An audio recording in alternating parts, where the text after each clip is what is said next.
蓝星，龙国，在一处大庄园之内，叶天从床上惊醒，他满头大汗，眼神之中更是透露着一股浓浓的惊恐，甚至于整个身体都在颤抖，仿佛是经历了什么生死大恐怖一般。我不是被那一神杀死了吗？这是怎么回事？好不容易稳定下情绪的叶天看着周围的环境疑惑道。他记得很清楚，不久之前星空之外的一神入侵了他的世界，无数强大至极的恶魔肆无忌惮地破坏他的世界，他的眷族还有那些英雄根本不是恶魔种族的对手，以至于全部战死，整个世界的本源也被掠夺，最后就连他这个造物主也被一神无情地剥夺了神格，最后殒命。那种被剥夺神格的折磨至今都仿佛还烙印在他的脑海之中，如同经历9层地狱一般。想到被剥夺人格时候的痛苦，叶天的身体又不由得一阵颤抖。目光一扫，叶天注意到了一旁的手机，随后他迅速地将手机打开，刚刚解开屏幕，叶天就已经看到了屏幕上面显示的日期，2023年5月11日，这是10年前的日子。下一刻，叶天快速翻动手机屏幕，一个熟悉的软件赫然出现在眼前。我是创世神。看到这个软件还有现在的日期，叶天瞬间变得又惊又喜。太好了，我重生到了游戏局限到现实之前的日子，还有10天的时间，一切都还来得及。叶天紧紧地握紧了双拳。今天是5月11号，而叶天清晰地记得，就在10天之后，我是创世神游戏关闭了充值渠道。随后他们发布了一则公告，关闭充值渠道之后，游戏中一切东西都会陆陆续续地具现到现实之中。这一则公告发出来的时候，当时还引起了不小的风波。我是创世神是一款风靡全球的游戏，玩家在其中扮演着创世神的角色，打造世界，经营眷族，还可以掀起神战，侵略其他世界，可谓是集经营养成战争于一体的游戏。游戏性能极强，喜欢这一款游戏的人并不在少数，热度很大。所以当这款游戏的官方发布了那一则公告之后，引起了不小的轰动。当然没有人把这一则公告当成一回事，再怎么好玩也只是一款游戏而已，具现到现实，难不成要让他们玩游戏的人都成为创世神吗？天方夜谭，当时的玩家只当这是游戏策划组故意整活吸引人的手段罢了。只是没过多久，所有的玩家就都被打脸了。游戏官方发布的声明是真的，所有玩过这一款游戏的人都成为了创世神。无数的玩家在游戏反馈现实之后，都拥有了神格，拥有了自己的世界。他们在游戏之中经营养成的世界变成了真实存在的世界，而他们也成了高高在上的造物主，不仅拥有一个世界，更有无数的眷族信仰。整个蓝星瞬间彻底乱作一团。然而这还不算完，当游戏之中他们创造的世界成真了之后，危险也随之到来。游戏之中存在一个叫做深渊之地的地方，这里拥有着无数的堕落罪恶之神，他们的触手遍布诸天万界，污染吞噬着一个又一个的世界。而蓝星之上成为造物主的玩家们，自然而然地成为了这些堕落罪恶之神的目标。他们将触手伸到了蓝星之上，无数被污染的世界入侵到蓝星之上，而成为了创世神的玩家们，自然也不会束手就擒。随后一场场不同世界之间的战争不断的发生。叶天前世就是自己的世界被一个堕落的罪恶之神入侵，然后不是对手，被剥夺神格而死。距离充值渠道关闭，世界反馈还有10天的时间。在明白了自己重生了之后，叶天兴奋不已。前世他虽然很爱玩这个游戏，但是他根本没有充过钱，并不是因为他没有钱，相反的，叶天本身是一个顶级富二代。正是因为现实中太有钱，觉得现实生活一点挑战性都没有，所以叶天打游戏才不充钱。玩个游戏还要充钱，几百万下去，那还有什么挑战性？不氪金才有挑战性。正是抱着这样的想法玩的游戏，所以叶天前世虽然在这个游戏上面花了不少的时间，但是他在游戏中的水平也就勉强排个前1000。当游戏反馈现实之后，叶天长子都悔青了，因为那个时候充值渠道已经彻底的关闭了，玩家们想要提升自己的世界变得千难万难。叶天纵使拥有100亿资产，那也没有地方可以充值。虽然叶天趁着当时的经济体系还有秩序没有彻底的崩坏，用自己的100亿资产和一些其他玩家交换了成了资源，可交换的那些资源在充值渠道关闭之前，也不过是充个几万就能获得的东西。想起前世的经历，叶天到现在都感觉后悔不已。100亿资金在游戏巨献之后彻底缩水，自己将价值100亿的别墅房产还有各种产业链拿去和那些成为创世神的玩家交易，最后换取到游戏里面巨献出来的资源，在充值渠道关闭之前不过是充1-2万就能获得的，价值直接缩水了几千万倍。一步落后，步步落后，以至于叶天最后还被堕落的罪恶之神弄死。不过还好，现在他重生了，重生到了游戏反馈现实之前。现在充值渠道还没有关闭，而且更重要的是，现在他手里面还有着100亿资产。叶天眼神之中闪过金光，这一次他要一克到底。第2章创世游戏世界等级与卷族。怀着激动的心情，叶天缓缓地打开了创世神游戏。尊敬的创世神，在您离开的这段时间里面，您的世界时间流逝了100年。在这100年时间里面，您的世界和文明并未发生太大变化。一进入游戏界面，叶天就看到了游戏提示：我是创世神。这一款游戏以创造世界、发展文明为基调，因此游戏里面的时间都是以100年为单位的。现实中1个小时，游戏中100年。100年的时间听起来很长，但是当它和世界的发展还有文明的发展进行比较的时候，100年也不过是弹指一瞬之间罢了。文明的发展都是以千年万年为单位的，世界发展就更不用说了，动不动就是几百万年。因此虽然1个小时的时间过去，但是游戏中却没有发生多大的变化。姓名：中焉之神，实名认证：叶天，阶位5阶，中位神，世界等级5星世界，中千世界，本源力量魔力斗气，卷族文明深海鱼人，超凡种亚人族，超凡种，英雄单位亚特兰蒂斯之王5阶传奇，深海巨怪5阶传奇，吉吉国王5阶传奇，鲲王5阶传奇，信仰中焉之神，信仰之力13585668，神力100。一个简单的游戏模板出现在手机上面，这就是关于叶天如今养成的世界的情况。叶天看着上面的介绍，微微眯起了双眼。在我是创世神这一款游戏之中，无论是世界等级、文明等级还是实力等级，都是划分为9个等级的，每3级又是分水岭。1级世界到3级世界称之为小千世界，4级世界到6级世界称之为中千世界，7级世界到9级世界称之为大千世界。不同等级的世界大小不同，觉醒的能量也不同。小千世界之中，觉醒的能量大多都是内力这一类的低级能量，超凡种就是小千世界的容纳极限，而中千世界觉醒的能量是更加高级的灵气、魔力、斗气、真元。生物在中千世界之中能够将实力提升到传奇种的层次，大千世界则是更高一级的神力、仙气。大千世界之中的生物实力更是可以达到神话层次。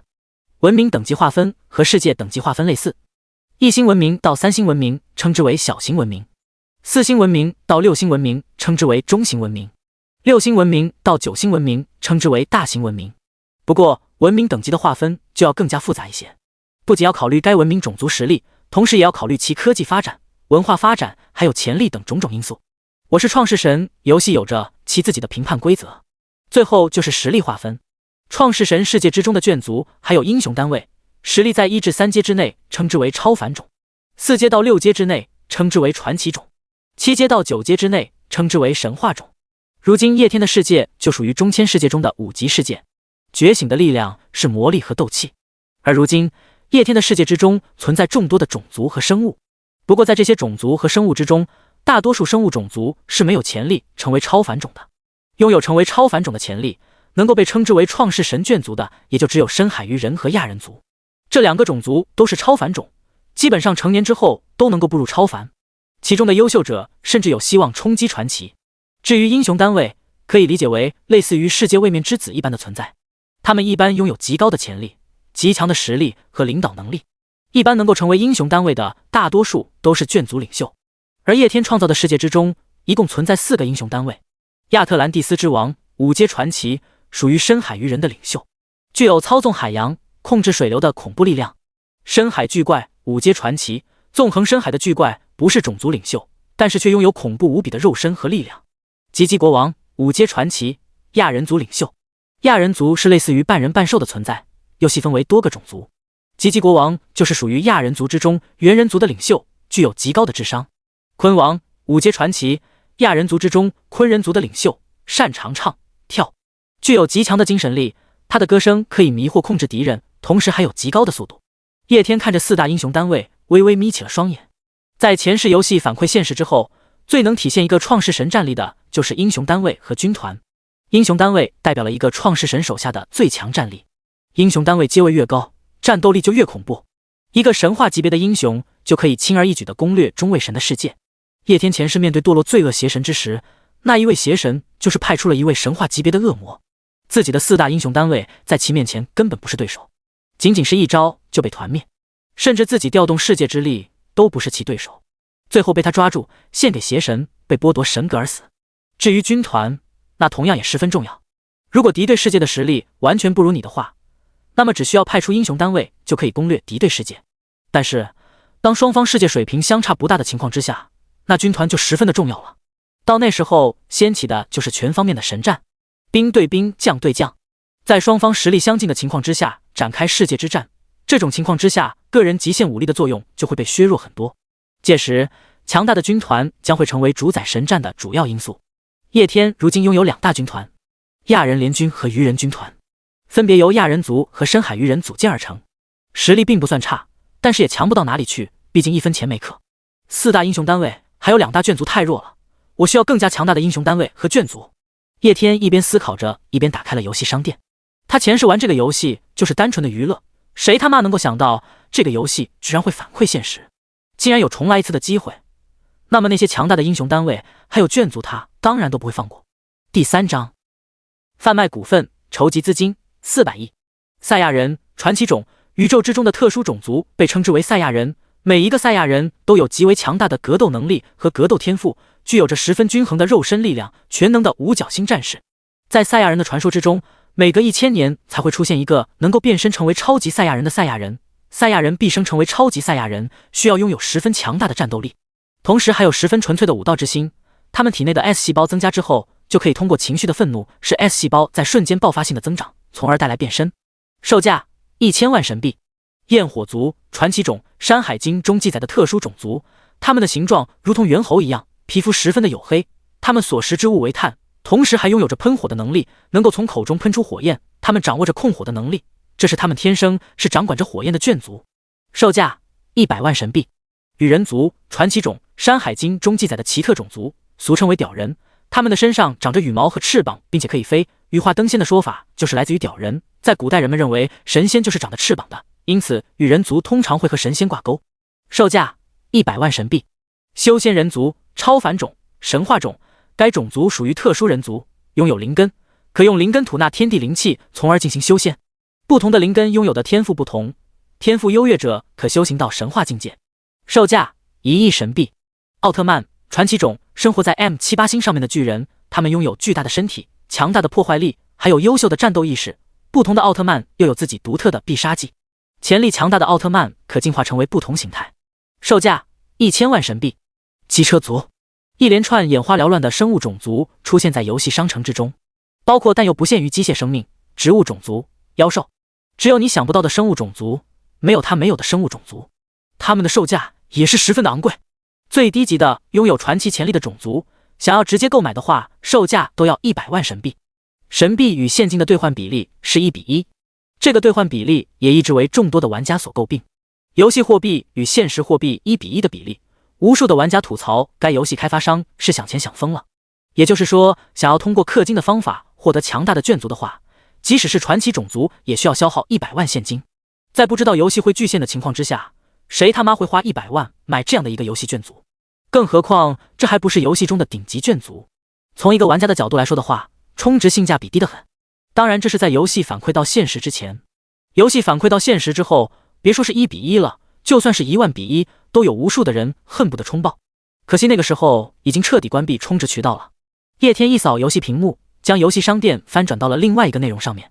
世界扩充版面，世界扩充卡，扩充10万平方米的陆地面积，售价1万神币。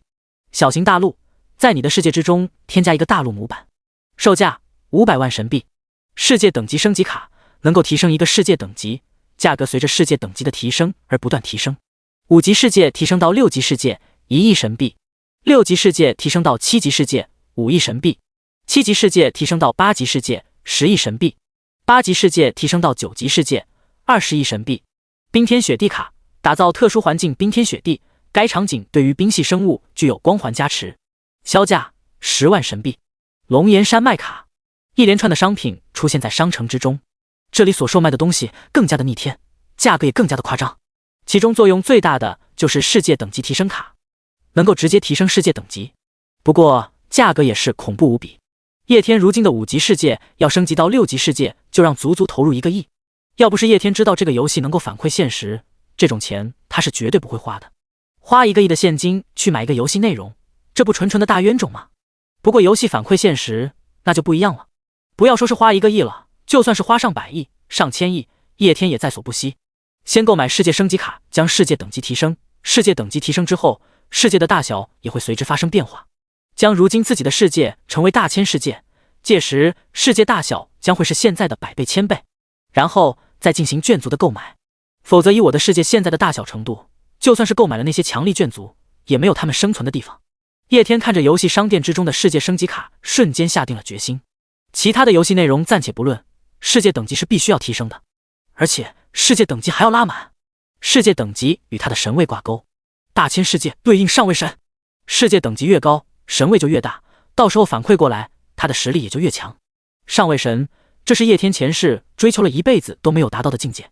游戏反馈之时，他的世界是5级世界。游戏反馈之后，叶天摸打滚爬了接近10年的时间，也就将5级世界提升到6级世界，没有突破大千世界的屏障，神位也依然处于中位神，以至于最后面对处于上位神的堕落邪恶之神之时，直接被碾压。不过这一世，一切都不一样了。他回到了游戏反馈现实之前，回到了充值渠道关闭之前。前世他追求了近10年未达成的上位神阶位，如今只需要花费不到数亿的现金就能解决，一共36亿，充值36亿就能直接将世界等级提升到9级，成为上位神之中最强大的存在，然后再购买眷族，培养英雄单位，到时候就算异世界神邸降临，也绝不会是我的对手。叶天心中充满了信心，他的心中已经缓缓地有了一个大体的计划。随后他退出了游戏界面，拨通了一个电话。他并没有选择在第一时间氪金，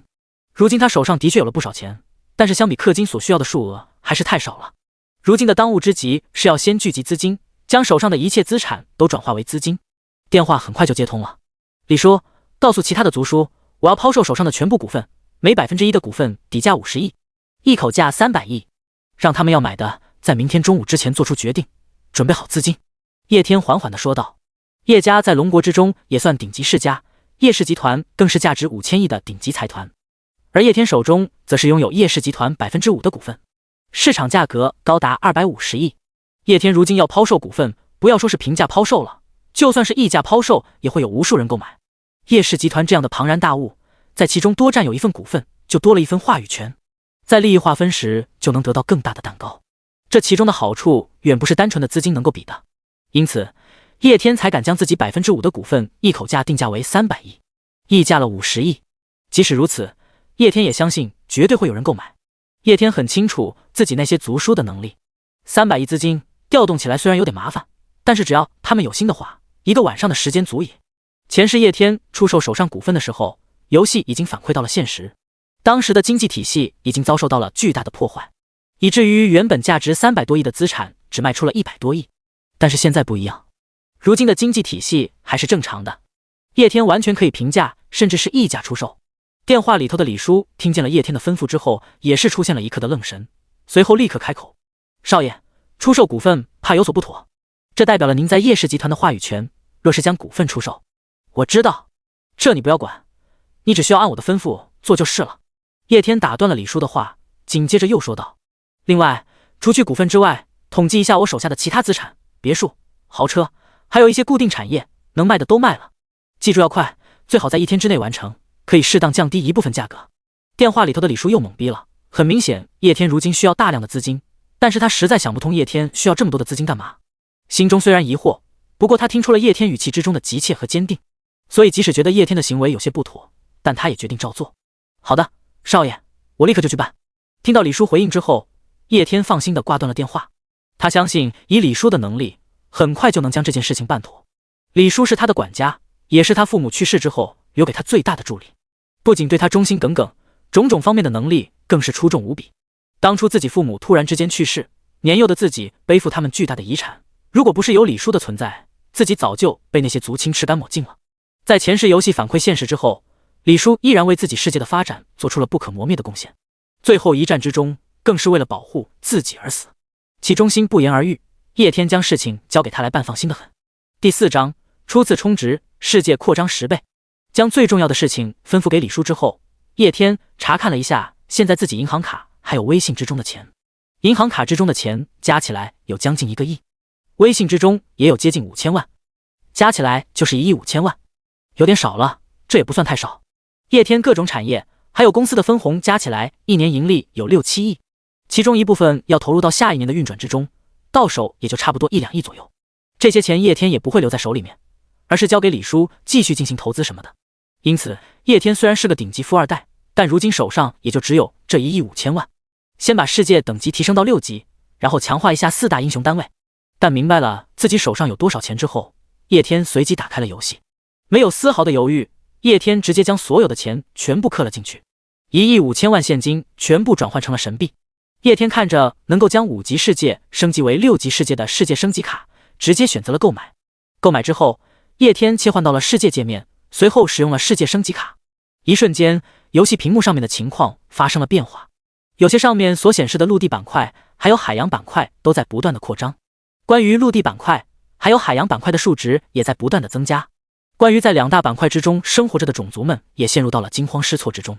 一个小小的感叹号从4大英雄单位的身上升起，显示着他们如今的惊慌失措。叶天看到这一幕不禁有些发笑，他点击了一下亚特兰蒂斯之王头上的感叹号，随后游戏界面从世界扩张转换到了亚特兰蒂斯之王的上面。游戏屏幕上显示的他在深海之中坐在一个王座之上，不过因为世界的扩张显得有点惊慌失措。一个对话框浮现在他的头上，伟大的造物主，聆听您的神召，世界在发生变化，这是您降下的神迹吗？叶天点击了一旁安抚他的选项，告知于他这是神迹。随后屏幕之中的亚特兰蒂斯之王得知这是神迹之后跪地祈祷，紧接着他周围众多的深海鱼人也不再惊慌，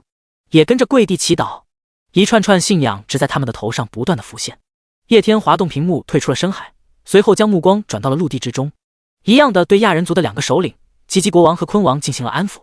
然后最后是深海巨怪。不过深海巨怪和另外3个英雄单位的情绪可不一样，另外3个英雄单位是有些惶恐，因为他们的思维更加的全面，面对世界的扩张自然有些恐惧。深海巨怪就不一样了，他的头脑比较简单，所以他就只有一个情绪，兴奋。他的脑海之中只有一个想法，海洋扩张了，生物肯定会增多，就能吃得更多。这让叶天有些哑然失笑，这货不愧是头脑简单的吃货。现在是世界扩张，世界的体积是增大了，但是生物的数量可没有增大。相反的，随着世界体积扩大之后，单位区域内的生物密度只会减少。怪深海巨怪就会发现，海洋变大了，生物没有变多，反而变得更少了。摇了摇头，叶天决定一会儿购买一些最普通的生物种族，以增加世界的丰富性，顺带喂饱深海巨怪。前世游戏反馈现实之后，这货就只知道吃吃吃。后面有一段时间世界资源困乏，这个大吃货可是饿了一大段时间的。现在有重来一次的机会，自然是要补偿强化一下他们。将游戏界面切换到世界模板之中，此时海洋和陆地的扩张已经接近了尾声，整个世界扩大了接近5倍的面积。叶天仔细看了一下大小之后，有些惊讶了。如今的世界已经成为了6级世界，但是其面积却几乎是自己前世世界面积的1倍。6级世界和6级世界之间自然也是存在差别的。自己前世的6级世界是千辛万苦勉强达成的，在6级世界之中，面积只能算是勉勉强强。如今这个6级世界面积是自己前世6级世界的2倍，在6级世界之中也算是顶级的。氪金还有这好处，升级就是满配。叶天恨不得扇给前世的自己2巴掌。TMD 叫你打游戏不氪金。再次切换到自己的属性面板，上面的内容已经发生了变化。姓名中年之神，实名认证叶天，阶位6阶中位神，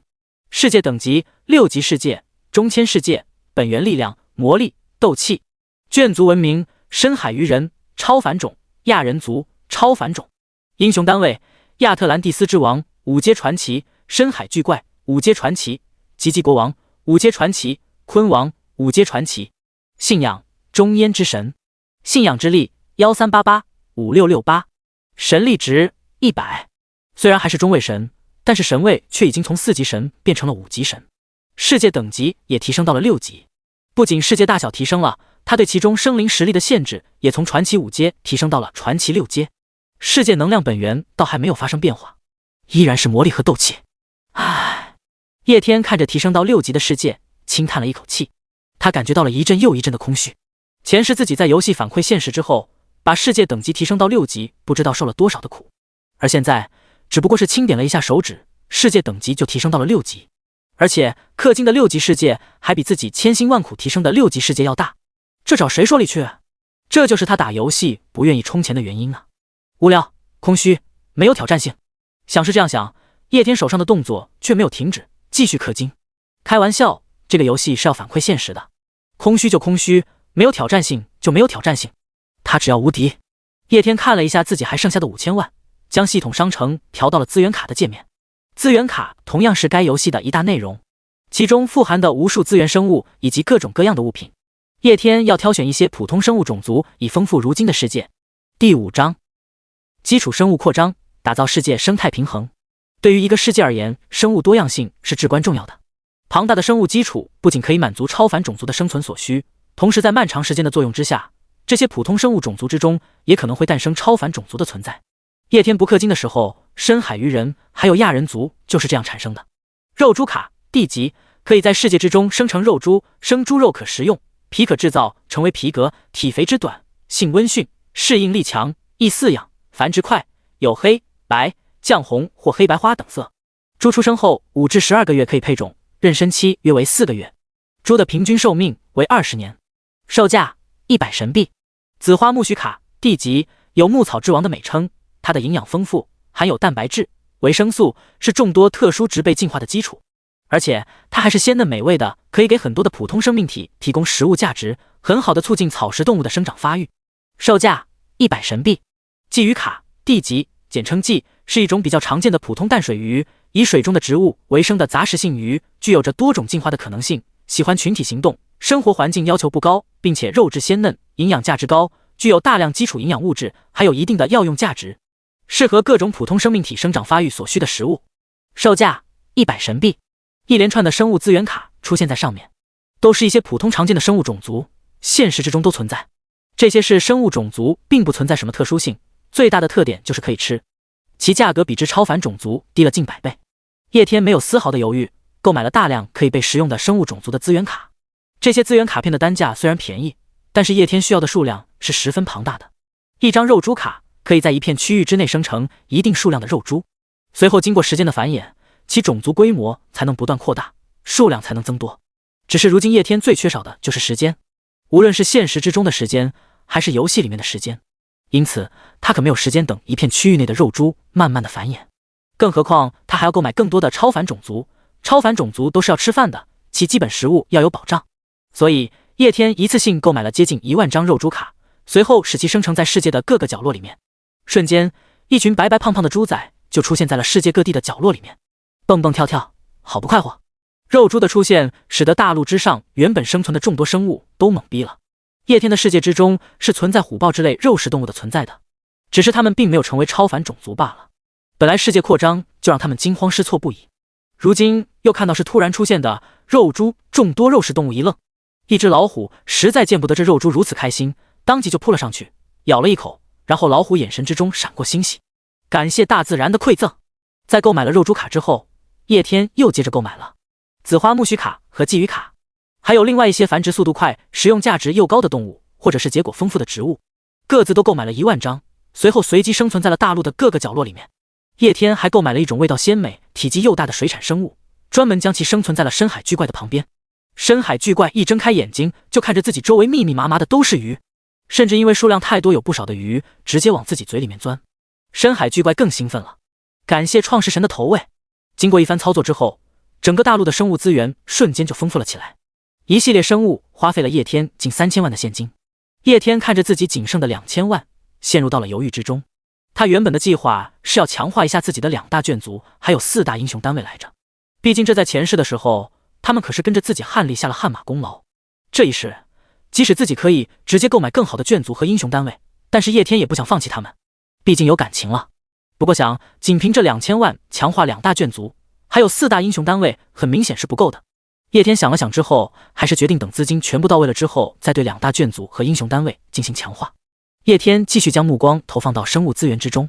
陆地动物：熊象、豹子、射牛、狮子、小熊猫、疣猪、羚羊、驯鹿、考拉、犀牛、猞猁、穿山甲。海洋动物：龙鱼、塘鲤、鲶鱼、鲨鱼、章鱼、刺鱼目、飞行目、泥、秋鱼、鳟鱼、锦鲤、豚鱼、神仙鱼、蛮狸。各种各样的生物商店之中琳琅满目，这些都是蓝星之上存在的生物。还有不少不是蓝星之上存在的生物。不同生物的售价不相同，不过其价格都在1万以下，价格超过1万以上的就是超凡种族了。越是凶猛，越是有特点的生物，其售价就越高。大部分的生物，叶天的世界之中本来就存在了，只是数量有点少。叶天花费了接近1000万的价格购买了一些比较凶猛或者是有特点的生物，随后投放到了世界之内。这些生物虽然并不是超凡种族，但是却有极大的潜力成为超凡种族。在时间的推动和流逝之下，总会有一部分发生变异，成为超凡种族。最后的1000万，叶天购买了一些特殊地貌：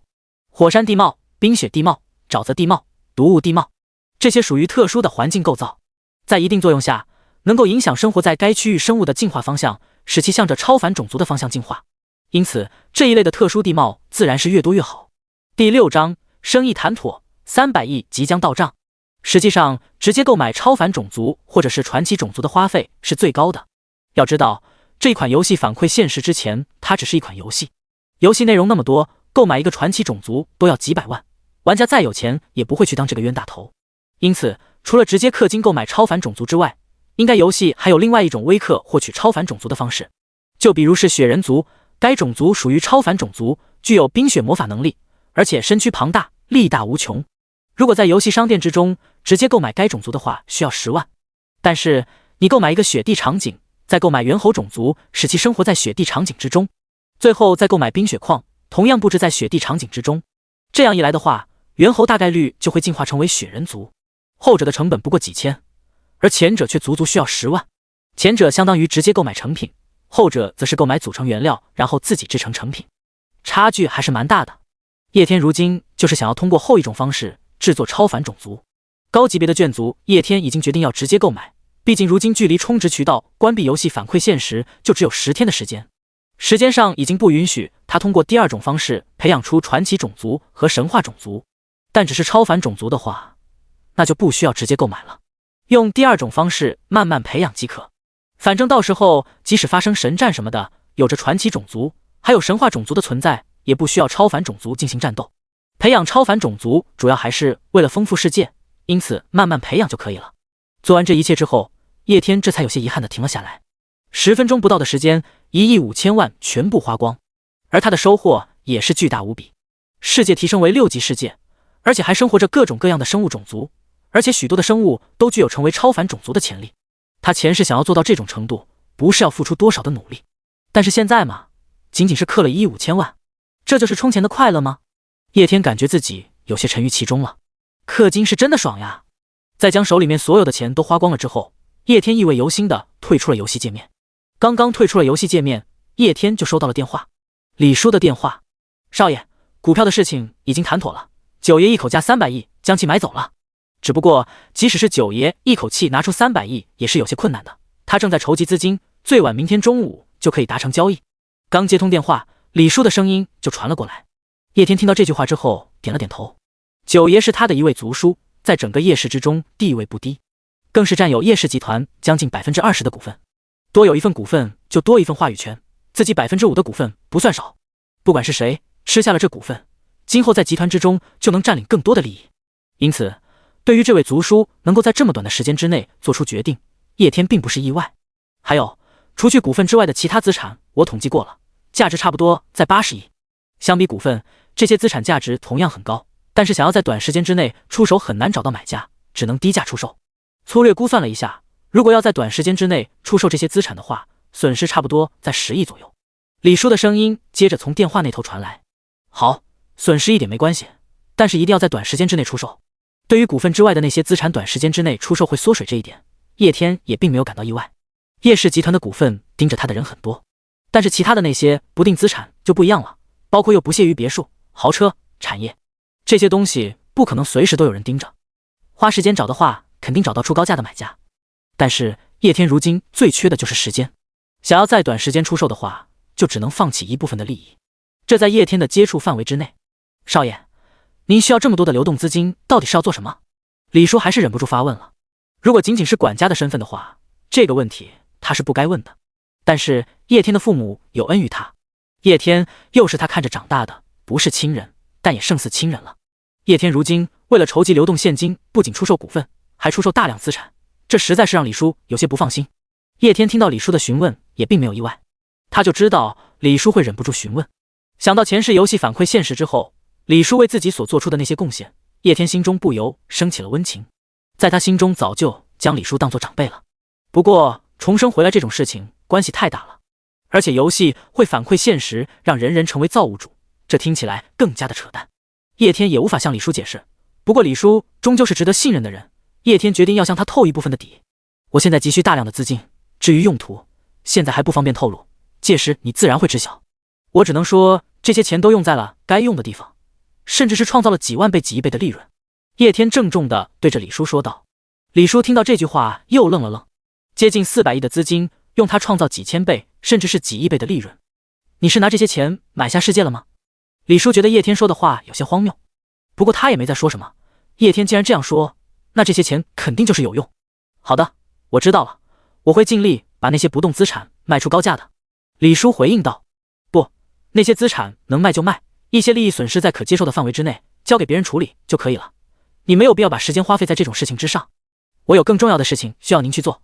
叶天语气略微的郑重和严肃。李叔听到他这个语气还有态度，也不由得重视了起来。更重要的事情？什么事？叶天严肃的声音从手机里面传出来。李叔，你会打游戏吗？李叔。第7章特殊眷族虫族。叶天对李叔的安排很简单，既然知道我是创世神，游戏要反馈现实，那么这一次他肯定是要让李叔玩这个游戏的。不求多么的逆天，但是至少也要氪金成为一位上位神。在安排好了李叔之后，叶天又仔细回忆起了前世有关我是创世神游戏没有关付钱的事情。我是创世神游戏之中会经常时不时的举行一些活动，有些是氪金活动，游戏商城打折，有些则是一些赛事活动，会获得一些系统商店之中没有的物品奖励，十分珍贵。如果他没有记错的话，在充值渠道彻底关闭前1个星期，创世神游戏举行的最后一个活动神战游戏之中是存在各种各样榜单的，世界排行榜单、军团排行榜单、英雄单位排行榜单、科技文明排行榜单、修仙文明排行榜单，各个榜单前100名每个星期都能获得一些特殊又有用的小奖励。而在关服前1个星期的时间，官方举行了名为神战的活动，由该活动引出了最后一个榜单综合战力榜单，数百万创世神同台竞技，彼此之间发动神战，世界之间不断混战，最后竞选出名次。而这一场活动的名次就是综合战力榜单的排名。这一次活动的奖励丰富无比，综合战力榜单第1名获得的奖励是特殊眷族虫族。虫族是十分特殊的种族，他们并没有阶位，因为他们进化的潜力是无限的，拥有无限的可能。他们可以提取各种生物的基因，然后生成不同的虫族，拥有无限进化的可能。如果仅凭这一点的话，那么虫族也算不上十分珍贵。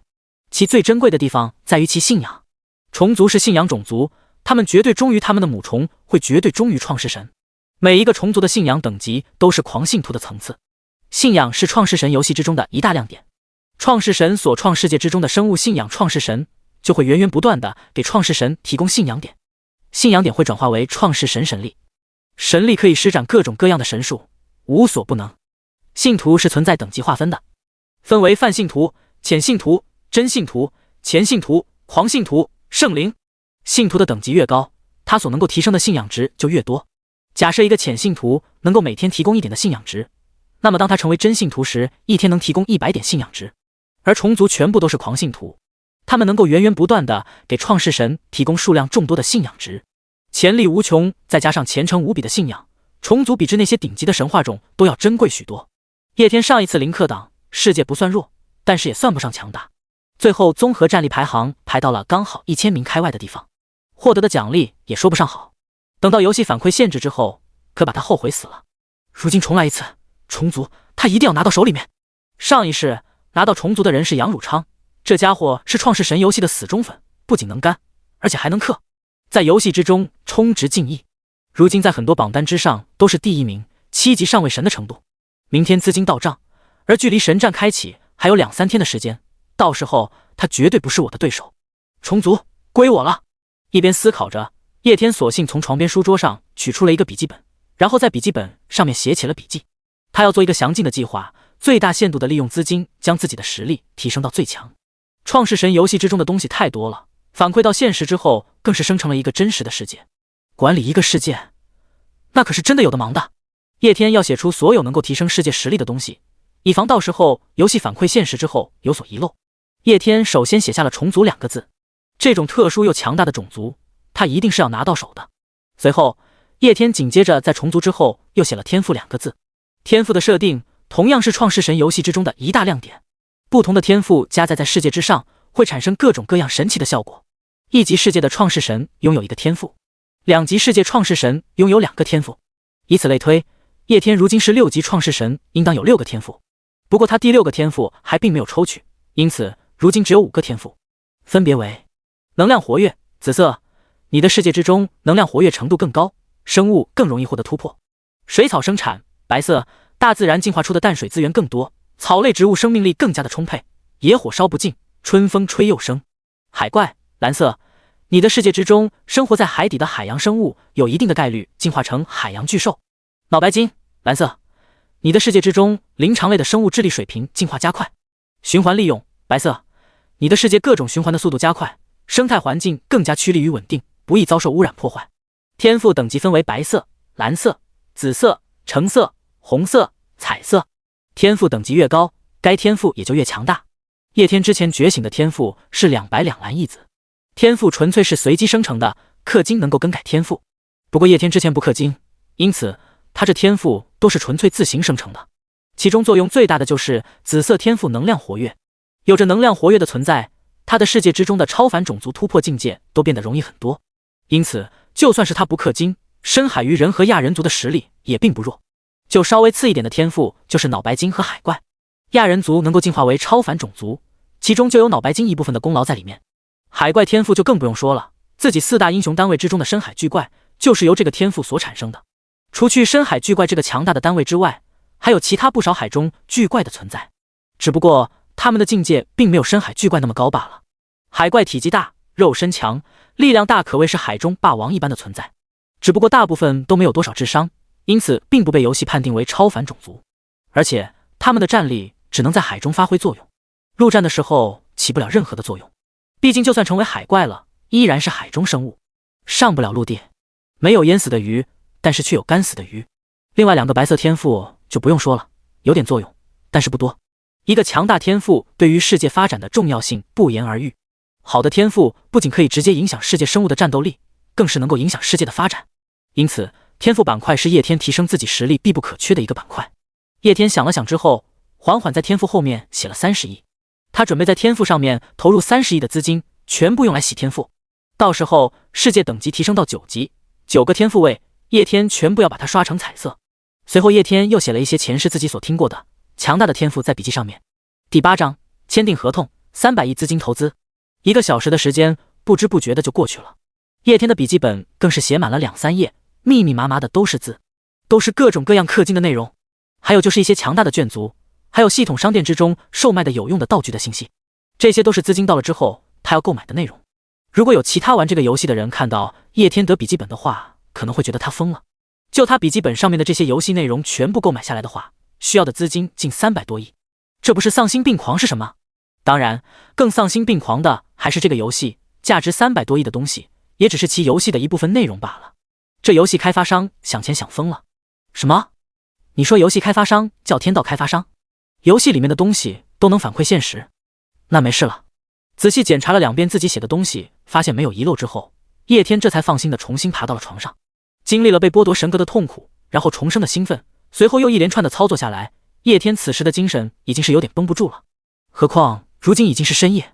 躺下没多久，叶天本来以为发生那么多事自己可能睡不着觉，但是实际上躺下没多久他就睡着了。第2天早上，叶天在一阵闹钟的吵闹声中醒了过来。早上起来，叶天精神还是有一些疲惫的，不过一想到今天近300亿的资金就能够到账，叶天就一阵的兴奋。在洗漱完之后，叶天粗略的吃了一下厨师准备的早点。叶天如今居住的地方是一处庄园，除了他生活以外，自然还有各种各样的仆人照顾，还有一些保镖护卫，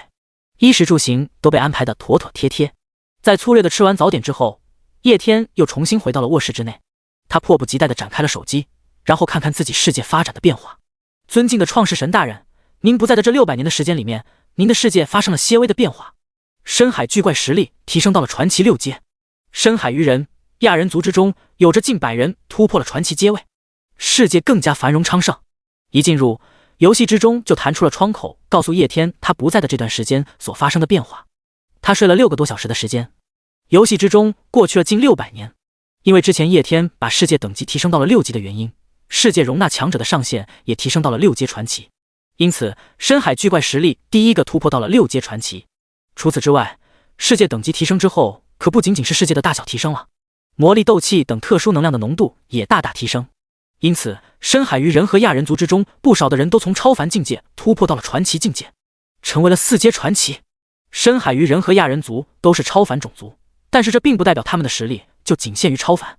超凡种族的意思是成年之后都可以达到超凡境界，其中天赋出众者自然是可以突破传奇阶位的。近100名传奇阶位的强者，使得2大眷族的实力大幅度提升。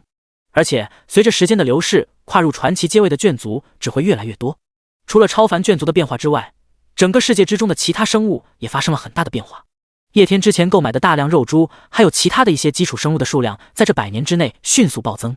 一些居住在特殊地貌的生物也发生了一些异变，虽然没有成为超凡种族，但是却进化出了一些神异的地方。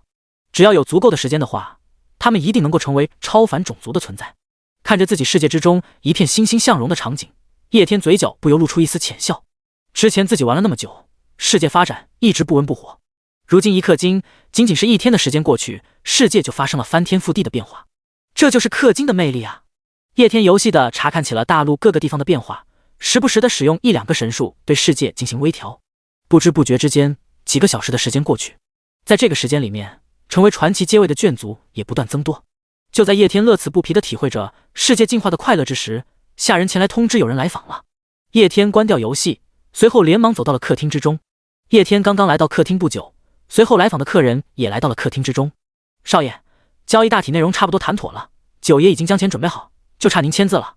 3人之中，走在最前面的自然就是叶天长辈兼管家的李叔。他的到来也就意味着一件好事，叶天300亿要到账了。而李叔的身后又领着一个中年男人，还有一位穿着职业装的精干女子。中年男子叶天自然认识，这一位就是自己的族叔，也就是李叔口中的九爷。另外一名精干女子应当是他的律师。价值300亿的合同签订，自然是需要律师见证的。好久没有见过小天你了，长得愈发的帅气潇洒了。哈哈。叶天刚刚起身，他的那一位族叔就一脸笑意的开口说道。叶天脸上也是瞬间挤出了笑意，随后和这一位族叔寒暄了起来。2个人相互恭维了一番，随后就转入到了正题之中。叶天的族叔有些严肃的开口：小天，你是不是真的要决定出售这5%的股份了？如果你现在后悔还来得及。你要知道，集团5%的股份代表的可不仅仅是金钱，但是你在叶氏之中的话语权，一些东西不是用金钱能够衡量的。叶天听到这句话之后，没有丝毫的犹豫。我确定要出售这5%的股份，九叔您把钱准备好，那么我们就可以签订合同了。那就准备签订合同吧，合同我已经让律师拟定好了，你看一下是否有不妥的地方，没有的话就签字吧。听到叶天确定的话语之后，叶天族叔也就不再劝了。虽然溢价收购了叶天5%的股份，但这些事情从长远的角度来看的话，还是他赚了。给叶天一个反悔的机会，是看在他终究是个晚辈的份上，毕竟不管怎么说都是一家人。不过既然叶天心意已决，那他也不会犯傻到继续劝叶天不要卖股份。随后叶天族叔示意那一位女律师将合同交到了叶天的手上。叶天接过了合同，然后看了起来，只是粗略大致的看了一下合同，叶天就在合同之上签了字。这些事情他是交给李叔交接的，那么这个合同在拟定的时候，李叔肯定已经把过关了，因此叶天也并不担心这个合同上是否会有什么条列对自己不利。他相信李叔的能力。好，看到叶天在合同上面签了字之后，那一位族叔一阵兴奋。随后在其一系列的安排之下，近300亿的资金陆陆续续的打到了叶天的账户之中，交易顺利达成。又是一番交谈之后，那一位族叔怀着兴奋离开庄园，而叶天看着银行卡中提示到账300亿的信息，也是止不住的兴奋。他的氪金计划这一回可以正式开始了。第9章，疯狂氪金9级大千世界。压制住内心的兴奋，叶天将目光投放到了一旁的李叔身上。李叔，我让你下载的游戏下好了吗？叶天开口询问道。年近半百的李叔脸上露出的一丝苦笑。下载好了，只是您不是在开玩笑吧？要我这个老头子打游戏？李叔是真的有点懵逼的。叶天忽然之间卖掉股份和所有的资产，全部换成了流动资金，然后又说有10分重要的事情要交给他去做。他还以为叶天可能是遇上了什么事情了，急需要资金和需要自己帮忙，但是他万万没有想到叶天所说的重要的事情就是让他打游戏。没有开玩笑，你不仅要玩这游戏，还要氪金。你从我现在其他的那些产业出售的资金之中自己取10亿，然后全部冲入到这个游戏里面，8天之内必须全部花光，最大限度的利用好这10亿资金，把游戏提升到最高水平。叶天有些郑重地对着李叔说道。李叔听到这句话，整个人都愣住了，让自己氪金10个亿，这又是什么操作？还没有等他开口询问，叶天就继续开口了。我知道你很疑惑，但是你先别疑惑，按照我说的做就好了，该知道的时候你自然会知道的。记住10个亿8天之内必须花完，时间紧迫，其他的我就不跟你说了，你先了解一下这个游戏，然后就立马玩。李叔看着叶天这张异常严肃的脸，内心一肚子的疑惑也只能吞了下去，然后郑重地点了点头。随后叶天又嘱咐了李叔一些事情，然后他就回到了自己的房间。他已经迫不及待地要氪金了。看着叶天走回到自己的房间，李叔内心复杂，随后也回到了自己的房间。作为叶天的管家，他在这一处庄园之中自然也是有自己的房间的。之前是因为有一些叶天产业上的事情需要他亲自去处理，所以他才离开庄园。而现在叶天让他什么都不要做了，就待在庄园里面打游戏，氪金打游戏。虽然对于叶天这样的要求，李叔实在是摸不着头脑，不过基于对叶天的信任，他还是决定要照做。年近半百的李叔回到自己房间的时候，有些苦涩地叹了一口气。他这半截身子都入了土的人了，叶天还让他连干8天的游戏，这不是为难老头子吗？还要在8天之内花完10个亿。游戏李叔是会玩的，虽然有点上年纪了，可也是潮流大叔一枚，紧跟时事。因为怕叶天学坏了，所以叶天懂的他都懂一点，叶天一窍不通的他都懂一点，不然怎么给叶天管理那么大的家业？所以游戏李叔也是会玩的。他也知道叶天经常玩《我是创世神》这个游戏，不过李叔对于这种养成类游戏兴趣不大，他更喜欢那种是兄弟就来砍我类型的游戏。看着刚刚下载的《我是创世神》游戏，李叔叹了一口气。10个亿在他手里面做投资或者做其他的东西1-2天就能花完，但是在游戏里面氪金10个亿还要在8天之内花完，这种经历他从未有过，有点挑战性啊。李叔打开了该游戏的论坛，然后发了一个帖子，即家里钱多的花不完，想在1个星期内在这个游戏里面氪金10个亿，请各位大佬指教一下该怎么花这10个亿。对于李叔的操作，叶天自然是一无所知，如果他知道了，那肯定是要扣1个6的。叶天此时此刻也沉醉在了氪金的快乐之中。世界等级升级卡能够提升1个世界等级，价格随着世界等级的提升而不断提升。5级世界提升到6级世界1亿神币，6级世界提升到7级世界5亿神币，7级世界提升到8级世界10亿神币，8级世界提升到9级世界20亿神币。叶天一次性将6级世界升级到9级世界所有的世界升级卡买了下来，一次性花费了35亿的资金。刚刚才到手的300亿，一次性就去了1/10。使用世界升级卡乘3，叶天直接使用了3张世界升级卡，随后世界等级飞速提升。叶天看着手机屏幕之上的陆地和海洋不断的扩张，视角不断的拉大，手机屏幕上面显示出来的内容在这一瞬间发生了变化。世界范围之内不再是大陆和海洋，而是到了星空之中，就像如图在星空之中观测星球一样。叶天此时的世界就如同一个在星空之中不断变大的球体，体积不断的增大，3倍、4倍、5倍、10倍、100倍。突然之间，手机一直上，一阵又一阵的星芒闪过，叶天瞬间就愣住了，这 TMD 卡了，手机都卡屏幕了。面对这样的情况，叶天内心瞬间就紧张了起来。他这手机可是如今最新版的手机，按道理说并不存在玩游戏卡顿的情况，更何况他玩的还不是普通的游戏，这他妈都可以称得上是天道游戏了。你一个能够反馈现实的游戏，你卡了，你的牌面呢？叶天有些紧张，生怕游戏一个不小心直接卡没了，那样的话他还不如死在邪神手里面呢。不过好在事情并没有向坏的方向发展，很快的手机屏幕就恢复了过来。手机屏幕之上，手机显示的是一个比之前那个世界大出了100倍1000倍的世界，9级世界，大千世界之中的顶点。叶天将消息划到了日志，上面记载了刚刚发生的一系列事情。你使用了7级世界提升卡，你的世界等级提升到了7级，成为大千世界，你的世界正在发生扩张。大千世界能量觉醒，仙气、神力。你使用了8级世界提升卡，你的世界提升为8级世界，你的世界正在发生扩张。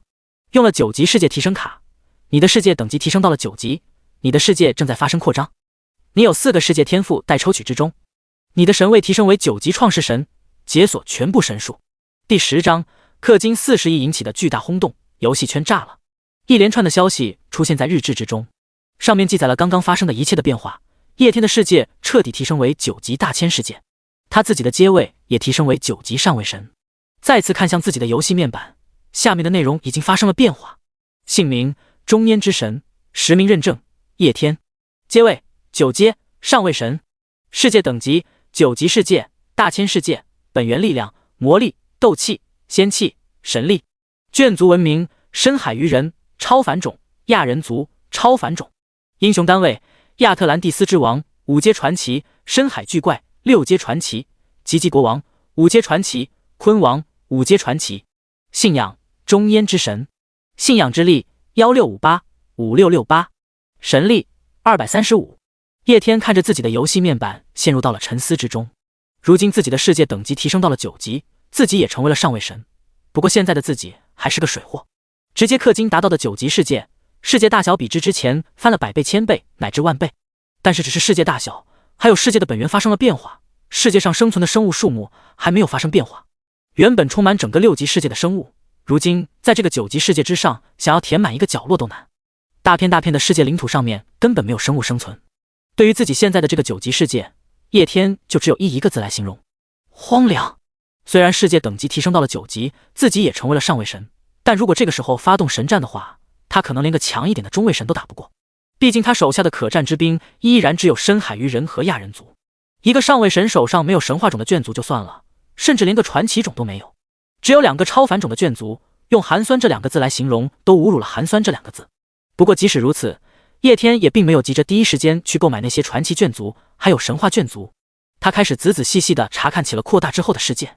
使用升级卡扩张之后的世界，并不是直接在原世界的基础上拉大，而是在原基础之上不断的增加扩大，而且并不是那种只增加光秃秃的领地，而是以一个世界的模板进行的扩张。扩充之后的世界有着山川植被，有着河流沙漠，展示的是一个正常的大千世界，只不过上面并没有多少的生物存在就是了。绝大多数的生物都在原本6级世界的板块上面生活着。原本生活在6级世界之中的众多的生物，即使已经经历过了一次世界的扩张，但是仍无可避免地陷入到了惊慌和恐惧之中，因为这一次的变化更加的大。世界板块增大了100倍乃至于1000倍，自然是将众多生物都吓坏了。不过有过上一次的经历，如同深海鱼人、亚人族这样有智慧的超凡种族很快就反应了过来。毫无疑问，这是他们伟大的创世神叶天的杰作。这2个种族的生灵在反应过来之后，都是立马跪在地上开始祈祷。一瞬间，无数的信仰汇聚。看着原本属于6级世界板块上面惊慌失措的生灵们，叶天微微笑了笑。不过随后他就将视线投到了其他的地方。如今自己的世界由2个部分组成，海洋和陆地。大是大了，存在一个缺点，那就是海洋将陆地包围，而陆地只有1块。陆地只有1块的话，不太利于世界的发展。到时候自己肯定是要兑换众多的传说种族，还有神话种族。不同的种族生存的环境习性都不相同，不可能让他们都挤在同一片大陆上面。各种类型的种族挤在同一个大陆上面，肯定是不利于发展的。叶天决定要将陆地分割开来，分为4大陆地。划分这4大陆地的根据就是世界本源，将那些修炼内力、真气、灵气、仙力的种族划分为一个大陆，称之为东方大陆。另外的修炼斗气、魔法、神力的种族划分为一个大陆，称之为西方大陆。然后将一些比较特殊的种族又划分为一个大陆，如一些发展科技的种族，还有奥特曼这些特殊的存在可以划分为一个大陆，称之为幻想大陆。最后一个大陆，叶天决定将其留给虫族这个特殊的种族。虫族强大是强大，但同时它也是破坏力最强的种族。把它和其他的种族放在同一个大陆上面，叶天不放心。这个大陆就称之为虫族大陆。叶天身为创世神，他在世界的柄权自然是很多的。将大陆分开这种事情自然是不在话下。在叶天的操作之下，原本整体上是连在一起的大陆迅速的分开，整个世界仿佛是地震的一样震动不止，整个手机也跟着不停的晃动。将整个大陆划分为4个大陆，这对于叶天而言也是一个难度不低的操作。如今只是在手机上面操作，难度被降低了100倍乃至于1000倍。分割大陆的很多细节都被游戏自动补全了，不然如果等到游戏反馈现实之后，叶天想要将大陆分割，那难度可就不是一点点。板块的运动，还有其他许许多多的方面的问题，到时候都是需要叶天自己解决的。如今游戏还没有反馈现实，很多东西都被简单化了。即使如此，将原来的大陆板块划分为4个板块，大陆也足足花费了叶天接近3个小时的时间。在这期间，他不断的拉大地图、缩小地图，进行种种操作，生怕一不小心给世界造成不必要的损失。在叶天费心费力的打造自己所期望的世界的同时，整个创世神游戏圈却彻彻底底的炸开了锅。之前就有说过，创世神游戏之中是有种种榜单存在的，各种榜单的数目还不少，登上各种榜单，每个周结算获得的奖励也还不错，因此这些榜单时时刻刻都有人关注。这其中最受人瞩目的自然是世界等级榜单。一位叫做杨汝昌的土豪花费近亿，然后又干了无数的时间，这才将自己的世界等级提升到了7级，稳住榜单第一。这位土豪在游戏圈有很大名声的，他的游戏名都是真名。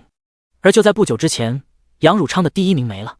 取而代之出现在榜单上面的是另外一个名字——中烟之神9级世界。看到这个消息的人都陷入到了懵逼之中。杨汝昌氪了将近1个亿的钱，又付出了无数的时间，才将世界等级提升到7级。这货直接一来就是9级世界。众人在游戏商城上面看了一眼之后，硬是倒吸了一口凉气。这人如果是新手的话，他如果氪金直接成为9级世界，起码要花费近40亿。就算不是新手，之前也没怎么见过这个游戏名。世界等级不会太高，世界等级的提升越到后面花的钱越多，从4、5级的世界直接提升到9级世界，那花的钱差不多也还是需要40亿。在游戏中花费近40亿，这是什么神仙？第11章100万大红包，以为你是真屌丝，没想到是真富哥。绝大部分的人都不认识叶天，毕竟他之前在这个游戏之中只是一个1000名开外的透明角色。不过还是有一部分的人认识叶天的。游戏有游戏自己的圈子，叶天又是一个资质深厚的零氪党，在游戏的过程之中，自然是认识了不少同样零氪的干佬。这群人玩什么游戏都不氪金，就一个字干。叶天零氪是因为他的生活开了超简单模式，所以才在游戏里面寻找困难模式。而其他的这些零氪党，要么就是没钱，要么就是追求技术的极致，因此都不氪金。玩的游戏多了之后，同属于零氪党的他们之间自然会产生一些交流，还专门组建了一个属于零氪党的群。叶天突然之间直接氪金上世界榜单第1属实，把这群人给惊到了。之前在群里面聊天的时候，叶天说过自己是一个顶级富二代，不过那个时候并没有多少人信。富二代打游戏零氪金，这说出去谁 TMD 会相信？当时还有人取笑叶天有点魔怔了，陷入了幻想时间。只是现在中烟之神的游戏名登上了世界等级排行榜第1，其世界等级更是达到了恐怖的9级。看到这个消息之后，众多的零氪党彻底懵逼了。中烟之神就是叶天的游戏名，之前的叶天玩的也不仅仅是我是创世神这一款游戏，同时也有在玩其他的游戏。他在很多游戏之中的游戏名都是这个，因此辨识度很高。如今看到叶天的游戏名登上了榜首，更多的零氪大佬彻底震惊。说好的一起零氪，你他妈悄悄咪咪的充钱了。属于零氪大佬圈子的微信区彻底的炸了。一叶知秋顶级富二代，大哥，登上世界等级排行榜的是不是你？2次就有了顶级富二代，没记错的话，大佬你原来是5级世界，现在提升到6级世界，花了36亿吗？坤哥最美顶级富二代，不是吧，哥们？大家平时在群里面都是吹牛的，你他妈说实话啊！对，顶级富二代，你不会当了狗托吧？一大串的信息轰炸，全部都是艾特叶天的，群里面的零氪大佬都被炸了出来。无他，叶天登上世界排行榜单第1名，彻底让他们惊到了。如果他是凭实力登上的世界排行榜第1，还引不起多大的轰动。问题是，这个家伙应该是氪金上的榜单，氪金成为9级大世界，起码花费近40亿。40亿啊！装房子都不知道要装了多少间，怎么能不引起轰动？叶天本来还在继续打着游戏，受到一连串的艾特之后，他也是暂时退出游戏，然后进入到了零氪金群之中。看着群里面乱作一团的众人，叶天不由得笑了笑。前世自己身为富二代却零氪，以至于最后游戏反馈现实的时候吃了大亏。群里面这群人几乎都和自己一样，打游戏零氪，最后游戏反馈现实的时候，群里面的人没一个不和自己一样，肠子都悔青了。打了一辈子的零氪游戏了，在上面干了那么多的时间，被无数玩家尊称为零氪大佬。谁他妈能想到有一天零氪的游戏会反馈现实？群里面的人在游戏反馈现实之后，都恨不得掐死之前的自己。想了想之后，叶天在群里面发了一个信息：对不起了兄弟们，我氪金了，从今之后我就不是林克党了，因为我发现了氪金的快乐。叶天消息刚刚发出，一群人就立马回他：坤哥最美，氪金玩游戏有什么乐趣？什么游戏内容都有了，能有什么好玩的？六六大顺，氪金打游戏和玩破解版有什么区别？一点挑战性都没有。你干嘛？还有，这么说我是创世神之中世界榜第一的那个，真的是你？看着众人回复的消息，叶天嘴角露出了一丝笑容，然后又发出了2个消息。氪金打游戏的确没什么乐趣，但是它能让我找到生活中的乐趣。氪金之后，我就不需要烦恼那么多的钱该花到哪里，生活中最大的烦恼被解决，我能不快乐吗？随着这个消息发出之后，整个群都给干沉默了。这2句话伤害力太大了。瞧瞧你他妈说的是人话吗？生活中最大的烦恼就是不知道那么多的钱该怎么花，这他妈是烦恼吗？你把钱给我，我替你花。逗了群里面众多的成员几句话之后，叶天想了想之后，反手往群里面发了一个100万的群红包。正常情况下，聊天软件是有红包数额设置上限的，不过叶氏有该聊天软件开发公司股份的一点小股份，叶天找到软件公司的人帮忙解除了限制，因此叶天100万大额的红包也可以发。发完红包之后，叶天又在该群之内发了一句话：你们5毛充游戏，让你们体验一下氪金的快乐。发完消息之后，叶天就将该群的信息设置成了免打扰，然后又把注意力投入到了游戏之中。前世他们这个林克圈内几乎都玩我是创世神的游戏，因此彼此在游戏反馈现实之后都会亲了肠子。因为同病相怜的原因，他们相互之间在游戏反馈现实之后都是有所联系的，彼此之间还组成过一段时间的联盟，关系还算是不错。叶天如今能够帮他们的话，还是想帮一下的。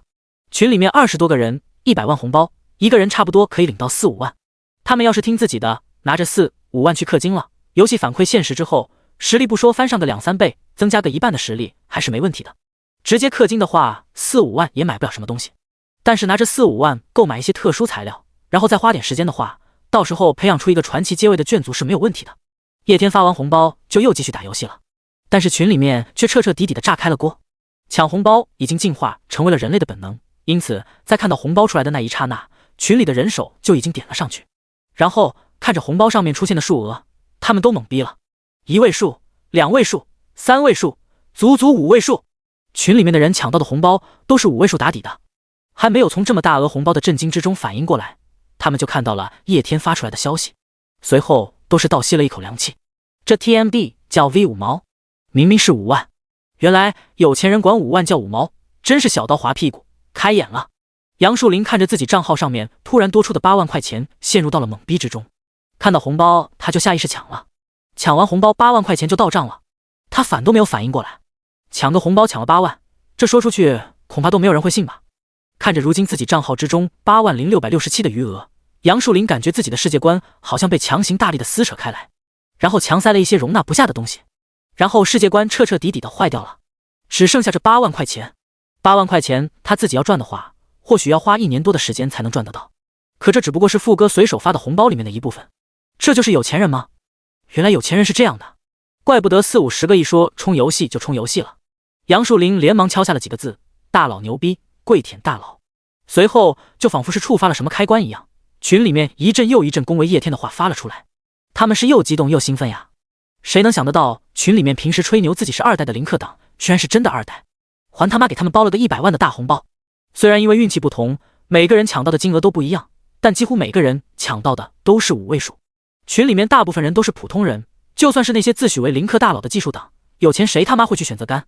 ？5位数的红包对他们而言也不是一个小数目，个个后悔平时没有和叶天搞好关系。中烟之神牛逼，刷屏全场。对于群里面的反应，叶天并没有去理会，100万对他而言只不过是随手为之罢了，毕竟好歹前世认识。他们抢到了这钱，如果按照自己所说的冲入了游戏里面，等到游戏反馈现实之后，他们自然会知道这钱花的有多值。如果不听自己的，将这钱用在了其他地方，那叶天也管不着，毕竟前世彼此之间虽然有交情，但也不多。第12章世界等级提升之后所带来的好处。叶天氪金近40亿引起的轰动，自然不仅仅是这一点，几乎是整个游戏圈都轰动了。不仅仅是我是创世神这个游戏圈内的人，在整个游戏圈都是很轰动的。世界上游戏那么多，爱打游戏的土豪又那么多，因此游戏圈里也时常有土豪为游戏豪掷千金的信息流传，但都没有这次这么夸张。一次氪金40亿，这太夸张了。大多数的人对于这个消息持有怀疑的态度，他们认为叶天完完全全就是一个游戏托，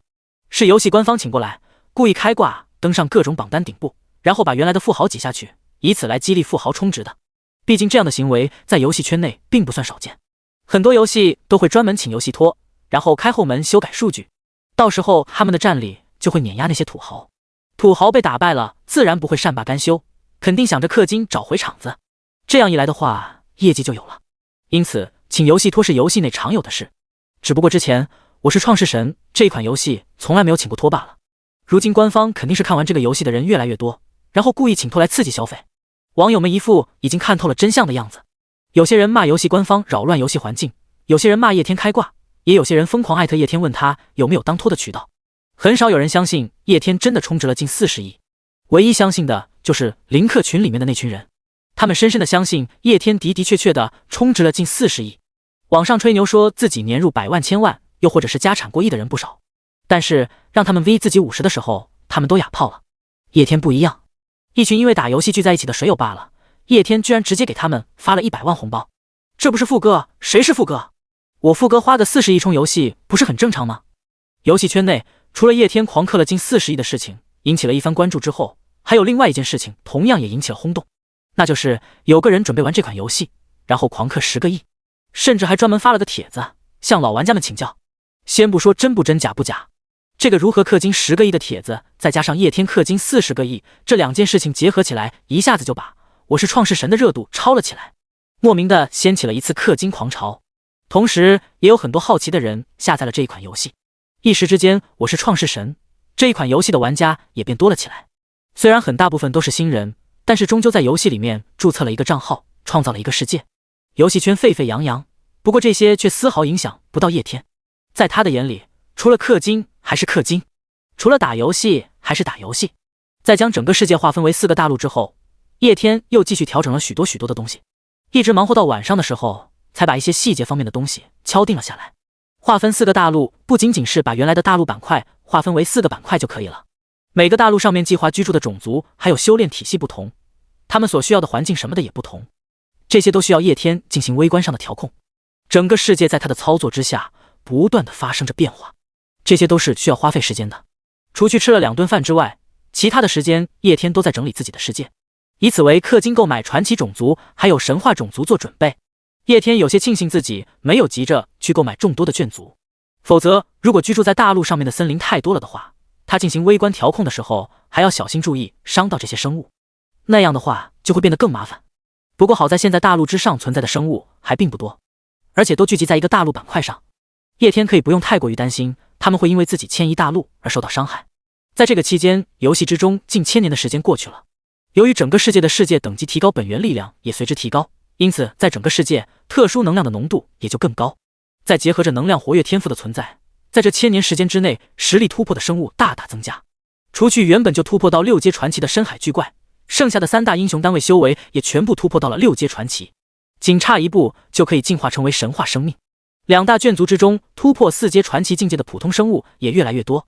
而且值得一提的是，深海鱼人之中进化出来的新兵种，在这1000年的时间里面，突破到传奇境界的深海鱼人数量变多。同时因为海怪天赋而生成的海怪数目也大大增多。深海鱼人和海怪都是生活在海底的。随着亚特兰蒂斯之王突破到6阶传奇，还有众多的深海鱼人突破到4阶传奇之后，他们将主意打到了海怪身上。海怪身强体壮，身躯又十分庞大，拥有不小的战斗力，因此亚特兰蒂斯之王还有众多的深海鱼人收服了海怪，成了类似于龙骑士那样的兵种军团。海怪骑士，每一个达到传奇4阶的深海鱼人都可以收服一个海怪作为坐骑，两者合体之下，战力倍增。好不容易才梳理完一切的叶天，看着自己欣欣向荣的游戏世界，露出了农民丰收的喜悦。现实1小时，游戏100年。在这样夸张的时间流逝之下，眷族之中传奇境界的人越来越多，这都在叶天意料之中。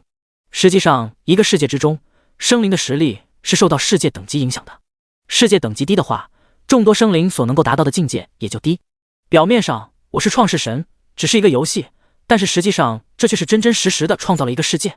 叶天之前没充钱的时候，游戏里面的时间几乎过去了几个纪元，在这样漫长的时间里面，叶天的世界人之中却没有产生太多的强者，就是因为世界等级的压制。世界等级低，产生强者的数量也少，因此在叶天冲前面很长的一段时间里面，两大卷族之中成为传奇级别的人是有限的。现实一天，游戏之中几千年，两大卷族才有几位跨入传奇境界。到现在，叶天世界等级直接提升到了9级，没有了压制，再加上有着浓厚的能量，还有漫长时间的加持，两大卷族的高手如同雨后春笋一样不断的冒出。叶天如今已经可以组建传奇军团了，虽然是最弱的那种。叶天嘴角止不住的笑意，这还只是氪金将世界等级提升上去之后带来的好处，他可还没有真正在卷族上面氪金啊。毫无疑问，重生还有氪金带来的影响已经慢慢的发挥了出来。等到游戏反馈现实，命运齿轮再次转动的时候，叶天终将会主宰一个时代。第13章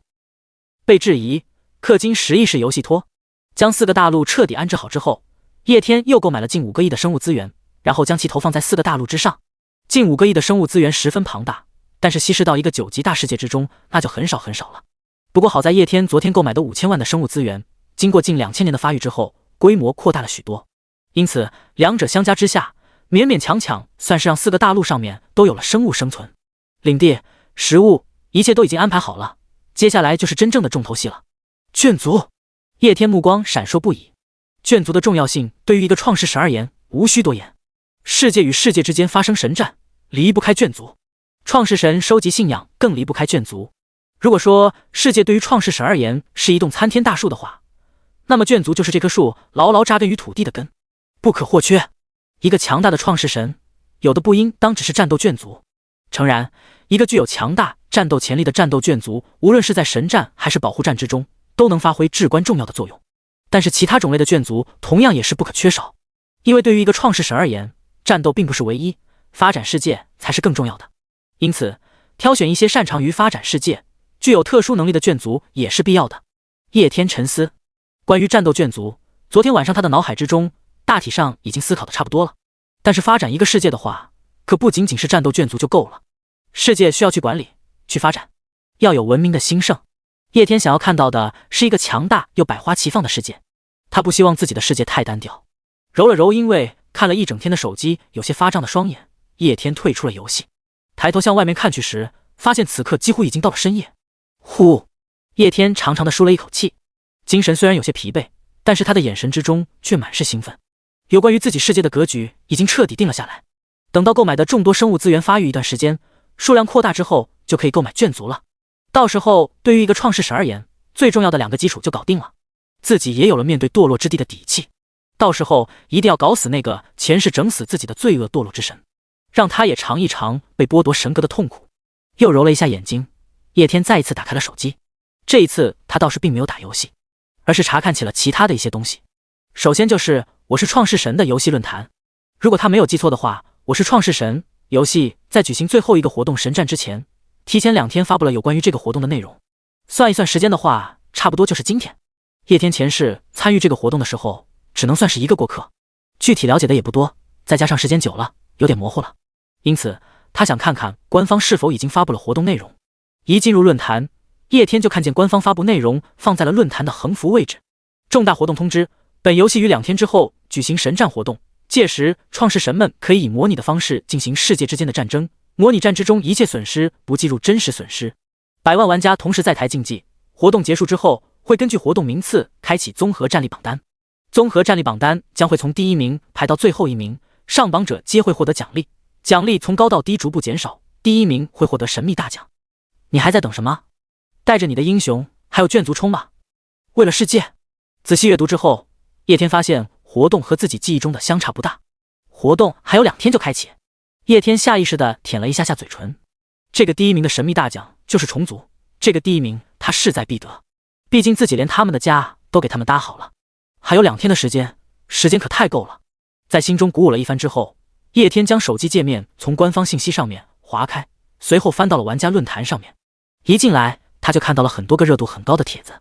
玩家中焉之神客精打造9级世界，究竟是副歌还是游戏托？垃圾游戏，请一个托就算了，还请2个请2个就算了，还把我们当傻子耍，把我们当傻子耍就算了，还不让我当托。急，家里钱多的花不完，想在1个星期内在这个游戏里面氪金10个亿，请各位大佬指教一下该怎么花这10个亿。游戏找游戏托，游戏托还找托，污染游戏环境。叶天看到这一连串的帖子的时候是有点懵的，特别是在看到自己游戏名的时候。怀着好奇的心情，叶天点进了第一个帖子里面。这个帖子也不知道是谁发布的，主要内容就是叶天氪金成为9级世界这件事情。发帖的人不相信叶天会氪金40亿到游戏里面，而且游戏官方又刚好发布了综合战力榜的神战活动。发帖的人认为游戏官方想要凭借神战活动捞钱，然后请游戏托开挂，借此来刺激玩家们在神战活动之中充钱。发帖的人在帖子中狠狠地批评了游戏官方这种捞钱行为，顺带还鄙视歧视了叶天一番。评论区几乎是一片赞同的声音。看完这个帖子，叶天一时之间有些无语。平心而论，以一个正常人的角度来说的话，他听到有人玩游戏往里面充了40亿，肯定也是不相信。先不说有多少人能拿得出40亿，就算你能拿出40亿，你把它充游戏里面，那不纯纯的傻逼吗？即使是叶天自己听见有人玩游戏往里面充了40亿，他都要骂一句大傻逼。所以他对于众多玩家的想法是理解的。可惜现在别人眼里的大傻逼是他，世人皆醉我重生啊！叶天感慨了一句，没有把这个帖子放在心上。他又打开了第二个帖子。垃圾游戏，请一个拖就算了，还请2个亲2个就算了，还把我们当傻子耍，把我们当傻子耍就算了，还不让我当拖。第一个帖子作者应该是个文化人，写的内容是有点水平的，有理有据，比较让人信服。这第二个帖子就有点不太雅观了，几乎是指的游戏开发商骂。大体意思就是你找游戏拖可以，大家都可以接受，毕竟这个游戏的确好玩，但是不要把玩家当傻子糊弄。找游戏拖，一个开挂直接成9级世界，氪金足足要氪40亿，摆明了把有问题3个字写在脸上。你找人当游戏拖也好歹收敛一点，直接搞个价值40亿的号刺激消费 ，TMD 性啊，纯纯把玩家当傻子糊弄。就这一个拖就算了，还找了另外一个拖，说什么要在游戏之内充10个亿，谁有10个亿会往游戏里面充啊？这不又把玩家当傻子糊弄？最后发帖人发出了自己愤怒的怒吼，我也要当拖，要求不高，给我1000万的游戏充值额度。评论区又是一番狠狠的赞同，最后狠狠的训斥了发帖人最后发出的怒吼，顺带复制粘贴发送。看完这个帖，叶天眉头一皱，我是创世神，这个游戏特殊无比，开发商都找不到，更不要说是找游戏拖这种事情了。自己是真真实实氪金氪了快40多亿。这第二个帖子说有另外一个人准备花10亿玩这个游戏，叶天眉头皱了起来。10个亿可不是小数目，如果不知道这个游戏能够反馈现实的话，谁他妈会花那么多的钱玩一个游戏啊？前世自己记忆之中没有这个人的存在。想到这里，叶天瞬间就是一惊，难道是有人和自己一样重生了？又或者是因为自己氪了40亿引起的蝴蝶效应？叶天之所以大摇大摆的氪金，就是不怕有人跟。这个世界上能和他一样拿得出那么多钱的，也就只有一些商业巨额。这些人不要说玩游戏了，可能都不会关注游戏，他们的儿女可能会玩，但是又不是每个富二代都是顶级富二代，就算是往游戏里面充钱，最多也就几百万，能充1个亿就顶天了。就像前世第一的杨汝昌一样，充了差不多近1个亿，而自己可是对了所有的资产，要往游戏里面投入近400个亿。这样的情况之下，就算会引起关注，也绝对不会有人有自己这个条件。这个要氪10个亿的，绝对有问题。叶天想起了论坛排行第3的帖子，立马打开查看了起来。结合帖子还有评论下面的那些内容，叶天发现这家伙是真的要氪金10个亿，并非哗众取宠。叶天看着这消息有点懵逼了，前世没有这一出。没有犹豫，叶天立刻给李叔发过去的消息：顶级富二代李叔，查一下游戏论坛第3那个要花费10个亿氪金的人是谁，不惜一切代价。发完消息，叶天心中稍微安定，他迫切想要知道那个氪金10个亿的人的身份。我是创世神，游戏神秘无比，一切消息都不可查，但是查一个游戏帖的主人还是没有多大问题的。叶天刚发出消息就收到了李叔的回信，李叔查到了。看到李叔的消息，叶天瞬间诧异，这才几秒钟的时间，李叔的动作这么快的吗？还没有等叶天有所动作，李叔的第2个消息就发了过来，李叔查到了，是我。叶天的表情彻底的变了。第14章，眷族的购买，魅魔，狗都不买。搞了半天是自己在吓自己。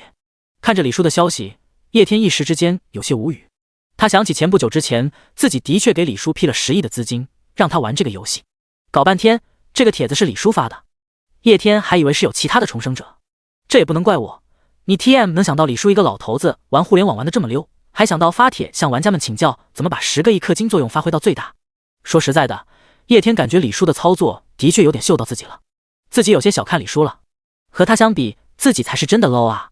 虽然感觉有些哭笑不得，但是在得知了事情的真相之后，叶天的心也算是安定了下来，没有再去看其他的帖子。叶天直接爬上床休息了。本来他还想要花点时间计划一下明天具体要购买的卷组的，但是今天看了一整天的手机，打了一整天的游戏，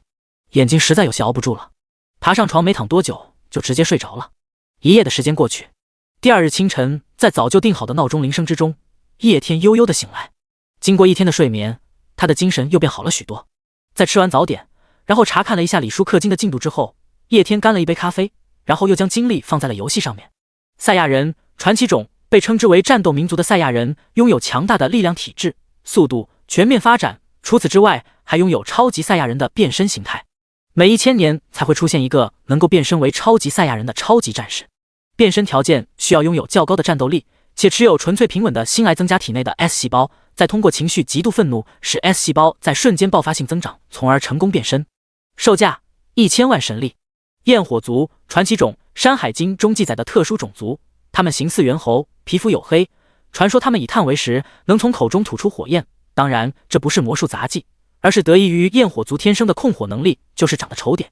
售价100万神力。羽人族传奇种，山海经中记载的鸟人，天使种族，他们身上长羽毛，有翅膀可以飞。龙国自古就有羽化成仙的说法，就和羽人族的形象有关。最早人们认为神仙就是长翅膀的。售价100万神力。修仙人族超凡种，神话种，该种族属于特殊人族，拥有灵根，可用灵根吐纳天地灵气，从而进行修仙。不同的灵根拥有的天赋不同，天赋优越者可修行到神话境界。售价1亿神力。奥特曼传奇种，生活在 M78 星上面的巨人，他们拥有巨大的身体、强大的破坏力，还有优秀的战斗意识。不同的奥特曼又有自己独特的必杀技，潜力强大的奥特曼可进化成为不同形态。售价1000万神力。魅魔超凡种，忠诚于将他带到世界的主人，性感诱人，妩媚妖艳。魅魔来自深渊魔域，一个混乱与邪恶永不停息的空间。他们是炼狱生物中最暴力、最贪婪、最善变也最堕落的一个种族，同时数量也最大，种类也最多。魅魔充满着性感与诱惑，这种集狡猾、美丽于一身的恶魔强大、致命、美丽，有着恶魔的身材，喜欢 SM 的皮鞭。售价1万神币。又是熟悉的游戏商店，熟悉的卷族，看着看着叶天眼睛瞪大了起来。魅魔，这游戏商店怎么回事？把这种种族推到前面？他叶天堂堂上位神，他是这样的人吗？叶天看着手机，就在那妩媚的图标，十分不屑，瞬间退出游戏，点进网购软件购买了一个皮鞭，然后这才重新切回游戏界面。嗨嗨，叶天仔细的查看起了卷族，然后开始仔细挑选了起来。卷族上面的花费绝对是大头，自己如今手上还有着近260亿，这个数字听起来很多，但是相对游戏商店之中这浩如烟海一般的物品，自己这点钱也不过是9牛1毛上的毛尖尖，要谨慎使用，把每一份钱都花在刀刃上。哎，我的神币怎么少了1万？该死的游戏商店居然吞我的神币！看在数额少只有1万的份上，这次就放过你了，下次可就不许这样了。叶天认真的挑选了起来。首先就是战斗卷族，有一位伟人曾经说过，有枪杆子腰才能硬。对于一个创世神而言，战斗卷族就是自己的枪杆子。战斗卷族的挑选不能草率了。很快的，叶天就挑选好了自己的第一个卷族。天使族，神话种，宇宙之中信奉正义秩序的至高种族。正义秩序，相互尊重，相互理解，平等相待，互不干涉，互不侵犯，相互帮助，相互支持对方正当权益，相互交流，共同合作，互利共赢。他们拥有极高的天赋和极强的实力，具有的神圣力量可以净化一切邪恶。天使族一直以来都与恶魔为敌，绝对抵制恶魔文明，但凡与恶魔有关联，需要清除净化。天使种类分为5类，代表仁慈之天使，代表智慧之天使，代表勇敢之天使，代表力量之天使，代表正义之天使。天使种族是信仰种族，会将一切的信仰全部奉献给创世神。售价2亿神币。叶天挑选天使种族的原因很简单，天使种族的实力的确十分的强劲，而且女天使还非常的养眼。当然，这不是最重要的原因，最重要的原因是前世杀死叶天的那一个堕落与罪恶之神，他手下最强的卷族是恶魔种族，而天使种族专门克制恶魔种族。叶天购买天使种族就是为了针对那个邪神，打爆他的狗头。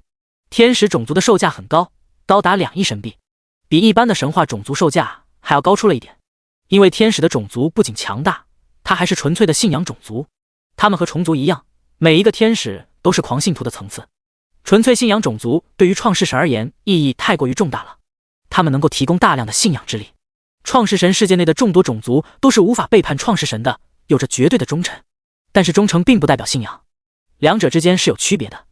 就像深海鱼人，叶天让他们去死，他们绝对不会有丝毫的犹豫。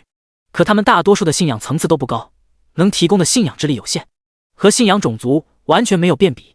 因此，信仰种族在众多的眷族之中价格要高出许多。不过，虽然天使种族也是信仰种族，但它依然无法和虫族做比较。天使种族强大，但是数量和繁殖能力方面是短板。实际上，大部分的神话种族都有着这方面的限制，越强大的数量就越稀少。但是虫族不一样，虫族走的就是暴兵路线，依靠数量取胜。更重要的是，它的强度还不低，这也是叶天心心念念想要得到虫族的原因。第15章神话眷族，买！购买了天使种族之后，叶天又购买了修仙人族。修仙人族，超凡种，神话种，该种族属于特殊人族，拥有灵根，可用灵根吐纳天地灵气，从而进行修仙。不同的灵根拥有的天赋不同，天赋优越者可修行到神话境界。售价1亿神力。在我是创世神游戏设定之中，并不是所有的人族都可以修仙，要拥有灵根的人族才能修仙。而修仙人族就是拥有灵根的人族，他们可以通过灵根吞噬灵气提升自我，发掘出本身隐藏的潜力，不断突破自我，提升修为，以期达到天人合一、长生不死的境界。世间万物有盛有衰，有生有死，为天。修仙超脱凡人，诚可长生，便是逆天。修仙人族有修仙之法传承，炼化天地元气，用于淬炼己身。借助天地之间灵气充沛的天地精粹，主要是一些草药、晶石炼制成丹药，以吸纳其精华，以修心、修身、修饰的方式在红尘中历练心境等等。这是一个上限很高、下限也很低的种族。在其阶位分配上面，游戏商店并没有给出准确的阶位。其他很多的眷族，其个体在成年之后都能够达到其种族所拥有的阶位，天赋佼佼者甚至能突破这个阶位。但是修仙人族不一样，他们能够达到什么样的实力，完全看天赋。有些人穷尽一生，也就只能成为超凡种，有些人却能逆天上，成为神话种。说是完全看天赋，也不太准确。有一些天赋很差的，也可以成为神话种的存在。总之，修仙人族的发育充满了不确定性。不过不可否认的就是他的强大，不仅自身实力强大，还善于利用天地万物、灵气法器、丹药功法种种，综合实力比之大多数的神话种都要高。但是修仙人族有着一个致命缺陷，那就是信仰。游戏商店购买的修仙人族对创世神绝对忠诚，但是修仙之道修的是自我。他们虽然能绝对忠诚，但是信仰程度却不高，在提供信仰之力这方面弱了些。对于一个创世神而言，眷族信仰程度是其是否重要的标准。因此，游戏商店修仙人族的价格并不算高。修仙人族是叶天早就已经决定好要买的眷族，虽然他无法提供太多的信仰之力，这一点是一个大缺陷，但是拜托，这可是修仙爱，是我龙国最经典的修炼体系，必买好吧。1个亿的资金瞬间又花了出去。洪荒龙族，神话种，传说盘古开天辟地，定地水火风4大先天元素，使洪荒空间稳定。4大先天元素渐渐地演变成后天5行5元素，金木水火土。而在演变过程中，4大先天元素互相融合感染，终究如混沌孕育盘古般孕育出数位混沌神兽，其中之一便是祖龙。龙族便是祖龙后代，天生强横的肉身，无惧普通攻击，立于不败之地。同时，他们掌管海洋丙泉，能够掌管天下河脉。不过在强大的同时，他们繁衍能力极弱，生长周期极长。售价1亿神币。叶天选择龙族的原因很简单，龙族一直以来都是神话传说之中的至高神族，拥有强大无比的实力。当然，叶天真正看重的并不是他的实力，而是他掌管海洋丙泉的能力。如今叶天世界之大，几乎无法衡量，其中海洋又占了一大半，因此叶天要购买的海洋眷族的数量并不在少数。龙族就是最适合海洋的，而且4大陆地之上也是有着山川河流的存在，有些时候世界自行运转，也会发生一些河流灾害。叶天身为创世神，虽然能够阻止，但是他不可能时时刻刻都盯着，这种时候龙族的存在就很有必要，调控天下河流。不过龙族繁殖极其困难，是其他神话种族的10倍乃至于100倍，算是一个缺点。因此总的来说，其价格也并不算是太高。水中的神话种族有了龙族还远远不够，自己的世界如今升级成为了9级大世界，海洋板块又占据了9级大世界近70%。说上一句无尽海域，丝毫不为过。龙族放到其中也不过是沧海一粟罢了，仅有一个龙族那可还远远不够。10万水族传奇种并没有具体的种族划分，水中生物都有，虾兵蟹将、灵龟神鱼，具有着在水中修炼的能力，乃是水中龙族的附属种族，可以依靠龙族而获得修炼加持。售价1000万神币。叶天购买了10万水族，这算是系统商店之中比较特殊的存在。它并没有具体的种族归属，只不过都是水族罢了，各种各样的水中生物都涵括在里面。唯一特殊的一点就是这些水中生物都可以在水中进行修炼，它们依附于龙族而存在，属于龙族的附属眷族。它们的价格也不贵，索性将它们买下来，既可以增加龙族的实力，又可以扩充水中生物的数量。鲛人，超凡种，鱼尾人身，为人鱼之灵异者。干典籍中记载的鲛人鱼，它们生产的鲛枭入水不湿，它们哭泣的时候眼泪会化为珍珠，鲛人的油一旦燃烧将万年不息。鱼人，超凡种，鱼尾人身，居住在深海之中的种族，他们具有极高的精神天赋，发出的声音之中富有一股神秘的蛊惑力量，流出的眼泪可以变成钻石。银鱼，超凡种，裸鱼生长在龟山的洋水里，鱼有双翼，叫声犹如鸳鸯，平时轻易不出现，一旦在哪里出现，哪里就要发大水，生活在渭水河里。鲲鹏，神话种，传说居住在深海之中的大鱼，它的身躯可达数万里，拥有恐怖无比的体积和力量，离开深海之后会化身成为鹏，展翅之间就是千万里，拥有无与伦比的速度。即北冥有鱼，其名为鲲，鲲之大，不知其几千里也；化而为鸟，其名为鹏，鹏之背，不知其几千里也。怒而飞，其翼若垂天之云。九头蛇，传奇种，具有9个脑袋的海中生物一种，每一个头都具有不同的能力，每一个头都代表了一条生命，生命力极其顽强，就有种种不可思议的神通。叶天又连续购买了多种生活在深海之中的眷族，大部分都是超凡种。超凡种价格便宜，但是这些作为超凡种的海中生命都有其独特的特点，战斗力方面可能不是那么的强，但却在其他方面有着突出的作用。就比如说鲛人，他们能够生产鲛珠，还能制成可以让人在水中生存的鲛枭。等到游戏反馈现实之后，游戏商店将会彻底关闭，到时候成为了创世神的玩家们想要获取什么东西，就只能彼此之间相互交易。到时候如同鲛枭这种东西就可以作为一种商品，属于是世界的特产了。因此类似于鲛人这种有其独特产物的眷族，在游戏反馈现实之后就可以发挥出巨大的作用。传奇级别的眷族，叶天也购买了很多。叶天购买这种级别的眷族也是有着自己的小技巧在里面的。那种在同阶之中战斗力十分强悍的眷族要购买，实力稍弱一点但是繁衍能力强的种族也要购买。前者实力强劲，但是数量稀少，可以提供精英战力；后者实力虽然稍弱一筹，但是却可以提供数量。彼此搭配之下，神战之时发挥出的作用将会强大无比。除去专门负责战斗的眷族之外，叶天还购买了其他很多类似于鲛人一样具有辅助作用，又或者是能够生产某种特殊物质的种族。最后就是神话眷族。除了龙族之外，叶天还购买了鲲鹏一族，还有其他一些在水中具有强悍战力的水族。神话阶位的深海眷族数目比较繁多，但是实际上大部分在其特点上面都重复了。深海之中居住的实力强大的种族类型很多，但是大部分的特点都是体积大、力量大，然后还数量少，繁衍后代十分困难。大部分种族的设定都是一样的，因此深海之中的神话眷族叶天并没有购买太多。不过即使如此，在将深海之中的眷族搞定之后，叶天也差不多花费了近30亿，这也是没有办法的事情。海洋的面积比起陆地的面积不知道要大出了多少，即使花费了30亿，也最多只能让 10% 的海洋区域充满生命。想要让大部分的海洋区域都充满生命的话，那还要需要一定的时间给这些眷族发育。在将海洋眷族全部挑选好了之后，叶天这才松了一口气。第16章，打造东方大陆与西方大陆。随后他又将注意力放回到了陆地眷族上面。如今的陆地已经被他分成了4个大陆。第一个大陆是东方大陆，叶天决定将它打造成为修仙大陆。修仙大陆的主旋律自然不用说，那肯定是修仙，其上面生活着的眷族也肯定是那些修炼灵力仙气的眷族，其中首当其冲的就是修仙人族。这个叶天刚刚就已经购买好了。不过修仙大陆上面仅有修仙人族，那可还远远不够。人族都已经有了，那妖族还能少吗？妖族统合包，超凡种，神话种，妖族是由天生地养的种族，它们数量庞大，兴奋血脉之中的力量，具有恐怖无比的肉身之力，还有爆发力。不同的妖族血脉之中蕴含着不同的血脉之力，血脉越是古老的妖族，实力越是恐怖。妖族数量众多，大部分的个体实力都很优秀，不过同时他们也存在限制，实力越低的妖族繁殖能力越强，实力越高的妖族繁殖能力越弱。妖族信奉血脉之力，属于半信仰种族，能够为创世神提供大量的信仰之力。售价5亿神币。叶天很快的就挑选好了自己的目标，那就是系统商店推出的了妖族统合包。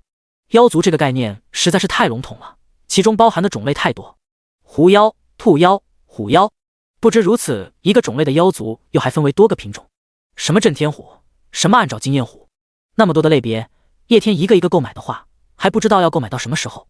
而系统之中正好就有妖族统合包，顾名思义就是将众多的妖族一起打包售卖，因此其在价格上面高达5亿。不过花5亿购买那么多的妖族，绝对只赚不亏。修仙人族再加上妖族，东方大陆上面的眷族基本上就已经齐全了，那么就只剩下另外2个大陆了，西方大陆和幻想大陆。西方大陆以修炼斗气和魔法为主旋律，实力提升到更高一阶之后就是点燃神火，然后成神。西方大陆的眷族叶天早就已经有了想法，这个西方大陆就按照他想象之中的西方大陆打造。地精，超凡种，一种类人形邪恶生物，大多数都是由精灵及人类变异而出现的产物，在原意中被称之为堕落之人。地精有着绿色的皮肤，血红色的眼睛，由于个性贪婪、狡猾欺诈，让地精的在魔幻世界中经常被视为小偷和投机倒把的商人。精灵，传奇种，精灵从巨人尸体上诞生，并吸收巨人的精华，成为有灵性的生物。其中尸体向光一面诞生的是精灵，或称光明精灵；背光一面诞生的则是黑暗精灵。光明精灵们通体发亮，光明耀眼，长得非常美丽。它们通常性情温良、开朗热情，能和树木花草、由于飞鸟彼此沟通。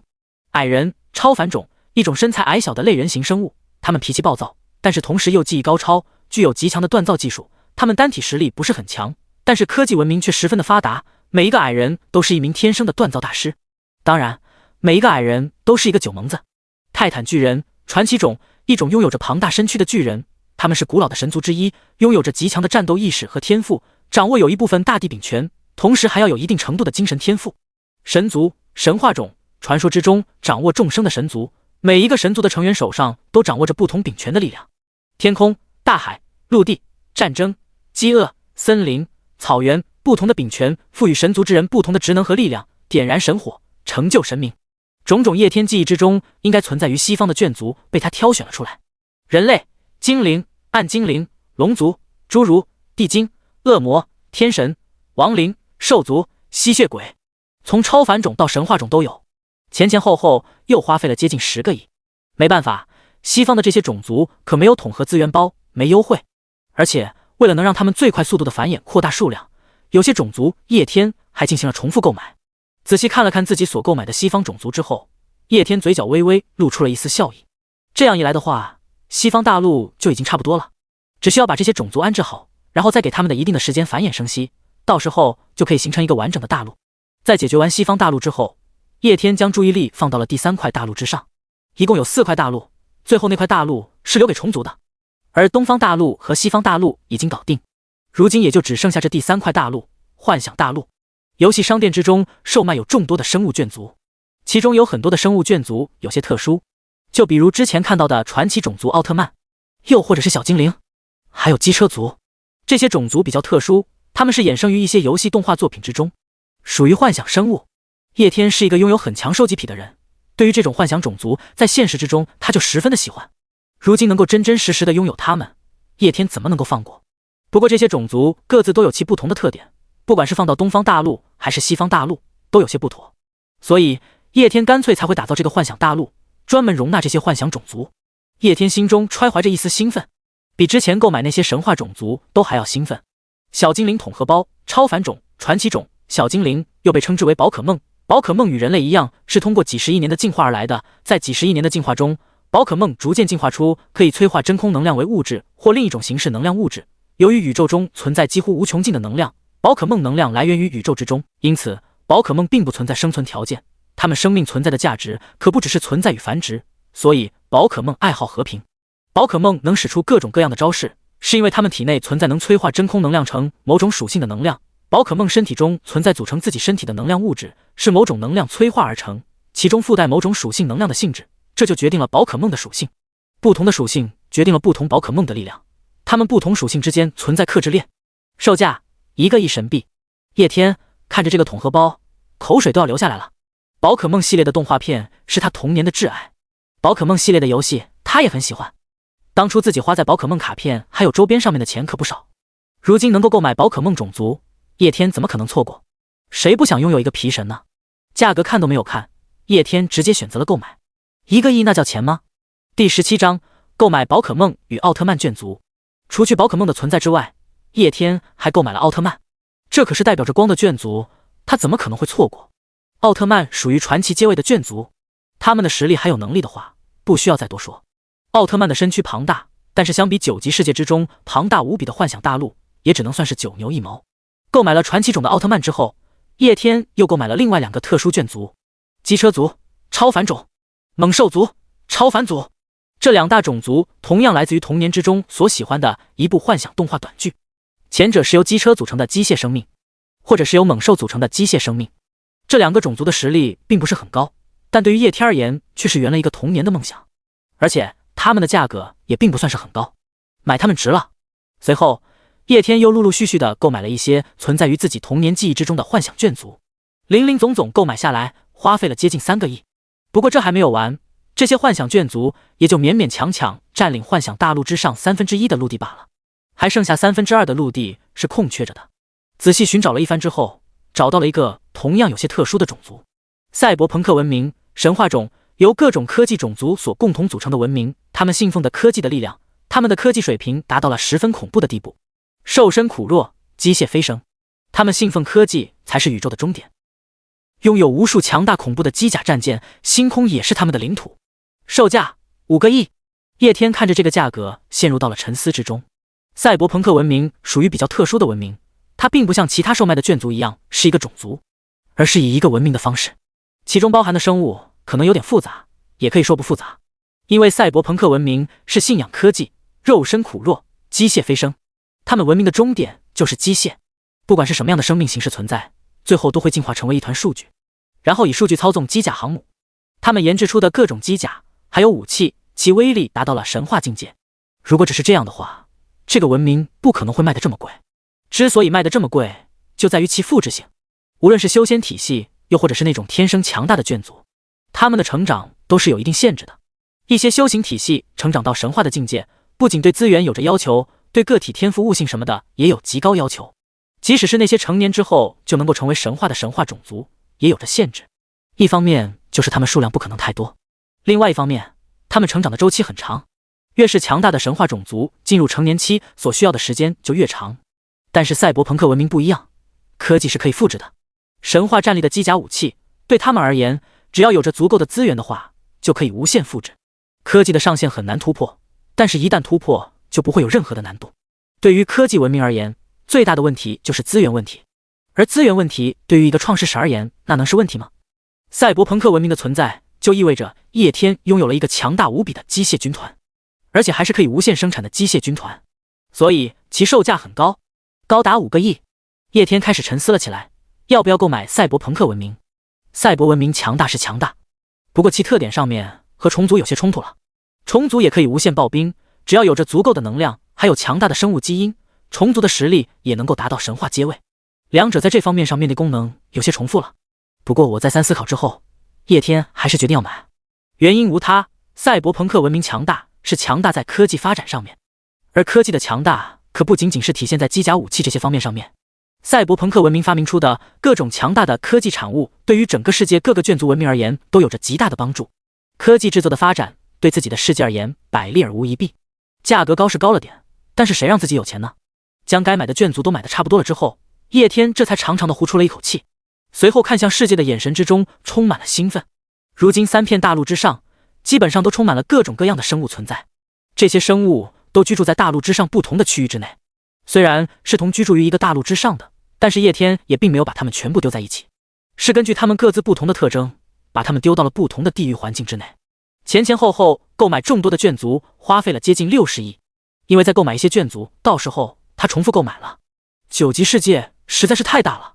即使是将陆地分成了4个大陆，但随机拉出来一个大陆都要比8级世界还要大。在拥有如此恐怖的面积之下，即使叶天疯狂氪金购买卷族，也不可能将整个大陆都注满。系统处购买的卷族数量基数虽然很大，但是大陆更大。不说海洋里面，大地上面所有的卷族加起来，也就勉强注满了1/3左右的面积。这还是在不算虫族大陆空着的情况下。叶天想要让卷族迅速将大陆充满，那就只能增加其基数，重复购买卷族。因此，总的下来花费并不低。即使如此，还有大量的陆地上面是没有任何生物存在的。不过这没关系，这些卷族刚刚购买下来，正是处于发育期，给他们一定的时间，到时候整个大陆之上都会充满生灵。不断的切换地图，缩小地图，查看了一下众多卷族在大陆之上的生存情况之后，叶天松了一口气，然后将注意力投放到了深海鱼人还有亚人族身上。他们在前世的时候可是自己的核心战力，虽然这一次注定了他们可能要被淘汰，不过叶天还是要尽自己所能的强化他们一波。终极卷族潜力提升卡能够将一个超凡等级的卷族潜力提升为传奇，售价5000万神币。高级卷族潜力提升卡能够将一个传奇等级的卷族潜力提升为神话，售价2亿神币。看着系统商店之中这2个功能性的道具，叶天没有丝毫犹豫，直接选择了购买。在游戏商店之中售卖的东西是有一定的规律可循的，你要直接购买某样东西，或者是直接提升某样东西，其价格往往会很贵，但你购买一些辅助性的东西，然后再花费一定的时间，同样也可以达到目的。这样一来，在成本就会降低很多。这两者之间的区别就如同玄幻小说之中的炼丹，前者是直接购买丹药，花费很高，后者就是相当于你掌握了炼丹术，然后只需要购买相应的材料，就可以炼成对应的丹药一样。这其中的价格差距能够达到100倍，甚至是1000倍的层次。就如同叶天购买传奇卷族，他是直接花几百万购买。其他的玩家没有那么多的钱，但他们同样有着传奇卷族的存在。他们就是以微氪的方式购买一些特殊材料，然后再诱导卷族或者是生物发生进化。这样一来，成本仅有几万。如今距离游戏反馈现实只剩下9天的时间，叶天没有时间以第二种方式慢慢培养，也没有必要以第二种方式培养，因为自己有钱，有钱不花留着干嘛？等到游戏反馈现实之后，现实的货币会陆续崩塌，到时候几千亿都只是一堆废纸。而且氪金也有氪金的好处的，以第二种低成本的方式培养出来的卷族充满了不确定性，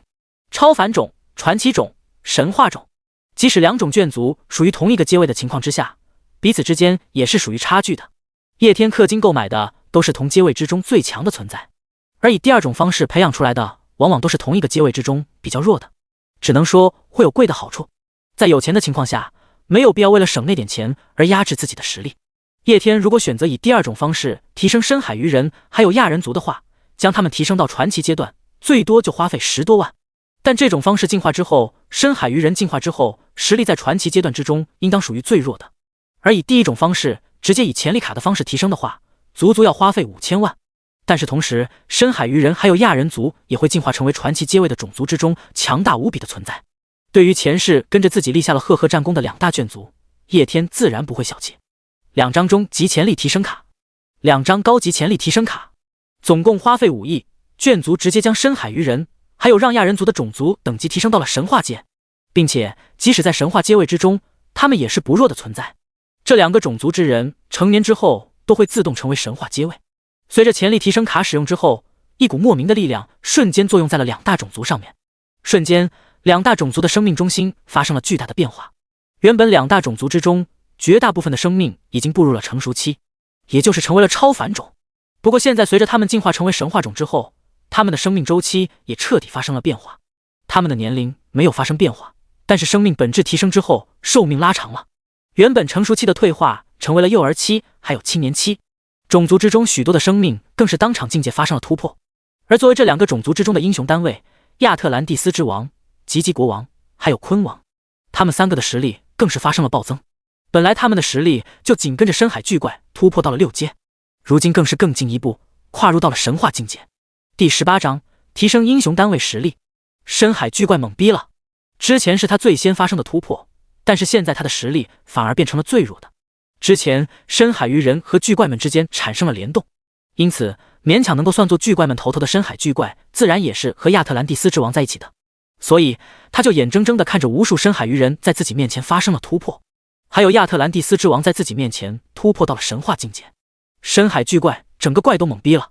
他急了，嘴里面咬着的巨鱼都瞬间不香了。赞美造物主！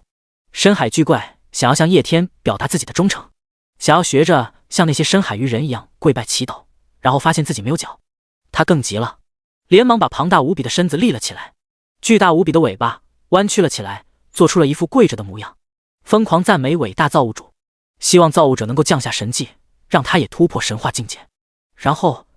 什么都没有发生。当然不是因为叶天把他给搞忘记了，而是因为两边的时间流速完全不一样。叶天在现实之中购买物品，提升深海巨怪的实力是需要几分钟时间的，这放到游戏时间之中就是几个月。所以深海巨怪跪了几个月之后，这才引来了造物主的宠幸。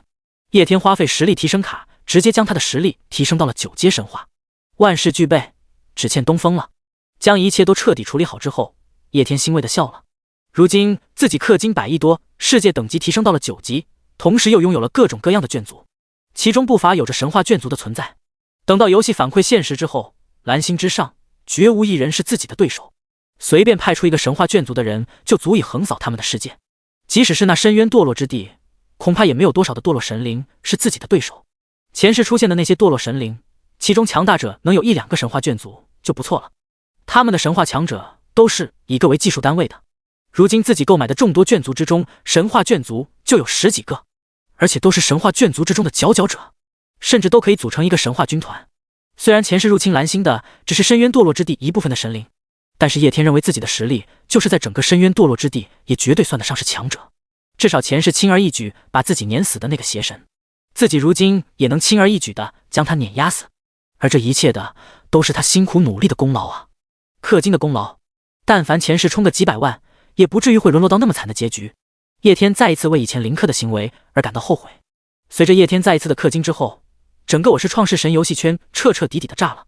我是创世神这款游戏的游戏内容实在是太多了，创造一个世界，那内容能不多吗？玄幻世界、修仙世界、科技世界、魔法世界、斗气世界，各种各样的世界，各种各样的卷族，各种各样的环境，各种各样的文明发展，游戏内容直接拉满。这也是我是创世神这一款游戏能够吸引到那么多玩家的一个原因。更让众多的玩家感到十分牛逼的一个点是，这么多的游戏内容，这个游戏占的内存居然不是很大。更重要的是，很多的游戏都会有版本更新，游戏时都会出现各种各样的 bug。但是我是创世神这个游戏从来没有更新过版本，从来也没有存在过什么 bug。众多玩家都纷纷猜测这个游戏引擎的先进程度，正是由于其那丰富无比的游戏内容，才产生了各种各样的榜单。有些榜单是针对于所有玩家的，比如世界等级排行榜单、最强卷族排行榜单、最强军团排行榜单、最强英雄排行榜单。这些榜单的内容都是针对于所有玩家的，但是有些榜单是专门针对一部分玩家的，比如修仙文明榜单、魔法文明榜单。这一类的榜单针对的不是所有的玩家，而是专门专注于这一方面内容的玩家。因此我是创世神游戏的榜单很多很多。在昨天，世界等级排行榜单发生了变化，第1名变成了一个叫中烟之神的家伙，他的世界等级提升到了前无古人，恐怖无比的9级，氪金足足需要40亿。众多玩家都认为这个人是游戏请的托。而今天更加匪夷所思的事情发生了，中烟之神的名字几乎出现在了所有的榜单上面，最强卷族榜单上面有他，最强军团榜单上面也有他，甚至是修仙文明榜单、魔法文明榜单。不仅仅是针对于所有玩家的榜单，就连那些针对于某一部分游戏内容的玩家的榜单上面都有他的名字。整个游戏圈彻彻底底的炸了。妈的，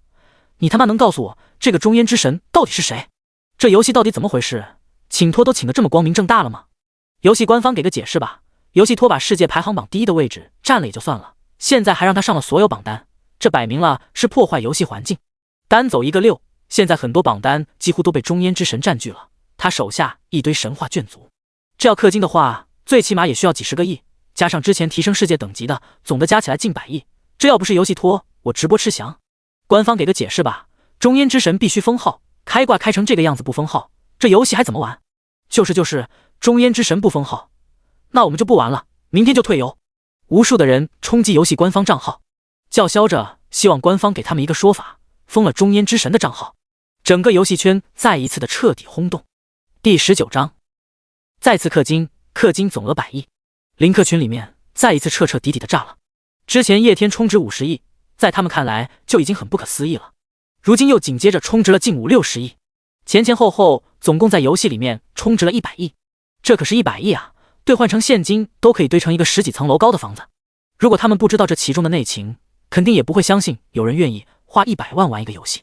肯定也会觉得这是游戏官方群的托。但是他们是知道内情的，知道叶天是一个真真正正的副歌，随手给一群不太熟的水友们发的红包都是100万，花费100亿玩一个游戏，听起来有些匪夷所思，但是貌似也能够理解。不过这一次倒是没有人艾特叶天，在知道叶天的真实身份之前，大家在群里面吹牛聊天很正常，但是如今他们知道叶天是一个玩游戏都花费100亿的巨豪之后，巨大的身份悬殊差距多少让人有点拘谨，更何况群里面的人都领了叶天的红包。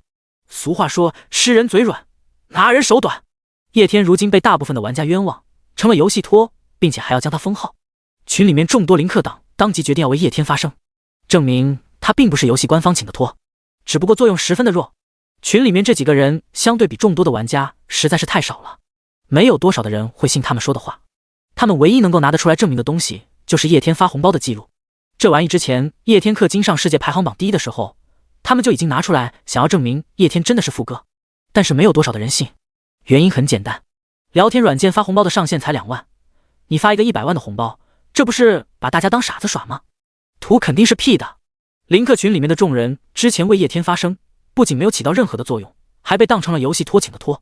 零氪群里的人被定性为游戏托请的托，证明自己不是托。之前有一个骂他们的帖子还挂到了游戏论坛榜的第3，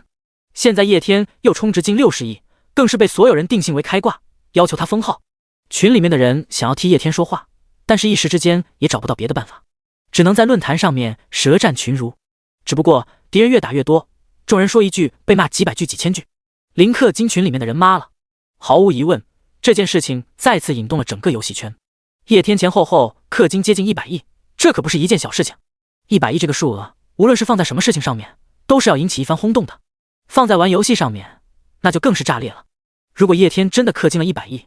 那么这将成为留存游戏史的大事件。如果叶天没有氪金，单纯的就是游戏托，那这也绝对是一件大事件。我是创世神，游戏发展到现在已经是成为一个大 IP。虽然这个游戏比较神秘，但是它的热度是没有丝毫疑问的。不仅仅是在龙国盛行，在全世界都盛行。这样的一个大游戏，如此肆无忌惮的请游戏托刺激消费，毫不夸张的说，正常情况下，这样的一个行为就足以毁掉一个游戏。我是创世神，游戏从发布至今一直都拥有着极好的口碑，如今口碑崩塌，同样也是一个大事件。因此，无论是前者还是后者，都足以引发巨大的轰动。某个不愿意透露姓名的游戏开发商更是懵逼了。我是创世神游戏一直以来态度都是十分高冷的，从来不理会玩家们的想法，态度就一个，爱玩不玩，不玩拉倒，众生皆蝼蚁。不过秉承着天道出品必属精品的原则，创世神游戏还是开发了一个投诉功能，只不过大多数时候投诉的人少，投诉了开发商也不会看。但是这几天投诉的人实在是太多了，100万玩家在线投诉，全部都是痛斥叶天开挂影响游戏平衡的。游戏开发商看着那么多的投诉信息愣住了，我有没有请托我能不知道吗？我开发的游戏我自己都不能开挂，你说别人开挂，人家就是纯纯的有钱。太多人的投诉引起了某位不愿意透露姓名的游戏开发商的兴趣，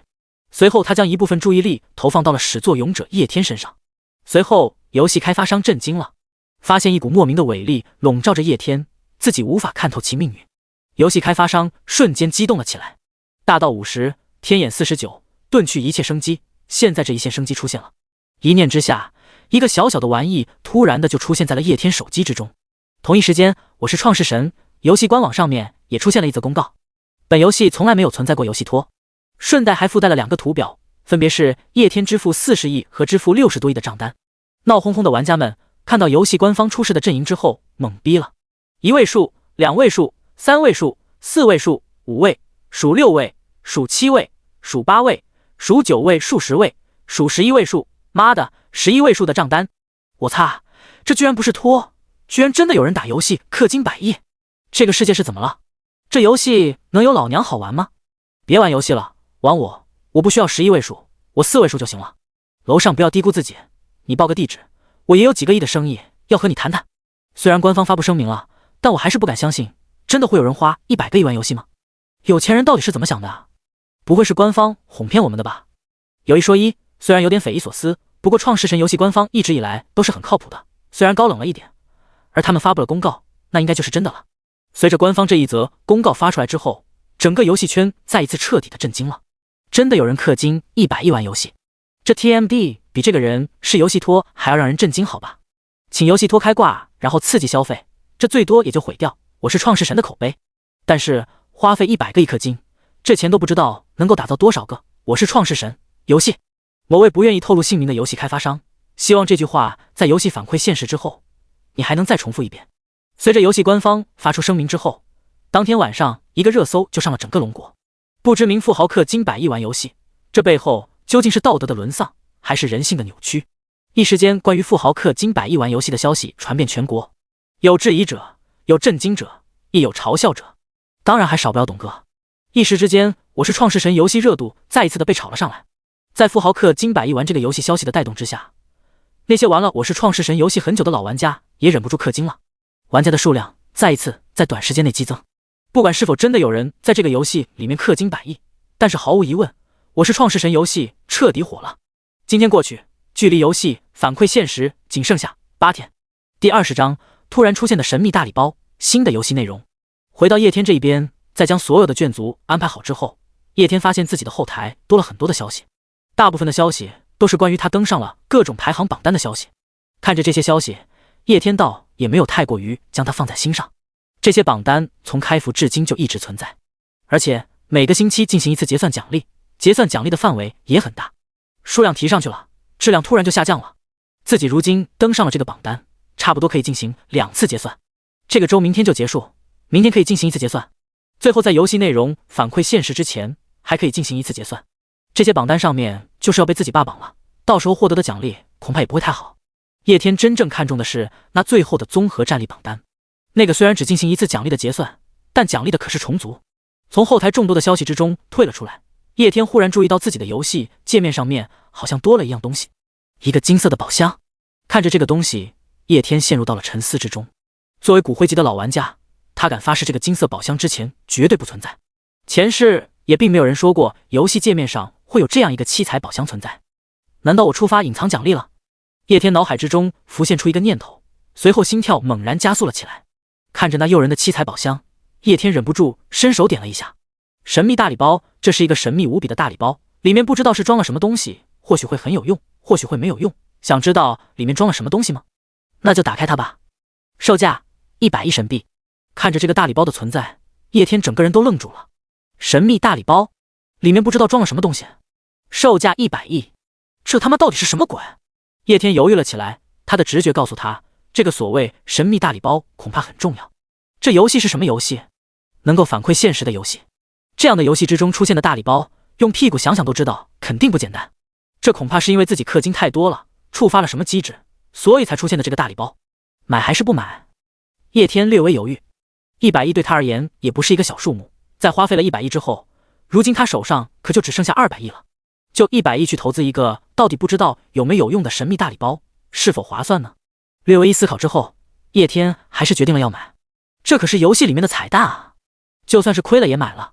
如今自己的世界大体的框架几乎已经定了下来，将这100亿继续投资在世界之上，也不过是锦上添花罢了。而购买这个神秘大礼包，不定还会触发一些特殊的游戏机制。忍痛充值100亿，获得了100亿的神币。叶天立马就将出现的神秘大礼包购买了下来。怀着激动的心，颤抖的手，叶天缓缓地将神秘大礼包打开。游戏界面之中，一阵七彩的光芒闪过，叶天内心兴奋无比。这个光芒差点把他的眼睛都给亮瞎了。打过游戏的都知道，开宝箱光芒越大，东西越珍贵。看来自己是赌对了啊！宝箱打开，随后一块地图孤零零的躺在里面。叶天看着宝箱里面的地图，整个人都愣住了。怎么只有一件东西？谁家好人？开宝箱只能开出来一件东西啊？人家垃圾手游开宝箱就是给废品，也是给一堆的。你这就一件东西？叶天整个人都感觉有点恍惚了。随后他查看起了那一块看似地图模样的东西，然后一双眼睛之中爆发了璀璨的光芒。他要收回刚刚的话，他冤枉七彩宝箱了，他要向七彩宝箱表示诚挚的歉意。至高神星图，唯一至高神器，以绑定中焉之神，唯一至高神器。至高神星图上面共有9块星图，将9块星图全部点燃之后，即可成就至高无上神之位。9块星图分别对应9大特殊神格，每献祭1块特殊神格，可点燃1块星图。9大特殊神格位置皆已记载在至高神星图上。七彩宝箱里面开出来的东西很简单，称之为至高神星图，具有唯一性，最近彻彻底底的绑定了叶天。至高神星图并没有什么强大的威力，但是它却有一个无法被取代的作用，那就是它可以帮助叶天突破上位神的限制，成为至高神。看着从七彩宝箱之中开出来的这一样东西，叶天嘴角止不住的笑容，内心的喜悦已经完全无法用言语来形容。上一世游戏反馈现实之后，他只是5级世界主，拥有的神位也只是中位神。游戏反馈现实之后，深渊堕落之地出现，无数邪神妄图入侵地球，吞噬掉上面众多的创世神玩家。地球玩家根本不是那些邪神的对手。当时要不是有着星空之域的帮助，地球上面所有的创世神都要完蛋。深渊堕落之地是代表了罪恶，代表了世界的反面，那么星空之域就是代表了世界的正面。星空之域向来与深渊堕落之地不对付，因此星空之域中的一部分强者出手庇护了地球，地球上众多创世神才得以生存下来，不然早就已经被邪神捏爆了。不过即使有着星空之域的庇护，地球上的玩家们生活却依然不是很好过，依然无时无刻要忍受邪神的侵扰。有些时候被邪神入侵，彼此之间实力差距太大的话，连求救的时间都没有救粮了。叶天前世就是这样死的，当然那是前世，这一世叶天疯狂氪金，世界等级如今达到9级，有各种强大的眷族。这样的实力等到游戏反馈现实之后，无论是在堕落与深渊之地，还是在星空之域，那也绝对称得上是至强者。就叶天前世所知，这2个地方的最强者也不过是9级创世神，也就是上位神顶峰，可并不存在什么至高神啊。如今自己只不过是通过氪金就获得了一个晋升成为至高神的方法，这他妈已经不是赚大了，完完全全就是血赚了。新的游戏内容，这游戏要是真的有个游戏开发商，那么叶天估计他得要亏死。第21章，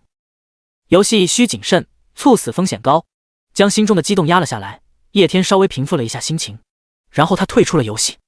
今天在游戏里面干的时间已经够多了，接下来的话就是给游戏之中众多的眷族一点发育的时间，其他的游戏内容放到后2天再干。不是叶天不知道要争分夺秒，而是他实在有点干不动了。再加上刚刚又抽出了至高神星图，如今自己属于极度的亢奋之中，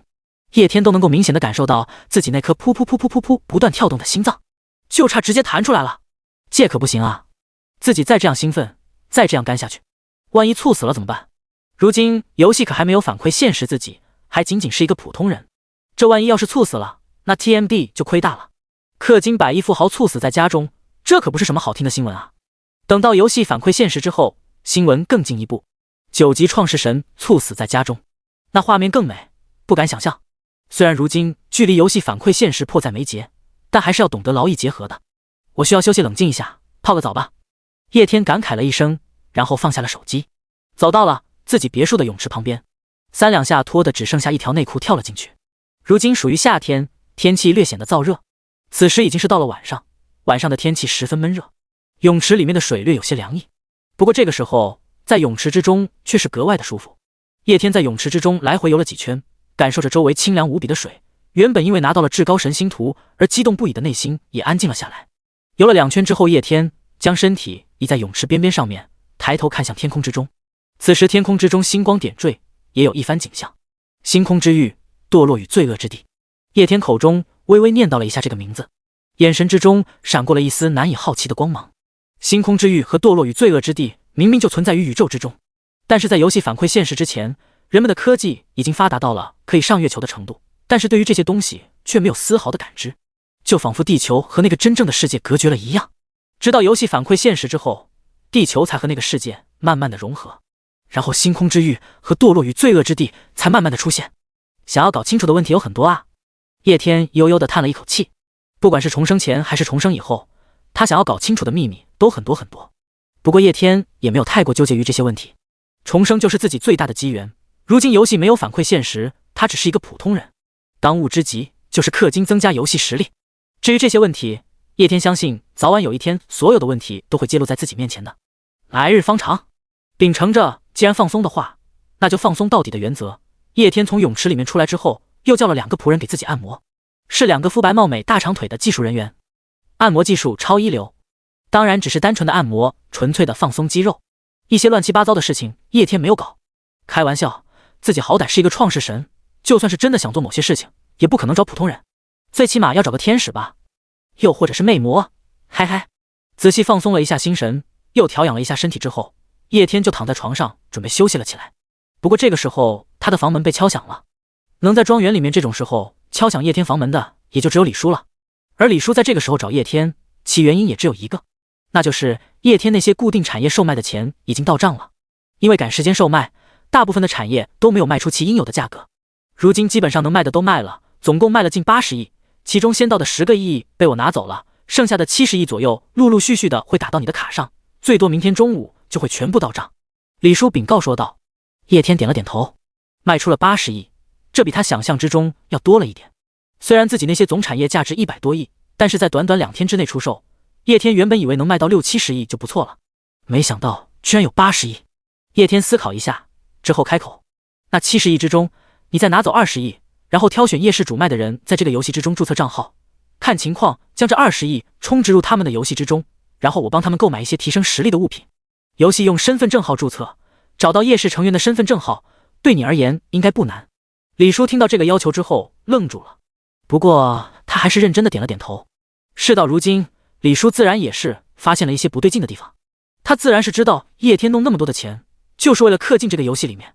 这个游戏就是叶天多的资金能够得到100亿倍回馈的项目。说句实在话，李叔是真的想不到这游戏如何能够100亿倍回馈资金。虽然信任叶天，但是几百亿毕竟不是小数目，叶天全部把它冲进了这个游戏里面，李叔自然是不放心的。因此他在第一时间就动用了一些关系去调查这个游戏。然后他发现了一件十分诡异的事情，这个游戏很火，火到全世界，但是网上关于这个游戏内容之外的事情少之又少。按道理说，这种级别的现象级游戏出世，它的作者、游戏公司恐怕早就已经被挖出来了，更何况在里面氪金的人还那么多。但是诡异的是，网上关于这个游戏一切的信息都是关于其游戏内容的，没有游戏之外的任何一点消息。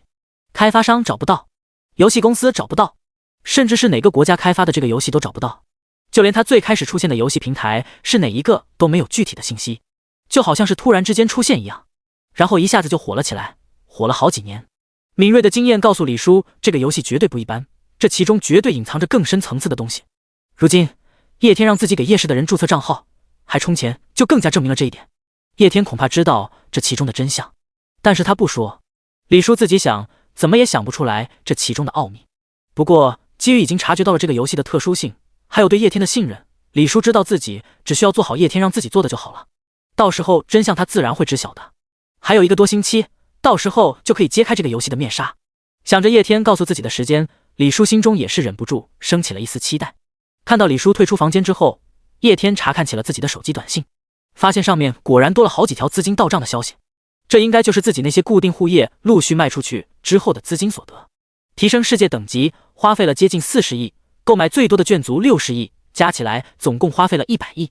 神秘大礼包属于意料之外的是，一次性直接花费了100亿，这个钱花的的确值，不过100亿的支出对自己的原计划还是产生了一些影响。原本贩卖公司股份的300亿，再加上明天中午之前陆续到账的50亿，加起来是350亿。在花费了200亿之后，就只剩下150亿。接下来这钱可就要省着点花了，真的是花钱如流水啊！叶天忍不住感慨了一句，2天之内直接花费了200亿，这个数值让他也有点心惊胆战的。不过这个钱花的非常非常值，如果不是让李叔又拿走了20亿去给夜市的人培养账号，那么他应当还剩170亿的。拿出一部分的钱培养夜市成员，是叶天早就已经计划好的。不管怎么说，自己都是夜市的一员，大家体内流着相同的血，当然有些时候可能少不了一些龌龊，但是终究是一家人。无论是前世还是这一世，家族对自己都有着恩情。自己一切的资产是父母留给自己的，可是同时也是属于叶氏的。自己拥有的一切都是因为叶氏的身份，没有叶氏，叶天自问，就算自己重生了，也做不到能够如此愉快的氪金。于情于理，他都要伸手捞一波叶氏，毕竟是本家人。不过叶天也没有什么更好的办法，游戏反馈现实的事情，他又不好说。就算是说出去了，也不会有人相信的，搞不好还要被人当成精神病。所以叶天也只能采用这样的方式，直接帮一部分叶家的人注册账号。我是创世神，游戏是实名认证的，李叔算是半个叶家的人，搞到叶家的人的身份证号对他而言并不算难，只要知道其身份证号，就可以帮助他直接注册游戏，然后再花一点钱将游戏内容培养起来。不需要培养到多么强的程度，但是至少让他们在游戏反馈现实之后有着立足之地。毕竟只要在游戏之中注册了账号，就能拥有一个世界。成为创世神和不成为创世神区别很大很大，这也是叶天所能想到回报叶家的方法。把脑海之中乱七八糟的想法全部抛开，叶天沉沉的睡了过去。第22章占据全部榜单，这样的英雄单位老子有几万个。第二天一早，叶天在熟悉的铃声之中醒来，穿好衣服，伸缩了一下筋骨，又是美好的一天开始了，又是干游戏的一天。叶天并没有急着去打开游戏，先美滋滋的吃了一个早点，然后又去运动，放松了近半个小时，然后这才重新躺到柔软的大床之上，准备干起了游戏。昨天干了一整天，最后又抽中了至高神星图，以至于他的小心脏扑通扑通的跳，差点给他给激动死。昨天的经历让叶天明白了一个道理，就算是时间再怎么紧，也要注意身体，只要稳住，等到游戏反馈现实之后，自己就是一个顶级的9级创世神。万一要是因为干游戏干得太着迷之后猝死的话，那可就太亏了。再加上如今世界氪金计划差不多一半的内容都完成了，稍微放松一下也未尝不可。打开熟悉的游戏界面，依然是那熟悉的问候。真正的创世神大人，在您离开的这段时间里面，您的世界经历了900年，您的世界发生了翻天覆地的变化。不同于之前几次，这一次世界出现的变化实在是太大太大了，因此游戏系统汇报的一系列信息几乎都可以在手机上刷屏。900年的时间说长不长，说短也不短。在这段时间里面，那些基础生命还有超凡生命数量不断的增多，传奇种和神话种的话数量增多的并不是很多，他们的实力太过于强大了，生命周期基本上都是以万年为单位，而且繁殖困难可不只是嘴上说说而已的。在游戏系统给出的汇报内容之中，除了各个种族人数的变化以及实力的变化之外，还有的内容就是各大眷族、各种文明之间建立了外交关系。叶天买的这些眷族，他们都是有着自己文明的存在的。叶天将他们安置在了各个大陆不同区域之内。一开始的时候，他们彼此之间可能没有多大的交流，但是要知道，如今游戏之中已经过去了800多年。800多年，各大眷族自然都会探索周围的环境，会发现其他的种族文明的存在。俗话说得好，有人的地方就有江湖。这些不同眷族之间自然也就会建立关系，有的种族之间结为了盟友，有的则是达成了合作关系，自然也有些种族之间相互仇视。在那么庞大的生物基础之下，产生各种各样的矛盾，又或者是合作，都是必然的结果。不过因为他们都信仰叶天的原因，即使是彼此之间相互仇视的种族，也只是发生一些小的摩擦，并没有发生什么大型的内部战争。总的来说，可以用4个字来形容：欣欣向荣。叶天先看了一下东方大陆，大陆上面如今生存着的主要是修仙人族还有妖族，大部分的平地、平原之类的地方被修仙人族占领，这些地方上面修建着各种各样的人族建筑城墙，而那些高原又或者是山脉则是被妖族占领着，两者之间都有摩擦，时不时的也会有一些小型的战斗爆发，不过总体的基调还是和睦的。在有着一些小摩擦的同时，也有着一些合作。修仙人族内部划分为各种各样的不同的势力，妖族不同种族之间也不怎么齐心。不过无论是人族还是妖族，相对于东方大陆所有区域而言，数量还是太少了。不过基本上已经有了叶天所认知之中玄幻修仙大陆的雏形，将屏幕调换到西方大陆的区域之内。如今西方大陆之内同样是一片欣欣向荣的景色，众多种族共同生活在这一片大陆之上，如同神族、天使族这样的神话种族实力强大，但是数量又十分稀少。他们在占领了西方大陆一小部分的地方，然后将这一部分地方打造成为了独适应于他们生存的区域，外界不怎么接触，外界的种族也知道他们的强大，而且他们居住的区域，外界的人也无法生存，因此外界的人将他们居住的地方称之为神域，不敢打扰。而外界众多种族之中，数量最多的就是人族、矮人族、地精异族、兽人，其中以人族的人数最多，也最为强大。人族之中产生了各种各样的职业，亡灵法师、游侠、刺客、骑士、法师，甚至还有一些极其幸运的人与西方神话巨龙签订契约，成为龙骑士。实力仅次于人族的就是兽人，兽人的性情有些暴虐，时不时的掀起一些战争，不过都还在可接受的范围之内。西方大陆的格局同样顺着叶天所认知的方向去发展。满意的点了点头之后，叶天将注意力放到了最后的幻想大陆之上。如今在幻想大陆之上，数量最多的那就当属小精灵了，也就是宝可梦。要知道它们只是传奇种，但是叶天购买它们的时候可是购买了几个亿。虽然是统合包，但是也足以说明小精灵的数量之多。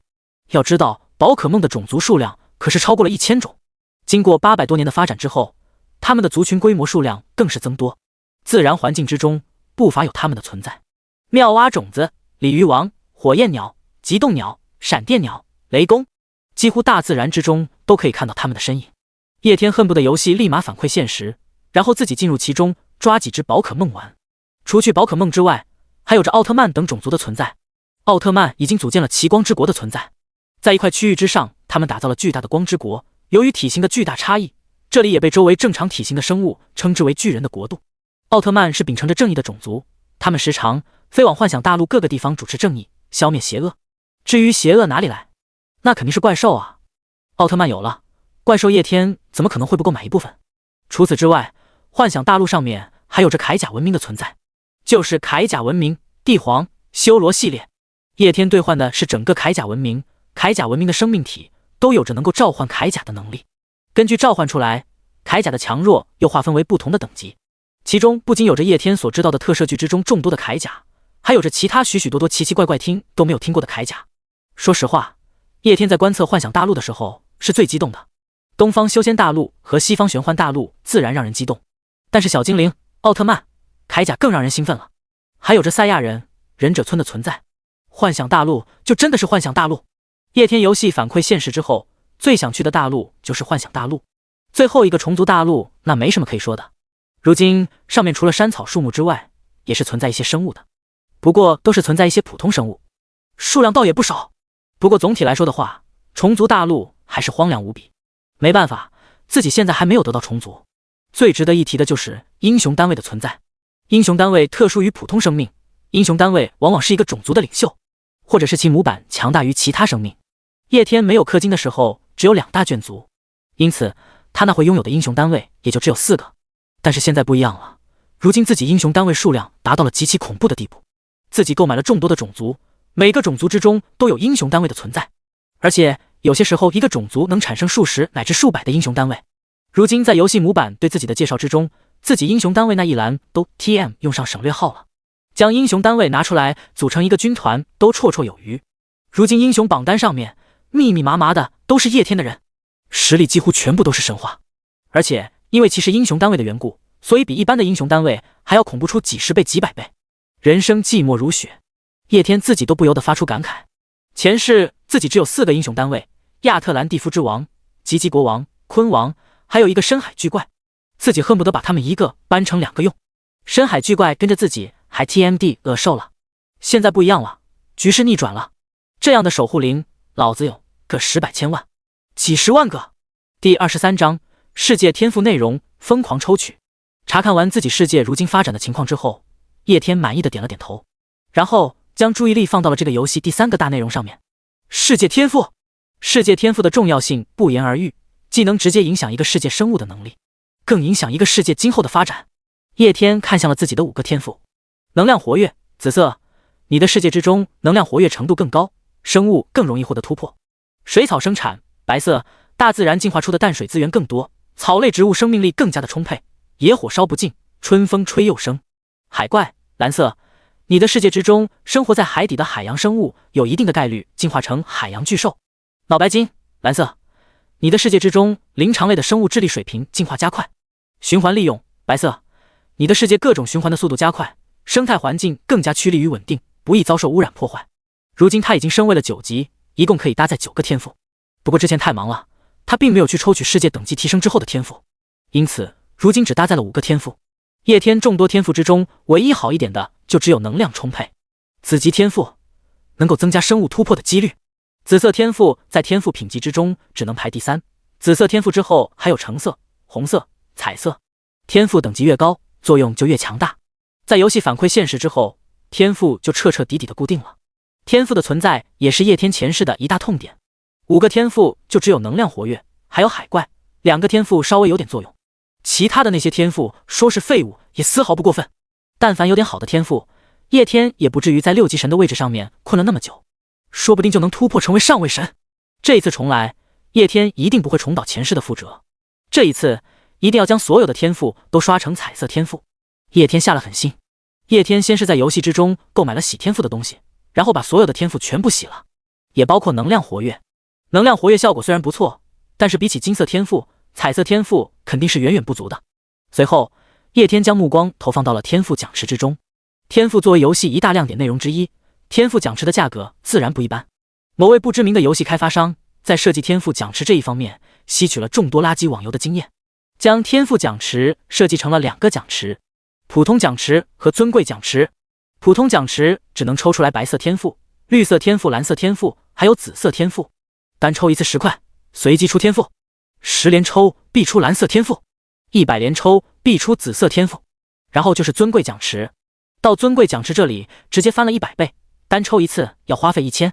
单抽必出紫色天赋，10连抽必出橙色天赋，100连大概率出红色天赋。是的，大概率从红色天赋开始就不保底了。运气好一点，可能单抽你就直接中了；运气不好的话，你就是抽几千次几万次可能都出不来。彩色同样如此，只不过概率比红色更小。叶天没有丝毫的犹豫，直接进入到了尊贵奖区，直接来了一个100连抽，10万块瞬间没了。众多的天赋瞬间就刷了出来，只有2种颜色，紫色和橙色，而且橙色的仅有3、4个。叶天的脸瞬间就黑了下来。我他妈10连抽10次都可以得到10个橙色天赋，你这100连抽居然只给我3、4个红色。 TMD 黑商，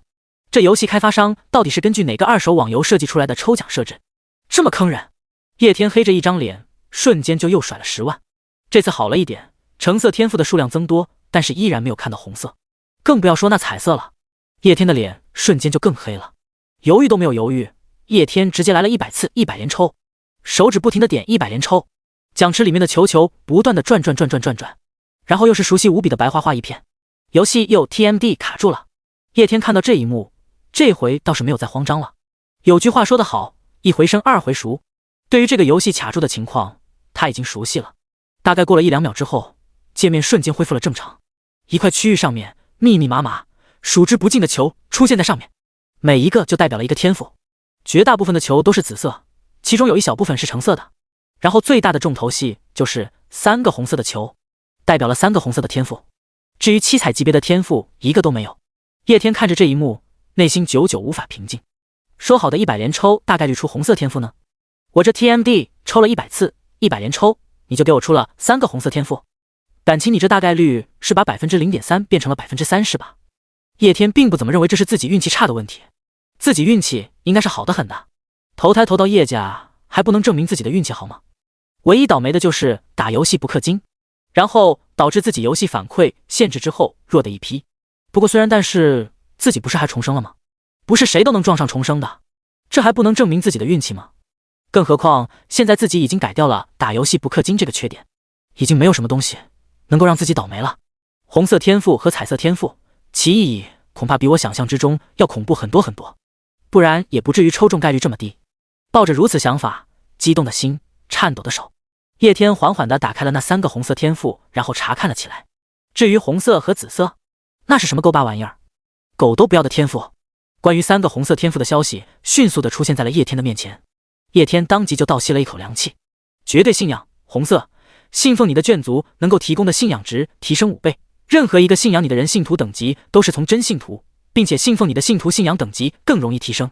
克苏鲁的呼唤，红色，在你的世界之中注入克苏鲁的呼唤，可以使你世界之中的各种生灵发生畸变，生灵发生畸变之后实力会发生变化，同时也会变为信仰种族。死神领地，红色，在你的世界改造为绝对死域，不能有任何的生命生物存在，只能存在亡灵，亡灵生命在此生领域之中会获得10倍加持。3个红色天赋，其效果都十分强大。第一个天赋绝对信仰，自然不用说，创世神而言，最重要的就是信仰。在游戏反馈线时，游戏商店关闭之后，信仰之力取代了原有的货币，创世神之间进行交易都是以信仰之力进行交易的，信仰之力就是创世神之间的货币。在星空之域之中购买东西都需要信仰之力，邪神也是用这玩意儿，其重要性不言而喻。而绝对信仰能够增加5倍信徒产生的信仰之力，就相当于你现实1天1万的工资，它能够让你变成5万。还不仅仅是这个作用，它能够让叶天所有的眷族都拥有真信徒级别的信仰等级，并且还让信徒信仰等级提升变得更容易，这就十分恐怖了。要知道，信仰等级越高，能够提升的信仰之力就越多。前者的作用是让你的基本工资翻倍，后者是直接增加你的基本工资。只能说不愧是红色天赋，虽然只针对于信仰之力这一方面，但是效果却恐怖无比。第二个红色天赋格克苏鲁的呼唤，其功能同样强大无比。在克苏鲁呼唤作用之下，发生畸变的种族都会变得更加的强大，也就相当于一种另类的进化，同时还能让种族进化为信仰种族，提供更多的信仰之力。这个天赋同时兼顾了战斗还有后勤。最后一个死神领域作用同样强大无比。经过死神领域改造的世界只能存在亡灵生物，如果有其他的创世神带领着有生命特征的生物入侵这样一个世界的话，还没有打起来，那个创世神的生命眷族恐怕就要被这个天赋杀死，直接就限制了敌人，只能使用亡灵生命攻击自己，而自己的亡灵生命在自己的世界还得到100倍的增幅。在彼此之间差距没有到十分恐怖的地步的情况之下，拥有这个天赋就专门培养亡灵种族的话，基本上就立于了败之地。唯一的缺点恐怕就是只能培养亡灵，但是这也不是什么大的问题，亡灵种族也很酷的好吧。3个红色天赋基本上都是战略级别的恐怖天赋，如此恐怖的注入效果，怪不得那么难抽。叶天的眼神瞬间就火热了起来。红色天赋都已经这么恐怖了，那么最高等级的彩色天赋应该有着什么样的效果？第24章50亿50万次高级天赋抽取。叶天深深地吸了一口气，然后一次性直接充值了50亿。刚刚他进行了100次100连抽，花费了1个亿，结果是抽到了3个红色天赋。如今一次性充值50个亿，足足可以进行5000次100连抽。叶天就不相信了，这样还抽不到彩色天赋。叶天手指不断地点着100次连抽的图标，甚至都点得有点麻木了。最后足足5000次，花了近1个小时的时间之后，叶天这才停了下来。他的双眼都有些麻木了，手更是差点抽筋了。抽卡一直爽，一直抽卡一直爽，足足5000多次的点击已经让他彻底的麻木了，以至于在抽奖结束之后，叶天都没有第一时间去看自己抽的那些天赋。发呆缓了好一大会之后，叶天这才重新去看那些天赋。一大片区域之上全部都是天赋球的存在，密密麻麻，数之不尽。5000次100连抽，足足有着50万的天赋，密密麻麻的看过去全部都是紫色，一小部分橙色，时不时的夹杂着几个红色。至于彩色的天赋，在密密麻麻的天赋球之中闪烁着七彩的光芒。3个彩色级别的天赋，叶天有些妈了，足足5000次100连抽，居然只出了3个彩色天赋，除了6，叶天已经不知道要去说什么了。看着这3个彩色天赋球，叶天只感觉一股神秘莫测的力量又注入到了体内。叶天又体会到了昨天那种从神秘大礼包之中开出至高神星图的感觉，小心脏扑通扑通的直跳。擦，又激动了。抹了一把头上并不存在的汗，稍微平复了一下心情，叶天这才打开了彩色级别的天赋。混沌，彩色，世界的力量本源转化为混沌，无论任何体系的修炼者都可以炼化混沌之力，修炼混沌之力的修炼者实力比修炼其他力量的修炼者强出1倍。看到这个天赋，叶天小心脏瞬间扑通扑通的跳了起来。这个天赋太强了，将世界力量本源转化为混沌，混沌可以代替一切能量，并且修炼混沌能量比修炼原来的能量强度要高出1倍，简直离谱。举个例子，修仙修炼体系修炼的是灵气，他们的功法只能修炼灵气，对于其他的能量并不能吸收，但是混沌能量就可以取代灵气，并且修炼混沌能量的修炼者在相同境界、相同能量下会比修建灵气的修炼者实力强出1倍。更重要的是，混沌能量属性特殊，并没有单纯能量高低之分。你修炼内力的修炼混沌能量之时，就是混沌内力，比正常修炼内力的人强出1倍。你修炼仙气的时候就是混沌仙气，同样比其他修炼仙气的人强出1倍。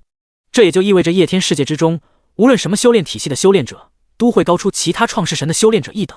然而，混沌能量的作用不仅仅于此，创世神之间的存在是要进行世界入侵的。如果你世界能量属性是灵气，在其中生存着的生命专门修炼灵气，那么到时候你入侵一个世界本源是魔气的人的世界，你手下的人的实力会受到极强的抑制。双方世界能量属性不一样，在彼此的世界里面，自己的眷族实力完全发挥不出来，这就是主场世界之力的压制。但是如果叶天有了这个彩色混沌天赋，他的眷族无论到什么样的力量本源世界之中，都不会受到任何的影响。同时，在相同境界、相同能量的情况之下，他手下的强者还要比其他创世神手下的人强出1倍的实力。不愧是花了50亿才抽到的玩意儿。看着混沌天赋，叶天兴奋不已，立马将视线转移到了另外2个七彩天赋上面。没有丝毫犹豫，他又查看了一个七彩天赋：诸天投影彩色天赋。你的世界之中，某些生命会得到诸天之中特殊生命的加持，然后就有诸天生命的特征，其实力会逐步靠近诸天之中特殊生命，并且超过它。得到诸天投影加持的生命具有唯一性。注：唯一性是突破神话限制的希望。叶天看着这个天赋，又是一阵惊讶。这个天赋更注重于世界个体实力方面的提升，能够让自己世界中的生命获得诸天特殊生物的加持。这个也好理解，叶天购买的众多眷族都是模板眷族，就比如奥特曼。虽然叶天购买了奥特曼种族，但是奥特曼眷族之中并不存在赛文、迪迦，还有其他那些出名的奥特曼。奥特曼眷族的奥特曼都是以奥特曼的基因模板为基础繁殖出来的，每个人都是一个独立的个体，但是没有特殊性，都是普通的奥特曼。他们能够自我突破，进化出各种各样的强大形态，但是比之赛文、迪迦这种诸天级别的还要差上许多。而有了诸天投影之后，奥特曼眷族之中就会小概率有奥特曼获得赛文、迪迦等人的投影力量，最后拥有他们的实力，甚至是超越他们。再比如说是超级赛亚人，正常的赛亚人有着传奇阶位的实力，超级赛亚人能够达到神话。超级赛亚人很稀有，但并不是没有，可不是每一个超级赛亚人都是悟空，而诸天投影就能够让超级赛亚人变成悟空。更重要的是，诸天投影能够让世界内的生命获得唯一性。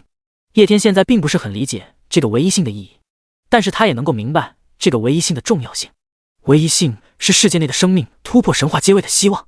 神话级别的生命甚至可以摧毁一个中型世界或者是小型世界。叶天无法想象突破神话境界的生命该有多么强大。这个天赋不仅能够让自己手下的强者变得更加的强大，还 TM 可以让自己追星啊！得到诸天投影之后，奥特曼种族之中就可以进化出赛文、迪迦。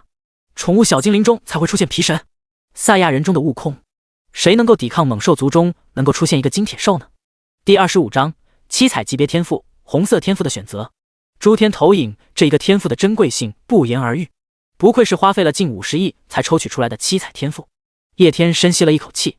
，3个七彩级别的天赋，混沌天赋和诸天投影的天赋都无比的强大。前者比较倾向于增加全体实力，能够在神战之中发挥出巨大的作用，后者则是倾向于增加个体实力，甚至能够让自己的眷族突破神话级别的限制。2个天赋的功能效果都恐怖无比，对得起其七彩的等级。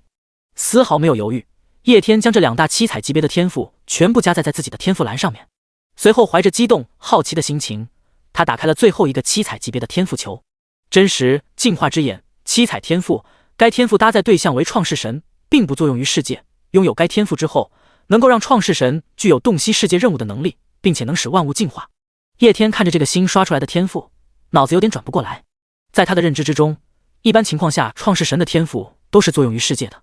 以及对创世神的整个世界生效，但是如今这个天赋却是作用于自己。这样的天赋叶天前世都没有见过。又出新的游戏内容了吗？叶天瞬间皱起了眉头，自己又触发了前世没有接触过的游戏内容。作用在创世神身上的游戏天赋，这个七彩级别游戏天赋的效果很强悍，能够让自己拥有洞悉万物的能力，甚至还能让他们发生进化。这样的一个天赋，在一些小说之中完全可以作为主角的金手指，帮助其成长到一个世界的巅峰。可是问题是，自己这里可是创世游戏啊，自己拥有的是一个世界。这种仅作用于自己身上的天赋，对于一个世界的发展的话，其效果就变弱了很多。叶天一时之间有点犹豫要不要这个七彩天赋，不过再三思考之后，他还是决定了要这个天赋。毕竟如今自己曾经有着9个天赋栏，而且更重要的一点，那就是物以稀为贵。真实与进化之眼作为自己充了50亿才抽出来的3个七彩天赋之一，其珍贵性不言而喻。甚至从某种意义上讲，这个天赋比另外2个七彩天赋还要罕见。作用于创世神身上的天赋，叶天这还是第一次见到呢。在游戏之中，越难出的东西肯定越珍贵，作用越大，这一点毋庸置疑。叶天认为这个天赋肯定有一些是被自己忽略了的东西，又或者是自己根本就没有想到。搭载完真实与进化之眼之后，叶天9个天赋栏已经满了3个，原本150亿的资金，如今也仅剩下100亿。看着自己仅剩的100亿，叶天陷入到了犹豫之中，要不要再继续抽奖？天赋对于一个世界的重要性不言而喻，如果可以的话，叶天自然希望自己的所有天赋都是7彩级别的天赋。可惜7彩级别天赋的出货率实在是太低了，自己足足花费了50亿进行了50万次抽奖，7彩级别的天赋也才出了3个。如果按照自己本来的想法，所有的天赋都要7彩级别的话，那150亿都要全部搭进去。这样一来的话，自己势必要放弃其他的一些游戏内容，还是钱不够呀。叶天重重的叹息了一声，如果自己现在手里面还有个几百亿的话，也不需要为这一点小事而烦恼。红色级别的天赋比7彩级别的天赋虽然稍微差了一点，但是其效果同样也不弱。先看看挑选出的这些红色天赋之中有没有合适的，如果有这些十分强大的红色天赋，那也未必必须要7彩天赋。叶天稍微思考之后，还是决定要先看一下红色天赋。50万连抽7彩级别的天赋只出了3个，但是红色级别的天赋却有着数千个。叶天就不相信在这数千个红色天赋之中找不到一些特别强大的天赋。冰雪世界，红色，你的世界变异成为冰雪世界，一切冰系生物在该世界之中获得10倍修炼速度加持，更容易突破境界，战斗力获得2倍增幅。任何非冰系生物入侵你的世界之时都会遭受到绝对零度，传奇以下生物必死无疑，传奇生物实力削弱 50%， 神话生命实力削弱 50%。 看到这个天赋，叶天瞬间就眼前一亮。冰雪世界能够让世界变异为冰雪世界，能够让自己世界里的冰雪生物获得修炼加持，实力更是增幅2倍。除此之外，也能抑制敌人的实力。如果发生自己的世界被入侵的情况，对面一切超凡种进入到自己的世界之中，立马都会死去。传奇种、神话种更是要受到实力压制。可以说，这个天赋同时兼顾了世界成长和世界防御的作用，强大的一批。不过同时也限制了世界只能发展冰雪生物。这个天赋和之前的死神领域的天域有些类似，其功能和作用上面相差不大，唯一的区别就是一个是打造亡灵世界，另外一个是打造冰雪世界。叶天摇了摇头，自己的世界可是德智体美劳全面发展的大世界，好不容易才建立起东方大陆、西方大陆、幻想大陆，还有一个虫族大陆，各种文明全面发展。而如同冰雪世界这样的天赋太偏科了，自己不可能为了这样一个红色天赋就放弃一整片森林，直接 pass。 叶天又打开了一个新的红色天赋球，10倍资源，红色，你的世界之内产生的一切资源都会获得10倍增幅，信仰获得5倍增幅。该天赋具有冷却期，天赋持续时间为游戏之中1000年，冷却时间也为游戏之中1000年。叶天看到这个天赋，几乎激动地从床上跳了起来。牛批！10倍资源获取，听起来这个倍率似乎不是很高，但是要知道，这个所谓的10倍资源获取是针对于一个世界之中所有的出产资源，一个世界之中能够产生的资源能有多少，数之不尽。叶天如今的世界可是9级大世界，又有着混沌力量的滋养，无时无刻都有各种各样的天才地宝出世，随便一样东西都是珍贵无比，能让无数的修仙者或者是其他修炼体系的强者为其挣破头皮。10倍的天才地宝是什么概念？相当于能够将无数修炼者的修炼速度提升10倍。除了天才地宝之外，还有其他的各种资源，矿石、灵石、灵晶，还有那些植被农作物，这些的产率也会提升10倍，意味着从今之后叶天的世界几乎不会再缺任何的资源。更加恐怖的是什么？这个天赋居然还能够作用在信仰之力上面，信仰之力也被他认定为是世界产出的资源，这就更加的恐怖了。不过同样的，它也有着一个强大的限制，那就是这个天赋并不是一直发挥作用的，还有冷却时间，发挥作用1000年，冷却1000年。即使有着这个限制的存在，也无法否认这个天赋的强大。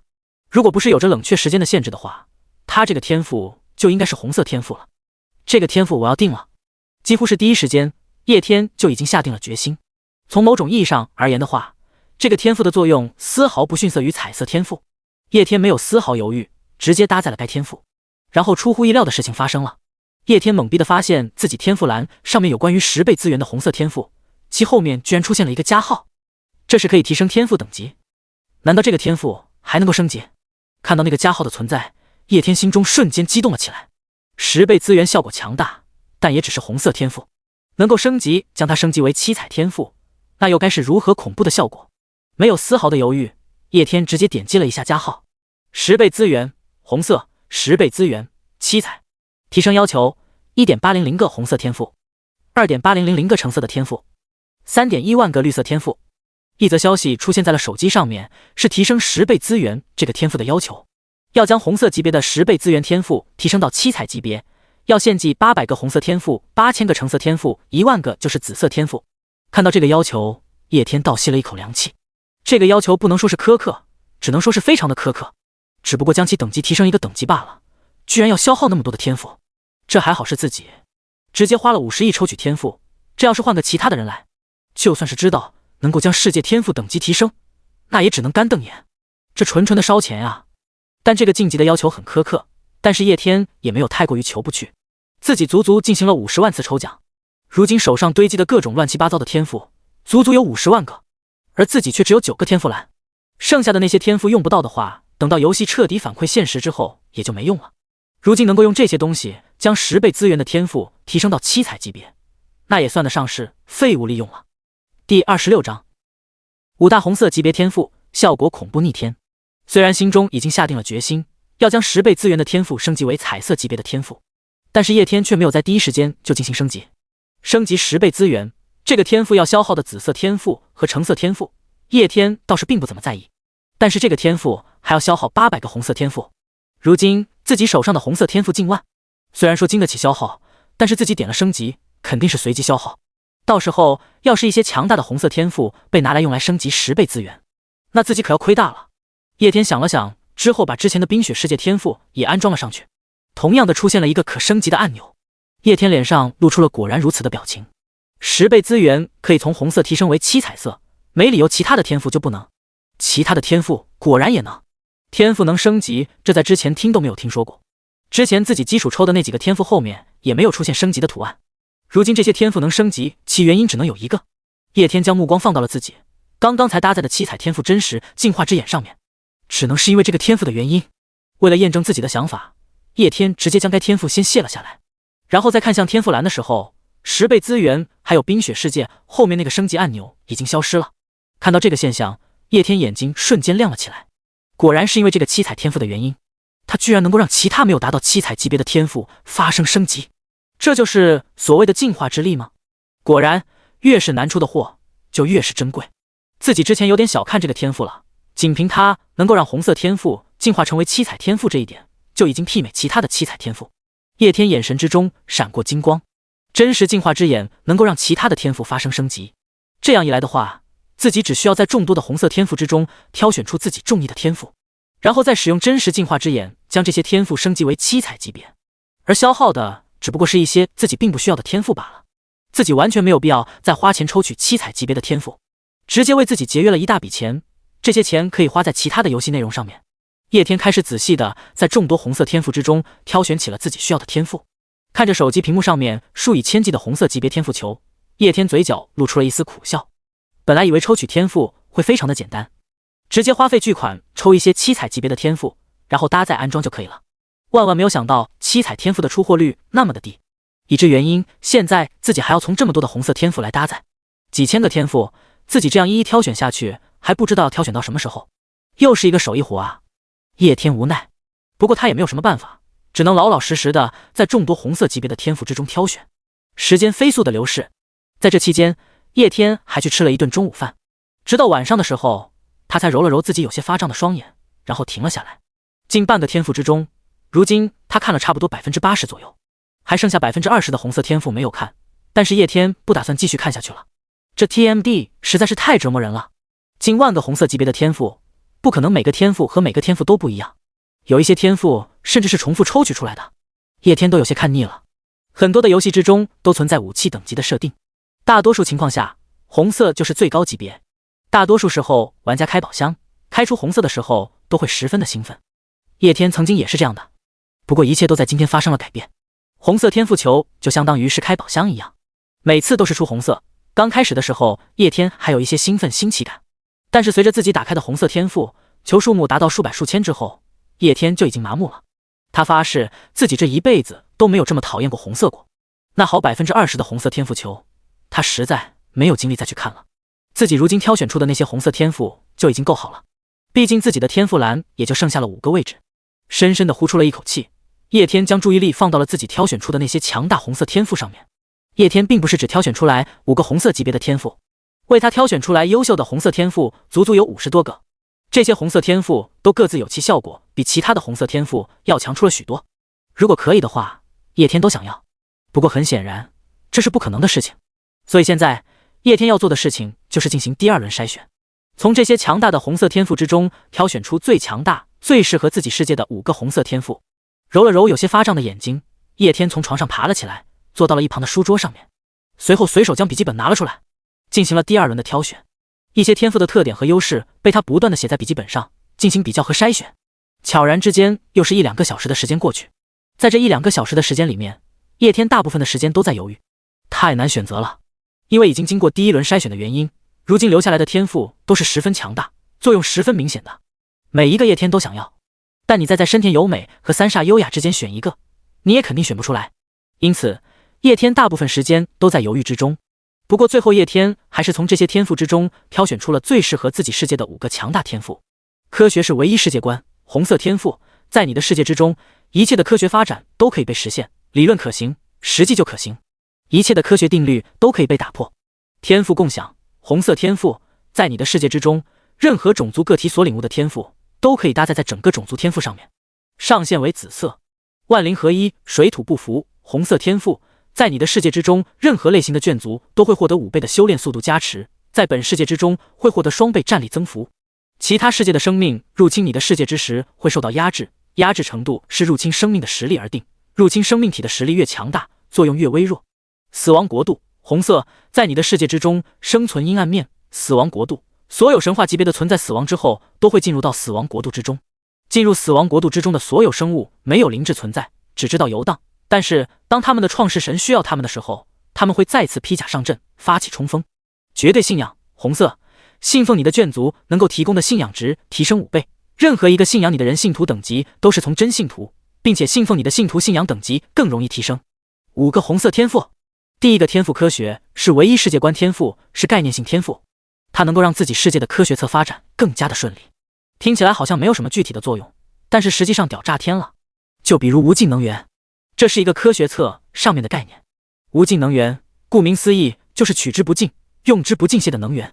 即使是如今作为叶天世界之中科技册最发达的赛博朋克文明，也无法研制出无尽能源的存在，因为这只存在于概念之中。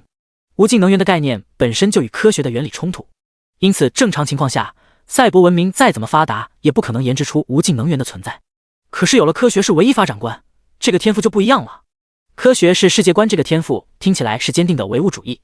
但是实际上其效果是唯心的，存在极为合理。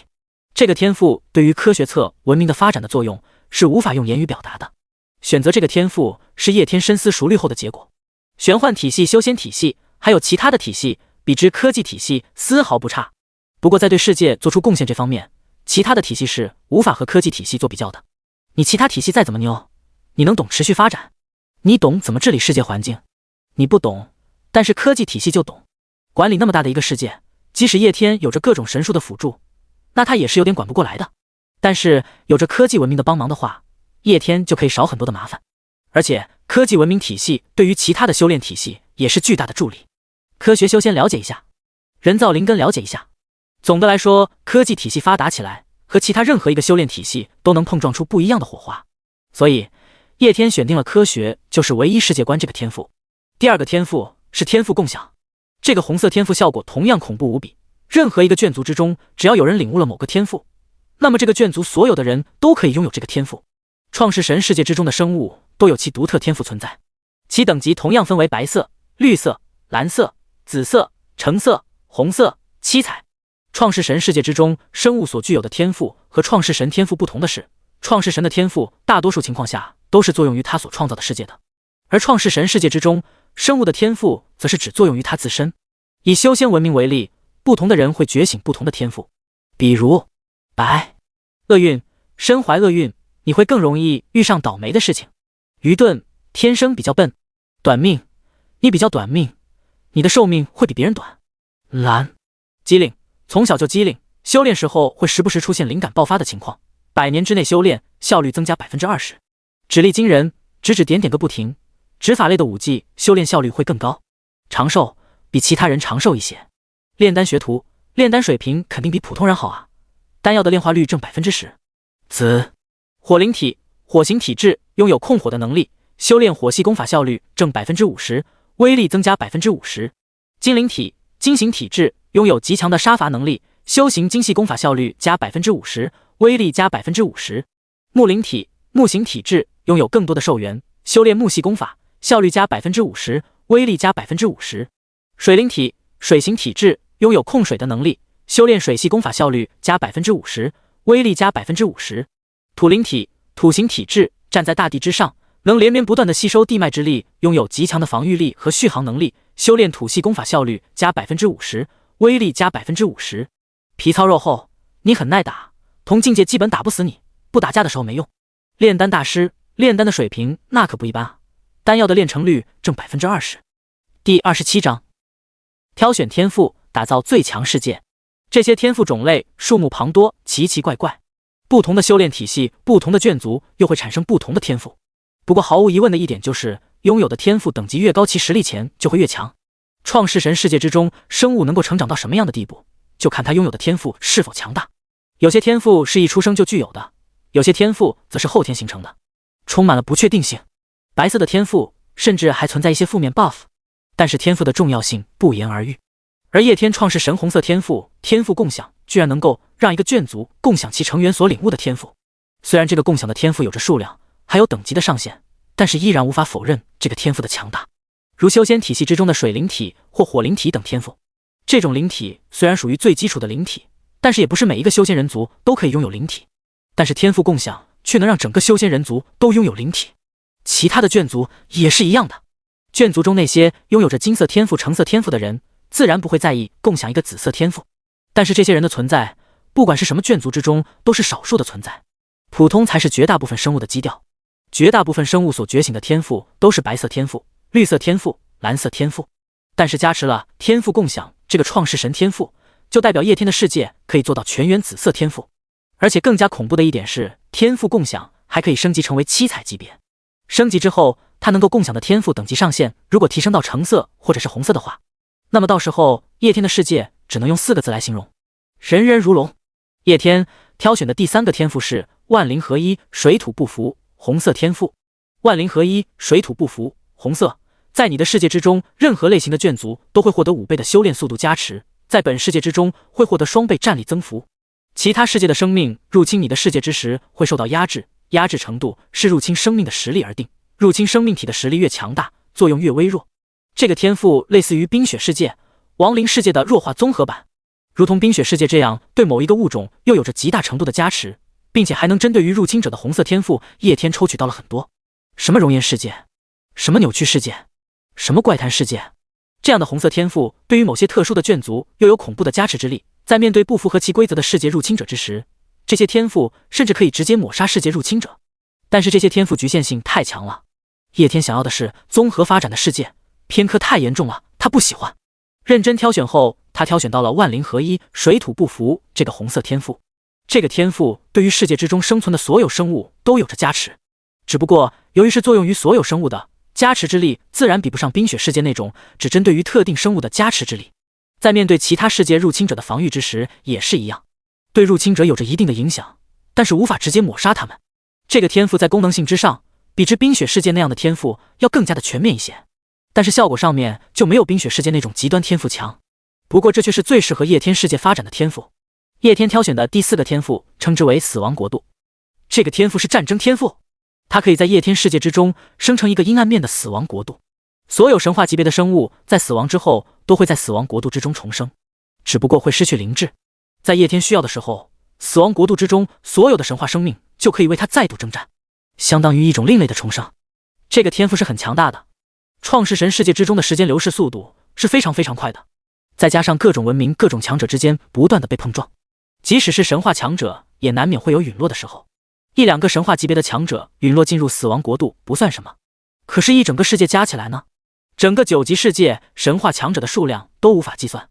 虽然大体上一直以来都没有爆发什么剧烈的战争，但一些局部性的小型战争、眷族自己的内斗，这些事情无时无刻都在发生。毕竟是真真实实存在的世界，几乎每时每刻都有一些神话强者陨落。1天2天还看不出来什么，可是100年200年呢？1000年2000年呢？甚至是数万年，来自于更多的时间。到时候，死亡国度之中积累下来的神话级别的强者又该是多少？那是一个让人无法想象的恐怖数字。而且，这还全部都是神话级别的战力。到时候，即使是和其他9级的上位神发生神战，叶天觉得都不需要动用自己世界之中的眷族，一个死亡国度就可以完全吊打其他的上位神。这个天赋妥妥的战争利器。最后一个红色天赋，叶天选择了之前进行试水100连抽之时抽出来的红色天赋，绝对信仰，红色。信奉你的眷族能够提供的信仰值提升5倍，任何一个信仰你的人信徒等级都是从真信徒，并且信奉你的信徒信仰等级更容易提升。有着之前众多天赋的加持，眷族实在想不出自己的世界还缺什么。在眷族实力这一方面，他们有着诸天投影、万灵合一、水土不服、混沌、天赋共享的加持。在这么多天赋的作用之下，自己眷族的实力已经是不能用恐怖2个字来形容了。在资源方面又有着10倍资源，甚至是科学是唯一世界观，对资源方面也有着一部分的效果。除此之外，还有战争天赋死亡国度的存在。除了这些之外，自己还有着一个辅助天赋真实进化之眼。这个天赋还有很多的奥秘，自己没有发掘出来。叶天实在想不到再选什么天赋，最终还是选择了最先抽取出来的绝对信仰。信仰之力，无论是作为货币还是兑换成神力，都是十分好用的。因此，信仰之力自然是多多益善。那么，选择绝对信仰就再合适不过了，多好的一个理财天赋啊！第28章，9大天赋全部搭载，升级为七彩天赋。将5个红色天赋全部搭载完毕之后，叶天9个天赋栏已经全部满了。9个天赋分别为混沌七彩、诸天投影七彩、真实进化之眼七彩、科学是唯一世界观红色、万灵合一水土不服红色、死亡国度红色、天赋共享红色、绝对信仰红色、10倍资源红色。看着绚丽无比的天赋栏版面，叶天脸上这才露出了一丝笑意，心中充满了一种满满的果实收获感。今天一整天的付出总算没有白费。叶天微微一笑，然后进行了今天最后的收尾工作，升级天赋等级，将所有的红色天赋都提升为彩色天赋。所有的红色天赋后面都出现了一个加号，没有丝毫的犹豫，叶天一个接着一个的进行了升级。天赋的强度不同，他所升级需要的其他天赋的数量也不一样。叶天消耗完自己所有抽到的天赋之后，也才将5个红色天赋升级为彩色天赋。最后一个红色天赋提升的时候，消耗的红色天赋数量已经有点不足了。叶天又充值了3个亿，然后这才凑齐了升级所需要的红色天赋。也就是说，前后叶天足足花费了53亿多一点。这么多的钱花出去之后，效果也是十分可观的。叶天所有的天赋等级都提升为了七彩级别，除去原来的3个七彩天赋之外，剩下的6个红色天赋全部提升成为了七彩天赋。其天赋升级之后，效果如下：科学是唯一世界观七彩天赋，在你的世界之中，一切的想象都可以被科学实现，想象可行，实际就可行，一切的科学定律都可以被打破。天赋共享七彩天赋，在你的世界之中，任何种族个体所领悟的天赋都可以搭载在整个种族天赋上面，上限为橙色，数量为1乘3子。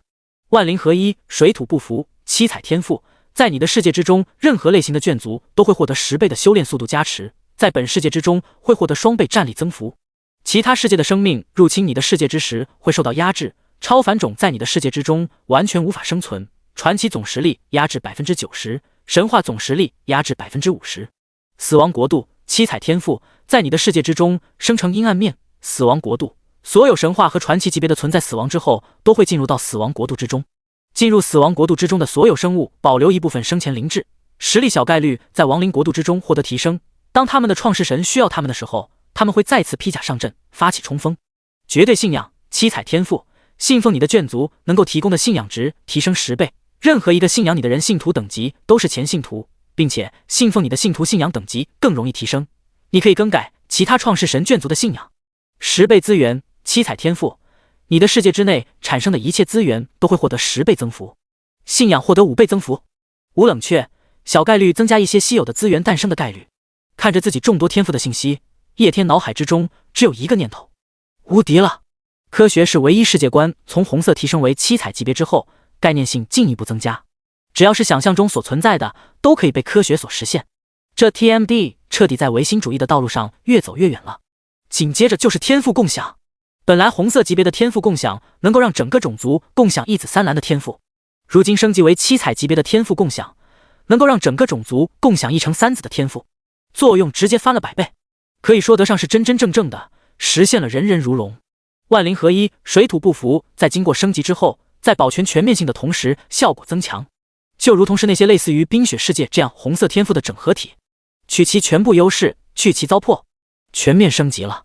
死亡国度原来只能吸纳神话级别的强者，如今神话级别和传奇级别都能够吸纳，并且吸纳到死亡世界之后，他们的实力甚至能够在生前的基础上更进一步，上限和数量都大大提升，绝对信仰效果翻倍，甚至还能更的改其他创世神眷族信仰，这不是逼着自己去抢人吗？10倍资源也没有了时间的限制，并且还小幅度的增加了一些天才地宝诞生的概率。本来自己的世界和眷族就已经是强大无比了，如今更是有了9大7彩天赋的加持，已经无敌于世间，就等着游戏反馈现实了。那年我氪金100亿，不知什么叫做对手。将9大天赋彻底搭载完毕之后，几乎已经是深夜，时间悄然之间已经过了12点。叶天发现自己游戏后台之中突然多了很多的信息，恭喜中烟之神成为世界排行榜第1，恭喜中烟之神成为眷族排行榜第1，恭喜中烟之神成为眷族排行榜第2。一连串的消息出现在游戏后台的信息之中，每一个信息都附带了一些较为珍贵的奖励。看着这一串的信息，叶天先是一愣，事后就反应过来，今天是那些游戏榜单发放奖励的日子。点击了一键领取之后，叶天游戏背包之中突然就出现了很多很多的东西，乱七八糟，什么东西都有，有着各种各样的资源卡，也有着其他的一些对于世界发展有利的东西。粗略的看了这些东西一眼之后，叶天也就没有了兴趣。这其中没有什么太过于珍贵的东西，不过也相当于是白来的，聊胜于无。榜单的奖励，叶天唯一在意的就是虫族。今天最后的那一场活动神战应该就开启了吧。叶天看着这些奖励，突然意识到如今24点已经过去了，也就意味着距离游戏反馈现实只剩下了7天的时间。叶天重生归来的时候也是在深夜，也就是过了24点。从那一天开始算起，距离游戏反馈现实只有10天的时间。第一天叶天进行了世界等级的提升，第2天他又进行了眷族的购买，第3天也就是今天他进行了天赋的抽取。如今24点过去了，到了第4天，算上第10天，距离游戏反馈现实仅剩下1个星期。最后的那场神战正是游戏反馈现实之前1个星期之内举行的。叶天开始查看起了游戏官方信息，不出意外的，他看到了关于最后神战的消息。这个消息公告2天前就已经发出来了，从2天之前就已经开始报名，而比赛正式开始是明天早上的12点。剩下这7天的时间进行一些游戏内容上面的强化，然后顺带参加神战。看着游戏公告的内容，叶天也做好了剩下7天时间的安排。怀着对于神战的期待，叶天缓缓的都睡着了。第29章，创世神教派信仰。破天荒的，叶天并没有在早上8点的闹钟响起的时候就醒过来，准确的说，他把闹钟关闭了，然后又睡了1个小时。昨天挑选了那么多的天赋，实在是把他累到了。他在游戏之中虽然是9级创世神，手下一堆强悍无比的眷族，但是如今毕竟游戏还没有反馈语，现实他仅仅是一个普通人，连续干了那么多天，几乎没有离开过手机，身体自然是疲惫万分，不过精神上却是十分亢奋的。李叔，给你的钱你花的怎么样了？9点多之后起来的叶天和李叔一同吃早餐，随后叶天询问起了李叔的情况，他给了李叔10个亿，让李叔又来强化自己的世界。李叔还在游戏之中发了一个怎么样花完10个亿的帖子。叶天如今就是要了解一下李叔的世界强化到什么地步了。花了近6个亿将世界等级提升到了7级，2个亿的资金花在了眷族上，1个亿的资金用来抽取天赋，最后1个亿购买了一些游戏资源进行了微调。李叔认真的回答说道。他发出那个帖子之后，大多数人虽然都是抱着凑热闹的心理的，但是也有一部分游戏大神是认真给建议的。李叔又上网查询了一些有关于我是创世神游戏的游戏内容，然后才根据这些东西做出的花费计划。听到李叔这粗略的调配之后，叶天点了点头。李叔这样的分配方式倒是也很合理，世界等级提升到7级，1个亿的资金氪金花在了眷族，这样一来的话，他的世界之中最起码也有1个神话种族，传奇种族和超凡种族的数量肯定也不会少，战力绝对不会弱。即使李叔之前从来没有接触过这个游戏，但是10个亿的资金砸下来，他的世界实力最起码也比你杨汝昌了，这就是氪金的魅力。随后叶天又和李叔进行了一些游戏内容上面的交谈，相互讨论了一下游戏上面的细节。庄园之内，其他的仆人看到这一幕多少是有些无语的。以往叶天也不是没有和李叔吃饭的时候讨论过事情，不过那个时候他们讨论的是有关生意上面的一些事情，就很正经。现在这爷俩依然是一本正经的讨论事情，不知道的还以为他们是在谈什么大生意，但是实际上他们两个却是在讨论游戏。这种感觉就像是你到饭店之中吃饭，你旁边坐了一群西装革履的人，然后他们一开口不是吹牛逼，也不是谈生意，而是在讨论王者荣耀中某个英雄怎么了，违和感直接拉满。过了一会儿之后，叶天这才回到了自己的房间里面，随后他看了一下时间，10点多出头，距离神战开始还有2个小时的时间。没有任何的犹豫，叶天再一次的打开了游戏。今天他要做的事情还是很多的，不仅要参加神战，还要氪金提升自己的世界。叶天今天主要提升的游戏内容是信仰教派。在游戏之中，所有的生物都是信仰创世神的，而创世神就是所有生物的信仰教派。叶天游戏名称称之为中焉之神，所以在他的世界之中，所有的生物都信仰中焉之神，也就是信仰他。有信仰就势必会存在教派，教派的存在是必不可少的。创造一个教派的存在，可以更好地管理整个世界之中各种眷族，同时可以通过教派的方式来提升各种生物的信仰等级。之前就说过，创世神世界中的一切生物对创世神保持有绝对的忠诚和顺从，但是绝对忠诚并不代表着绝对的信仰，这是2个概念的存在。不同的眷族、不同的生物、不同的经历，导致每一个生物对于创世神的信仰等级不同。正常情况下，一个世界之中绝大部分的生物对于创世神的信仰都只是浅信徒的层次，真信徒、前信徒、狂信徒等少之又少。那如何提升信徒的信仰等级呢？一些生物如果见证神迹，又或者是有一些独一无二的经历，那么其信仰就会发生升华。但是绝大部分的生物如果没有外力帮助的话，他们的信仰等级一辈子都是浅信徒。所以想要提升信徒的信仰等级，教派是一个必不可少的组织。有着教派的存在，就可以派人不断的弘扬创世神之伟大，到时候世界上的生灵就可以更明确的认知创世神，信仰等级也可以获得进一步的提升。说白了，教派就是要以外力、以洗脑的方式帮助信徒们提高信仰等级。叶天如今有着绝对信仰这个恐怖无比的七彩天赋存在，能够让世界之中所有生灵对自己的信仰等级达到前信徒的层次。但是前信徒之上还有着狂信徒、圣灵的存在。如果没有教派的话，这些生灵信仰等级一辈子都只能在前信徒的层次。但是设立了教派之后，他们就有希望成为狂信徒，成为圣灵。因此教派的存在对于一个创业者而言，可以算得上是十分重要的了，涉及到信仰之力的可持续发展。而且教派的作用还不仅仅是这一点，叶天身为创世之神，一切的眷族全部都忠诚于他，但是这些眷族却是各自散乱的。有一个教派存在的话，就相当于是创造了一个连贯整个世界的大势力，将所有的眷族势力全部统合了起来。这样一来，发动神战的时候，叶天仅需要通过教派就可以全面的控制所有的眷族。否则自己的世界之内那么多的眷族，万一发生了神战，要是没有一个统一的指挥的话，那就显得十分的杂乱了。在对付弱一点的世界的时候看不出来，仅需要派出1-2个眷族就可以击败他们。但是万一遇上实力与自己相当的创世神呢？到时候双方发生神战，实力陷入焦灼，一个杂乱无章的世界和另外一个有序的世界，肯定是有序的世界要占领优势。因此信仰教派必须要有。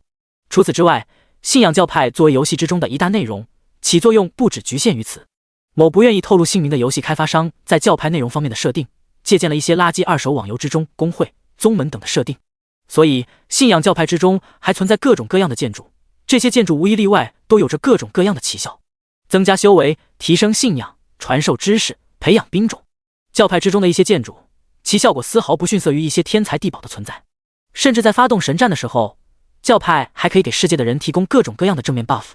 以及人员传输等等效果。教会的存在不仅能够有利于世界平时的发展，在发动神战的时候更是最有力的辅助战争神器。教会本身就是为了传播信仰与战争而生的，因此其重要性不言而喻。叶天原本就已经创立了信仰教派中焉教派，专门负责传播信仰，歌颂创世神的光辉。叶天之前中焉教派的教皇是坤王，在游戏中教派的内容肯定是要有人担任教皇的，而坤王就是叶天选中要担任教派教皇的人。教派教皇的位置需要英雄单位来担任，之前的叶天手上只有4个英雄单位：亚特兰蒂斯之王、吉吉国王、坤王，还有一个深海巨兽。深海巨兽当教皇很明显不合适。亚特兰蒂斯之王生活在深海之中，虽然他也可以当教皇，但是深海鱼人的数量比之亚人族那可少太多了，让他当教皇就只能在深海鱼人之中才传播信仰，太亏。吉吉国王有头脑，是担任教皇的最好人选，但是他不仅仅是猿人族的领袖，也是整个亚人族的领袖，要处理的事情太多太多了，最后就只剩下昆王这一个选择。而且昆王也很适合教派教皇的职位，昆王在精神方面有着独天独厚的优势，他的精神能力之中还带有一丝蛊惑人心的属性，当这个教皇再合适不过。毕竟教皇说好听一点是传播信仰，本质上就是专门传销忽悠，让昆王当这个教皇最合适不过了。实际上昆王也做得很好，叶天前世玩游戏的时候感觉不出来什么，但是游戏反馈现实，自己真正拥有一个世界的时候，他才意识到昆王做得有多好。昆王擅长唱跳，他的歌声富有蛊惑人心的能力，因此他专门还编写了交歌。创世主你太美，创世主你实在是太美。叶天游戏反馈现实，进入到自己游戏之后，教徒们为了迎接自己，齐声高唱了这首歌，很好听。歌声之中将自己营造成了一位博爱、仁慈、伟大的创世主。叶天当时还重点表扬了昆王，他的交歌的确编得不错，唱得也不错。不过这一次不一样了，前世自己创造教派也仅仅是覆盖了深海鱼人和亚人族两个种族，但是这一世自己手下眷族种类加起来都达到了数千万，整个世界生灵的数量更是不知道有多少，而且这些都是超凡种有着自己灵智的存在，都可以加入教派提供信仰之力。如此庞大的数量，以昆王的能力肯定是管不过来的，就算是自己把他提升到了9阶神话顶峰也没有用，昆王的咖位就摆在那里，管理一下自己前世的那个5级世界那还行，但是如今自己这个满配的9级世界他肯定是玩转不来的。前世自己就2个眷族，发动神战的时候自己一个人都指挥得过来，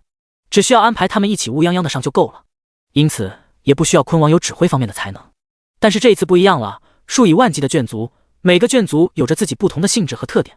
他们在战场之上不同的位置可以发出不同的效果。这一世发动神战不可能再和前世一样不讲究任何战术。叶天将目光从放到了自己购买的神族眷族之中，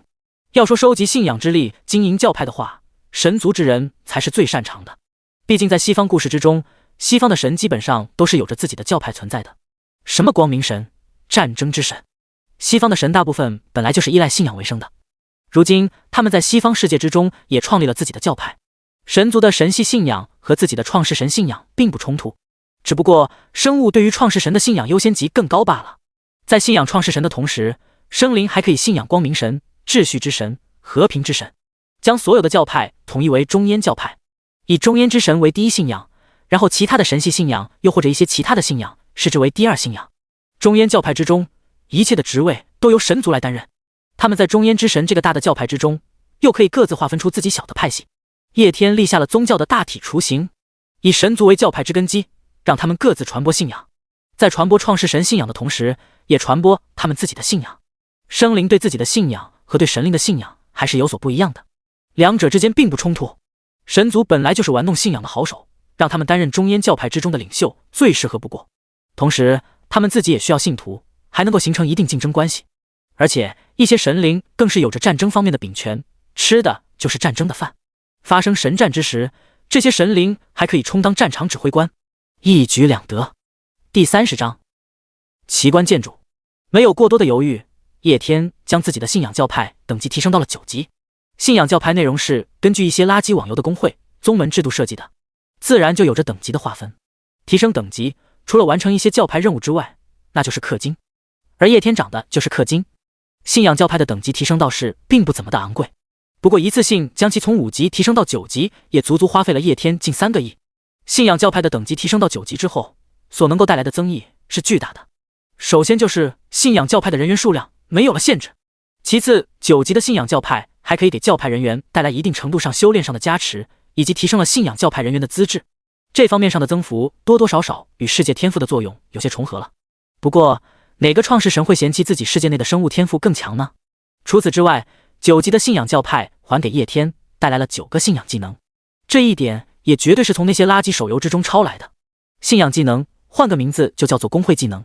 ，9个技能各自有着各自的特点，都可以作用于战争之上，能够在神战的时候对己方世界的人起到一定程度上的增幅，其作用一定程度上同样的和游戏天赋重复了。不过还是那句话，没有人会嫌弃自己更强。信仰教派提升到9级之后，所带来的最后一个功能就是信仰之力的增幅，能够让信徒产生的信仰之力增加 50%。这个效果同样和游戏天赋重复了，但是也没有人会嫌弃自己的钱更多。总的来说，花3个亿将信仰教派的等级提升到9级之后，所带来的效果还是十分可观的。虽然其效果和游戏天赋产生了一定程度上的重复，效果也不如游戏天赋强，但是毕竟只花了3个亿，花3个亿在原来的基础上全方位的再带来增幅，还是十分划算的。而且对于叶天而言，信仰教派等级提升之后所能带来的直接增幅仅不过是锦上添花。他所真正看重的是信仰教派等级提升到9级之后所解锁的那些特殊建筑。创世神殿9级建筑，至高无上的创世神殿拥有着创世之力的庇护，能够阻挡一切9级及9级之下的神术攻击。创世神殿之内自成空间，在创世神殿之内修炼速度得到1000倍增幅，悟性得到100倍增幅，一切有关神术内容可以轻松领悟。创世神殿之内的时间可以调控，与外界时间比例最高可调节至1.10分。信仰之塔9级建筑，信仰之塔之内记载着创世神世界之中的一切知识，任何人在信仰之塔之中都可以轻松学会这些知识。1000倍悟性加持。神殿之堂9级建筑，在神殿之中祷告所产生的信仰之力增幅100倍，虔诚的祷告能够让你更加容易的突破信仰等级，有一定概率领悟创世神术。各种各样乱七八糟的建筑出现在手机的清单上面，这些就是随着游戏教派等级提升到9级之后所解锁的所有教派建筑。提高大本营等级，解锁更多兵种建筑，这让叶天想起了自己所玩过一款名为叉叉冲突的经营养成手游，一毛一样的游戏模板，这些建筑毫无意外都有着很强的效果，甚至于这些建筑的效果比之7彩级别的游戏天赋效果还要更加恐怖。只不过7彩级别的游戏天赋是作用于所有生物的，但是这些建筑只能作用于在建筑内部的生物，因为作用范围不大的关系，效果更加的强悍。这些建筑的存在可以更快地培养出世界之中的强者。建筑、天赋、环境，这么多外在环境的加持，叶天的目标可不仅仅是培养出9阶神话，他的目的是培养出超越9级神话的存在。诸天投影的天赋提供了这个可能性，而其他的天赋还有这些特殊建筑的存在，就是为了增加这个可能性。叶天隐隐之间有一种感觉，自己想要知道自己所疑惑的那些问题的答案，唯一的办法就是突破9级的限制。无论是自己9级创世神的等级，又或者是自己手下9阶神话的实力，看着那些特殊建筑的存在，叶天没有丝毫的犹豫，全部买了下来，并且将其数量扩充到了最大。这些建筑单价就不便宜，更何况其种类还很多，每个种类的建筑也不仅仅是只能建一个。因此将所有的建筑全部搞定之后，叶天足足又消费了近50亿。如今他手上的资金就只剩下差不多50个亿了。不过他的世界强化基本上也接近了尾声。随后叶天打开了教派的相关内容，开始赋予神族教派职位。教皇之位，叶天给予了光明神，因为光明神是神族之中实力最强的神，也是最懂得忽悠人的神。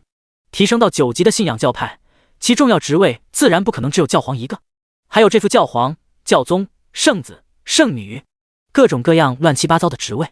叶天将这些职位之中其中一些重要的职位分给了自己中意的神灵，然后一些不怎么重要的职位他就没有再分配，而是让神族自己内部分配。如今的叶天是通过手机操作的，但是当他把光明神等人放到教皇等位置上的时候，世界内的光明神等人就立马收到了创世神的指令，并且清晰地领会到了叶天的意思。于是游戏之内一场浩浩荡荡的大改革瞬间就开始了。在安排好了人员的分布之后，叶天就没有再关注。如今游戏还没有反馈现实，他想知道游戏制作的情况也只能通过手机看，这样一来的话，对于局势的把握多少是有点模糊的。相信游戏系统的力量。处理好这一切之后，叶天看了看手机，也才11点。这一次同样是氪金50个亿，但是花费的时间就没有之前那几次那么多，那么累。只不过是提升了信仰教派的等级，还有购买了一些建筑罢了。人员的安排也只是粗略的安排了一下，因此仅仅1个小时的时间就全部搞定了。距离官方安排的神战活动都还有1个小时才开启，叶天一时之间竟然还感到有些无聊。闲来无事之下，他打开了游戏论坛。第31章神战活动开启。随后他就发现了游戏之中如今大部分的消息都是有关自己的，都是对于自己氪金100亿的震惊。游戏官方还专门为我辟谣了。在众多的游戏帖子之中，叶天发现了游戏官方专门为自己辟谣的消息，随后他就有些懵逼。仔细一了解之后，这才明白过来事情的结尾。原来是他氪金100亿，然后将大半的榜单全部横扫后，有人根据那些榜单推算出来他氪金超过100亿。因为这个数额太过于夸张，因此绝大部分的玩家都认为这只是我是创世神游戏官方请过来的游戏托，专门趁着神战的这次机会来碾压众多土豪，然后刺激他们消费。这其中一部分的内容，叶天之前看帖子的时候就已经知道了。那会儿李叔那个氪金10亿的帖子还把他吓了一跳，不过那个时候事情没有闹得太大，叶天那会儿只是氪金了50个亿，仅仅是占领了世界排行榜单。但是随着他又氪了50个亿，将大部分的榜单都占领之后，众多的玩家炸了，几乎所有的人都举报叶天开挂，因此官方连夜之间做出了公告，叶天没有开挂。叶天连忙将手机内容调到了官方发布的那一则公告之中，随后他双眼一眯，前世在他的认知之中，我是创世神游戏官方，那可是高冷无比，除了游戏方面的内容之外，其他的事情一概不理。当初游戏真实反馈现实之后，整个世界都几乎炸了，所有人都涌入到了我是创世神游戏官方之中，无数的人发帖，无数的人留言。即使是那样，我是创世神官方也没有放一句屁话，如今居然会因为自己的事情为自己辟谣，这叶天双眼微微眯了起来，他又注意到了这一则公告发出来的时间，然后心中又是一惊。这个时间如果没有记错的话，就是他的游戏桌面上出现神秘大礼包的时间，就算是游戏官方的善意吗？叶天感到有些疑惑，至高神星图的重要性如今在他手里面可排第一，100个亿开出来，这玩意儿已经是血赚了，而且这还是其他玩家都没有的内容。不知道这个游戏背后究竟是什么样的存在，居然能够将游戏之中的世界转化为现实。但是毫无疑问，现在的我应该是已经引起了他的注意，毕竟在游戏中氪金那么多的就我一个。不过好在这种注意是良性的，创世神星图可以算作是游戏官方给我的，我想要了解这一切的真相，最后估计还得要落在创世神星图上面。意识到自己可能引起了游戏官方的注意之后，叶天也并没有太过惊慌，他并不认为这是一件坏事，他察觉得出来游戏官方对自己应当是抱有善意的，不然也不会给他一个创世神星图。这其中的水可能有点深，叶天如今也没有想要去探究的意思。这游戏都还没有反馈现实呢，现在的他只是个普通人，打游戏都有可能猝死，哪有精力去管这些东西？一切顺其自然就好。真的要去探索一切的真相，那也要等到游戏反馈现实，自己凭借至高神星图成为至高神的时候。现在想这些还太早了。摇了摇头，叶天将手机上面的内容从官方公告上面划走，随后又刷起了帖子。他对于那些自己究竟有没有充值100亿，究竟是不是游戏托的帖子并不怎么感兴趣，真正让他感兴趣的是那些有关于最后这一次神战的帖子。神战开启，最后打造综合战力榜，究竟会是什么文明攀登第一？综合战力榜热门黑马分析，第一当之无愧中烟之神。除去中烟之神之外，又一神豪氪金10亿，这一切究竟是人性的扭曲还是道德的沦丧？氪金10亿神豪与老玩家杨汝昌之间争夺第二，好多有关于神战的帖子瞬间就刷了出来，由此可见这一次神战的热度十分之高。叶天点进一个帖子，然后查看了起来。这个帖子内容很简单，是有关于神战活动的一些分析的，就是分析一下哪些人是热门的冠军，推测一下最后综合战力榜的排名。之前一直以来，在整个我是创世神游戏之中，实力最强的人就是杨汝昌。他不仅在游戏之中充值了近1亿元，更是这一款游戏最开始的玩家之一。这等级达到了7级，是所有玩家之中为数不多的上位神。除此之外，他的手下还有着众多的眷族。玩了那么久的游戏，杨汝昌虽然没有直接充值购买眷族，但是也间接充值培养出了不少的传奇眷族，甚至还拥有一个神话眷族。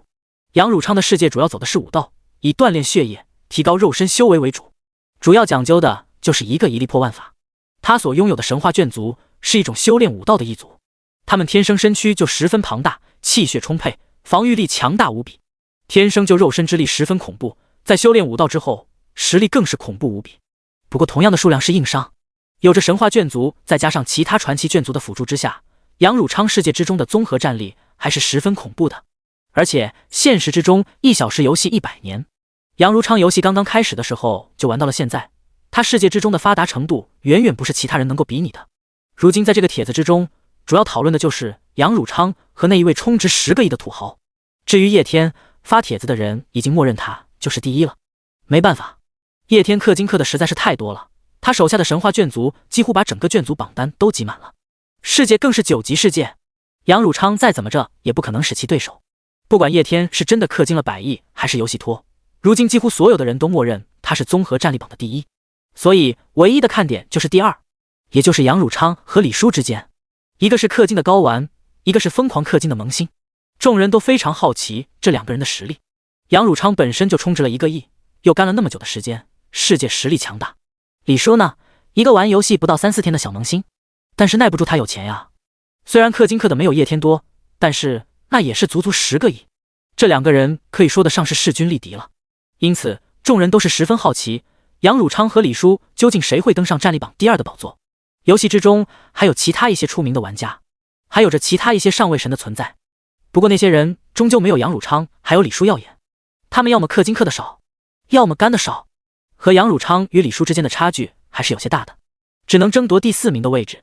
除非他们之中有人肯短时间之内也氪个几亿，不然的话，这其中的差距是无法被抹平的。第32章，顶级玩家杨汝昌。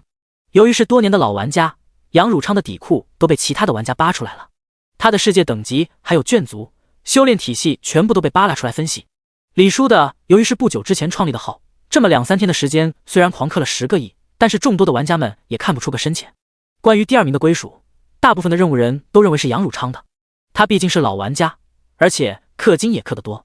我是创世神这个游戏大家都了解，里面能够氪金的内容实在是太多了。这里面的很多游戏内容直接氪金直接购买的话是不划算的，微氪加养成加时间才是正确的打开方式，所以大家都不怎么看好李叔。除去杨汝昌和李叔之外，帖子里面还介绍了一些其他比较知名的玩家，基本上都是一些修炼体系的尖端玩家，修仙体系、科技体系、异能体系、魔幻体系，各种体系的一些尖端玩家在这个帖子里面都有所介绍。这些人都是争夺榜单前10名的热门人选，大部分的人都是叶天前世所知道的，他们都是和杨汝昌一样玩了很久的老玩家，并且还充值了一定的数额。在前世游戏反馈现实之后，这群人站在了世界的顶点。在帖子的最后，这一位发帖的人也说明了自己所写的内容都只是一种预估，具体会是什么样的结果，到时候还是要看情况。因为叶天氪金100亿的事情引起了一波氪金狂潮，指不定这些人之中就有人受不了刺激，然后氪金一波。发帖子的老哥只是根据原有的信息做出的评测，但是要是有玩家在神战开启之前或者是神战开启的时候氪金一波增强实力，那这就不在他的预测范围之内了。帖子下面也是一堆评论，我汝昌哥快被气死掉了，之前一直被公认为游戏之中的第一战力，但是那个时候没有排综合战力榜，现在要排综合战力榜了，结果硬生生被人氪金给干了下来。的确，之前我还看到他直播了，他坚决声称中烟之神开挂，希望游戏平台给他一个交代，不然他就退游了。最后平台发布公告，汝昌哥一怒之下，楼上汝昌哥怎么了？难道他一怒之下退游了？不，他一怒之下氪金5000万，然后又灰溜溜的继续玩，还说什么都已经氪金了1个亿了，不玩可惜了，游戏主播说的话那能算数吗之类的话。顿时整个直播间里面充满了快活的气息是吧？有一说一，汝昌哥舍不得退游也是正常的，这游戏真的太好玩了啊。当然刚开始文明发展的时候有一小点无聊，汝昌糊涂呀，很明显他这就是着了游戏官方的道，中烟之神绝对是托。你没发现中烟之神的事出了之后，这2天氪金的人都大大增多了吗？虽然但是游戏官方一直以来对玩家的态度都很冷淡，爱玩不玩不玩拉倒的样子，根本就不在意游戏玩家的感受。这样的游戏官方，我觉得只会在意技术上的突破，还有游戏内容，绝不可能故意搞游戏拖捞钱。一连串的评论都在该帖子下边。看了这些评论之后，叶天若有所思，因为自己的事情游戏玩家真多，而且还刺激了一波消费吗？那这倒是一件好事情。叶天心中沉思道，他倒是没有想到自己氪金100亿还给游戏打了一波广告，不仅吸引了一大批新玩家，而且还刺激一部分的老玩家进行了消费。这样一来，游戏反馈现实之后，整个龙国创世神的数目会大幅度增加，老玩家们的实力也会大大加强，这对于整个龙国而言是一件好事。不断的刷着众多的帖子，时间飞速的流逝着，不知不觉之间1个小时的时间就已经过去。神战开启了，叶天连忙进入到游戏之中，游戏屏幕上面出现了一个参与神战的图标，叶天丝毫没有犹豫，直接点击了该图标。李叔的房间之内，李叔也点击了该图标。与此同时，远在魔都的一栋别墅之内，一个身材略微消瘦的男子同样也参与了神战，在他的房间之内还开着直播。这个人不是别人，正是之前公认第一的杨汝昌。他和叶天一样都是一个富二代，不过比起叶天要差了一点点。叶天秉承着生活简单难度，游戏要地狱难度的理念玩的游戏，所以他之前是零氪。杨汝昌不一样，杨汝昌认为钱让自己在现实生活中爽了，那么在游戏中也要让自己爽。正是秉承着这样的理念，他打游戏一向都是重氪，而且他玩游戏很花，再怎么好玩的游戏，随着砸下去几百万之后，都会变得很简单。玩的时候很爽，玩久了就有点乏了。所以杨汝昌玩游戏一向换得很快，直到有一天他发现了《我是创世神》这个游戏，氪不动，根本氪不动。正常的游戏，你一个游戏内容卖个几十万块，在普通人看来就已经很夸张了。一个游戏内容卖上个几百万，杨汝昌看了都要吐上一口口水，然后骂上一句：“你想钱想疯了。”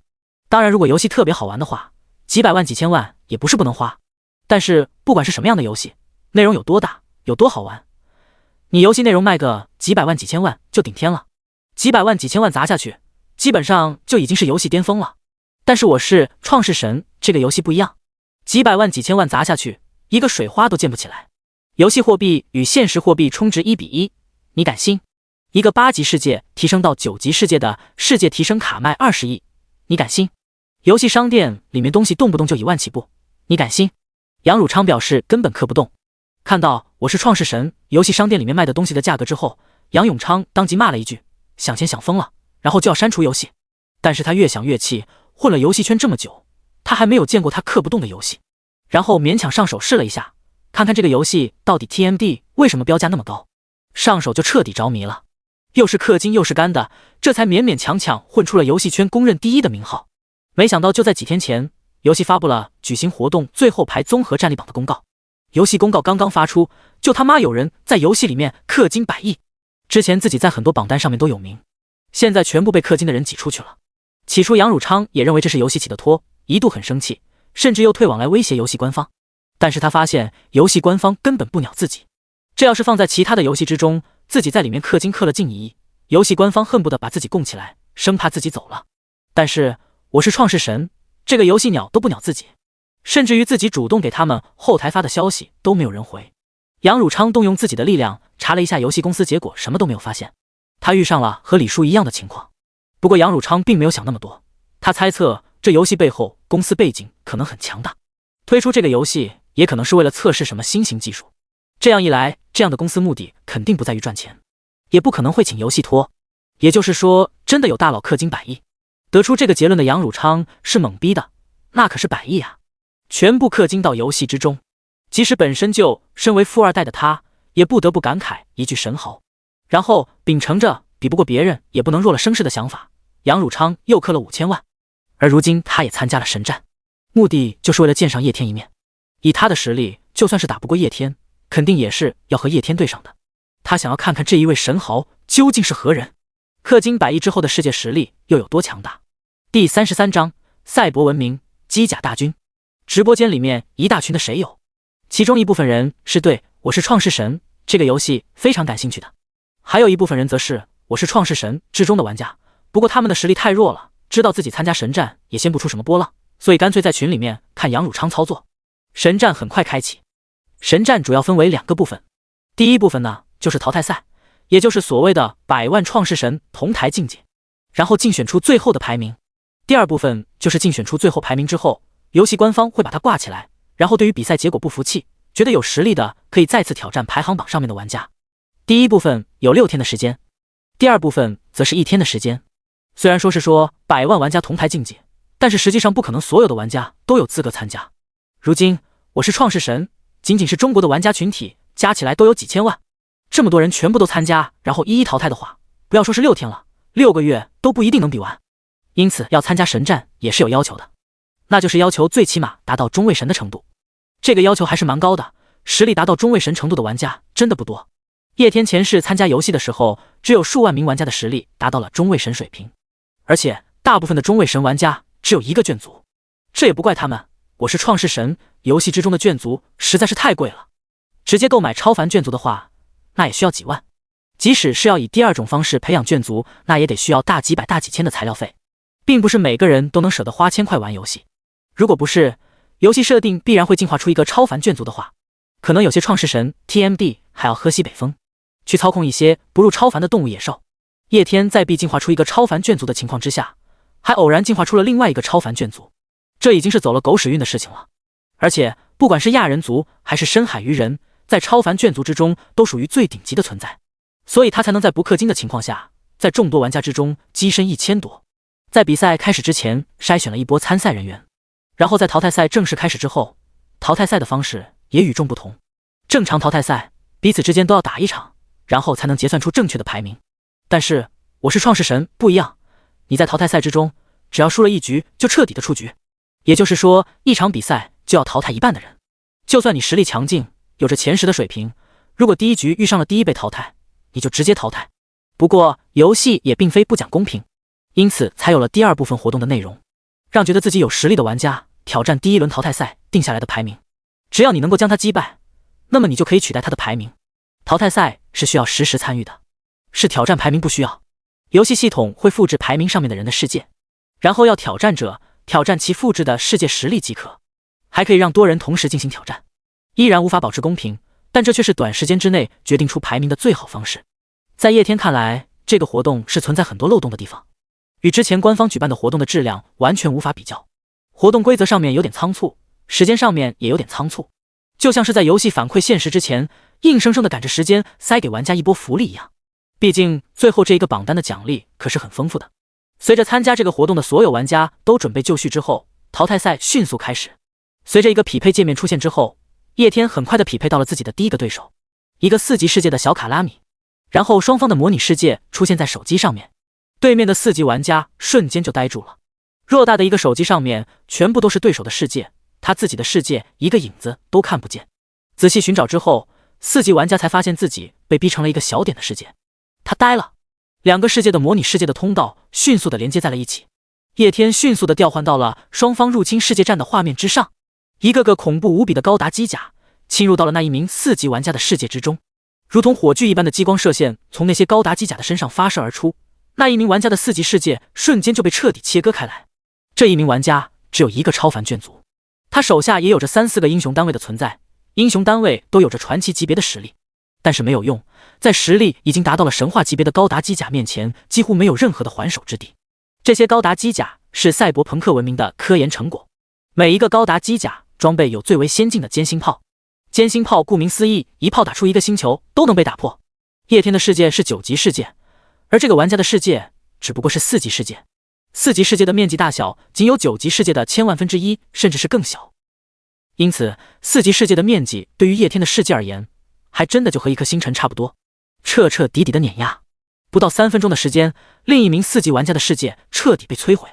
游戏至此结束。另一名4级玩家懵逼了，他是抖都还没有抖呢，就结束了，这也太快了吧。随后他看到了匹配到对手的名字，中烟之神。4级玩家整个人都激动了起来。好消息，匹配到神豪了。坏消息，神豪在对面。我这才进去了一点点，你就受不了了。看到游戏界面之上出现的获胜那2个大字，叶天一时之间也有些感慨。摧毁一个4级世界，他甚至连自己世界之中1/1000的力量都没有动用。各种神话种族、传奇种族起身都还没有起身呢，赛博文明的机甲就已经将对面的世界灭亡了。叶天的嘴角微微露出了一丝笑容，虫族已经唾手可得。第34章，游戏带给人们的震撼。李叔那边的情况同样也差不多，氪金10个亿之后，虽然他的实力远远比不上叶天，但是他的世界同样也强大无比，有着神话卷族的存在，还有其他众多的传奇卷族。他遇上的对手是一位又氪又干的老玩家，世界等级达到了6级，在整个游戏之中总体实力也算是不错了。不过在神战的时候依然不是李叔的对手。李叔有着一整个神话卷族的存在，神话级别的强者10分之多，而对面只有英雄单位的实力才能够达到神话水平，这之间的差距太大了。在象征性的进行了一下抵抗之后，那一位6级老玩家的世界之中的卷族全部阵亡，世界大程度之上遭受破坏，被系统判定为失败。一位实力不错的6级世界老玩家就直接惨遭淘汰。不过他还有着最后直接挑战排名成员，争夺排名的一次机会。相比较于叶天还有李叔的快速解决战斗，杨汝昌这边的战斗才是真真正正的精彩。他遇上了一位实力强悍，而且还有点克制他的老玩家。那一位老玩家的世界等级同样达到了7级的程度，迈入了上位神阶位。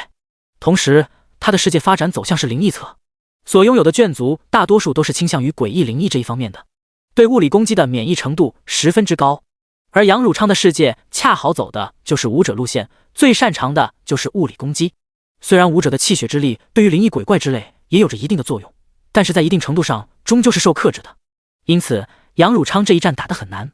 最后他的神话眷族以一种类似于合体的方式，将所有人的气血之力凝聚到一起，如同煌煌烈日一般，硬生生的将另外一名玩家所有的鬼怪眷族击杀。游戏屏幕之上，7级世界玩家的鬼怪如同黑潮一样将双方世界的连通区域覆盖，而杨汝昌世界之中的武者聚集在一起，所有的气血之力聚集在一起，手机屏幕之上就出现了一个小光球，如同一个小型太阳一样。小型太阳顺着双方世界连通区域不断的碾压入6级世界玩家的世界之中，小光球所过之处，如同黑潮一样的鬼怪全部死去，那一名7级玩家的世界彻底落入了下风之中。最后绝大部分的鬼怪都被那气血之力凝聚而成的大光球灭杀，由此系统判定另一名7级玩家落败。1个小时的时间飞速的过去，淘汰赛第1轮落入了尾声。一些彼此之间实力差距不大，硬生生打了1个多小时的人，也被系统根据双方的战损情况还有世界入侵情况强制判定出了结果。一半的玩家遭受到了淘汰。游戏论坛之上彻彻底底的炸开了锅，有些玩家发帖感叹自己所遇上的人的眷族的神奇，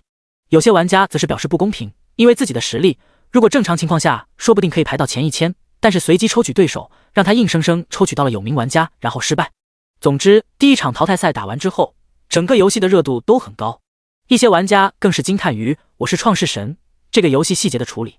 神战之时的内容太过于繁多杂乱，如今是在手机之上进行游戏，能看到的就是手机屏幕那么大的一块地方，因此很多精彩的东西都无法体现出来，但也让众多的玩家大开眼界。神战之时，玩家们除了可以发号施令之外，还可以放大缩小战场上的各个区域。将游戏界面放大之后，屏幕上就是密密麻麻点。再放大一点，你可以看到打扮精良，每一个人都有着与众不同的人物模型设置的生物，那可是上亿的生物。但是在游戏之中放大之后，游戏屏幕之上可以清晰的看到每一个生物的建模。双方交战的时候，如果你将手机的视野不断的缩小的话，甚至可以看到双方不同的眷族交战时的情景。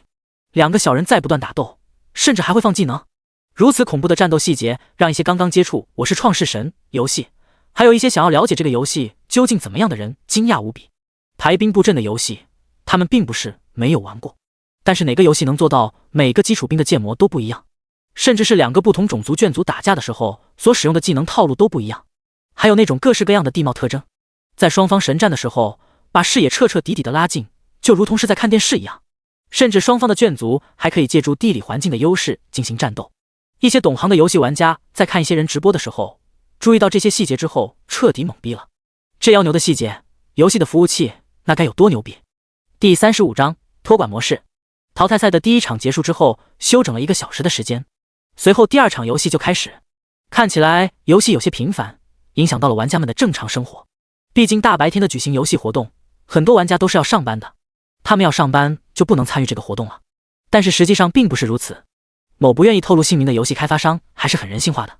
实际上神战的时候需要用到玩家操作的空间并不多，所以游戏有创世神模式和托管模式。创世神模式是玩家自己主持战争，托管模式就是托管游戏之中的英雄单位进行战争。使用托管模式的话，开启了托管模式的话，你甚至都不需要守在手机旁边，可以直接挂机。该进行神战模拟的时候，你所安排的英雄单位会自行发动战争。实际上在发动神战的时候，使用托管模式是最好的选择，因为我是创世神的内核并不是游戏啊，而是真正世界之间的战争。这种情况之下，让经验丰富的英雄单位担任指挥官才是正确的选择。不过很明显，大部分的人都不知道这个游戏其中的门道，只当它是一个游戏来玩。打游戏你不亲自操控，你不亲自调兵遣将，那有什么意思？一些能抽出来时间亲自打的玩家使用上帝模式挥斥方遒，一些白天要上班不能亲自参与的玩家则是使用了托管模式。只要你符合标准并且报名参加了游戏，就算伟大的创世神要去上班了，你勤勤恳恳的英雄们也会替你打神战，直到打输了被淘汰为止。因此比赛的公平性并不受什么影响。叶天的战斗依然是像之前那样快速的结束了。这一次他的对手是一位6级世界神，有着一个传奇眷族还有几个超凡眷族的存在，不过依然并没有什么用。这一次叶天并没有派出赛博朋克文明，而是派出了修仙人族。非洲法器、御剑飞行、御兽飞行、各种各样修为强大的修士以不同的形式前往了那一位6级世界神的世界。一柄柄几乎要将整个世界贯穿的飞剑出现在屏幕之上，无数的剑光在屏幕上面飞来飞去，飞来飞去。那一名6级世界神世界之中的生物基本没有丝毫的反抗之力。很快的系统又判定叶天胜出，这次花费的时间稍微长了一点，差不多有5分钟。叶天看着游戏屏幕上面出现的胜利2个大字，微微摇了摇头，然后切换到游戏屏幕之上，开始微调世界，提升世界实力。如今游戏圈内基本上没有人是他的对手，还是李叔还是杨汝昌，恐怕在他的手下都撑不过10分钟。这还是他只动用某一个神话眷族的情况下，要是倾巢全出的话，挤都能将敌人的世界挤破。神战的结果对于自己而言毫无悬念，自己不可能把所有的时间都花费在这个上面，因此他早就已经将神战从创世神模式切换为托管模式，将神战交给战争之神处理。这样一来的话，他就能挤出更多的时间来调整提升自己的世界。就这样，叶天一边参加神战，一边提升自己世界的实力。很快的一天的时间过去了，在这一天的时间之内，我是创世神却再一次的爆火。之前因为叶天氪金氪了几百个亿的关系，本来就让游戏大为受关注。如今神战活动，很多游戏玩家都开了直播，因此更是吸引了一大批人的注意。在看到游戏之中那些细节处理之后，即使是外行的人都直呼牛逼，内行的人就更不用说了。作为技术人员，他们更知道能把游戏做到这种程度代表着什么。牛逼的不仅仅是游戏的代码，更牛逼的是游戏的处理器。其他的游戏之中，没有任何一个处理器能够做到这种程度，这其中的技术含量太高了。这也就使得无数的人对于游戏背后的游戏公司感兴趣不已。随后，一些颇有实力的人开始展开了调查，然后他们就懵逼的发现，这款游戏背后的公司完全就是个皮包公司，叫什么天道责任有限公司，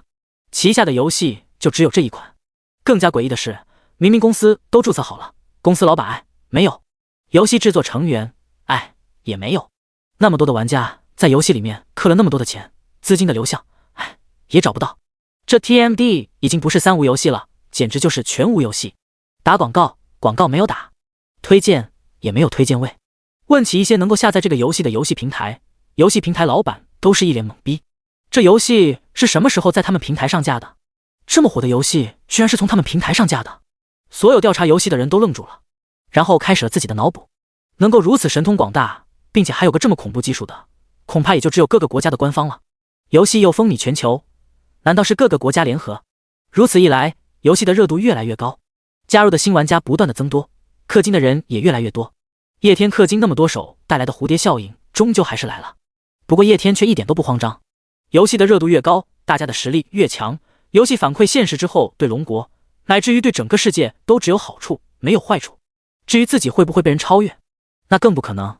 但在不知道这款游戏能反馈现实之前，就算有一些人发现了这个游戏的特殊，最多也氪个几十亿。就算是有一些实在闲得发慌钱又多的人氪的钱比叶天多，那又如何？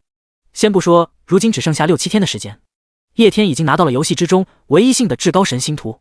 有的这个东西存在，就算自己没有了氪金的优势，也没有人能够超越自己。所以在叶天看来的话，参加游戏的人越多越好，氪金的人自然也是越多越好。这样一来，到时候蓝星与无尽星域还有堕落与罪恶之地接轨的时候，蓝星也能够拥有更多反抗的力量。所以叶天并不介意玩创世神游戏的人越来越多，更不介意他们在游戏之中进行消费，甚至叶天还想要刺激所有的人进行消费。第36章，发现创世神游戏的蹊跷。这款游戏还是没有查到任何的消息吗？龙国一个技术部门的机构之内，一位中年人有些生气的开口，在他的旁边则是几位年轻人。叶天氪金氪的太多了，引起了巨大的反响。100亿资金氪金氪到游戏里面，这可不是一笔小数目。龙国官方的人看到这个消息之后，怀疑有人借助这个游戏来洗钱，随后就立刻展开了调查。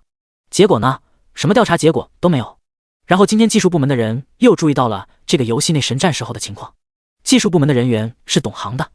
第一时间就察觉到了这个游戏核心处理器的恐怖之处。他们急急忙忙地下载了游戏，然后参观了一下。然后他们发现游戏之中的各种生命体、各种环境细节处理完全到位，唯一的限制就是他们只能看到手机屏幕上面所显示的那一点。想要看清整个世界的运营难了一点，毕竟将视线拉大之后，很多细节都无法看到。不过这就已经十分的恐怖了，就像是真真正正的打造了一个世界一样。而且更恐怖的是，每个玩家和每个玩家的世界还不一样，众多技术人员完全无法想象这个游戏背后处理器的技术该有多么的牛逼。这种级别的承载能力，不要说是来处理一个游戏的运营了，来处理整个国家的事情都可以。在众多的技术人员看来，这个游戏背后的技术已经完全超出了他们所认知的范围，这其中的价值太大了。随后他们将自己的消息上报，因此上面迅速做出了反应，全方位对着游戏进行了调查。不过到现在为止啥都没发现，就很诡异，明明火得人尽皆知，但是调查的时候除了游戏内容之外啥都调查不出来，甚至于那些玩家在游戏之中充值的资金流向都无法调查出来。部长啊，我是真的用尽所有办法了，但是什么东西都查不出来，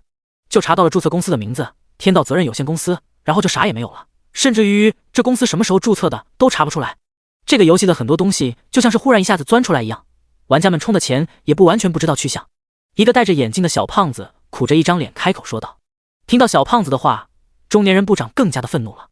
那么多的权限都给你们了，你现在告诉我，你们就查到了一个皮包公司的名字，你们对得起身上穿着这一身皮吗？五险一金白给你们交了。听到部长的话，小胖子的脸更苦了，然后想了想之后，他小心翼翼的开口，部长，这个游戏的处理器是真的太牛批了，这种技术绝对不能落到别人手里面。如今我还有一个办法，部长您看看能不能审批下来一批钱，到时候我们把它发到游戏里面，这样一来有了资金流动，到时候我们技术部门就可以锁定资金的位置。听到小胖子的话之后，中年人部长瞬间愤怒了，你听听你说的是人话吗？技术部门人员申请资金充值游戏，亏你想得出来，你好意思想，我都不好意思说，申请这种基金以后，你让我在别人面前怎么抬头？中年人部长的口水都要飞到小胖子的脸上了。小胖子有些无奈，苦口婆心的开口劝诫，我的部长大人哟，什么叫申请资金打游戏？我们这是申请资金破案，再说了，这还不是为了得到这个游戏背后处理器的资料吗？这妖牛批的处理器，你想想我们得到它之后能做多少的事情，如今多少技术上面的问题可以依靠它得到突破，提前投资一部分钱不亏。小胖子说话颇有几分传销的味道在里面，瞬间气得中年部长胸腔剧烈的抖动。看着小胖子脸上的肥肉，中年部长恨不得掐给他几下。不过想到这个游戏背后处理器可能的存在性，中年部长还是小声的开口，资金我会申请的，但是他们批不批就不是我能够决定的了。听到这句话，小胖子脸上瞬间洋溢出了笑容。这个世界上有什么事情是能比用公款氪金还爽的呢？这一波叫什么？这一波叫做奉旨氪金。对了，那一位氪金100亿的玩家身份查到了吗？在小胖子准备要离开的时候，中年部长仿佛是想到了什么一般开口。小胖子听到这话之后立马开口，查到了，叫做叶天，是叶家的人，他玩这个游戏已经有2-3年的时间了，不久之前突然变卖资产氪金。叶家的人吗？中年人听到这句话之后摸了摸下巴，本来他们调查100亿氪金的事情是以为背后有人在洗钱，不过现在的话情况比他们想象的要复杂，游戏背后有着那样恐怖的处理器，他们愿意的话卖给任何国家都不会缺钱。更何况叶天属于叶家，叶家存在的历史悠久，他们的信息官方知道的清清楚楚，更没有可能性搞乱七八糟的东西，所以叶天应该是没有什么问题的。啧，花几百个亿玩游戏，这些传承家族的2代公子哥还真是会玩啊。中年部长有些感慨，小胖子深深的点了点头，有钱人的生活真的是他们想不到的。好了，下去吧，再继续进行调查，资金能申请的话，我会尽快让他们批下来的。中年部长挥了挥手，然后小胖子和其他的人离开了办公室。除去官方之外，一些资本实力倒是没有什么大动作，他们都认为这个游戏背后站着官方，毕竟除了官方之外，他们想不出有什么存在能够发明出这么溜的东西，更想不出有什么存在能够悄无声息的将一切的消息都隐藏起来。由于害怕触碰到某些敏感的东西，很多财团势力都不敢伸手，只是他们不知道现在官方也是一脸懵逼。不过大部分的势力都对游戏本身不感兴趣，吸引他们注意力的是他们认为游戏背后所存在的技术。叶天要是知道他们的想法的话，恐怕要笑掉大牙。这游戏本身才是最珍贵的，它能反馈现实啊。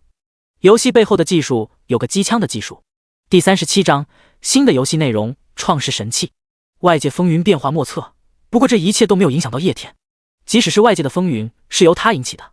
他如往常一样氪金打游戏，参加神战。经过之前多次的氪金之后，如今叶天的手上就仅剩下了50亿。50亿听起来很多，但是也耐不住花。叶天如今世界的实力已经提升到了一个十分恐怖的地步，眷族、天赋、世界种种的东西都已经被他强化到了极致。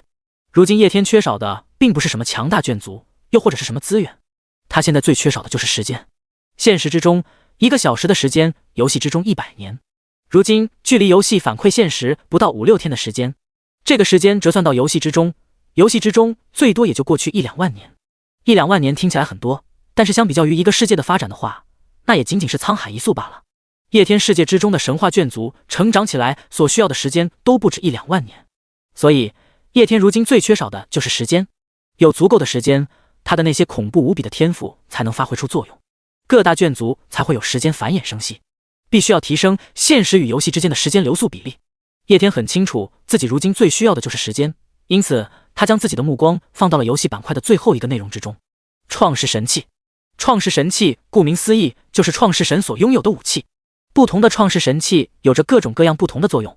有的创世神器能够作用于战争之上，有的创世神器能够对世界发展起到很大的作用。创世神器同样有着品阶之分，分之为下位神器、中位神器和上位神器。正常的玩家想要获得创世神器只有3个方法，一个方法就是直接购买，另外一个方法就是购买其图纸，然后自己打造，最后一个办法就是和其他的玩家之间进行交易。直接购买这个不用说，最大的缺点就是耗钱，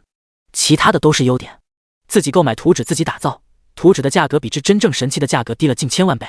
但是你想要打造图纸也不是一件容易的事情。首先要收集各种各样的天地奇物，天地奇物就是打造创世神器的原料。天地奇物不同于世界之中普通的那些天材地宝，其品阶要更高一些。天材地宝每个世界之中都能够产生，而且天材地宝只能作用于创世神世界之中的生物，并不能作用于创世神。但是天地奇物不一样，天地奇物是专属于创世神的东西，有着各种各样神奇的功效。一个世界之中产生天地奇物的概率比自动进化出一个传奇眷族还要低。创世神器就是将这些天地奇物的作用进一步的放大。有了天地奇物之后，你的世界之中还要有着锻造大师的存在，没有锻造大师的话，也无法打造出来创世神器。所以说自己打造创世神器的要求可谓是十分的苛刻。第3个，向其他的玩家购买，这个同样也有着一定的难度。玩家的数量那么多，自然会有一些幸运儿世界之中产生天地奇物。如果他们的世界之中刚好还有着锻造大师的存在的话，就可以锻造出创世神器。如果你有足够的钱的话，自然是可以向他们购买，也就是相当于购买游戏之中的装备，其价格肯定是要比在游戏系统商城低上不少。叶天看向了游戏系统商城之中，随后就皱起了眉头。游戏系统商城之中的创世神器并不少，不过大多数的品级都比较低，稍微高一点的创世神器也是属于那种普通的创世神器，它的功能和效果与自己获得的天赋发生了重复，而且功能效果还不如自己的天赋，价格还高得离谱，买过来对自己的作用也并不怎么大。自己如今需要的是能够加快时间流逝的创世神器。如果没有记错的话，前世有一位玩家界之中产生了世界奇物时间之源。时间之源是打造创世神器时间权杖的世界奇物，而时间权杖的作用就是调节时间流速，也就是加快游戏之中的时间。那一名获得时间之源的玩家是中位神，他虽然有时间之源，但是并没有打造时间权杖，因为在不知道游戏能够反馈现实的情况之下，游戏权杖也不过是个游戏2倍速的加速器罢了。就算是有了时间之源，要打造时间权杖前后的花费也要几百万神币，对于一个普通玩家而言，花几百万买游戏之中一个加速器，那纯纯的冤大头。而时间之源又是比较稀奇的东西，那位玩家就一直收藏了起来，直到游戏反馈现实之后，其价值才真正的爆发出来。时间之源甚至于惊动了星空之域的一位大人物，那一位从玩家之中购买了时间之源。在查看游戏商店之中的创世神器的时候，叶天突然之间想起了前世发生的一件事情。一位玩家得到了时间之源，在游戏反馈现实之前，这玩意不过是他手上的收藏品，但是游戏反馈现者之后，他凭借这个玩意兑换到了能够将自己提升到上位神级别的资源。当时在所有的创世神玩家之中都是引起了一番轰动。时间有点久远，如果没有记错的话，那一名玩家好像叫做基尼太美。哟，还是一个黑子。回忆着脑海之中关于那一名玩家的信息，叶天心中瞬间有了想法。时间之源太重要了，他打造的时间全让能够将现实与世界之中的时间流速提升再提升1倍，达到现实之中1个小时游戏之中200年的程度，简直是神器一般的存在，可以让自己世界的发展快过其他人世界发展2倍。如果能够得到这个东西的话，在游戏反馈现实之前，自己的实力肯定会再一次迎来暴涨。这玩意儿自己必须要得到。现在唯一的问题就是怎么联系到那一名叫做基尼太美的玩家。想了想之后，叶天登录上了自己在游戏官方之中的账号，然后在游戏官方论坛上面发了一个帖子：现金收购世界奇物，特别是时间之源，拥有世界奇物的玩家皆可以联系我，高价收购，高价收购中烟之神。第38章全网高价收购天地奇物。叶天的消息在论坛之上发出不久之后，就彻彻底底的炸了。没有其他的原因，实在是因为他的名声太响亮了。中烟之神在游戏之中氪金100亿的大神豪，如今游戏之中几乎所有讨论的话题都是和他有关。从之前被质疑是游戏托，到后面游戏官方替他澄清，他本人自始至终都没有出来过。如今一出来就是要现金收购游戏之中的天地奇物，这怎么能够不引起轰动呢？人纷纷涌入到了这个帖子之内。时间之源是什么东西？玩了这么久，我怎么还不知道游戏里面有这种东西？楼上新手吧，时间之源都不知道，我玩了1年的老手了，我可以明确的告诉你，我也不知道。你搁这呢，没看见中烟之神大佬说的吗？时间之源是天地奇物，答案都在题目里面了，你他妈还要问？的确，时间之源就是天地奇物，连这都不知道，你玩什么游戏？那么问题来了，天地奇物是干嘛的？天地奇物就是天地奇物，就是天地之中产生的奇物啊！笨，这还要问？楼上的也滚！你和之前的2楼一样，搁这呢。天地奇物是打造创世神器所需要的材料，创世神器那玩意儿属于后期的游戏内容了，起码也要是中位神，还是个氪佬才能玩得转。哦，你怎么知道我是之前的2楼？其实我是逗你们玩的，我当然知道天地奇物了，我不仅知道我还有呢。最后问一句，创世神器有什么作用？听起来很溜啊。还有，天地奇物要怎样才能获得？一眼盯真，楼上董哥鉴定完毕。中烟大神，你真的在游戏里面氪金了100亿吗？这钱花在游戏里面多可惜啊！要是捐给贫困地区，你知道这钱能帮助多少的人吗？警告警告，楼上发现圣母，狙击枪准备射杀。TMD 又一个网上圣人。不到几分钟的时间，帖子下面就充满了回复。不过大部分的人都是凑热闹的，要么什么也不懂，要么直接就是不懂装懂。看着这些有些歪的回复，叶天的眉头瞬间皱了起来。妈的，讨论的话题越来越歪了。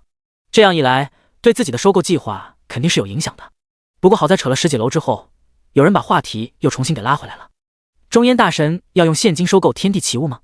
不会是骗人的吧？价格是多少？不是时间之源，你要吗？一条比较正经的评论出现。看到这一条评论，叶天眼前一亮，随后连忙也输入了一行字：只要是天地奇物都可以收，价值10W 起步，有时间之源最好。叶天的评论一发出去之后，整个论坛又一次的炸了。妈的，不愧是富哥，买个天地奇物都要10W 起步，10W 都够我按摩1年了，大佬就用来买个游戏物品。时间之源我没有，我有篮球合击，大佬要不要考虑买一下？买个游戏物品都要10W 起步吗？这个天地奇物要怎样才能获得？我也想搞一个，然后卖。一堆的人评价，大多数都是表达自己的羡慕和震惊。打个游戏而已，一个游戏物品居然有人愿意花10W 进行购买，而且还是最低10W 进行收购。10万的现金啊，可不是10万的游戏币。什么时候钱这么的不值钱了？众人也并没有怀疑叶天所说的话，这一位如今已经几乎被证实不是托了，就是说他真真正正的往游戏里面充值了100亿，100亿的钱都已经充值了，发个几十万几百万，买一个游戏物品也没有什么大惊小怪的地方。众多看到这个帖子的人都羡慕了，自己的世界之中如果也产生一个天地奇物的话，说不定现在就能买个10几万，甚至是几百万也说不定。打个游戏赚个几十万几百万，这怎么能不让人羡慕？大佬，我有一件天地奇物，但是不是时间之源，而是机械之身，你要交易吗？忽略了其他众多没有营养的评论，叶天注意到了之前问自己价格的那一个人再次发出的消息。看到这个消息之后，叶天眼前一亮，机械之身，这同样是一件比较珍贵的天地奇物，能够打造出来一件名为机械之神的创世神器。机械之神具有所有机械生命实力加1的特殊性质，不过无法对9阶神话生效。说打造出这一件神器之后，自己世界之中的机械生命、机械造物，其实力都会自动提升一个等级，可以称得上是机械文明的至高神器。游戏商店之中压根就没有的卖，不过有图纸在。这是一件与时空之源差不了多少的天地奇物，只不过对现在的自己而言，时空之源更重要一点罢了。前世之中，自己可没有听说过有玩家手上有机械之身，他应该是隐藏起来了，并没有暴露出来。意外之喜啊！机械之神打造创世神器机械之神，机械之神再搭配赛博朋克文明，还有自己世界之中的其他科技文明，他们的实力将会再次发生质变。遇上了这样的宝物，叶天绝对不容错过。没有丝毫的犹豫，叶天点了一下那个人的头像，随后给他发了一个消息：加我 V888888。很快的，两个人加上了微信。对面那个人是个黄色可达鸭的头像，他迅速的发过来了一个截屏，截屏上面正是天地奇物机械之身。叶天看了一眼之后就确定了图片的真假，随后他打了一行字：可以，只要你愿意卖我就买，你报个价吧。手机的另一头，一个长相有些英俊的年轻人忐忑地看着聊天界面。他看到叶天发出的消息之后瞬间愣了，这么干脆的吗？要自己报价？年轻人有些犹豫，他如今是个大学生，他家庭情况只能说是普普通通，不过他自己有点能力，大学在网上写小说勉强赚了点钱，不仅能供自己，还能余下点钱玩游戏。对于我是创世神这个游戏，他太喜欢，大部分的稿费都氪进了这个游戏里面。机械之神游戏物品很早之前他就获得了，只是打造机械之神这个创世神器的成本太高，因此意识到了这个游戏道具的重要性，但是他也只能一直干放着。自己如今勉勉强强成为中位神，要等到能够打造创世神器，那还不知道要等到什么时候，再玩个1-2年都不一定能达到那种程度。这玩意儿在自己手里面也就只能当做是一种收藏，放着吃灰。所以他才看到叶天愿意出高价购买天地奇物的第一时间就产生了卖掉他的想法。价格太低的话还不如收藏，但是叶天愿意最低都花10万出售，那就是另外一回事了。机械之圣再怎么珍贵，也只是一个游戏道具，但是10万块却能切切实实的帮到自己很多的东西。到时候自己留一半改善生活，另外一半氪金游戏里面。5万块氪金游戏里面够自己体验很多新的游戏内容了。至于花5万块打游戏会不会心疼？心疼是肯定心疼的，不过这钱也是从游戏中来的，相当于白给。从游戏中来，那就要到游戏中去，自己还白捡了一半的钱。心中失去涌动，年轻人小心翼翼地在屏幕上敲出了3个字：20万，然后就开始忐忑了起来。机械之圣能卖个10万就已经让他很满意了。不过对面的大佬说了，以10万为底价收购天地奇物，而自己的机械之圣在天地奇物之中都属于比较顶级的，那自己翻个1倍也不过分吧。看到对面打出来20万的价格，叶天笑了。20万买个机械之圣，自己 TMD 赚死，到时候游戏反馈现实，对面这家伙估计得要后悔死。低了1000万吧，你加我的游戏号，我可以先付给你500万，等你把道具转给我之后，我再给你500万。最后再给你一个建议，不缺钱的话，这钱可以都氪进游戏里面。虽然对面开价20万，但是叶天并不打算就这样占他的便宜。机械之身的价值不言而喻，自己能够捡漏是自己的机缘，也是自己的实力。但是在有能力的情况之下，也没必要把对方往死里了坑，自己又不是缺这点钱。所以叶天主动将价格提升到了1000万，并且还附赠了对面一条价值连城的信息。对面的年轻人懵逼了，1000万！他使劲地揉了揉自己的眼睛，仿佛是不敢相信自己所看到的。仔细接连看了几遍叶天发的消息之后，他才确定了下来。这位大佬要花1000万买自己手上的游戏道具，这不会是骗自己的吧？大佬不需要这么多吧，一个游戏道具而已，几十万其实就可以了。青年在输出栏里面打了又删，打了又删，最后发出了这样的一行字：1000万，他实在是想都不敢想。不过青年是个实诚人，他觉得一个游戏道具而已，根本不值1000万，甚至几十万都不值。虽然很眼红这个钱，但是他还是很有原则的。叶天那边看到了消息，也是一愣，这年头还有这么实诚的人吗？这不纯纯的老实人吗？他看了看可达鸭的头像，然后看了看这个人的网名，坤坤岛第一深情，原来是个黑子，看样子还可能是个大学生。大学生，那正常了。第39章时间权杖，说1000万就是1000万，我不占你的便宜，我又不缺这点钱，20万和1-2000万对我而言没有多大的差距。叶天又抠出了一行字，网名叫做坤坤岛第一深情的青年大学生懵逼了，20万和1-2000万没有多大的差距，这他妈是人能说出的话吗？明明差了12344几个零来着。大学生试图用自己高考交卷的时候同时交上的脑子来计算这其中的差距。不过看到叶天的消息之后，坤坤岛第一深情也是瞬间明白了，对面是真不差钱。既然120万和1-2000万没有多大差距的话，那可以给我2000万吗？有一瞬间，坤坤岛第一深情突然想要这么回叶天，不过最后坤坤岛第一深情还是只回了一个好。叶天向他要了一个卡号，随后转了500万过去。坤坤岛第一深情收到手机银行信息之后又懵逼了，个10、100、1000万，这他妈是多少啊？500万！坤坤岛第一深情瞬间倒吸一口凉气。虽然交易是刚刚就已经敲定了的，但是真真实实看到这500万到账之后，那种震惊感是无法言喻的。对了，机械之身。看着手机上面那一连串的铃，傻笑了好一会儿之后，坤坤岛第一深情才后知后觉的反应过来，人家付了首款，自己 TMD 还要交货的。坤坤岛第一深情连忙的登上了自己的游戏，然后照着叶天给出的游戏账号添加了起来。叶天那边也很快的就收到了游戏好友申请。坤坤岛第一深情申请添加您为好友，没有犹豫，叶天同意了。坤坤岛第一深情的动作很快，好友同意的第一瞬间就将机械之肾转了过来。叶天看着背包之中出现的天地奇物，满意的笑了，随后又给坤坤岛第一深情赚了600万。为什么多了100万？黑子大学生有加分的好吧？坤坤岛第一深情收到600万又懵了，小心翼翼的在微上面给叶天发了一个消息：大佬，怎么多了100万？是不是大佬您转错了？没有错，多出的是赏你的。叶天的回复很简短，一下子就击在了坤坤的下巴，啊不，中巴也不对，上巴上面。死！赏你的100万巨额打赏。坤坤岛第一深情整个人都愣住了，愣了大半天才发出了第一句感慨：这就是有钱人吗？看着手机上面近1100万的钱，坤坤岛第一深情一时之间有点不知所措，一时之间感觉犹如在梦幻之中一样，狠狠地扇了自己一巴掌， TMD 疼，是真的。随后整个人都激动了起来，爸妈，我赚了100万！100万没毛病，从群众中来到群众中去，同样的从游戏中来到游戏中去的原则。游戏道具卖了1000万，那到游戏之中那也应该是1000万。大佬打赏的那100万才是自己赚的，才是自己现实中该花的钱。坤坤岛第一深情觉得这样没毛病。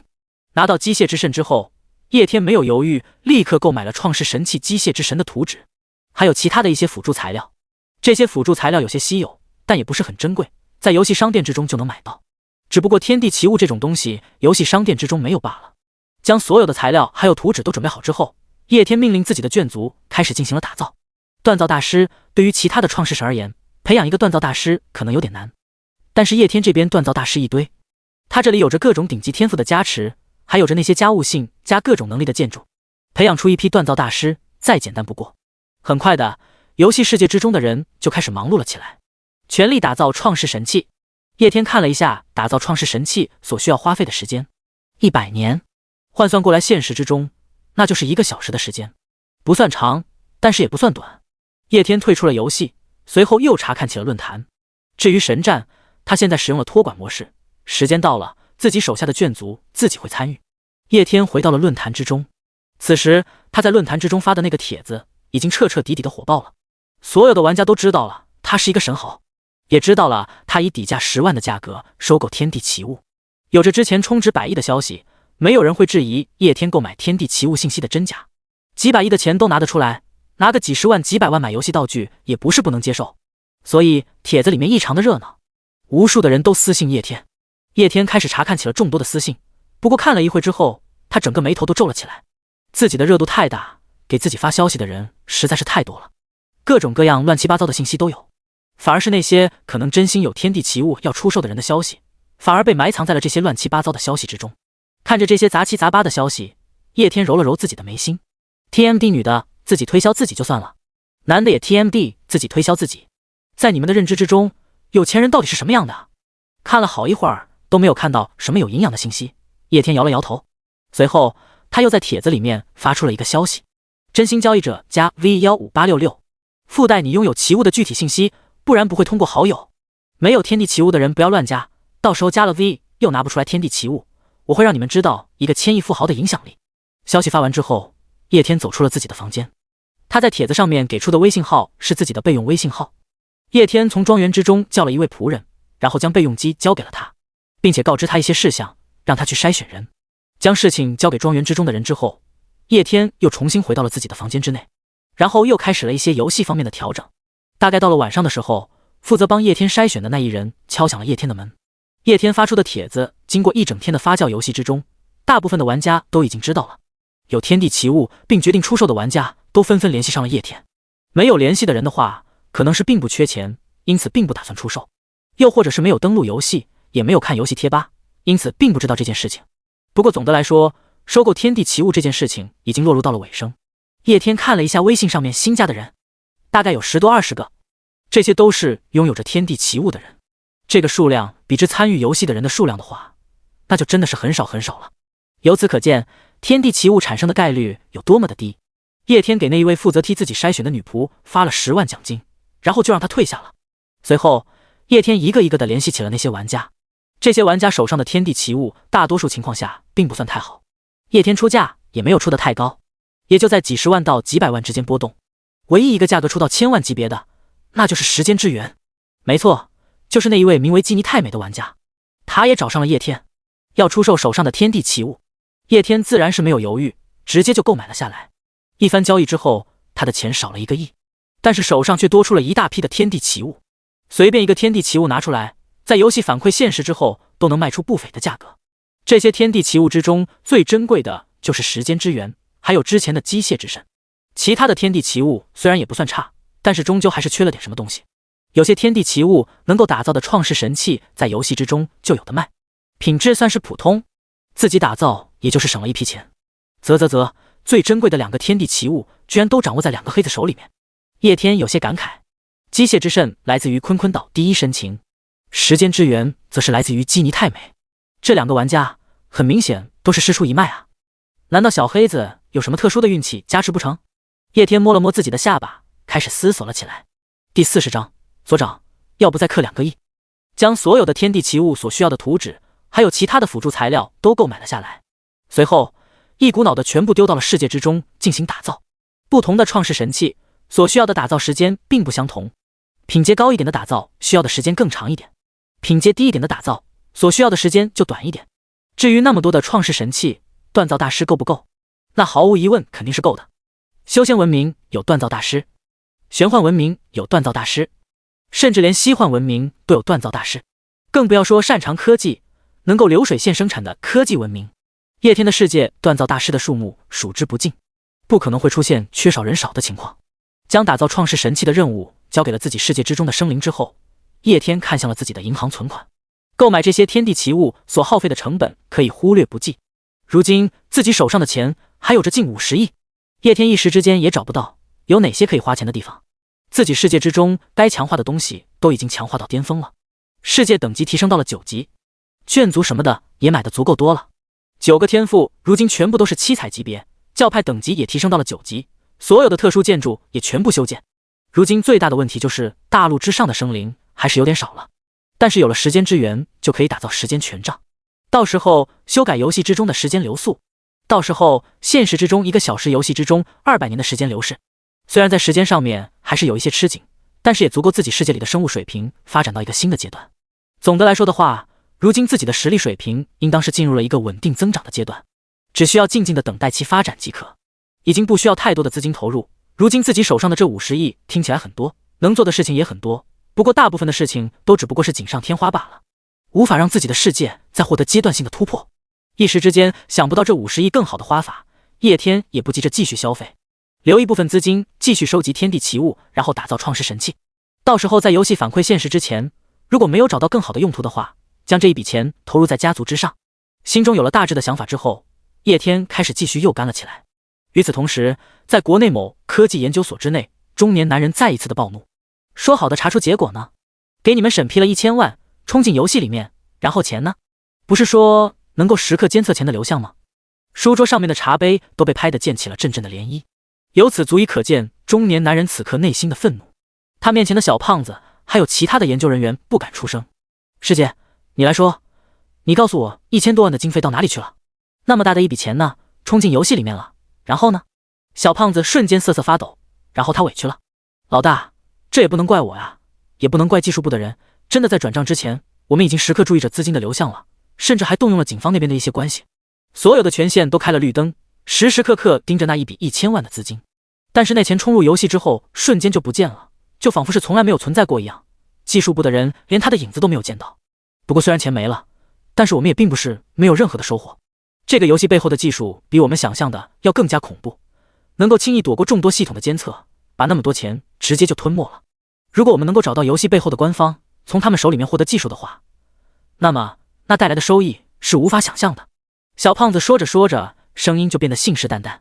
中年男子听到了他的话，眼神之中闪过一丝不屑。你说这么多话，不全是废话吗？人家技术不牛逼，我能让你查？你信誓旦旦跟我保证，申请一部分资金下来，就可以查到人家背后的马脚，结果呢？白白给人家送了1000万。小胖子听到这句话，老脸一红。老大，我觉得这个问题不在我啊，主要是你申请下来的资金太少了。你听我的，这次直接搞2个亿，1个亿直接充值，另外一个分成几部分进行充值。1个亿这么大数额的资金，就算是他们技术高超，短时间之内也无法从游戏里面洗出去，资金流动肯定会出现一些异常之处。我们观察那些资金异常的地方，就可以抓住他的马脚。就算这么大数额的资金一次能被他洗出去，另外1个亿分成不同的号同时冲入游戏里面，那么多股资金，他们不可能时时刻刻都检查到位，必然会露出马脚。小胖子说话都不喘大气，他这一番话反而把中年局长 TMD 给气笑了。这次他再也忍不住了，一个巴掌就扇了过去。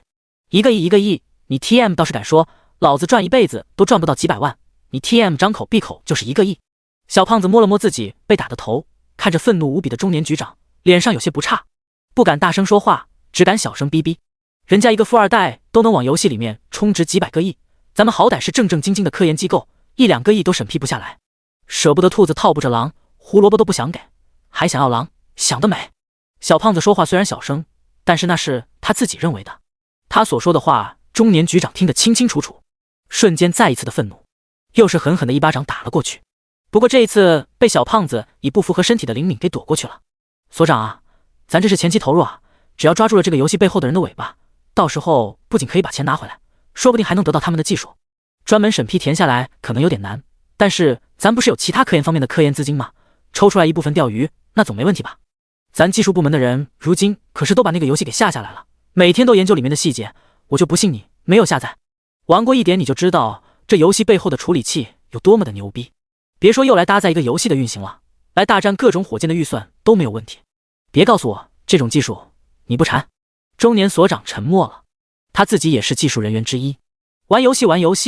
外行的人玩的是游戏，内行的人看的是门道。通过这个游戏很容易推算出来一些技术，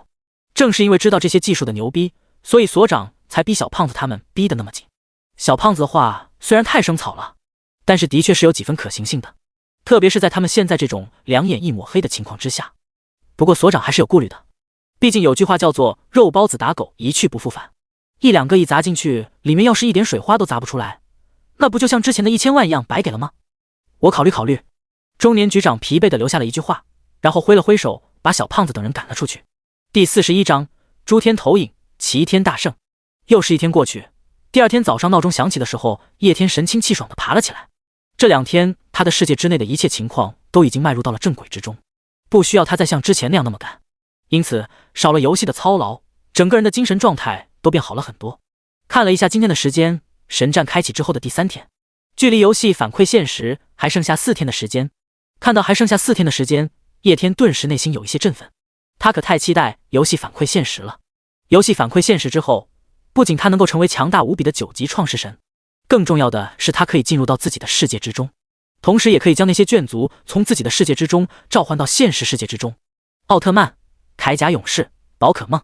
叶天迫不及待的想要看到真实存在的他们。还有魅魔，嗨嗨。如同往常一样吃过早饭，叶天登陆到了游戏之中，一如既往的游戏迎接台词，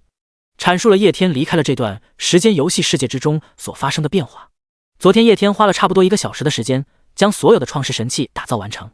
其中自然也包括了时间权杖。现实时间流速与游戏时间流速也变成了现实1个小时，游戏200年。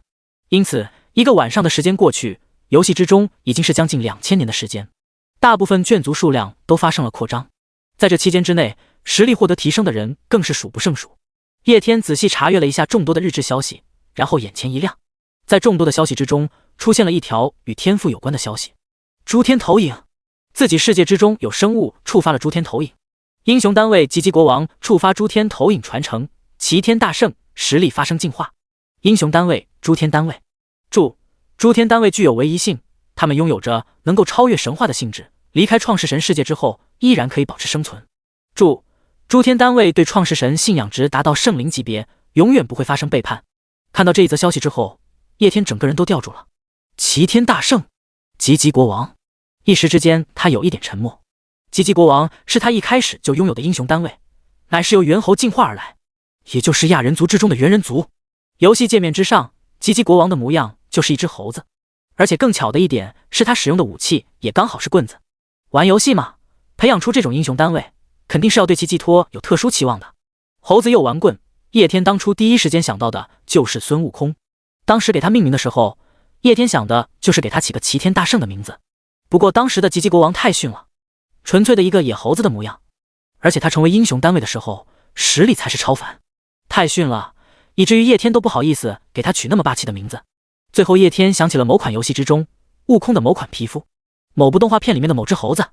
一下子就把3只猴子给联想了起来，然后就给吉吉国王起了吉吉国王的名字，也算是在他身上做了一点对猴子的寄托。谁他妈能想到，这货居然能够引起诸天共鸣，真真正正得到了齐天大圣的传承。叶天连忙在众多的英雄单位中找到了吉吉国王，然后迅速的点开了有关于他的介绍。手机之上出现了吉吉国王的个人介绍图鉴，不过这一次和上一次不同了，上一次吉吉国王的样子勉强算得上是有一小点威武，这一次就是真的威武加霸气了。手上提着的武器进化成为了如意金箍棒，金光闪闪，身穿锁子黄金甲，脚穿藕丝步云履，戴的是凤翅紫金冠，一副让人高攀不起的样子，就像是从 B 卡变成了 SSS 卡一样，属于真的是鸟枪换炮了。实力方面倒是没有发生多大的变化，叶天之前就把自己原来4大英雄单位的实力全部提升到了9阶神话，如今吉吉国王得到了猴子的传承之后，实力依然是9阶神话，不过战斗力却发生了翻天覆地的变化。不仅仅是武器装备这些发生了变化，同时他还学会了猴子的种种神通。境界没有变化，但是战斗力却不知道翻了多少倍，在9阶神话的实力之中，恐怕已经登临巅峰。而更重要的变化就是他的品质从英雄单位变成了诸天单位。诸天单位，叶天前世听都没有听过，很明显这是比英雄单位更高级的存在，也就是说自己又接触到了全新的游戏内容，大好事呀！叶天有些兴奋，但没有想到一大早上起来就遇上这么让人开心的事情，得到了猴子的传承，4舍5入吉吉国王等于猴子，自己手下有个齐天大圣，这说出去多么牛逼的一件事情。叶天恨不得立马进入到自己的世界之中，仔细看看吉吉国王。现在他颇有几分那种粉丝与偶像见面的那种期待感觉。随后叶天又将注意力放到了其他的眷族，吉吉国王触发了诸天投影，获得了猴子的传承，想来其他的眷族估计也不会太慢。诸天之中的人物可不仅仅是猴子呀。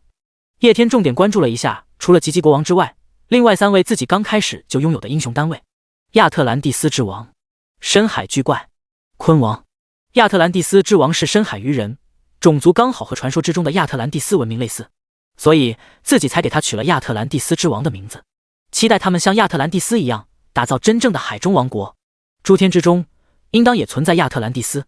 咖位可能有点小，但是一旦诸天投影之后，就能够成为诸天单位，拥有突破神话级别的潜力，所以亚特兰蒂斯之王也是有可能触发诸天投影的。深海巨怪同样一样，克系文明之中，深海之中的怪物可并不少，说不定哪天一下子就突然触发诸天投影了。就是这个鲲王，叶天感觉有点难。鲲王是来自于亚人族之中的鲲人族，半人半鲲，自己当初给他取这个名字也是出于恶趣味，玩个梗而已，总不至于真的有诸天投影存在吧？难道到时候诸天投影了，鲲王要背带裤、输中分、打篮球？不敢想，不敢想。吉吉国王触发了诸天投影，而且还是猴子的诸天投影，自然是一件好事。诸天投影作为7彩级别的天赋，其作用自然是恐怖无比。不过触发诸天投影这种事情要讲究机缘，有点概率性，而且诸天投影也是要看相性的。自己世界之中的生物与那些诸天之中的人物有相似之处，这样的话才有可能触发诸天投影，并不是无缘无故就可以触发诸天投影。所以触发诸天投影这种事情还要讲究缘分，不能强求，能触发最好，不能触发也没有必要因此灰心丧气。叶天将自己的心态摆得很正。第42章，惊呆的5级玩家，这明明是齐天大圣，你叫他吉吉国王？本来叶天是打算将神战完全托管的，不过现在突然得到了一个诸天单位，他心中自然有些痒痒，想要见识一下得到了猴子传承的吉吉国王的实力。想了想之后，叶天决定亲自再参与一次神战，这一次就派出吉吉国王一个人，看一下他是否能够以一人之力对抗一个世界。说干就干，掐准时间之后，叶天将神战模式改为了创世神模式。随着匹配界面的开始，很快就匹配到了对手。这一次的对手是一位5级中位神玩家。虽然淘汰赛并不怎么讲究规则，但是能够撑到现在，毫无疑问都是有点实力的。因此，这一位5级中位神玩家实力不弱，比之前同样为5级的叶天要强多了。这货有着一个传奇眷族的存在。随着游戏匹配界面开始之后，对面的玩家彻底的懵逼了。游戏之上最率先出现的是2个世界之间的对抗，而叶天也几乎将整个屏幕都塞满了。他自己的世界变成了一个小点点。之所以有这么一个小点点，还是强制的设定，就像打游戏，你防御力再高，敌人打你的时候都会强制打出一点伤害一样。因为有这个机制的存在，所以那一位5级世界神才能看得到自己世界的点，不然的话，恐怕他看都看不到自己的世界。匹配界面迅速的拉大，2个世界之间瞬间发生了连通。叶天迅速的派出了吉吉国王，一位5级中位神此时此刻已经意识到自己碰上的人是谁了。如今整个游戏之中全方位最强的神豪中烟之神，明白对手是中烟之神之后，5级玩家知道自己的运气就到此为止了，必输无疑。要是想要登上最后榜单的话，就只能最后一天进行挑战排名。不过虽然知道自己必输无疑，但是他也没有气馁。好歹的话要看一下那位充值100亿大佬的世界是什么样子的吧。就算自己有不起，看看人家的豪华阵容也可以长长见识解解馋。抱着这样的想法，5级世界的中位神迅速展开了架势，排兵布阵。他不怎么喜欢托管模式，他更喜欢自己上。大多数情况之下的神战的都是他自己操作的。不过在他摆好了架势之后，他就懵逼了。他的世界之中，传奇种族是一种名为魔眼的种族。这个种族可以从眼神之中散发出恐怖的死亡光线，威力达到传奇级别。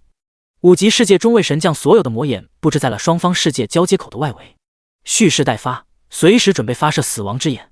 而在交接口处，这一位5级玩家布置了哥布林。哥布林眷族是他的超凡眷族。除了哥布林眷族之外，他还有着另外一种超凡眷族，是一种有着治疗能力的小精灵。小精灵布置在了魔野的周围，随时准备治疗。这一位5级玩家准备用哥布林吸引叶天派出的军队的注意力，然后再用魔眼进行无差别轰炸。5级创世神玩家并不觉得自己能获得胜利，但是能够给氪金大佬造成一点小麻烦也好。就算自己不是对手，多多少少也要扑腾2下。人家还没要就给了，可不是他的性格。不过在一切都准备就绪之后，这一位5级创世神玩家惊呆了，因为叶天只派出了1个人。5级创世神玩家有些不敢相信，侵略世界你就派出1个人？虽然神话阶段的确强大，但是想要凭借1个人对抗1个世界，那有点狂妄了吧。5级创世神玩家呆住了，下一刻他迅速拉动手机的视角，在视野拉近之后，5级创世神玩家看到了叶天所派出的那一个人的样子，身穿锁子黄金甲，脚穿藕丝步云履，戴的是凤翅紫金冠，手里面拿着如意金箍棒，一副傲然不逊的样子。5级创世神玩家彻底惊呆了，这特么的是齐天大大吉吉国王。说到一半，他注意到了这只猴子头上闪着的名字吉吉国王。这个名字瞬间打断了5级创世神玩家的施法。看着吉吉国王的这一身打扮，还有他的名字，一时之间5级创世神玩家内心有着无数的槽点想要吐槽。没想到这位氪金100亿的大佬还 TMD 挺幽默的，全部发起进攻。虽然觉得有些无语，不过5级创世神玩家还是迅速操作让所有的魔眼发动了攻击。一瞬间，手机画面之中密密麻麻的死亡光线笼罩。叮！突然之间，手机上面的猴子缓缓吐出了一个字，随后手机上面的整个画面都定格了。下一刻，猴子从自己的头上拔下了一撮毫毛，轻轻一吹，瞬间数之不尽一模一样的猴子出现在了游戏屏幕之中，轮着铁棒开始无差别的对其他所有的生物都发动了攻击。不到片刻的时间，5级创世神玩家所有的魔眼全部死亡，哥布林还有另外小精灵也受伤惨重。自己的世界失败了，但是那一名5级创世神玩家却没有任何的失落，反而是满脸的激动。TMD 定身术、分身术，这妥妥的齐天大圣嘛，不愧是神豪啊，居然能够培养出这么强大、这么有特点的英雄单位。不过激动了一下之后，5级创世神玩家看到了吉吉国王头上明晃晃的吉吉国王4个大字，瞬间就感觉吃了翔一样。神他妈的吉吉国王，大佬的恶趣味太重了。自己要是培养出这样的一个英雄单位，那肯定是要起名齐天大圣啊。鲜花插在牛粪名上面了。游戏迅速判定5级创世神玩家失败，随后战斗结束。叶天脸上也是闪过兴奋的表情。吉吉国王的强大毋庸置疑，而且这一次入侵5级世界还没有办法将他的实力彻底展示出来，更何况如今游戏还没有反馈现实，自己只是在游戏之中看他进行作战。等到游戏反馈现实之后，自己与那些邪神之间发生战斗，到时候可是可以真真正正的看到齐天大圣的风采，还有其他的那些诸天人物。想到诸天之中众多赫赫威名的人物，叶天心中就充满了激动。那么多的人物要是齐聚到自己的世界之内，大概又是何等的风采，到时候就真是真真正正的大千世界，世间唯我独尊。第43章建立组织的初步构想，对叶家的投资。时间飞速的流逝，一转眼的时间3天就过去了，时间也来到了最后一天。淘汰赛的第一阶段在昨天就已经彻底落下了帷幕，其结果自然不用说，叶天当之无愧地获得了第1名。第2名位置上的人是杨汝昌。李叔运气有一点差，在临近后期的时候撞上了叶天，然后自然而然就被淘汰了，没有和杨汝昌对上。而杨汝昌则是在最后一战之中输给了叶天。在神战期间的这一段时间里面，叶天又火了一波，他的世界水平和其他人的世界水平完全不是在一个层面之上。之前那一位5级创世神还将吉吉国王的决战影像放到了网上，引起了不小的轰动。到最后一战的时候，杨汝昌也在直播。杨汝昌这一位之前被公认为是游戏之中的第一强者，在叶天面前也根本没有还手的余地。叶天甚至都没有派遣太多的眷族，只是派出了赛博朋克文明的机械大军，仅靠着机械大军就将杨汝昌的世界所镇压。当时的直播间内，众多的水友们看到叶天所派出的密密麻麻机甲大军的时候都惊呆了。杨汝昌的武者们在机械大军面前根本没有还手的余地。武者专门修炼肉身，但是他们的肉身可没有赛博朋克文明打造的钢铁之躯硬，他们那强大的肉身攻击在机械大军面前就像是挠痒痒一样。反过来，机械大军激光剑、能量炮这些装备都可以轻而易举地破开武者的肉身，更何况叶天之前还打造了创世神器机械之神，这玩意儿可是可以让所有的机械造物的实力提升一个台阶。虽然是碾压局，但是也让众多直播间的水友们看得直呼过瘾。而今天则是神战的最后一天，同时今天过后，游戏的充值渠道会彻彻底底的关闭，开始反馈现实。叶天早上起来之后，打开了神战活动的界面，然后看着上面的排名思索了起来。今天的话，众多的玩家可以挑战榜单之上的玩家，然后取而代之。他如今是第1名，并且拉开了其他的玩家不知道多少个层次。他并不担心会不会有人顶替自己的排名，在如今的众多玩家之中，还没有人有这个实力。不过让他所在意的是李叔。李叔在游戏之中氪了10个亿，实力可以说得上是十分强大了，不是第2名，那也是第3名的水平。但是因为之前遇上了自己，然后导致他提前落败，如今在榜单之上排到了几百名开外，这个名次很明显并不符合他的身份。起床洗漱了一番之后，叶天找上了李叔。李叔，活动的排名榜你都已经看了吧？这个活动排名很重要，趁着今天可以挑战的机会，你尽可能的把第2名的位置拿到手，再不成也要拿到第3名的位置。还有，你不是一直都很好奇我为什么会在这个游戏之中投入这么多的资金吗？一切到今晚就会揭晓。听到叶天这样说之后，李叔的兴趣一下子就提了起来。之前曾经问过叶天为什么把那么多的钱全部氪入游戏之中，但是叶天一直都是神神叨叨的，不肯说原因，只告诉自己时间到了自己就会知道，还说把钱氪金氪入游戏之中可以获得100亿倍的回报。李叔是真的好奇这个游戏怎么能够让人获得100亿倍的回报，而这一切的谜底都要在今晚揭晓了吗？注意到李叔有点好奇加兴奋的眼神，叶天微微一笑，他敢保证等到游戏反馈现实的时候，即使是李叔也要绝对大吃一惊。之所以特意过来嘱咐一下李叔，一来呢是让他有个心理准备，二来呢也是让他重视神战的排名，毕竟这一次神战的奖励还是比较丰富的。第1名奖励是特殊种族重组，第2名、第3名的奖励也不差，不仅有着创世神器，还有着神话卷族，可以极大程度的加强任何一个玩家的实力。让你注册的账号都注册好了吗？叶天看到李叔已经重视自己说的话之后，点了点头，随后又开口询问道。之前他从钱里面拿出了20亿，让李叔为叶家一部分人注册账号并且氪金，李叔照办了。而就在2天前，叶天将剩下的近50个亿交给了李叔，同样是让他为叶家的人注册账号并且加大氪金力度。他的世界已经强化到了无法再强化的地步，如今能做的就是静静等待，因此剩下的那些钱几乎没有用了。叶天从那些钱之中抽出了一部分去购买天地奇物，然后打造创世神器，大概花了4、5个亿左右，然后还余下了45亿。叶天干脆把这些钱又交给了李叔，让他给叶家的人注册账号并且氪金。叶天如今想要了解一下具体的情况。李叔点了点头，都准备的差不多了，叶家整个家族300、400号人，其中跟你血缘关系比较深的有30多人左右，他们平时和你都有往来和照顾，这些人几乎给他们都氪金，氪了近1个亿，世界水平都提升到了5级，然后还有一些超凡眷族和传奇眷族，另外的一些人也都注册好了账号，在里面花费了近千万。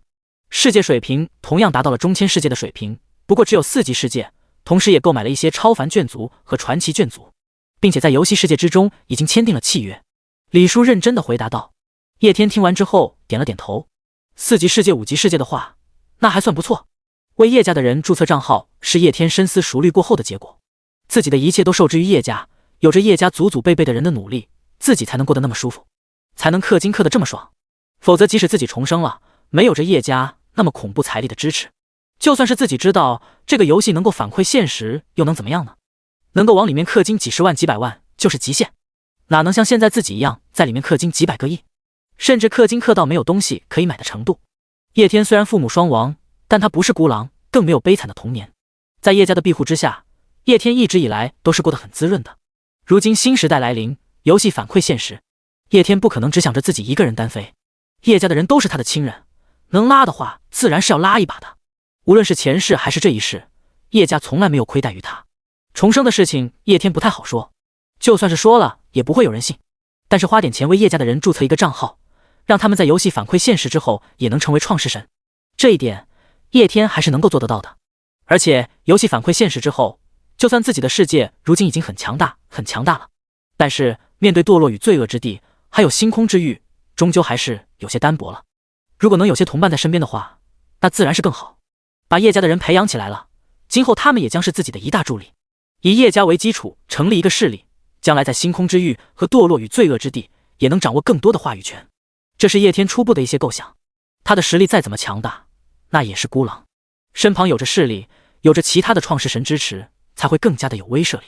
当然叶天并不是没有一丝丝的防备，如今叶家的内部也少不了一些龌龊，游戏反馈现实之后，这种龌龊不可能变少。为了避免游戏反馈现实之后在家族的内部遇上一些不太愉快的事情，叶天在游戏之中购买了契约之书，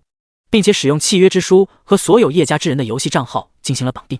契约之书可以将创世神们绑定成为一个组织，也就是类似于其他游戏之中的公会之书一样的存在，成立一个组织，然后让其他的人加入。契约之书最大的作用就是在契约之书上面的创世神们的世界之间建立一条通道，如果有人遭受了邪神入侵的时候，其他的创世神就可以迅速通过通道支援他。也就是说，今后叶家的人的世界遭遇危险的时候，叶天就可以及时施以援手。除此之外，还有其他的一些作用和功能。不过在存在福利的同时，也有着制约条件。如果叶家之中真的有人实在不知好歹的话，那么叶天也可以通过契约之书进行反制，这也算得上是叶天给自己留下了一个后手。第44章，游戏公告发布，游戏反馈现实。在和李叔又嘱咐了一些细节方面的问题之后，叶天又回到了自己的房间。他没有再去关注榜单，自己的第1名绝对不可能有人动摇，关不关注都无所谓。至于李叔，叶天也并不怎么担心，以李叔如今世界的实力水平，第3名肯定是能够拿下的。不过第2名就不太好说了，毕竟杨汝昌还是有些实力的。别看他的世界在自己的机械大军手下没有丝毫的还手之力，那是因为他的对手是自己。自己的机械大军有着种种恐怖天赋的加持，再加上有着机械之神这一创世神器的存在，杨汝昌阻挡不住也正常。但这并不就代表他弱，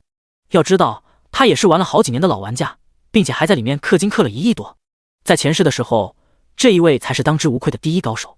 李叔虽然狂氪了10个亿，但是玩游戏的时间毕竟比较短暂，他们两者之间的胜负叶天也不太好说。不过不管怎么说的话，李叔保底也是第3。叶天查看起了自己世界的情况，如今自己的世界之内，几乎一个晚上的时间过去，里面就是一个大变样，各种眷族数量还有实力都在不断的提升着，已经越来越趋近于一个完美的大千世界。除此之外，世界之中有另外2名英雄单位触发了诸天投影，然后提升为了诸天单位。说起来也巧，这2名英雄单位之中有一个英雄单位触发的诸天投影，不是别人，正是我们猴哥的好师弟天蓬元帅猪八戒。这个英雄单位的眷族是铁甲蛮猪，是叶天所购买的众多的超凡眷族之中的一种，可以说得上是毫不起眼，毫无特色。可偏偏就是这样的一个眷族，居然触发了英雄投影。铁甲蛮猪、猪八戒，叶天一时之间也摸不准他们之间的关系，难道是因为都是猪？另外一位触发诸天投影的存在，则是让叶天兴奋不已。悟空，不是猴子的那个悟空，猴子的那个悟空已经被吉吉国王触发了，这个悟空是超级赛亚人里面的悟空，超级赛亚人之中出现了和悟空十分契合的赛亚人，然后就触发了悟空的投影，直接就成为了超级赛亚人之神。那一位超级赛亚人实力原本是在神话8阶，但是在触发了悟空的投影之后，直接成为了神话9阶。变身超级赛亚人之后，实力更是达到了恐怖无比的地步。叶天已经迫不及待的想要进入到自己的世界之中看一看了，这可是超级赛亚人啊！赛亚人一头的金色头发在自己的童年之中可是留下了深刻的印象。不过也就仅有这2个人触发了诸天投影，由此可见诸天投影触发的概率还是很低的。现实之中只是过去了2-3天，但是游戏之中可是过去了几万年了。几万年的时间里面，满打满算也就3个人触发了诸天投影，其概率之低可以想象。叶天又查看起了自己世界之中其他的情况。就这样几个小时的时间悄然过去了，慢慢的时间来到了晚上。过了1天的挑战之后，综合战力板凳机会已经确定了下来。叶天是当之无愧的第1名，第2名则是杨汝昌。这个家伙在昨天败给了叶天之后受到了一点刺激，然后又往游戏里面氪了3000万，世界实力再一次的迎来了增长。再加上底蕴比较深厚，因此李叔挑战他的时候并没有挑战成功，只能退其求次争夺到了第3名的位置。然后游戏官方颁布了最终榜单，并且发放了奖励。叶天也如愿以偿的收到了虫族，除了虫族之外，还有另外一件十分强大的创世神器。李叔第3名的奖励也不算差，得到了一个神话卷族，还有一件同样不算差的创世神器。在颁发完奖励不久之后，距离第2天的到来仅剩10分钟。而在还有10分钟的时候，游戏官方再一次的颁布了一个公告：某个技术研究所之内，还是那一位熟悉的中年男人，还是那一副被气得全身发抖的样子。MD， 你不是说充值1个亿一定能够查到游戏后面的人的马脚吗？现在你告诉我，你查到了什么？什么都没查到，2个亿全没了。中年男人愤怒不已，看着自己面前唯唯诺诺的小胖子，心中后悔死了。TMD 自己怎么就听了他的鬼话，还 TMD 批了其他的科研项目之中的一部分资金给他。现在好了，全部给氪进游戏里面了。然后呢，技术组的人和之前一样，屁的征兆都没有发现，再次白给了。这一回的话，小胖子也是有一些怂了，不过他同样的也感到十分的无奈。这游戏背后的人究竟是有多么的神通广大，单独充了1个亿，所里的人每个人同时充了一些，加起来又有1个亿，2个亿的流水进入到这个游戏里面，一点水花都没有溅起来。他们技术部在寻找钱的流向的时候，还是和之前一样，屁都发现不了，就好像是资金流动的并不是2个亿，而是2块钱一样。小胖子低着头，一副逆来顺受的样子，不敢再说话。他生怕所长看自己不爽，给他2个大逼兜子。看着小胖子这一副样子，中年所长更加的生气了，一脚就踹了过去。现在你知道低着头了，当初提建议要2个亿的时候，你不是挺能耐的吗？小胖子脸上挤出一个你说的对的表情，然后又低下了头。看着这一幕，中年所长心中更加的生气了，然后开着地图炮对所有的技术人员一番臭骂。不料在这个时候，突然有人咋咋呼呼的闯进了办公室里面。原本挨骂的众人都向那一位闯进来的人投过去一个感激的目光。中年所长也是面色不善的看着这个闯进来的人。闯进来的这个人也是一个技术人员，他没有注意到办公室里面如今的气氛不对劲，只是有些激动的说道：所长，出大事情了，刚刚游戏官方发布了一个公告，游戏官方说10分钟之后这个游戏就要反馈现实。一边说着，他一边调出了手机，是上面游戏官方所发布的公告：尊敬的各位创世神，我是创世神，手游 1.0 版本将会在10分钟后关闭。1.0 版本关闭的同时， 2.0 版本更新开始。在 2.0 版本更新期间， 1.0 新版本之中的一切都会反馈到现实之中，帮助众多玩家成为真正的创世神。所有的玩家接受完一切反馈之后， 2.0 版本更新结束，正式开始。1.0 版本还有最后10分钟时间结束。1.0 版本结束之后，新手福利也会取消，充值渠道关闭。游戏开发商友情提示：有钱的快点充钱了。游戏反馈现实，那我岂不是能够真正拥有一个世界，成为创世神？看到这一则公告上面的内容，小胖子瞬间惊呼。下一刻，中年男人狠狠的一巴掌打在了他的头上。你傻呀，这他妈很明显是游戏官方为了忽悠人充钱才发的公告，还游戏反馈，现实上人人都成为创世神，他怎么不上天呢？小胖子被一巴掌打懵了，看着中年男人，话几次到嘴边又被他咽了下去。我能不知道这是忽悠人的吗？我能不知道这是忽悠人氪金的吗？我这不是看到公告上面的内容，实在太惊讶了。公告上面的内容一眼盯真，游戏反馈现实，让人人成为创世神，这他妈一听就很架好吧？自己怎么可能信？我只是惊讶一下。我惊讶一下，你都要打我？不公平！今天也不是愚人节啊，为什么游戏官方会搞这种恶作剧？中年男人有些不解。10分钟后，游戏反馈现实，让人人都成为创世神，有钱的赶快充钱。怎么看这公告都像是忽悠人充钱的？关键是他还把人都当傻子。忽悠人充钱也找个好一点的理由吧。游戏官方是怎么想得出游戏能够反馈现实，然后让人充钱这种理由的？这个理由但凡是个正常人看到了都不会相信吧。想到这里，中年男人瞥了一眼小胖子，还真说不一定。第45章，游戏反馈现实开始，玩家懵逼了。叶天的房间被打开，李叔有些兴奋地冲了进来。一进来他就用那种探究的眼神看着叶天。很明显，李叔在取完第3名的奖励之后，看到了游戏官方所发布的公告。游戏官方发布的公告是恶作剧吗？李叔直接开口询问叶天，眼神之中带着期待、好奇，还有不可置信。总之就是很复杂。叶天在游戏里面疯狂氪金100亿，再加上之前他和自己说的今天晚上一切事情都会有揭晓，而如今游戏官方又发布了这样的一个公告。毫无疑问，李叔领会到了叶天的意思。游戏官方上面所发布的一切东西都是真的，但是领会到这一层意思归领会到这一层意思，李叔还是不敢相信公告上面的内容。游戏反馈现实，能让人真真实实的成为一位创世神，这实在是太魔幻了，他不敢相信。还有10分钟的时间，10天的时间你都等过了，也不差这最后10分钟的时间。叶天并没有直接回答李叔的问题，不过听到叶天这样说之后，李叔的心中已经有了答案，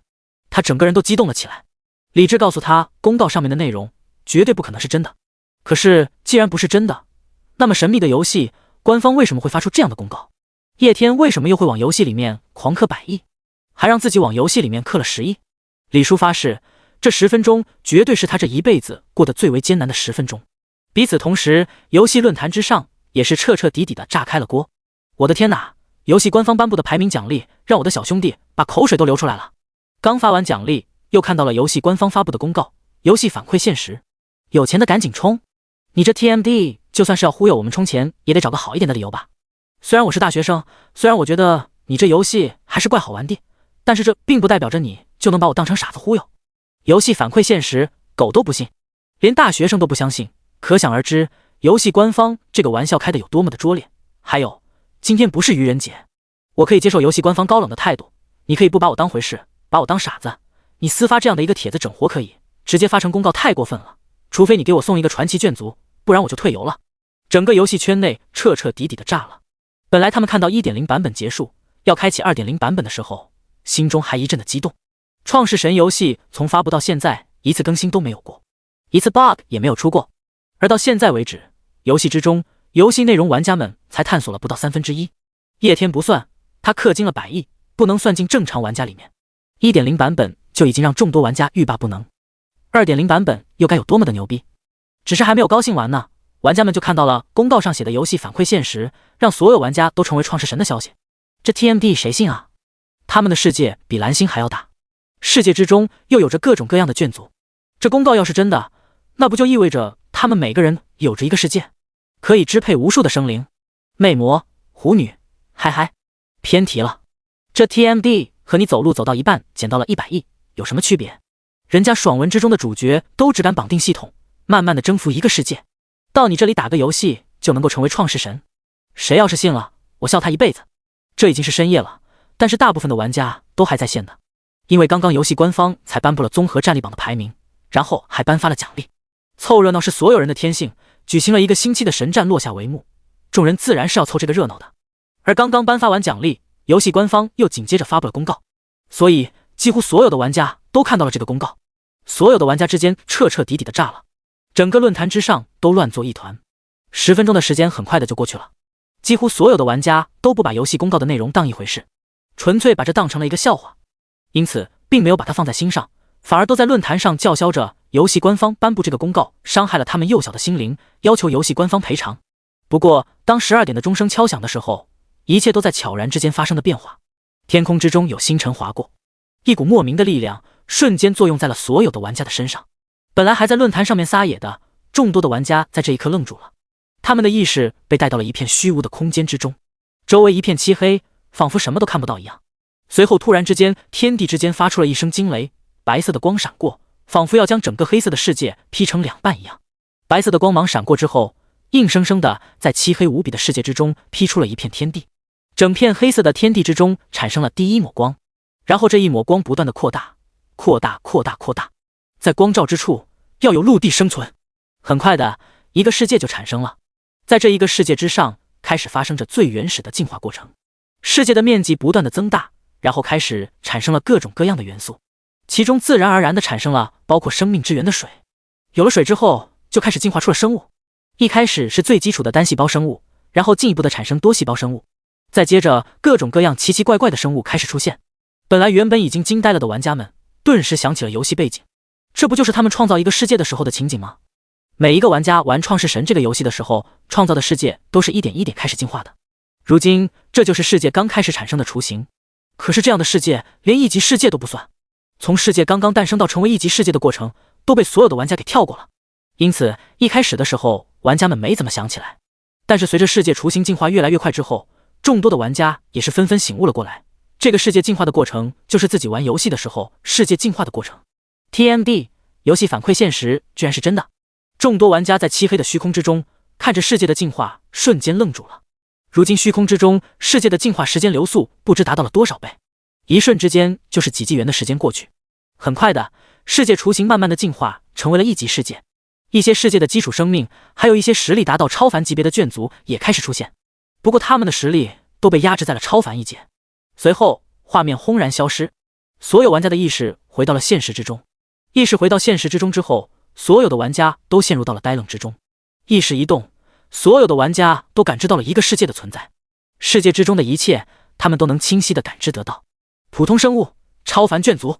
山川、河流、湖泊，一个真真实实的世界在他们的感知之中一清二楚。一位玩家意念一动，突然之间他所居住的出租房之内出现了一个绿皮肤的家伙，哥布林。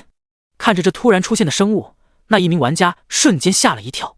下一刻他就呆住了。哥布林跪在他的面前，口中不知道喃喃的在说什么。这一名玩家发誓，哥布林所说的语言他从来没有学过，哥布林所说的话的意思他听得清清楚楚。伟大的创世神，歌颂赞美您，您是世界的唯一，都是这样类似的话语。这是我在游戏之中的超凡眷族哥布林，我他妈真的成为了创世神。这位玩家呆愣在原地，有些不知所措。下一秒，一股强大无比的喜悦笼罩住了他整个人。第46章，游戏反馈现实带来的轰动。办公室之内，中年男人本来还在批评着自己众多的手下，特别是小胖子。小胖子更是点名批评。不过随着12点的钟声敲响之后，他们都被拉入到了那一片神秘的空间之内，亲眼见证了一个世界的诞生。所里面几乎所有的人都是下载了《我是创世神》这个游戏的，为了研究这其中的技术，还有找出其背后的组织，所以他们都是注册了账号的。这也就代表着咱们所有的人都成为了创世神。从那一片空间之中清醒过来之后，办公室内所有的人都愣住了，他们都感知到了自己所创造的那个世界的存在。咕咚，小胖子咽了一口口水，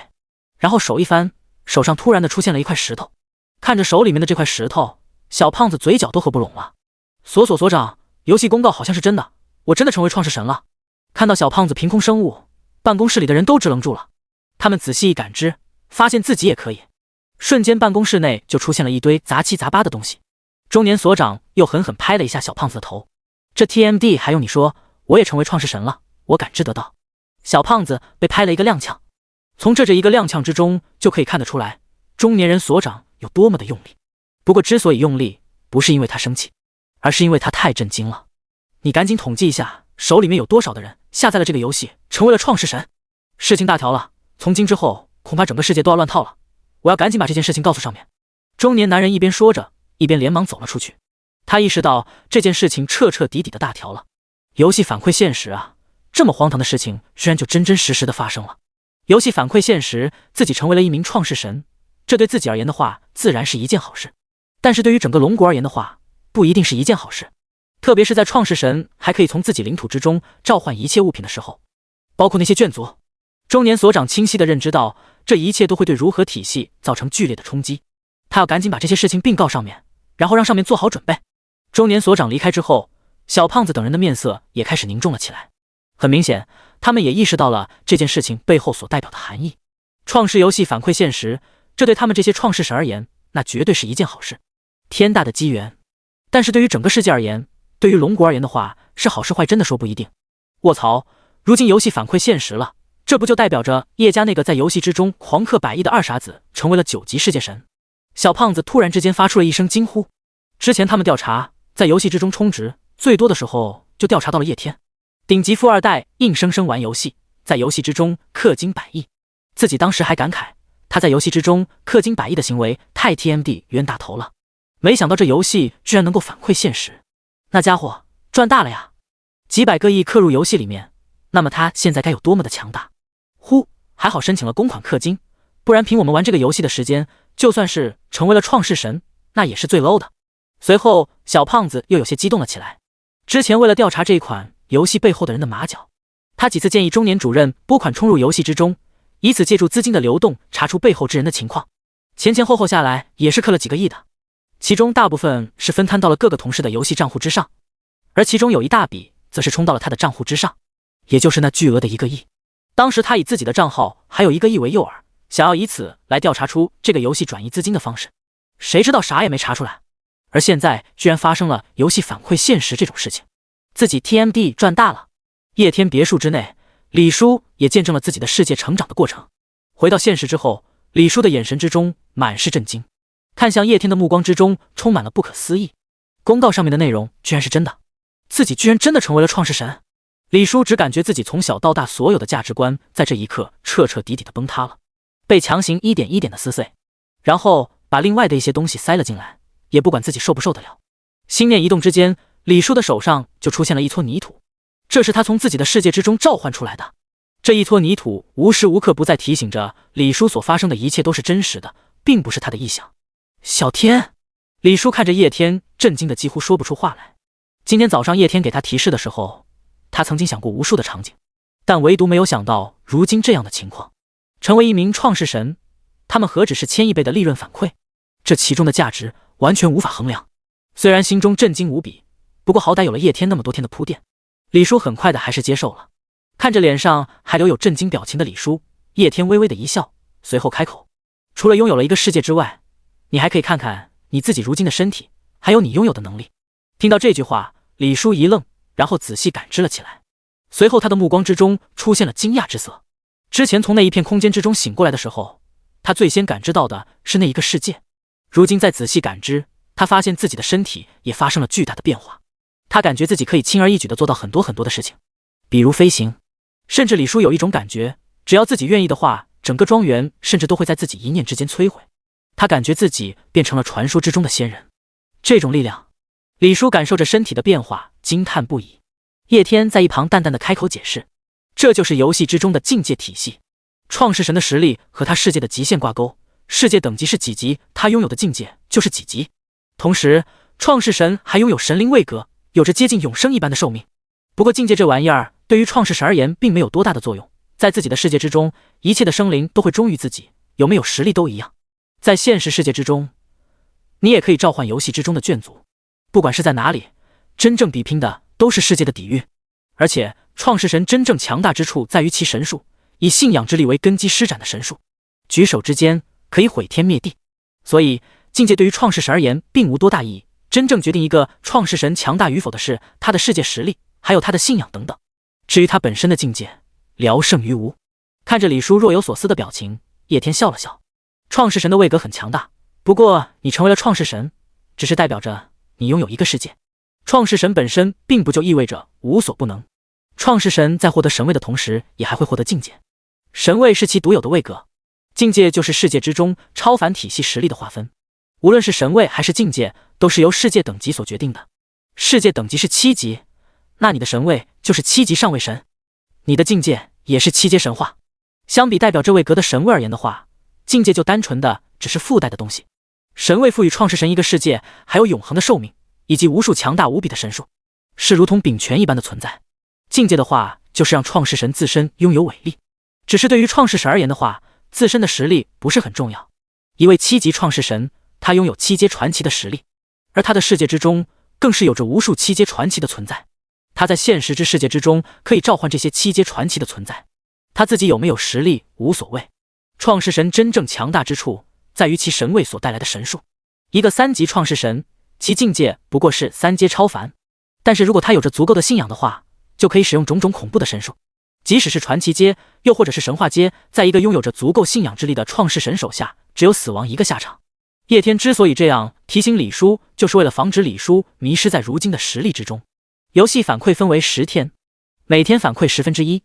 李叔是7级世界之主，也就是上位神。反馈了1/10的世界之后，李叔如今依然是7级世界之主。7级世界反馈1/10是7级世界没毛病。要知道，世界和世界之间的差距是很大很大的。同一个级别的世界，有些时候其差距达到了10倍，甚至是100倍的程度。一个拥有着几百种神话卷族，但是世界等级只有7级的人是7级上位神，另外一个人同样是7级上位神，可是他可能连一个神话卷族都没有。同级世界和同级世界之间的差距很大很大。李叔属于氪金升级到的7级世界，氪金升级到7级世界，相当于世界等级一提升到7级，就成为了7级之中最好的。一个最顶级的7级世界，就算只是反馈它的1/10，那也依然是7级世界，甚至比一些弱一点的7级世界还要强。7级世界反馈1/10，怎么反馈都不可能成为5级世界、4级世界，成为6级世界倒是有可能。最弱的7级世界反馈1/10，那可能会成为6级世界之中最顶级的存在。也就是说，李叔如今的世界是7级世界，他自身的实力更是被提升到了7阶神话的地步。7阶神话，那几乎和传说之中的仙人都没有什么区别了。修仙体系之中，也是将7阶神话称之为仙人。也就是说，李叔在拥有一个世界的同时，自身也拥有了恐怖无比的伟力。一个人突然拥有了如同神仙一样的力量，是很容易沉迷于其中的。正是基于此，叶天才这样提醒李叔，因为对于一个创世神而言，这样乳头神墨一般的力量只是附赠品，真正强大的是支配一个世界的柄权，提升自己的世界，让自己的世界更加强大，才是真正的王道。一个创世神沉迷于自己的力量，然后忘记了经营整个世界，那才是最搞笑的。叶天就是害怕李叔一下子沉迷于自己所拥有的强大实力，然后忘记了发展世界。要知道，这个游戏叫做我是创世神啊，真正强大的是创世啊，让创世神所拥有的力量只是其附带品罢了。如果创世神所拥有的力量才是最重要的话，那干脆就叫修仙游戏算了。听到叶天的话之后，李叔也是瞬间醒悟的过来。的确，自己如今有了神话境界，拥有了从未有过的恐怖力量。可是和一个世界比起来的话，自己有的自己力量根本微不足道啊。自己世界之中的神话眷族几乎都有着神话级别的实力，而且他们个个都擅长战斗，实力比自己还要强。更重要的是，他们都受到自己的支配，自己是他们的创世神。创世神最后比拼的是自己的世界，还有信仰神术。体会着体内强大无比的力量，李叔将叶天的话深深地记在了心中，然后迫不及待地回到自己的房间静静感悟。第47章，叶家的反应。叶家作为顶级的家族，最讲究的就是传承2个字，因此对于族内无论是嫡系还是旁系后代的教育都是十分重视的。要知道，在他们的家族之中，即使是最不受重视的后代，手上可能也掌握着几千万乃至于上亿的产业，出1-2个败家子还好，完全养得起。但是如果不重视教育的话，那出的就是一堆败家子，一堆蛀虫的话，家族再怎么牛逼，早晚会被拖垮的。所以家族是非常重视后代的培养的。叶天就作为叶家的后辈之一，叶天所有的资产加起来价值300-400亿，这不是一个小数目。钱是叶天自己的，叶家也没有权利干涉。不过他们总归是要对后辈们的情况有所了解的。叶天在游戏之中氪金的消息，他自身并没有隐藏，官方组织能够通过一些信息调查出来，叶家自然也可以查出来。然后叶家的人就懵逼了，家族之中出了一个败家子，在游戏里面氪金了100亿。这消息气得一些族老差点当即背过了气。叶氏发展了那么久，可以称得上是底蕴深厚，除了有钱之外，多少是沾一点书香门第。在对于后代的教育之上，在众多豪门之中，一直以来都是值得称道的一点。叶氏后辈一向是十分给力的，但是现在出了一个叫做叶天的人 ，TMD 在游戏里面氪金100亿，败家子啊！而今天叶家的老宅之内，一群得知了叶天在游戏里面氪金100亿的老头子气得捶胸。他们在讨论叶天的事情。小九，叶天手里面的钱就是从你那里得到的吧？从他那里买了5%的股份，你很威风啊！一位头发须白的老头出言骂道，骂的人正是和叶天进行交易的九爷。此时的九爷瑟瑟发抖，面对一群认为家族教育出现问题的老官，他瞬间感到压力倍增。300个亿，他要你就给了？如果是和其他人的交易，这的确没有毛病。但是叶天是你的后辈，他突然之间拿股份换这么多钱，你难道不会关心一下，问他要那么多钱干嘛？又是一位老头愤怒。小九继续瑟瑟发抖，他表示自己也很冤，你情我愿的买卖，自己干了还错了是吧？更何况占便宜的事情不占白不占，而且他给过叶天反悔的机会了。哼，还有叶天这个败家子，几百亿投到一个游戏里面，这不是纯纯的冤大头吗？妈的，出去我都不好意思说我是这种 SB 的长辈。又是一个老头开口，脾气还有一点暴躁，把他叫回老宅，家法伺候打一顿，以儆教尤，免得其他的后辈学他一样败家。一群人越说越是生气，家族后辈花点钱无所谓，花个几亿享乐，那也在可以接受的范围之内。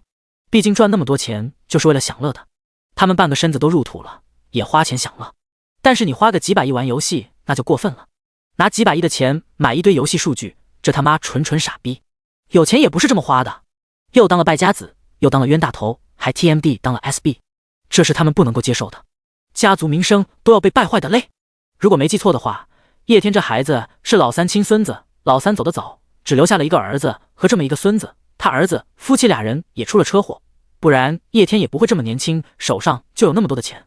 另一位老头声音略带低沉的说道，家族对他的关照少了一些，虽然他有钱，但是可能他过得并不快乐呢。他可以用钱买到很多的东西，买不到亲情。或许正是因为如此，所以他才沉迷于游戏，甚至还在里面氪金。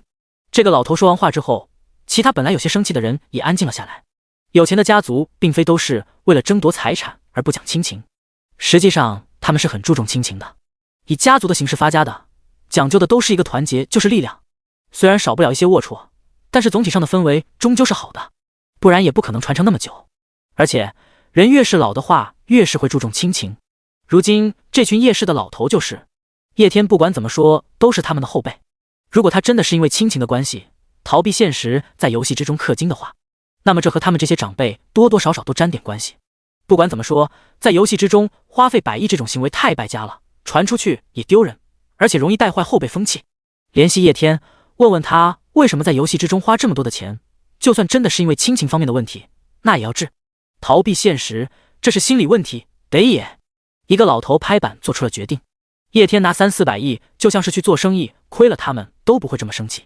但是这货拿出的钱去氪金，这个就不能够接受了。不仅败坏家族的名声，还会带坏其他的人，给和他同一个年纪的人起了一个坏的风气，这是很不利的，不利于家族的发展。所以于情于理上而言，他们都需要叶天给出一个合理的解释。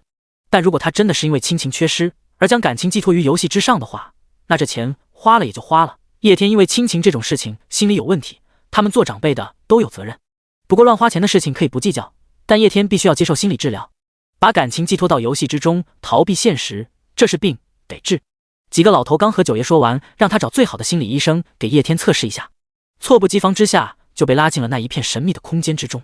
然后一脸懵逼的醒了过来。随后发现自己不仅掌握了一个世界，自身在返老还童的同时，还掌握了强大的力量。妈的，我成仙了！我们叶家要发达了！我拥有了一个仙界。小大、小二、小三，以后你们叫我一声哥，哥我带你们成仙，我带你们见识一下我的仙界。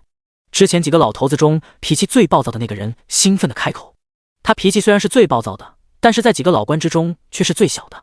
如今在不知道有游戏存在的情况之下，猝不及防经历了一系列的事情。他虽然有点懵逼，但是并不妨碍他明白现在的自己很牛逼，所以就喊出来了。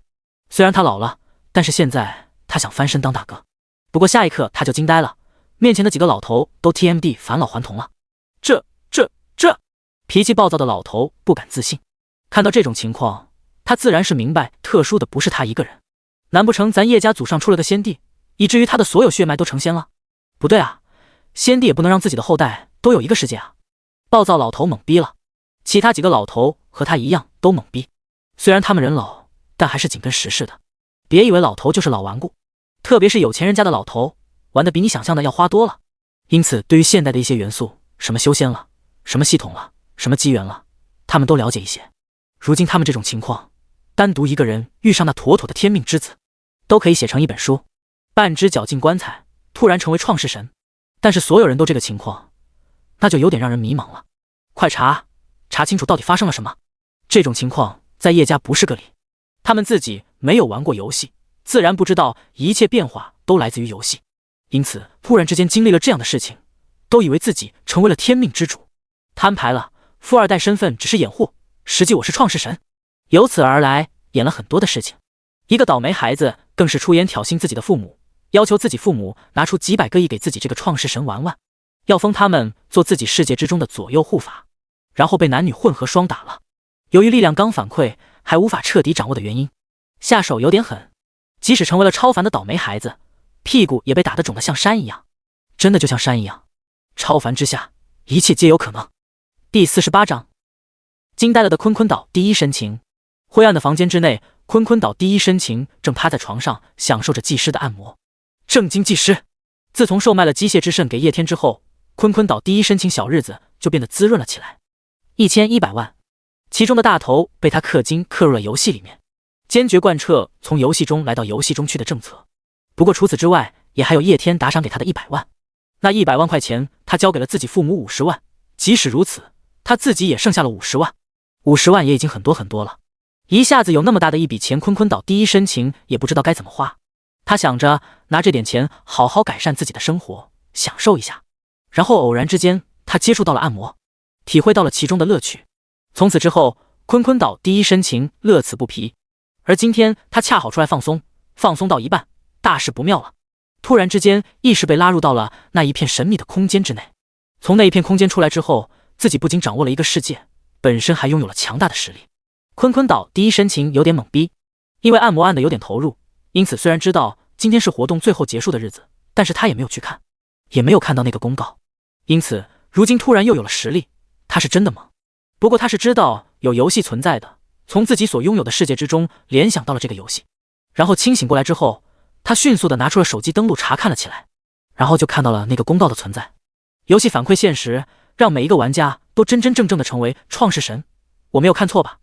坤坤第一深情当即激动了起来，把他后面给他按摩的技师都吓了一跳。结账，走人！没有犹豫，坤坤岛第一深情立刻就对着技师说道。技师懵逼了，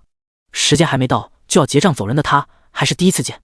你提前走了，钱是不退的，不过时间可以给你存起来。技师善解人意的说道。坤坤岛第一深情点了点头，没有丝毫留恋，直接结账走人。这个技师长得很漂亮，但是留不住现在坤坤岛第一深情的心。再漂亮又怎么样？只能正规按摩。如今自己可是成为了创世神，不仅拥有了恐怖无比的力量，还可以召唤自己的眷族。在这里进行正规的按摩有什么意思？回到家里面，或者进入到自己的世界里面，然后召唤眷族，让他们给自己按。最重要的是可以不正规，更重要的是自己还购买了魅魔眷族。想到这只存在于幻想之中的神奇种族，坤坤岛第一深情整个人都激动了起来。感谢中烟之神！坤坤岛第一深情瞬间对叶天充满了感激。游戏反馈现实，自己的那个机械之肾肯定是珍贵无比的东西。不过那又怎么样？中烟之神大佬可是给了自己1000万，没有那1000万，自己哪来的魅魔？自己的世界如今也不会变得这么强大。坤坤岛第一深情觉得，单单是魅魔就比那机械之肾要珍贵很多。就拿现在来说，机械之肾就是反馈到现实中了，又能怎么样呢？这种级别的道具，他留在手里面，不知道什么时候才能用到。但是魅魔却是他马上就能用到的，而且那1000万购买的也不仅仅是魅魔。坤坤岛第一深情很明显，这个时候也想到了叶天的实力。叶天在游戏之中氪金氪了那么多的钱，如今不知道该有多么的恐怖。9级世界之主。不过坤坤岛第一深情也并没有嫉妒，遇上一个富哥，你可能会嫉妒，但是遇上一个 V 你1000万的富哥，你只会说活该他富。游戏官方的论坛之上，彻彻底底的炸开了锅。在见证了自己的世界产生的过程之后，他们都回到了现实之中，感受到自己实力的同时，也发现自己能够支配一个世界。所有的人都炸了。就在几分钟之前，几乎所有的人都把游戏论坛官方所发的话当作是一个玩笑，纯纯以为这个就是官方为了忽悠人氪金的恶趣味。但是谁能想得到他是认真的呢？玩个游戏就能够成为创世神，小说之中都不敢写的这么离谱，可偏偏这么离谱的事情就是成真了。如今众多的玩家心中除了喜悦之外，那就是深深的后悔。后悔之前自己没有在这个游戏里面氪足够的钱，后悔没有把官方发布的帖子当真。当他们再次登录的游戏的时候，游戏之中的一切依然还在，但是充值渠道还有系统商店已经彻彻底底的关闭了。从今之后，他们想要强化自己的世界，就只能靠自己去改造世界。我 TMD 后悔死了，谁能够想到这个游戏居然能够反馈现实啊？谁能够想到游戏官方发布的话居然是真的啊？早知道散尽家产，我也要把魅魔买下来。一位玩家在反应过来之后，迅速在游戏论坛上面发帖子。虽然有了超凡的力量，并且掌握了一个世界，不过众多玩家面临这样大的变故，内心还是有些手足无措。成为创世神这个惊喜实在太大，大到有些吓人的程度。因此，玩家们第一时间并不是急着去看自己的世界，而是寻找那些和自己处境一样的人，试图从他们之中找到安全感。而游戏论坛就是众多玩家进行交流的地方。谁说不是呢？要是知道这款游戏能够反馈现实，我贷款也要往里面氪金。要知道，我玩了2、3年了，如今也只不过是勉强成为一位中位神，超凡眷族都是系统送的。你还好了，我更惨。我前几天才注册的游戏，虽然往里面氪了一点钱，但是氪金氪的不多。我们貌似可以把世界之中的一切物体召唤到现实之中。我刚刚就召唤了一个狐女，就像荣耀里面的妲己一样。嗨嗨，原来他说的台词是真的，尾巴不只能用来挠痒痒。我本来以为只能召唤死的物品，看了楼上的话之后，我才恍然大悟，原来还可以召唤生物。我再换个魅魔试试。楼上有魅魔？不，爸爸，孩儿也想体验一下魅魔，需要勾画特殊的法阵吗？肚子上面有纹身吗？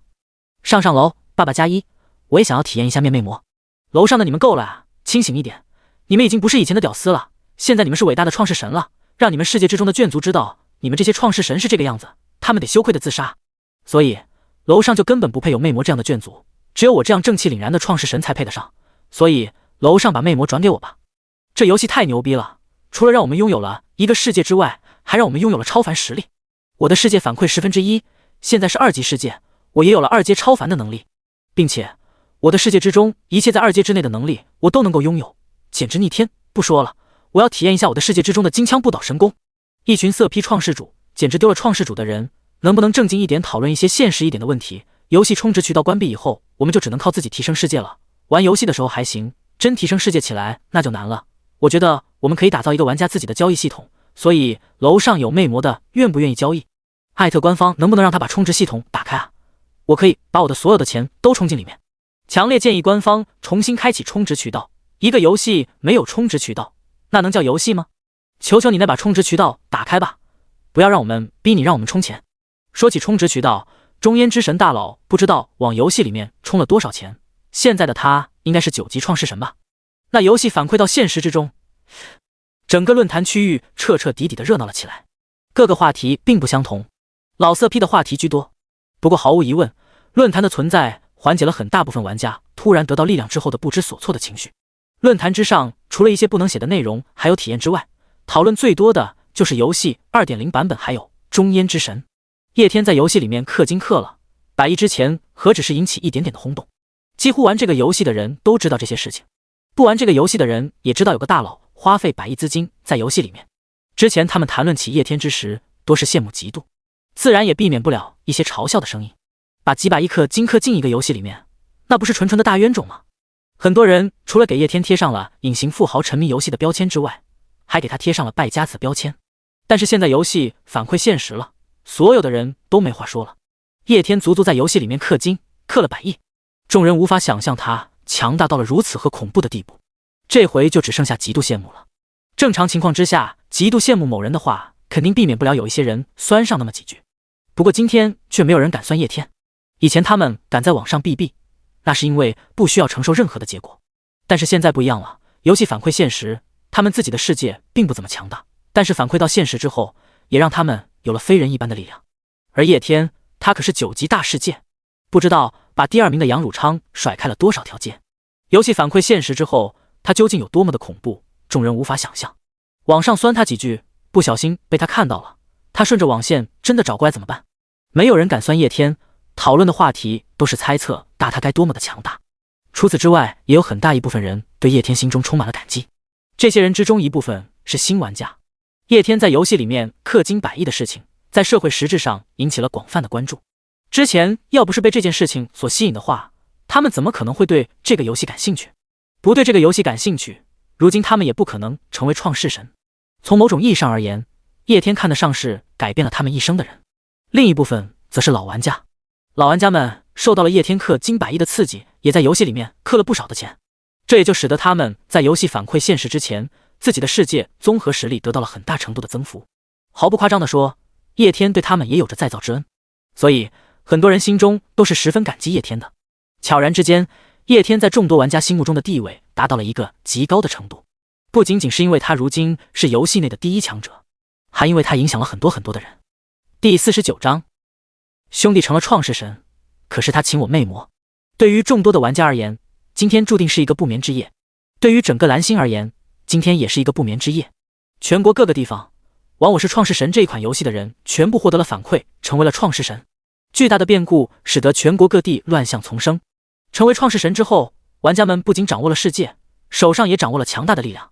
如今，游戏反馈现实才刚刚开始，仅仅是反馈了玩家们所培养世界的1/10，形成的世界也不是很稳定。玩家们虽然能够掌控一个世界，并且从世界之中进行各种召唤，但是他们还无法进入自己的世界。要想进入到自己的世界的话，还得要等到游戏反馈彻底结束才可以。正常情况之下，拥有了力量，拥有了世界之后，玩家们还可以进入自己的世界浪一浪。这样的话，一时之间对现实之中也造不成什么太大的影响。但是如今他们不能进入自己的世界，那问题就有些严重了。众多玩家一下子自身拥有了境界，还拥有了可以从世界之中召唤眷族的能力，可想而知会造成多大的骚乱。像龙国这样的地方的话还好，平时秩序就不差，而且大多数的人三观还正。拥有了力量之后，第一时间是上论坛吹牛逼，然后召唤，嗨嗨。但是如同非洲那样随时随地处于战乱之中的国家就不一样了，成为玩家的人几乎掀起了一阵阵的血雨腥风。虽然从自己的世界之中召唤到现实世界的生灵数量是有限的，但是他们召唤出来的都是有境界的人，实力强大。一个晚上的时间，这些地方发生了无数的战乱。如同自由国这样的大国，在突然遭遇游戏反馈现实这样的事情，也是引起了无数骚乱。最稳定的那就是龙国了，聚在一起吹牛已经成为了刻印在基因之中的东西，所以成为创世神的人大部分第一选择都是上论坛。上论坛的人都被那个有魅魔的创世神带偏了，不过也只能说总体上是比较稳定的。局部上面也是发生了一些不太和谐的事情，不过也很快的就得到了处理。因为中年所长及时把这件事情上报了，所以上面能够及时做出反应。官方玩这一款游戏的人不少，所以第一时间就召集起了一批创世神，然后处理起了全国境内各种各样事情。在这个过程之中，最懵逼的就是普通人了。他们之前并没有成为玩家，游戏反馈现实也没有他们的份，所以他们依然是普通人。谁能想到他们才刚刚睡下来，不到1-2个小时，世界就发生了这么大的变化，自己身边的人突然的就成为了创世神，这叫他们怎么能够接受？有些人根本就没有睡，和自己其他的朋友开黑进行某款游戏，打着打着，你的朋友突然告诉你他来感觉了，然后 TMD 就成为了创世神，瞬间就把你吓了一跳。等你反应过来，是因为他玩了某款5次游戏才发生这样的变化，你瞬间肠子都悔青了，就是因为没有玩某款5次游戏，然后你就错过了成神的机会，这 TMD 谁能接受啊？好在你的好基友是懂安慰的，贴心的从自己的世界之中召唤出了狐女。好兄弟一辈子，好兄弟成为创世神更要一辈子。龙国玩家的基数很大，特别是在叶天把这款游戏的热度挑起之后，玩这款游戏的人更多了，因此几乎每隔10几米就会有一个玩家的存在。并不是所有的人都是创世神，都是玩家，但是玩家却覆盖了全国，因此在游戏反馈现实之后，基本上所有的人都知道了这件事情。之前没有玩过这些游戏的人，肠子都悔青了，恨不得穿越到游戏还没有反馈现实之前。可是现在说什么一切都晚了，大部分的人都知道了游戏反馈这些事情，这也就代表了今天注定是一个不眠之夜。官方也第一时间发布了一些公告，大意就是安慰普通人不要惊慌，成为创世神的人大多数都是他们的亲人朋友，他成为了创世神，那也还是你的亲人朋友，不要感到恐惧。同时也在第一时间对成为创世神的人进行了招揽，并且委婉警告他们不要为非作歹。你是成为创世神了，但并不是你一个人成为创世神了，是全世界有无数的人都成为了创世神，有很多比你强的人。如果你不顾法律，肆意使用自己的力量去伤害普通人的话，官方的创世神们会制裁你的。而且游戏之中的强者那么多，万一你招惹到了比你更强的人，那可能你自己也要凉凉。所以有了力量要安分，保护别人的同时也是保护你自己。不得不说，官方发出的公告还是很有用的，既安慰了普通人，也警醒了一部分的创世神。他们现在虽然拥有了力量，可是游戏之中那么多的玩家都拥有了力量，他们又不是个例。在现实世界之中，要是乱做点什么东西，一不小心招惹到了比自己强的人，那自己不就白给了吗？玩家们很清楚，我是创世神这款游戏之中的战力阶梯到底有多么的夸张。有些时候是同一个等级的世界，战斗力却可能有着10倍甚至是100倍的差距。这种差距如今反馈到现实之中依然存在。他们要是因为得到了力量一嘚瑟，惹上了不该惹的强者，那就真的白给了。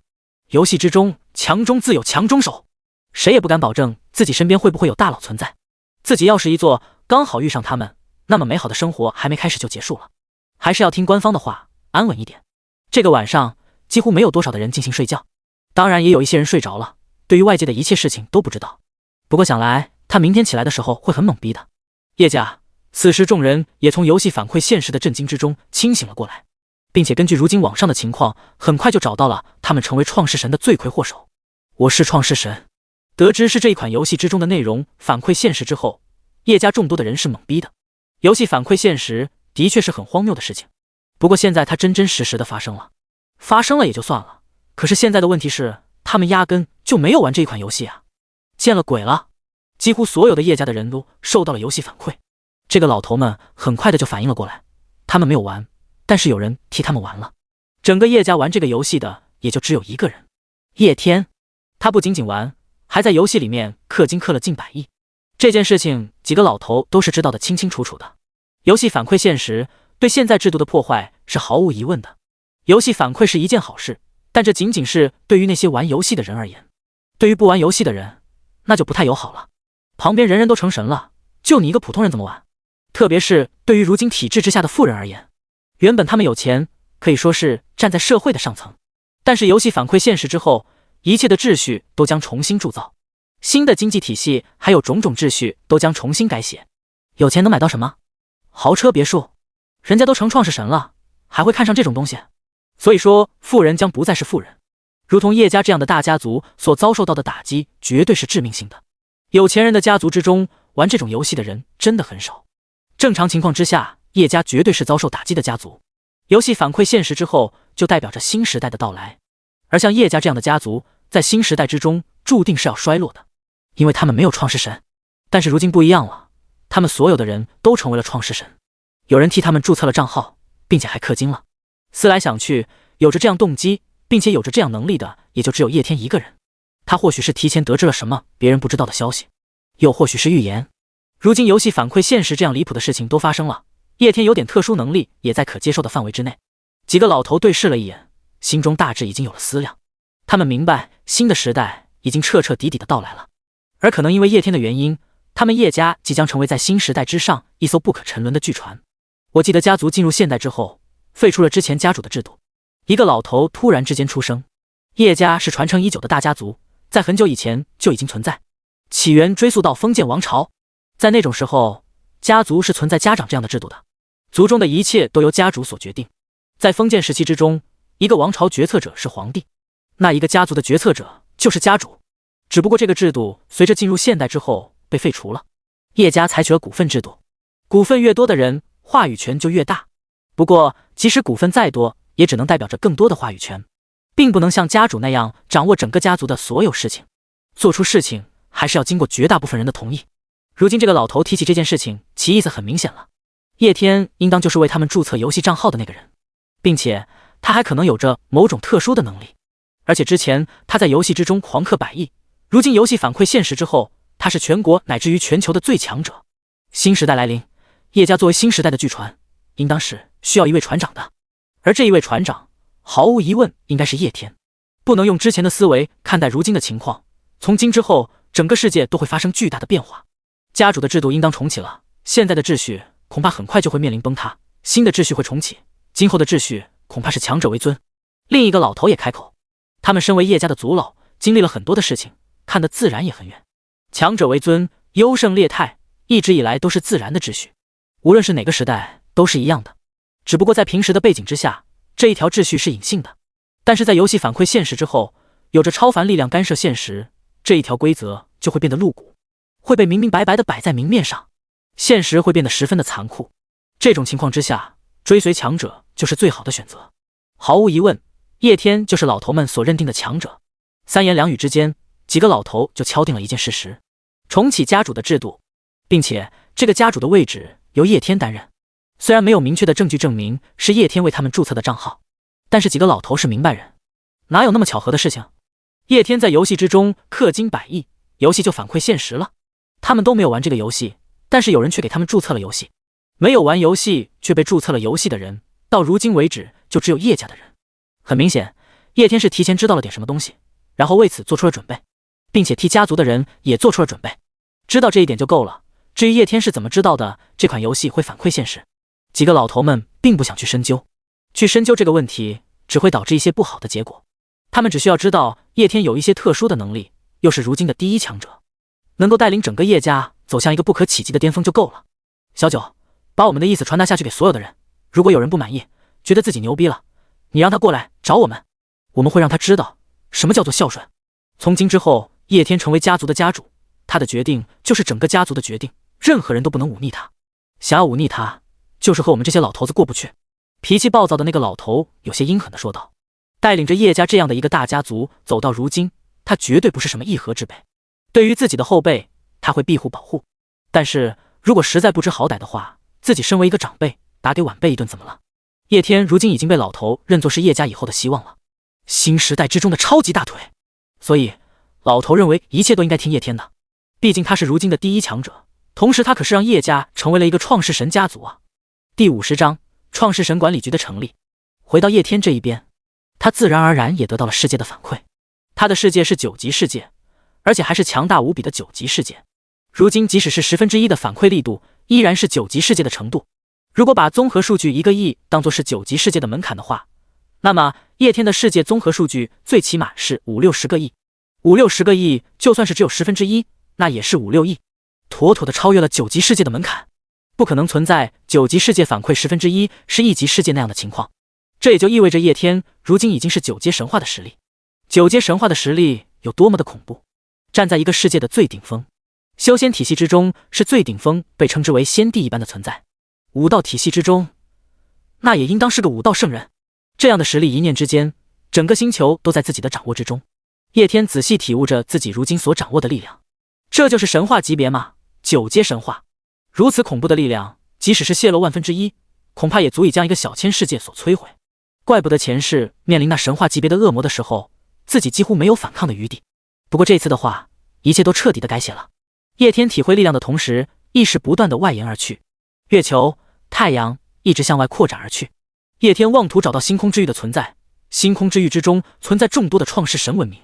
在游戏 2.0 版本开启之后，他们彻彻底底的与蓝星进行了接轨，星空的神秘才真真正正展示在蓝星的面前。除了星空之域之外，还有堕落与罪恶之地。前世他们都是在游戏 2.0 版本开启之后才逐渐出现的。如今叶天获得了这样强大的力量，自然是想要知道这些地方是如何出现的。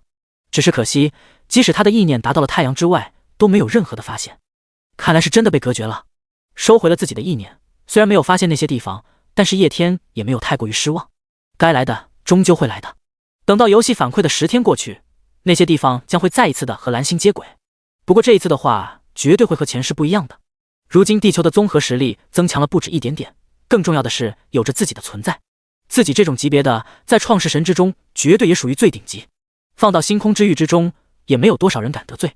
这一次蓝星在星空之域上面的地位将彻底由自己所改写，前世的命运也一样。叶天微微一笑，然后他开始感受起了自己世界之中的一切。9级世界经过反馈之后，自己世界具现出了1/10的程度，1/10那也很大很大了。绝大部分的海洋，还有一部分的陆地，上面还有着种种生物的存在。如今反馈的大陆是修仙大陆上面的一部分，也就是说，如今自己能够召唤修仙，大陆之上众多的修仙者，还有妖兽，最高可以召唤9阶神话级别的修士，还有妖兽。叶天心念一动，面前突然出现了一位修士。这一名修士在世界之中是一方强大宗门的宗主，有着神话级别的实力，在整个大陆之上都有着不小的名气，几乎是掌管着杀伐，站在大千世界最顶峰的人物。不过他一出来就跪在了叶天面前。伟大的中焉之神，能够被您召唤出我的荣幸。叶天召唤他的时候，一些情况自然而然的就已经出现在了他的脑海之中，所以他对自己突然出现在现实之中也并没有感到意外，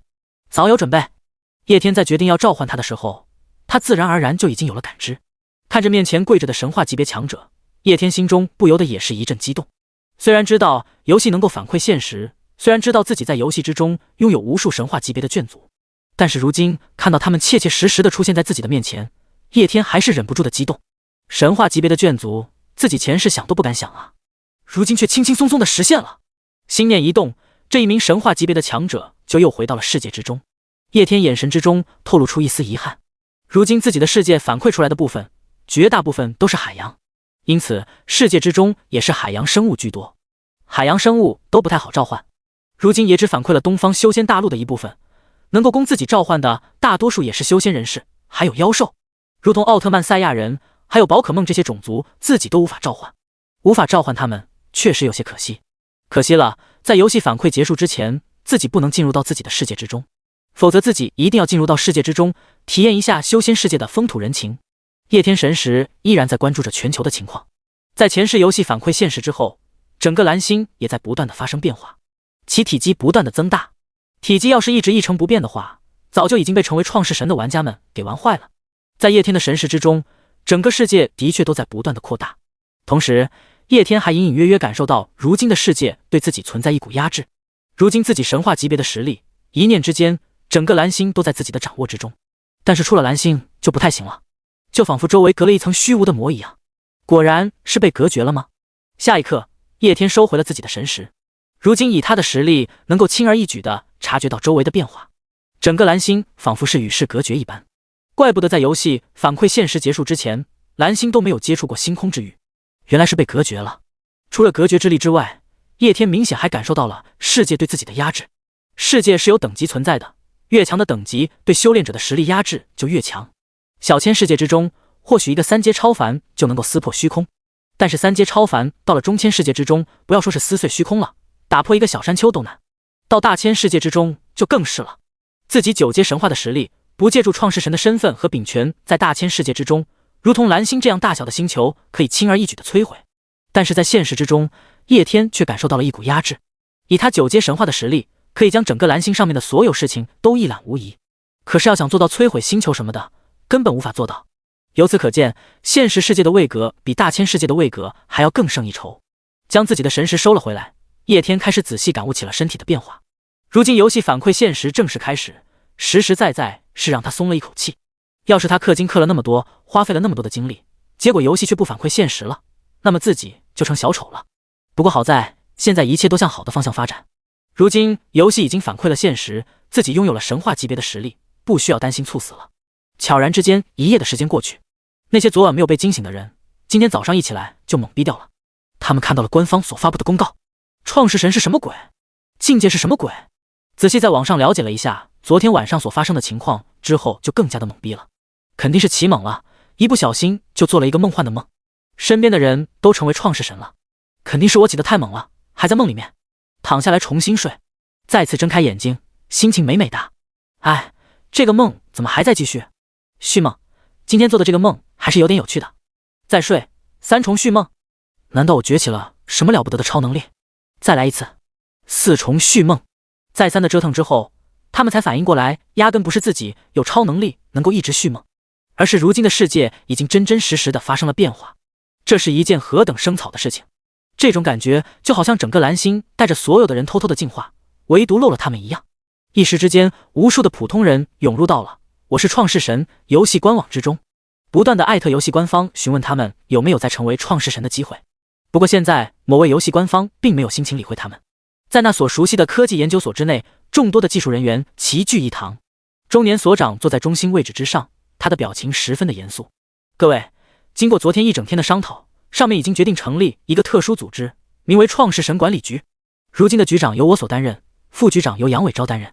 现在官方正在统计官方组织之中参与这一款游戏的人的数量，到时候他们全部都会加入创世神管理局之中。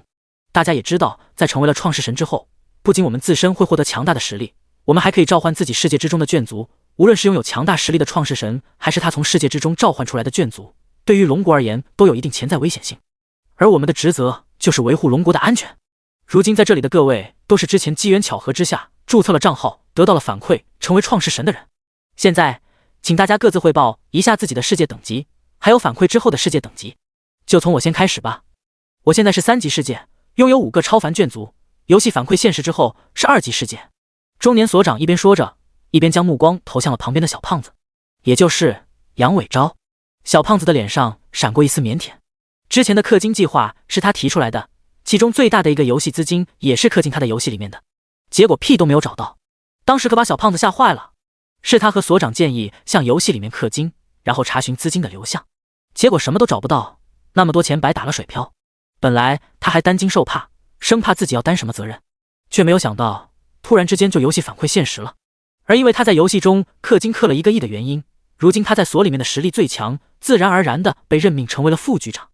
嗨嗨，我现在是5级大世界，拥有10多个超凡眷族，还有2个传奇眷族。小胖子腼腆的说道。所里面其他的成员听到他的话之后，嫉妒的眼睛都红了。这个屌毛占的便宜，这一回是真的占大了。不过嫉妒归嫉妒，所里面的其他人对于小胖子还是十分的感激的。因为小胖子的原因，有伞的1个亿是氪到了他们的账户之上的，这也就使得他们虽然在众多的玩家之中并不算很强，但是也绝对不低，确确实实的让他们占到了便宜。所以对于小胖子众人还是很感激的。嫉妒归嫉妒，对小胖子他们还是很认可的。我现在是2级世界，差一点就可以成为3级世界，游戏反馈现实之后依然是2级世界。至于超凡眷族有3个，另一名成员也开口说道。其他的人也纷纷开口，他们的世界差不多也都在2级世界和刚刚进入3级世界的程度之间徘徊，然后眷族数量差不多也都在2、3个左右。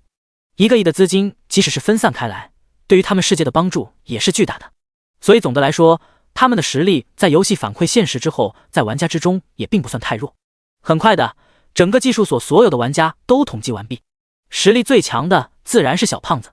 然后紧接着就是中年所长，再然后就是其他所里面的成员，他们的实力差距并不是很大。统计完全之后，中年所长脸上露出了一丝微笑。总计过来，差不多有个40-50个玩家。之前为了研究游戏处理器的问题，大部分的手里面的技术人员都下载了游戏，如今都得到了游戏反馈，所以整个所里面玩家数目还是很多的。接下来其他一些部门的玩家统计出来之后，也会陆陆续续的加入管理局，而我们的任务就是接触普通人之中成为玩家的那些人，监管他们不要胡作非为，同时如果可以的话，邀请他们加入管理局。大家的兄弟朋友之中有认识的，也可以邀请他们加入管理局。如今局势并不明朗，成为了创世神之后，抱团对大家只有好处没有坏处。中年所长郑重的开口对着众人说道。所里面的其他人听到这句话之后纷纷点了点头。现在他们虽然成为创世神了，但是也并没有产生离开官方的念头。对于他们而言，爱国已经成为了一种本能，否则在这里的哪一位不是顶尖的技术人员？只要他们愿意，随时可以加入外面的那些公司之中，年薪100万，宝马豪车都是轻轻松松的。但是他们并没有，而是选择了待在研究所之内闭门深造。对于他们而言，有些东西是比物质更加重要的。如今即使成为了创世神，他们依然愿意为了国家奉献，而且在官方之中也并没有什么不好的地方。官方能将众多的创世神玩家们聚集在一起抱成团，不管今后面临什么样的情况，有个组织总比个人单打独斗要好。在游戏反馈现实的这段时间里面，可能会出不少的乱子。等到游戏彻底反馈现实之后，游戏 2.0 版本开启，到时候还不知道会产生什么样的变化，所以可能要多辛苦到各位了。将众人的表现都看在眼里面，中年所长十分的满意，然后又一脸歉意地对着众人说道。官方组织之中成为创世神的玩家很多，毕竟即使是官方的人，大多数都是私下有着各自的爱好存在的，下个班打个游戏什么的也是正常的事情。在官方组织众多的玩家之中，实力最强的就属于他们技术所的人，估计他们在里面氪了2个亿。实力最强的他们自然是要在新成立的管理局之中牵头的，但是就从技术人员变成了管理人员，说不准还要成为执法人员，这个跨度也是够大的。这也就代表着在时局彻底安稳下来之前，所里面的人都有的忙了。第51章 2.0 版本全民创世时代，游戏 2.0 版本开启。叶天看着游戏公告上面的内容，陷入到了沉思之中。创世神游戏 1.0 版本是在游戏之上进行的，而 2.0 版本就是游戏彻底反馈现实之后，在现实之中所进行的。2.0 版本也就是蓝星和真正的世界接轨，用游戏之中的专业术语来讲，就是换地图了，或者是说地图扩大了。到时候蓝星会和星空之域、堕落与罪恶之地还有无尽星海接轨。星空之域之前就提过，星空之域之中存在着无数的创世神种族，这些创世神种族成年之后都会觉醒一个世界，然后可以对自己的世界进行不断的培养升级，也就是全民创世。而堕落与罪恶之地实际上和星空之域没什么差别，只不过堕落与罪恶之地的创世神都是邪神，他们信奉的是杀戮与毁灭，那里的创世神的世界就没有一个是正常的。他们的世界被污染，世界之中的生灵除了杀戮就是疯狂。在那里，法则崩坏，没有任何的秩序，不仅彼此之间互相残杀，相互吞噬世界，同时还会狩猎星空之域的万族。至于无尽星海，那里就是创世神开辟世界的地方。创世神开辟的世界是真真实实存在的，就开辟在无尽星海之内。无尽星海的范围很大很大，其中包含了无数的大千世界、中千世界和小千世界，每一个世界都对应着一个创世神的存在。星空之域的人开辟的世界也是在无尽星海之中，堕落与罪恶之地的人开辟的世界同样也在无尽星海之中。蓝星上的玩家们也是一样的，在叶天看来，无尽星海才是一切的根本，而星空之域和堕落与罪恶之地就如同无尽星海的正面和反面一样。2.0 版本开启之后，蓝星会和宇宙意志接轨，到时候蓝星就会出现在星空之域和堕落与罪恶之地的面前。蓝星上面的人可以通过宇宙意识前往星空之域，同时的星空之域的人也可以到蓝星之上。相比这两个地方而言的话，蓝星只能说是微不足道。叶天开始回忆起了前世 2.0 版本开启之后所发生的事情。1.0 版本是纯粹的打游戏和游戏反馈现实的话，那么 2.0 版本就是开启了全民创世神的时代。除了如今已经成为创世神的玩家之外，蓝星之上其他的普通人在 2.0 版本之中也有成为创世神的机会，只需要进行觉醒。在 2.0 版本之中，通过觉醒仪式就可以成为创世神。这相比较于 1.0 版本而言的话， 2.0 版本的创世神们成长要更加的艰难。一开始他们觉醒的世界仅有几十公里、几百公里大小的样子，连一级世界都远远算不上。他们要将这样的一个世界培养起来，其难度不言而喻。也就是从那个时候起，开启了全民神邸的时代。从 2.0 版本开启之后，创世神们提升自己世界等级、提升自己实力的方法就只有两种，一种就是在无尽星海之中进行开荒。之前有提到过，无尽星海是创世神们开辟的世界所处的地方。无尽星海很大很大，在传说之中它似乎没有边际。而在无尽星海之中，除了创世神们所开辟的世界之外，还存在着许许多多的东西。无尽星海之中本身就存在一些对于世界而言十分珍贵的东西，比如星空陨石。创世神的世界吞噬星空陨石之后，其面积还有世界本源都会大大的增加。星空之海之中还存在一些创世神已经陨落了的世界，如果在星空之海之中能找到这样一个破碎的世界，随后将它吞噬的话，创世神的世界面积还有能量本源等等都会大幅度的增加。在无尽星海之中探索这些机缘就叫做开荒。运气好一点，找到一块星空陨石，又或者是找到那些已经破碎的世界，将其吞噬之后，自己的世界就会迅速获得升级。不过这种做法也存在一定的危险。无尽星海的疆域真的很大很大，每个人的世界散落在星空之海之中，就如同一滴油在大海里面一样，十分的渺小。但是大海之中又不是只有一滴油，当你选择探索无尽星海的时候，总是避免不了和其他人的世界发生碰撞。遇上那些比你弱小的世界还好，如果是遇上那些比你强大的世界，那么对于他们而言，你的世界就像是一口美味的蛋糕，到时候怎么死的都不知道。开荒有利有弊，除了开荒这个提升世界的方法之外，另外一个办法就是靠交易，也就是资源卡。2.0 版本开启之后，世界等级强大的玩家可以根据自己世界所有的东西制作出资源卡。资源卡的类型千奇百怪，有着地形地貌卡，有着特殊资源卡，有着生物卡，有着眷族卡。创世神可以消耗自己世界之中一部分的资源，然后制作成资源卡，再用资源卡和其他的玩家相互进行交换。由此也引出了 2.0 版本的最大的货币，也就是信仰之力。信仰之力由信徒提供，信仰之力可以用来提升世界等级，改造特殊地貌，打造眷族。对于创世神而言，信仰之力无所不能，甚至可以用来提升自己的世界等级。由此，无论是星空之域还是堕落与罪恶之地，使用的基础货币都是信仰之力。创世神玩家彼此之间使用信仰之力交换各种资源，在星空之域之中也可以用信仰之力购买各种资源卡，从中足以可见信仰之力的强大。这也就是叶天对虫族这个绝对信仰的种族如此上心的原因之一。上一世人族在星空之域上面的地位并不怎么高，上位神只有那么几位，实力也不是很强，在星空之域诸多的创世神种族之中只能算是普普通通，在连通星空之域之后连加入星空联盟的资格都没有。叶天再一次的沉思了起来，在打破世界隔绝之后，蓝星是属于星空之域这一方的，而星空之域存在各种各样的创世神种族，蓝星在这其中只能说是微不足道，连加入星空联盟的资格都没有。星空联盟是星空之域众多的创世神种族为了对抗堕落与罪恶之地而建立的联盟，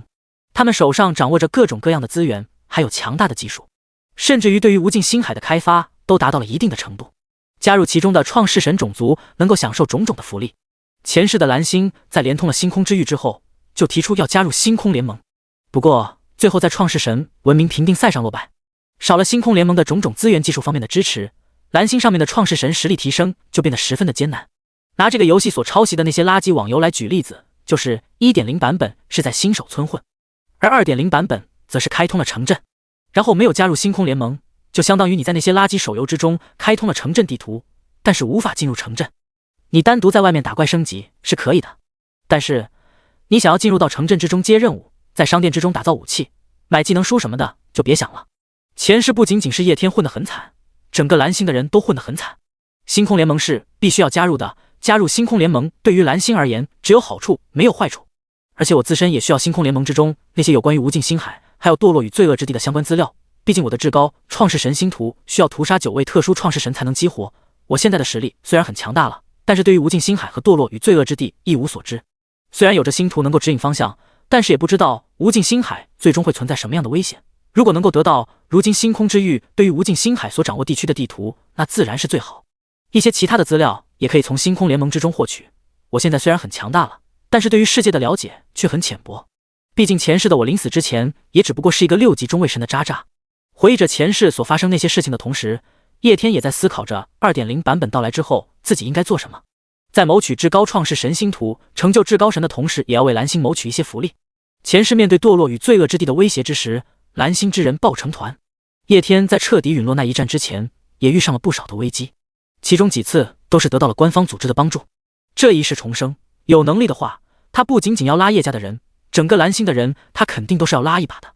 特别是龙国的人。龙国成立了创世神管理局的事情，叶天也已经通过神识知晓了。这个组织前世的时候就存在，并且为了抵御邪神的入侵做出了不小的牺牲。如今重生回来，这个组织依然如同前世那样成立了，只不过相比起前世，这一世他们的实力要更强出一些。叶天知道这是由于自己的蝴蝶效应所引起的变化，看到龙国的实力变强，叶天心中自然是开心的。他们强大起来对自己而言也有很大的好处。一个再怎么强大的创世神，那也只是一匹孤狼罢了，但是如果他的身后有着众多强大并且有潜力的创世神的话，那意义就不一样了。第52章官方的反应。叶天那边回忆着 2.0 版本开启之后所发生的事情，并且为未来做出打算。龙国官方这边却为了现在愁坏了，一觉醒来玩游戏的人都成了创世神，这种事情实在是太荒唐了。虽然尽管官方在第一时间就做出了反应，一定程度上面控制住了如今的局势，但是官方却依然没有感到安心。那么多的人拥有了超凡的力量，并且他们还可以从自己的世界之中召唤拥有着同样超凡力量的眷族，尽管这种召唤有着一定的限制，可那也依然是一件十分恐怖的事情。有句话叫做身怀利器，杀心自起。拥有了超凡力量之后，玩家们还是很容易出事情的，所以官方对于如何约束玩家都已经快愁白了头发。在成立了创世神管理局之后，官方也进行了其他的一些操作，不让玩家犯错，最好的方式就是吸引玩家们的注意力。官方当天晚上就抄了游戏之中综合战力榜榜单，然后将其发布在了官网上面，改名为龙国最强创世神榜。看起来这一番操作好像是多此一举，但是实则不然。游戏之中的排名是游戏之中的排名，知道的人大部分都是玩家，而且游戏上面的排名有的只是你的游戏名字，你的真实身份什么的并不暴露。但是官方发布的榜单不一样，不仅有游戏名，还可以有现实名，甚至还可以附带你的帅照。不过如今发布的榜单上面大部分的都只是游戏名，现实名还有照片并没有直接暴露，这是对于玩家的一种尊重。官方发布榜单的同时还发布了公告，只要在榜单上面的玩家愿意暴露自己的长相和真实姓名的话，可以随时联系官方。经过取证证实之后，会在榜单上面实时更新的帅照还有真实身份。如今游戏才刚刚反馈现实，玩家和普通人都处于懵逼之中，在他们眼中，官方还是具有很大的公信力的。原本在游戏之中的排名，经过他们一搬运以官方的形式发布，就相当于多了一层官方认证。换句话说，名字出现在游戏榜单上面，那是你本来就牛逼，但是如今经过官方一倒腾之后，就变成了官方都认定你牛逼。看似多此一举，给了所有的榜上玩家们一个装逼的机会。谁能够拒绝一个在全国人民面前装逼的机会？谁能够拒绝官方认定你牛逼的机会？一个事实，能够成为创世神的，都是平时喜欢打游戏的人。喜欢打游戏的人，大多数都是年轻人，都喜欢人前显圣。成为创世神之后，恨不得所有的人都知道自己成为创世神。有了超凡能力，第一时间想的肯定是装逼，而官方的排名就给了他们这样一个机会。这样一来的话，榜单上面绝大部分的高手都会第一时间联系官方，然后暴露自己的真名和帅照。哪个打游戏的能拒绝一个在全国人民面前出名的机会？而官方发布的榜单也会吸引到绝大部分玩家的注意，让他们将注意力集中在榜单上面，他们自然就没有精力去做其他的事情。另外一个方面，能够上榜单的玩家都属于实力强大的玩家，他们手上掌握的力量也更加的恐怖，属于重点关注对象。他们想要装这一次逼，那肯定就避免不了暴露自己的真实身份，到时候官方也就能够了解他们的身份，也就可以提前做出一些预防的措施。除此之外，官方还准备了大量的水军，准备在一些榜单上面的人暴露自己的真实身份之后，疯狂对其进行吹嘘，也就是使用娱乐圈的那一套，打造创世神明星。你实力强大，在榜单上面有名，网络上面还有一堆你的真爱粉，你总不好意思再凭借自己的超凡力量作恶吧？祖国人例外，真道德绑架。不得不说，官方这一手效果是很好的。如果成为创世神的只是少数人，那么他们可能躲着，甚至还会想着隐藏自己的身份。但是那么多的玩家都成为了创世神，隐不隐藏身份都无所谓，所以很多榜单上面的强者都在第一时间曝光了自己的真名还有帅照。一时之间，无论是在现实之中还是在网络之中，都是受到了不少的吹捧。该死的虚荣心得到了极大的满足。其中最为突出的代表就是杨汝昌，作为夜天之下的第一强者，再加上由于直播，本来他的身份就是透明的，因此在官方榜单发布的第一瞬间，他就联系了官方，开着直播，把自己的真名还有帅照放了上去，可谓是狠狠的出了一波风头。他本身就是富二代，然后又喜欢开直播装逼，做这种事情对他而言没有丝毫的忌讳。有的杨汝昌这个带头大哥的影响，很多的游戏玩家都迅速的在官方那里暴露了自己的真实身份。官方的手段还不仅如此，官方之中也是存在着大量的玩家的，他们也可以召唤自己世界之中的眷族。由此，官方在第一时间拍摄了不少超凡眷族的视频，然后发到了网上。这些各种各样的超凡眷族立马就吸引了众多普通人的注意，无数有关于这些超凡眷族的讨论在网上展开。这样一来，也算是在某种程度之上吸引了普通人的注意力，安抚了他们的情绪。对于成为创世神的玩家们也是一样的，每一个玩家所拥有的眷族都不太一样，眷族就相当于是他们辛辛苦苦做出来的作品，优秀的作品自然是想要让所有人都知道。因此，创世神玩家们在看到网上掀起来有关眷族的话题之后，也是纷纷加入了进来，第一时间召唤自己世界之中的眷族，然后进行拍摄视频传播到网上。一时之间，整个网络都变得热热闹闹，特别是某些氪金大佬召唤了魅魔、狐女，然后拍摄视频发到了网上，正经不正经的都有，正经的网上和不正经的网上都有。视频一发出，就瞬间遭受了上亿的点击。发视频的创世神玩家一夜之内就成了数千万人的爹，数以百万计的人在他的视频下面留言，喊他爹的同时还询问他是不是真的有纹身，同时还问他什么时候可以中乐乐。嗨嗨，只不过是一夜的时间过去，面临游戏反馈现实这样巨大的变故，龙国官方却迅速地掌握了局势。创世神管理局武力镇压作恶的创世神，网上怀柔引导成为创世神的人，并且安抚普通人，一套组合拳下来，基本上已经把大体的局势控制在了手中。只能说官方不愧是官方，反应能力就是快。不过总的来说，社会秩序还是受到了一定的冲击，数千万甚至是近亿的玩家可不是一个小数目。成为创世神之后，谁 TMD 还会去工作啊？近千万甚至近亿的玩家们集体罢工，对于社会秩序还是造成了一定的破坏，这也就使得经济体系什么的几乎陷入到了瘫痪之中。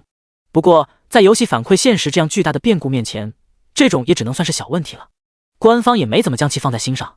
等到游戏 2.0 版本开启的话，根据他们的预测，整个经济体系都要重新洗牌。在整个过程之中，最属懵逼的就是原来的那些富人还有老板，一觉醒来 TMD 都没有人来工作了，给钱也不来，人家都成为创世神了，有这一个世界还要你那点钱干嘛？对于如今已经成为创世神的玩家而言的话，物质对他们而言一点吸引力都没有，唯一对他们能起作用的就是名声。官方使用网上组合拳也是利用了这一点。原本众多的富人阶级，平时喜欢打游戏的还好，要是玩了我是创世神这一款游戏的话，游戏反馈现实之后，他依然是强者，因为他有钱，在游戏里面氪金的概率更大。至于那些不玩游戏的人，一觉醒来就会发现自己成为了社会的底层，银行里面的钱成为了一堆废纸。一觉醒来，物价贬值100亿倍，一觉醒来，100亿资金全成废纸。总的来说的话，龙国一些方面的局势是彻底的控制住了。不过有些东西的改变是无可避免的。相比较于龙国，海外的那些国家可就糟了，特别是非洲常年处于战乱之中的那些国家。作为火遍全球的游戏，即使是非洲那些国家之中，也是有人玩的。突然之间成为了创世神，掌握了强大的力量，又处于是战火纷飞的地方，压根就不知道什么是节制，直接就是召唤自己世界之中的眷族，然后嘎嘎乱杀，甚至还有玩家之间展开战斗的。总而言之，普通人死了很多，召唤出来的眷族也死了很多，创世神玩家也死了很多。如果游戏彻底反馈现实的话，就算是在现实中都打，不过创世神也可以躲到自己的世界里面。但是如今游戏还没有彻底的反馈完，玩家们也无法进入自己的世界，在现实之中发生矛盾，然后又技不如人，那死了可就是真的死了。至于他所创造的世界，也会因为创世神死去的原因，在无尽星海之中沦为废弃世界。非洲很乱，自由国也是一样的，自由国崇尚自由，混乱的指数也是很高，而且他们玩家的数量同样也不少。他们那里的玩家主打的就是一个自由，能召唤多少眷族就召唤多少眷族，就很乱。关键是普通人都很彪，就算是创世神玩家惹到他了，普通人都不带怕的，拿一把喷子就直接开喷。再加上种族问题，自由国也是不断的发生流血事件，樱花国就更加的夸张了。游戏反馈现实之后，樱花国也是发生了不少的战争，甚至于樱花国第一强者还第一时间把整个樱花国都拿了下来。龙国这样稳定的情况在整个星球之上都是独树一帜的。第53章，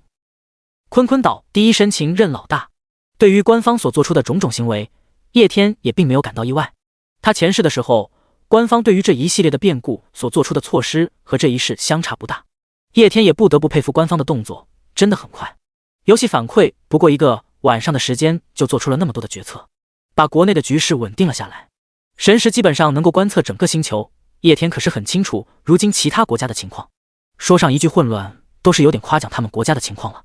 都可以称得上的是战乱了。在这样的局势之下，龙国能够把事情控制得这么好，的确罕见。不过这也和龙国平时的氛围有着很大的关系。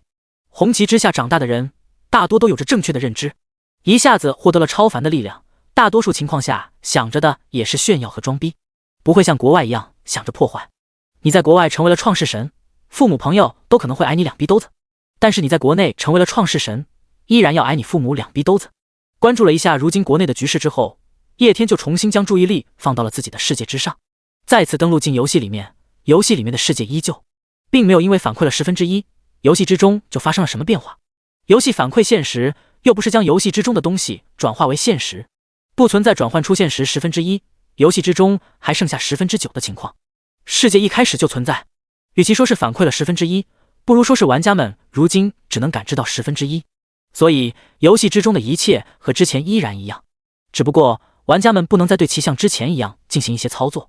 只能看着其自行发展。同时游戏之中也不能再注册新账号了。看了看游戏之中的情况之后，叶天就将手机关闭了。手机上面的游戏账号如今也就只剩下观测游戏之中进度这一个功能。等到游戏彻底反馈现实之后，这个功能也没有了作用，到那个时候整个游戏都会下架。说的话，如今手机上面的游戏已经失去其作用了，那些将成为创世神的希望寄托于手机上面游戏的人，恐怕是要失望了。虽然成为玩家的人很多，但是没有成为玩家的人更多。如今这些普通人讨论最多的就是成为创世神的问题，他们最关注的问题就是自己能不能也成为创世神。所以在游戏反馈现实的事情曝光之后，他们几乎在网上找遍了所有能够下载游戏的地方，然后屁都没有找到。这个游戏除了本来下载了的人以外还有之外，在所有的游戏平台之上都下架了，不管是正经网站还是不正经的网站都找不到。这可把普通人们都给急坏了，他们可是将所有的希望都放在了这个游戏之上，结果啥都找不到。游戏论坛都快被他们踏破了。如今能不能成为创世神几乎成为了所有普通人最热衷讨论的一个话题，他们都在期待手机上面 2.0 版本的开启，只不过他们并不知道 2.0 版本是开在现实之中的。虽然游戏已经反馈现实了，但是叶天十分的平静，即使如今他已经变得强大无比，但他的生活也并没有因此发生太大的改变。该吃吃，该喝喝，庄园里面似乎也没有发生什么变化。庄园里面的仆人本来就是叶家的老人，就算是发生了游戏反馈现实这样的大事，他们也依然做着自己分内的事情。一些年轻的女仆则是被叶天之前就给了一笔钱，然后解雇了。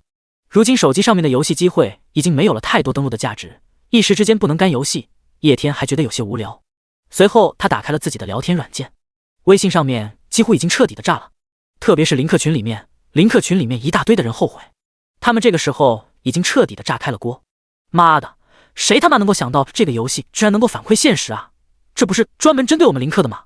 游戏反馈现实这句话之前要是有人敢跟我说，我一泡尿洒他的脸上，这他妈不白日做梦吗？大白天的就开始幻想时间。但是现在我后悔了，这居然是真的。我靠，我半边为什么会林克啊？明明我他妈也是一个富二代的，但凡往里面扣一点钱也不至于是现在这个样子。为什么反馈的是这个游戏而不是小黄油？小黄油我充钱了的。一堆乱七八糟的信息在群里面，毫无例外都是几乎哭惨和后悔的人。群里面的人虽然得到了游戏反馈现实的福利，但是他们却比那些没有得到游戏反馈的普通人还要伤心，因为他们是林克党技术佬，平时玩游戏他们更是被尊称为林克大佬，而现在他们恨死这个称呼了。游戏反馈现实对于林克玩家是多么的不友好。本来就没有钱的林克玩家还好，那些有钱但是单纯的为了追求技术和难度的林克玩家都恨不得给自己两个大逼肚子。看着群里面一片哀嚎的声音，叶天笑了笑，情况和他前世的情况基本上差不多，唯一的差别就是他前世就在这些哀嚎的人之中，而且还是叫得最惨的那个人。因为前世群里面也存在一些有钱的人，但是绝对没有像他那么有钱，有个几百亿。我不是给你们发了100万的红包，让你们体验一下氪金的快乐吗？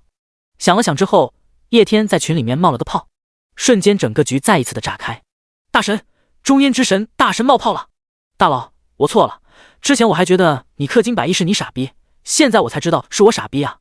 我抢了8万的红包，我窃窃私喜，然后我又贴了8万，买了一辆车，当时我还开心呢，现在我他妈都后悔了，那我把那个钱氪进游戏里面。大神能不能透露一下，您游戏反馈现实之后有多强？大神的语气是真的哦，往游戏里面氪金100亿，游戏居然就反馈现实了。运气没有用啊，重要的是你得有钱，像大佬这么有钱的人，随便玩个游戏都氪金100万，不管是什么游戏反馈现实了，他都是绝对王者。换成我就算是提前知道这游戏能反馈现实，散尽家产也就只能充个几十万。大佬腿不挂件，你要不要？我可以，实在不行鞋垫子您缺吗？群里面看到叶天发消息之后，可以说是彻底疯狂了。这他妈可是游戏之中的第一强者，游戏反馈现实之后更是恐怖无比。妥妥的大腿，无数吹嘘和马屁不要钱一样使劲的往外吹，不到10多秒钟的时间，吹嘘叶天的消息就已经有了上百条，足以想象群里面的人到底有多么的舔。有人提到了叶天刚刚氪金100亿游戏就反馈现实这件事情，认为这件事情有些反常，不过大多数人都觉得这只是一个巧合，毕竟富人的生活是他们无法想象的。杨汝昌这个一般富二代都能在游戏里面氪金1亿，其他杂七杂八的游戏加起来总共也氪了4、5亿。那么叶天一个隐藏的顶级富二代氪金100亿，也不是什么不能接受的事情。叶天看着聊天群里面众人的消息，摇了摇头。如今在创世神玩家之中，热度最大的就是他了。在游戏之中氪金100亿，然后游戏反馈现实，如今又是游戏之中的第一强者，而且不知道把第2名甩开多少条街。几乎所有的人都在议论着他的身份。对于他突然之间在游戏之中氪金100亿，然后游戏就反馈现实这件事情，很多人也产生了不小的疑问。这件事情太过于巧合。对于网上的事情，叶天很清楚，自己在游戏之中氪金100亿的事情本来就很反常，何况如今游戏还反馈现实了，引起别人猜忌才是正常的情况。在游戏里面氪金氪了那么多钱，还一点反应都没有引起，那才不正常。不过对于那些声音，叶天也并不怎么在意。氪金100亿游戏反馈现实还可以算出是一个巧合，但是自己为叶家的人注册账号这件事情，就注定有些事情会暴露。有心人一查，自然就可以发现一些蹊跷。但是那又怎么样呢？游戏反馈现实之前，自己只是一个普通人，但是现在游戏已经反馈现实了，自己不再是普通人了，而是最顶级的9级创世神。如今在蓝星之上，更是当之无愧的第一强者，即使是在星空之域之中，也属于顶级强者。即使让别人知道自己提前知道了游戏能反馈现实的事情，又如何？要知道世界法则，从游戏反馈现实的那一刻开始，就已经变了。强者为尊，在玄幻世界又或者是修仙世界之中，那些顶级强者，哪一个不是有着强大机缘的存在？但是其他人敢抢吗？不敢。因为他拥有守护自己机缘的实力。这个道理放到叶天这边也是一样的，没有实力，我唯唯诺诺，隐藏机缘，低调做人；有了实力，我重拳出击，无所畏惧。上一次因为天赋不好，然后加上林克的关系，混得也不咋地，本来就活得够憋屈的了。重来一世，氪金了几百亿，要是还小心翼翼的，怕这怕那的，那还不如不重生呢。别说是猜测出来我提前知道游戏能反馈现实了，你就是能猜测出来我重生了，那又怎么样？不服憋着，有本事自己脖子上面砍一刀，然后也来个重生。这就是叶天这一世的态度。他没有再理会林克群里面的消息，自己之前给他们发了100万的红包，并且还暗示他们把红包氪金氪进游戏里面。他们不听，那自己也没有办法，领了钱去做其他的事情，那自己对他们也是仁至义尽了。而且对于其他的人而言，群里面的人都还算好的了，毕竟都成为了创世神，并且因为干的时间比较久的原因，世界等级都还不低，在所有的玩家之中，阶梯层次真的不算低。只不过因为林克的原因，让他们的怨气多少比普通人都还要重一点，但是实际上的话，他们也算是十分幸运的了。不过群里面还是有一些人把自己给他们发的红包氪进了游戏里面。对于这种人，叶天也不得不感慨他们运气真是妙。退出聊天群之后，叶天看到自己收到的其他几个消息，一条是来自于坤坤岛第一深情的：大佬，您就是我的神，您真的太酷了，我把您给我的钱里面的1000万全部氪进了游戏里面，现在游戏反馈现实了，我简直赚大了。这钱是您给我的，要不是您建议我在游戏里面氪金，我现在也不会有这么强大的实力。我想投奔您，给您当小弟，有什么用得到我的地方，大佬您尽管吩咐。坤坤岛第一深情虽然是大学生，但是他也不是很蠢。叶天花了那么多的钱买他一个游戏道具，并且还建议他把钱氪进游戏里面，很明显这位大佬是提前知道些什么东西，这就让坤坤岛第一深情感到十分的震惊了。而且更重要的是，这位大佬提前知道了一些消息的情况之下，还没有占自己的便宜，硬生生出了1100万买了原来对自己而言只是一个游戏道具的东西，并且还建议让自己把钱氪到游戏里面，这就让坤坤岛第一深情更加的敬佩了。这才是真正的神豪啊！坤坤岛第一深情知道自己的机械之肾可能很珍贵，但是也绝对无法和游戏反馈现实前1000万资源做比较。貌似提前知道游戏反馈现实的内容，然后还不占人便宜，又是出手慷慨大方的神豪。坤坤岛第一深情已经在脑海之中脑补了叶天神秘强大、高深莫测的背影，所以坤坤岛第一深情做出了决定，他决定要投靠叶天。对于一个大学生而言，有什么是比跟着一个强大的大佬然后躺平更爽的事情呢？所以坤坤岛第一深情在游戏反馈现实之后，第二时间就给叶天发了表示忠心的话。为什么是第二时间？因为第一时间去研究纹身去了。看到坤坤岛第一深情发过来的消息，叶天微微点了点头。他对于这个小黑子的印象还是不错的，之前还要主动退钱，人品差不多。更重要的是，叶天看中他身上的一个点，那就是运气。运气这东西说起来虚无缥缈，但却是实实在在存在的。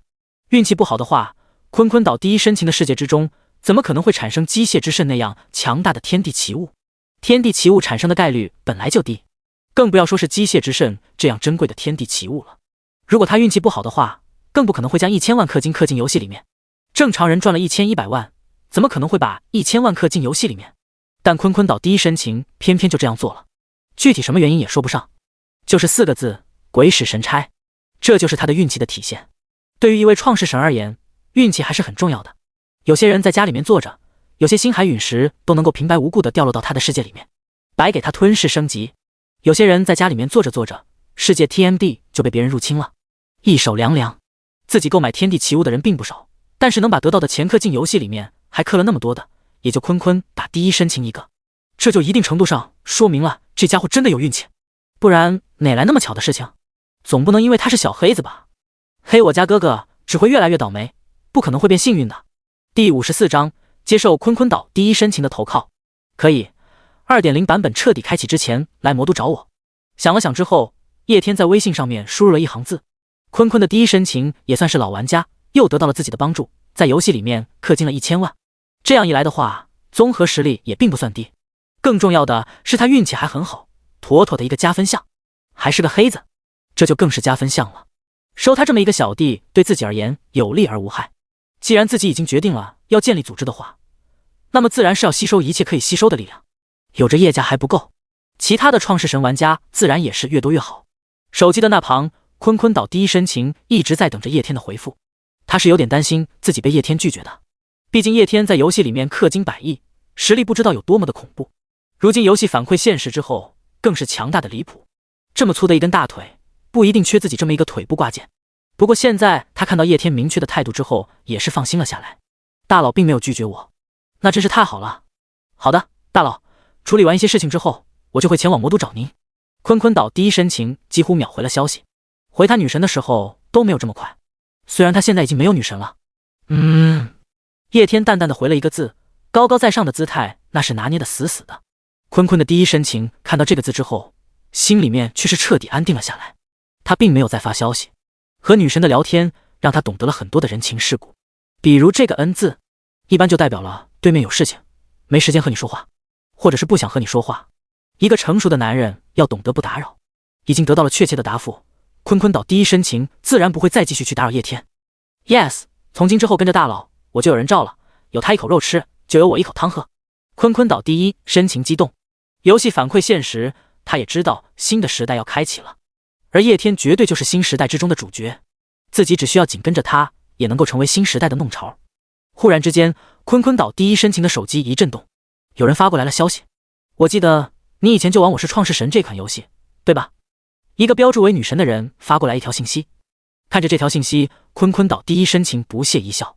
拿捏了2分钟之后，坤坤岛第一深情缓缓地回了一个字：你之前说过的事情我考虑了很久，我觉得你人真的挺好的，诚实守信，做事情也很稳重。我觉得可能错过了你，我今后就找不到比你更好的人了，所以这个周末你愿意陪我一起去看电影吗？坤坤岛第一深情刚刚回了一个对面立马就发过来一长串的信息。坤坤岛第一深情看了一眼小作文，就不想再看了，太长了，随手把手机丢到一边，看着身旁带有纹身的魅魔，坤坤岛第一深情不屑一笑。现在攻守一行了，女神已经没意思了，魅魔不比女神香。看着娇艳魅魔，坤坤岛第一深情决定在成为新时代的弄潮之前，先当一个弄潮。时间悄然之间来到了晚上，叶天的庄园之中迎来了2位客人，之前的中年所长还有小胖子杨伟昭。他们2个，一个是如今创世神管理局的局长，另外一个是副局长，在创世神管理局之中属于实力强大的创世神之一。而在游戏反馈现实之前，他们就曾经查到过叶天的信息，知道是叶天在游戏之中氪金了100亿。如今整个网上对于第一高手的猜测众说纷纭，几乎没有人知道他的真实身份。不过中年所长还有小胖子却是知道的。中烟之神，9级创世神叶天。对于这一位如今的第一强者，官方的态度是十分郑重的。神话级别的实力，官方都不知道有多么的强，更何况他还可以召唤自己世界之中的神话强者。这样的存在，毫不夸张地说，只要他愿意，顷刻之间都可以统治全球。所以对于叶天，官方是再重视不过了。叶少，不知道您是否有兴趣加入创世神管理局？以您的实力，只要您愿意加入，这局长职位我立刻让给您。以官方的身份入门一番寒暄之后，中年所长一脸敬意的开口。说完之后，就一脸期待的看着叶天。旁边的小胖子一改以前魂不吝的样子，瑟瑟发抖，进来到现在就没有说过几句话。小胖子是中位神，游戏反馈现实之后依然是中位神，差不多有着传奇级别的实力，所以他很清楚自己所拥有的力量有多么的强大，也清楚自己的世界有多么的强大。可是他越清楚自己的世界有多么强大，他就越感到自己有多么的渺小，并不是病句，而是他一个中位神反馈现实之后都这么强了，那么叶天这一个上位神反馈现实之后又该有多强？如果自己是一条小河的话，那么叶天绝对就是太平洋。所以面对身为第一强者的叶天，小胖子感觉压力山大。听到中年所长的邀请，叶天沉思了起来。对于加入官方组织，他内心是并不怎么愿意的。不可否认，他对官方组织有着一定的好感，但是这种好感还没有到让他加入的程度。他不介意一定程度上给予官方帮助，但是加入到里面的话，那还是算了吧。更何况自己本身都有打造势力的打算，自己打造一个势力和加入官方势力，这是不同的概念。自己的势力自己想怎么搞就怎么搞，加入官方势力，即使自己是第一强者，也不可避免会受到一些约束。毕竟加入官方性质，想要在做点什么的时候，就不能从个人的角度出发了。加入管理局就算了，不过如果你们有什么需要帮助的地方，我可以帮忙。叶天拒绝道。听到叶天的话之后，中年所长也是略微的黯淡。创世神管理局如果能够邀请到叶天加入的话，那么这绝对是一件大好事。叶天第一高手的名声足以威慑全球， 9级世界9级创世神，更是不知道有多么的强大。他如果能够加入管理局的话，管理局的实力上升了不止1、2个阶梯。可惜叶天不愿意，中年所长也无法强求。不过他也并没有太过于失望，毕竟今天已经探寻到了这一位9级创世神的一些态度。他身为第一高手，但是并没有要搞事情的想法，而且还愿意在官方遇上麻烦的时候出手相助。知道这一点就够了。今日是我们打扰了，那我们先退下了。拜访的目的达到了之后，中年所长开始起身告辞。成为创世神管理局的局长之后，他也很忙的，每天要处理的事情很多很多。之所以过来拜访叶天，是因为叶天的事情更是重中之重。如今已经达成了目的，也不便于再多留。叶天看着中年所长微微点头，看着中年所长还有小胖子离去之后的背影，叶天神色微动。看来自己重生之后引起的蝴蝶效应还是很大的。前世创世神管理局的局长可不是现在的这一位，那个小胖子估计有着中位神的实力，在前世管理局之中同样也没有这1号人。发生变化的唯一可能性就是自己引起的蝴蝶效应。而且经过自己神识的探查，这一次创世神管理局的人实力貌似都并不低，他们好像都往游戏里面氪金了。叶天感觉十分神奇，官方组织的人平时打游戏，然后得到游戏反馈，这倒是正常的事情。不过他们还往游戏里面氪金，就有点稀奇了。不管怎么来说的话，如今局势都是向着好的一方面发展的。国外的不算。第55章，第2次反馈开始，叶家的反应。在中年所长还有小胖子离开不久之后，时间来到了24点，也就是第2次反馈。时间一到之后，众多的创世神玩家一怔，然后就被重新拉到了那一片神秘的空间之内，静静地看着那一方世界在他们原来的基础之上进行成长发展。达到一定程度之后，众人才悠悠转醒。如今他们的世界已经反馈完成了2/10的程度，世界的面积大小都大幅度的增加了。除此之外，还有上面生存着的眷族。至于创世神们自身的实力倒是并没有发生太大的变化，毕竟他们自身的境界只是游戏反馈现实之后所附带的，真正变化大的还是世界。叶天仔细地感知着自己世界内所发生的一切变化。经过第2轮反馈之后，修仙大陆已经彻彻底底的具现出来了。除了修仙大陆之外，还有大量的海洋修仙人族，还有妖族，以及在海洋之中生存的绝大部分的海洋生物，如今就在已经反馈出来的世界之中。只要自己愿意的话，随时都可以把他们召唤出来。要是先反馈出来的是幻想大陆就好了。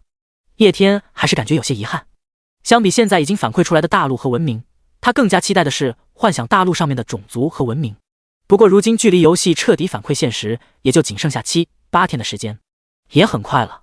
相比起第1次游戏反馈现实的话，这一次游戏反馈现实并没有引起多大的轰动。毕竟任何事情有了第1次、第2次的时候就会很轻松。一夜的时间很快就过去，如今的网络之上充斥着的全部都是有关于创世神的话题，还有眷族。在官方一系列的组合拳，再加上有着创世神管理局的管理之下，龙国一定程度上是已经恢复了稳定，至少并没有像国外那样乱作一团。早上起来之后，叶天的庄园之中再一次迎来了客人。这一次来找他的并不是别人，而是叶家人。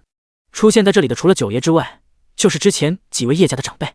游戏反馈现实猜测到是叶天给他们注册的账号之后，叶家的族老就已经决定了要奉叶天为家主，以此在新时代之中创下万世之基。不过虽然做出了决定，但是在昨天的时候，他们并没有第一时间就过来找叶天，而是先进行了内部的整合。游戏反馈现实是一件大事，而叶家的人又都得到了游戏反馈，成为了创世神，这其中代表的意义非凡。创世神家族，这即使是在游戏反馈现实后也是十分的炸裂的。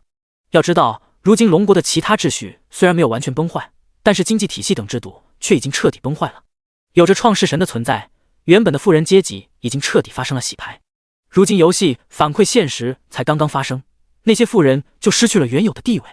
等到时间一延长，如今的那些豪强家族还有富豪，更是会沦为世界的最底层。除非他们家族之中也有创世神。叶家作为老牌家族，自然和其他的一些家属也有所联系，因此他们更清晰地知道如今的情况。曾经那些和他们一个体位，甚至是比他们还要强的家族，在游戏反馈现实之后受到了巨大的冲击。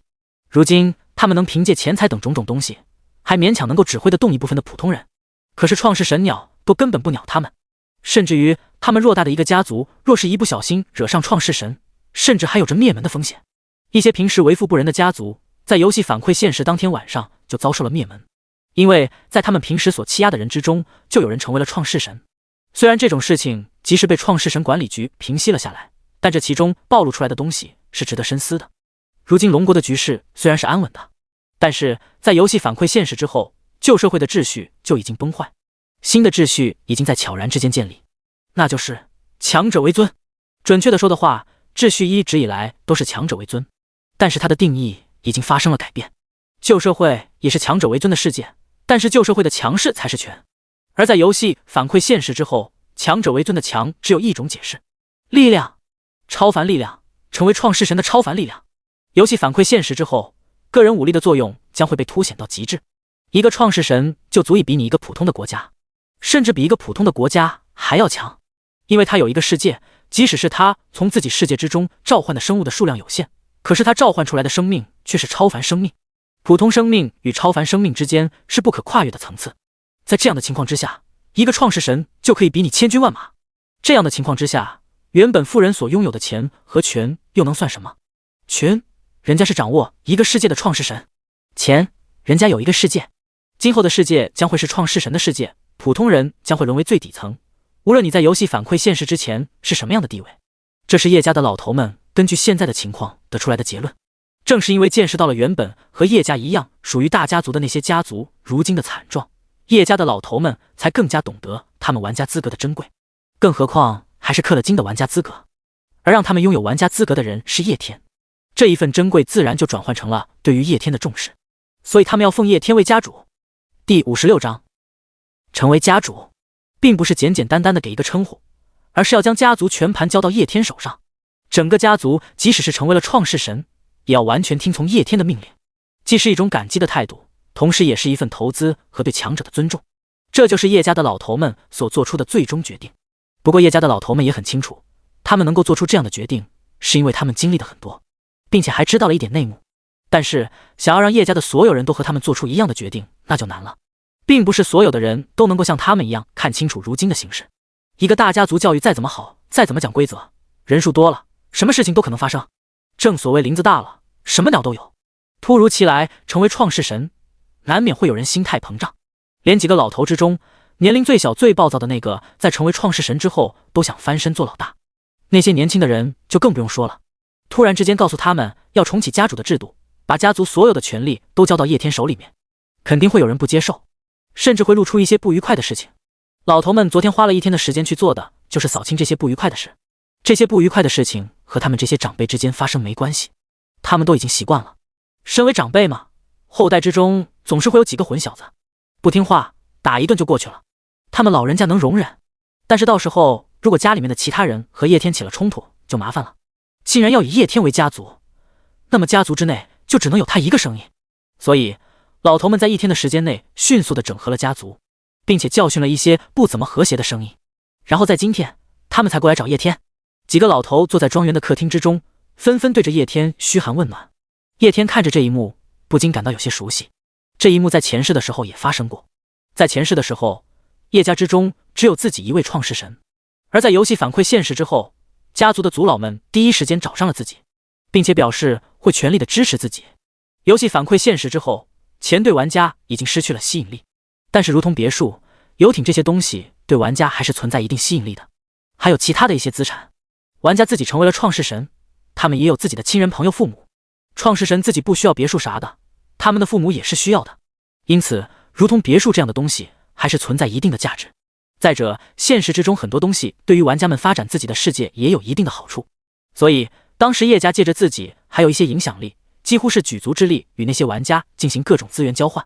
然后给叶天提供了一波资源。要不是凭借那一波资源，叶天临死之前都不一定能够达到6级神的层次。游戏反馈现实，距离他死也才10年的时间。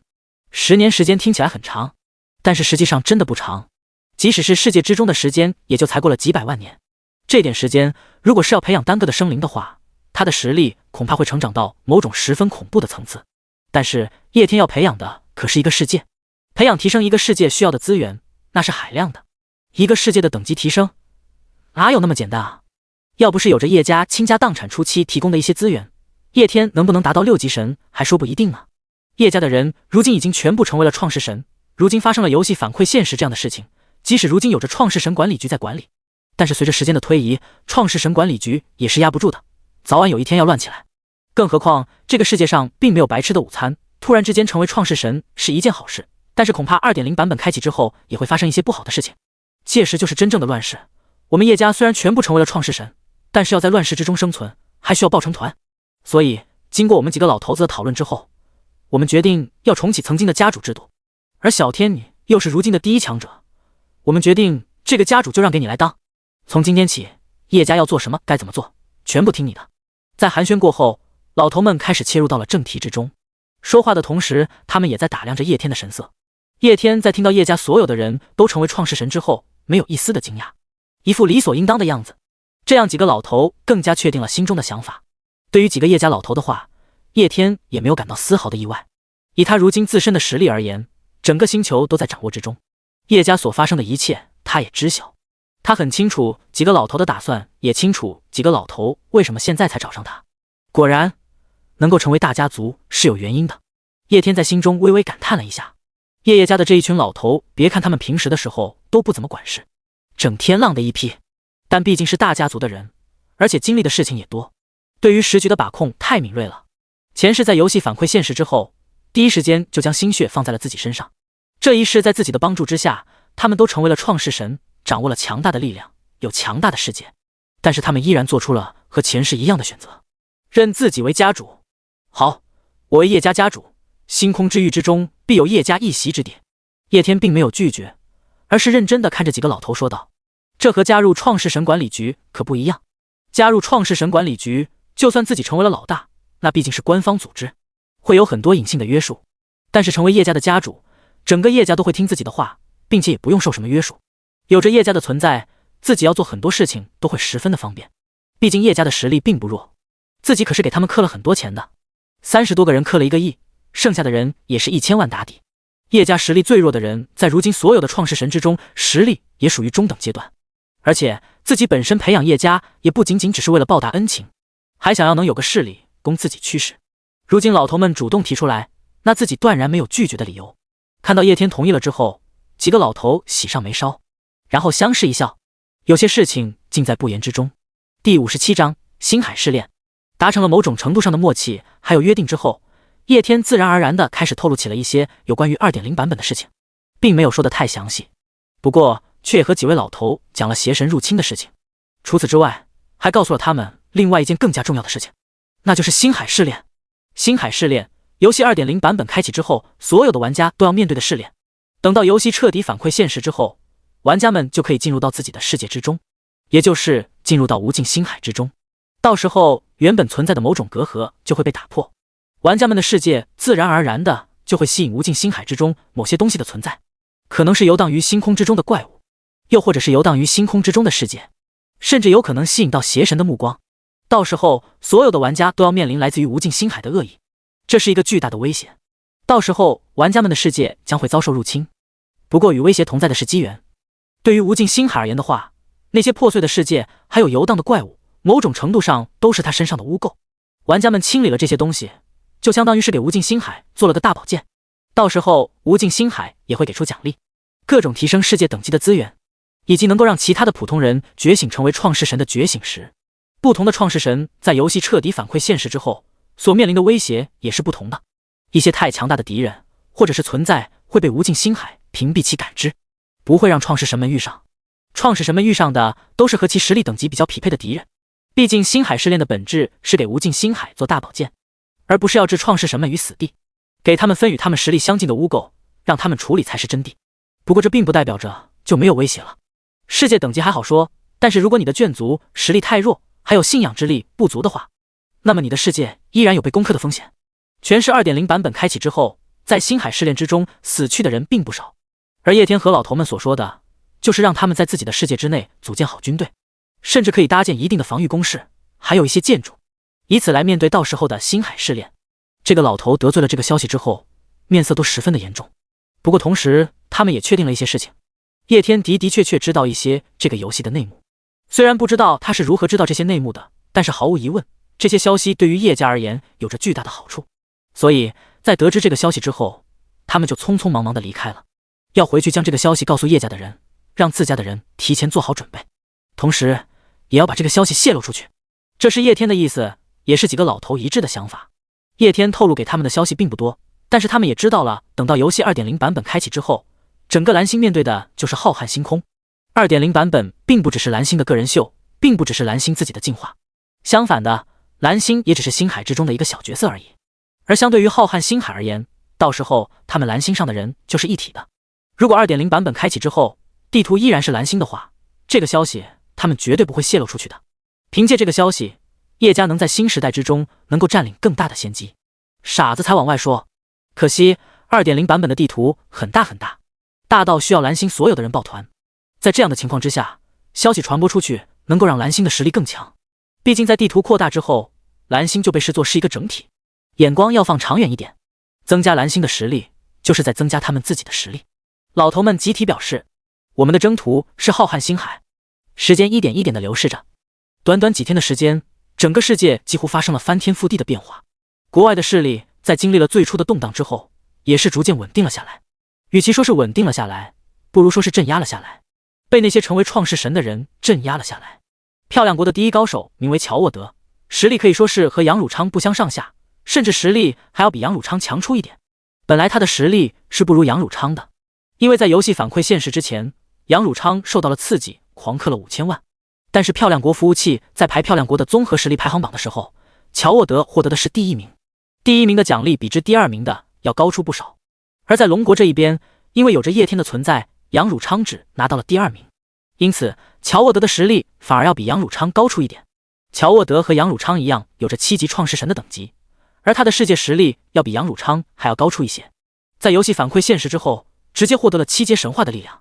再加上可以召唤一些神话眷族的存在，乔沃德几乎横扫了漂亮国所有的势力，包括其他的那些创世神。如今经过3-4天的时间，整个漂亮国几乎都在他的掌握之中。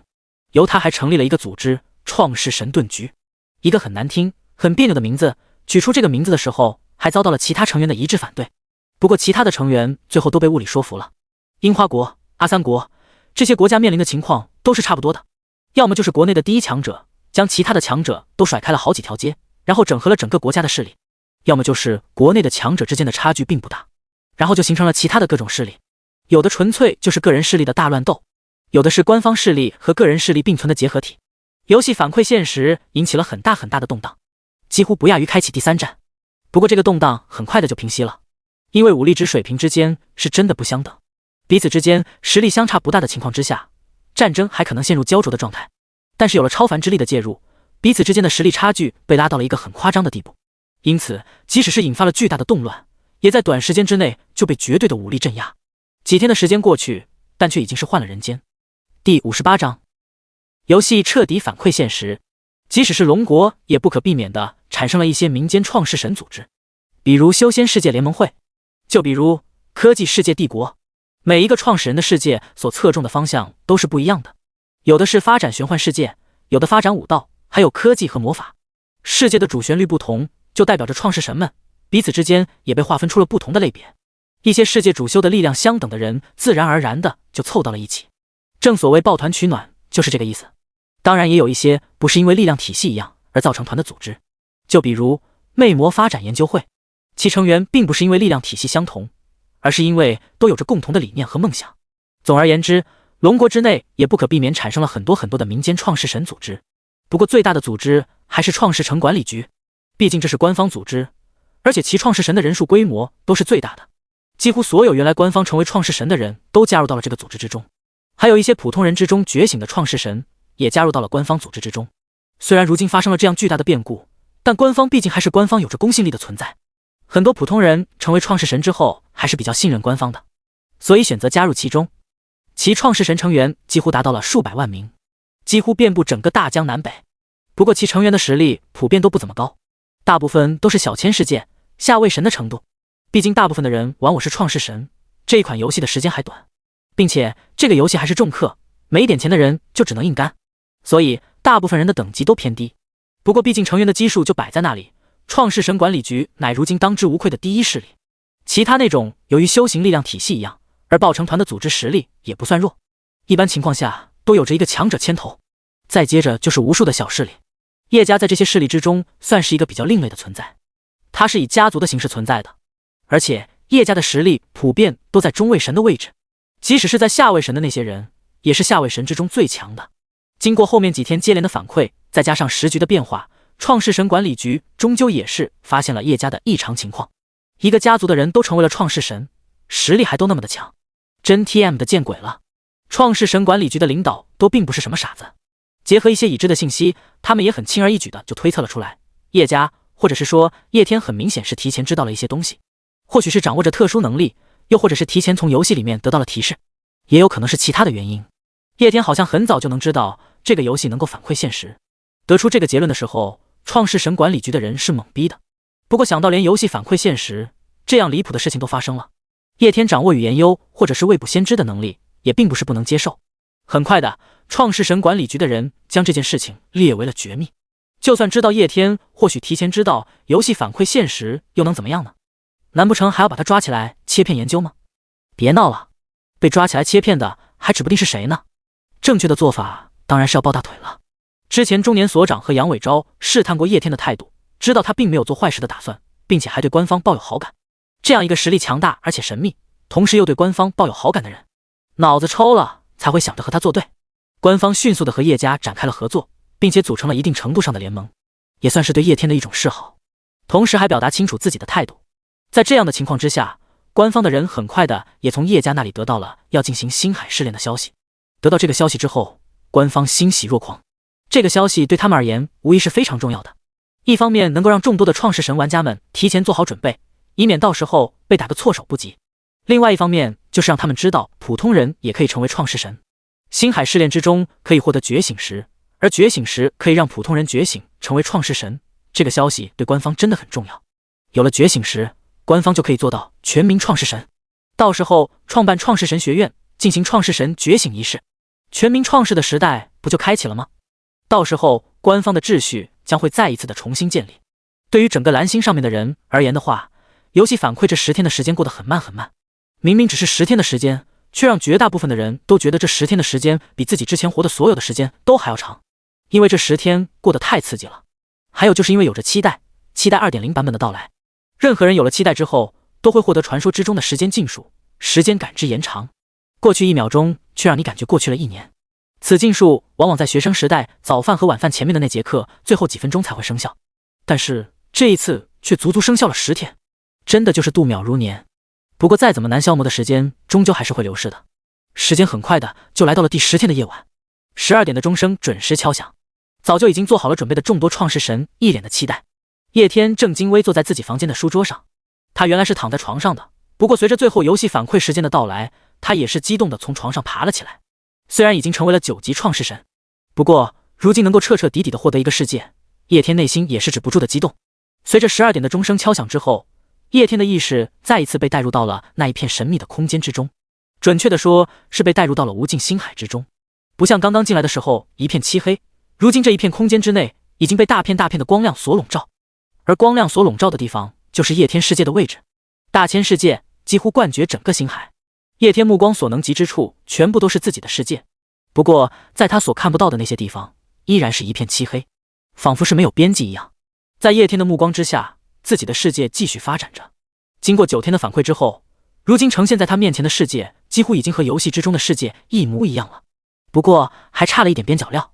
而在今天，这些边角料全部被补齐了。随着面前这一片空间完完全全变得和游戏之中的世界一模一样之后，叶天猛地感到一阵，一种难以意会的感觉涌现在他的心头。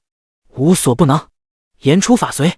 各种各样的柄拳出现在了叶天的身上。第59章，进入自己的世界之中。叶天突然想起了圣经里面曾经看到过的那一段话，上帝说要有光，于是就有了光。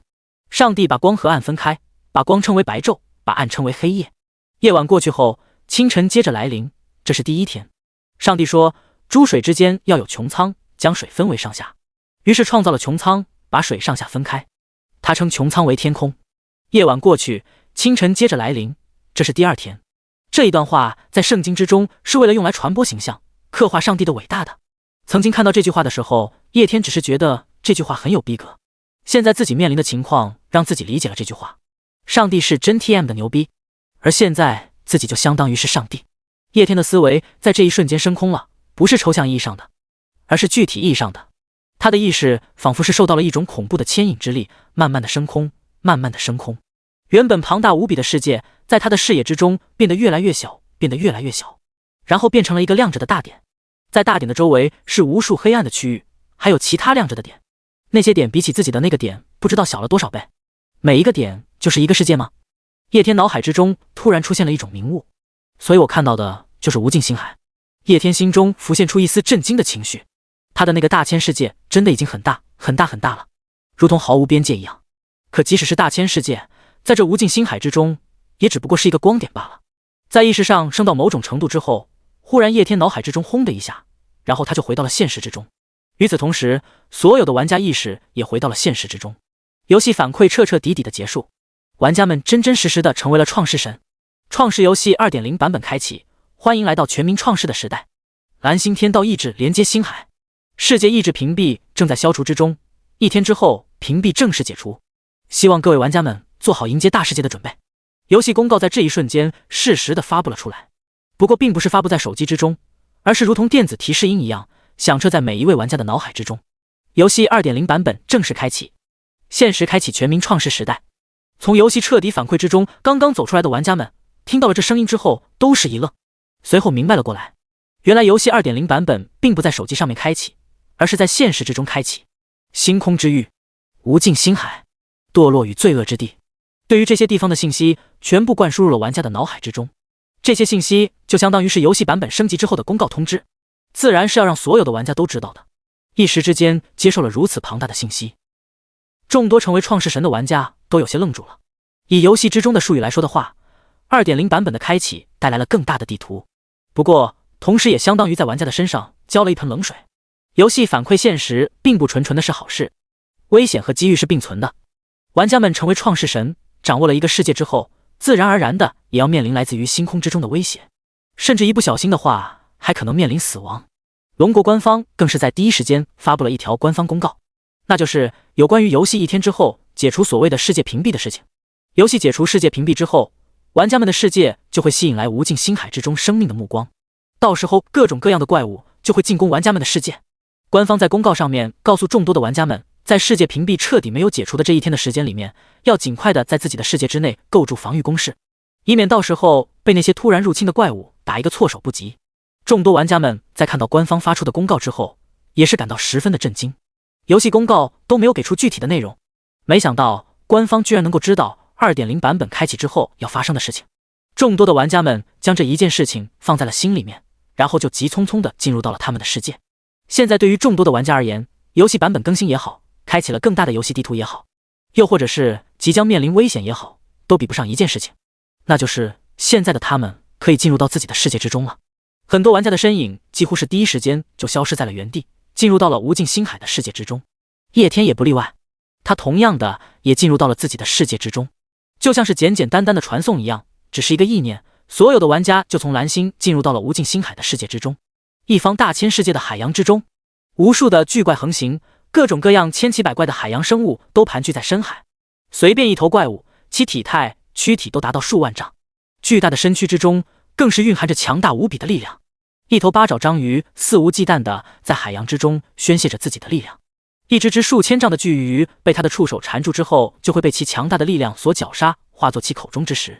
然而这一只巨大的章鱼还没有横行霸道多久，其整个身躯就被一个阴影所覆盖。巨大的章鱼若有所觉，抬头看了上去，一只体态更加恐怖的巨怪朝着它张开了双嘴，然后这一只几乎有着数万丈的章鱼就被那只巨怪当作是点心一样吞了下去。巨怪在将章鱼吃完之后，发出了一声愉悦的嘶吼，下一刻他的身形就呆愣在原地。巨怪的脸上露出了一丝人性化的喜悦，然后如同小狗奔向主人一样，扭着身体奔向了一个小光点。一声低鸣声传遍了整个海洋，海洋之内所有的生命体在听到这一声低鸣之后，都惊恐地向其他地方跑开。他们认得这个声音，这是深海之中一位实力高达9阶神话的巨怪，是创世神最古老的眷族，海洋之中的绝对霸主。惹不起，惹不起，赶紧躲开！不过今天这一位霸主的叫声有点高兴呀，叫声之中好像还带着几分撒娇的意思，似这不会是见证了什么大佬的黑历史了吧？第60章名场面，这是深海巨怪。怎么长得这么大了？深海之中，叶天看着自己面前的深海巨怪，有些发愣。能够进入到自己的世界之中之后，他第一时间过来看的就是深海巨怪。前世在所有的英雄单位之中，他对深海巨怪的感情最深厚。这傻大个既是他的英雄单位，也相当于是他养的宠物。普通人养宠物养狗，自己堂堂创世神养宠物养个深海巨怪没毛病。作为前世自己的御用宠物，叶天也是第一时间先来看他了，甚至于把宝可梦、奥特曼、魅魔等都排在了他的后面。不过看到深海巨怪之后，叶天也是有点发懵。现在在自己面前的深海巨怪身躯庞大的有些恐怖了，一双眼睛 TMD 大的和星星一样，它的体积不知道翻了多少倍。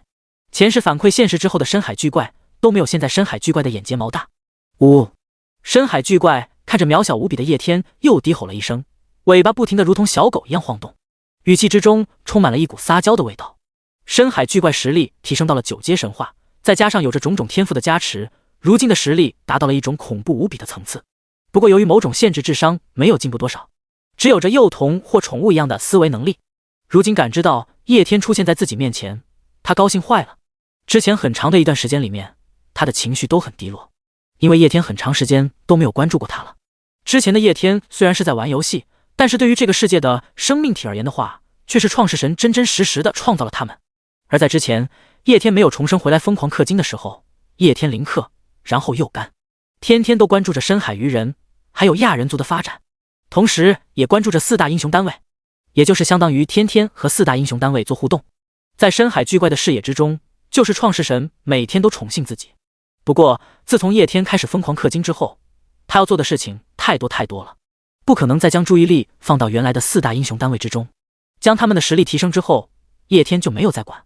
现实之中10几天的时间，游戏之中就是几百万年的时间过去。而在深海巨怪的思维之中，叶天已经几百万年没有宠幸过他了，这在他漫长的生命之中是从来没有过的事情。深海巨怪有点慌，所以虽然他实力体积方面都发生了翻天覆地的变化，甚至每天都能吃撑，但是他 M 了。而今天他的创世神出现在了他的面前，深海巨怪当然激动，他想要蹭一下叶天，但是却发现叶天太小了，还没有自己眼睛上的一点眼屎大。无奈他只能通过摇尾巴和低声鸣叫表达自己的喜悦。叶天看着自己面前这一幕有些无语，自己的视野虽然被深海巨怪的眼睛所遮挡，但是世界之中的一切都是在自己的掌握之中的，所以叶天清楚地看到深海巨怪在摇尾巴之后，在整个海洋掀起了阵阵的巨浪，海中漩涡，甚至是一些实力达到神话级别的巨怪都被深海巨怪尾巴掀起来的水浪绞杀。而深海巨怪这样做仅是向自己撒娇，这画面多少有点地狱了。叶天缓缓地伸出一只手，然后揉了揉深海巨怪的眼珠子，随后感觉这样好像有哪里不太对劲，意念一动，海洋之中突然就出现了一只大手，上帝之手。叶天在自己的世界之中几乎相当于无所不能，幻化出一双大手自然也不在话下。那只大手放在了深海巨怪的头上，就如同揉小狗一样揉起了深海巨怪的额头。感受到那一只大手上面独特的气息，深海巨怪知道这是属于创世神的，于是他更加的兴奋，尾巴摇得更欢了，甚至如同一只大狗一样眯起了双眼。从感情上来说的话，这是主人和宠物之间的温情互动，不过实际画面实在是太地狱了，这已经不是小马拉大车了，这是细胞拉大车啊！安抚了深海巨怪一番之后，叶天一个位移到了深海巨怪的身上，带我四处逛逛，看看这深海之中的景象。叶天向深海巨怪传达了自己的意念，深海巨怪听到了自己创世神的指令之后，一阵跳跃兴奋，然后其巨大无比的身躯开始在深海之中游荡了起来。叶天骑在深海巨怪的身上，不断地扫视着深海之中的景象。这里几乎是海洋的最深处，海中压强达到了一个十分恐怖的层次，一些躯体小一点、实力弱一点的海洋生物根本无法再在一片区域之中生存。骑着深海巨怪，叶天目光所扫视到的那些海洋生物，无一不是如同怪兽一般的存在，每一个都有着庞大无比的身躯，长得也是十分的狰狞恐怖，几乎都有着传奇级别的实力。不过这些生物相比深海巨怪，那还真的就是小儿科了。深海巨怪所在的这一片区域之中，并没有成型的卷族文明存在，有的只是其他的一些海洋巨型生物。这些生物都是由自然进化出来的，它们虽然有着境界，但并不能组成卷族。不过一个个的也是十分的恐怖了，那庞大无比的体型，要是浮到海面之上，说不定都会被别人当成岛屿。骑着深海巨怪，在深海的区域之内游荡了几圈，然后又陪深海巨怪待了几天，叶天这才离开了深海。离开了深海巨怪之后，叶天首先出现在了虫族大陆之上。此时的虫族大陆之上充满了各种各样的生物，这些都是叶天所购买的普通生命体。他们在这一片大陆之上，经过了数百万年的发展之后，进化出了一些眷族，有一些单体的生命也自行进化出了实力。整片大陆之上可以说得上是资源丰富无比。叶天到这一片大陆之上没有别的目的，那就是安排特殊眷族虫族。叶天在活动之中获得了虫族之后，还没有对其进行安排，然后游戏反馈现实就开始了。之后在游戏反馈现实期间又不能对游戏进行操作，这也就导致虫族一直都待在他的创世神背包之中。叶天意念一动，感知到了一片十分特殊的空间的存在。创世神空间是隔绝于创始人世界的一片空间，也就是由原来的游戏背包所衍生而来的特殊空间。空间之中充满了各种各样叶天之前购买的一些东西，比如一些为了以防万一所准备的资源卡，又或者是之前所得到的至高神星图。这些东西全部都在创世神空间之中，其中自然也包括了虫族。叶天没有任何犹豫，将代表着虫族的那一张眷族卡片拿了出来。第61章，坏了，我成叶扒皮了。叶天身形飞天而起，整个大陆都在他的视野之中，手指轻轻一点，手上的卡片瞬间化作粉末。随后在虫族大陆之上，突然之间出现了一座座充满科技感的巨型堡垒。虫族基地，虫族能够被称之为天灾，最恐怖的就是其暴冰能力，还有其无限进化的能力。其无限进化的能力体现为虫族能够吸取诸天万界之中一切优秀生命体之中的基因，然后根据其基因进化出强大的各种形态。而其暴冰的能力则是体现为其繁殖能力。虫族皇后产一次卵几乎就是成千上万，而一天虫族皇后又不知道能够产多少次的卵。而且虫族皇后也不仅仅只是一只，除此之外，虫族也是一个科技点满了的眷族，只不过他们科技发展的方向和寻常的科技所发展的方向并不一样。他们科技发展的方向比较趋向于血肉科技，比如这个虫族基地就是将科技与虫族皇后结合之后的一种产物，能够在其内部进行基因调配，然后直接生产出自己所需要的具有特殊能力的虫族。这科技更加趋向于的是基因血肉改造科技，比如一把枪、一把激光枪。其他的科技文明是发明出一把激光枪，然后再供给你使用。虫族文明就是直接调取基因，然后调配出自身就带有释放激光能力的虫族，也就是血肉科技。血肉科技侧重点并不在于科技，而是通过科技将虫族无限暴冰还有无限进化的能力不断的放大。其他的科技体系本身就是为了追求科技而产生的，而虫族的科技则是为了更好的发挥其优势所产生的血肉科技。一座座的虫族基地在虫族大陆之上所产生，然后基地的大门打开，一只只负责采集资源的虫族不断的搜刮着大陆之上的各种资源能量，然后带回虫族基地之中。资源采集包括但不限于各种各样的生命体，又或者是其他各种富含能量的东西，甚至连树叶树皮都能被他们带回去。虫族基地在补充了能量的同时，也顺带还丰富了自身的基因库，然后根据采集资源的虫族所带回来的各种生命的基因，调配制作出各种各样具有特殊功能的虫族。刮地三尺，看着自己面前的这一幕，叶天脑海之中不由得浮现出了一句成语，不愧是被称之为天灾的虫族，周扒皮都没有他那么会收割，地上的草拟 TMD 都不放过。节制，可持续发展。叶天使用自己的柄拳，对着所有的虫族基地都下达了一个命令。虽然说自己有着7彩级别的天赋10倍资源的存在，但是也经不起虫族这样造啊。他们根本就不考虑自己需不需要，根本就不考虑自己塞不塞得下，就是一个字，使劲造。这种情况之下，就是有100倍资源那也白给。10倍资源，一株天才地宝本来能结10个果子，在天赋作用下变成了100个，但是天赋要发挥作用，那你起码要有果树吧。虫族 TMD 果树都给扒拉了，天赋就是想发挥作用，也只能说上一句臣妾做不到，所以必须要节制。所有的虫族基地在得到了叶天这一位创世神的命令之后，立刻为其献上了狂热的信仰，并且将其所说的话牢牢地记在了心中。一个意念传达下去，那些出去恨不得把草皮都翻过来的虫族们立马收敛了很多。虫族的基因库还需要完善啊。叶天看着竟然在忙碌之中的虫族，微微摸了摸自己的下巴，随后思索了起来。虫族虽然很强大，但是很吃资源的。这种资源不仅仅是能量，还需要各种各样生命体的基因。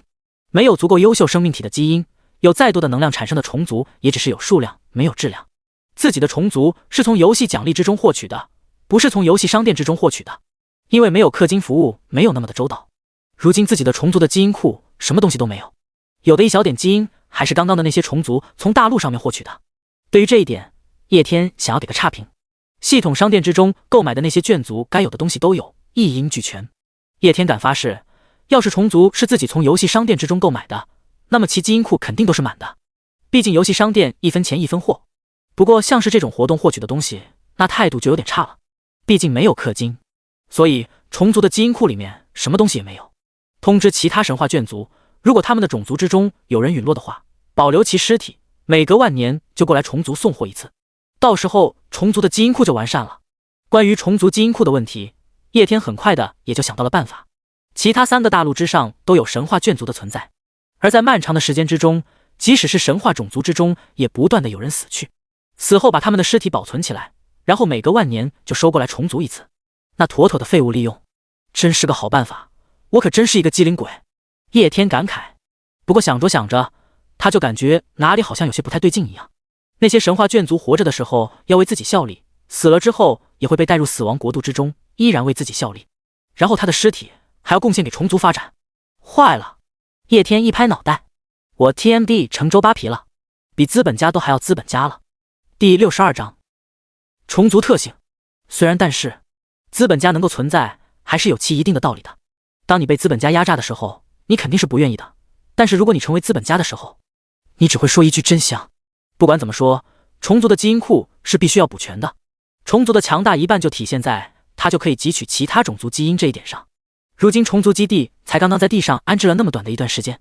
就已经进化出了种种奇特的虫族。一开始生产出来的资源虫搜刮了一些基础的能源物质，还有一些普通的生物基因，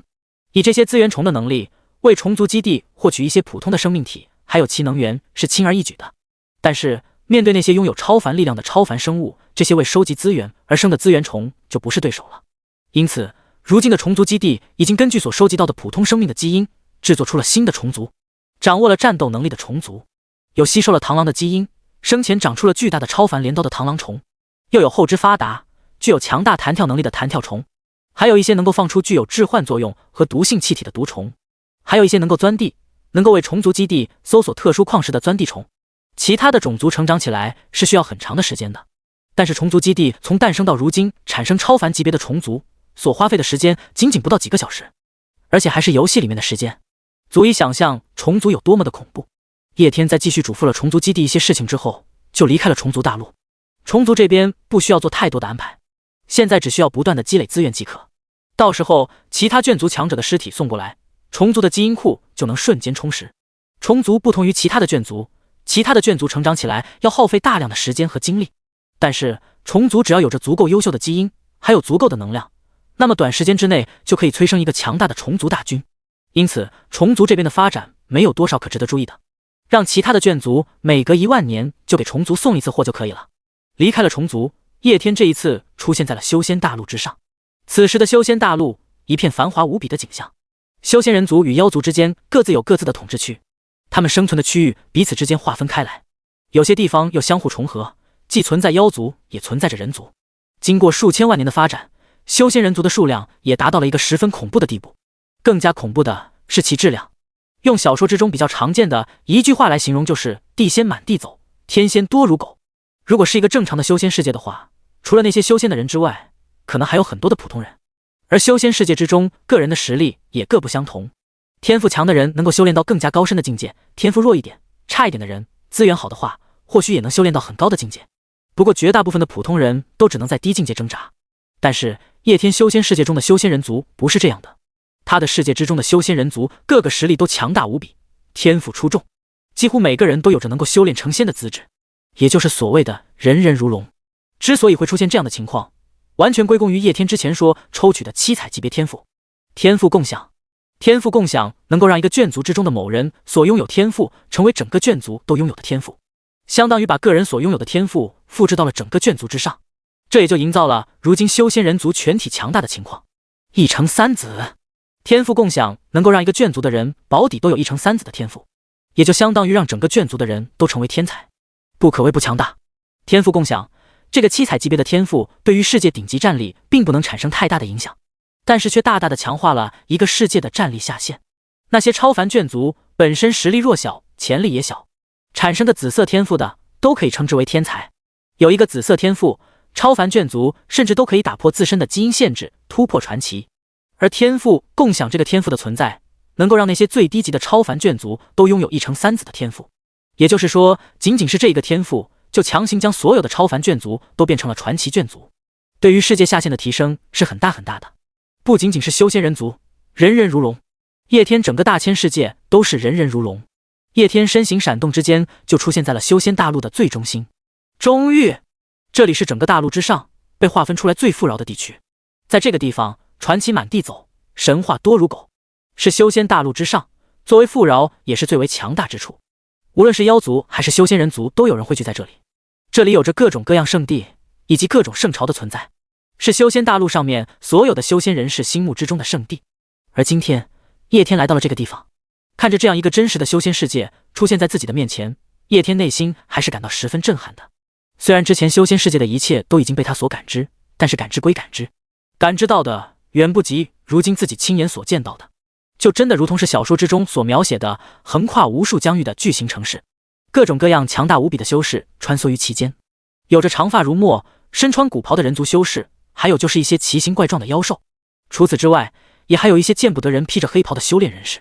一看就感觉他好像是个反派。各种各样的店铺开着，里面售卖着法宝、丹药、武器、功法秘籍，甚至还会举行着拍卖会。有一些地方还设置了战斗场，专门供那些在城池之中产生的矛盾的修士进行战斗。修仙大陆经过数百万年的发展，已经越来越倾向于一个完美的修仙世界。要是游戏没有反馈现实这回事，穿越到这样的一个世界之中，恐怕我都得高兴死。而如今，这样一个盛大的修行世界，只不过是我所创造世界的一部分，而我是他们的创世神。一股难以言喻的舒爽感出现在叶天的心头。即使是以他的定力，在清楚地感知到自己掌握了这样一个如何强大的世界之后，也是忍不住沉迷于其中。万千的生灵尽在自己的掌握之中，包括那些强大无比的修士，他们甚至能够做到在世界之内斗转星移、填山移海，这也不过是自己所创造的生命罢了。这种感觉还真是让人沉迷啊。叶天有些人感慨，他明白为什么会有那么多人费尽心机的追求权了。意念一动，瞬间传遍了整个修仙大陆。来见我。第63章，诸天妲己。所有实力达到9阶神话最顶峰，并且手上还掌握着强大势力的势力之主，脑海之中都出现了这句话。他们眼神之中闪过浓浓的狂热。创世神。所有的强者在这一瞬间都明白了，是他们的创世神在呼唤他们。下一刻，这些势力之主，有些是圣地圣主，有些是宗门太上长老，又有一些是一方圣朝的帝皇，无一例外，他们全部放下了自己手中的事情，然后全力向着叶天所在的位置赶了过去。在修仙大陆中域的最中心之处，打造有一座宏伟的巨城，在这巨城的最中心，则是又打造了一座辉煌无比的宫殿。毫无疑问，这个宫殿就是修仙大陆的人为叶天创世神所打造的宫殿。叶天将这个宫殿当成了会议室，然后将所有实力强大的势力之主都召集过来。他要开启修仙大陆第一次军备大会，让修仙大陆的人迅速做好准备，迎接即将到来的星海试炼。星海试炼还是蛮重要的，也可能存在一定的危险。毕竟自己已经是9级大陆，在所有的创世神之中都属于最强者。无尽星海不可能像保护其他玩家一样庇护自己。对于无尽星海而言，自己是一个能力强大的清道夫，到时候说不定他还会把一些比较难以清理的东西丢给自己。星海之中存在了太多未知的可能性，即使是叶天也要提前做好一些准备。毕竟自己的星海试炼不可能像其他的星海试炼一样，只是要面对一些怪物潮。众多强大势力的势力之主本身居住的区域就是在中域之内，而且他们自身的实力还在神话阶位之中，属于最顶级的。因此他们在接收到了叶天的消息之后，没有花多少的时间就赶到了神殿之中。赶过来的人很多很多，修仙大陆不知道有多么的大，下面大大小小的势力更是无数，因此势力之主的数量也非常的多。更何况叶天所叫过来的不仅仅是修仙人族之中的大能，妖族的他也一样叫过来了。自己是创世神，对于自己而言的话，修仙人族和妖族是一样的地位，他们都是属于自己的眷族。大殿很大很大，大到能够容纳数十万数百万的人，大殿之外的区域更是夸张，几百亿的人都能够容纳得下。毕竟是修建的创世神的宫殿，在大小这一方面的确是没得说。叶天坐在最中心修仙人族手给他修建的座位之上，这个王座建得很高很高，甚至是很大很大。毕竟修仙人族的人并没有亲眼见证过他们的创世神长什么样子，所以只能靠想象。想象的时候也是尽量往高大方面想象的。以叶天原来人族的身体，要在这座位之上坐起来还是有点困难。不过这难不倒他，只要叶天自己愿意的话，他在自己的世界之内顷刻之间就能变成一位巨人。不过相比自己变大的话，叶天更加喜欢自己如今的视野，所以他的意念一动，那巨大无比的王座就变小了，变成了可供自己正常坐的王座。某种不可言喻的神秘气息从他的身上散发出来，离得最近的那些势力之主在进入到大殿之后，皆是看到了叶天，感受到他身上那种神秘的气息，以那种已经刻印在他们灵魂最深处的悸动。众多势力之主瞬间就明白了，这一位就是他们的创世神。创世神大人！无数在修仙大陆之上叱咤风云、实力恐怖无比的大佬们恭恭敬敬地跪倒在地上，无论是圣庭之主，又或者是一方地朝之主，皆不例外。叶天许可他们站了起来。这些9阶级别的强大存在在站了起来之后，依然用狂热无比的眼神看着叶天。毫不夸张地说，如果这个时候叶天想要让他们自杀的话，他们都不会带丝毫犹豫的。不断的有人来，然后又恭恭敬敬的在大殿之内站着。如今大殿之内的场景颇有一种洪荒神话之中红军道祖在紫霄宫讲道，然后3000紫霄客过来听到的那种感觉。修仙大陆的疆域不知道有多么的大，不过因为有着传送阵法的存在，整片大陆上的大能们很快的就全部到达了神殿之内。叶天看着这些对自己恭敬不已的9阶神话，微微一笑，随后开口介绍一下如今修仙大陆之上的具体情况吧，比如你们的修行体系，还有势力划分等等。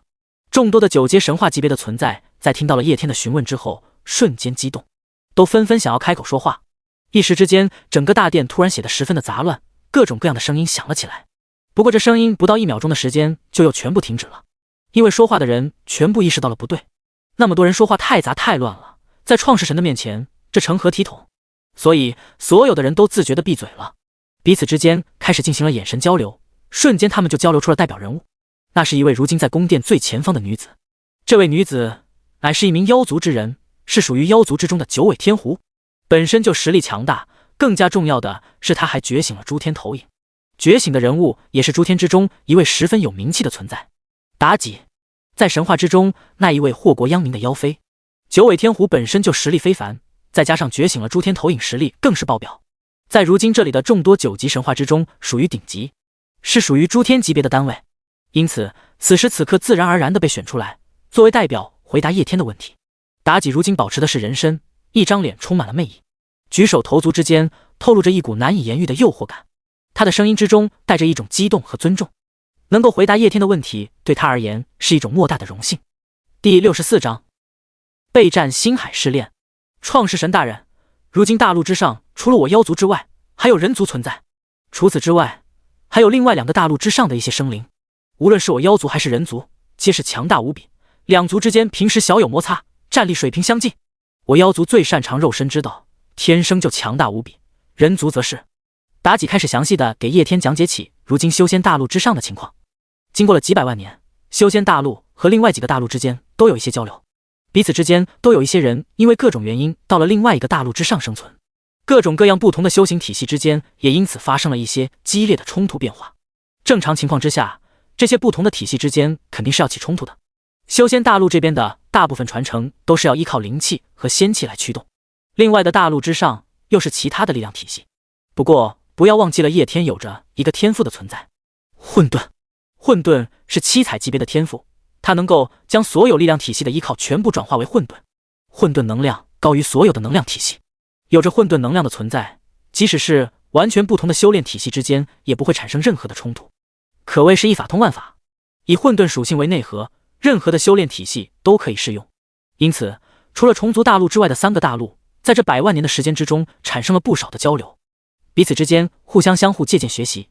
因此反而衍生出了许许多多比较杂乱的流派。这些流派有一些强大的离谱，可以说是青出于蓝胜于蓝，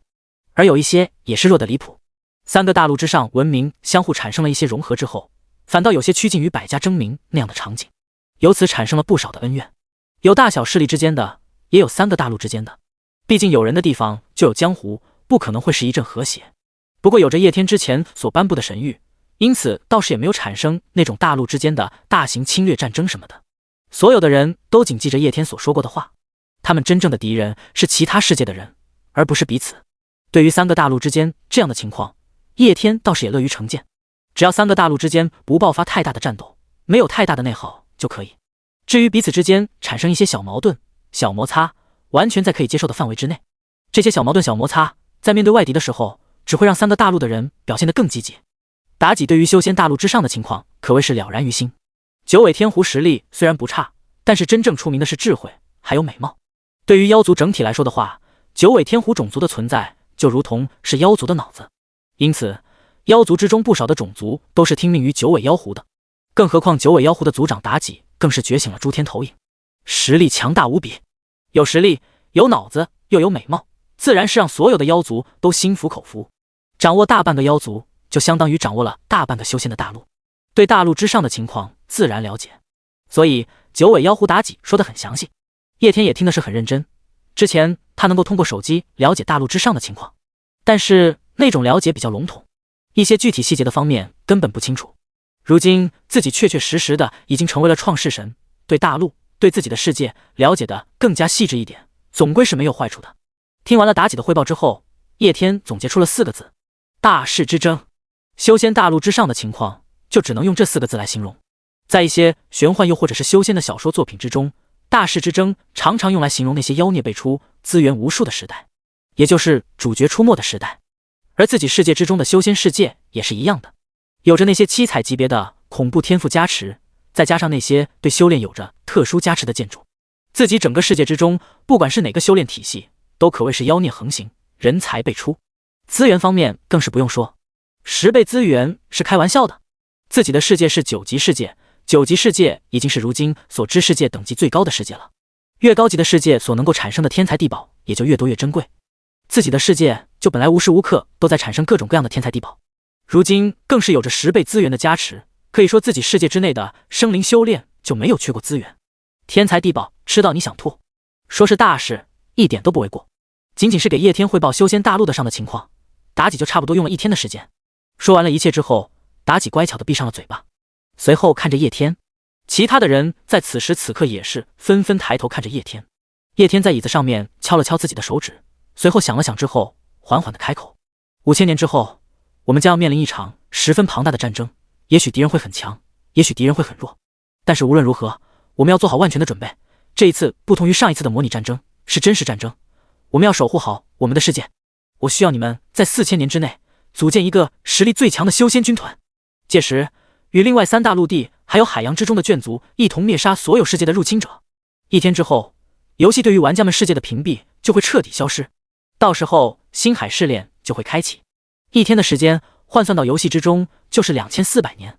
而叶天有时间权杖的存在，足足有着4800年的时间，也就是差不多5000年的时间。自己的世界有着近5000年的时间，准备抵御星空之海之中一切未知存在的入侵。这个时间已经足够了。如今自己世界内的各个种族基本上都已经发展的差不多了，在这么久的时间里面，世界内的人要做的事情只有一个，那就是备战。第65章，来，张开嘴。听到创世神的话之后，众多修仙世界的大能们全部都激动了起来。无论是妖族还是人族，此刻心中有的都只是兴奋。对于他们而言的话，这是他们的创世神第一次亲自出现，并且给他们下达指令，他们一定要办好了。以前叶天虽然也下达过游戏命令，但是通过手机操作的，对于修仙大陆或者是整个世界的生物而言也是神谕，但是是通过某种渠道传递的神谕。而如今是亲自出现并且颁发指令，其意义是不一样的。创世神颁发神谕和创世神亲自出现颁发神谕，其意义不一样。前者是创世神降下神谕，指引生灵们进行世界的第一次圣战，或者创世神亲自降临，带领生灵们进行第一次圣战。这在创世神史中记载的时候可是要重点区分开的。这一刻，无论是修仙人族还是妖族都在心中达成了共识，暂时性的放下两族之间的那些恩恩怨怨，然后集齐整个大陆的力量，一定要打造一个最强军团，把另外3个大陆上面的人给压下来，在创世神的面前留下一个深刻的印象。3个大陆在这100万年的时间里面早就有了很多的交流，西幻大陆和幻想大陆给修仙大陆的生灵们留下了很深刻的印象。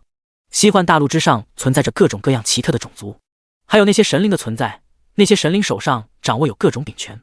他们的实力不容忽视，不过肯定比不上自己。对于实力这一点，修仙大陆上面的人有着绝对的信心，只是西幻大陆那边的神灵非常擅长这种大型战争，而且创世神的神殿就是建在西幻大陆之上的。创世神的教派虽然在几个大陆之上都是流行的，但是其大本营却在西幻大陆。就凭这一点，西幻大陆的人一直觉得自己压过另外2个大陆一头，因为他们觉得自己更加的正统。关于这一点，修仙大陆的人可是一直憋着一口气的。5000年之后的战争真是一个机会，修仙大陆的大佬们也有自己的小心思。到时候，如果他们在神战之中表现优异的话，是否能够请求创世神大人在修仙大陆之上也造一个神殿呢？如今所在的这座神殿虽然也是创世神神殿，但这却是修仙大陆上的人自己搭建的。西幻大陆上的那个是叶天购买的游戏内容，在世界的人看来就是叶天亲自赐下、亲自搭建的。相比起西幻大陆的那个，修仙大陆的人感觉自己搭建的创世神殿少了一点正统性。虽然今天过后这正统性就有了，因为创世神大人在里面住过，但是能够得到创世神大人亲自搭建赏赐的宫殿，那可是莫大的荣耀啊！而且创世神大人的模样可是他们修仙大陆的人的模样，和西幻大陆上的那群人还是有很大区别的。东方才是正统！修仙大陆的大能们纷纷在心中高呼，同时他们也注意到了叶天所说的字眼，与另外3个大陆还有海洋之中的眷族，西幻大陆和幻想大陆，修仙大陆早就已接触见识过。海洋之中的眷族那就更不用说，海洋之中的那些生物个个恐怖无比，特别是越靠近深海的地方，生物越是强大，他们的体型赋予了他们恐怖无比的力量。海洋的恐怖，修仙大陆上的人是领教过的，他们之中的至强者也不敢轻而易举的到深海之中。至于最后一个大陆，如果没有记错的话，那个大陆之上貌似没有什么厉害的种族。创世神大人如此说的话，是否代表着他在那个大陆之上又创造了什么强大的眷族？神殿之中，众多的大佬们在想到了叶天话语之中的意思之后，纷纷好奇了起来。西幻大陆还有幻想大陆之上，一切让他们感到新奇不已。这最后一个大陆又会是什么样子的？好奇的同时，修仙大陆上的人还充满了信心。无论其他3个大陆如何的强大，绝对都比不过他们修仙大陆。这一次神战的 MVP， 他们修仙大陆的人要定了。4000年之后，在神战开启之前，我会在4个大陆之上都进行一次讲武仪式，到时候其他的大陆之人都能够看到你们大陆的情况，你们也可以看到其他大陆的情况，不要让我失望了。叶天又紧接着缓缓的开口，对着修仙大陆的众多大能说道。听到叶天的这一句话，修仙大陆的大佬们瞬间热血沸腾了起来。讲武仪式，换个名字，那就是阅兵仪式。这是一个好机会，既能够让创世神大人看到他们修仙大陆的强大，同时也可以向其他的3个大陆彰显他们修仙大陆强大的机会。在神战开启之前，给他们带来一点点来自于修仙体系的震撼。这件事情一定要干漂亮了。众多修仙世界的大能们相互对视一眼，眼神之中充满了坚定。叶天能够感受到众人的情绪，也可以猜测出他们大致的想法，心中微微一笑。不管是在什么地方，有着适当的竞争关系，总归是一件好事。在以创世神的身份勉励了一下他们之后，叶天就结束了这一次的修仙大陆第一次军备大会。修仙大陆的大能们纷纷勾着身子缓缓地退出了大殿之外。不过有一个人却是留了下来，此人并不是别人，正是那映照诸天的妲己。他缓缓地跪倒在地上，然后抬起头来，满是娇媚地看着叶天。创世神大人，请让妲己服侍您。说着，妲己的脸已经是娇红一片。很明显，说出这句话对他而言也是比较困难的，克服了一定的心理阻碍。从认知上，所有的人都认可叶天是他们的造物主，他们的一切都受到叶天的支配，叶天的意志就是他们一辈子的追求，他们的一切都属于叶天。不过认知归认知，主动现身那又是另外的一回事了。就算对象是造物主，主动现身也是要克服一定的心理阻碍的。嗨，叶天听到妲己的话之后，先是一愣，他看着妲己这一副千娇百媚的样子，心中一动，也不是不可以。成为了创世神，如果不享受的话，那还当什么创世神？叶天想起了在论坛之上看过的一位创世神老哥说的话，他对这句话很是赞同。叶天缓缓地飞到了妲己的面前，听话，张开嘴，尾巴和耳朵就不要滑行了，张开吧。第66章，炼气7万层。叶天在修仙大陆之上几乎逛了好几个月，并没有其他的原因，单纯的就是为了体验一下修仙世界的风土人情。毕竟修仙世界如果没有游戏反馈现实的话，修仙世界也是心中一个不可触及的梦。叶天在游荡修仙大陆的时候，发现了不少好玩的东西，各种各样的道法秘籍，风土人情，他几乎见了一个遍，还有着不少仇杀事件以及一些主角逆袭的剧情，看得叶天直接大呼过瘾。值得一提的是，他发现了一个有着成为诸天单位潜力的种子。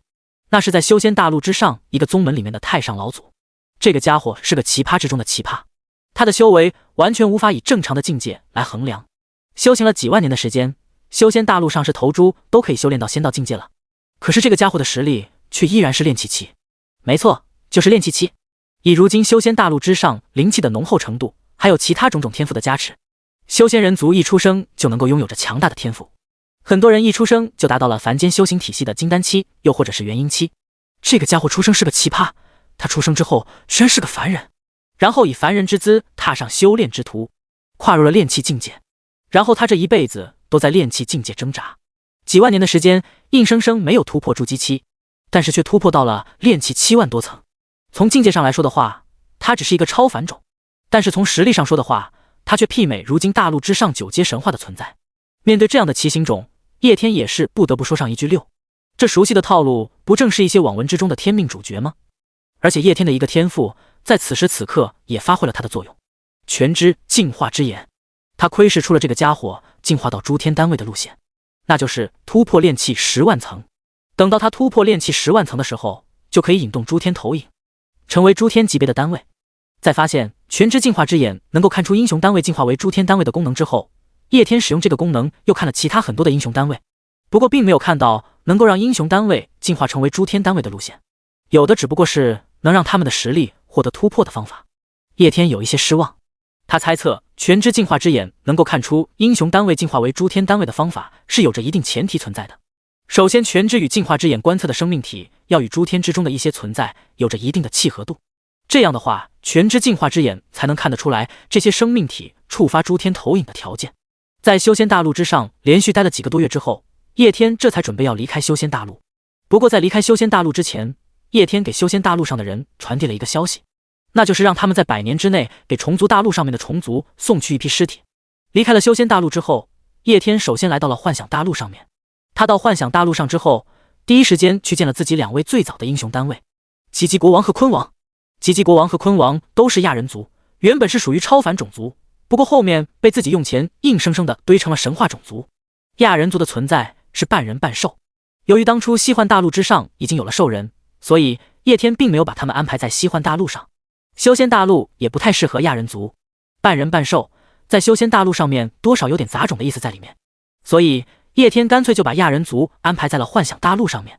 亚人族的族群本来就不怎么大，在成为了神话种族后，繁殖能力更是进一步的降低。因此，虽然在幻想大陆之上经历了100万年的繁衍，不过他们的规模却没有扩大很多。创世神大人，猴子打扮的吉吉国王看到叶天之后，一脸的兴奋。他和深海巨怪一样，叶天没有进行氪金之前，集万千宠爱于一身。叶天开始氪金了之后，就彻彻底底的将他们冷落在一旁了。如今看到叶天，吉吉国王当然也十分的兴奋激动。吉吉国王得到的是猴子的诸天投影。如今整个大陆之上觉醒了诸天级别的人物并不在少数，猴子在诸天级别的人物之中也可以算得上是最顶级的，所以猴子可以称得上是叶天手里面最顶级的战力了。叶天看着自己面前犹如童年之中犹如齐天大圣一样的吉吉国王，轻轻地拍了一下他的肩膀。吉吉国王身为自己最开始的4大英雄单位，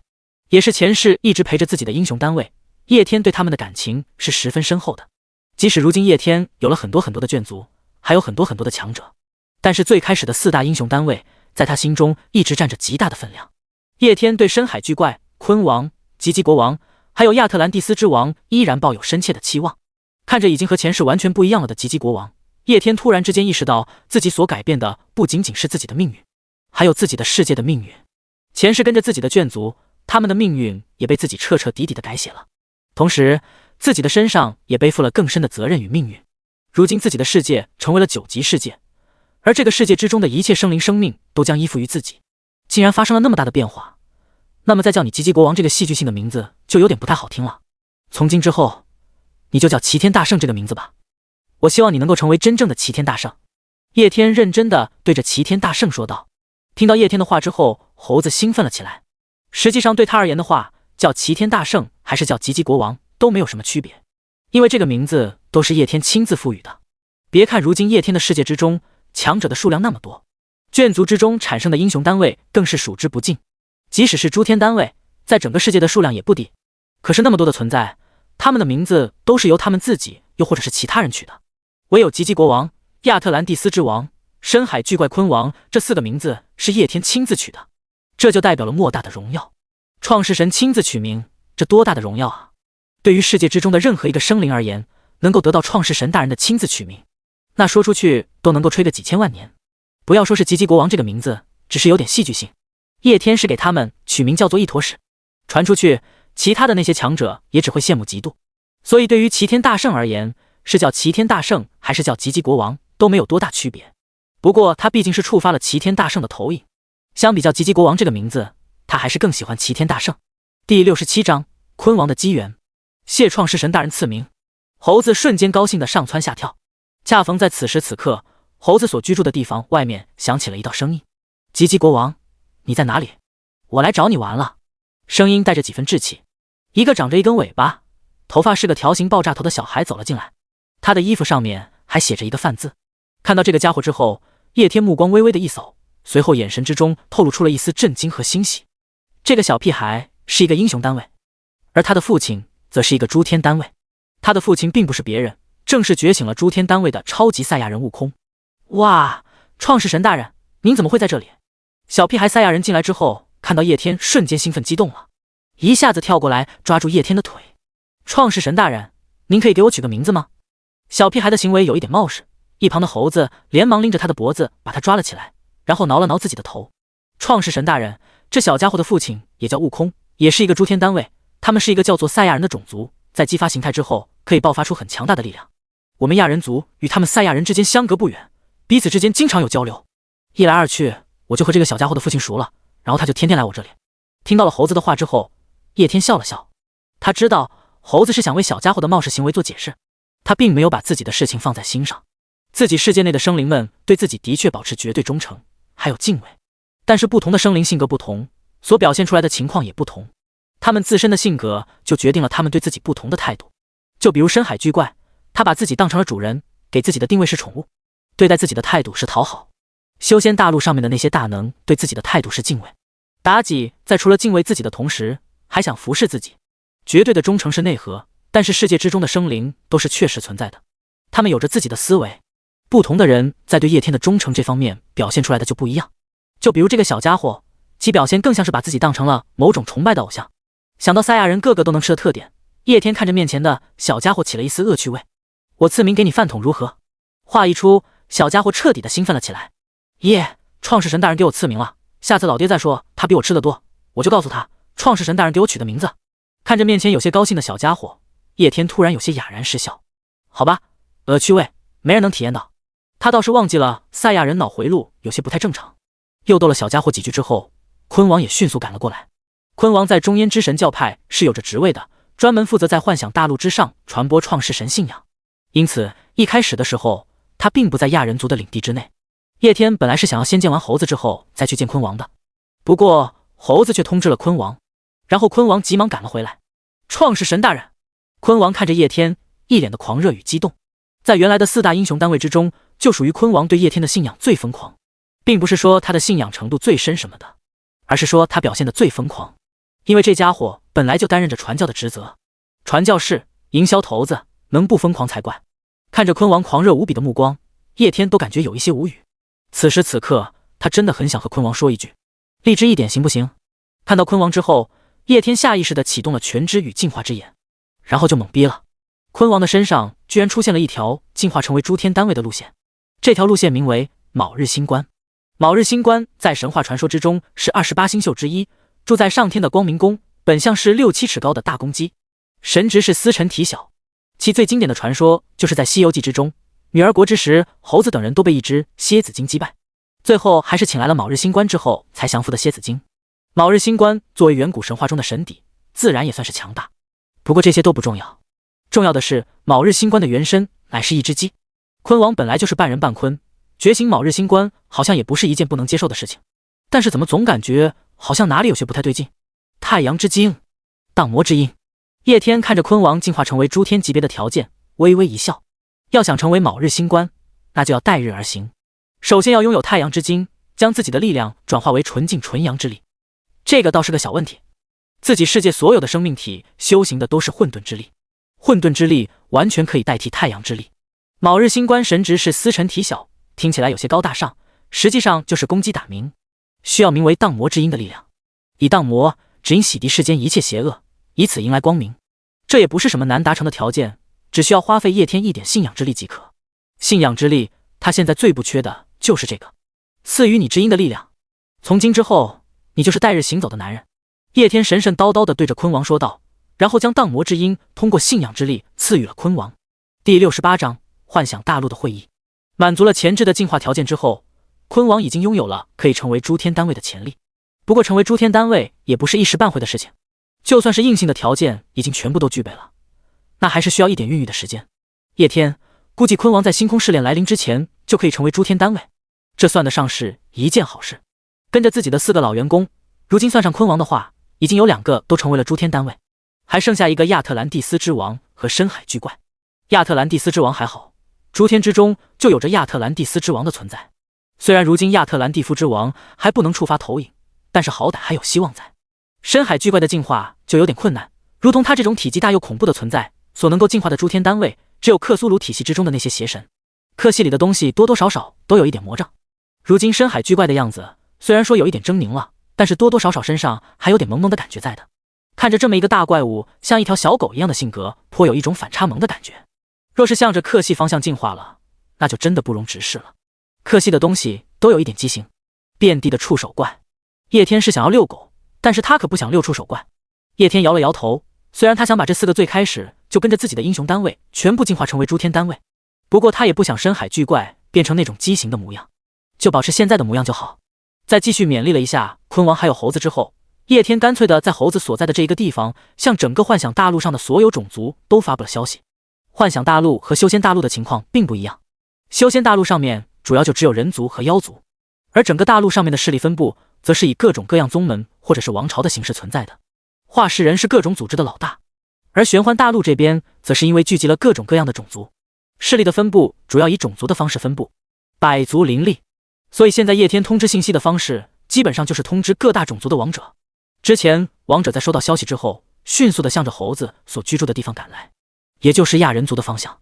亚人族在整个幻想大陆之上的地位几乎是最高的。一方面，他们被叶天氪金强化成为了神话种族，种族实力强大无比；另外一方面，他们更是有着昆王还有猴子的存在。无论是猴子还是昆王，他们都是得到了创世神亲自赐名的，这就代表了至高无上的荣誉。而且猴子本身就是诸天单位的存在，在所有大陆之中实力都是最顶级的。昆王虽然不是诸天单位，但他是中焉神教之中的成员，而且地位仅次于教皇。种种方面的原因就导致了亚人族在幻想大陆之上的领袖地位。如今叶天更是出现在了亚人族之中，并且在这个地方发出了集合令，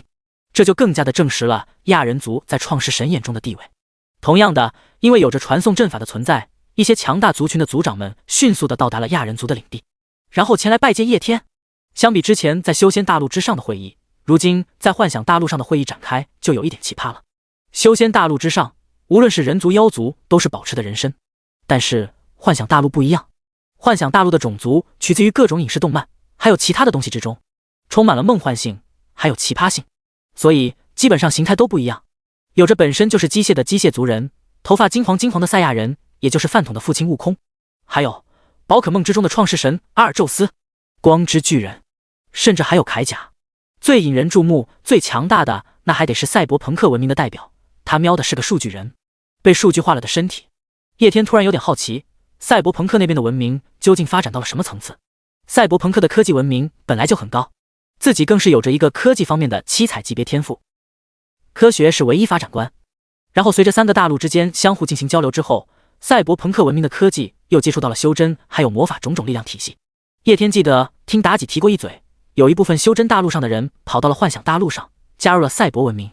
变成了赛博老道。等到会议结束，一定要去赛博文明看一看。叶天相当的好奇，赛博文明加科学是唯一发展观加修仙加魔法能够迸发出什么样的光彩。虽然他一念之间大陆上所有的事情都可以知道，但是有些事情还是要亲眼见证了才能意识到它的有趣，不是吗？几乎是一样的话，叶天又重新对着幻想大陆上的种族说了一遍。幻想大陆上面的陆秦和修仙大陆上的陆秦不一样，修仙大陆整体实力是3个大陆之中最强的，幻想大陆的实力几乎在3个大陆之中垫底。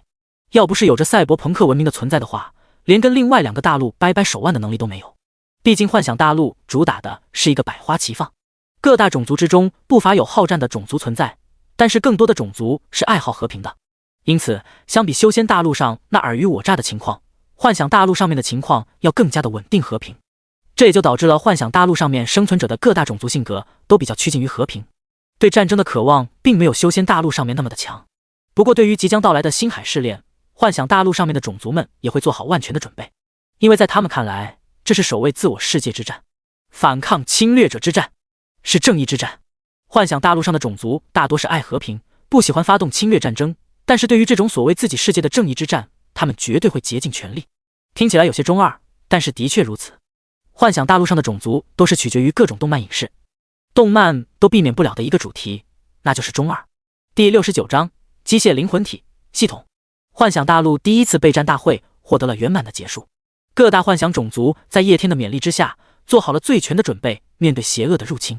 特别是某个为光之巨人的种族，光之巨人的种族是幻想大陆之上最活跃的种族，他们拥有着很高的科技以及极高的战斗素养，平时都奔波在幻想大陆的各个角落上面，消灭邪恶。对于星空系列这种能够入侵世界的威胁，更是痛恨不已。光之巨人的领袖准备回去之后，就建立一个世界守卫队。会议结束之后，叶天也并没有再让人族这个地方多待，而是迫不及待地溜到了赛博文明的地盘之内。他很好奇赛博文明如今发展到了什么样的层次。赛博文明如今主要存在的地方是一座赛博巨城，在这个继承之中，除了赛博文明的公民之外，还有其他很多来自于另外的幻想种族的人。各种其他幻想种族的人共同生活在这一座巨城之中，从这一点就可以看出赛博文明体系的包容性。走入了赛博文明体系之中，叶天就听到了如今赛博文明主要的3大计划。第一计划无尽能源，第二计划3大飞升，第3计划灵魂机械。赛博文明对于其如今主要的研究方向并没有掩饰，几乎幻想大陆上所有的幻想种族都知道赛博文明如今正在研制无尽能源。不过无尽能源这玩意儿的确有点难度，就算有这个科学是第一发展观的存在，几百万年的时间里面，无尽能源的研究也只完成了一半。为什么说是一半？那是因为如今的赛博文明已经能够制作出无尽能源了，但是依然算不上成功。他们的确研制出了能够有无尽能量的无尽能源，但是这个无尽能源所能够提供的能量强度太少了。能量强度就是无尽能源输出能量的强度。无尽能源的确有无尽的能量，但是它输出能量的强度是有限的。如今能够研制出来的无尽能源能够一直提供能源，但它所提供的能源强度只能供一些最普通的能源汽车的运行，就像是一条深不见底的大河，你永远无法把它抽干净，但是你能抽出的水就只有水管那么大小。无尽能源就像是一条永远都无法流干的大河。如今赛博朋克文明正在研究怎么把水管扩大。除了无尽能源之外，如今被炒得沸沸扬扬的就是3大飞升。3大飞升是针对于所有赛博朋克文明的公民所展开的计划。3大飞升级：基因进化、超凡入圣、兴盛于物、数据成神、肉身苦肉、机械降神。基因进化、超凡入圣是第一步。赛博朋克文明根据其他几个大陆上各个修行体系的存在，制定了基因飞升计划，也就是让公民修行他们根据各大修炼体系的功法编写出的基因修行法，以肉身成圣，然后把肉身封存入天空之城之中，再进行第2步飞升，意念机械成神，修行数据精神法，将自己的神念传输到赛博朋克文明天网之中，然后就是第3步机械降神，真身封存于赛博朋克天空之城，以数据降临各种各样的机械载体之上，真身不灭，数据永存。如今赛博朋克文明的大半部分的公民都已经完成了3大飞升。第3个计划则是灵魂机械。灵魂机械的目的就是为了打造灵魂机械造物。如今的所有机械造物都是实体，而赛博朋克文明想要打造灵魂体的机械造物，在他们的预想之中，要打造出一种能够传递信息、拔动能量、感知天地的机械灵魂体。这样的机械灵魂体可以和一切的生命体结合，然后赋予生命体各种各样奇特的能力，比如能够让生命体瞬间掌握技能，又或者是让生命体体内能量大增，甚至可以帮助生命体感知天地、念悟大道。一旦打造出这样的灵魂机械体，赛博文明就可以借助灵魂机械体反过来辅助赛博文明的公民快速的走完3大飞升。同时灵魂机械体还可以作用在其他的种族上，辅助其他种族的成长，然后收集其信息，本来补全赛博朋克文明者信息库，方便他们进行各种各样的研究。叶天听完了这3大计划之后，也只能说上一句溜。前2个计划的话都还好说，属于是顶级科技的操作，但是最后的这个计划就真的有点溜了。灵魂机械造物，都有灵魂的机械的，那还能叫做机械吗？更重要的是，这玩意儿怎么听起来那么的熟悉？这不就是现实网文小说之中的经典金手指吗？系统不就是这样的玩意儿？灵魂机械造物，然后还具有信息传递、能量传输的功能。前者能够让宿主一下子掌握各种各样的技能知识，后者能够提升宿主的实力。叶天瞬间就有点期待了。要是赛博文明真的能够搞出来灵魂机械造物这种东西的话，那么多多少少就有点恐怖了。传说之中的系统啊，到自己这里就成了批发了。灵魂机械造物再加上无尽能源，这2样东西结合起来，怪不得系统能够无所不能。不愧是7彩级别的恐怖天赋，科学是世界唯一的发展观，简直恐怖。无论是无尽能源，又或者是灵魂机械造物，这种都是存在于想象之中的东西，理论都不可能存在。但是就是因为有着这个7彩级别天赋的存在，硬生生的将理论化为了可行。如今这2项计划都已经被赛博朋克文明研究出了一点头目，再给他们一点时间，肯定都能够研制出来。叶天目光之中闪过兴奋的光芒。如果赛博朋克真的能把系统这种东西搞出来，那真的酷了。到时候把系统分散到无尽星空之中，让其侵略星空之中的其他那些世界，然后再自己进行收割，妙啊！第70章赛博文明的表世界与里世界。行走在赛博朋克的城市之中，叶天看见了许多充满了梦幻感的东西。赛博朋克文明堪称幻想大陆之上的第一大势力，他们所打造的赛博城市在幻想大陆之上，就如同中域在修仙大陆之上的地位一样。除此之外，赛博朋克的城市还有着表世界和里世界之分。表世界就是外层的科技世界，而里世界则是纯粹的数据的世界，也可以称之为虚拟世界、元宇宙。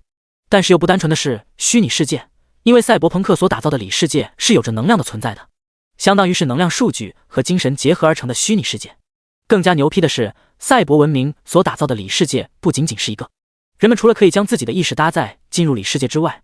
那些以能量体为本源的生物甚至可以直接真身进入里世界之中。如今赛博朋克文明进行的一切科技方面的研究都是在里世界之中进行的。里世界完美的遵循了表世界的一切法则，这样一来的话，一切科技研究所需要的消耗即可依靠里世界的数据生成，几乎相当于没有任何的科研成本。说白了，里世界的打造就相当于是人们的精神空间。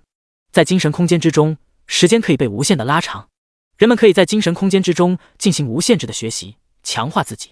而且精神空间之中一切的物体都是随人的精神而变化的，几乎不需要什么成本。除了进行科学研究之外，什么炼药什么炼器都可以在里世界之中完成，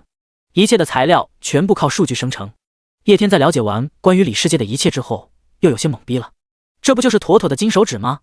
在那些修仙又或者是西幻的小说里面，有些主角就拥有着这样的金手指，能够构建一片精神空间，然后在精神空间之中进行炼药炼器。其他的人要进行炼药和炼器，要考虑成本，要花费大量的时间，主角却可以轻而易举的在精神空间之中完成，甚至还可以在精神空间之中锻炼武技，对外表现为明明3天前还什么都不会，和人约战之后进入到精神空间之中哼哧哼哧的练，然后借助精神空间与现实时间差练成一身大成的武技，出来之后咣当咣当的打脸。而且更重要的是，赛博朋克文明的里世界不仅仅是纯纯的精神世界，除了意识与精神之外，他们所打造的里世界之中还有能量。也就是说，进入里世界的人不仅可以在里世界之中锻炼各种武器，练习各种技能，甚至还可以修炼。妥妥的剑仙骑士从修炼空间开始。更加秀了叶天一脸就是赛博朋克文明所打造的里世界居然还有会员制度，不同的会员在里世界之中享受的时间流速不一样，甚至一些高级的会员还可以得到里世界一些规则加持，让你获得10倍悟性、100倍悟性。如今一个赛博朋克里世界的进入名额在整个世界之中都炒出了天价，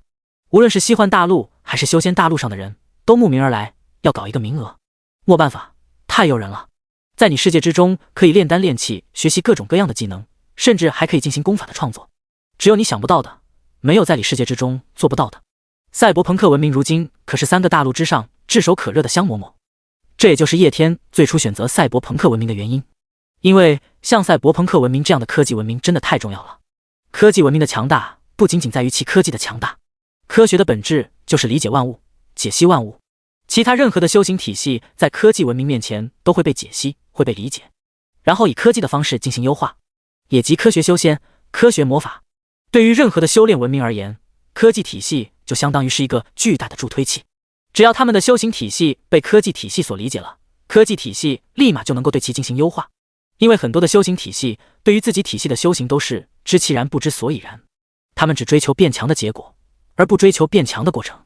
而科技体系不一样，科技体系是两手抓，既要知道变强，更要知道怎么变强，还要把变强的过程掌握在手里面，甚至进行优化。如今的赛博朋克文明就已经展示出了其作用，单单一个里世界的存在就可以辅助无数的修炼文明。如今他们研制的无尽能源更是逆天。实际上叶天如今所购买的一些种族之中也有着无尽能源的存在，这是其眷族本身的设定。但是这些无尽能源或多或少都有一些缺陷，比如塞尔号文明就号称有着无尽能源存在，不过他们所谓无尽能源是蕴含着巨大能量的能源晶体，所谓的无尽也只是相对的，其输出的能量强度不是很高，供应赛文明的飞船的能量得话绰绰有余，但是要给赛博朋克的机甲提供能源那就不行了。就比如光之巨人种族的等离子火花，这玩意儿就相当于是光之巨人的核电站，可以给光之巨人不停的充电，差不多的话也能算是一个无尽能源。但是这些东西都或多或少的有着一些局限性，而且更重要的是就这一两个，相当于是眷族的生命是根基，只能作用于一两个眷族，不可能应用于整个世界。但是赛博朋克文明研制出的无尽能源就不一样了，一旦被他们搞出来，这玩意儿完全可以进行批发，以后修真世界也不再需要什么灵石了，对着无尽能源就使劲的吸。其他的修炼体系更是不用说，科技文明发展到极致之后就相当于是全能，和其他的文明比起来的话，简直就是创世神的小棉袄。自己进行可持续发展，节约世界资源也就算了，还要以自己的方式带动整个世界进行资源节省，他真的我哭死。叶天对赛博朋克文明真的是太满意了。第71章许愿之时，系统一族。叶天在表世界之中见到了赛博朋克文明如今已经打造出来的无尽能源，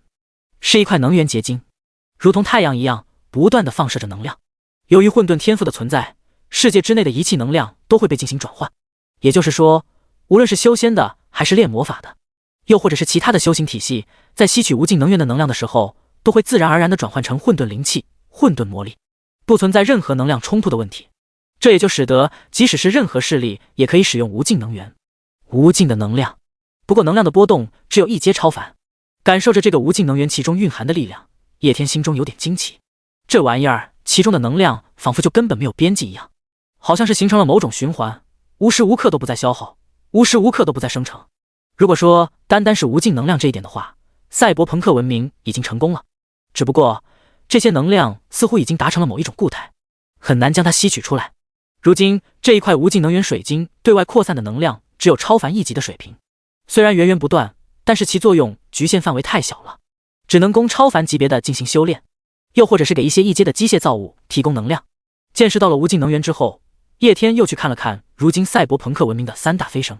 在如今赛博朋克文明进行的三大计划之中，三大飞升是完成度最高的，几乎大半的赛博朋克公民已经完成了三大飞升，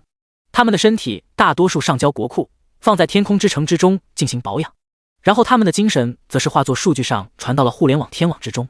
然后又以数据意识的方式操控各种各样的克隆体还有机甲。看着这一幕，叶天也是感觉十分的奇特。至于最后一个计划灵魂机械造物，这个计划是三大计划之中完成度最低的，叶天更愿意把这个计划称之为系统打造计划。实际上系统打造计划的硬件条件几乎已经必备了，里世界可以为系统提供修炼空间功能，这玩意儿可以制作成各种各样的炼器系统、炼丹系统，到时候把宿主直接丢进里世界里面，让它无限制的炼制提升经验，炼器、炼丹系统不就妥妥的成了吗？甚至还可以做成加点修炼系统，把宿主丢到里世界里面，让他不断的练习某一项武技，从小成练到大成，妥妥的一个修炼系统。在这个过程之中，只要屏蔽模糊宿主的一部分精神意识，让他失去对时间的感知，然后再加强其潜意识，让他牢牢的记住所学的一切，这样对宿主而言就是相当于一个加点，然后一个意识模糊，然后马上就学会了所有系统的辅助功能，全部就解决了。至于修为上面的加点，只要无尽能源研制出来，分分钟能把宿主的实力提升到9阶神话。对了，还有一个系统商店的功能，这方面可以将虫族生物科技和无尽能源结合起来。虫族的生物科技只要有基因能量，一切东西都可造，有无尽能源，再加上重组的基因库和其制作技术，系统商店不就妥妥的有了吗？血脉兑换，赛亚人基因重组拼凑版，金刚不灭体重组拼凑版，武器兑换，生物重组激光枪，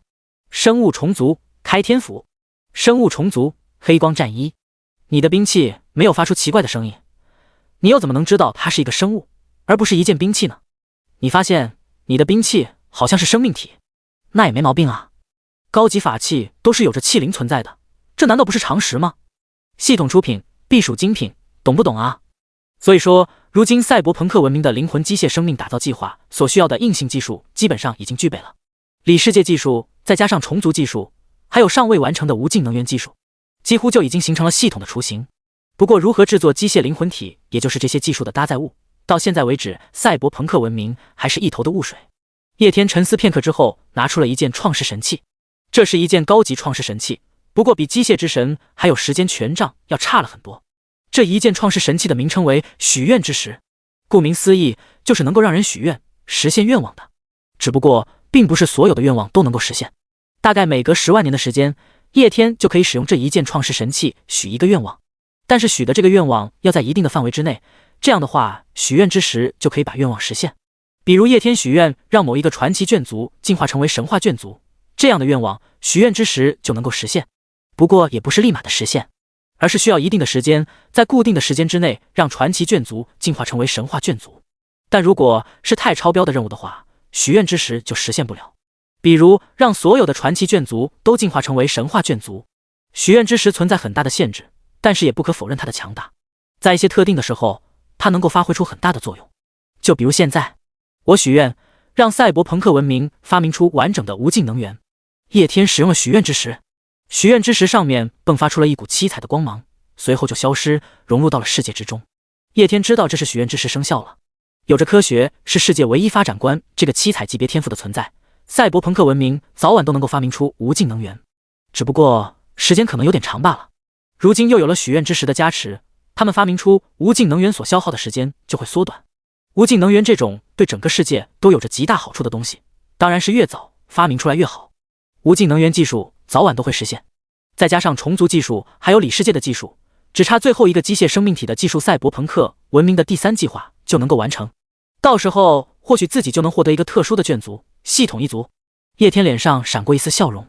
第72章光之国，红族的蛮子懂个锤的技术。叶天觉得，如果真的能够把系统一族搞出来的话，那绝对是一件大事。以系统这样的存在，保不齐和虫族一样是个特殊眷族，到时候量产批发，再把他们投入到无尽星海之中，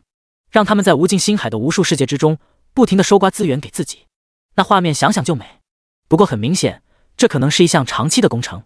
短期之内系统是不可能被研制出来的。继续待在这一座赛博城市之中，体验了一下来自于赛博文明的高科技，随后叶天就离开了赛博文明。幻想大陆之中，让他沉迷的可不仅仅是赛博文明一个文明，还有其他众多的文明，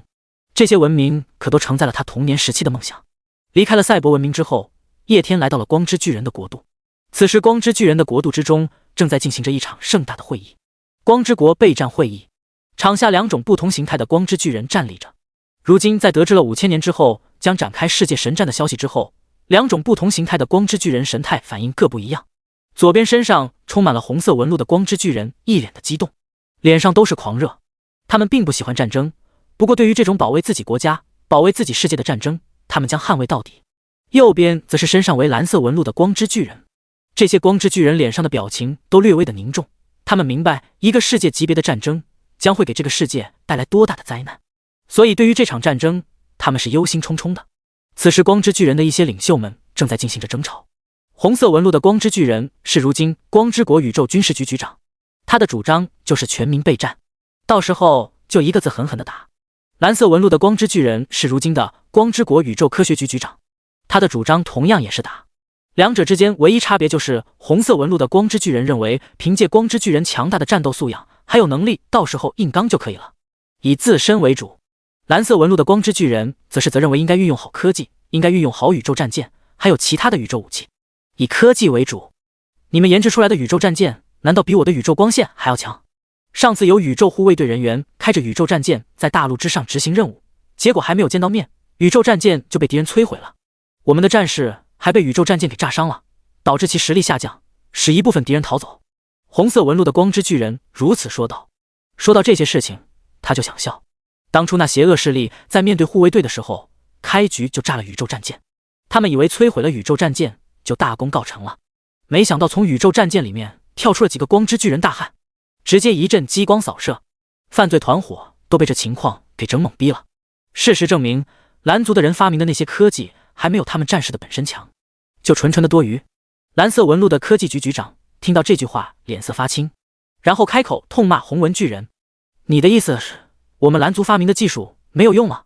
有本事以后不要用我们发明的生命固化技术。生命固化技术，光之巨人的科研局发明出来的一种技术，它可以在生命体死去一定时间的范围之内将其生命固化，然后再注入能量引其复活。这门技术在使用上有着一些局限性，但是并不能掩饰它效果的强大。红纹巨人听到这句话之后一愣，脸上闪过一丝不好意思。虽然他并不认可蓝族发明的武器，但是他不得不承认蓝族发明的其他东西是很牛的。生命固化技术的确拯救了不少战士的命。一句话，生命固化技术牛逼。我什么时候说你们发明的技术没有用啊？我只是说你们发明的武器没有用。红纹巨人继续嘴硬。两个人就在这大庭广众之下吵了起来。其大体内容大概为：蓝族就是矫情，战争哪有不死人的？你们发明的其他技术的确好用，但是武器方面还不如战士本身强大。红族的蛮子懂什么技术？就知道架个十字的手势就往前面冲，要不是有我们的技术救你们的命，你们早死了。两位大佬在这边吵得不可开交。站台之上的奥特之父听得头都大了。奥特一族虽然都爱好和平，但是在细节方面还是有一些区别的。红族的人性格上要莽撞一些，主张的是消灭邪恶，世间没有邪恶，自然也就和平了。蓝族的人性格上就是要细腻一些，主张的是不要战争，感化敌人，要没有战争的和平。因此两族的人平时在光之国之中所负责的职位啥的也有很大的不一样。红族主要负责对外战争，蓝族主要负责各种科研、医疗还有后勤。此时两族的大佬的吵架吵到了奥特之父的心坎里面去了。蓝族就是矫情。奥特之父还记得当初蓝族研制出了生命固化技术，他们发明这个玩意的本质是为了和平，却没有想到这个技术引起了其他一些传奇眷族窥视，由此还爆发了几场小型的战争，死了不少的生命。由于和平意图研制出来的东西，最后却引发了战争，这可把蓝族的人给干抑郁了。好几个研究人员还出现了心理问题，当时给他们的心理进行辅导，奥特之父还花费了不小的心思。蓝族啥都好，就是这一点不太好，心里面太敏感了。要是换成红族的话，他们只会进行炫耀。但是问题来了，红族的人懂个锤子的技术呀，像我一样的银族就挺好的，既有红蓝两族的优点，又没有他们的缺点。奥特之父感慨，可惜银族存在在整个奥特一族之中太少了，属于纯纯的少数民族。叶天看到自己面前的这一幕，顿时有点懵逼。妖兽了，没睡醒，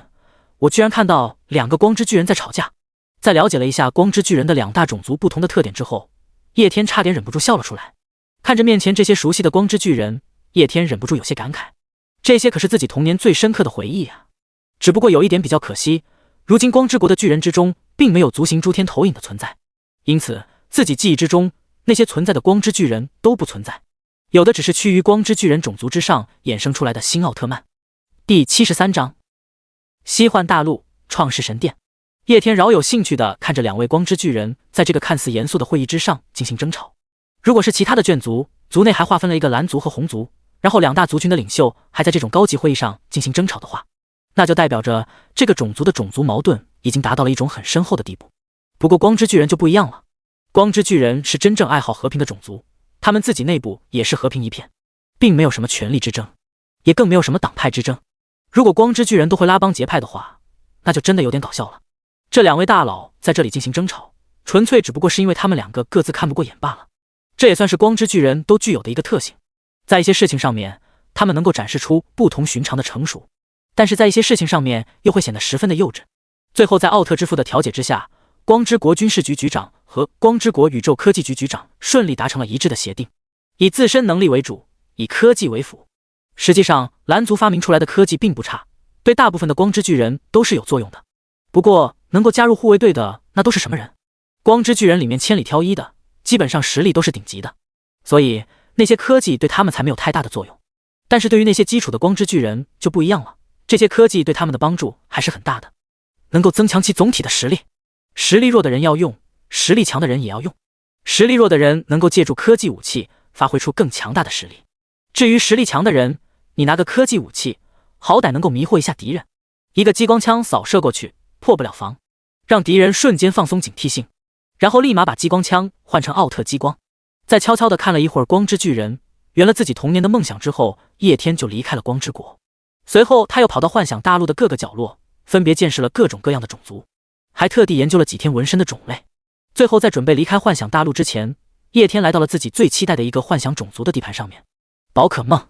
由于只兑换了宝可梦桶荷包，因此在幻想大陆出现的仅有宝可梦，并没有原本宝可梦之中所存在的人，自然也就没有了我们的主角人形怪兽小智。没有主角团的存在的确是一个小小的遗憾，不过众多宝可梦的存在大大的安慰了叶天的内心。在蹂躏了一番蠢萌的宝可梦之后，叶天这才离开了幻想大陆。临走之前，他带了一只皮卡丘在身边当做小宠物，毕竟这是童年最大的梦想。肩膀上面站着一只皮卡丘，叶天的身影出现在了西幻大陆上面。西幻大陆上面同样是一个百族林立的场景，神族掌握着柄权，高高在上，在各大不同的种族之中都存在着他们的信仰。不过平时他们几乎不怎么干涉大陆之上这些种族，然后大陆之上的各大种族各大势力之间又时不时的发生一些矛盾战争。人族信仰的神灵最多，在至高创世神的信仰之下，有些人信仰战争之神，有些人信仰机械之神。除去人族之外，其他各大种族之内也纷纷有自己信仰的神灵。有些种族信仰几个神灵，有些种族则是信仰一个神灵。就比如精灵一族忠实的信仰着森林之神，对西幻大陆进行战备会议，就不需要叫那么多的种族了，只需要和神族交代好一切就好了，他们自然会和自己的信徒将一切都交代好的。叶天来到了西幻大陆上的创世神殿。西幻大陆上面的创世神殿是他在游戏商店之处所兑换的特殊建筑，相当于是中央神教的主殿，也就是中央神教人员的工作场地。因此创世神殿之中几乎每时每刻都有人，准确的说是有神，因为中央神教的工作人员全部都是神族的人。创世神殿在西幻大陆之上的地位就如同是圣地一样，无论是神族的成员，又或者是大陆之上其他的种族，都将进入创世神殿视之为最高的荣誉。甚至于另外的大陆之上的种族也是如此认为的，他们将这称之为沐浴在创世神的荣光之下。再加上创世神殿是游戏商店给出的建筑，有着各种的辅助功能，除了是象征意义上的神殿之外，更是真正意义上的神殿。时间流逝，千倍悟醒，在创世神殿之中有着各种各样的 buff 加成，你就是一只猪，能够进入创世神殿之中，走出去的时候也能变成神话。创世神殿之中大多数的情况之下都是有神灵在此的，他们在这里修炼。身为工作人员，利用一点职权没毛病。叶天悄无声息地出现在最高的神座之上，在他的下面主要是教皇还有其他各种教派职务之人的座位。创世神大人，原本正在修炼的神灵们纷纷被惊动，他们就看到坐在了最高层位上的叶天，心中一惊，连连忙忙地跪在地上向着叶天请安。叶天微微点了点头，随后一股意念向外扩散开来，不到片刻的时间，一个个的神灵就出现在了创世神殿之内。战争之神、生命之神、大地之神，基本上都是掌握了极高柄权的神灵。他们纷纷在神殿之中以一种狂热无比的眼神看着叶天。在这创世神殿之中所出现的神灵基本上都是中焉之神教派的高层。由于中焉之神的教派主要就开在西幻大陆的原因，西幻大陆上面的人的信仰几乎是最狂热的，而这些神灵对于叶天这一位创世神的信仰更是最为疯狂的。第74章回归现实。在叶天左边的神灵是光明神，光明神是众多的神灵之中最为强大的存在，同时光明神也是最擅长于忽悠的神灵，所以他是中焉教派的教皇，主要掌管的职责就是传播创世神的信仰，提升无数信徒的信仰等级。叶天右边的神灵则是战争之神，战争之神是教派的副教皇，因为掌握着战争的柄权，所以中焉教派一切有关战争的事宜都是由战争之神所管理的。平时整个中焉教派的权力一分为二，一部分则是由身为教皇的光明神所领导的管理部门，另外一部分是由战争之神所领导的战斗部门。如果把整个教派比作是一个王朝的话，这两者之间的差别就好像是文官和武官一样。平时的时候都是光明神的派系掌握大部分的权力，因为平时的时候在叶天的世界之中基本上没有什么战争发生，战争之神所引导的战争派系自然就派不上多大的用场。和平时期几乎都是由光明神领导的派系不断的在大陆之上传播信仰，那就是相当于和平时期文官得到重用，而武将集团则是集体坐冷板凳。不过如今的话要发生一些改变了，星海试炼即将到来，到时候战争之神所管理这个巨大的战争机器就可以运动起来。等到所有的神灵都到达了以后，叶天缓缓地对着众多的神灵下达了自己的指令，让他们准备好应对5000年之后的星海试炼。一听到准备要有战斗发生，战争之神整个人眼神之中都充满了一种狂热。战争之神，战争之神，听名字就知道他是专门为了战争而生的神灵。虽然他在中烟教派成为了副教皇，但是实际上平时都没有多少他的用武之地。在叶天自己的世界之内，他自己的教派能够遭受什么威胁？没有任何用武的地方。他这个副教皇都快闲出鸟来了。不过如果即将由战争开启的话，那就让人兴奋了。光明神同样也十分的兴奋，不过在兴奋的同时，心中还带有着一丝紧张。中烟神教如今在整个世界之中地位都是超然的，因为这是叶天亲自指定的官方组织。虽然他们并没有命令其他几个大陆的实权，但是名义上的话，其他几个大陆一定程度上都要归他们管。但是任何的东西都是相对的，拥有超然的地位就要承担超然的责任。另外2个大陆的实力如何，光明神也是知晓的。修仙大陆绝对是他们西幻大陆的一个劲敌。中烟神教如今在世界之上的地位那么高，如果在星海试炼的时候被其他的大陆比了下去，那可就真的丢脸了。光明神将目光看向了战争之神，2名神灵的眼神在顷刻之间就达成了交流。虽然他们2个共同忠于叶天，但是他们彼此也是有着自己的个性的。一个教皇，一个副教皇，平时相处起来不可能太融洽，甚至在创世神像之中衍生出了一些派系之争。不过派系之争归派系之争，这是他们自己的事情。一切的派系之争都是在不影响中烟神教的利益之下所进行的。如今星空试炼即将来临，很明显这并不是他们相互争斗的时候，所以他们2个必须通力合作，让中烟神教在星空世统之中压过其他的大陆。在具体的交代了一些事宜之后，叶天就离开了西幻大陆。他离开之后，中烟神教这个庞然大物就开始不断的运行了起来。离开了西幻大陆，叶天又进入到了海底之中，去见了一下亚特兰蒂斯之王，然后又见了其他的一些神话眷族，比如龙族之类的，并且将即将展开星空试炼的事情告知了他们。做完了一切之后，叶天这才缓缓地退出了自己的世界，回到现实之中。此时现实之中的时间才过去几分钟，现实世界之中1个小时，世界之中100年。叶天有的时间权杖的加持，现实之中1个小时，他的世界之内是200年。叶天前前后后在海底还有4个大陆之上，耗费的时间加起来约莫有10多年，而现实之中也才不过过去几分钟罢了。对于普通人而言的话，这一点时间奖励自己都不够，但是对于创始人而言，自己的世界之中已经过去了几年。此时此刻，论坛之中已经彻彻底底的炸开了锅。我靠，你们无法想象我刚刚经历了什么。我刚刚进入到了自己的世界之内，享受了一波帝皇一般的待遇。我的世界之内无数的生灵向我跪拜，他们的口中高呼着创世神，那种心潮澎湃的感觉无法忘记啊。我在床上躺了2-3年，嘿嘿嘿嘿，要不是成为了创世神，我估计现在的话可能已经肿成房子那么大了。楼上真 TM 没出息，进入自己的世界之中你就干这事，一点追求都没有。成为创世神当然是要在自己的世界之内打造自己的军队了。你没看见官方发布的消息吗？现实之中1天之后，自己的世界之中2400年，到时候我们可能面临一些未知存在的入侵。楼上说的的确有道理，成为创世神的确是一件好事，但是这时间并没有十全十美的事情，危险与机遇是并存的。1天之后我们还不知道会面临什么样的情况呢。当务之急是调整好自己世界之内的战力。楼上高见，不过我之前好像看你发过贴，你的世界之内有的眷族好像只有兽人，你不是不想学楼上上，是下不了手吧？很多的创世神们已经在网站之上聊了起来。现实之中虽然只是几分钟，但是他们在自己的世界之中基本已经过了几年。几年的时间，一开始的新奇感早就已经过去了，所以众人纷纷都从自己的世界之中退了出来，和其他的人诉说起了自己新奇的体验。第75章，只能骑不能骑。不过如今绝大部分的创世神所关心的事情就是星海试炼。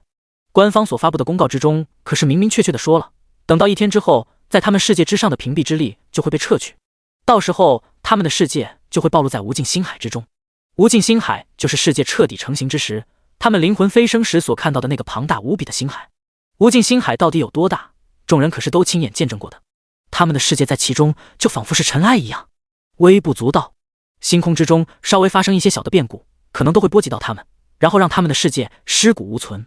而1天之后，他们就要面临来自于星空之中的威胁。众多创世神心中还是有些害怕的，不过他们也同时十分的好奇，官方到底是从哪里得到的信息？星海试炼这玩意儿在游戏版本更新的时候也没有说过，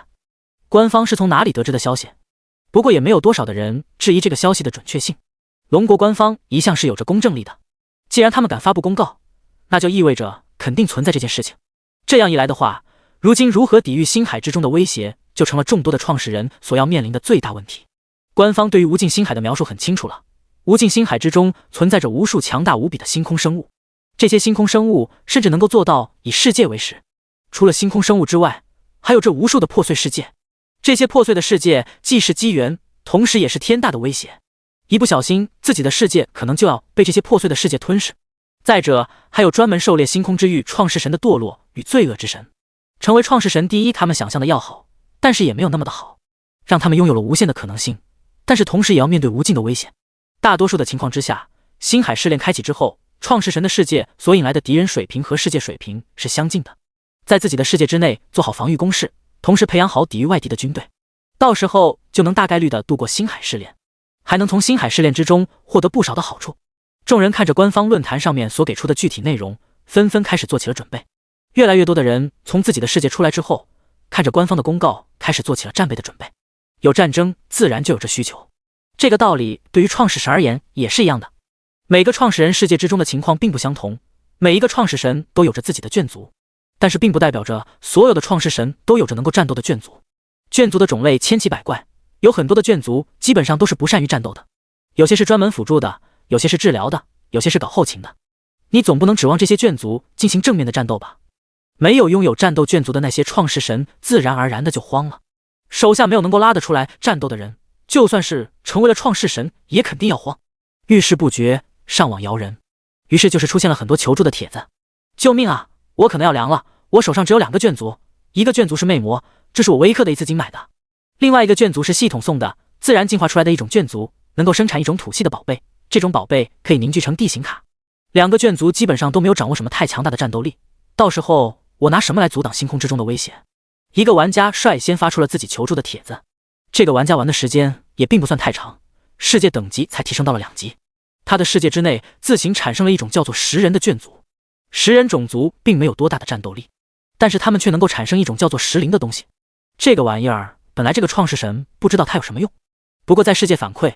2.0 版本正式开启之后，这一名玩家得到了提示，他可以把自己世界之内的食灵制作成地貌卡。至于另外一个魅魔种族，则是他唯一氪了1万块钱买的。什么？你问他为什么唯一氪了1万块不好好强化一下自己世界的实力，而是要买魅魔？主次颠倒了，要不是为了买魅魔，他1万块都不会充。魅魔种族也并不是一点战力都没有，但是他们发挥实力是需要场合的。一个召唤阵，一张床，神仙来了都得被他们干趴下。不过正面战场上的实力，那就得打个问号了。魅魔硬实力真的太弱了，他们最强就强在魅惑能力，而正面战场之上，他们的魅惑能力能够发挥的作用太少了。这一位帖主发出了求助的帖子后，就有人在他的帖子下面回应了：你这狗东西，不就是之前说自己躺了3年的人吗？现在你知道急了？游戏反馈现实前面，你氪金1万块买什么不好？要买魅魔？我之前打游戏的时候，要是能氪1万块，我肯定用这1万块来买魅魔。嗨嗨，兄弟，你这个魅魔活好不好？我不是那个意思，我的意思是他们的实力不错吧？你应该可以将一部分的魅魔凝聚成种族卡。嗨嗨，我刚好有多余的兽人，打架嘎嘎猛，咱俩要不交易一下？没别的意思，就是想丰富一下自己世界里的物种多样性。丰富物种多样性？你怕是想丰富自己后代多样性？楼上打的算盘，我在1000公里外都听得清清楚楚，实名鄙视。为了你的健康，魅魔绝对不可以交给你，我要保护魅魔。楼主，我手上有这一个远程攻击的眷族，刚好人口有点多了。本来发帖的楼主还有一点急，不过看到众多的人在他的帖子下面回帖，他就不急了。他意识到了一个点，魅魔种族好像是一个硬通货。如今游戏玩家都已经成为创世神了，但是正如同他没有战斗眷族一样，有一些创世神根本没有人形的眷族，他们在自己的世界之中虽然可以称王称霸，但是很寂寞呀。骑着那些非人种族自然是威武无比，但是同样的只能骑不能骑。创世神彼此之间建立了联系，有了交换关系，新的交易体系也将随之建立。第76章，李叔做出的准备。有需求就自然有市场，有人买就有人卖。官方也借助这个机会，向着所有的创始人玩家抛出了橄榄枝。特别是那些没有战斗眷族的创世神们。官方许诺他们加入官方之后，可以获得一定程度上的战斗眷族资源卡，不过同样的，也要承担一定的责任和代价。一时之间，引得许多的玩家对此动了心。叶天这一边还在逛论坛，了解如今世界，彻底反馈现实之后众人的反应，还有如今的情况。此时此刻，房间的房门被敲响，来的人并不是别人，正是李叔。进来吧。叶天轻轻的开口，随后李叔打开房门，走了进来。如今的李叔，经过游戏的反馈之后，已经拥有了神话级别的实力，他的世界也已经彻底的反馈了出来，7级大千世界。除此之外，还有神话眷族以及众多的传奇眷族，其世界的综合实力在龙国是排行第3，在整个星球上面也能排前10。少爷，我在自己的世界之内已经颁布了让他们备战的命令，随时等待着星海试炼的降临。以我的世界如今的强度，应对星海试炼应当不是难事。李叔有些沉着的开口说道。他早就听取了叶天的吩咐，在自己的世界顺利做好应战的准备。这是一个巨大的挑战，但同时也是一个巨大的机缘。从今之后，提升自己世界的等级可不像之前氪金那么轻松了，需要在无尽星海之中不断打怪升级，所以保持世界的战斗力是一件很重要的事情。叶天微微点了点头，对于李叔的安全，他并没有担心。以李叔如今的世界实力，已经足以应付无尽星海之中大部分的危机。星海试炼强度实际上并不怎么高，只要有点实力就都可以过得去。说白了，星海试炼是在变招法的给创世神们送机缘，给你送一堆的新手怪，这种都不过去，那就只能说明你太弱了，死了也活该。想了想之后，叶天的手上突然出现了一个如同地球仪一样的东西，随后他把这个东西交给了李叔。这是一件中等阶位的创世神器，可以根据这一创世神器制作各种各样的天灾，这些天灾在自己的世界之中可以培养出一些独特的眷族，在对敌的时候也可以影响其他世界的生灵。你拿去好好研究一下，在星海系列开启之前尽量熟悉。叶天之前林林总总的打造了几十件的创世神器，其中有一些高级的创世神器，还有一些有着特殊作用的创世神器他用得到，剩下的那些创世神器对他而言没有多大的作用，唯一的作用就是赏赐给其他人。如今即将面临星海试炼，虽然说这玩意儿简单，是无尽星海意识所构成的局面，将风险控制在了一定的范围之内，可是毕竟不是真正的网游，而是现实。现实之中一切都有可能发生，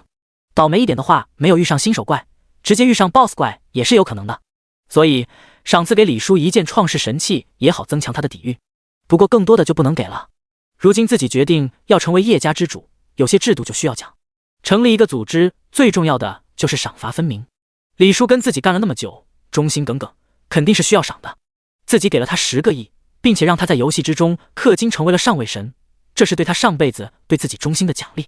如今赐予他一件创世神器，是对他在自己重生之后做好自己吩咐一切事情的奖励。虽然可以给更多，但是没有那个必要。如果自己要走孤狼路线，身边只有一个李子书的话，自己用不到的那些创世神器大可以全部塞给他。但是自己成为了李家家主，决心在星空之域之中打下一番天地，那么就必须要做到赏罚分明。叶天前世当了那么久的创世神，也知道如何去掌握一个组织。少爷，李叔的眼神之中充满了感激。叶天给他氪金了10个亿，让他成为了至高无上的创世神，如今又赐予他创世神器，这一份恩情简直无以为报。少爷刀锋所指，即无知所向。李叔郑重的起誓开口说道。叶天本来一副掌握一切的姿态，但是在听到李叔的这句话之后，彻底的绷不住了，老脸一红，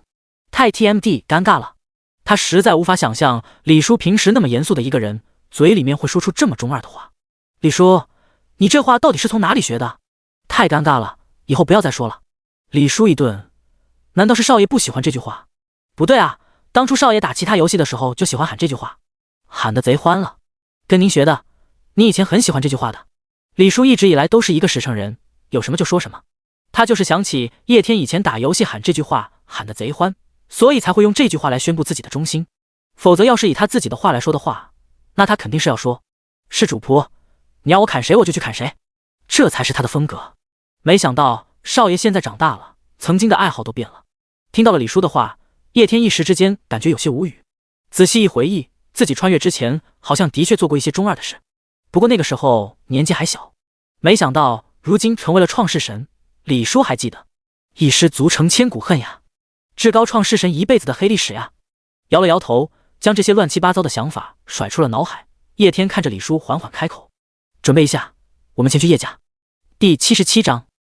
前去叶家。叶家族老们虽然老早的就已经告诉了叶天重启了家生制度，并且选他成为家主的消息，不过到现在为止还没有具体的公布过。私下里面叶家的人都已经知道了这些事情，不服的人都被几个老头教导了一下，什么叫做尊老爱幼，但是从现在为止都没有正式的公布过这个消息。倒不是叶家的族老们不想公布，而是叶天想要等到游戏彻底反馈之后再说，所以一拖就拖到了现在。如今游戏彻底反馈结束，游戏 2.0 现实创世神版本也开启了，也是时候到了彻底收服叶家的时候了。李叔点了点头，叶家那边全部都是他一手操办的，因此叶家的情况他最了解。在少爷的帮助之下，如今叶家所有的人都成为了创世神，并且他们的实力还并不低，这绝对是一股不弱的力量。本来李叔还担心叶家在叶天帮助之下成为了创世神之后，不知道是谁帮着他们，不过好在叶家族老们都是聪明人，他们不仅猜到了是叶天让他们成为了创世神，并且还做出了彻底投靠叶天的决定，那自然是皆大欢喜。如今最重要的就是少爷彻底的将他们收服。叶家那边早就已经做好了准备，在游戏彻底反馈现实之前，除了叶天之外的所有的族人都被集合在了祠堂之中。一方面的话，一起迎接游戏 2.0 版本的到来，同时也是为了在版本更新之后彻底的坐实叶天的身份。游戏彻底反馈现实之后，叶家之人都纷纷进入到了自己的世界之中，在自己的世界里面待了几年之后，他们才回到现实。此时的叶家祠堂真的一片的肃静，几个老头坐在祠堂两边的位置之上，正中间则是一个紫檀木做的木椅，看上面包浆的颜色就知道这个木椅十分的具有年代感。事实上也的确，从封建时期起，这个椅子就在这里存在了，正是当时叶家的家主所做的。在封建时期，家主就意味着整个家族的无上皇帝，几乎掌握着家族里的生杀大权，具有至高无上的地位。但是从进入新时代之后，家主的制度就被废除了，家族不再采用一言堂的形式，而是耐着多权。在此期间，这个木椅从来没有人再坐过，如今又重启了家主制度，这个木椅也被重新搬了出来。很多叶家的子弟进入到自己的世界之后，享受了皇帝一般的待遇，在自己的世界之中掌握生杀大权，无所不能。如今返回现实，依然有点留恋于那种感觉。在自己的世界之中当了几年至高无上的创世神，出来之后在心态上面就有点飘了。本来已经被打服了，但是现在一颗小心脏又有点蠢蠢欲动。几个老头是过来人了，他们在自己的世界之中也掌握到了权力所带来的非凡好处，创世神无所不能，那种感觉的确让人迷醉。但是在享受这股力量的同时，老头们心中也是更加的警惕。这样的力量他们有，别人也有，甚至别人比他们要强，比他们要强出10倍100倍。越是感受到自己的强大，就又觉得自己在这世界之上的渺小。相比那些小年轻们，老头们都有着一颗敬畏强大的心，所以即使是在自己的世界之中体验了无限强大的地位，但是出来之后，他们依然能够摆正自己的心态，丝毫不动摇原来的决定，以叶天为尊。不仅是因为如今的一切都是叶天给他们带来的，正因为叶天是9级创世神，如今蓝星之上的至强者，如今蓝星之上大部分的人都已经成为了创世神，那么叶天就相当于是众神之神，让他当家主，反而是叶家占了大便宜。哼，有些人在世界之中当了几年的创世神，眼神有些不对了，看来是挨打没有打够啊。不要忘记了，你们如今的一切是谁带来的？更不要忘记了，叶天他是9级创世神，一根手指头就能碾死这里所有的人。脾气暴躁的那个老头开口说道，一股有些暴烈的气息从他的身上扩散开来。其他几个老头也是纷纷阴沉的看着自家的后辈。叶天地位之上，是这里很多人的晚辈，但是以他的实力，足以当很多人的祖宗18代。本来自己家伙挨了，自己的一顿打的心态已经摆正了，不过在体验到自己世界之中那种所有生灵都疯狂信仰的感觉之后，又有些飘了。老头们认为自己有这个责任重新摆正后辈的心态，感受到自己老爹、爷爷、祖爷爷的目光，还有听到他们的话之后，本来在世界之中习惯了无所不能，有些飘飘然的叶家之人顿时感觉背后一阵发凉。的确，他们之所以能够成为创世神，一切都是因为叶天的原因，而且叶天如今更是第一高手。他们3、4级创世神世界就那么的强了，叶天9级创世神又该有多么的恐怖。如今不能再与曾经的眼光看待如今的局势了，他们就是想以长辈这样的身份压一下叶天，那可能他们就要倒霉了。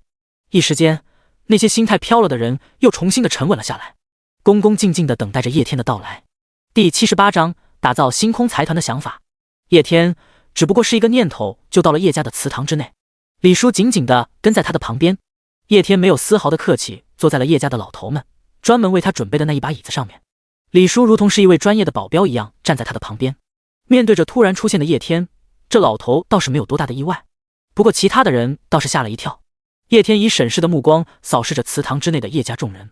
作为一个顶级的大家族，叶家的祠堂很大，内部可以容下数百人，外面的大院之中更是能够装下数千人，因此如今叶家所有的人几乎都聚集在此了。叶天只是略微的扫视，就能感受出他们大致的实力。叶家的几名族老基本上都是中位神，因为他们的账户之上充值的可是1个亿。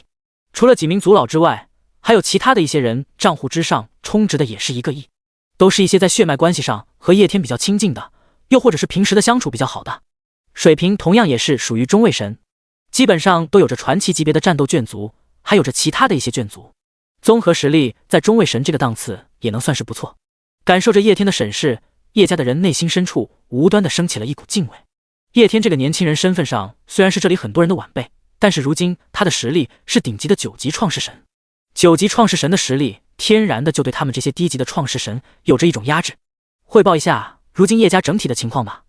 叶天淡淡的出言询问道，其询问的主要对象自然是众多的族老。叶天并没有因为原来的血脉身份关系就对这些族老们客气，如今新的时代已经开启，强者为尊的时代自然有着其新的规则。他身为9级创世神，又要成为叶家的家主，如今需要的是立威，自然是不能以客客气气的姿态和人讲话。当然，这并不是就是说叶天并不尊重家中的族老，相反的，他对于这些族老是很感激、很尊重的。无论是上一世还是这一世，他们都没有做过让自己失望的事情，一直以来都是互相支持的。只是如今是在这种公共的场合之下，尊重与礼仪要先放一边，所应该展示出来的是强者为尊，既是在立威，也是在警醒叶家的众人，告诉他们时代已经彻底的改变了，他们的思维也应该随之做出改变。看到叶天这一副姿态之后，叶家的族老也是一愣，这和之前他们私下见面时候的态度是完全不一样。不过对于叶天如今所做出的这种姿态，叶家的族老们不仅没有丝毫的不满，相反的还十分的满意。新时代的来临，强者为尊，叶家如今几乎人人都成为了创世神，又抱成了团，就相当于是在新时代之中一匹匹凶恶无比的狼。狼是有凶性的，人家拥有了力量之后也是会膨胀的，特别是在体验到了在自己的世界之中无所不能的地位之后，很难屈服于人之下。在这样的情况之下，唯有猛虎才能降服狼群。叶天展示的越是强势，众多的族老只会越发喜欢。只有一个强势而且又强大的家主，才能带他们在新时代之中占领先机。如今整个叶家总共有着121人，其中大半部分已经成为了创世神，没有成为创世神的都是刚出生的婴儿到10多岁的幼童。在已经成为了创世神的人里面，有30人是中位神的层次，都有着4、5种传奇级别的眷族，还有着众多超凡眷族。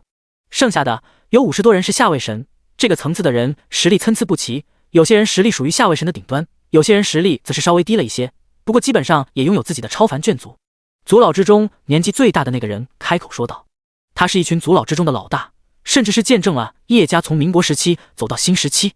并且在叶家崛起的过程之中立下了不可磨灭的功劳，在整个叶家之中拥有无与伦比的地位。他亲自开口，并且还把自己摆在了下位者的身份之上，向叶天汇报叶家如今的情况，就是在表示自己的态度，即是在警告叶家其他的人，叶天从今之后就是叶家的家族，所有的都要听他的。同时也是在向叶天表达自己还有叶家的诚意，也就是表示忠心，让叶天当家主。看起来的话好像是叶天占了便宜，但是实际上在这个过程中真正占了便宜的叶家的人，无论是成为了创世神这件事情，还是今后有着一位9级创世神家主这件事情上，都是叶家占了便宜，是叶家需要叶天，而不是叶天需要叶家。听到族老的话之后，叶天微微的点了点头。叶家人的总数并不这么多，但是基本上走的都是精英路线，即使是下位神层次的人，也大多数是充值了100万或者是1000万，自己的世界之内拥有众多的眷族，足以碾压绝大部分的下位神。在中位神的层次也是一样的，有着大量的传奇眷族，整体综合实力比其他那些不知道高出了多少。人数虽然少，但是个个都是精英，具有着很大的培养潜力。从今日之后，叶氏集团更名为星空集团，专注于售卖各种资源卡，以及从星空之域之中探索获得的东西。你们可以根据自己世界的特点，然后凝聚出一些具有独特性的资源卡，上交到叶氏集团之中，到时候可以获得贡献点。贡献点可以用来换取你自己所需要的资源卡。具体的一些资源的兑换如下。叶天一股意识传过之后，一连串的消息进入到了众多叶家之人的脑海之中。是有关贡献点体系，还有一些对于创世神而言珍贵资源的信息。这一套体系是叶天照着上一次的创世神管理局内部的体系搬过来的。他想要把叶家打造成一个横跨无尽星域的巨型财团，在此之前就要先建立一些制度。第79章星空集团。一个创世神拥有的寿命是无尽的，即使是最低级的下位神，只要不是受到外力因素影响而死的话，几乎不可能老死。叶天意图借助叶家打造一个创世神家族，甚至是一个横跨星空之域的财团，就必须要有自己的制度。制度的存在不仅仅是为了制约他人，同时也是为了创造利益。只有约束没有利益的制度是没有人遵守的，但是能够为所有的人都带来利益的制度，那就是民心所向。叶天如今能够凭借自己9级创世神的实力成为叶家家主，时间往后推100年，往后推1000年，乃至于永恒，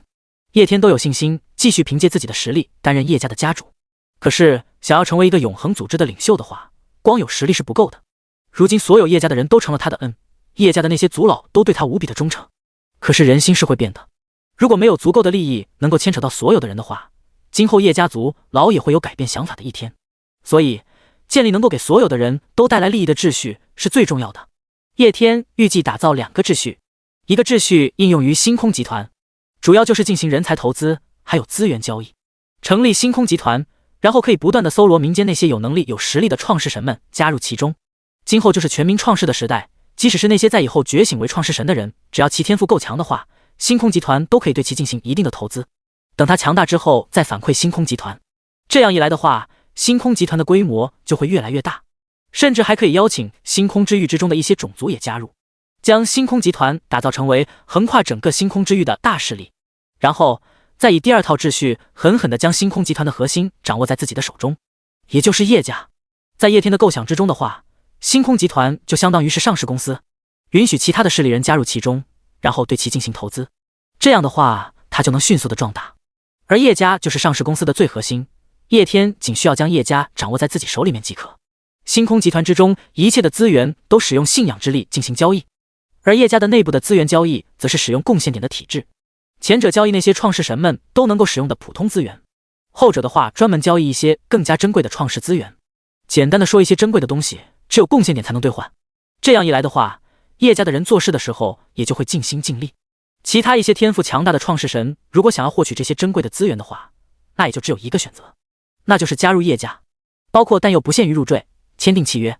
在全民觉醒的时代来临之后，判断一个创世神是否有潜力，主要就是看他的天赋。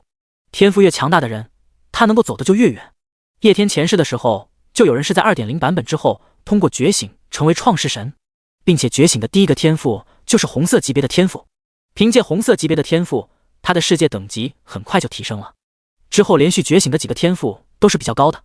因此世界发展速度十分之快。虽然是在游戏 2.0 版本开启之后才觉醒的，但是才过了4-5年的时间，他就成为了中位神。基本上如果能够拥有一个红色天赋，那么这个创世神成就不会太差。等到叶家的体系成型之后，就可以不断的投资那些第一个天赋就觉醒了强大天赋的创世神，与他们签订契约，给予他们一部分资源，然后邀请他们加入集团。这样一来的话，星空集团的实力就会越来越强。作为集团内核的叶家，也可以不停的从集团之中吸纳天赋强大的人。不过如今的叶家只是一个雏形，距离叶天所希望成长到的地步还有很大的距离。而且按照这个想法实施下去，整个过程之中叶天基本上不需要出多大的力。无论是集团还是叶家，其本质不过是搭建一个交易平台罢了。集团做生意还是叶家之人内部的兑换，本质之上都是彼此之间进行交易。而叶天所做的就是凭借自己的实力为他们提供平台，等交易平台建起来之后，再借助平台进行珍贵资源的屏蔽和垄断。众多的叶家创世神们感受着脑海之中的信息，眼神之中闪过浓浓的震惊之色。第80章价值体系。创世时代来临，新的经济体系来临，信仰之力成为新的货币，这是必然的事情。不过新的经济体系的发展终究是需要时间的，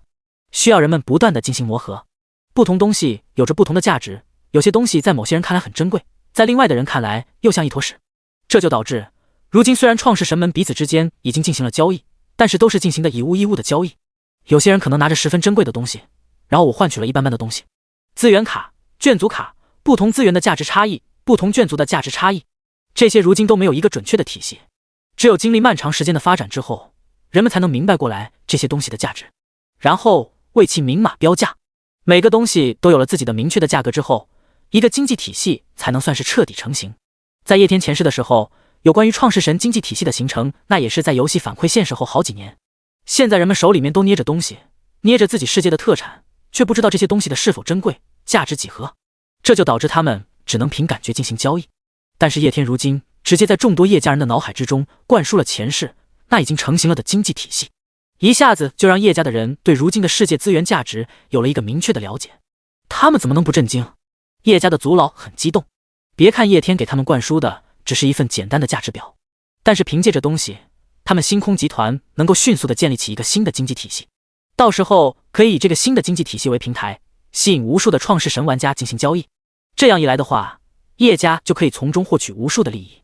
而且到时候星空集团会成为创世神之中第一个开展交易的集团，这其中的意义是非凡的。到时候叶家就是名利双收。家主有了这一份价值知识，星空集团能够在蓝星之上迅速的壮大。不过初期是需要启动资金的。胖胖的九爷开口说道。他本来就是叶家之中手上掌握的权力比较多的人，也是个做生意的能手。身为商人的他一眼就看清楚了这一套价值体系的重要性。不过星空集团如果想要凭借这一套价值体系发迹的话，初期是需要有启动资本的。星空集团要与创世神玩家为展开交易，那么一开始是要拥有自己的货物的，还有收购货物的资金，也就是信仰之力。一开始创世神们要从星空集团这里购买东西，又或者是售卖东西，这其中的成本都要由星空集团所支付。人家买东西，你总得要有东西卖吧？人家有东西要卖，你总得要有钱买吧？所以刚开始的货物还有购买货物的资金是要星空集团自己提供的。只有等到星空集团打出了名声，打出了信誉之后，创世神买东西和卖东西才能自己形成闭环。到时候星空集团只需要提供一个平台，然后再进行抽成即可。用商业的角度来说的话，要形成这样赚钱的模式，要进行前期的资金投入。叶天自然是明白这其中的道理的。我会从我的世界之中凝聚出一批低级资源卡，同时还有一部分的信仰之力作为集团的启动资金。等到集团模式彻底成型之后，再将这些资源还回来。听到了叶天的话之后，九爷放心的点了点头。叶天是9级的大世界，综合实力不知道有多么的恐怖。他要拿出一部分信仰之力，还有凝聚一些资源卡，那么星空集团的初始资金就有了。毕竟只是需要一点资源进行初期的运转罢了，并不是需要叶天进行无偿的付出，就是相当于叶氏集团向他借用一部分的资源，然后进行初期的周转。等到经济体系彻底成型了之后，就可以把叶天的资源还给他，并且集团开始盈利。集团如果真的起来的话，对整个叶家人有着巨大的好处。初始资金不能只由家主一个人提供，我们也应该从自己的世界之中凝聚一部分的资源卡，然后投入到集团之中。一位族老开口说道，随后其他的人也纷纷的开口。第81章代替游戏商店。叶天心中一动，虫族大陆之上的眷族，其中就有一部分被凝聚成了资源卡。以他的世界如今的情况，几乎每时每刻都有无数的超凡眷族产生，世界等级高达9级，再加上有着各种天赋的加持，就是猪都有着成仙的潜力。当初他在几个大陆之上都投放了肉猪，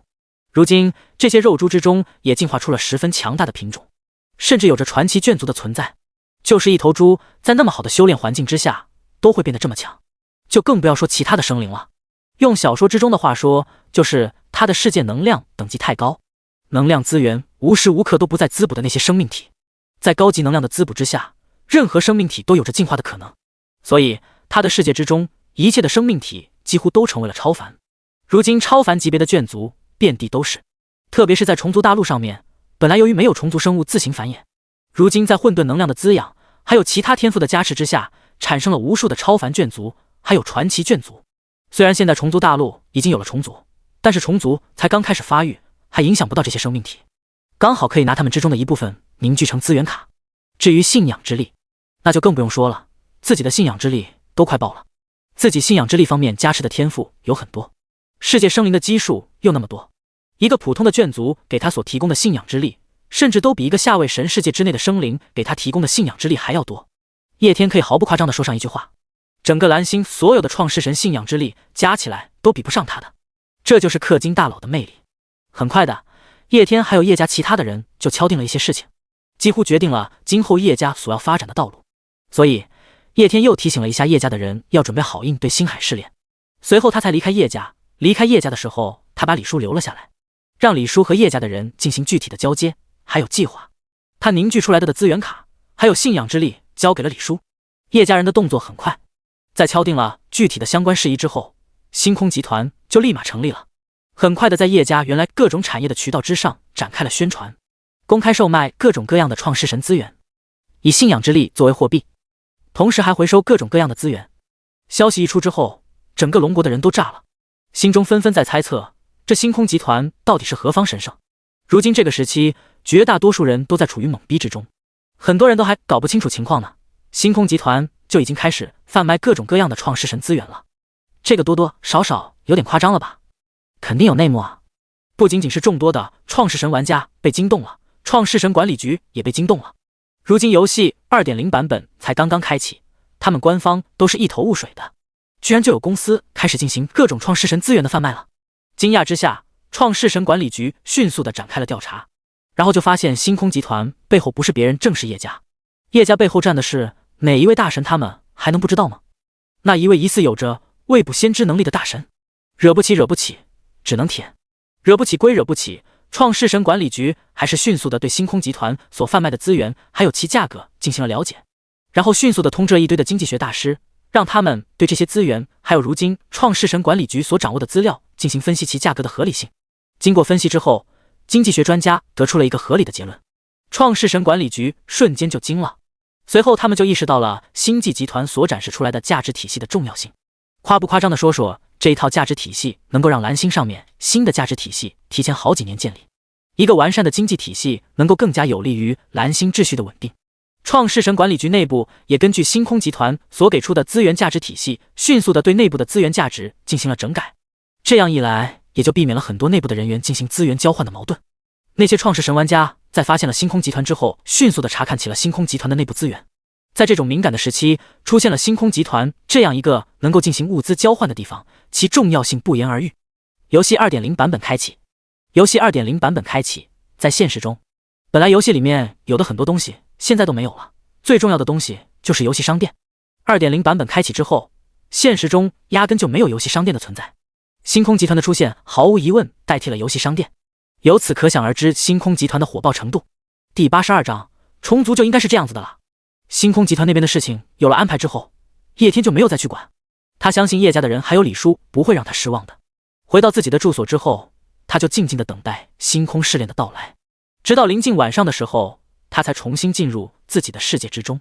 此时此刻，游戏之中已经过去了4000年多的时间。叶天第一时间来到虫族大陆之上，查看虫族的情况。如今虫族基地几乎将整个虫族大陆都所覆盖，不过虫族大陆上不单单只是有虫族，除了虫族之外，还有其他的一些眷族存在。叶天仔细查看了一下虫族大陆的情况之后，面色有些懵逼。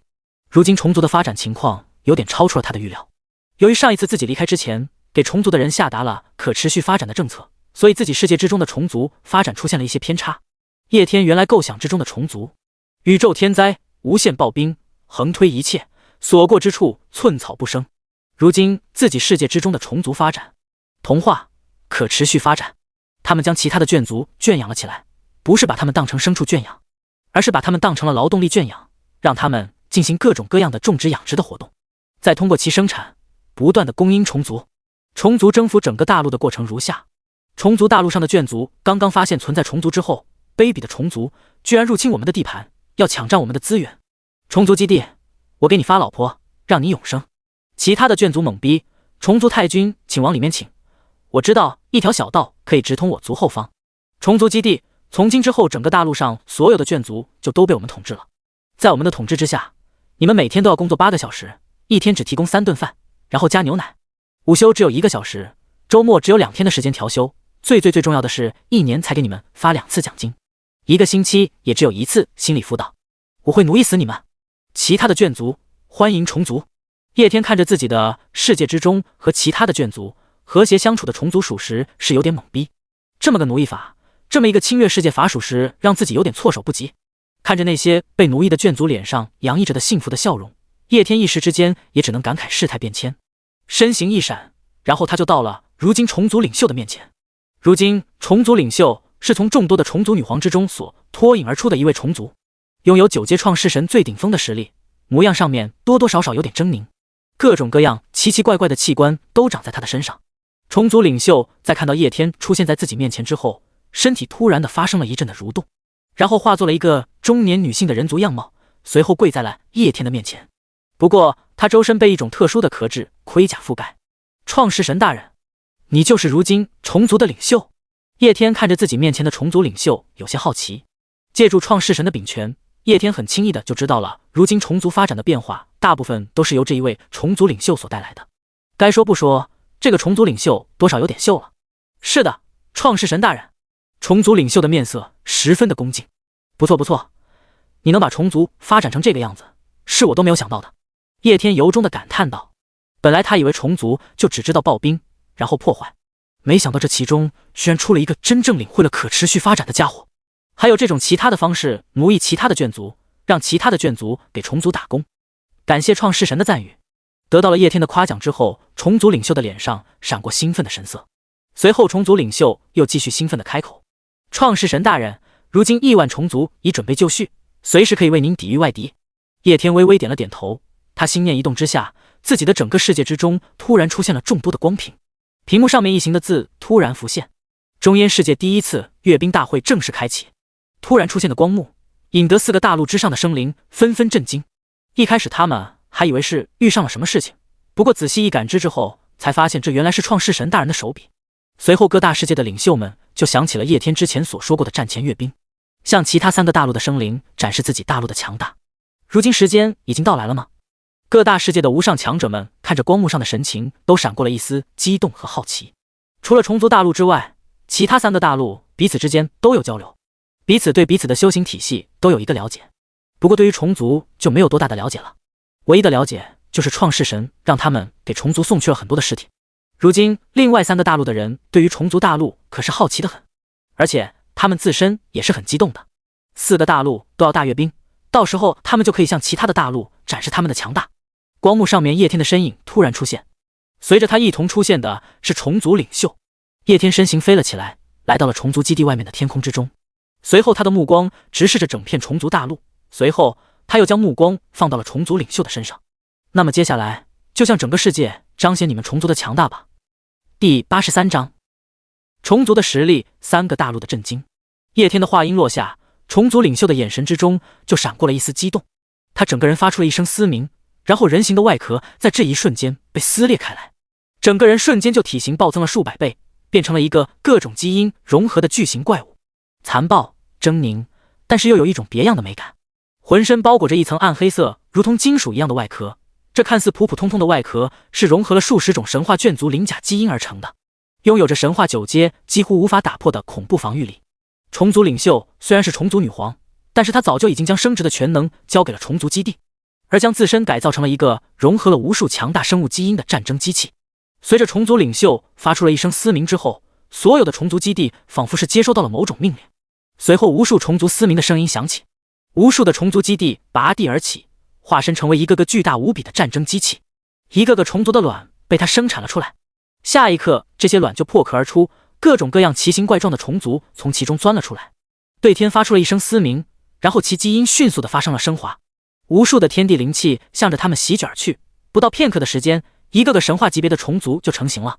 有虫族的身躯巨大无比，身上裹着一层又一层厚厚的壳，这是专门为了防御而生的虫族兵种。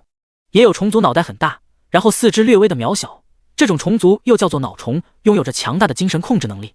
又有虫族有着极为发达的四肢，它的前肢就如同是利刃一样，可以斩碎所遇上的一切东西，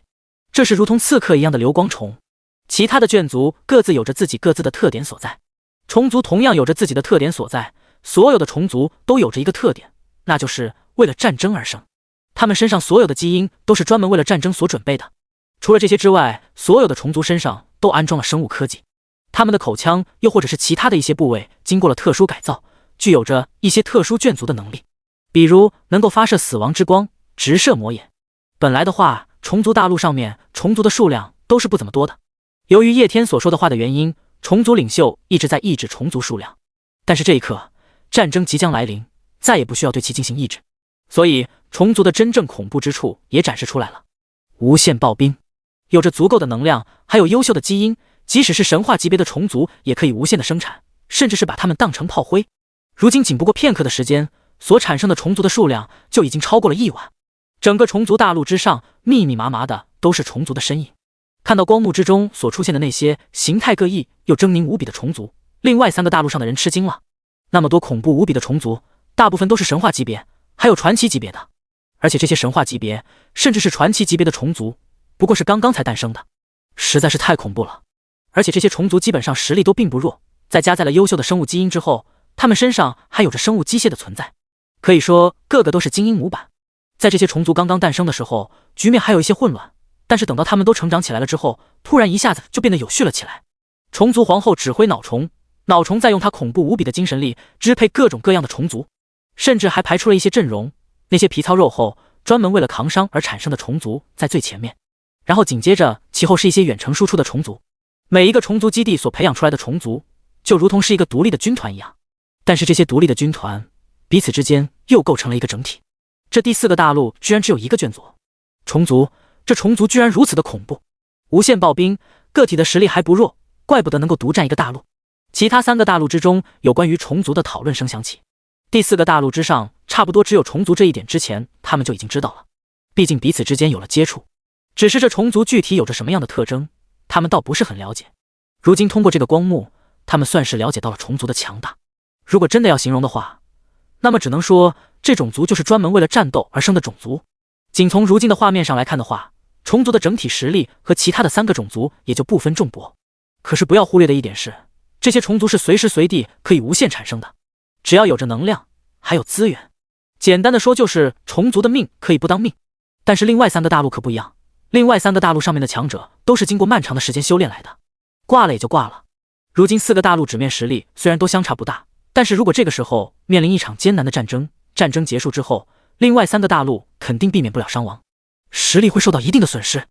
因为他们的人死了就死了。但是虫族不一样，虫族可以无限的暴兵，从开战到结尾都一直维持着自己的巅峰战力，这绝对是一个强大无比的竞争对手。看到如此强大的虫族，另外3个大陆的人都是有些压力的。他们发展到如今的层次是经历了几十万年的，然而虫族产生至今也不过几千年，这个眷族实在是太逆天。在其他方面的话还真不好说，不过在战争这方面的话，虫族的确有着得天独厚的优势，特别还是在夜天的世界有着10倍资源家属的情况之下，可以说是无限能量了。如果赛博朋克文明能够把无尽能源发明出来的话，把无尽能源还有虫族基地组合一下，那么到时候更加的逆天。创世神，创世神！叶天感觉到有无尽意念的声音传入自己的脑海之中，这是来自于虫族的狂热呼唤以及狂热的信仰。叶天扫视着整个虫族大陆上面的情景，密密麻麻的凶兽狰狞嘶吼，嘴角微微露出了一丝笑容。这就是如今他的世界的强大，而且只不过是世界之中的一角。在这些虫族之中，随便拎出来几只虫族就可以暴杀前世的自己，除非使用神术，不然以前是自己手下的那些眷族根本就不是神话级别虫族的对手。叶天如今在这一刻确确实实地感受到了自己的强大，他的眼神之中闪过浓浓的杀意。如今他所要面对的是星海试炼，到时候等到星海试炼结束了，那他可得要好好的为自己的前世报一下仇了。前世那一名堕落与罪恶之神入侵自己的世界的同时，也暴露了他的世界的坐标。自己知道了他的世界之中的坐标，到时候借助一些道具，就可以直接在他的世界之中开一个通道，然后反向入侵报仇。第84章修仙大陆。当时虫族在虫族大陆上的时候有所收敛，但是实际上其本质还是残暴与毁灭。是因为有着叶天这一位创世神的存在，所以他们将自己的残暴与毁灭的特性对准了敌人。战争机器、虫海战术、智慧干饭、生物兵器、长相恐怖，这才是虫族真正的核心。如今虫族所展示出来的就是其核心：冰冷、恐怖、残忍、嗜血。直到此时此刻，虫族这一个专门为了战争而生战争机器才真正的展示出其獠牙，吞噬毁灭，撕碎一切的敌人。叶天在此时此刻感受到了无数的虫族所传递过来的意志。第4大陆，虫族全族备战。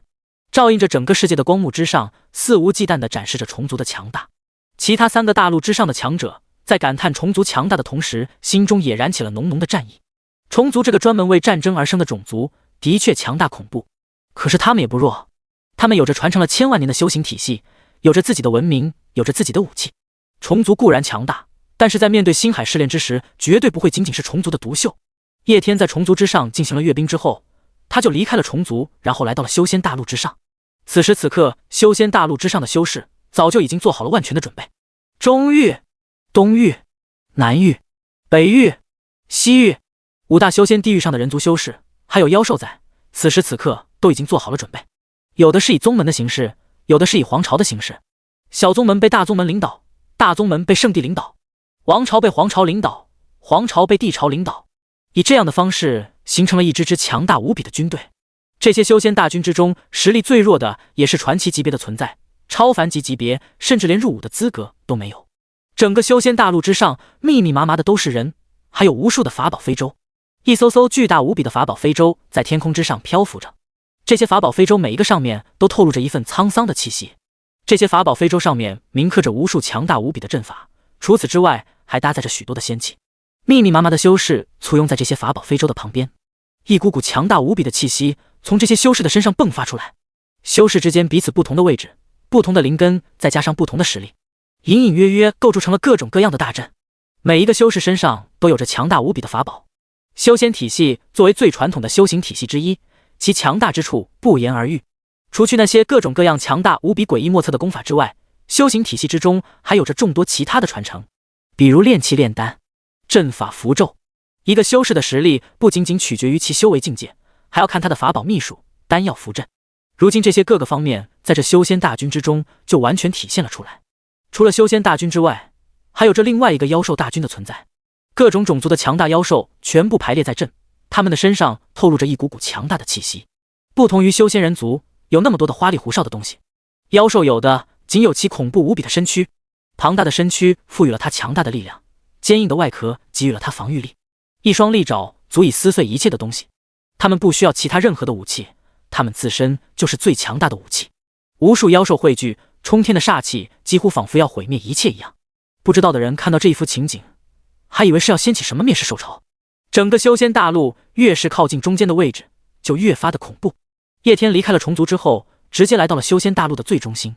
创世神大人，各个身上透露着强大气息的势力之主看到叶天之后，目光火热无比。之前看到了虫族大陆之上虫族的强大，此时此刻他们也不想在创世神面前弱了自己的风头。很好，叶天看着修仙大陆之上的情况，十分的满意。这一幅情景看着他也有一些热血沸腾。相比较起虫族的话，修仙大陆这边在视野上面给他的感觉要更加的舒服一些。虫族那边太残暴了，修仙大陆这边就不一样了，要更加的充满秩序。心念一动，整个修仙大陆之上的情况也出现在了遍布世界的光幕之上。无数强大无比的修士们此时此刻在肆无忌惮地展示着自己强大的实力。在数量上面比起密密麻麻的虫族肯定是有所不如的，但是修仙大陆之上的修士还有妖兽也有其独到之处，他们有着各种各样强大的阵法，可以将所有人的力量汇聚在一起，这一点是虫族无法比的。虫族也有一些类似的东西，能够把虫族的实力统合在一起，不过作用很明显，不如修仙大陆之上的阵法一道明显。创世神大人，这是我们在您离开的这段时间里面所研制出来的至高阵法混元无极阵。一个修仙领袖面色狂热地对着叶天开口。这个修仙领袖是一方至强宗门的宗主，他所在的宗门名为万阵宗，就是专门负责研究阵法的。在叶天给他们下达了备战命令之后，他召集了大陆之上所有的9级阵法师，进行了几千年的研究，最后打造出了一个混元无极阵。这个阵法没有其他的优点，唯一的优点就是够大。正常的阵法所能容纳的人和力量是有限的，但是这个阵法不一样，再多的人放进去，他都能容得下。在万阵宗宗主说完之后，整个修仙大陆的人仿佛是得到了什么命令一样，齐齐地运转起了同一个阵法。随后一股莫名的光将整个修仙大陆都笼罩，无数修仙人士将自己的力量灌输到了阵法之内，一股强大无比的气息突然之间苏醒。整个修仙大陆之上，在此时此刻出现了一个浑身散发着金色光芒的虚影，他的身上散发着一股恐怖无比的气息。随后在所有修仙人士一同的用力之下，这个金色的光芒身影突然之间对着整个世界上方狠狠的一拍，整个世界仿佛都发生了动荡一样。好家伙，看到自己面前的这一幕，叶天整个人都呆住了。他是万万没有想到，修仙大陆上的人居然给了自己那么大的惊喜，这股力量已经超越了神话。第85章混元无极大阵。世界屏障被拍得晃动了，叶天无比的确定，刚刚金色的巨人对天拍出的那一下，差点把世界屏障给拍碎了。无尽星海对他们在星海之中所创造的世界是有屏障的，在这个屏障没有解除之前，无尽星海之中的其他世界，又或者是存在的生命体，是无法发现他们蓝星上创世神玩家们的世界的。而今天，这股屏障的力量在慢慢的减弱，但是再怎么减弱，这也是无尽星海的力量。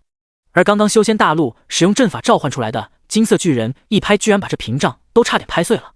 这种力量已经超出了自己的认知了，绝对已经超过了9阶神话。这股力量可以轻而易举的拍死诸天级别的英雄单位。叶天若有所思，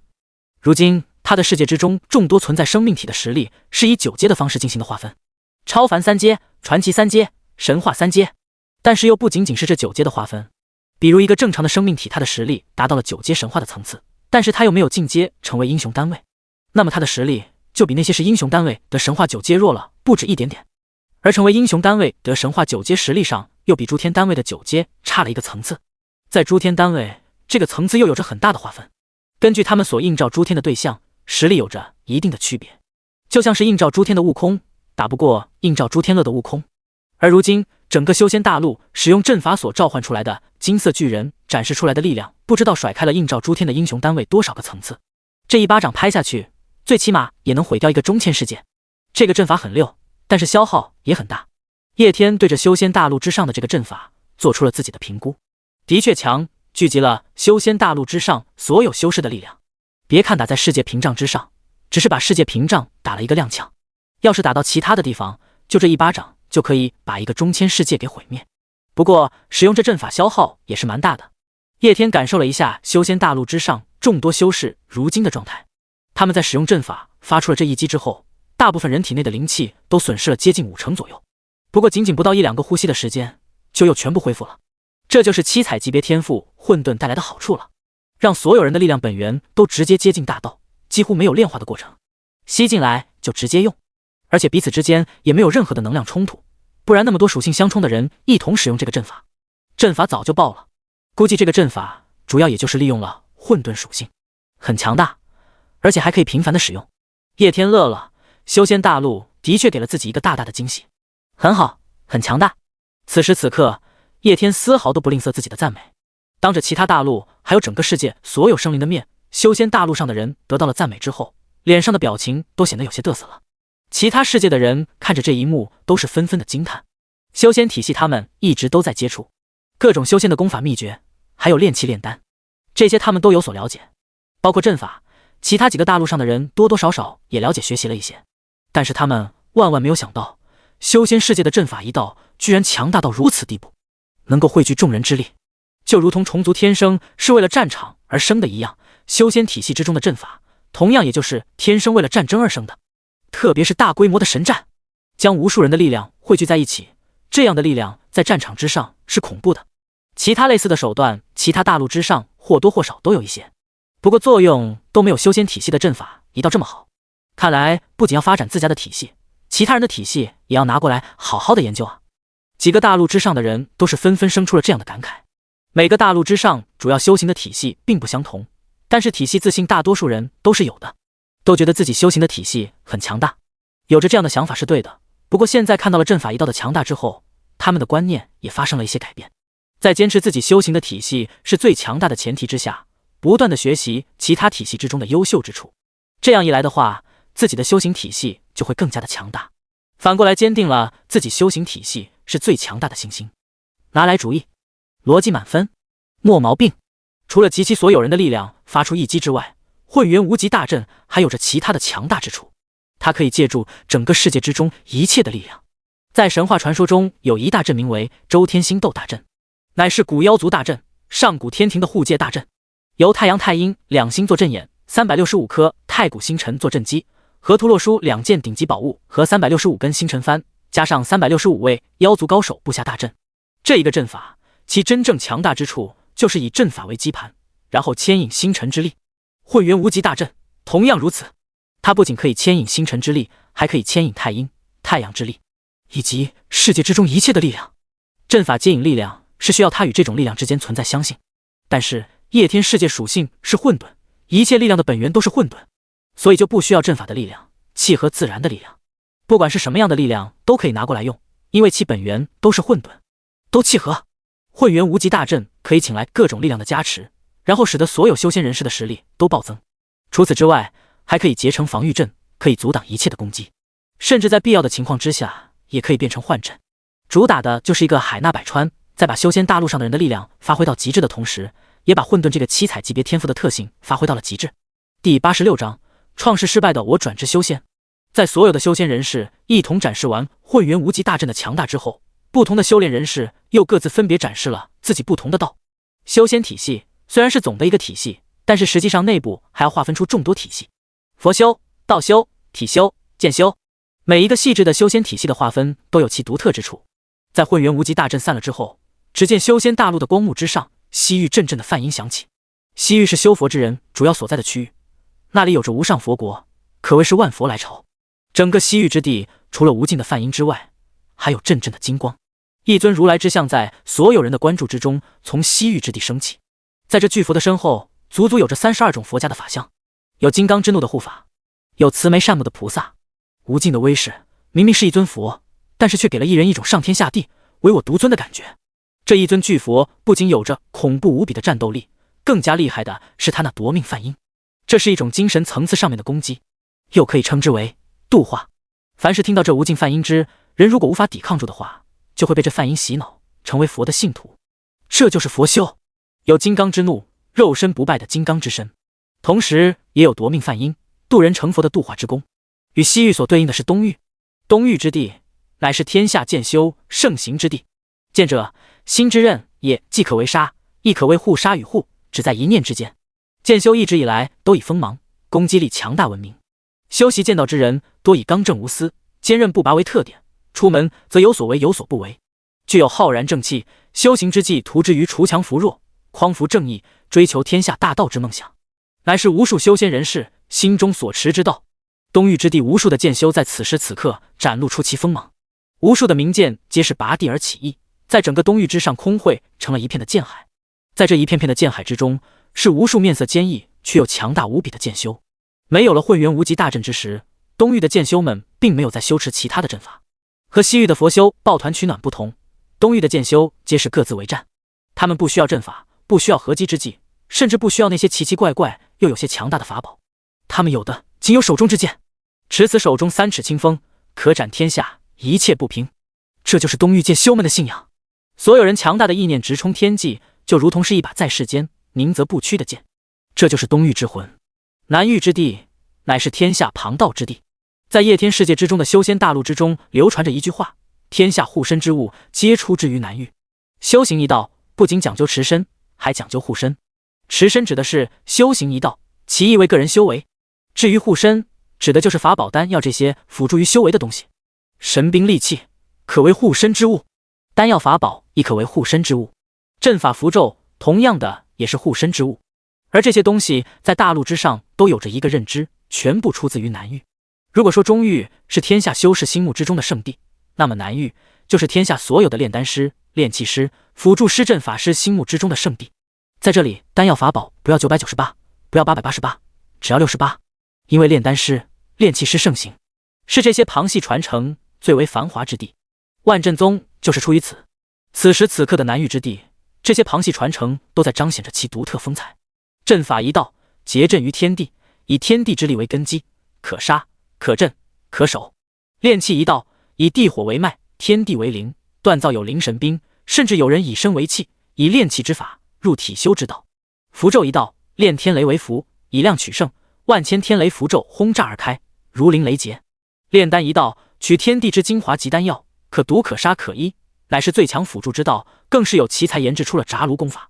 虽然在修仙一道之中，炼丹炼器被视之为辅助之道，但是不要以为炼丹的炼器的就没有什么战斗力，他们比你想象的要玩得更加的花，战斗力可能比你还要高。北域更是天地道法之基，天下修士修行之道法秘籍十有8、9皆出自于北地。有道是天下功法出北域，北域之人各有所持其道法，其道法之修行皆是直指大道，他们比其他几个地方的人都玩得要花。天下功法之术、护身之法，皆由他们所创造，只有你想不到的功法，没有他们这里没有的功法。中域就更不用说了，4大域之中强大之人皆汇聚于此，相当于是统合了4个地域所有的优点。其他几个大陆之人看到修仙大陆之上的情况之后，都纷纷的震惊。不由得为其繁华所感叹。修仙一道不会谓之修行基础之道，各大体系各大道法相辅相成，简直堪称完美的修行之道。以修行体系之繁华而言的话，修仙一道可论之为其首。相比较于修仙人族之繁华，还有其他的方面，妖族这边就显得有一点单调。妖族在修仙大陆之上的实力是人丝毫不逊色于人族，但是妖族的文明发达程度就没有那么的发达了。准确的说的话，他们真正强大的是自身的肉体还有血脉。肉体还有血脉强大倒是强大，但是对外表现出来的那种感觉就不是那么的强烈。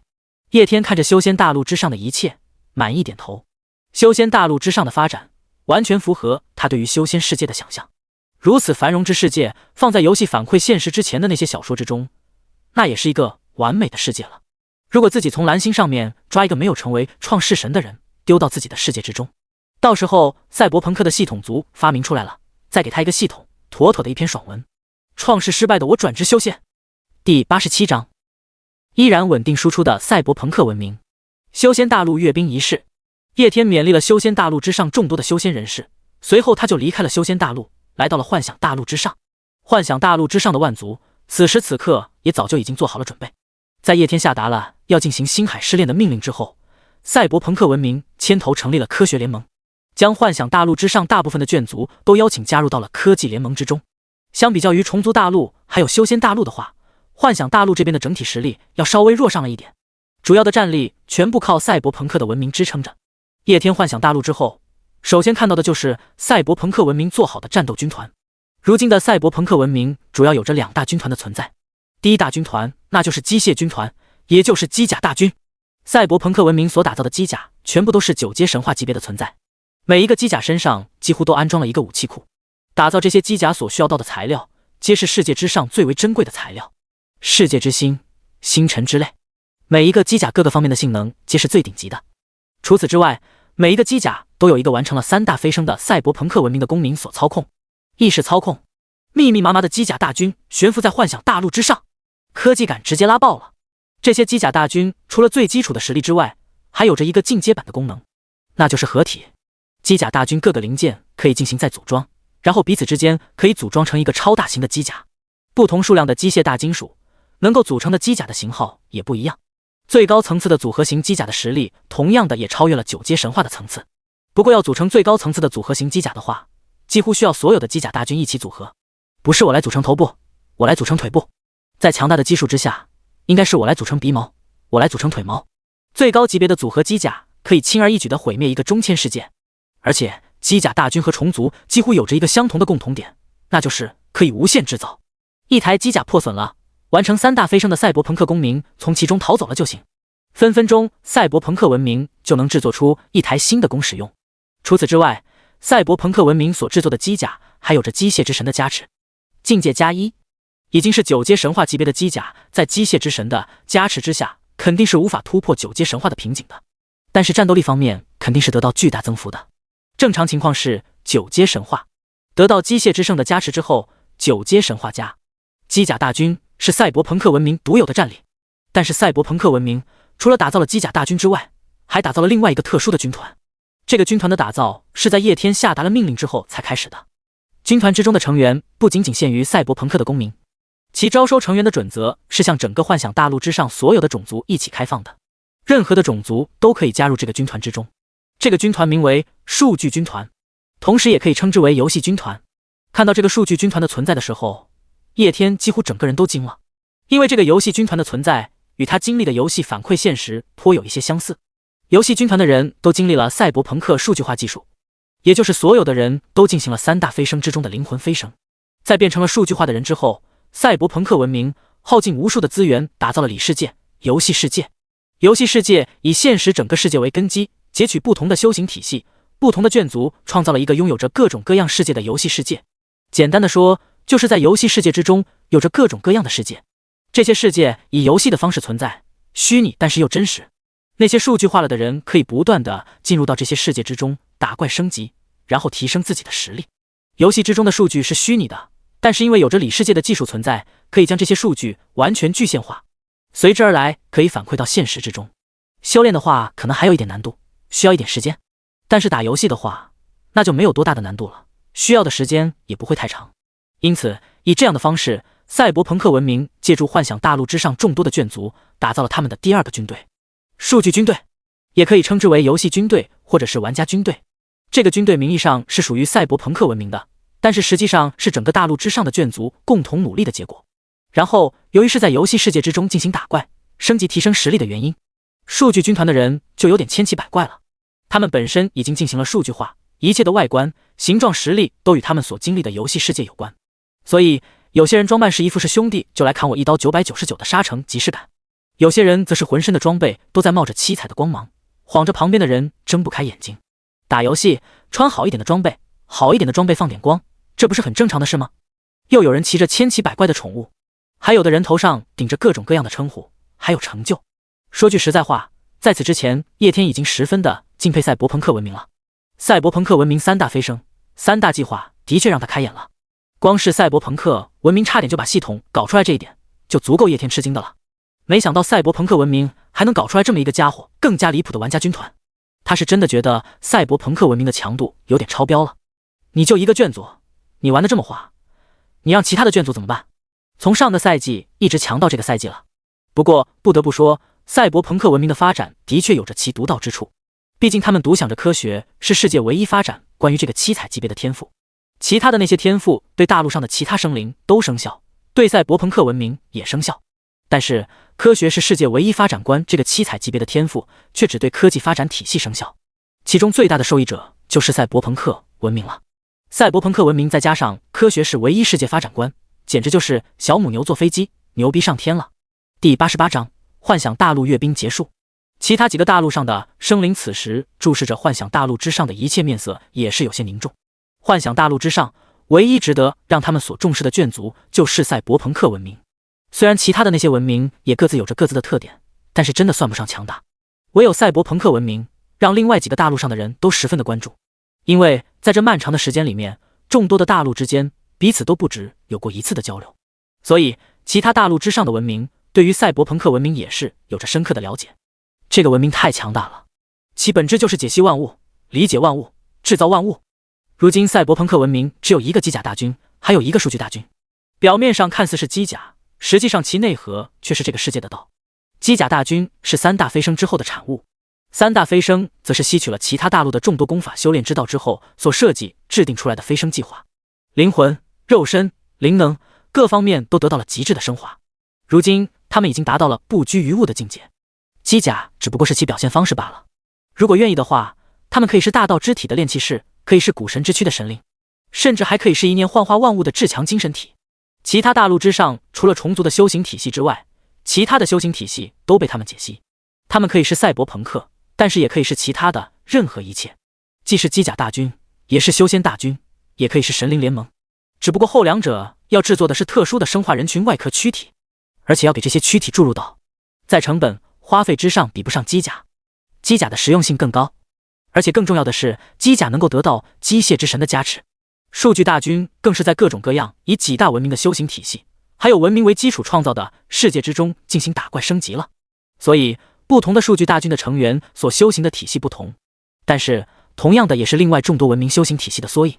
从数据大军之中，其他几个大陆上的文明就可以看出来赛博朋克文明对于他们的修行体系理解到了何种地步。不愧是有着真理之称的赛博朋克，这所谓的机械大军，每个人都有着神话9阶最巅峰的实力。其他几个大陆之上的人看到赛博朋克所展示出来的实力之后，皆是惊叹。和其他大陆整个大陆相比的话，赛博朋克文明的机械大军数量上面要少了很多。不过这机械大军每一具机甲的实力都在9阶神话最顶峰，仅差一步就可以媲美英雄单位级别的神话9阶。其他大陆之上神话9阶的强者不在少数，但大多数都属于初阶、中阶。那这特赛博朋克大军却全部都是9阶神话，而且都是最顶级的，这就有点恐怖了。不过想想这实力的确也符合赛博朋克文明。赛博朋克文明就仿佛是整个世界的一个缩影一样，它将整个世界之中所有的文明信息都进行了数据采集，然后汇聚成了一个巨大的信息库，并且用自己的信息库对于这些信息进行了解析，从而发展出了各种各样的道路。可以说它学习了整个大陆之上所有文明的文化。正常情况下的话，整个世界所有的文明汇聚在一起只会培养出一个4不像，可是赛博朋克文明偏偏就凭借这些知识文化发展出了其独特的体系。论其包容性的话，绝对是所有文明之中最强的。赛博老道会梦见机械魅魔，就这一句话就可以体现出其包容性。有着强大的包容性，同时也就意味着能够取其精华，去之糟粕。赛博朋克文明能够汲取众多大陆之上文明之精华所在，然后摒弃糟粕。换句话而言的话，赛博朋克文明就相当于是众多的大陆、众多的文明一同饲养出来的怪物。因为赛博朋克文明是科技文明，信奉的是科学，而科学汲取的养分是信息和知识。而这个庞大无比的9级大世界，最不缺的就是信息和知识。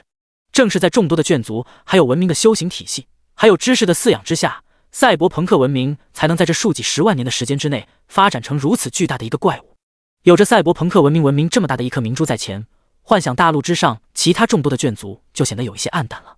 虽然这些眷族各自都有着各自独特之处，但是比起赛博朋克文明，压根就不是一个层次的。在光之国的领土的上空，无数的光之巨人悬浮飞在半空之中，他们身上最弱的人散发着的气息也是传奇级别的，其中一部分的实力更是达到了9阶神话的层次，从原有的形态之上进化出了众多更加强大的形态。除了自身的强大之外，他们还装备了许多的科技装备，只看他们的话还是觉得比较威风的，有那种1000个奥特曼大战1000个怪兽的即视感。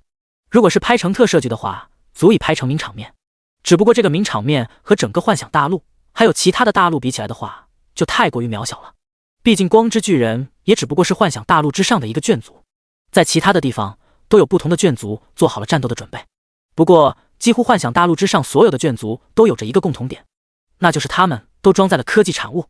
这些科技产物应该是赛博朋克文明对于其他的眷族进行的援助。真武器资源，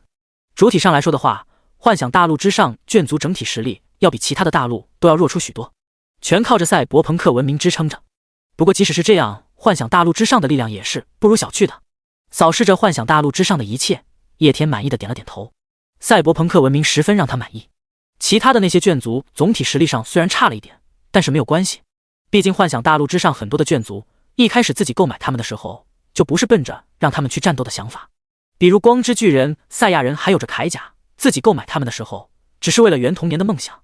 又比如魅魔，购买他们也不是指望他们打团战的。第89章，等待星海试炼降临。在向整个世界展示完幻想大陆之上的众多眷族之后，叶天又来到了最后的一个大陆——西幻大陆之上。此时的西幻大陆早就已经做好了准备，整个西幻大陆之上，所有的眷族此时此刻都在中烟神教的带领之下，人族联盟密密麻麻的人族强者排列在大地之上，无数的人穿着厚厚的盔甲，然后以阵列的方式排列成排。战士、重甲士这些防御单位的士兵在整个队伍的最前方，紧跟在其身后的是众多的魔法师，属于输出单位。除此之外，还有着众多的祭祀，能够给这些人族的军团施加各种各样的强力 buff， 甚至可以拉治疗。陆地单位包括了骑兵、射手、魔法师、战士，还有其他众多的职业。除了陆地单位之外，还有着空中单位的存在。在人族军队的上空，有着密密麻麻的狮鹫大军，每一个人都骑着一只狮鹫，这些狮鹫口吐天火，人族也掌握着强大的实力，两者结合起来，能够发挥出1+1大于2的战力。除了狮鹫大军之外，还有着另外一个十分强大的兵种，不过这个人族兵种的数量就有一点小了。龙骑士，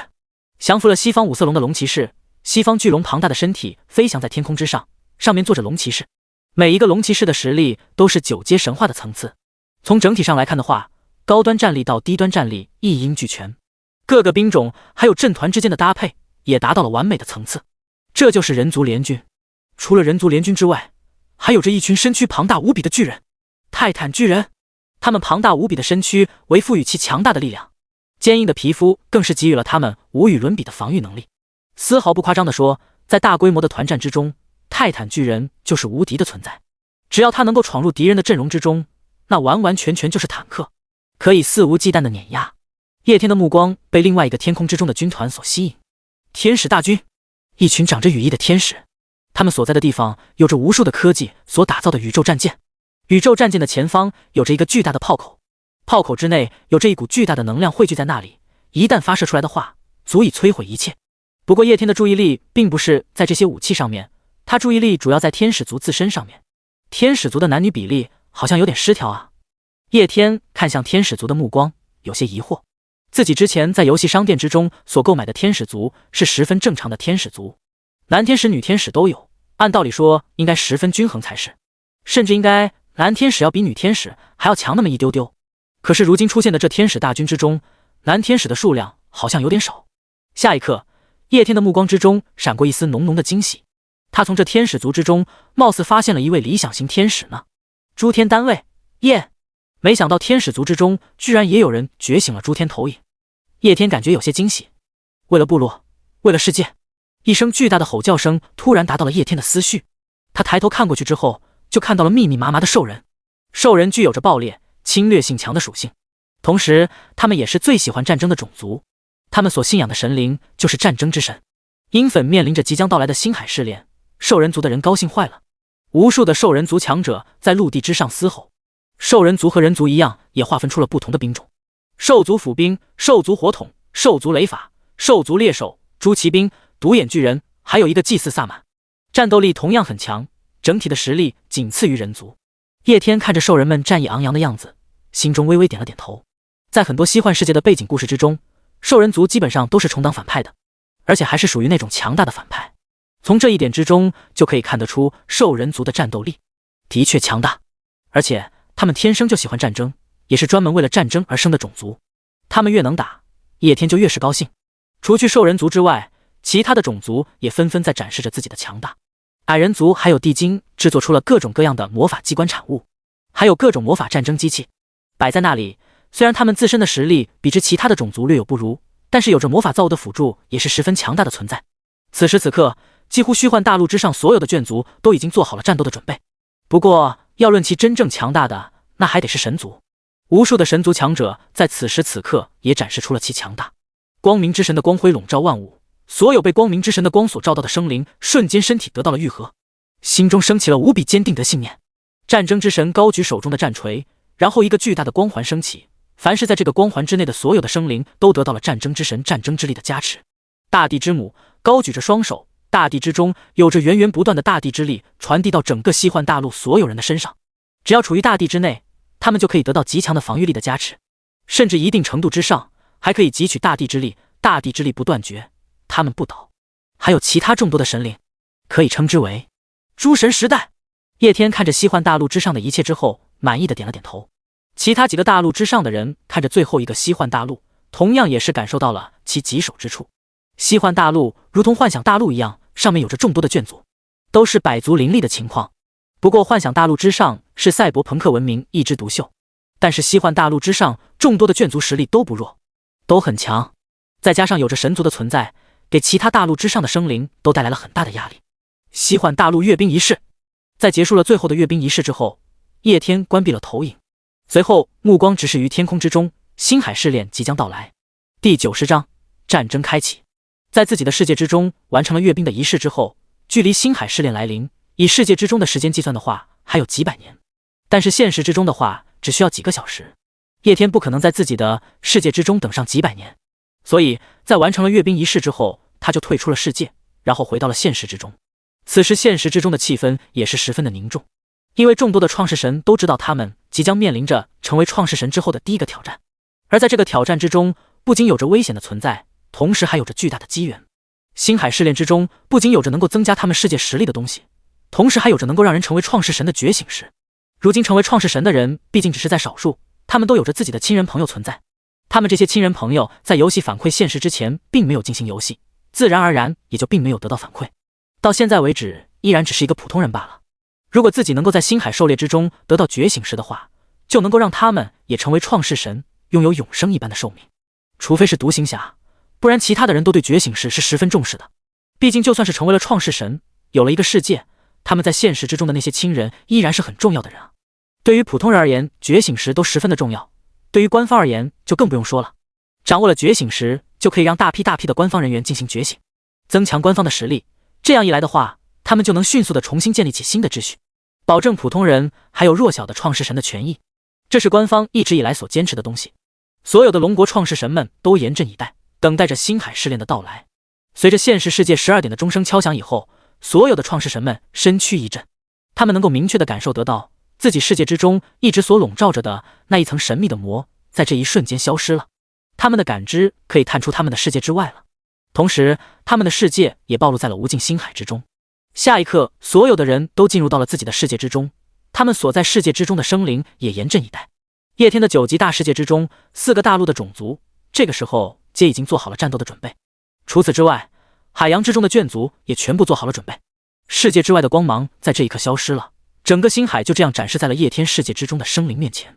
蓝星之上，其他的人的世界在这星海之中就如同是一条小鱼一样，丝毫不受重视。突然之间出现，也只会引起一些同样体量的小东西的注意。不过叶天的这个世界可就不一样了，9级的世界，而且还是最为顶级9级的大世界，即使是在这浩荡无比的无尽星海之中，那也是堪称巨鲸一般的存在。一出现就引起了周围无数东西的关注，一些东西在这一瞬间迅速地向着叶天世界的方向游了过来。叶天渺小无比的身躯站在了深海巨怪的身上，深海巨怪庞大无比的身躯此时此刻正悬浮在天空之中。深海巨怪虽然是深海之中的生物，但是作为实力9阶的至高存在，即使是在陆地之中，它也可以生存的，而且还可以飞。叶天作为创世神，在自己众多的眷族面前，终究还是要有个坐骑的，总归是要有点牌面在的。其深海巨怪就很有牌面，主要是害怕其他的坐骑深海巨怪会吃醋。虽然自己这个体型在它上面根本就不算奇。叶天注视着那一层光幕消失之后，无尽星海之中的情况，一股信息突然浮现在了自己的脑海之中。第一波攻击，魔眼脑虫。魔眼脑虫，神话级别的种族，科技与精神力共同发展，当具有极高的精神力体系，还有科技发展水平，实力比之普通的神话种族要高出许多。弱点，大脑肉身。这个是全知进化之眼。看着脑海之中突然浮现出来的信息，叶天先是有一些懵逼，然后瞬间明白了过来。前世自己面临入侵的时候，可没有发生过这样的提示，更没有什么弱点暴露。如今这如同预知一样的信息，那就只能是真实与进化之眼在生效了。魔眼脑虫，如果没有记错的话，这在无尽星海之中也是一个十分盛大的种族。叶天眼神之中闪过一丝思索之色。无尽星海之中，除了那些星海巨怪，还有其他创世神的世界之外，也有一些生活在无尽星海之中的种族。这些生活在无尽星海之中的种族，一开始是某些世界之中的眷族，只不过这些种族太过于强大，拥有能够脱离世界，在星空之中生存的能力。而这些种族的创世神意外挂了之后，他们就变成了无信仰眷族，然后他们脱离了他们原来创世神的世界，还在无尽星海之中定居生活了下来。如果在无尽星海之中没有遭受到什么巨大的变故的话，那么他们大概率会越来越繁荣。一个十分强大无比的9阶神话级别的眷族生活在这无尽星海之中，即使他们只是一个文明，并不是创世神，但那也是十分强大的存在。如果入侵那些低级创世神、中级创世神的世界，那些人将会丝毫没有反抗的余地。魔眼虫族就是这些存在于无尽星海之中的眷族之中的一种。叶天微微一笑，如果自己前世的时候遇上魔眼脑虫的话，那么毫无疑问肯定要凉凉。不过这一世对上魔眼脑虫，那就是他们要凉凉了。说起来的话，魔眼脑虫和虫族的脑虫之间好像有着一些相似的地方，或许他们的基因能够在一定程度上完善虫族脑虫的基因。那么这第一波的攻击就交给虫族吧。微微思量之后，叶天心中就已经有了定论。第91章，虫族出战。叶天如今自己的世界已经达到了一种强化的不能再强化的地步了，除非一些连系统商店之中都没得卖的珍贵资源，很少有东西能够帮得上他。所以叶天对于这一次的星海试炼几乎没有抱有多大的期望，最多也就获得一些稍微有用的东西，不可能让自己的世界有着很大程度的提升。不过星海试炼对于虫族而言却是一场盛宴，那些存在于星海之中的种族还有星海怪兽都有着其十分强大而且独特的基因库，可以大大的完善强化虫族的基因库。所以这一场战争完完全全的就是虫族的盛宴。随着叶天的意念落下之后，虫族那边瞬间就充满了战意。杀！有一些生涩的声音从虫族首领的口中传出。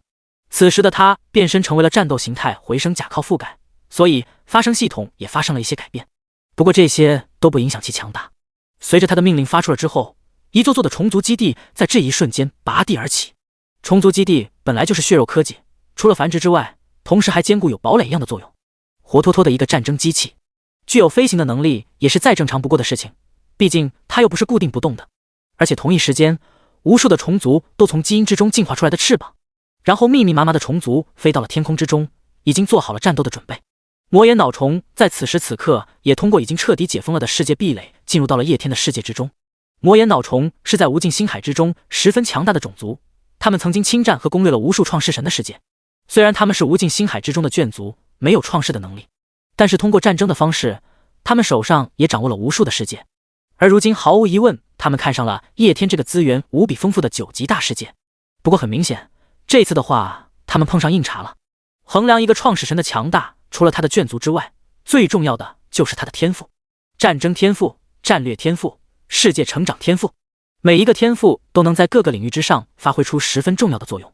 而叶天是最顶级的挂逼，他各种类型的天赋都有，不仅可以增幅生灵，还可以作用于战争之上。在魔眼脑虫入侵的第一瞬间，他们要面临着2个天赋的压制：万灵合一、水土不服、七彩天赋。在你的世界之中，任何类型的眷族都会获得10倍的修炼速度加持，在本世界之中会获得双倍战力增幅。其他世界的生命入侵你的世界之时会受到压制，超凡种在你的世界之中完全无法生存，传奇总实力压制 90%， 神话总实力压制 50%。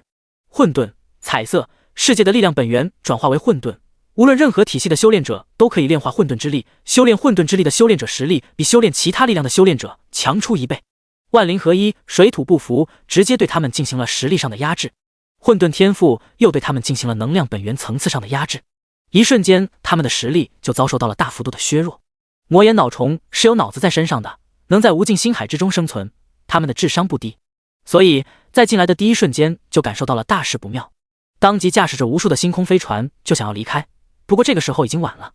因为叶天使用9级中烟教派所获得的战斗技能传送，一瞬间就将无数强大无比的虫族传送到了魔眼脑虫的面前。魔眼脑虫和虫族比起来的话，就要差了不少，毕竟其特性也只不过是相当于虫族之中的脑虫罢了，两者之间实力和数量上面都有着巨大的差距，因此战斗一开始展开就几乎是屠杀局。无数虫族基地之中爆发出了一道道紫绿色的光芒，这种紫绿色的光芒是集齐了众多具有射线天赋的眷族之中优秀基因所打造出来的生物兵器，直接安装在了虫族基地之上，具有着强大无比的破坏力。即使是9阶神话级别的存在，被这个光芒一扫，也要瞬间被腰斩。如此强大无比的死亡攻击，轻而易举的就撕碎了魔眼脑虫所打造的科技战舰。魔眼脑虫科技发展程度也比不上虫族，魔眼脑虫科技同样也是属于生物科技。魔眼脑虫的脑子很大，他们会将自己的各种神经元附在各种科技产物上面，从而将自己的精神力和科技力量结合在一起，属于生物科技之中的精神体系发展。而虫族的生物科技则是血肉科技和精神科技的共同发展，其发展的程度还要远远的超出魔眼脑虫科技。因此此时此刻面对虫族基地的攻击，魔眼脑虫科技战舰上面的防护罩根本起不了阻挡的作用。无数身上装备了血肉科技的虫族蜂拥而上，他们身上所装载的血肉科技轻而易举的就撕碎了魔眼脑虫科技战舰，然后进入到其中展开了屠杀。魔眼脑虫强大的除了他们的精神力之外，就是这科技战舰了。他们的神经元完全和科技战舰搭载在一起，在这样的情况之下，科技战舰就相当于他们的另一具身体，能够轻而易举地供他们驱使各种科技武器。更加厉害的是，这些科技武器之中还可以附着他们的精神伤害。如今他们的科技战舰完全被虫族所碾压，发挥不出多大的作用，甚至于战舰之上都已经有虫族入侵了上来。这也就意味着他们如今能唯一反抗的武器就是自己的精神力，而虫族最不怕的就是精神力了。他们是意志最为坚定的眷族，再加上他们的精神链接和脑虫还有虫族王后连接在一起的，想要凭借精神力控制虫族的话，就要先控制虫族皇后还有脑虫。虫族皇后还有脑虫的精神力强大程度比那些顶级的修仙人士还有完成了灵魂飞升的赛博朋克之人还要强，要想要做到靠精神力控制他们，这几乎是不可能达到的事情。第92章，战力强大的虫族皇帝。本来魔眼脑虫的实力就不是虫族的对手，再加上有着天赋 buff 的削弱，那就更不是对手了。虫族帝皇此时此刻亲自率领着虫族进行战斗。正常情况下的话，虫族的领袖是不怎么会参与战斗的，他们一般都是会躲在大后方，然后操控无数的虫族进行攻击。这样的战斗方式几乎是烙印在他们基因之中的东西。正所谓君子不立于危墙之下，就是这个道理。这个道理是从无数生物的基因之中所学来的生物信息，所以绝大多数情况之下，虫族皇帝又或者是虫族母皇都不会亲自战斗，而是选择在幕后控场，即使他们本身就有着强大的战斗力。不过今天不一样，今天是叶天的世界面向无尽星海的第一战，可以称得上是意义非凡的一战。而虫族又被叶天指派为第一个参战，所以虫族皇帝自然要在他们的创世神面前好好的表现一下。从某种程度上讲的话，赛博朋克文明和虫族有着很大的相似之处。赛博朋克文明将众多的眷族的文明知识信息当作是资粮不断的成长，而虫族则是将众多眷族的基因当作资粮。赛博朋克取文化之精华，去文化之糟粕；虫族取基因之精华，去基因之糟粕。虫族可以根据信息库自由搭配各种各样强大的基因，从而达到完美进化的目的。不过这种基因搭配也是有着一定限制的，对个体的限制。一些强大基因之间的互相搭配会产生一定的冲突，因为虫族个体不同，当他们体内的基因发生冲突的时候，也会产生不同的结果。就如同是做血清战士实验一样，有些人扛住了血清对于自身血脉的冲击，然后变成了美国队长；有些人则是扛不住血清的力量，变成了养料。虫族这边也是同样的情况，想要搭载越多的强大的生物基因，你自身就得要扛得住。如今的虫族皇帝之所以能够从众多的虫族虫皇之中脱颖而出，就是因为他所能够承受的强大的基因是最多的，所以他的实力在虫族之中也是最强大的。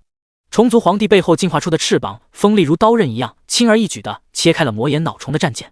然后虫族皇帝一个人进入到了魔眼脑虫的主战舰之中。他向其他的虫族传递出了自己的命令，这是属于自己的猎物，不允许任何的虫插手。这一艘主战舰之中的魔眼脑虫此时此刻陷入到了惊慌之中，不过他们看到敌人只有虫族皇帝一个人之后，又不惊慌了。虫族皇帝有着9阶神话的实力，气势十分庞大，可是他们作为能够在无尽星海之中纵横的种族，又何尝不是9阶神话？无数的魔眼脑虫此时此刻聚集起精神力，然后配合着战舰内部的武器，对准虫族皇帝发动了攻击。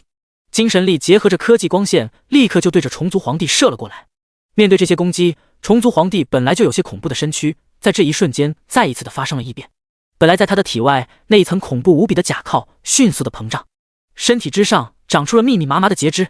他的头上也突然的长出了一对触角，触角不断的晃动，身上的甲壳也发着光，一股光幕瞬间就将虫族皇帝笼罩，这股光幕完美的将所有的攻击全部挡了下来。下一刻，虫族皇帝背后的翅膀再一次扇动了起来，他那十分庞大并且怪异的身躯以十分恐怖的速度冲入到战舰之内，展开了屠杀。他身上的节肢一个一个的插入到了魔眼脑虫的身上。魔眼脑虫本来就是类似于大脑一样的东西，就像是一个个裸露的大脑。虫族皇帝将节肢插入到他们身上之后，一瞬间就吸干了他们所有的脑汁，还有他们身上的能量。虫族皇帝的目光之中闪过一丝享受，他这一刻通过节肢的方式吸食着这些魔眼虫族，在吸收他们能量的同时，也在吸收着他们的基因。而基因对于虫族而言，就是这个世界上最美的食物。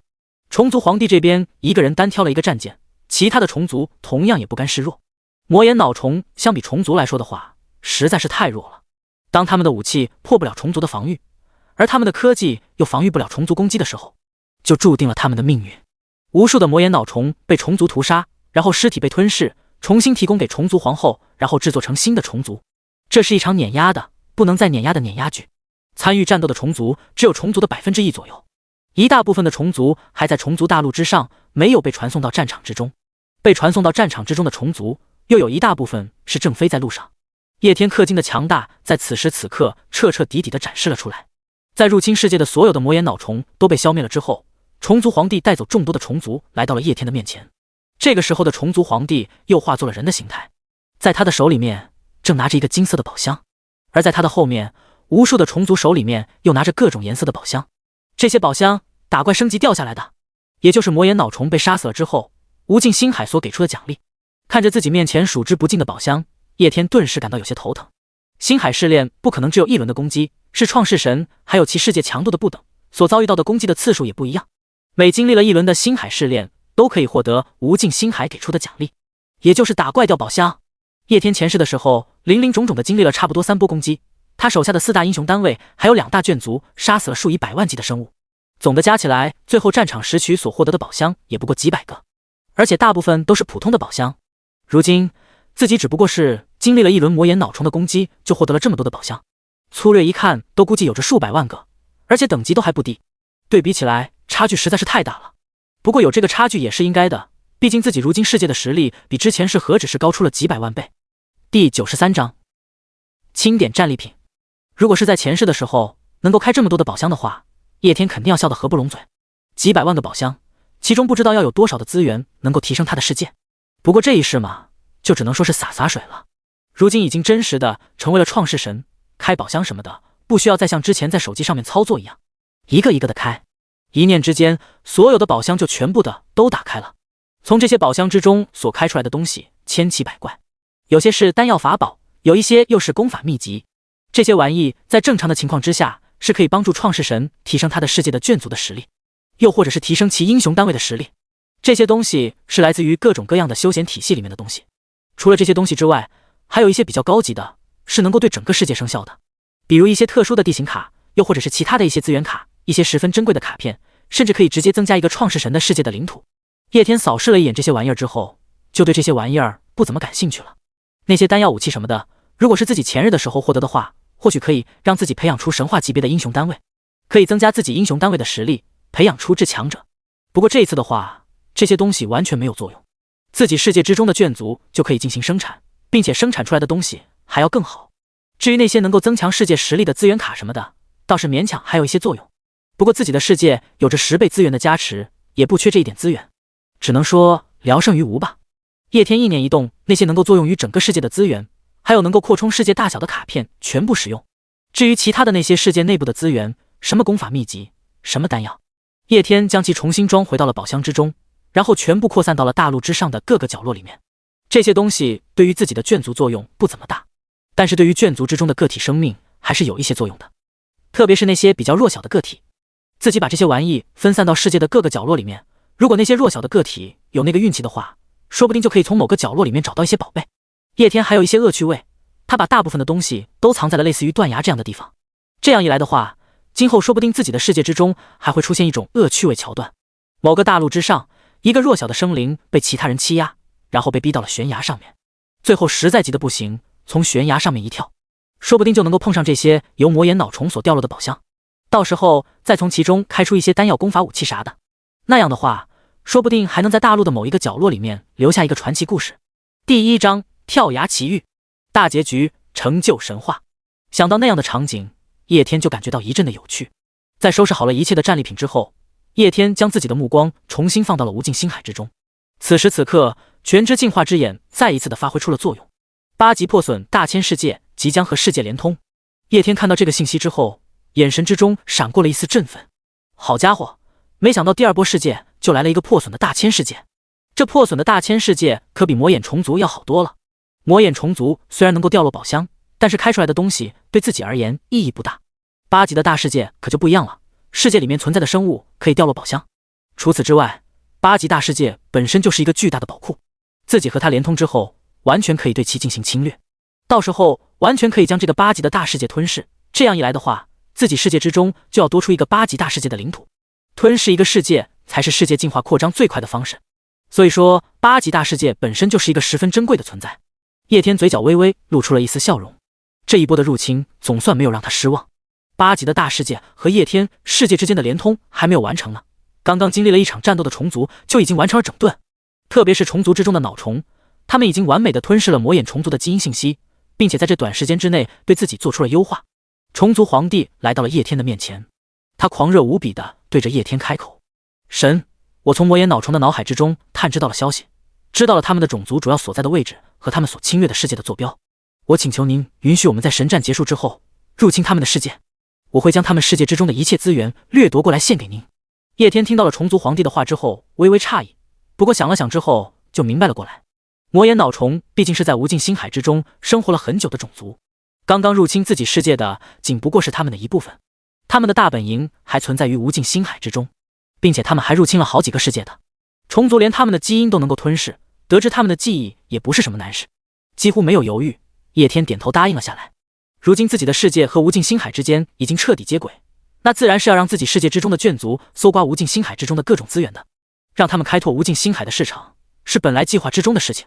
魔眼脑虫刚好撞枪口上了，那就从他们开刀。不过这还要等到面对完如今的星海试炼再说。可叶天同意了虫族皇帝的请求。虫族本来就是暴虐充满了侵略的种族，在自己的世界之中，他们的性情受到了一定程度上的抑制。不过在无尽星海之中就不需要有这方面的顾忌了。叶天十分的好奇，这个号称天灾的眷族能够在星空之中做到什么样的程度。8级大世界和叶天自己世界的连通几乎快要完成了，叶天却突然之间仿佛感受到了什么一样，一瞬间手上就出现了一个东西，创世神星图。此时的创世神星图上面就光点亮了起来， 2行星空坐标显示在上面，82324和5805，懂？叶天一喜，这是自己进阶成为至高创世神所需要吸收的特殊神格的位置。第94章剑修出战。至高神星图上面是一幅璀璨的星空画，而在这璀璨的星空之中，有9颗星辰最为耀眼，每一颗星辰就代表了一个特殊的创世神神格。叶天如果能够使用至高神星图吸收9大特殊创世神成果的话，就能突破9级创世神的瓶颈，成为至高创世神。而如今，在至高神星图上的一颗星辰亮了起来，这也就意味着这一颗星辰所代表的神格就在叶天的世界附近一定的范围之内。这怎么能不让叶天感到欣喜？不过此时此刻，他还是按捺住了自己内心的欣喜。毕竟自己如今当务之急还是要应付星海试炼，解决完了星海试炼的麻烦，再去寻找特殊神格也来得及。轰！突然的，在此时此刻，一道巨大的轰鸣声响了起来，随后那个残缺的8级大世界就和叶天的世界连接在了一起。那个8级大世界的全貌也展示在了叶天还有众多的眷族的面前。那是一个看起来十分荒凉破败的世界，在这个世界之中，几乎没有什么正常的生灵存在，全部都是一些畸变的生命体，他们的身上带着一种扭曲一切的气息，诡秘又充满了神秘。这是一个被克系所侵蚀污染了的世界，又或者说这一方世界的创世神走的就是克系的道路，只不过在他玩脱了自己凉了之后，他的世界就彻底的暴走了。这个8级大世界之中存在着很多畸形的生灵，而且虽然他们自身有着极其强大的实力，但是却没有什么脑子而言。在世界通道连通的那一刹那，他们感受到了新世界的气息，然后就随之疯狂了。无数强大却又畸形的生命体拖着其臃肿的身体，想要通过世界通道进入到叶天的世界之中。叶天世界之中的眷族厌恶地看着这些8级大世界的生命体。这个世界之中的生命体的实力虽然高，但是层次太 low 了，完完全全被克系的力量所侵蚀，变成了只有力量的混乱怪物，简直是太 low 了。不过心里面嫌弃归嫌弃，众多的眷族心中此时此刻是充满了战意的。这可是一个在创世神面前表现自己的好机会。刚刚的魔眼脑虫被创世神大人指认的虫族解决了，虫族可谓是狠狠地出了一波风头。要是这样继续下去的话，那还得了。虫族的强大，其他大陆之上的眷族都有着一个清晰的认知。在他们看来的话，他们不认为星空之中会有什么是能够对虫族产生威胁的。如果每一次的侵略都被虫族解决了，那还要他们其他的这些眷族干什么？创世神大人，请您允许我修仙人士出战。修仙大陆的人立马就跪倒在了叶天的面前，他的全身散发着极为强大的气息，身后一个如同山印一样的法宝更是几乎蠢蠢欲动。其他的文明也纷纷不甘示弱。赛博朋克机甲军团请求出战。天使联军，无数的眷族文明在这一刻都发出了出战的请求。叶天看着自己面前这一堆想要出战的人，感觉有点头疼。只不过是一个8级的大世界罢了，没必要这么激动吧？真心没必要。你们这么多人一起上，一人一口口水都能够把整个8级大世界给淹了。呜！叶天骑着的深海巨怪也是发出了一声鸣叫。深海巨怪的智商虽然不高，但是面对如今的情况，他还是能够理解的，所以他的心中战斗的欲望也是在节节攀登。叶天伸手轻轻敲了一下深海巨怪，好好待着，给我充当陆地。你现在是坐骑懂不懂？被敲打了一下之后，深海巨怪这才老实了下来。叶天抬头看向自己面前众多请战的眷族，稍微一犹豫之后就决定了出战的对象。修仙文明，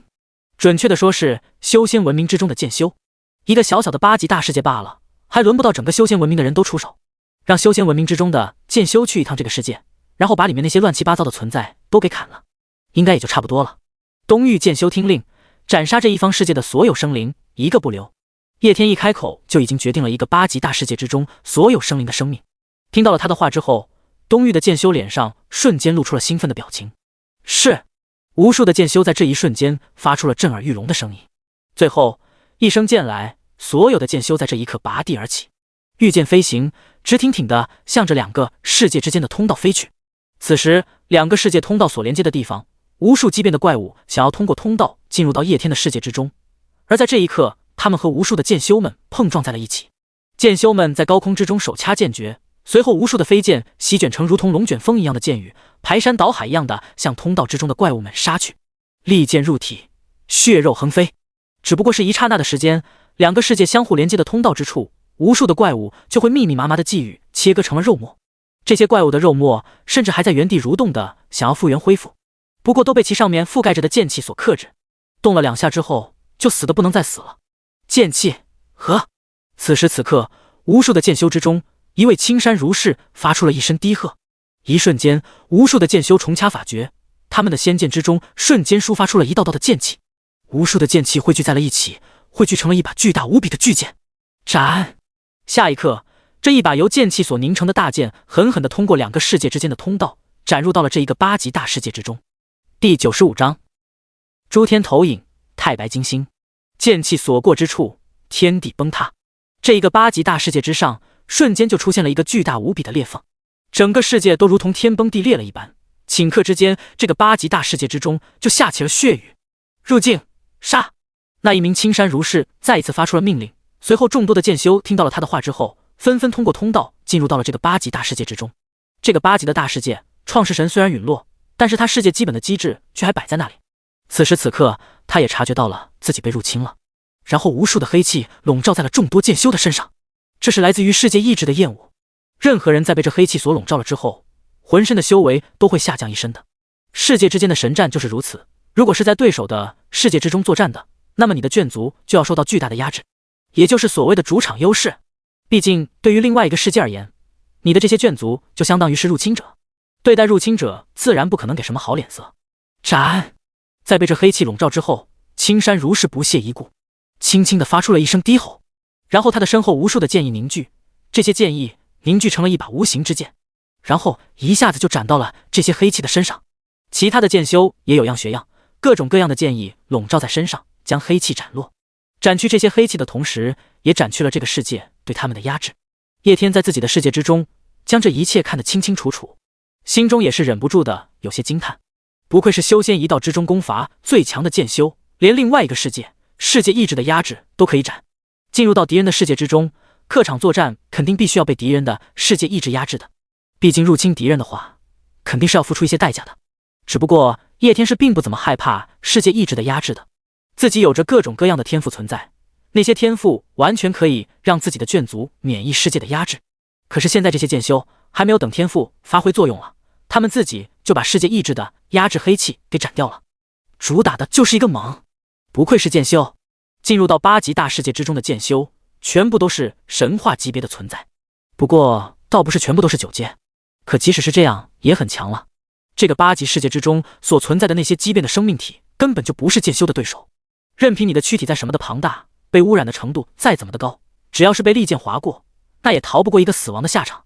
那些被污染的怪物身上的种种异化，更是被剑气还有剑意所压制，就和虫族的人打魔眼脑虫一样。如今这些剑修打起来，这个8级大世界的生命体，那也就和大人欺负小孩一样，而且还是手上拿着剑的大人打手无寸铁的婴儿。这个世界无数畸变的生命体的生命被收割，一瞬间整个世界就变成了尸山血海，那个样子看起来倒是显得有些凄惨啊。如果是一个正常的世界的话，遭受到这样的屠杀，那妥妥的血腥残忍。不过这个世界之中那些畸变了的生命体本来就不是什么好东西，一个个看上去恐怖无比，跟个邪神一样。一个个长相恐怖的邪神被剑修们所屠杀，属于是替天行道了。不过就在所有的剑修都毫无所知的情况之下，被他们屠杀的那些畸变的生命体血肉悄然渗入到了这个世界的地下，在这些剑仙所没有见识到的海洋之中，突然的也诡异的泛起了血花。屠杀一个8级的大世界可不是什么轻松的活，一个8级大世界之中的生命体不知道有几亿兆兆，饶是以剑修恐怖无比的实力，要攻略完整个世界也是需要一些时间的。青山如是在无数畸变体之中杀了一个对穿。作为一个众多的剑修之中最为强大最有追求的剑修，青山如是是十分优雅的，他漫不闲停的行走在众多畸变的生命之中，就仿佛是春游一样。他手上也没有拿剑，但是他周围却有着一股股的剑罡缠绕，所过之处，所有的畸变体都会被剑罡切成粉末，一点点的痕迹都不会留下来。不像其他的人杀个畸变体搞得到处都是血肉，那样又残暴又不优雅。青山如是走向8级大世界的深处，越是靠近8级大世界的深处，所出现的敌人的实力就越强。不过对于青山如是而言，这些畸变体的实力也就那样，连让他拔剑的资格都没有，或者是说只会脏了他的剑。整个8级大世界之中，生命体的数量以一个十分恐怖的速度在下降，存活7层，存活6成，每时每刻都会有无数的畸变体被剑修所杀，世界都在发出一声又一声的悲鸣。整个天地之中仿佛都笼罩着一股血气，好像是在暗示着这个世界已经走到了终点。有趣。青山如是十分感兴趣地看着自己身前的一幕，一棵巨大无比的树长在这个世界的最中心，在这一棵树的上面是无数在张牙舞爪的藤条，除此之外，这棵树上面好像还有着一张长又一张的脸。此时此刻，这棵树上面所散发出的气息已经隐约有了超越9阶神话。每一个世界都有着实力的限制，一个8级大世界最多就能存在8级神话级别的生灵。不过，这种限制并不是绝对的，只是对于绝大部分生灵的一个限制。在世界之中，总会有一些天资十分出众的生灵能够突破这个极限，又或者利用一些其他的方法，也可以帮助个别生灵打破这个极限。如今，青山如是面前的这一棵畸形的树，就打破了这个8级大世界的极限。这一棵畸形的树的根部狠狠地扎根于整个世界，这一方世界已经意识到了自己没有反抗的余地了，所以他倾尽整个世界之力，将所有被杀死的畸形生命体的精华都拿给了这一棵畸形的树，打造出了一个最后的世界守护者。如今这棵树可称为世界之树。青山如是看着自己面前的这一棵世界之树，手中不知不觉之间已经出现了一把长剑，他感受到了很大的压力。叶天也在后方直视着所发生的这一幕，他的眼神之中闪过一丝期待，他的脑海之中所出现的是有关这一名青山如是的信息。薛无忌，触发诸天投影，李太白，东有启明，西有长庚，李太白，太白金星，主杀伐，白帝之子，晋级要求，生死一战。第96章剑修之力。太白金星，上古神话体系之中白帝之子，掌管金星。金星在古神话之中还是象征着战争的星宿，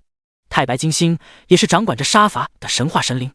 这是一个比猴子还要更加逆天的角色。只不过常人在提起太白金星的时候，所想到的都是他在经典影视剧之中慈眉善目的形象，因此误以为这是没有什么实力的小神。但实则不然，太白金星是掌管着杀伐的神灵，是真真正正的狠角色。薛无忌如果能够觉醒太白金星的诸天投影的话，毫无疑问，他的实力会直接得到质的飞跃，成为众多诸天级别英雄单位之中最强的存在。叶天看着那个8级大世界之中的情景，手上出现了一本金榜书。这一本金榜书是根据他的意念所打造的，分之为主榜和副榜。主榜上面所记载的都是如今自己的世界之内触发了诸天投影的人物，副榜上面则是被真实与进化之眼探查出具有成为诸天级别英雄单位潜力的人。此时此刻，薛无忌的名字毫无疑问就在副榜之上。叶天看着薛无忌的名字，眼神之中充满了期待。自己世界之内那数之不尽的生灵，迄今到现在为止触发了诸天投影的人也不到10位。如果薛无忌能够借着这一次的压力触发诸天投影，那自然是一件大好事。薛无忌此时此刻看着这个由世界最后的反扑所形成的世界之树，面色也是微微的凝重，脸上已经不复之前轻松的表情。无法无天，薛无忌轻轻的开口，随后从他的身上飞出了2把剑，一把全身漆黑，浑身透露着杀伐之气，无法；另外一把全身雪白，如不入世之雪莲，无天。薛无忌如今修仙大陆之上的剑修之手，其一生的故事足以编写成一本1000万字的传奇史诗。作为剑修联盟的老大，他的剑是整个世界之中最为锋利的，他的剑乃是杀伐之剑，不然的话也不可能会触发掌管着杀伐金星的太白金星。无法无天，百无痕迹，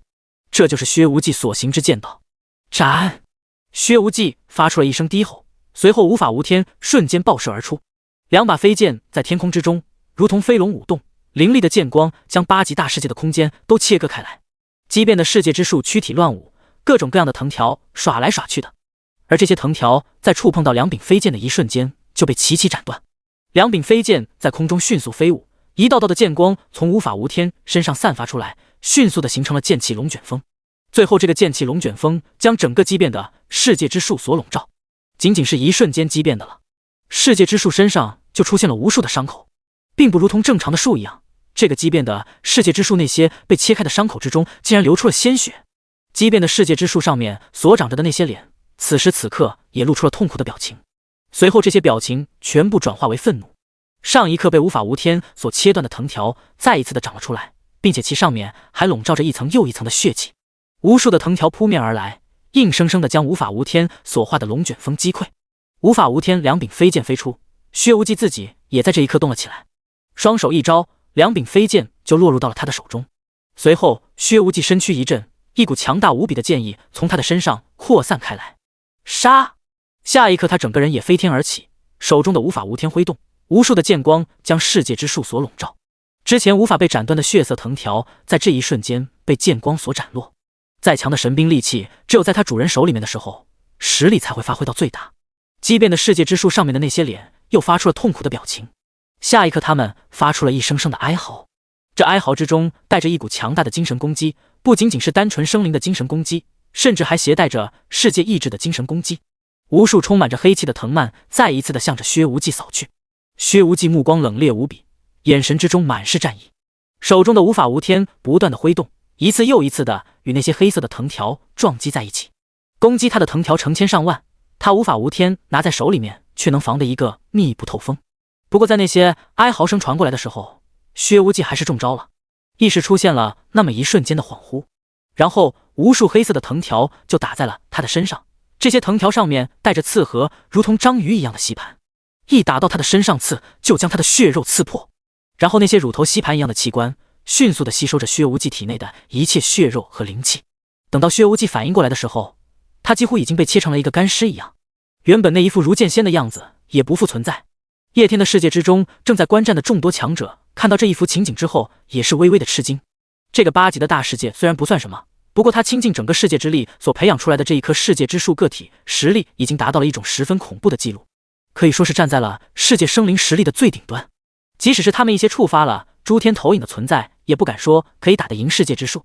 这个薛无忌在普通的英雄单位之中绝对算得上是最顶级的，可是他能是这世界之树的对手吗？在这一方8级大世界之中的剑道修士还在不断的剿灭着这个世界之中的畸变生命体。在这些畸变的生命体死了之后，这一方世界的天道意志将其所留下的一切血肉能量全部灌输入世界之树之中，这也就导致这个8级大世界整体的实力越弱，死的人越多，作为个体的世界之树就越强。世界之树越强，薛无忌这边所面临的压力也就越大。第97章，杀人而已，还用人教？无数血红的藤条飞舞，不断的攻击着薛无忌。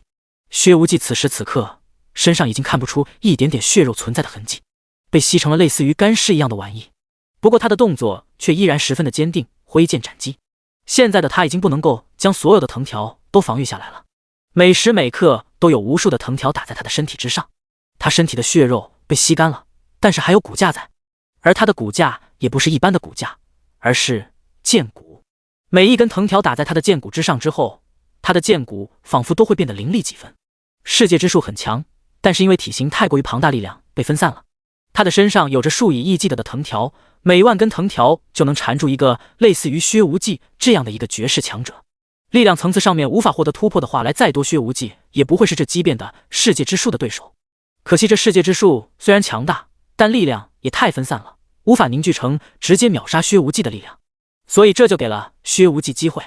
他在试图借助这一棵世界之树淬炼自己，以触碰到诸天级别的力量。薛无忌自己的状态越来越淡，但是他的眼神却越来越亮。终于直到某一刻之后，薛无忌的身上爆发出了一阵的金光，这是触发了诸天投影的标志。一股神奇的力量笼罩在了他的身上，太白金星之力显现。这股力量之中充满了杀伐，与此时此刻薛无忌身上的气息完全契合。叶天看着这一幕，嘴角也是微微露出了一丝笑容。自己的世界之中又要多出一位顶级诛仙级别的战力了。其他正在观战的眷族还有强者此时也是露出了一丝羡慕。很明显他们也是知道有着诸天投影这玩意儿在的。世界的上限就是9阶神话，他们之中很多的强者借助资源还有自己强大的天赋，轻而易举就修炼成了9级神话之中的最强存在。可是他们的境界已经到顶峰了，想要再进一步的话，唯一的办法就是触发诸天投影，成为诸天英雄单位。可是触发诸天投影太难了，那么多年的时间里面，总共也就只有那么几个人成了诸天英雄单位。如今就在他们眼睁睁看着的情况之下，薛无忌就触发了诸天投影，并且投影的对象还是诸天之中十分强大的存在。众人自然羡慕。我薛无忌借剑道气运一用。而此时此刻，薛无忌突然开口说道。一瞬间，修仙大陆之上东域无数的金光浮现，随后一条金色的气运之龙出现，飞入到了8级大世界之中，一头狠狠地插入到了薛无忌身上。除此之外，在8级大世界之中的众多剑修的身上也有着一丝金光出现，然后向着薛无忌的方向飞了过去。哈哈，斩！薛无忌得到了气运加持之后，身上的气息在这一瞬间暴涨。随后他哈哈一笑，汇聚所有的气运之力，然后一剑斩出，斩向诸天投影的神秘力量。诸天投影之中一部分神秘力量瞬间被这强大的奇遇所斩断。我薛无忌杀人，何需要别人来教？诸天投影之中有关于太白金星的传承瞬间断绝。不过诸天投影之中一部分特殊的力量却已经留在了薛无忌的体内。薛无忌晋级诸天单位。薛无忌想要成为诸天单位，但他却不想靠别人的力量成为诸天单位。太白金星固然是传说之中强大无比的神邸，可是薛无忌可不想做他的影子。所谓修行剑道，杀伐之道，不过杀人罢了。自己当初持剑之时就会的东西，又何必要学别人呢？叶天在自己的世界之中看着这一连串的事情懵逼了，脸上透露出一丝惊讶。自己虽然是创世神，但是见识真的有点浅薄了。在自己的世界之中，强大的何止是赛博朋克，剑修的版本也很溜啊。特别是这个叫做薛无忌的剑修，这他妈妥妥的小说画本里面的绝世主角啊！修行剑道行自己之道，借助诸天投影成就诸天单位，但是又摒弃了太白金星的传承。换句话说的话，他想要自己成为诸天级别的存在，不做别人的影子。不愧是剑修。叶天突然之间意识到了一点，自己世界整体的强大固然十分的重要，可是那些出众的个体也十分的精彩啊！如今自己不是在进行之前那个养成游戏了，而是真真实实的世界。在自己如今的世界之中，有血与肉的也不仅仅是前世所陪伴自己的深海巨怪他们。如今这个世界之中，所有的一切新的生命都是信仰于自己的，他们都是有血有肉的。就如今的这个薛无忌，他自己的故事如果能够编写成书的话，那也是传奇一般的存在。世界之中每一个生灵都有其独特的故事。或许我在关注整个世界整体文明发展的同时，也要关注一下某些个体，谁知道他们什么时候就能给你带来一个巨大的惊喜呢？叶天如此想到。这就是诸天单位的力量。感受着体内所涌现出的那一股新的力量，薛无忌的脸上又浮现出来了一开始时候的从容。气运之力再加上进阶，他的身体早就已经恢复成了原来的样子。无法无天。薛无忌再一次将自己的两柄剑拿到了手里面，随后看向了世界之树。那就以你们这一方世界作为剑修为创世神大人出战的首份战利品吧。斩！薛无忌低声喃喃地说道，随后手上的两柄长剑挥出，一股凌厉却又强大无比的剑气纵横，直挺挺的就将世界之树砍成了两半。类似于世界之树这样急匆匆的情况之下所制造出来的畸形生命体，薛无忌实力比他低一点的时候都能够扛得住他的攻击，如今两人处于同一境界，那就更不用说了。泯灭！薛无忌将无法无天束于身前，随后缓缓的出言道。一瞬间，剑气风暴再一次的出现，如同之前一样，剑气风暴将世界之树再一次的笼罩在了其中。不过和上一次只砍掉了世界之树一部分的藤蔓不同，这一次剑气风暴将整棵世界之树都化作了粉末。世界之树于同时，整个八极大世界之中，修士们对于世界生灵的屠杀也接近了尾声。这一刻，整个八极大世界如同天崩地裂了一样，天空之上一个巨大无比的血色云朵在此刻凝聚，最后的世界意志出现了。第98章吞噬八极大世界。世界意志。叶天此时此刻看着那八极大世界之中突然出现的血色红云，微微注目。看来这个八极大世界已经真正到了穷途末路的时候了，连最后世界意志都显化了出来。如果说刚刚的世界之树是这一方面世界所留下的后手的话，那世界意志就是其最后的临死反扑，真正的汇聚了一个世界的力量。此时此刻，位于八极大世界之中的薛无忌只感觉无尽的威严将自己所笼罩，他的生命层次在这一刻被压制了。即使如今他的实力已经达到了诸天英雄单位的级别，可是面对一个八极大世界的世界意志，他还是太渺小了。杀！薛无忌的眼神之中一片的血红，前所未有的生死大危机将他所笼罩。八极世界的世界意志和世界之树完全不是一个量级的。世界之树名字高大上了一点，但是实际上也只不过是个体强大的生灵罢了。可是世界意志那是一个更高层次的存在，世界意志对于薛无忌的碾压就如同是人类压死一只蚂蚁一样。不过即使是面对这样的情况，薛无忌依然有拔剑的勇气。无法无天，剑气纵横，一道无敌的剑光狠狠地向着天下的血云劈去。这一剑仿佛要开天一般，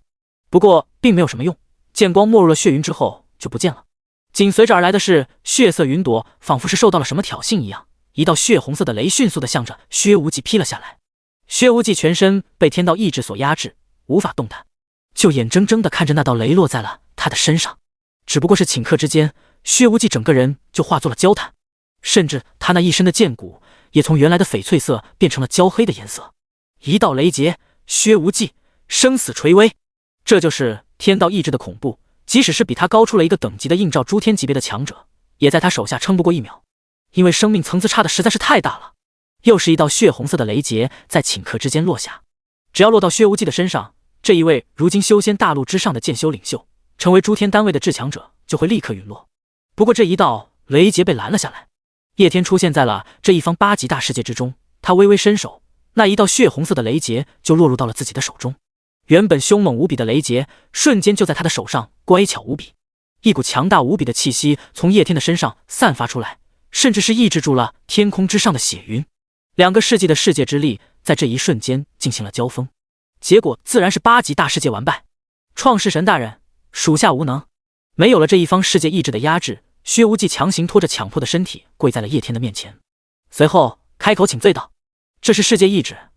你不是他的对手也是正常的。”叶天摇了摇头，随后伸手在薛无忌身上一点，瞬间薛无忌身上所有的伤势都在顷刻之间就恢复了过来。帮薛无忌恢复了他身上的伤势之后，叶天这才将目光投向了天上的血云之中。这血云是这个世界最后天道意志的显化，只要把这玩意给吞了，这个世界也就落入自己的手中了。兵对兵，将对将，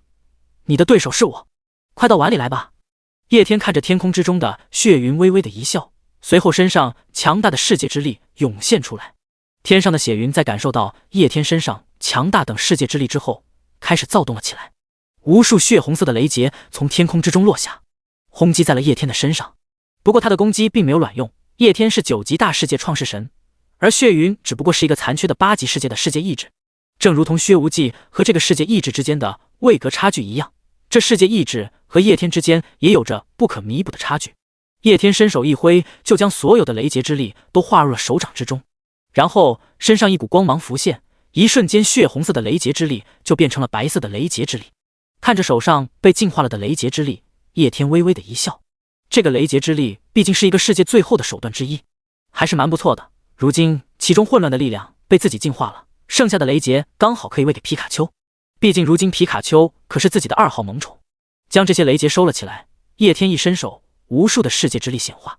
世界之力瞬间化作一只巨手，将整个血云抓了起来。随后巨手不断的揉捏挤压，一开始的时候血色的云朵还在挣扎，世界之力不断的涌现，不肯屈服于巨手之下，在巨手之下勉强硬挺着，保持自己的形状。不过随着叶天加大了世界之力的输出之后，血色云朵就扛不住了。它本身只不过是一个8级大世界的世界意志显化，虽然拥有世界之力，但是量不多。而叶天可是拥有一个强大无比的9级大世界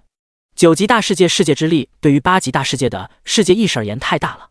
所以只是挣扎了一下之后，血色云朵就失去了反抗的力量。最后整个血色的云朵像是受不了的一样，无法维持原来的形状，只能被迫随着叶天的揉捏改变自己的形状。血色的云朵在巨手的揉捏之下化成各种各样的形状，血色云朵之中的世界之力也在迅速的消散。最后原来一大片的血色云朵硬生生的被揉捏成了一个血红色的结晶。叶天的身体漂浮到了半空之中，然后他接过了这一方世界意志最后所化作的血红色结晶，这就是这一方世界的神格。把血红色结晶拿在手里面，叶天仔细的端详了起来。这血红色结晶实际上就是这一方世界的创世神死后所留下来的创世神神格。在失去了创世神的情况之下，创世神神格慢慢的演化成为了这一方世界的世界意志。吞噬，感受着这神格之中所蕴含的位格，叶天没有犹豫，立刻就将其中的能量吞噬殆尽。随着他吞噬了神格之中的位格之后，2个世界也发生了巨大的变化。第99章星海巨兽。在8级大世界的神格被吞噬了之后，叶天的世界就如同是贪吃蛇一样，一口将8级大世界吞掉。整个8级大世界融入到了叶天的世界之中，随后一股力量扫过整个8级大世界，将这个8级大世界之中一切混乱的力量全部净化。8级大世界之中的海域和叶天世界之中的海域连接在了一起，至于这个8级大世界之中的陆地，则是化作了叶天世界之中的陆地，其具体的位置在修仙大陆旁边。整体上看的话，就如同是镶嵌在修仙大陆旁边的小岛屿，零零散散的。叶天看到这一幕之后，嘴角微微的露出了一丝笑容，自己又变强了那么一丝丝。虽然这种变强没有之前氪金那么爽，但却是自己脚踏实地打出来的。本来因为剑修们的入侵，8级大世界之中爆出了许多的宝箱，如今2个世界融合了之后，那些宝箱自然也出现在了叶天的世界之中。叶天看着那个上面充满了各种各样宝箱的岛屿，微微的一笑，意念一扫之后，将那些宝箱之中自己能够用得上的东西全部拿走了。随后剩下的那些宝箱他并没有动，和之前一样，这些宝箱之中都是一些有利于眷族个体实力的东西。如今这个8级大世界之中的大陆在自己的世界之中化作了岛屿，是因为刚刚吞噬的原因，这个岛屿上面基本上也没有什么生命体存在，就把这些宝箱留在上面，以此来吸引其他大陆上的生灵来这里。叶天在游戏没有反馈现实之前，经常看一些小说，无论是什么样的小说，里面总会有一些特殊的境地，又或者是洞天福地。牛批一点的，有什么不周山了，瑶池圣地了。如今这个8级大世界所化作的岛屿，刚好也可以成为自己世界之中一个特殊的洞天福地。等到今后其他大陆上有生灵来到这里，他就有福了。到处都是各种各样的宝箱，说不定这个地方今后还会成为众多大陆之上的一个传说存在。叶天世界之中的所有的生灵都感受到了世界扩张，他们明白过来，他们的创世神还有他们的世界又变得更加强大了一些，因此所有人脸上都是挂着淡淡的笑容。薛无忌此时此刻也是回到了修仙联盟之中，在成为了诸天单位之后，他的实力发生了质的飞跃，他在修仙联盟之处的地位也是发生了跨越性的进步。其他修仙大陆几个域的人羡慕地看着薛无忌，薛无忌这一次可是带着剑修大大的出了一次风头，并且他自身更是发生了蜕变，成为了诸天级别的强者。其他的修仙人士当然羡慕了，另外几个大陆上的人同样也是十分的羡慕。诸天单位，如今整个9级大世界之中的诸天单位也不足10个，薛无忌在所有人的面前成就了诸天单位，怎么能不让人羡慕呢？不算虫族大陆，另外3个大陆之上多少的天骄之辈，不知道有多少人是被卡死在神话9重的英雄单位级别，在几万年甚至更长的时间里面，修为都没有一点点的进步。成为诸天单位是如今叶天世界之中无数大能梦寐以求的，只是诸天投影这玩意主要要看缘分，强求是强求不来的。不过如今薛无忌给所有的人都开辟了一条新的路，那就是凭借自己成就诸天，但这条道路恐怕会更加的难走。星海试炼第2波攻击就此落下帷幕，看向星海之中，叶天目光在此时此刻却彻底的凝重了起来。此时真实进化之眼已经发挥出了作用，星海巨兽9阶神话。叶天使用真实与进化之眼看到了星海试炼第3波的内容。星海巨兽的入侵，星海巨兽生活在星海之中的一种特殊的生命体，其生命层次极高无比。魔眼脑虫虽然也是在无尽星海之中所生活的，但是其种族却是从创世神的世界之中所衍生出来的。但是这个星海巨兽就不一样了，这个星海巨兽本身就是星海之中所诞生出来的物种，如果把整个无尽星海比就是一个巨人，那么众多的创世神所打造的世界就是这个巨人身上的细胞。至于星海巨兽，那就是巨人身上的寄生虫。星海巨兽从生命层次上来讲的话，是和世界同源同根的，也就是说这玩意儿是世界级别的，行走在星海之中，以世界为食。由此可以想象他们的实力，他们的躯体究竟有多么的恐怖。星海巨兽就代表了个人实力的极致，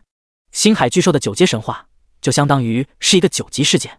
如果让他闯入到了自己的世界之中，那么毫无疑问，星海巨兽会在自己的世界之中造成难以想象的恐怖破坏。叶天并不畏惧星海巨兽，以自己世界的实力的话，即使是9阶神话的星海巨兽，叶天也有信心慢慢的将它围杀。是的，围杀，只能以慢慢围剿的方式击杀，无法直接瞬秒。如果让星海巨兽闯入了自己的世界，然后再对其进行围杀的话，在这个过程之中，自己的世界可就要遭殃了。所以最好的办法就是趁他还没有进入到自己的世界之中，提前对其进行围杀，在无尽星海的茫茫星空之中对其进行围杀。叶天目光看向了自己世界之中众多的眷族，一念之间就将所有有关于星海巨兽的消息传入到了他们的脑海之中。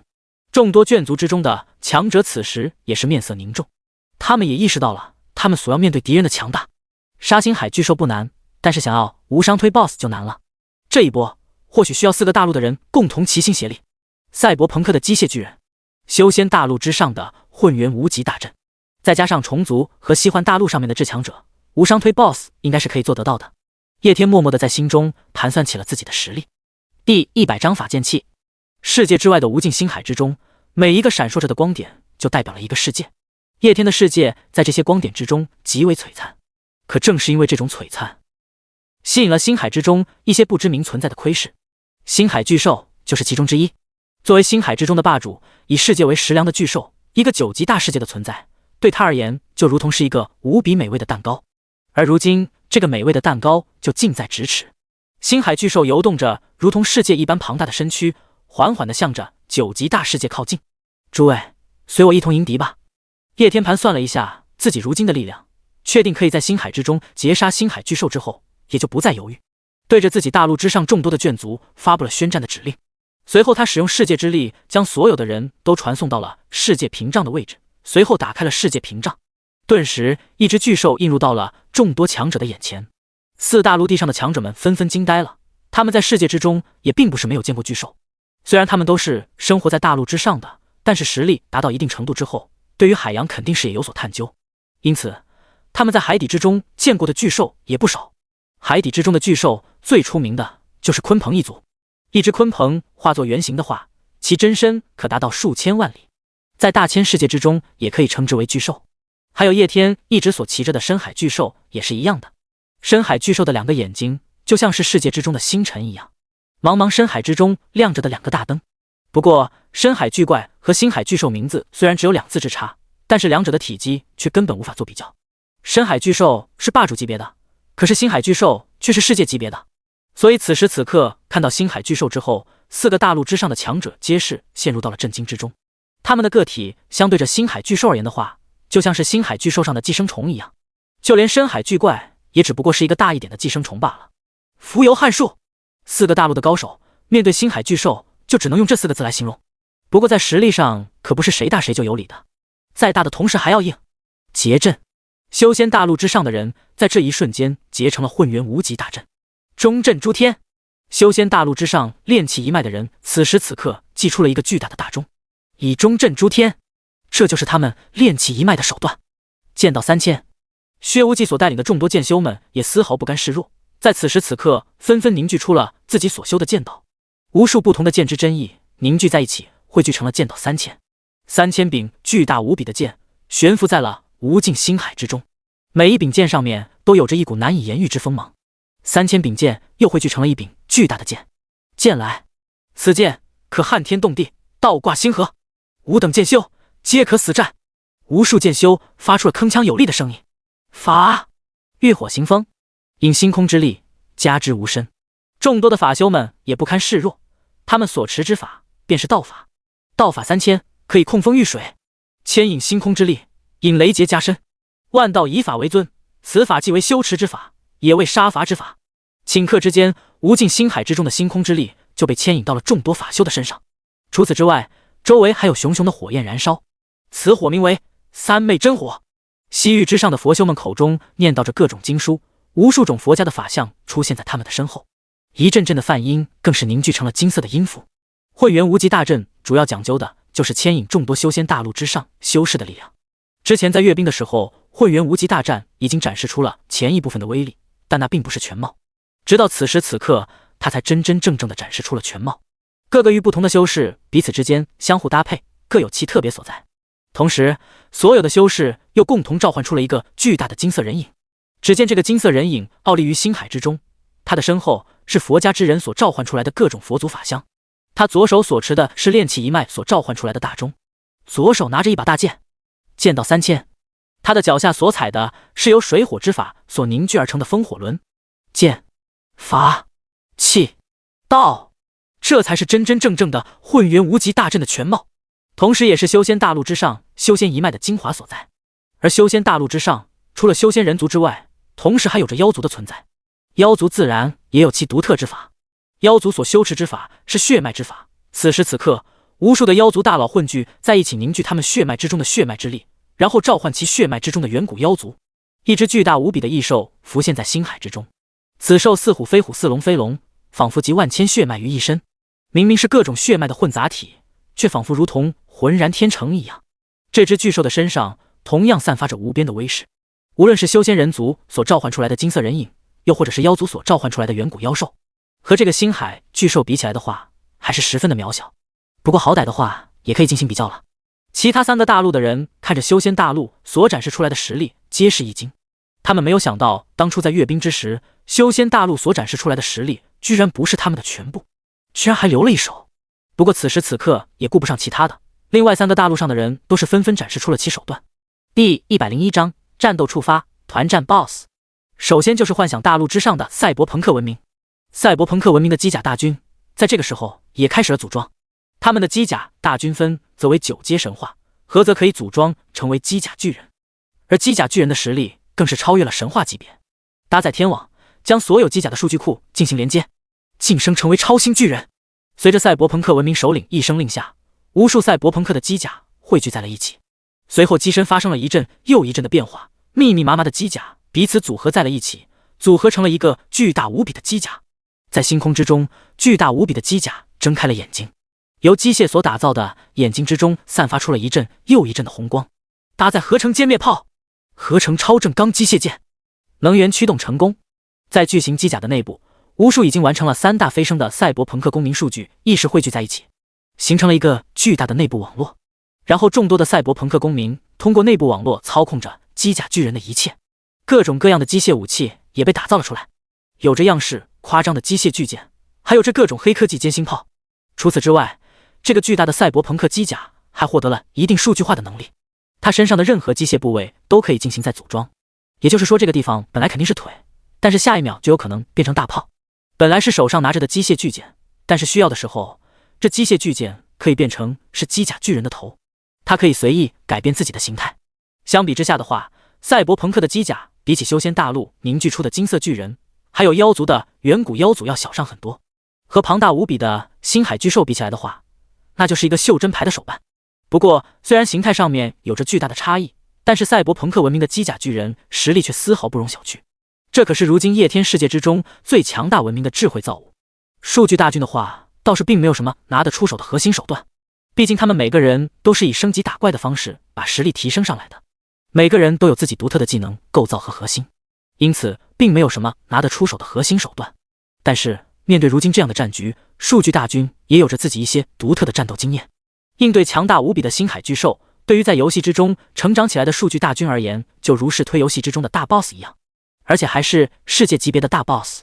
打 boss 的话，他们就有经验了，肉盾扛到最前排，法师射手在中排输出，辅助还有牧师躲到后排。只不过是片刻之间，数据大军就已经排列好了阵容，并且开始准备要推掉星海巨兽这个巨大的 boss。 幻想大陆之上的其他一些眷族此时此刻也纷纷做出了自己的备战准备，如光之巨人，再如同赛亚人。光之巨人能够将所有光之巨人的射线汇聚在一起，赛亚人之中有着悟空的存在，他是诸天级别的单位，实力十分的恐怖。虫族大陆这边，此时无数的虫族也做好了准备，密密麻麻的虫子震动翅膀在星空之中，一眼看过去全部都是虫族，各种各样狰狞的口气闪烁着寒光。现在这年头，虫族也是讲究排兵布阵的。虫族打前锋的是如今的虫族基地根据基因库刚刚编写出来的一种新虫族。这种虫族寿命极其的短暂，除了寿命的短暂之外，他们摒弃了众多优秀的基因，牺牲了众多的能力，只为了换取2种极致的能力：繁衍和锋利。这种新虫族每一个都有着十分锋利的口气，他们的口气是一种十分强大的生物兵器，可以轻而易举地扎破任何动物的表皮，在扎破其表皮之后，就可以通过口气不断地吸收该动物体内的能量。在能量吸收到一定的程度之后，这个虫族的寿命也就走到了尽头，然后它就会立马死去。不过在这个时候，它的体内就会孕育出新的虫族，如此往来，周而复始。这就是虫族为了现在这一场战争所专门合成出来的新虫族，并没有给他们设计什么太过于强大的战斗力，也没有给他们漫长的寿命，有的只是极致的繁衍能力。只要这些虫族进入到星海巨兽的体内，能够汲取到能量，就可以源源不断的生产繁衍，周而复始，一点点的蚕食着星海巨兽的核心。除了这种虫族之外，还有着另外一种虫族也是打前锋，自爆虫。自爆能够产生强大威力的一次性消耗品。在这2种打前锋的虫族身后，则是密密麻麻的虫海，同时还有着虫族基地的存在。虫族基地之中无时不刻都不再孵化着新的虫族，虫族的虫海战术在此时此刻也是彻底的准备完毕。最后一个西幻大陆之上众多的眷族此时也是备战完毕了，众多的神灵们领导着他们的信徒纷纷做好了战斗的准备，各种军团之间彼此相互搭配，战略严明。众神各种神术不要钱了一样，使劲地向着众多的军团身上放。敏捷光环、力量光环、体力光环，一头猪在这么多的 buff 的堆积之下，都能变成一个超级战士。叶天看着已经全然做好战斗准备的四大陆地，嘴角微微的露出了一丝笑容。诸位，请战吧！为了维护你们的世界而战！叶天发出了最后冲锋的命令。随后，4个大陆之上的无数的强者纷纷向着星海巨兽发动了攻击。修仙世界的金色巨人挥动手上的巨剑，一道道恐怖无比，仿佛要将整个星空都劈开的剑气迸发而出。妖族召唤出来的远古妖族张开巨口，口中一道猩红的死亡射线射出。赛博朋克文明的机甲巨人肩上的2个巨型大炮此时此刻也在汇聚的能量，然后一道仿佛要将整个星空都贯穿的激光也是向着星海巨兽袭去。虫族这一边，各种拥有特殊远程攻击的基因的虫族也是用各种方式发动了远程攻击。西幻大陆上的人是在众多神灵的指引之下向着星海巨兽奔袭，战斗在这一瞬间彻彻底底的打响。星海巨兽也不笨，看着自己面前的这一群虫子，他知道这是来自于美味食物的反抗。曾经他吞噬其他世界的时候，那些世界之中也会出来这么一群虫子阻挡自己，唯一的差别就是现在自己面前的这一群虫子好像有点多，身上的气息好像也有那么一点强。不过星海巨兽并不害怕，再多的虫子那不也是1、2口的事情。第102章，被大战震惊的其他创世神。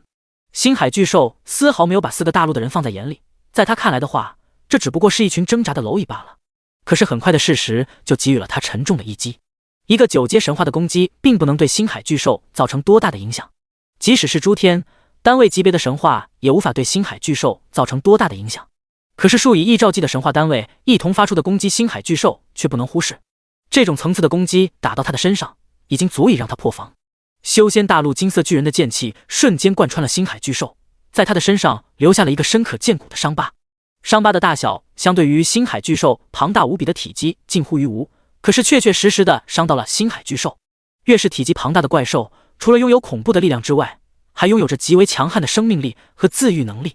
正常情况下，这个伤疤就算是再增大100倍，顷刻之间星海巨兽也能够痊愈。可是不要忘了，这修仙大陆的金色巨人所挥出的一剑是汇聚了所有剑修3000剑道的一剑，所造成的伤害不仅仅是皮肉之伤，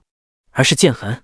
无数的剑意缠绕在星海巨兽的伤口之上，不断的阻止着星海巨兽伤口的恢复。众多的妖兽所召唤出来的妖族吐息，此时也落到了星海巨兽的身上，瞬间就将星海巨兽的身体啄出了一个大洞，同样的也破了星海巨兽的防御。不过在作用效果上面就没有剑气那么好，被妖族吐息所灼烧出的伤口很快的就又复原了。赛博朋克的巨型机甲所发出的尖星炮也是一样的，虽然破了星海巨兽的防御，但是所造成的伤口很快的就恢复了。不过不同于妖族，赛博朋克的机甲巨人发出这一击，主要的目的仅是为了收集数据。丁，尖星炮能量等级为最高级灭世级，灭世级能量攻击无法生效，目标恢复能力超出数据进展范围。单纯的能量攻击无法对目标造成有效伤害，采取其他形式攻击，优先抑制该目标恢复能力。经过检测，抑制目标恢复能力可能性方法有100种。方案1，取消能量攻击，机甲数据化，链接灵魂之力，采取精神攻击。方案2，凝聚特殊武器道则采取修仙体系大道进行攻击，修仙体系大道有剑、阴阳、死亡。方案3，投放污染性武器，发动灵智污染。方案4，方案越靠前可行性越大。一连串的信息分析瞬间就出现在了所有赛博朋克的公民脑海之中，他们正在试图通过战斗不断的解析星海巨兽，从而找出它的弱点。虫族此时所派出的无数的自爆虫也团成团的在星海巨兽身上爆开，随之而来的还有一些其他的眷族零零散散的攻击。一瞬间，星海巨兽的身上就出现了数之不尽的伤口。同一时间，同样作为前锋的一批虫族趁着星海巨兽的伤口没有愈合钻了进去，锋利的口气不断的汲取着星海巨兽体内的能量，然后再使用所汲取到的能量在体内孵化出新的虫族。以这样的方式，这些虫族的数量不断的扩大，正在一点一点的不断的蚕食着星海巨兽。受到无数密密麻麻的攻击之后，星海巨兽发出了一声愤怒的嘶吼。他没有想到这群虫子居然能够伤到他。以前他吞噬了无数的世界，可是那些世界之中的虫子连他的防御都破不了，而这个世界的虫子有能力伤到他。呜，星海巨兽嘶鸣的声音有点类似于深海巨怪，不过两者根本不是一个量级的。星海巨兽一声嘶吼，周围一大片的星海都仿佛发生了震动一样，距离叶天世界不远的地方，同样有着一位创世神，来自蓝星上面的创世神苏诗雨，创世神管理局的成员之一。他原本也是游戏之中的老玩家，有着中位神的实力，再加上有点小钱，因此在游戏里面氪金也氪得多。世界的战斗力水平并不低，因此此时此刻面对星海试炼，他并没有感到太多的压力。不过这会儿他却是彻底的懵逼了。他这边刚刚击退了一波比较小的攻击，然后就是天降横财了。星空之中除了存在世界之外，还有着无数的天外陨石，这些陨石可以被创世神们吸收，然后扩充创世神的世界。而就在刚刚，叶天世界之中的4大陆地同时出手，在攻击星海巨兽的同时，余波也击碎了一些星海之中的天外陨石。这些天外陨石全部化作碎片，在这一片星空之中下起了陨石雨，然后刚好有一部分的陨石掉落到了苏诗雨的世界之中。这些陨石几乎让他的世界白白的扩张了1/10的陆地。面对这样的惊喜，苏诗雨整个人都乐了。不过乐到一半，他就听到了这来自于巨兽的嘶吼。即使隔着很远的距离，苏诗雨的世界也在这嘶吼声之下，如同发生了地震一般，地动山摇。面对这样的情况，苏诗雨瞬间整个人都慌了，连连忙忙的就打开了一部分的世界屏障，然后想要看看外面到底发生了什么。然后他整个人都懵逼了。巨大无比的星海巨兽就在星海之中横行，在星海巨兽的面前是一个散发着璀璨光芒大光球，这个大光球代表着一个世界。这是谁的世界？居然这么的大！这个怪物又是什么东西？刚刚的嘶吼声应该就是他发出来的吧？苏诗雨发出了一问两连。根据他的估算的话，他的世界大小连这个大光球的1/1000可能都没有。要知道他可是中位神，在蓝星上面实力也算上层玩家了，可想而知这个光球所代表的世界究竟有多么的恐怖。更恐怖的是这一只巨型怪兽。苏诗雨估计自己的中千世界都还不够他塞牙缝的。无尽星海之中这么危险的吗？苏诗雨瑟瑟发抖，刚刚他才击退了星海之中的几波攻击，并且从宝箱之中开出来了不少的宝物，这也就使得他下意识地认为星海试炼好像也没有什么难的。谁知道这一转眼就遇上了这么2个恐怖的东西。记录下来，一定要记录下来，传到蓝星上面。苏诗雨一边祈祷着这2位大佬交手不要波及到自己，另外一边也快速使用信仰点将自己所看到的这一幕记录了下来。星海之中有这么恐怖的东西，一定要让蓝星上面的人知道。第103章重推 BOSS。 以星海巨兽这样的体位，即使是发出嘶吼声，那也绝对称得上是音波攻击了。不仅整片星海遭受到了巨大的冲击，叶天4大陆地上的生灵们同样也遭受到了巨大的冲击。无数的生灵在这一刻耳窍流血，整个脑袋嗡嗡的作响。不过好在很快的就恢复了过来。4个大陆的生灵可是此刻十分有默契的，纷纷对着星海巨兽展开了攻击。赛博朋克文明的机甲巨人不断的攻击着星海巨兽的每一个角落，试图找到他身上最薄弱的地方。修仙文明所召唤出来的金色巨人则是不断的攻击着之前被他所砍出来的伤口。不过是刹那之间，就有数以亿计的剑气落在了之前的伤口之上，无数的剑意笼罩着星海巨兽，不让它恢复。同时金色巨人手上的另一把武器也被祭了出来，钟，修仙文明之中的炼器文明炼制出来的至高器，此钟名为镇魂钟。镇魂钟拥有搬山之力，它可以把修仙大陆之上所有的山脉全部搬过来，然后集山脉之众压人。在古神话体系之中，就有一件法宝和镇魂宗类似，名为翻天印，一印即为一山。翻天印砸到人一下，就如同是一座山砸到人一下，而且这山还是传说中如同不周山这样的神山。镇魂钟在原理上面和翻天印类似，但是又有着不一样的地方。翻天印以重压人，而镇魂钟却以重压魂。翻天印搬山过来是砸人的，镇魂钟主要就是镇魂，他所搬过来的山的重视作用在魂。此时镇魂钟高高的悬在星海巨兽的头上了，就如同是修仙大陆之上的众多的山脉压在了星海巨兽的灵魂上面一样。巨大的压力使得星海巨兽移动都略得十分的笨拙。数据大军则是专门负责攻击星海巨兽的眼睛等薄弱的部位，他们的身体已经完全数据化，星海巨兽单纯的肉身攻击完全无法伤害到他们。西幻大陆此时此刻也是纷纷攻击着星海巨兽身上的不同部位。战争之神发出了一声怒吼，随后使用了他的战争神术，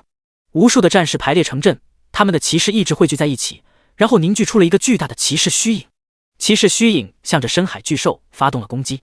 长枪不断的横扫。无数的法师们在魔法之神的带领之下，铭刻出了一道道的魔力之纹。这些魔力之纹彼此之间的魔力可以相互流通，各种各样的元素之力此起彼伏。在无数法师们的加持之下，魔法之神发出了灭世级别的禁忌魔法。绿色的波纹扫过，星海巨兽的身上就被魔法腐蚀出了一个大坑。光明之神此时此刻身上散发着如沐春风一样的光芒。此时，无数他的信徒正在虔诚地进行祷告。随着这些信徒进行祷告之后，光明之神身上的光芒越来越浓厚了。凡是被这光芒所照耀到的人，身体的一切伤势全部恢复，就连灵魂都被这光芒所治愈。秩序之神手中一阵阵的秩序之链出现，然后这些秩序规则将星海巨兽所笼罩。虽然说星海巨兽移动这些秩序规则就破碎了，但是终归还是对星海巨兽起到了一些限制的作用。虫族除了派出的先遣部队之外，其他的虫族也几乎将星海巨兽所淹没。而且在赛博朋克文明的信息支援，还有所派出去的那些虫族的信息收集之下，虫族基地这边正在试图孵化新的虫族。他们根据星海巨兽的弱点，试图孵化出一批能够专门破开星海巨兽表皮的新虫族。在各种各样基因的调配之下，不断的产生着拥有特殊能力的虫族，比如能够分泌出各种各样毒素的虫族，又或者是其他一些拥有特殊的属性攻击的虫族。这些虫族都对着星海巨兽发动了如同自杀一般的攻击。临死之前，他们的信息会通过特殊的方式传回到虫族基地这一边，然后虫族基地这一边就可以分析不同的基因信息对于星海巨兽的效果。比如哪种毒素可以更好的腐蚀星海巨兽，就比如哪种元素能够更容易突破星海巨兽的防御。经过信息比较之后，虫族基地就可以有目的性的专门合成对星海巨兽针对性比较强的虫族。这就是虫族被称之为战斗种族最主要的原因之一，因为拥有着庞大无比的生物基因信息库，再加上其暴兵战斗的方式，它可以随时随地根据战争对它的兵种进行各种各样的调制。如果你对上虫族的话，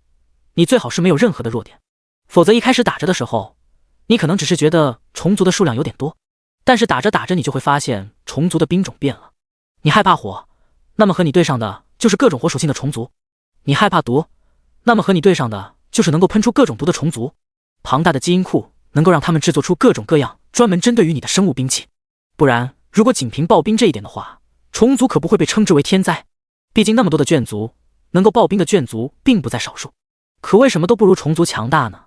从某一种程度上讲的话，虫族就像是赛博朋克文明一样，他们所掌握的是知识，而知识就代表着力量。还有着其他一些零零散散的眷族，此时此刻也都纷纷在用自己的方式尽着一份力。虽然他们的攻击是有那么一点点刮伤，但是你架不住量多啊。星海巨兽此时就如同是游戏之中的 BOSS 一样，虽然整体实力比玩家们要高出了很多很多，甚至可以秒杀玩家，可是却被玩家们以各种各样的战术一点一点的推进。第104章，星海巨兽的弱点。叶天在所有的眷族身后淡淡的看着眼前的这一幕，眼神之中闪过一丝欣慰。这绝对是自己前世高不可攀的存在，自己前世的那个世界对于星海巨兽而言可能还不够塞牙缝的。不过这一世，饶是以星海巨兽的强大，也完完全全被自己的眷族合起来围杀。能够猎杀星海巨兽，这无论是星空之域还是堕落与罪恶之地都从未有过的壮举。更何况自己所猎杀的是一只星海巨兽，还是星海巨兽之中最顶尖的存在。叶天有些期待杀死了这星海巨兽之后，无尽星海会给予自己什么样的奖励。毕竟星海巨兽的强度可远远超出了之前的8级大事件，还有魔眼脑虫。至于自己的眷族能不能围杀星海巨兽，叶天对此从来没有怀疑过。更何况就算是4大陆地不是星海巨兽的对手，不是还有海洋吗？要知道自己的世界是3分陆地7分海洋的格局，海洋之中的生灵实力远远要比陆地上的生灵要更加的强大。在海洋之中还有着体积比深海巨怪还要更加恐怖的家伙存在，蛰伏在深海之中。只不过海洋之中的存在相当于自己的隐藏手段，面对一般的战争只需要动用4大陆地即可。再者自己也不是吃素的，当初游戏没有彻底反馈现实的时候，自己只能动用阶位的实力，神话9阶就只能发挥出神话9阶的力量。那会儿的时候创世神的位格还不完善，可是如今游戏已经彻彻底底的反馈了现实，自己也掌握了另外一个更加强大的力量——世界之力。有着世界之力的存在，星海巨兽翻不出多大的波浪。此时此刻4大陆地对于星海巨兽的试探已经落入了尾声。目标特征分析之中，根据分析数据所示，目标可以吸收一切矿物材质、金属材质，并且能够将其化为自身的力量。同时怪物拥有极其强大的肉身力量，几乎免疫一切纯物理攻击，能量攻击能够对其造成微量伤害，精神攻击和灵魂攻击的效果最佳。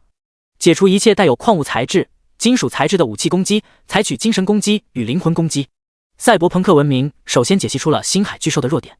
随后将其特点告知于其他的文明。一瞬间虫族就做出了适应性的调整，根据基因调配出了各种具有的精神攻击和灵魂攻击能力的虫族，甚至在自爆虫的爆炸伤害之中也加入了灵魂伤害。其他的文明体系也是纷纷做出了攻击调整，随后全部针对于星海巨兽做出了灵魂攻击。修仙文明所召唤出来的金色巨人此时正不断的和星海巨兽缠斗，他手上的3000剑道不断的斩落在星海巨兽的身上，随着剑气划出一道道的伤痕之后，无数的法又缠绕到这些伤痕之上，有火有冰又有雷，这些就是法。这些玩意看似是作用在星海巨兽的身体之上，但实际却是作用在星海巨兽的灵魂之上。火是修仙大陆之上的各种异火，看似点燃的是星海巨兽的身体，实际上是在燃烧星海巨兽的灵魂。冰冻的同样也是星海巨兽的灵魂。还有雷电，这就更不用说了，专门克制于灵魂的东西。剑气专门克制身体，各种的法以身为形，以魂为本。星海巨兽被金色巨人针对的是苦不堪言，时不时的就发出一声嘶鸣声。这个时候的他已经急了，因为他发现这一群蝼蚁不仅可以伤到他，还可以把他伤得很深。更要命的是，他拿这一群蝼蚁还没有多少的办法。他的体型太庞大了，运动起来多有所不便。以前他所吞噬攻略的那些世界的蝼蚁跟不上他的速度，一个扫尾过去，一大片的蝼蚁就凉了。可是现在4个大陆上的人不一样，修仙大陆的人聚集全部之力，摆下阵法，召唤金色巨人。阵法不破，金色巨人不散，他们就不死。赛博朋克的机甲就更不用说了，虽然是机械造物，但是完全可以做到数据化、灵魂化，甚至是能量化。机械只是表象，肉身横行的星海巨兽根本找不出针对于赛博朋克机甲的方法。至于虫族，战争从开始到现在死的最多的就是虫族的人。至于为什么死，人家本来打的就是虫海战术，主打的就是一个消耗，杀死大片大片的虫族又有什么用呢？虫族基地可以继续生产出来。西幻大陆这边整体方面比较综合，在各种各样的神族领导之下，那也是打得十分的恶心，时不时的就来一下，时不时的就来一下。星海巨兽是能够找到机会反击，但是每次扫死了一片的人之后，都会被光明神复活。光明神掌握个大复活术没毛病，没有扫死人的时候，是被空间之神传送到了其他的地方。更何况如今4个大陆的人还找到了他相对薄弱的点，那就是灵魂。星海巨兽的灵魂之力弱吗？那肯定是不弱的，但是他的灵魂之力和他肉身的强大相比的话，那就成弱点了。肉身上面遭受到一些攻击，对星海巨兽而言不疼不痒，毕竟他平时在星海之中纵横的时候，也免不了会遇上一些时空乱流、空间乱流什么的，因此肉身上受伤，星海巨兽也早已习惯。但是灵魂上的伤，星海巨兽是真的扛不住。以往他所吞噬的那些世界之中的人，并不是没有采取过精神攻击的方式攻击过他，只是星海巨兽灵魂之力弱，是相对于他的肉身而言的。对于普通的生灵，星海巨兽的灵魂之力浩瀚如星辰。一颗星辰会在意一只蚊子在上面叮咬吗？不会在意的。可是夜天世界之中的4大陆地可并不是什么蚊子啊，他们合力之下的攻击足够星海巨兽吃一壶的。星海巨兽如今的状态已经是挂了彩了。第105章现实创世神的震惊。星海巨兽这个种族固然强大，以世界为食，听起来逼格就很高。不过有句话说得好，你得到了某些东西的时候，同时也会失去某些东西。星海巨兽获得的能够在星空之中横渡，并且堪比世界一样的肉身的同时，也失去了大部分的灵智。纵使如今的这一头星海巨兽已经是星海巨兽之中最顶级的存在，但它的意识也不过是懵懵懂懂的幼童，比深海巨怪还要蠢一点。简单的说，就是获得了力量，但是丢失了脑子。夜天世界之中的生灵固然单体实力和星海巨兽比起来如同尘埃一般，不过不要忘记了一点，就是他们拥有自己的文明，拥有自己的灵智。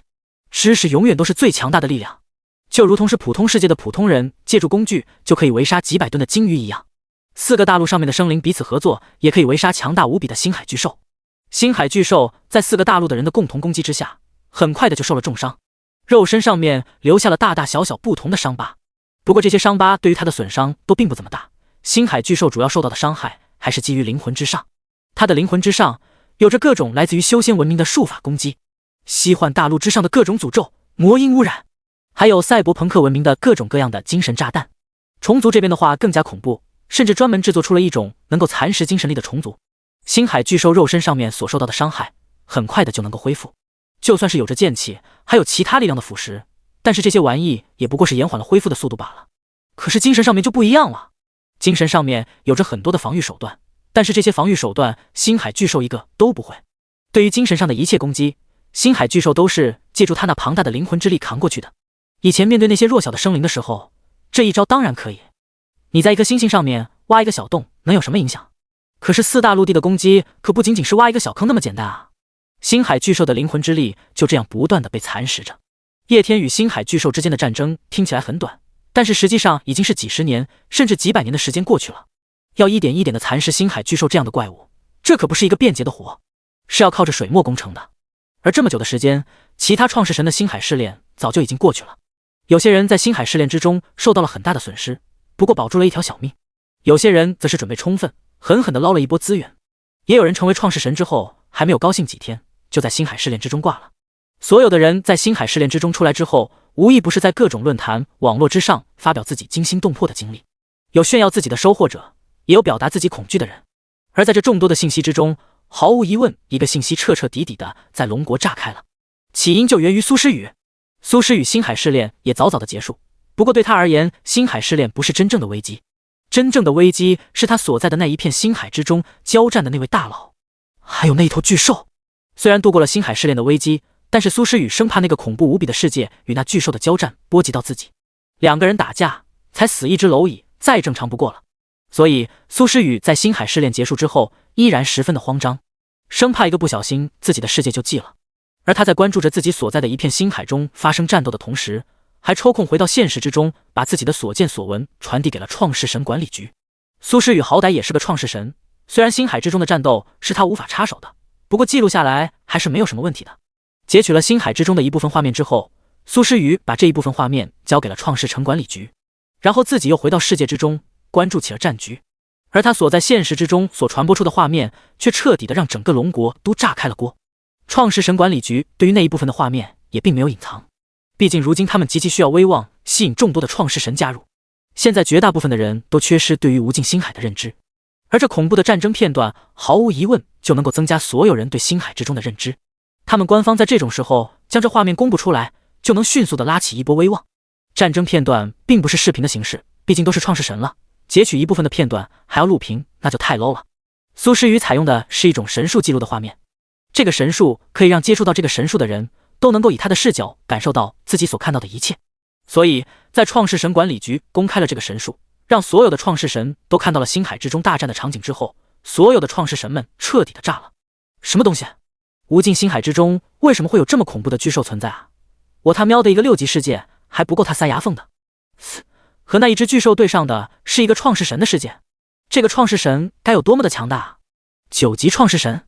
难道是中烟之神大佬，又或者是新地图星空之域之中的大佬？当初我是创世神 1.0 版本刚出的时候，要是拿这东西当成宣传片，那我早就入坑了呀。面对从神术之中所看到的画面，所有的创世神们都震惊了。如今在他们世界之上所笼罩的屏蔽已经彻底打开，他们在自己的世界之中也可以看到无尽星海的模样。可是正因为他们看到了无尽星海的模样，所以才更加的感到自己的渺小。他们的世界在无尽星海之中就如同是一片尘埃一样，可是画面之中的那一方世界居然霸占了一片的星海，这个世界那得是有多大啊？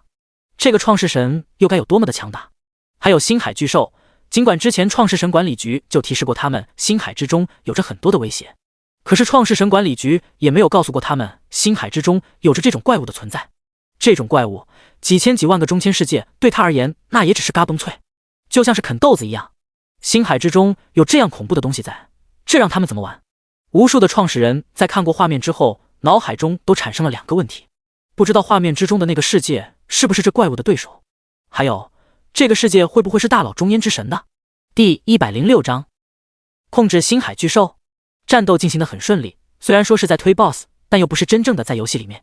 如果是真正的打游戏的话，如同星海巨兽这样的终极大 BOSS， 肯定是会有各种形态的。血量低于 50%， 开启第2形态；血量低于 10%， 开启第3形态。没几个比较难打的形态，在游戏里面都不好意思说自己是最后的大 BOSS。可惜这是现实，不是游戏。所以当星海巨兽的弱点被发现的那一刻，就已经注定了他的命运。除去肉身之外，星海巨怪几乎没有其他的什么厉害的手段，毕竟他的肉身都可以达到横渡星海，以世界为食粮的层次了，没理由还会有其他强横的手段。肉身就是他最强大的点。而他的肉身对于四大陆地而言有威胁，但是不多。四大陆地之上的各个文明都有着反制其肉身力量的手段，在这样的情况之下，星海巨怪注定了要陨落。此时的星海巨怪在星空之中已经几乎奄奄一息，他的灵魂已经如同风中的残烛一样，随时会熄灭。他的躯体此时此刻在星空之中也陷入到了沉寂之中。此时的星海巨兽虽然没有死去，但是也彻底的失去了反抗的能力。而这一场拉锯的持久战，足足过去了1000年的时间。四大陆地的文明们皆是看着奄奄一息的星海巨兽松了一口气。这持续1000年的战斗，对于他们而言也是极其的不轻松。而且这还不是在世界之中战斗，而是在世界之外的星海之中。在世界之外的星海之中，叶天有些天赋无法对他们起到效果，对于他们战力的削弱不只是一点点。如果是在世界之中战斗的话，最多100年时间就足以将星海巨兽磨灭。不过那样一来的话，恐怕会对叶天的世界造成难以想象的损坏。创世神大人，再有几十年的时间就可以彻底将此星海巨兽的灵魂磨灭。不过我并不建议这样做，如今星海巨怪的灵魂已经微弱到了一种地步，已经无法再对我们造成任何的威胁。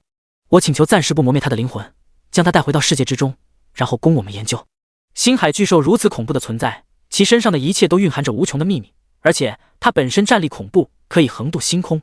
如果能够研制出来控制它的方式的话，今后创世神大人在星空之中有其助力，绝对所向披靡。4个大陆之上的领袖人物，此时此刻纷纷来到了叶天旁边。赛博朋克文明至高存在此时面色狂热地对叶天说道。虫族皇帝还有其他文明的领袖，此时脸上也都是一种兴奋与狂热的表情。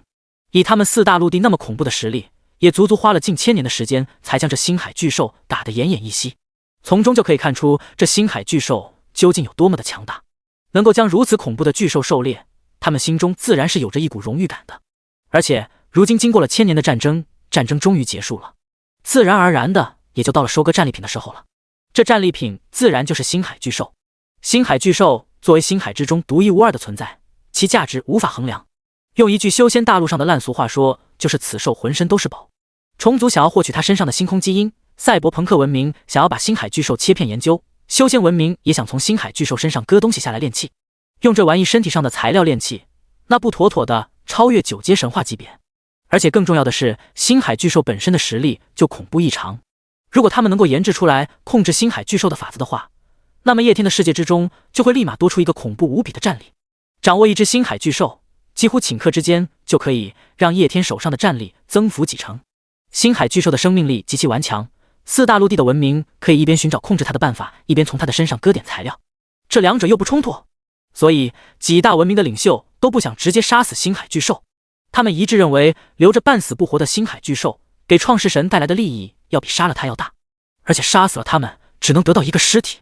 但是如果留着一个半死不活的星海巨兽，他的肉身就可以不断的恢复。这个想法和养猪不杀，饿了的时候切点肉，然后再等它恢复有着异曲同工之妙。叶天听到赛博朋克至高的话，瞬间就惊了。他又看了看其他几个眼神之中闪过兴奋光芒的领袖，一瞬间就洞悉了他们心中的想法，心中瞬间就感到有点无语。这群家伙周扒皮啊，跟谁学的啊？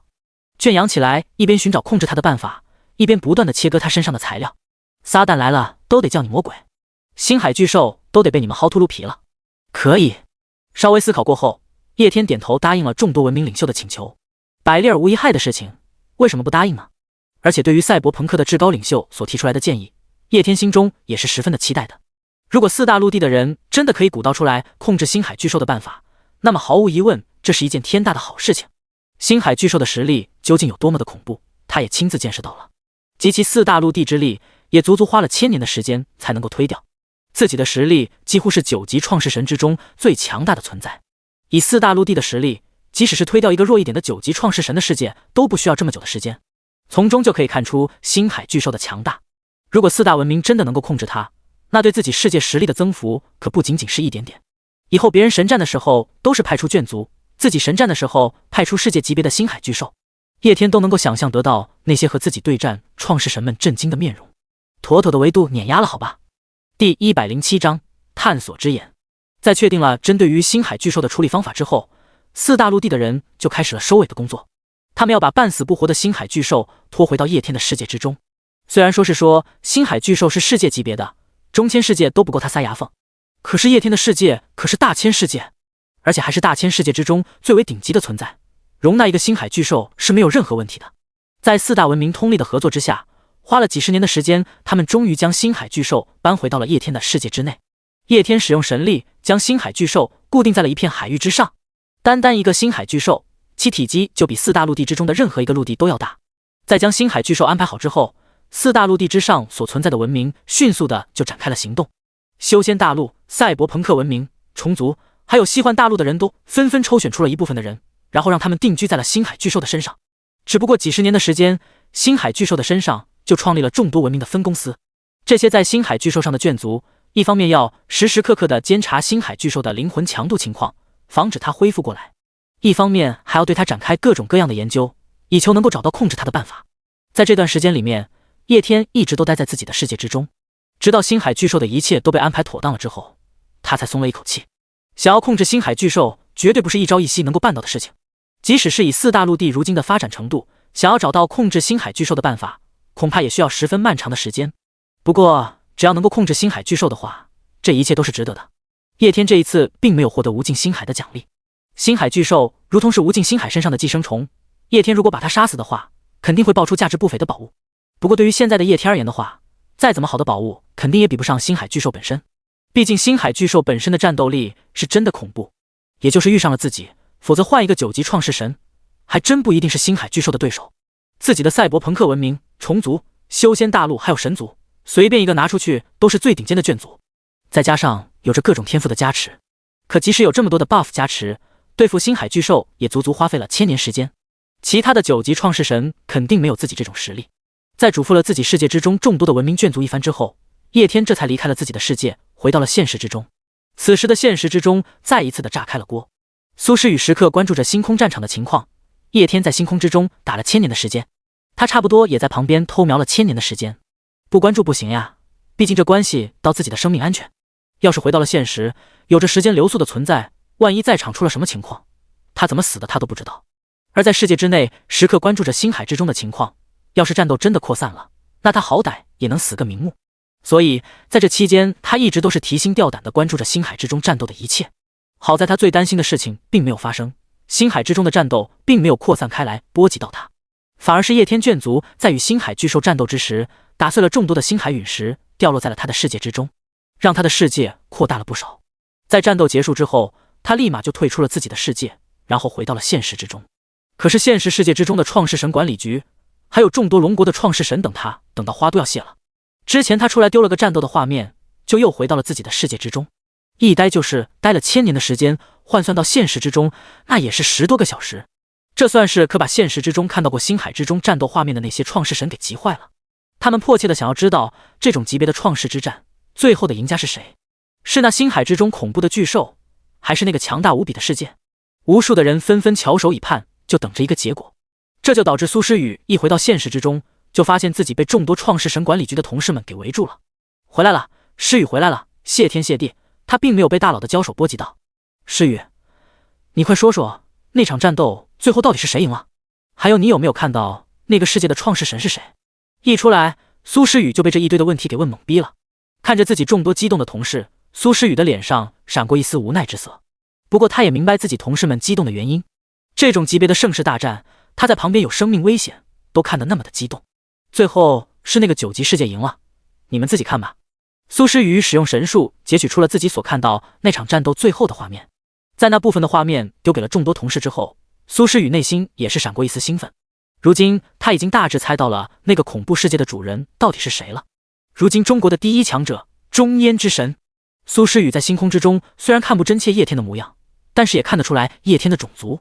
人族。根据创始人管理局内部一些多出来的资料，苏诗雨知道星空之域之中虽然也有其他的创世神存在，但是那些创世神都是其他的创世神种族，并非人族模样。无尽星域之中，人族创世神就只有他们蓝星的人，而在人族创世神中，那么强大的也就只有如今的中焉之神。不过这一点苏诗雨并没有透露出来。想起在自己世界之中所看到的那个强大无比的世界，苏诗雨心中就一阵的激动。他也想拥有那样强大的世界，不过现在的他距离那组层次可不止差了108000里，不过终究还是有一些希望的。苏诗雨将自己的目光放到了自己的一个天赋之中，探索之眼红色能够大致模糊地看清星空之中的情况。这个天赋是苏诗雨最强大的天赋，也正是这个天赋的存在，苏诗雨才能够观察到星空之中所发生的情况。第108章返回现实。游戏没有反馈现实，单纯玩游戏的时候，他并没有发现这个天赋有什么作用。那会儿游戏之中还没有星海这个内容，这导致他当初一致认为这个天赋是游戏出 bug 了。不过当时他看着这个游戏天赋等级挺高的，也就没有洗。如今游戏反馈现实了，这个技能完全成了神技，可以让他模糊地看到星空之中的一些情况。这个天赋可以说是真正的神技了，特别是对于创世神而言，有这个天赋的存在，他可以轻而易举地探知到无尽星海之中有哪些危险哪些资源，只要不遇上不可抗力的敌人，他就可以轻松地发展自己的世界。也正是因为有着这个天赋的存在，他才能看到星空之中的战场。不然随便来个人都可以看到星空之中的情况的话，那岂不是人人都能规避星空之中的风险，然后探索资源？随着苏诗雨所截取到的战争最后的画面传开了之后，整个创世城管理局的高层彻底的炸了。因为早就已经和叶天有了接触，而且如今他们所知道的一切信息都是来自于叶天，所以创世神管理局的高层在完成了星海试炼之后，第一时间就想找上叶天，抱一波大腿的同时，也想询问一下叶天这一位大佬在星空试炼结束之后会有其他的什么事情发生。不过通过与叶家的联系，创世神管理局的高层得知了叶天迟迟没有返回现实世界的事情。一开始得知这个消息的时候，创世神管理局的高层是有点惊慌的，他们还以为是叶天出了什么事情。如今叶天可是蓝星之上的第一高手，9级创世神，还疑似掌握着许多未来的信息。即使是创世神管理局的高层，在心中也默认了这是一个十分粗壮的大腿。面对着未知的星空之域，没有了叶天这个大腿的话，今后他们要走多少的弯路不知。不过他们还没有担心太久的时间，苏诗雨就从世界之中带出来了那战争片段。看到这个战争片段之后，一些知道的内情比较多的创世神管理局的高层已经隐约猜测到了画面之中9级创世神的身份。叶天，那星海之中的巨兽不知道有多么的恐怖，以世界为食，也只有遇上了这种恐怖的怪物，才可以解释凭借叶天9级创世神的实力，为何迟迟没有度过星海试炼。如今他们看到这星空之中战争收尾的画面之后，心中震惊无比。以前他们知道叶天是9级创世神很强大，但是对于这种强大并没有具体的概念。如今通过画面看到了叶天世界之中卷族那恐怖无比的实力之后，他们才有着一个清晰的认知。这他妈妥妥的铁大腿啊！那种以世界为食的巨型怪物都被叶天的世界给收服了。而且更重要的是，叶天一直以来对龙国官方的态度都是十分友好的。这个大腿必须要抱啊！面对未知的星空之域，众多创世神管理局的高层心中都没有多少的底气。但是抱住了叶天这个大腿，今后创世神管理局要是遇上了什么无法解决的麻烦，又或者是龙国遇上了什么无法解决的麻烦，大可以喊上一句：快去叶家请中焉之神。叶天返回到了现实之中，此时此刻他的别墅之中早就已经充满了叶家的人，除了李叔之外，还有众多叶家的族老，他们都已经安全地度过了星海试炼。不过因为叶天迟迟没有返回的原因，他们心中担忧，所以一直在此等候。叶天出现在自己的别墅卧室之后，神念放开就发现了在大厅之中等候的众人。随后他打开自己卧室的房间，然后走了出去。此时叶家的族老还有李叔等人也感应到叶天回归了，心中纷纷松了一口气。家主大人，您没有事，真的是太好了。几名族老对着走出来叶天恭敬的道。从创世神管理局内部所流传出来的战斗的画面，他们自然也看过，再加上李叔对于叶天世界之中的情况也是颇为了解，因此他们也老早的就确定了画面之中9级创世神就是叶天。即使他们对叶天有着很大的自信，不过在知道叶天与那种以世界为食的巨兽对上的时候，心中还是担忧的。不过如今叶天安全回来的话，恐怕那巨兽已经被他收服或者是杀死了吧，让各位族老担忧了。遇上了一个比较棘手难缠的东西，多花费了些时日。叶天看着众多的族老微微歉意的说道，其他创世神星海试炼最多也就几年或者几十年的时间，他这边直接打了1000年，时间的确有点长了，而且还是在星海之中进行的战斗，时间权杖的时间流逝只在自己的世界之中生效，因此星海之中1000年的时间，现实之中差不多有半天了。其他人搞个星海试炼，现实之中最多几分钟或者是几十分钟，自己足足半天的时间没有回归，叶家的人还有李叔担忧也是正常的。家族，您看这画面碎片之中的人可是您？不知道那巨兽是什么东西，竟然如此之恐怖，其体型都堪比大千世界了。众多族老之中，一直以来性格比较暴躁的那一位有些耐不住性子的问，同时他也使用了苏诗雨所传出来的神术。叶天也看到了苏诗雨所截取出来的战争片段，心中微微惊讶。神识一扫，他就明白是发生了什么事情。他倒是没想到龙国还有人还和自己划分到同一片星海之中了。这画面之中的人的确是我。至于和我对战的这个东西，名为星海巨兽。星海巨兽是生活在星空之中的特殊种族，拥有着恐怖无比的肉身，还有体型。他们游荡在无尽星海之中，以世界为食粮，不断的吞噬各种各样的世界成长。也没有什么好隐瞒的，叶天将星海巨兽的消息全部告诉了叶家族老们还有李叔。叶家的族老们还有李叔在听到了星海巨兽的消息之后都震惊了。以世界为食，他们无法想象这玩意儿有多么的恐怖。根据叶天所说的话，他遇上的这一头星海巨兽是星海巨兽之中最为强大的。中间世界对他而言也不过是点心，一口一个，这是多么的恐怖啊！这岂不是意味着他们这一堆人的世界在星海巨兽面前就是一堆的甜点，一口闷，嘎嘣脆。而且更重要的是，如此恐怖的星海巨兽居然被叶天降服了。叶家的人也对叶天的实力有了更加直观的了解。第109章未来谋划。看到众人脸上震惊的表情，叶天丝毫没有感到意外。他前世的时候得知有星海巨兽这玩意儿的时候也是如此的震惊。不过前世他一辈子都没有见过星海巨兽，这一世重生不仅见到了，还他妈把他给打服了。等到众人彻底吸收了这个消息，面色平静下来了之后，叶天才缓缓的开口。如今星海试炼已经结束，但是真正的大事才刚刚开始。之前就和你们说过，蓝星只不过是属于星空之域的一小部分，在星空之域之中还存在着无数的创世神眷族。如今不仅仅是我们的世界与无尽星海之间的屏障彻底的被解除，蓝星与星空之域之间的屏障也彻底被解除。今后我们避免不了与星空之域，甚至是堕落与罪恶之地的邪神打交道。因此有些事情要提前做好准备。我们的目标可不仅仅是蓝星，而是整个星空之域。你们联系全球势力，现实世界3天之后，让全球势力之中实力强大的创世神前来龙国见我。到时候我会公布一些新的内容，并且决定整个蓝星今后的发展。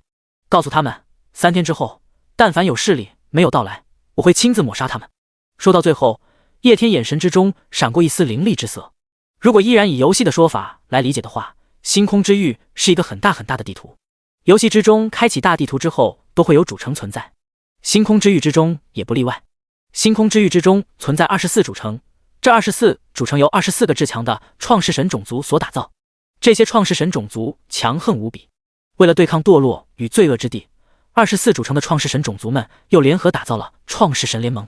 创世神联盟之中拥有各种有利于创世神的资源，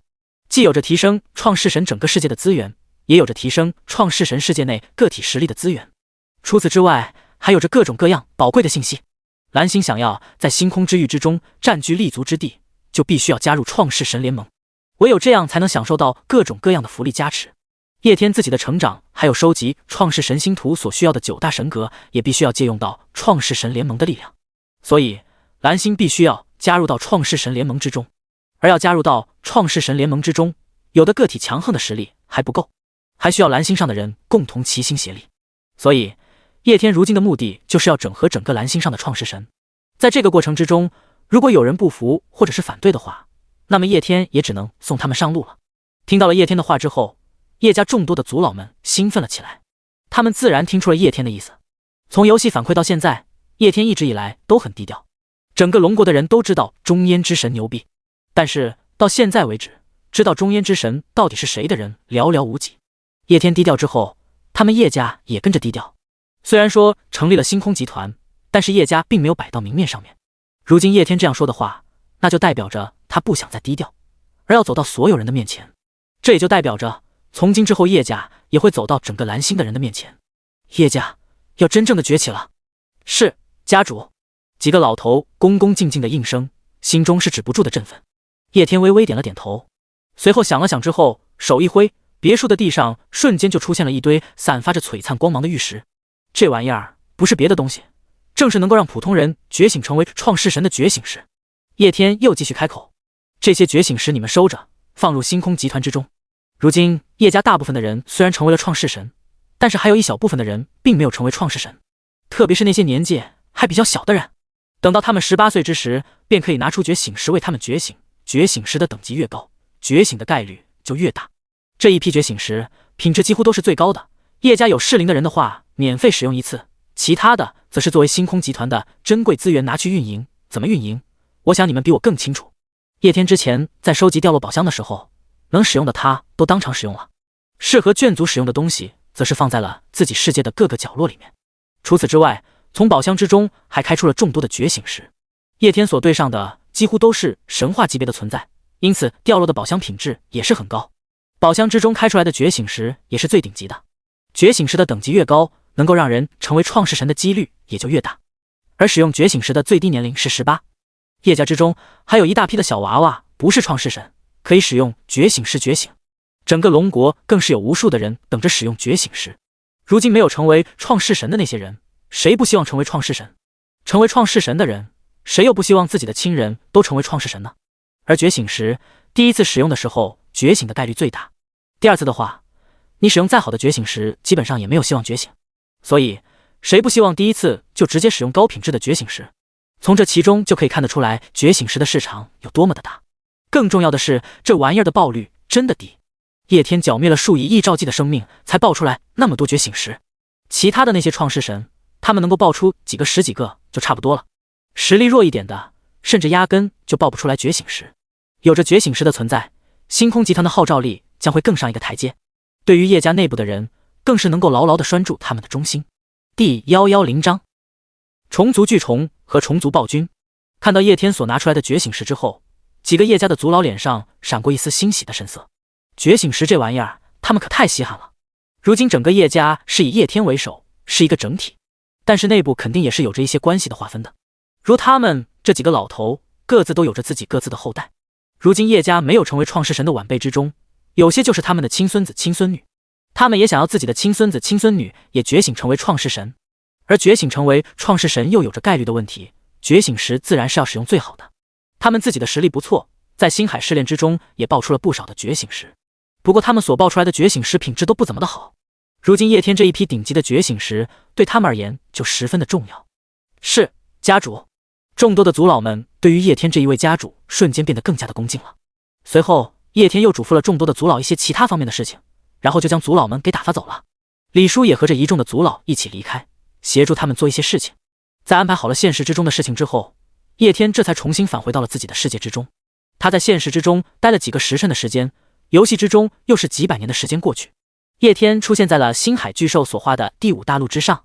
此时这里经过几百年的发展之后，已经形成了一定的秩序和规模，众多文明体系的科研人员已经在星海巨兽的身上扎了根。叶天十分好奇，在这100年的时间里面，几大文明的人是否已经找到了控制星海巨兽的办法，又或者是从星海巨兽的身上得到了什么好处。他首先来到了虫族基地，在星海巨兽身上驻扎的地方。一个巨大无比的血色虫族基地驻扎在星海巨兽的身上。这个虫族基地和其他的虫族基地略微有些不同，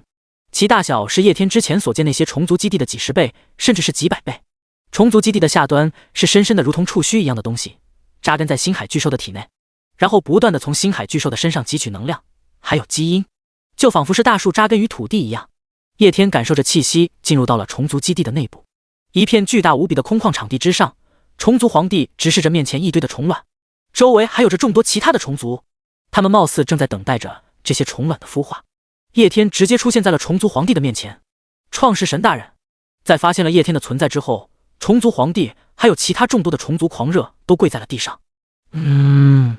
叶天微微的点了点头，然后又看了看自己面前众多的虫卵。在他的感应之中，这些虫卵身上都散发着极其强大的气息，不仅仅是实力上的强大，似乎位格都要比普通的虫族高出一些。这是根据星海技术的基因研制出的虫族吗？看来虫族有所收获呀。叶天出声，看来你们在这个100年的时间里面收获并不小啊。听到叶天的话之后，虫族皇帝的眼神之中闪过一丝狂热。创世神大人，这星海巨兽的基因实在是太完美，太强大了。到目前为止，我们还没有发现能够彻底的控制它的办法，不过已经能够汲取它一部分的基因，制作出强大的虫族。如今虫族基地能够根据它的基因制作出2种虫族，一种具有极强的成长性，我给它取名为星海巨虫，就有着无限吞噬、无限成长的能力，体积甚至能够增长到如同这头星海巨兽一样的程度。不过这种星海巨虫生产太过于困难，基本上没有多少的虫族能够承受它的基因。至今为止，100年的时间消耗无数的能量，培养了无数的星海巨虫，但是几乎全部因为承受不住基因而崩溃，仅有2只星海巨虫存活了下来，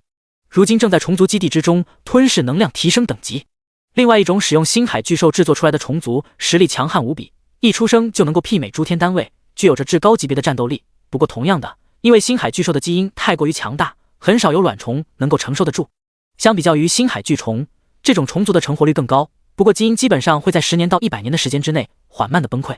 这种虫族还没来得及取名字，请创世神大人赐名。听到虫族皇帝的话之后，叶天眼神之中闪过一束惊喜之色。他倒是没有想到虫族皇帝居然给他带来了这么大的惊喜。虫族巨虫无限成长，完美的继承了星海巨兽的优点，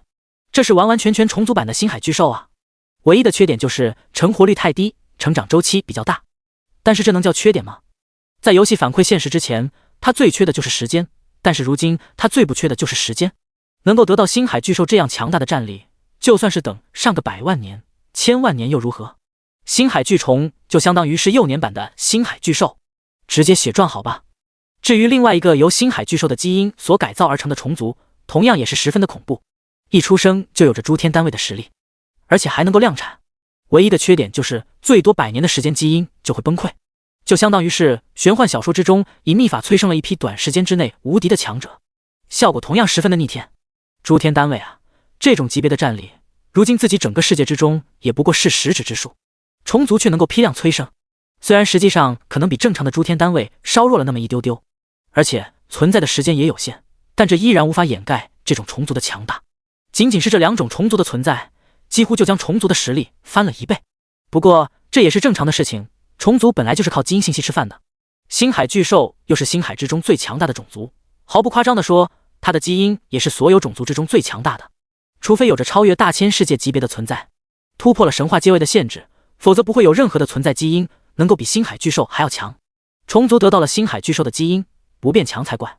想到虫族皇帝让自己给第2种虫族取名字的事情，叶天微微思考，就叫做虫族暴君吧。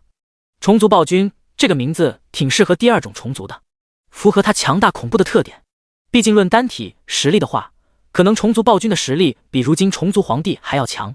虫族暴君，虫族皇帝念叨了一下这个名字，然后眼神之中闪过一丝欣喜。感谢创世神大人赐名。第111章控制星海巨兽的进度。叶天微微点头，然后看向了自己面前众多的虫卵。如果不出他所料的话，这些虫卵应该就是虫族暴君的卵，而且好像的话快要孵化了。虫族皇帝此时刚刚想要开口说些什么，突然这一片区域之内数之不尽的虫卵开始孵化，密密麻麻的虫卵被撕开，一只只奇形怪状，身上还有着粘液的虫族从虫卵之中爬了出来。这些虫族在出来了之后，在自己的孵化舱之内，有些跌跌撞撞的，有些虫族破卵而出之后动了2下，然后突然之间就化作了一滩的血水。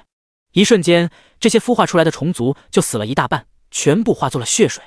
叶天看到这一幕的话，也是明白这些虫族承受不住身上的基因，然后崩溃了。仅剩下来的一小部分虫族纷纷对天发出了一声嘶鸣，仿佛是在庆祝着自己的重生。随后他们向着叶天还有虫族皇帝跪了下来。在这个过程之中，依然有众多的虫族不断的基因崩溃，然后化作血水。叶天看着这一幕，心中略微的心痛。这些每一个都是虫族暴君，代表着诸天单位级别的战斗力啊！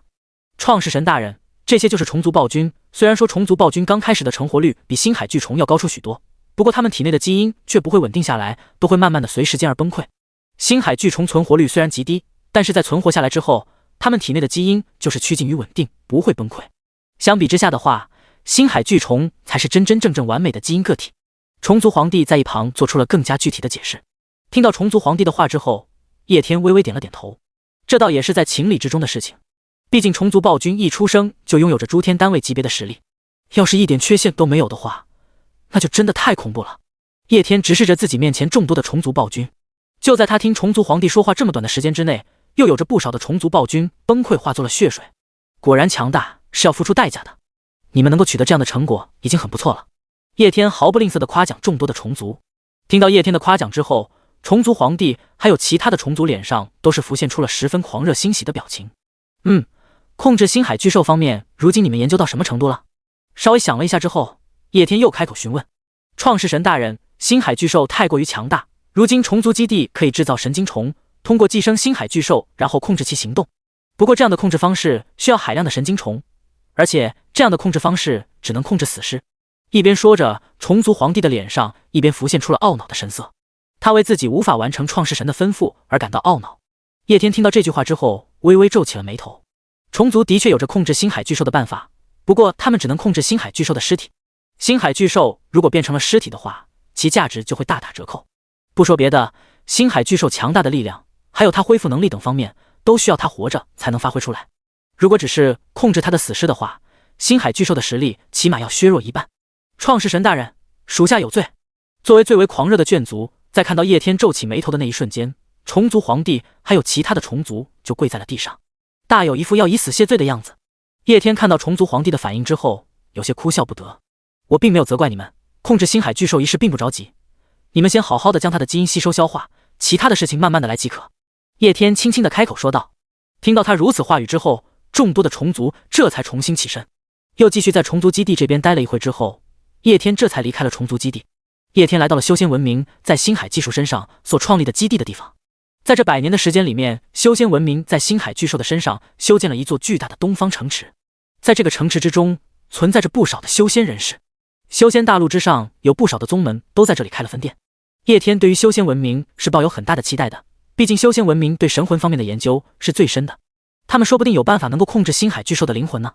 叶天游荡在这一座巨城之中，他首先所在的是众多炼器宗门所在的区域。说起来的话，星海巨兽的存在对于修仙文明之中炼器师是最珍贵的。炼器一道，除了采集各种各样的天材地宝炼器之外，使用各种尸体炼器也是十分常见的手段。妖兽的皮毛骨头爪牙，甚至是人族强者所留下来的尸体，这些玩意在炼器师的手里面都能够炼成各种各样的法器。星空巨兽对于他们而言更是不得了，妥妥的一个炼器资源库。这个世界上有什么玩意是比星海巨兽身上的零件还要坚固的呢？要知道，想要在星海巨兽的身上造成一个伤口，是要集齐一个大陆的力量的。叶天走进了这里由众多的炼器宗门共同组成的炼器联盟之中。由于使用星海巨兽的身体炼器的难度太高了，因此修仙联盟上众多的炼器宗门组合了起来，共同研制炼器的手法，以期望能够将星海巨兽的身体炼制成器。第112章无限嚣张，我挨打就变强。众多炼器大师在此铸造了一个巨大无比的炼器炉，炼器炉之中有着无数的熊熊火焰正在燃烧着，这些火焰之中的随便一种都是来自于修仙大陆之上的异火，具有着焚天煮海的威能。异火的存在，无论是对于炼器师还是炼丹师而言，都是一个十分强大的助力，能够方便他们更好的炼丹或者是炼器。此处被众多的炼器大师们所拥有的异火，其数量足足有100种。100种火焰在各种阵法的加持之下，彼此之间完美的融合在了一起，形成了一种更加强大的异火。元初之火，9重神话级别之中最顶尖的强者一不小心碰到这元初之火，顷刻之间都会被燃烧成灰烬。传说之中，孙悟空在兜率宫的炼丹炉里面待了7749天，不仅没有被炼成丹药，反而炼成了一双火眼金睛。叶天世界之中的吉吉国王也觉醒了猴子的诸天投影，要是让他进入到这炼器炉之中，待不了几天，恐怕就会被直接炼化。几百种异火融合在一起，其威力是无法想象的。此时元初之火熊熊燃烧着，不断的灼烧着一片金黄色的鳞片，这片金黄色的鳞片被火焰灼烧的发红。此时此刻，周围还有着无数的炼器大师就汇聚在这里，彼此之间共同合力使用各种各样的炼器手法，不停的在这鳞片上面铭刻符文。鳞片形状也在缓缓的发生着变化，渐渐向着盔甲的形式改变。叶天十分感兴趣的看着自己面前的这一幕，不出意外的话，这个鳞片应该就是出自于星海巨兽的身上。这是要将它的鳞片打造成为防护鳞甲吗？在众多的炼器师共同的助力之下，铠甲缓缓的成型。助灵！一个炼器大师大吼了一句，随后无数人紧跟其后，手上画出了特殊的符文，一道道特殊的符文铭刻在了铠甲的上面。随着众多的炼器大师灵气虚脱，瘫软到地上之后，铠甲彻彻底底的成型。此时的铠甲悬浮在半空之中，它由金色的鳞片打造而成，在异火的照射下闪烁着冷酷的光芒。它的每一块铠片都散发着无穷的力量，给人一种不可逾越的感觉。铠甲的外观设计独特而精致，带有锋利的棱角和浮雕刻纹，使其看起来像是一头永不低头的猛兽。头盔上镶嵌着2只凶猛的兽眼，炯炯有神，仿佛能看穿一切。整个铠甲覆盖了身体的每一寸皮肤，没有任何一处暴露。铠甲上布满了复杂而有力的装饰，融合了繁琐的花纹和凶猛的兽形图案。每一块铠片都倒映着蓬勃的战意，仿佛随时可以迸发出毁天灭地的力量。叶天看到这个铠甲之后，心中也是不得不感叹一句：真的帅。由于是取自于星海巨兽这样的霸主身上的鳞片，因此所打造出来的这一副铠甲，仿佛自带的一种高位格的压制，悬浮在半空之中。仅仅是这一副铠甲给人的感觉，就如同是一个绝世战神一样。叶天并没有出现在众多的炼器大师面前，仅仅是目光微微的一扫，脑海之中就出现了有关这一副铠甲所有的信息。这一副铠甲是如今众多的炼器大师们研究星海巨兽研究了100年之后所炼制出来的铠甲，使用星海巨兽的鳞片所打造，具有着恐怖无比的防御能力。当然这并不是重点，真正的重点是星海巨兽的鳞片存在着某种特殊的特性，能够吸收各种特殊金属物质来增加自身强度。因此这一副盔甲同样也继承了这一点，只要通过不断的喂养各种各样的矿石，这一副铠甲的上限就会不断的提升。除此之外，这一副铠甲还有着另外一个十分强大并且有趣的特性。契约这一束铠甲需要血迹，人与铠甲合二为一。当契约了铠甲之后，铠甲就可以根据主人的心意随时浮现或者是隐藏。同时这个铠甲也会赋予其主人一个十分特殊的天赋——百炼成神。这个天赋是卷族的7彩级别，属于世界之中的生灵们所能拥有的最顶级的天赋了。百炼成神，当铠甲和其主人融合之后，铠甲主人所受到的一切攻击都会被铠甲所吸收，然后反馈到主人的身上。这种反馈是没有上限的。这个天赋可以简单的称为挨打就变强。如今叶天世界之中众多的生命体想要突破到诸天单位的层次的话，十分的艰难。除了触发诸天投影之外，几乎没有人能够突破诸天单位。想要凭借自己突破到诸天单位的境界，已经不是难不难的问题了，几乎没有希望。不过有了如今的炼器大师们所打造出来的这铠甲就不一样了。百炼成神对于宿主的反馈是没有极限的，也就是说，如果能有一个百炼成神的铠甲的话，那么只要挨足够多的打，理论上就可以突破到诸天单位的层次。这玩意儿就相当于是突破到诸天单位层次的钥匙啊！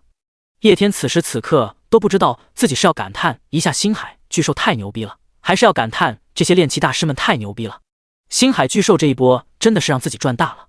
自己世界之中的各个文明都从他的身上获得了巨大的好处。不过百炼成神的铠甲虽然十分的牛逼，但是打造起来也是十分困难的。如今这里汇聚了修仙大陆之上最强的一伙，还有无数的炼器大师。可是即使如此，要打造这百炼成神的铠甲，几乎也花费了100年的时间。叶天如今是赶得巧了，刚好看到了铠甲成型的过程。实际上在此之前，众多的炼器大师们已经做过了无数的准备。100年一副铠甲也不错，这玩意儿已经完全可以当作是小说之中的金手指了。叶天心中十分的感慨，众多的炼器大师们果然没有让他失望。这铠甲放到他所看的那些小说里面，都可以开一本书了。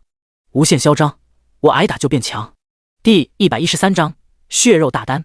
叶天又继续探测一下消息，修仙文明之中的众多炼器大师不仅仅研制出来了百炼成神这一款盔甲，同时他们也在寻找能够控制星海巨兽的办法。炼器一道所想出来的控制星海巨兽的方法十分的简单，那就是把星海巨兽炼制成傀儡道兵。毕竟炼器体系之中，除了众多的法宝和神兵之外，最出名的就是傀儡之术了。炼制各种各样的强大傀儡，把星海巨兽炼制成傀儡，理论上是完全可行的。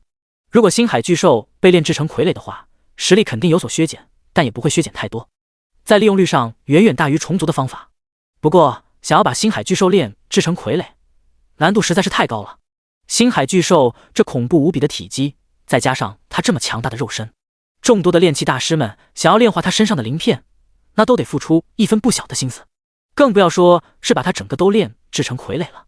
要是真的使用这个方法的话，没个几百万年甚至是几千万年压根就办不到。理论可行，但是实际操作起来的话可行性不高。在得知炼器一脉众多的研究成果之后，叶天也没有打扰他们，直接就离开了。炼器一脉之中众多的炼器大师都是技术宅，自己出现在他们面前反而会影响他们的状态，所以悄悄地探知一下情况就可以了。从炼器一脉离开之后，叶天又来到了炼丹一脉这边。这边的情况和炼器那边的情况都差不多，一座巨大无比的炼丹炉立在此，无数的异火在阵法的融合之下变成了原初之火。炼器一脉主要使用的是星海巨兽身上的鳞片等等坚固的部位，炼丹的主要使用的是它的血肉。此时的炼丹炉之中也正在炼制着一炉丹药，使用星海巨兽的血肉所炼制而成的血肉大丹。星海巨兽的血肉之中富含着极其强大的能量，还有生命力，以它的血肉所炼制而成的丹药自然而然也富含了强大的效果。血肉大丹的外观如同一颗通红的宝石，它散发着强烈的生命气息。它的质地柔软而坚韧，温暖如太阳，却又不失坚强的力量。叶天同样使用自己创世神的能力，探知到了有关于这血肉大丹的一些功能。服用血肉大丹的人可以迅速恢复健康，皮肤焕发出新的光彩，身体充满生机。而且服用血肉大丹还能够延年益寿，拥有长生不老的可能。更重要的是，它能够一定程度上让人产生生命层次的飞跃。相比较于其他体系的种种研究的话，炼丹体系所研制出来的血肉大丹更加的稳定。由于星海巨兽及其强大的生命层次，因此使用它的血肉所炼制出来的丹药拥有种种不可思议的功效。主要功能就是增加气血，增加生命力，但是也可以当成疗伤圣药，又或者是一经洗髓的丹药。总之一句话，这丹药啥功能都有一点，堪称一具全能，而且没有任何的副作用，还可以做到量产。如果仅仅如此的话，原来的炼丹体系之中也有不少的丹药可以媲美。不过这血肉大丹还有一个其他的丹药无法媲美这点，那就是能让人发生生命层次的飞跃。简单的说，同样可以让人窥探到诸天单位的层次，只不过这个功能的概率很低就是了。服用血肉大丹之后，仅有1/1000的可能性发生生命层次的飞跃。想要凭借这个丹药成就诸天单位的话，那得是欧皇之中的欧皇。这个概率天命之子来了都得要怪自己脸黑。如果硬是要按照这个概率划算的话，那得要炼制1万颗丹药才会出一个诸天单位。1万颗丹药，星空巨兽都得被薅成骷髅。不过相比之下的话，血肉大丹的炼制就要简单了很多，基本上几年的时间就能出一炉。一炉有着数千颗，正常的人吃了就算不能发生生命层次的飞跃，实力也能够得到巨大的提升，当之无愧的至尊丹药。叶天又感知了一下众多的炼丹师们在控制星海巨兽方面所做出的研究，然后眼神之中闪过一丝失望。炼丹一脉也存在不少控制人的手段，不过大多数都是以丹药控制人，其手段大多数都是依靠毒丹，是神丹之类的丹药进行控制。他们的这些手段对付一般的巨兽的话没有多大的问题，但是对付星海巨兽的话那就不给力了。肉体方面，炼丹师们根本无法炼制出能够控制他肉身的丹药。灵魂方面就更不用说了，虽然说星海巨兽的灵魂弱，但那是和他的肉身比起来。以单体的论的话，修仙文明所有人的灵魂之力加起来都比不上星海巨兽，炼丹师们同样无法炼制出这方面的丹药。在继续观摩了一会儿众多炼丹师的炼丹之后，叶天就离开了这里。和在炼气一脉那边一样，叶天并没有出现在众多的炼丹师面前，毕竟这伙人还在认真的炼丹呢，自己突然出现，吓到他们炸了炉就不好了。唉，离开了炼丹联盟之后，叶天有些惆怅的叹了一口气。虫族、炼丹体系、炼气体系至今为止都没有研制出能够控制星海巨兽的办法，虽然都有了一些进展，但是距离控制星海巨兽那也是遥遥无期。看来想要控制星海巨兽确实是一件难事，不知道修仙大陆北域的人能给我带来什么惊喜。想到修仙大陆的北域，叶天心中又隐隐期待了起来。修仙大陆各个域都有其特点所在，北域主修的就是法。法指的是各种各样的神通妙术，有杀伐之术、肉身神通，同样也有着各种精神方面的秘术。在修仙大陆各个域之中，北域对于精神方面的研究也是最深刻的。如果说有什么方法能够控制星海巨兽的话，那这个方法最后应该落到灵魂方面，也就北域最有可能性研制出控制星海巨兽的神通秘术了。第114章控制星海巨兽的方法。北域的修仙人士所在的地方是一个巨大的图书馆，准确的说的话应该是藏书阁。在这里存在着众多修仙的人士，除了修仙人士之外，还有这其他一群叶天没有想到的人也在这里。来自于西幻文明的魔法师，一般的魔法师学习魔法，真正的魔法师学习真理，而此时此刻在这里的就是真正的魔法师。虽然所修行的体系不一样，但是他们对于力量的本源充满了求知与探索欲，因此这些魔法师们对于修仙文明之中的各种功法秘籍充满了兴趣。同样的，修仙大陆北域上的人也对西幻文明的魔法体系充满了兴趣。从一定程度上讲的话，魔法体系的魔法与他们修仙体系的道法有着很多的相似之处。由于西幻文明在深海巨兽身上所修建的魔法师公会刚好就在东域所修建的藏书阁附近，因此双方有了接触，并且进行了深层次的交流。西幻文明的魔法师们解析着修仙体系的各种术法神通，修仙体系的修士也对各种魔法领域都充满好奇和渴望。他们研究不同种类的魔法，掌握各种咒语和法术，并尝试创造新的魔法。他们会阅读关于魔法的书籍，并且和西幻文明的魔法师们展开各种各样的交流，各自都在各自不同的领域之上进行学习，然后试图将两种体系共通的地方融合在一起。简单的说，就是双方都在取长补短，所以双方就搞到了一起。而在这100年的时间之内，两大体系的人都在研究能够在精神方面控制星海巨兽的办法。无论是修仙文明，又或者是魔法师们，在精神灵魂方面都是有着十分深厚的造诣。修仙文明体系之中，修仙者相信人的精神是超越物质世界的一部分，是与宇宙万物相通的存在。他们通过冥想、神通、祷告等修行方式，尝试触摸和理解这种超越物质的精神力量。除此之外，修仙者还会通过反思自身的思想、感情和欲望。修仙者试图超越肉体和个体限制，探寻更高尚、更纯净的精神层面。他们相信，只有通过超越个人自我，才能进一步融入宇宙的无限力量和智慧。他们相信每个人都有无限的潜能和可能性，只要透过修行来觉醒和释放这种潜能，通过修炼精神和意识，进一步发展自己的精神实力。在修仙文明体系中，精神的研究是与修炼和内在提升紧密相连的。修仙者通过探索和发展个体的精神能力，追求精神层面的智慧和境界。在精神与灵魂的利益上，魔法师们和修仙者有着很大的不同。魔法师们对于精神和灵魂的研究，更倾向于研究灵魂的本质和起源。他们试图理解灵魂是如何与人类身体相互作用的，以及个体灵魂如何与宇宙和其他层面的存在相连接，然后对灵魂的结构和层次进行划分。他们认为灵魂由不同的要素组成，如情感、思想、意识等。他们通过研究如何提升和平衡灵魂的各个要素，以实现个体的完整和和谐。这也就是所谓的灵魂买卖。这也是西幻文明和修仙文明最大的分歧。修仙文明认为灵魂就是一体，缺一不可，而西幻文明则是认为灵魂是可以拆解的，所以西幻文明体系之中才会存在那么多像恶魔出售自己灵魂的故事，一次出售一小部分的灵魂，售卖爱情，售卖亲情。在魔法师这一边，灵魂会当成各种各样的要素被拆分开来。两边对于精神和灵魂的研究谈不上优与劣，主要还是因为由于力量体系的不一样所导致研究方向不一样。如今两者相互探索研究之后，另外一所大门彻彻底底地向他们所开放。无论是修仙人士或者是魔法师们，在学习了对方的知识之后，都会产生一种原来如此的恍然大悟之感。之前修仙大陆和西幻大陆就有所交集，一些知识还有力量体系的资料都彼此之间有所流通。不过那仅仅是小范围的，所流通的神秘学知识也只是比较基础的。不过这一次，由于在星海巨兽的身上扎根，双方真正有了密切交流接触的机会，因此也碰撞出了不一样的火花。如同赛博朋克文明一样，修仙大陆北域的人还有魔法师们主要吃的也是知识这碗饭。因此在两者相互的取长补短之下，还真的让他们捣鼓出了能够控制星海巨兽的办法。控制人的手段有很多，但是核心其实也就那些东西。最低端的就是通过催眠控制人。修炼者使用催眠技巧来影响他人的意识和行为，他们通过特定的音频、视觉或催眠咒语等方式，使他人进入一种特殊的催眠状态，从而操纵其思想和行为。这种方法甚至一些没有掌握神秘力量的普通人都能够做到。稍微高级一点的就是情绪操控，修炼者运用特定的情绪调节技巧来控制他人的情绪，他们可以引导他人产生特定的情感状态，如愤怒、恐惧或欢愉，进而达到控制人的目的。修仙体系之中就有不少此方面的功法，什么七情六欲诀，可以轻而易举地调动人的情绪，然后控制人。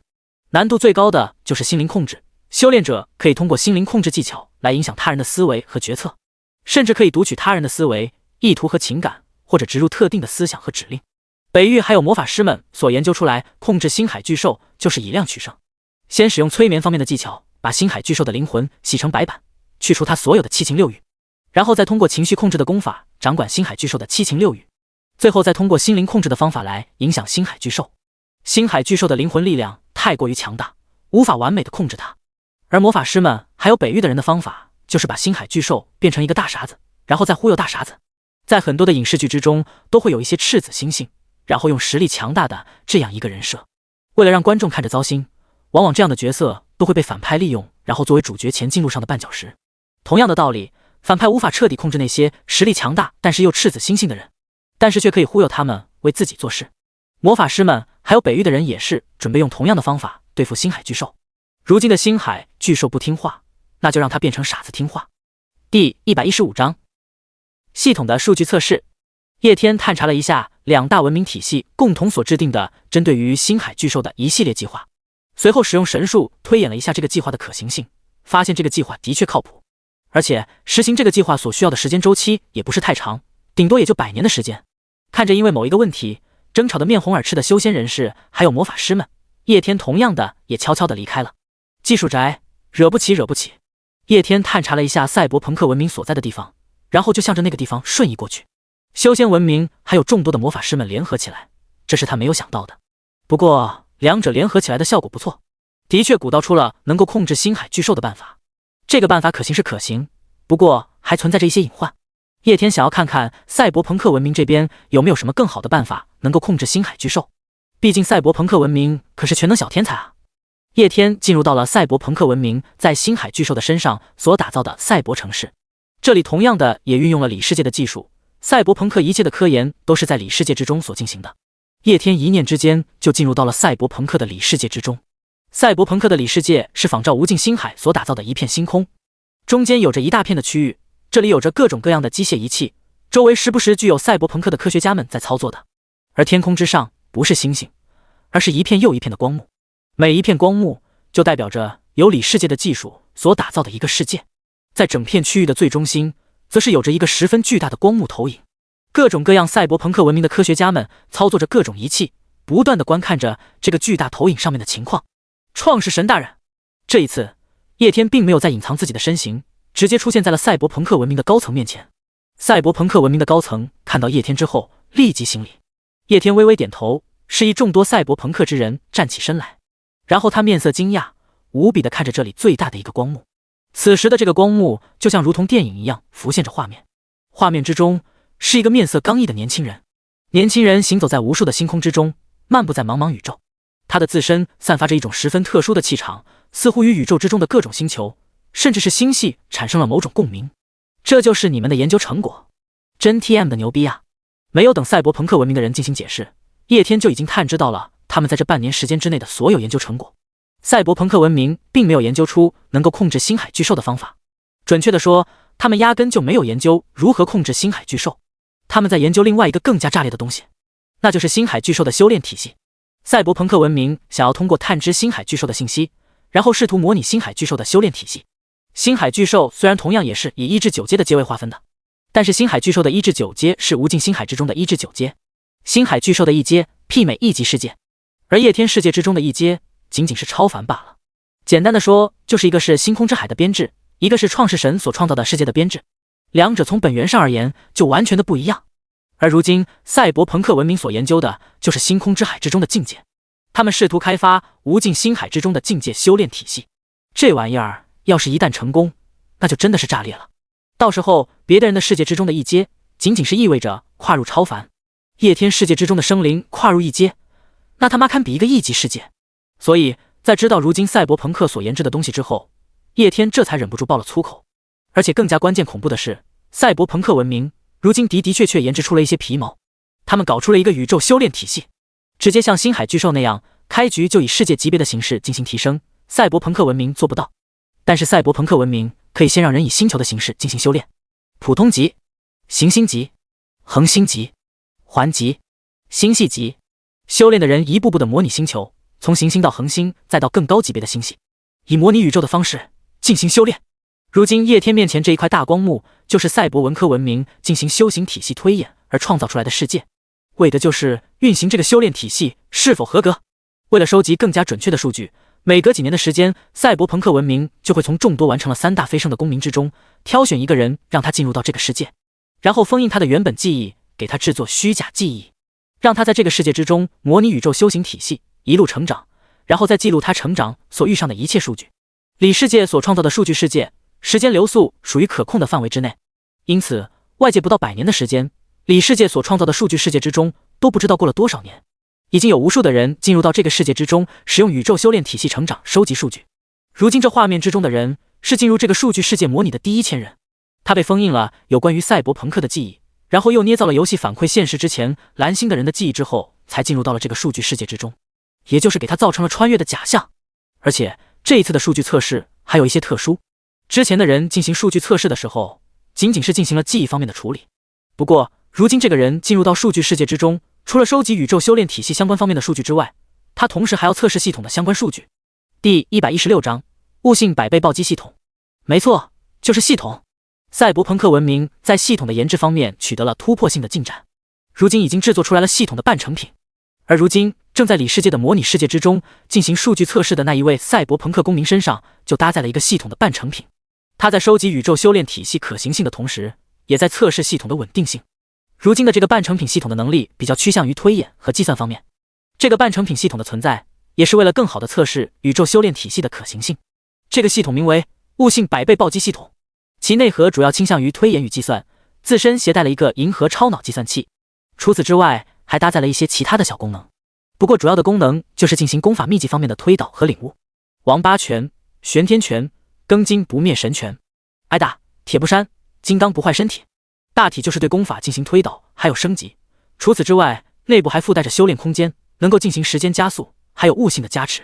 在修炼空间之中进行修炼，会时不时的触发100倍暴击经验。系统在测试自身性能的同时，也在不断的推演着宇宙修炼体系的各种秘术神通，不断的完善着宇宙修炼体系，可以称得上是一举两得。叶天看着光幕之上那认为自己是穿越者的赛博朋克公民，心中此时此刻有着无数的感慨。这个人被植入了蓝星反馈现实之前的记忆，又被绑定了一个系统。到现在为止，他都认为自己是天命之子所经历的一切都是真实的。实际上他所经历的一切都是数据模拟的。如果仅仅是如此的话，那也就罢了。可是真正关键的点是，赛博朋克文明完全可以把数据世界真实化。他们不需要的时候，这个世界就是一个数据世界；但是他们需要的时候，这个数据世界之中一切的东西都可以被他们真实化。这才是赛博朋克最为恐怖的地方。无限模拟，炼假为真。叶天看着自己面前众多的赛博朋克的高层，心中隐隐约约升起了一个新的计划。创世神大人，3大计划之中，赛博朋克文明的所有公民都已经完成了3大飞升。您指定的系统一族打造计划如今已经完成了大半部分，不过无限能源的能量上限如今还是个问题。这个问题还需要时间来解决。无限能源计划彻底完成的时候，系统一族打造计划也能彻底完成。除此之外，宇宙修炼体系距离完善也需要很长的一段时间。赛博朋克文明的领袖对着叶天汇报了他们如今的进度。叶天一边听着一边点头，眼神之中也是闪过一丝兴奋之色。如今系统一族的打造计划虽然还没有彻底完成，但是基本上也完成了一个半，已经能够打造半成品系统了。4舍5入就相当于已经完成了。半成品系统怎么不算系统呢？如今半成品系统也是很流行的好吧？系统炸了，我自己成了系统。妖兽了，我的系统只剩下一个系统商店，半个系统也是系统，就相当于系统一族已经打造成功。这可是超级幻想种族啊！要是现在还在游戏里面，并且游戏还 TMD 有个称号成就的话，自己脑门上多多少少的要多一个闪耀着七彩光芒的称号——系统之主。继续观摩了一下里世界的情况之后，叶天这才依依不舍地离开了赛博朋克文明。赛博朋克文明虽然没有研究出什么能够控制星海巨兽的办法，但是他们给叶天带来太大的惊喜了。宇宙修炼体系，半成品系统，不愧是赛博朋克文明，每个赛季都那么的超标。离开了赛博朋克文明，叶天来到了西幻大陆神族在星海巨兽身上的驻扎地。此时此刻，光明神就在这里。叶天也询问了一下光明神控制星海巨兽的办法。光明神在这100年的时间里面鼓捣出来控制星海巨兽的办法，就是使用信仰之力污染星海巨兽。不过这个办法同样存在很多的缺陷，想要用信仰之力污染星海巨兽，那消耗的信仰之力将会是海量的，成本问题上面不划算，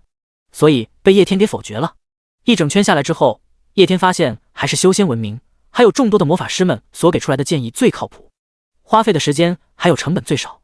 或许赛博朋克文明能有更好的方法，不过很明显，他们在古道的系统一族还有宇宙修炼体系要更加的重要一些。叶天出现在了北域修士还有众多魔法师们所在的藏书阁之中。本来还在醉心于研究各种各样的神秘知识的北域修士还有魔法师们被叶天的突然出现给吓了一跳，不过随后他们就立马反应过来，然后跪在了地上行礼。叶天也没有过多的啰嗦，直接就肯定了他们的想法，并且让他们可以现在就展开控制星海巨兽的计划。如果需要什么帮助的话，4个大陆甚至是海底之中的所有生命体都可以听从他们的吩咐。北域的修士们还有魔法师们在得到了叶天的肯定之后欣喜若狂，立马就跪在地上表示自己一定把这些事情办得妥妥的。叶天满意的点了点头，随后又和他们交代了一些细节方面的问题，这才离开。叶天世界屏障之处，叶天突然出现在这里，他的目光所及是无尽的星海。叶天手上突然出现了一个星图，至高神星图。至高神星图之上，除了那9个光点之外，有一片区域也亮了起来。这一片区域正是叶天所在的星海之中的位置。82324和5805 04666和8550。叶天看着星空，脑海之中出现了2个坐标，前者是至高神星图所需要吞噬的神格的位置，后者是前世的时候把自己弄死的那个邪神的位置。那么接下来的目的也就很明确了，变强和报仇。第117章挑逗皮卡丘。叶天返回到了现实之中，虽然他很想点燃至高神星图，还有为自己的前世报仇，不过如今还不是时候。创世神星图所需要吞噬的世界神格肯定有特殊之处，也就是意味着世界神格所在的那一个世界恐怕会十分强大。要发起神战攻打那个世界的话，就要先做好万全的准备，至少也先等到自己世界之中的众多文明把星海巨兽的好处彻底消化了再说。到时候如果能够控制星海巨兽的话，自己世界的实力将会暴增，无论是对付那个特殊神格所在的世界，又或者是邪神的世界，都会多上几层的把握。反正无论是特殊神格所在的世界，又或者是邪神所在的世界，都在那里，跑不掉。自己要打他们，也要先稳一手，先将星空之域的事情处理好了再说。叶天在自己蓝星之上的别墅之内，有一搭没一搭的蹂躏着被他召唤出来的皮卡丘。皮卡丘的脸时不时的被他捏成各种各样的形状。玩一会儿之后，又给他投喂几道闪电，之前从那个8级大世界之中所截取下来的红色闪电。皮卡丘推下一道闪电之后，头上闪电的标立马就变直了，整个的被电的抽搐，头上隐隐约约还冒着烟。在地上抽搐了2下之后，就又爬了起来，身上的气息也变强了不少，感觉就是像在喂猫一样。叶天脑海之中突然闪过一丝念头，如今皮卡丘成为了他的宠物，他这行为不就是在喂猫吗？要是让深海巨怪看到了，他还不得酸死。叶天又突然想起了世界之中的深海巨怪，心中莫名升起了一种偷小三的感觉。深海巨怪要是看到自己这样喂皮卡丘，那不得羡慕嫉妒死，自己可从来没有喂他吃过东西。3天的时间就这样缓缓的过去，无尽星海之中整整过去了7200年，而叶天的世界之中则是过去了14400年。在这3天的时间里面，叶天基本上大多数的时间都待在现实之中，很少进入到自己的世界之内。实际上不仅仅是他，蓝星上大多数的创世神也都并不怎么喜欢一直待在自己的世界之内，因为他们拥有的是世界，世界的发展基本上都是以100年、1000年甚至是以万年为单位的。一直待在世界之中，除了玩乐之外，很难看到自己的世界有什么进步。就像是在玩养成游戏，现实之中因为时间流速不一样，很快你就能看到自己世界之中所发生的一系列的变化，你能够明确的感知得到自己的世界在进步在发展，有养成的快感。可是如果你在自己的世界之中的话，待上个几百年都感知不出来明显的变化，感觉不到自己世界的进步。身为一个创世神，感觉不到自己世界的进步，这种感觉太过于致命了。所以大多数的创始人都喜欢待在现实之中，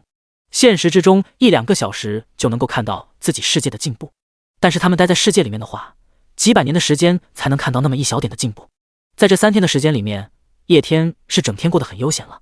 时不时的就挑逗一下皮卡丘，然后进入到自己的世界之中查看一下情况。但是蓝星之上，其他的创世神却彻彻底底的炸开了锅。首先就是星海集团。星海集团作为第一个进行创世神之间买卖的集团，本来就已经十分受人关注了。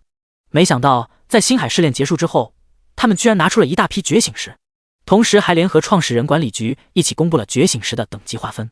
在了解了觉醒石的等级划分之后，无数的创始人还有普通人看着星海集团官方所售卖的那些觉醒石，眼睛都 TMD 红了。普通人就不用说了，对能够让他们觉醒成为创世神的觉醒石没有丝毫的抵抗能力。至于那些创世神，哪个创世神家里面没点亲人啊？老爹老妈、儿子女儿，特别是后代，现在没有，以后肯定是有的。你不想让他们也成为创世神吗？因此觉醒石的受欢迎程度是空前绝后的。星海集团的名声再一次的彻底的炸了，他们将中阶位的觉醒石拿出来售卖，高阶位的觉醒石则是当作重要的资源，吸引着强大或者是有潜力的创世神加入。除此之外，叶家也借着星海集团彻底站到了明面之上，并且他们和创世神管理局达成了合作，一同向世界众多的创世神组织宣布了叶天的命令，并且还连夜修建了一个巨大的基地，作为创世神们开会的地方。叶天的要求被传出了之后，全球震惊，因为这算得上是游戏反馈现实之后的第一次全球交流。在游戏反馈现实之后，基本上各个国家都陷入到了严重的内乱之中，他们自己内部都乱得要死，更不要说是和外界接触了。所以他们在搜到了叶家还有龙国所传递出来的信息之后，皆是震惊无比。有人认为，如今世界发生了这样大的异变，的确有必要全球的人聚集起来，共同商讨一下如何应对今后的局面。有人则是对龙国和叶家不屑一顾，在知道创始人管理局还有叶家只是在传递叶天的信息之后，更是叫嚣中焉之神是什么东西。也有人深入了解了一下中焉之神的相关信息，然后惊为天人。9级创世神无论是放在整个蓝星哪个地方都是十分炸裂的，如同杨汝昌还有李叔那样的实力，基本上就已经是蓝星的战力天花板了。在这样的情况之下，出了一个9级创世神叶天，但凡有点脑子的都能够意识到叶天这一位9级创世神的恐怖。总体上来说的话，大多数的创世神组织都愿意响应龙国的号召的。一来是觉得以如今现在蓝星的情况，的确有必要展开一次全球性的会议；二来呢，也是对中焉之神充满了好奇。第118章杀鸡儆猴小樱花。家主，在联合向世界上各大强大的创世神组织传达了您的命令之后，绝大部分的组织都已经响应了您的号召，前来龙国参与会议。不过有一些组织并没有将您的话放到耳中，比如樱花国。叶天在现实世界的别墅之中，叶家众多的族老再一次的汇聚于此，纷纷对着叶天查告着在这3天之内所发生的一切情况。叶天听着众多族老的话，面色没有丝毫的改变。在听到有些组织没有把他的话当一回事的时候，他也没有感到丝毫的意外。如今虽然他是9级创世神，可是他究竟有多么的强大，只有他自己知道。就连国内众多的创世神也只知道他强大，却不知道他究竟有多么的强大。更不要说是国外的那些组织了。没有威慑力，怎么可能会有人信服呢？想要让所有的人都乖乖的听自己的话，那就得要来一个杀鸡儆猴。我知道了，通知创世神管理局那边，原本会议举办的时间照旧，1个小时之后继续向全球各大势力发出一次邀请。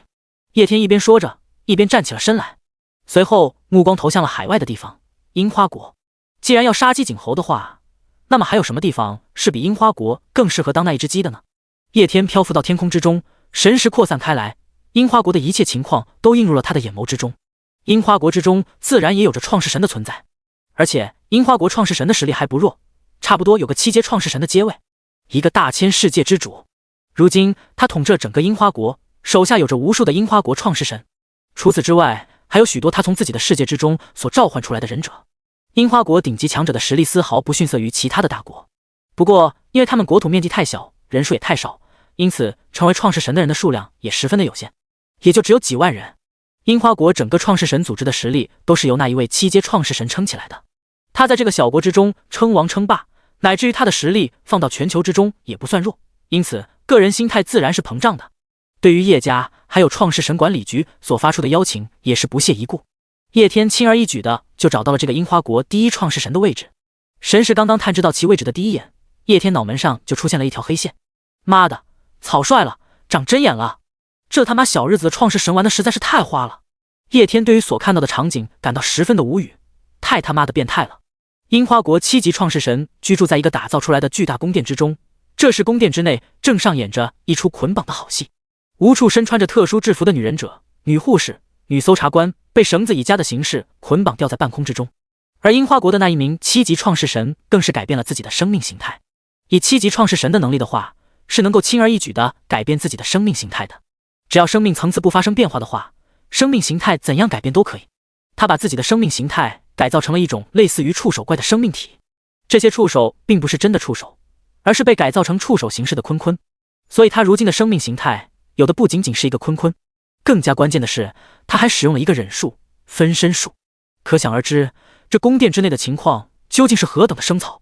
叶天看到了这一幕之后，感觉自己的神识都遭受到了不可名状的污染。 TMD 太变态了，这种玩意就不应该存在于世上。叶天更加坚定了自己的决心。神术世界隔绝，叶天没有任何的犹豫，直接隔着无尽的地狱对着樱花国发动了神术。世界隔绝是一个十分强大但是又十分基础的神术。强大在什么地方？它可以隔绝一个创世神和自己世界的联系，也就是说可以禁止创世神进入到自己的世界之中。对于一个创世神而言，被隔绝了和自己世界的联系，无法进入到自己的世界之中，那他基本上就废了，就像是某个修炼体系的人修为全废一样。不过这个神术看似强大，实际上却十分的基础。首先要使用这个神术的话，实力要达到7级创世神的水平，也就是要成为大千世界的创世神。成为7级创世神之后才能够解锁该神术。除此之外，使用这个神术还会消耗大量的信仰值，一个7级创世神都用不起几次。你使用世界隔绝了创世神与他世界的联系之后，对付这个创世神仅需要对付他本身就可以了，不需要对上一个世界。可是问题是，你使用世界隔绝杀死一个创世神，他和他的世界完全断开联系。你把他杀死之后，你无法获得任何的好处，也无法获得他的神格。他的世界并不会被你吞噬，只会沦为无主的世界。所以才说这个神术十分的基础，不仅使用要求高，而且只能用来虐菜，而且虐菜也只是单纯的杀人。除了杀人之外，你不会获得任何的好处。对付和你同一个阶位的创世神的时候，他有着各种反制的手段；对付比你高的阶位的创世神的时候，你要反过来担忧自己的小命；对付比你低的创世神的时候，你只能单纯的杀他，还不如在无尽星海之中发动神战，然后吞噬他的神格。所以说，世界隔绝这个神术很强大，也很基础。强大就强大在于它对于创世神是釜底抽薪的神术，鸡肋就鸡肋于这玩意没有多大的实际用处。不过此时此刻却是恰好适合叶天，他想要杀鸡儆猴给全世界的创世神组织看，而樱花国就是被他所选中的那一只鸡。樱花国的创世神数目好歹有着几万，叶天一个一个发动神战，不知道要打到什么时候，而且他也不知道这些人的世界坐标，所以干脆一点，直接搞个世界屏障，防止他们逃进去自己的世界之中，然后再直接把人杀了。叶天又不追求有什么利益，只需要达到杀鸡儆猴的目的即可。第119章，创世神的立场。一个巨大无比的结界将整个樱花国所笼罩，所有樱花国的创世神们在这一刻全部都慌了，因为他们忽然感觉到自己和自己的世界之间失去了联系。准确的说，并不是失去联系，他们依然能够感应到自己世界的存在，但却无法进入到自己的世界之中。所有樱花国的创世神们脸上都露出了一丝惊慌的神色。创世神，他们的世界就是他们的根啊！如今他们的世界突然产生了这样的变故，他们怎么可能不慌张？叶天的眼神之中闪过一丝黄色的光芒，然后一个念头闪过，樱花国无数的创世神脸上浮现痛苦的神色。即使失去了和自己世界的联系，他们自己也是有境界存在的。不过这个时候，他们的境界起不到丝毫的作用，他们只感觉一股强大的力量作用在自己的身上，整个脑袋好像当作搅拌机一样疯狂的搅拌。在他们意识的最深处存在着一个菱形的水晶，这个菱形的水晶在他们遭受到攻击的第一瞬间就散发出了一阵阵的光芒，然而并没有多大的用。菱形水晶在发出了光芒之后迅速的变得暗淡，然后直接破碎。如果只是一个正常的9阶神话，就算他的境界超出了这些创世神的很多，他也无法杀死创世神。即使创世神不可能是他的对手，因为世界的普通生灵和创世神生命层次上就完全不一样。叶天前世面对邪神眷族入侵的时候，虽然他没有能力对付那些强大的恶魔，但是那些恶魔也无法直接杀死他，只能通过不断的破坏世界来削弱他的实力。最后杀死他的时候，还是那个邪神亲自出手。创世神的位格和世界之中生灵的位格是有着天差地别的，实力是实力，位格是位格。不过此时此刻，叶天对付这些樱花国的创世神们使用的不仅仅是9阶神话的实力，他还动用了世界之力。他想要凭9阶神话的实力灭杀这些创世神是根本做不到的。单纯的以境界杀死他们，就算是把他们杀死了，他们也能重生。真正杀死他们的是叶天9级世界的世界之力。在叶天9级世界的世界之力面前，这些樱花国的创世神们就如同是蝼蚁一般，他们的神格仅仅是撑了一瞬间，然后就直接破碎了。神格破碎之后化作虚无，进入到了无尽星海的世界之中。他们的世界在无尽星海之中也化作了无主之地。如果有着足够的时间能够发育的话，或许有一天破碎的神格碎片会演化为这一方世界的天道。在这一瞬间的时间之内，樱花国绝大部分的创世神死亡。除此之外，还有着一大部分樱花国之内没有成为创世神的平民。这部分人是普通人，但是祖上都曾经侵入过龙国。叶天认为他们到现在为止都还是普通人，今后肯定也适应不了游戏反馈现实之后的生活。不被人杀死，现实之中100年时间就要老死，反正早死晚死都是死，不如早点送他们一程。只不过是叶天一念之间，樱花国就死了近3000万人。创世神再加上普通人，即使杀死了这么多的人，叶天的表情也没有发生丝毫的变化。成为创世神之后，原有的道德体系就再也无法约束他了。或者是说，不仅仅是他，所有的创世神都是这个样子的，并不是因为得到了力量，然后心态就发生了膨胀，而是因为他们是创世神，他们的级别是世界级别的，他们一念之间所涉及的是众多的世界，涉及的数以亿计，甚至是以亿万兆计的生命。即使是最弱的创世神发动一个神战，那所涉及到的生灵的数量也是以亿计。创世神要强大的话，就势必要毁灭、吞噬一个又一个的世界。所谓的善良又或者是残忍的观念，都不适合创世神。善恶对他们而言没有任何的意义，有的只不过是立场。只不过如今蓝星的大多数的创世神们都没有意识到这一点，而叶天是重生归来的，他早就已经习惯了漠视生命体的死亡，再加上有着一些国恨家仇的存在，这也就导致叶天下手稍微重了那么一点点。只能说这一波操作全是感情，没有技巧。做完了一切之后，叶天就如同是拍死了一只蚂蚁一样，回到了自己的别墅之内。叶家的族老们在这一刻懵逼了，他们基本上都有着传奇阶位的实力，还有着中位神的位格。樱花国发生了重大的变故，他们自然而然也能够探知得到，所以他们才懵逼啊。叶天实实在在有点溜啊，就这么一瞬间，差点就把樱花国都给抹了。好啊，家主干得妙啊！成为创世神之后，我早 TMD 就想这么干了。当初咱叶家有多少人是死在小樱花人的手里的？要不是我才出生的时候，小樱花就投降了，不然我那会也要砍他几个脑袋。一股莫名的爽感，但咱那些祖先泉下有知，他们恐怕会比得知我们成为了创世神还要惊讶。在看清楚小樱花之内发生的情况之后，叶家的族老们乐了。叶家能在游戏反馈现实之前发展到那样的程度，是几百年以来的积累。作为一个传承很久的大家族，在那个动荡的时候，他们也是出了不少的力。因此祖上和小樱花是有血仇的。他们这些人之中，有些人甚至亲自参与过那个年代，有些人虽然没有参与到，但是他们的父辈或者是爷爷辈，那也是亲自参与了的。他们有些亲人就死在了那个时候，真正的血仇。所以如今看到叶天一念之间就抹掉了小樱花接近3000万的人，他们不仅不觉得残忍，反而觉得十分的痛快。第120章，全球对中焉之神的敬畏。蓝星之上，其他组织之内的顶级创世神差不多都有7级创世神的水平，无非就是世界实力方面比起杨汝昌或者是李叔这样的存在稍微弱了一点，但是不可否认他们的强大。虽然有着星空之域的压制，使得他们无法探知到整个蓝星上一切的情况，但是探知到蓝星一部分的情况还是没有问题的。而樱花国此时此刻发生了这么大的变故，自然被许多的创世神都看在了眼里。这一幕吓得他们肝胆欲裂。樱花国总体创世神的数量并不算多，不过在顶级创世神方面的实力却丝毫不差。另一名7级创世神的实力，在全球7级创世神之中都能够名列前茅。而就是这样一个强大无比的创世神，连反应的时间都没有，就直接被抹杀。更恐怖的是，整个樱花国数十万的创世神都全部被抹杀了，这让无数的人感受到了深深的恐惧。创世神，这可是掌握了一个世界的创世神，就这样轻而易举的被抹杀了，而且甚至连逃入自己世界的机会都没有。实力稍微弱一点的创世神则是不明白樱花国的这些创世神是怎么被抹杀的，但是那些已经跨入了上位神领域的创世神却是很清楚樱花国的创世神们是怎么被杀死的。他们成为了上位神，自然而然的也接触到了世界隔绝这一神术。正是因为了解到了这一神术的存在，因此各大创世神组织的强者才更加明白叶天的强大。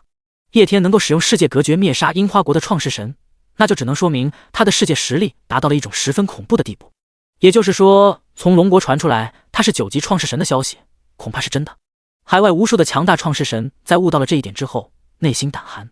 一个9级创世神完完全全的领先了蓝星上面的所有创世神们一个版本。说一句毫不夸张的话，整个蓝星的人拎在一起，恐怕都不会是叶天的对手。在樱花国的变故发生后不到1个小时的时间之内，全世界各大的创世神组织就再一次收到了来自于龙国的邀请，参与大灾变之后第一次的全球性会议。和之前一样，这一份依然是以叶天的名义，由创世神管理局的人代发的，只不过和上一次传递的消息有所不同。上一次创世神管理局发邀请的时候，也是传递了叶天的原话，里面还附带了一句类似不来后果自负的威胁的话语。而这一次的话，就只是一个简简单单的邀请，没有了威胁，只是这一份平平淡淡的邀请，给全球各大创世神组织的领袖所带来的压力却是前所未有的。如今樱花国的事情已经几乎传遍了全球，所有的创世神组织都知道了。樱花国之前就公然的拒绝了叶天还有龙国的邀请，然后他们整个国家都几乎被抹去。樱花国才被抹去几分钟，龙国的第2份邀请就立马到了。在这样的情况之下，就算是个傻子都知道樱花国的事情是叶天干的。龙国真的有一位绝顶的9级创世神，而且他能够轻而易举地抹除樱花国，甚至是抹除蓝星的任何一个国家。因此第2次收到来自于龙国的邀请，全球各大创世神组织的领袖其态度却发生了翻天覆地的变化。原来就答应了邀请的那些国家继续答应邀请，至于那些原来拒绝了邀请的国家，立马忙不赢地答应了下来。在答应的同时，心中还感动万分的恐惧，生怕因为自己之前的拒绝，然后被龙国、被叶天给惦记上，全球彻彻底底的炸了。樱花国虽然只是一个小国，但是他的实力真心不弱。无论是在游戏反馈现实之前，还是游戏反馈现实之后，他在整个世界上都有着极高的知名度。如今，整个樱花国都几乎差点被抹去，这种事情自然是会引起全球关注的。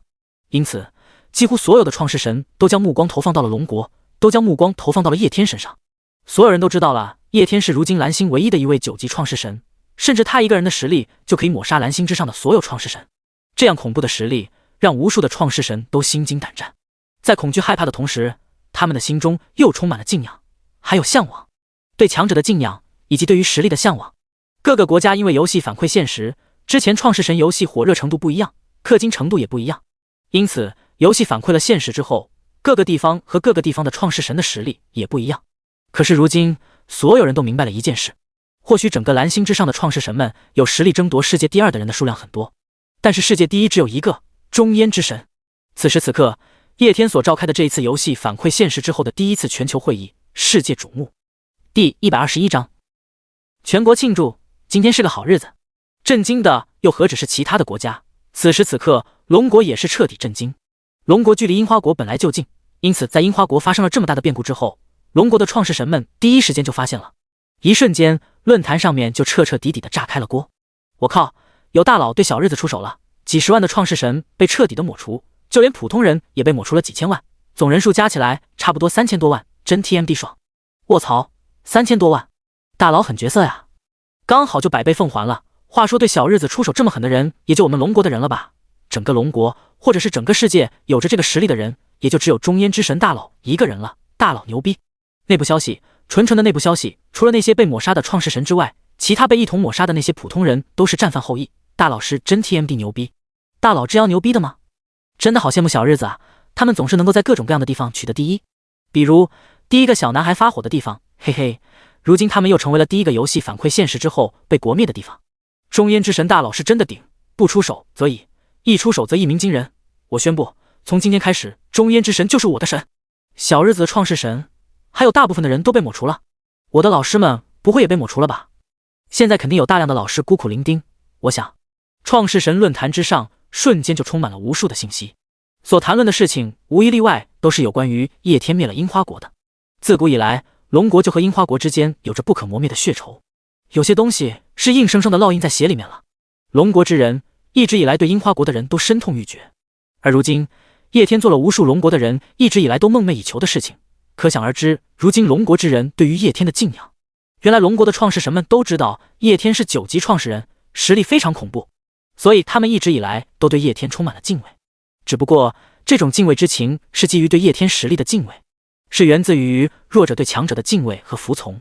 可是如今不一样了，他们对于叶天的感情从单纯的对于实力的敬畏变成了对他的敬仰，他们从内心深处由衷的敬佩叶天。无形之间，迄今为止叶天从来都没有露过面，但是他已经在所有龙国的创世神的心中留下了一个不可磨灭的印记，这是一种威信力。如果有一天叶天站出来，要让龙国的创世神们去做什么事情的话，无数的人都会出来跟随于他。创世神论坛一直以来都有着无数的人观众，除了创始人之外，也有无数的普通人也在时时刻刻的通过创世神论坛了解着创世神们的生活。因此，这件事情在创世神论坛之上爆开了之后，无数的普通人也知道了这一件事情。中焉之神几乎抹除了樱花国。在得到了这个消息之后，龙国无数的普通人也是载歌载舞。大街上你随便走到一个地方都能够听见街道上面正在播放着的欢快歌曲。今天是个好日子，心想的事儿都能成。一首首欢快的歌曲响彻在中国的大江南北，那个气氛，那个节奏比过年还要更加的欢快。就连一些上了岁数的老头也是兴奋地跟着节奏继续摇摆。有一句古话叫做人生3大喜事，升官发财死老婆。这3大喜事或许概括的不怎么全，还有什么喜事是比你一觉醒来，你的敌人全部死光光还要爽的呢？在欢快的同时，龙国的创世神们心中也是无比的期待和好奇。在樱花国差点被抹除了之后，整件事情的前因后果他们也是知道了。中焉之神大佬要组织展开游戏反馈现实之后第一次全球创世神会议，因为小日子还有其他的一些国家不配合，所以中焉之神大佬才公报私仇，不对，准确的说是杀鸡给猴看。所以才抹除了小日子大部分的创世神。知道事情的前因后果之后，龙国的创世神们当然心中好奇了。叶天虽然是唯一的9级创世神，全球的至强者，但是他一直以来都十分的低调。从游戏刚刚反馈现实开始，再到星海试炼，他几乎都没有亲自露过面。到现在为止，都没有人知道中焉之神具体是谁，可谓是低调的不能再低调了。和排行第2、张扬无比的杨汝昌形成了鲜明的对比。而低调了那么久，中焉之神突然之间要号召全球展开第一次游戏反馈现实之后的创世神会议，甚至为了这一次会议还杀鸡儆猴，抹除了小日子，足以可见他对这一次会议的重视。众多的创世神都有所预感，或许中焉之神举行了这一次会议之后，整个蓝星的世界格局都要发生巨大的变化，所以他们对于这一次会议的内容充满了好奇还有期待。创世神管理局的人作为这一次会议的主办方之一，此时他们心中也是十分懵逼和震惊的。早一点的时候，创世神管理局就感觉叶天或许会有什么大动作，可是即使早就已经做好了心理准备，他们也没有想到叶天居然玩得这么大，几乎直接抹除了樱花国。樱花国的总人口差不多有这1个多亿，叶天只抹杀了3000多万，差不多还有个8、9千万的人口。可是人口有个屁用啊！如今新时代已经来临了，现在是创世神的时代。樱花国号虽然还有这8、9千万的人口，但是这些人全部都是普通人，他们的创世神战力已经全部被叶天抹杀，只剩下一群普通人在几乎全员创世神的世界之中要怎么生存。所以现在他们虽然还有这8、9千万的人口，但是在游戏反馈现实之后的世界里面，和灭亡的基本上也差不多了。以国运流的说法，就是樱花国的国运已经彻底被斩断了。所以创世神管理局的高层是真的惆怅，他们是真的没有想到叶天居然这么的恐怖，这么的夸张，办了这么一件妙极了的事情。说是说惆怅，但是创世神管理局的高层脸上的笑容却根本停不下来。创世神管理局本来就是龙国官方举办的势力，官方和樱花之间的仇，那都不知道延续了多少年了。从那个年代开始，再到游戏反馈现实前的和平时代，从真刀真枪的血拼肉搏，再到后面背地里的明争暗斗，那他妈妥妥的国恨家仇。现在小日子几乎被叶天给废掉了，创世神管理局的高层还有龙国的高层此时笑得都合不拢嘴了，一边笑着合不拢嘴，一边也在积极地准备着会议的相关事宜。虽然说叶天以一己之力几乎将小日子抹除这些事情的确很爽，但是也给创世神管理局的高层敲响了一个警钟，让他们更加深切地感受到了个人之力的恐怖。樱花国能够轻而易举地被叶天抹除，那么龙国呢？又或者是蓝星呢？他们知道叶天是肯定不会对付龙国和对付蓝星的，可是那些星空之域中的创世神种族呢？在他们面前，蓝星是否就如同樱花国在叶天面前一样渺小？是否也会被那些星海之域之中的强大创世神或者是创世神种族轻易抹除？一股危机感油然而生。创世神管理局的高层迫切地希望龙国的实力变强，甚至是整个蓝星的实力都变强。而这个契机就在这一次的会议。第122章全球会议召开。在创始人管理局还有叶家的安排之下，会议有关的一切全部准备就绪。叶天在灭了樱花国之后，差不多1个小时的时间，创世神管理局才发布的邀请。而到晚上会议开始的时候，全世界各大创世神组织的领袖基本上都到场了。会议举行在离叶天不远的一个地方。为了这次的会议，创世神管理局还专门修建了一个开会的大厅。这个大厅很大，能够容纳得下数千人。此时此刻，全球各大创世神组织的领袖都已经到达了这里。能够进入到这个大厅之内的人，实力最低的也是6级创世神，而那些比较强大的国家的代表则全部都是7级创世神的实力。大殿的最中心是一个巨大的圆桌，圆桌上面大概能够容纳几十人，在圆桌的外面则是一排排的座位。几乎世界上所有的创世神组织都受到了创世神联盟的邀请，不过这些创世神组织的实力差别也是有些大的。有些创世神的组织拥有上位神级别的强者，有些则是稍微弱一点，只是6级创世神。而圆桌上面的位置则是专门为上位神所准备的。圆桌所能够容纳的人的数量，基本上也就代表了如今蓝星之上所存在的上位神的数量。至于其他的那些位置，自然是给那些6级创世神准备的。各大创世神组织的领袖纷纷入座。对于这种坐场的安排，也没有多少的人心中不满。毕竟这种潜规则式的安排在游戏反馈现实之前就已经有了。在游戏反馈现实之前，世界的格局就是以实力说话，如今依然是以实力说话。唯一的区别就是，游戏反馈现实之前是听那5个国家的话，而现在的话，则只需要听一个人的话。那一位唯一的9阶创世神。圆桌最正中心的位置就在那里，那样空着，没有任何一个人敢坐上那个位置，因为所有人都知道那个位置是给谁准备的。这场全球会议的发起人中焉之神。举行这场会议的同时，这场会议也在进行着全球直播。会议上面的情况被创世神管理局的创世神们使用神术投放到全世界。这一次的会议十分的重要，并且将会影响到今后蓝星的命运，因此如此最重要的会议自然是要全球直播的。而且叶天也打算借着这一次的机会向全世界的创世神们普及一些知识。有一些关于创世神方面的知识是前世的蓝星摸打滚爬之下才得到的，那些东西对于前世的人而言已经是常识了，但是对于如今游戏刚刚反馈现实的蓝星而言却价值无穷。因此通过神术的直播，所有的人都在关注着这一场会议。在创世神管理局还有叶家的安排之下，所有人基本上都入场了以后，叶天也随之出现了。他并没有做任何的掩饰，直接就这样堂而皇之的出现在了所有人的面前。以他如今的身份和地位，做任何事情都不需要有任何的遮掩。叶天出现在光幕投影之后，整个世界的人彻底炸了，无论是国内还是国外都一片的兴奋震惊。叶天中焉之神的称呼从他氪金开始就已经富有盛名，在游戏开始反馈现实之后，他的知名度每时每刻都在提升着。从一开始的在游戏界小有名声，再到如今的全球皆知，中焉之神在所有人看来无疑已经神话。而就是这样的一位大佬，一直以来都低调无比，一点点的声音都没有，如今就这样毫无掩饰地出现在所有人的面前，毫无疑问满足了所有人的好奇心。他们皆是用敬畏无比的眼神看着光幕之上的叶天。光幕之上的叶天只不过是一个长相有些帅气的年轻人的模样，而就是这样的一个年轻人，却几乎主宰着整个蓝星的命运。不仅仅是全世界的人反应剧烈，在大厅之内参与会议的人此时也在悄悄地打量着叶天。如果说叶天如今是整个世界的主宰，那么他们也不算差，除了主宰着自己的世界之外，也主宰着蓝星上的一部分地区。他们最次的也是6级创世神，已经站在了蓝星的最巅峰，即使是在整个星空之域之中也不算弱者。可即使如此，他们比起叶天还是差得太多了。9级创世神，这是一道道他们无法跨越的鸿沟。大殿之内的众多创世神们都在小心翼翼地揣测着叶天召开这一次全球性的会议到底有什么目的，会不会是要统治他们？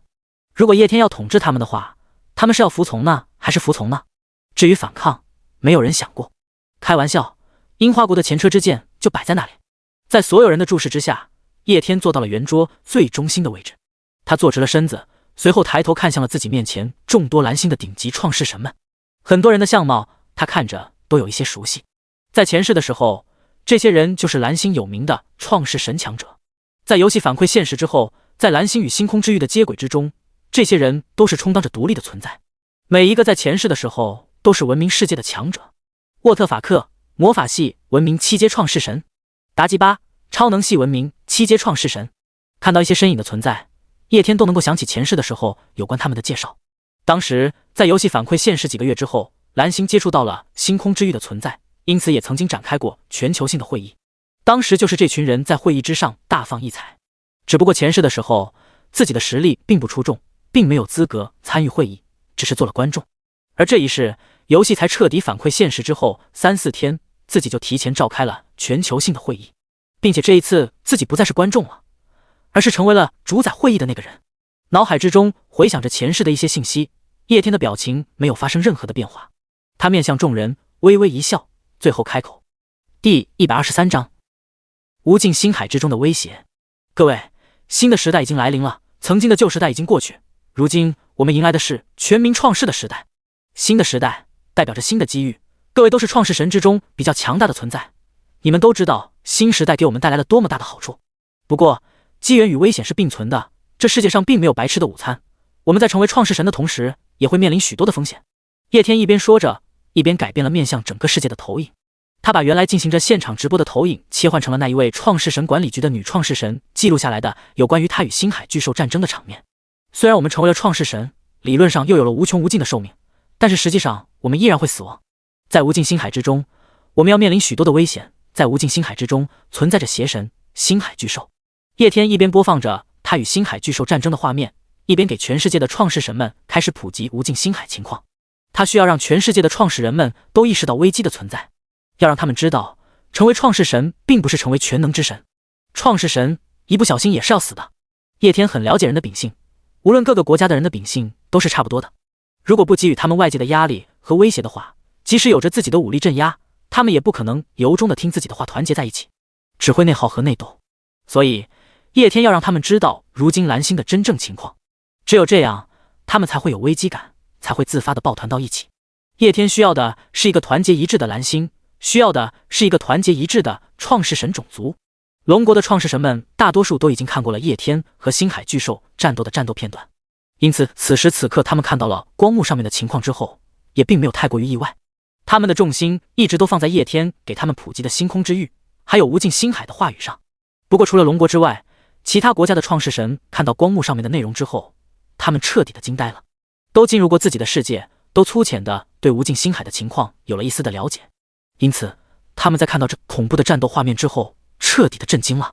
首先就是星海巨兽的存在，如今蓝星之上所有的创世神基本上都已经经过了星海试炼，因为有着无尽星海的意志的存在，因此无数的创世神所面临的都是简单难度的灾害。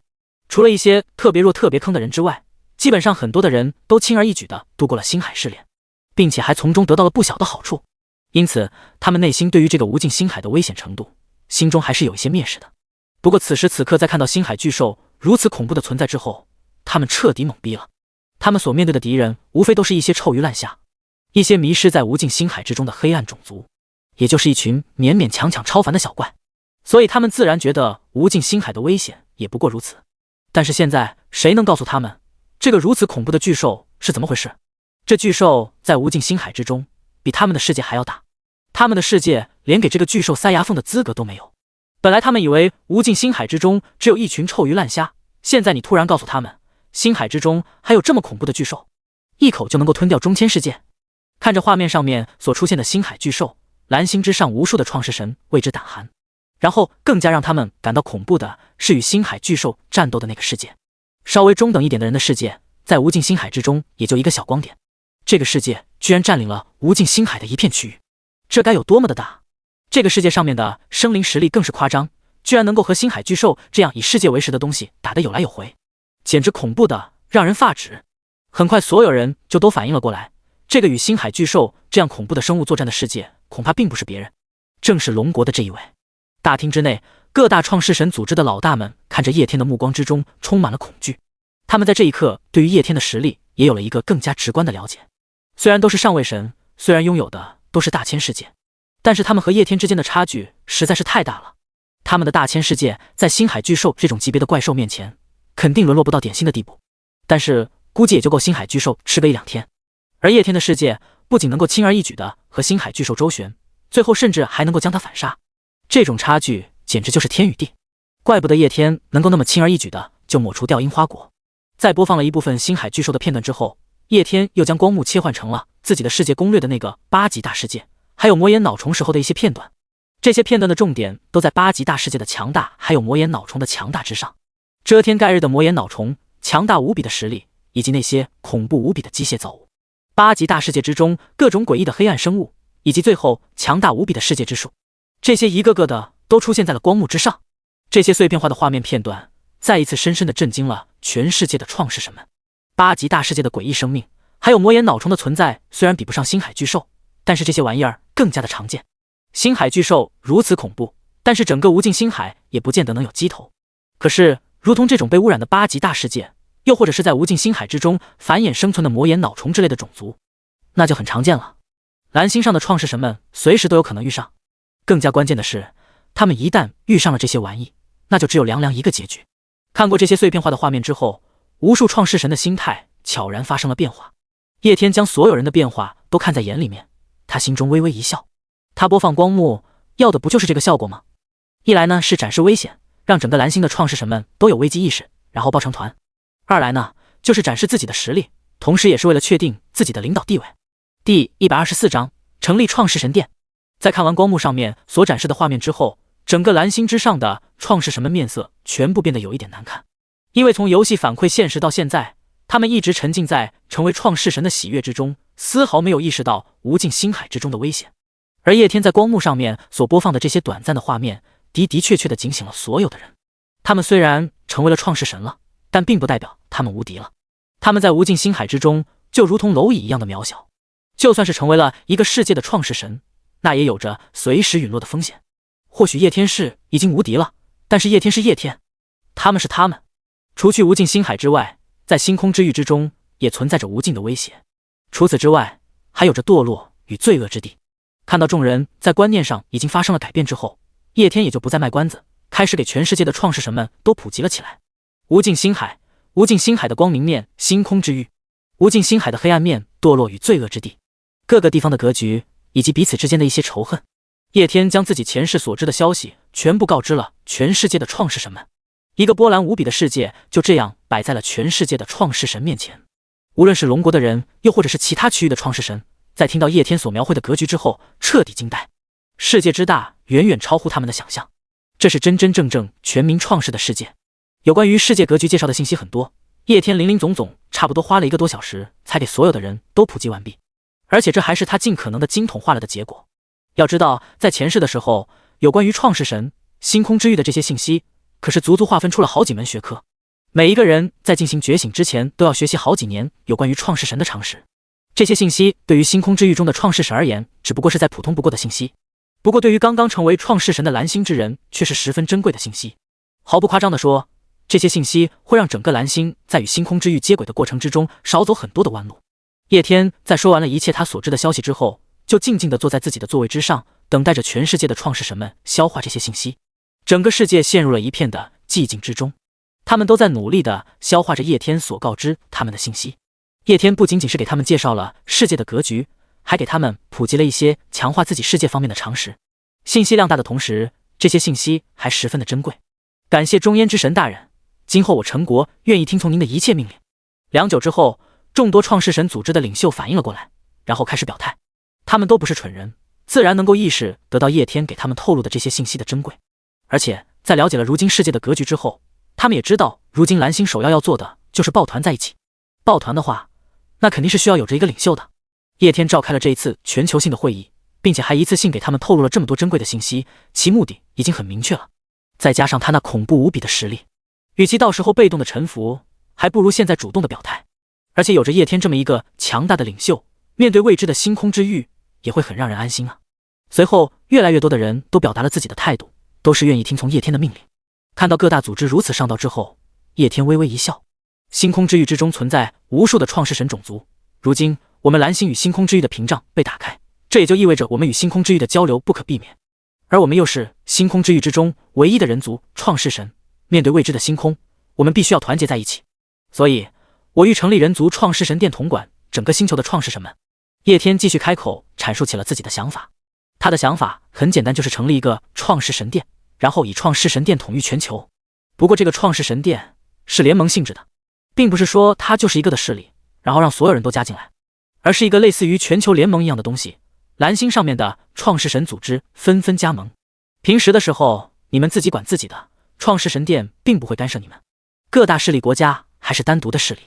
不过当整个蓝星面临着一些来自于星空之域之中的情况的时候，这种时候创世神殿就会出来干涉组织整个星球的力量。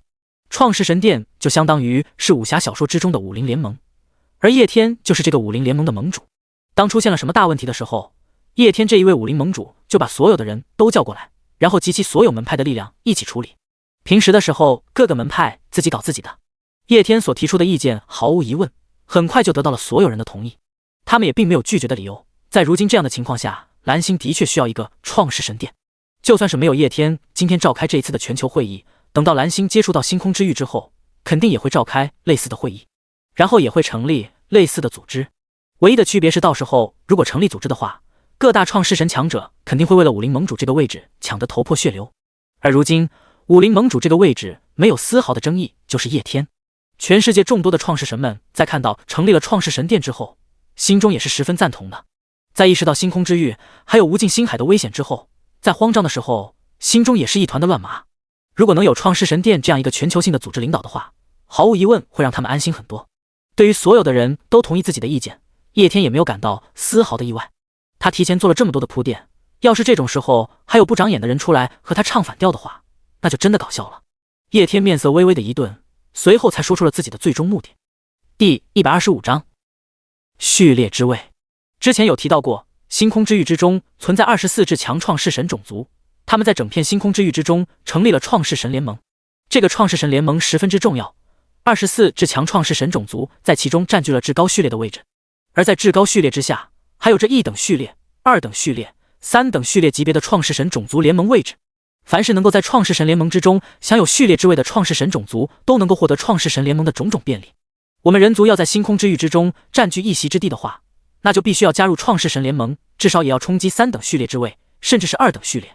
所以我们现在要做的就是积蓄力量，在与星空之域发生联系之后，申请序列认定。到时候有些考核需要我们一同完成。叶天面对着全世界的创世神们，目光炽热地开口说道：创世神联盟24至高创世神序列。整个蓝星的创世神们听到了叶天的话之后，心中都闪过了一丝的热血。在经过了叶天的普及之后，他们对星空之域也有了了解，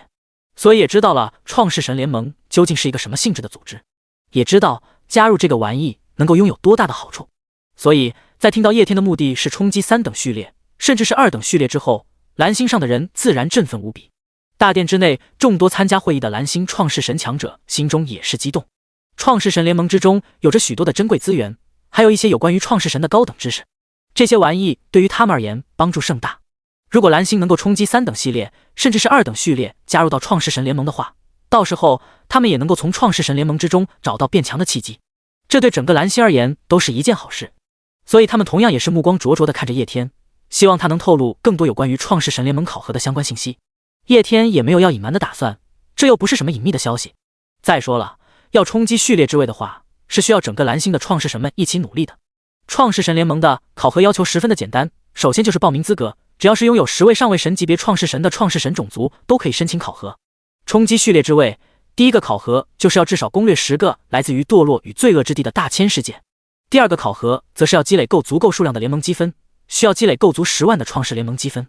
最后一个考核是最难的一个考核，在一个创世神种族攻略了10个来自于堕落与罪恶之地的大千世界，并且积累了10万的创世联盟积分之后，就有资格对创世神联盟如今的序列之位的种族发起挑战。到时候2大创世神种族会在星空之域意志所模拟的空间之中进行虚拟对战，2大创世神种族的所有创世神以及他们世界之中的生灵都要参赛。胜利的创世神种族则是会获得序列之位，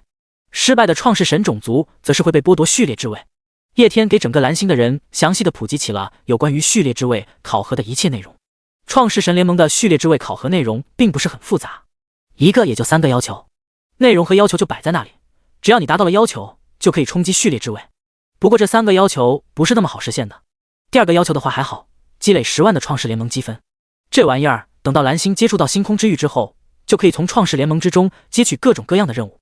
然后完成这些任务就可以获得创世联盟积分。左右不过是花费一些时间问题罢了。但是第一个要求和最后一个要求就是硬实力的要求了。第一个要求是攻略10个堕落与罪恶之地的大千世界，这个要求难度十分之高，最低配版本也要攻略10个7级的大世界，打不打得过是一回事。首先要找个到10个堕落与罪恶之地的7级大世界的坐标，就是一件难事。上一次蓝星冲击序列之位的时候，就是卡在这个任务上失败了。完成这个任务是有时间限制的，时间限制差不多是500万年。当然这个500万年指的是无尽星海之中的时间，换算一下2个地方的时间流速差的话，就差不多是星空之域之中5年多的时间。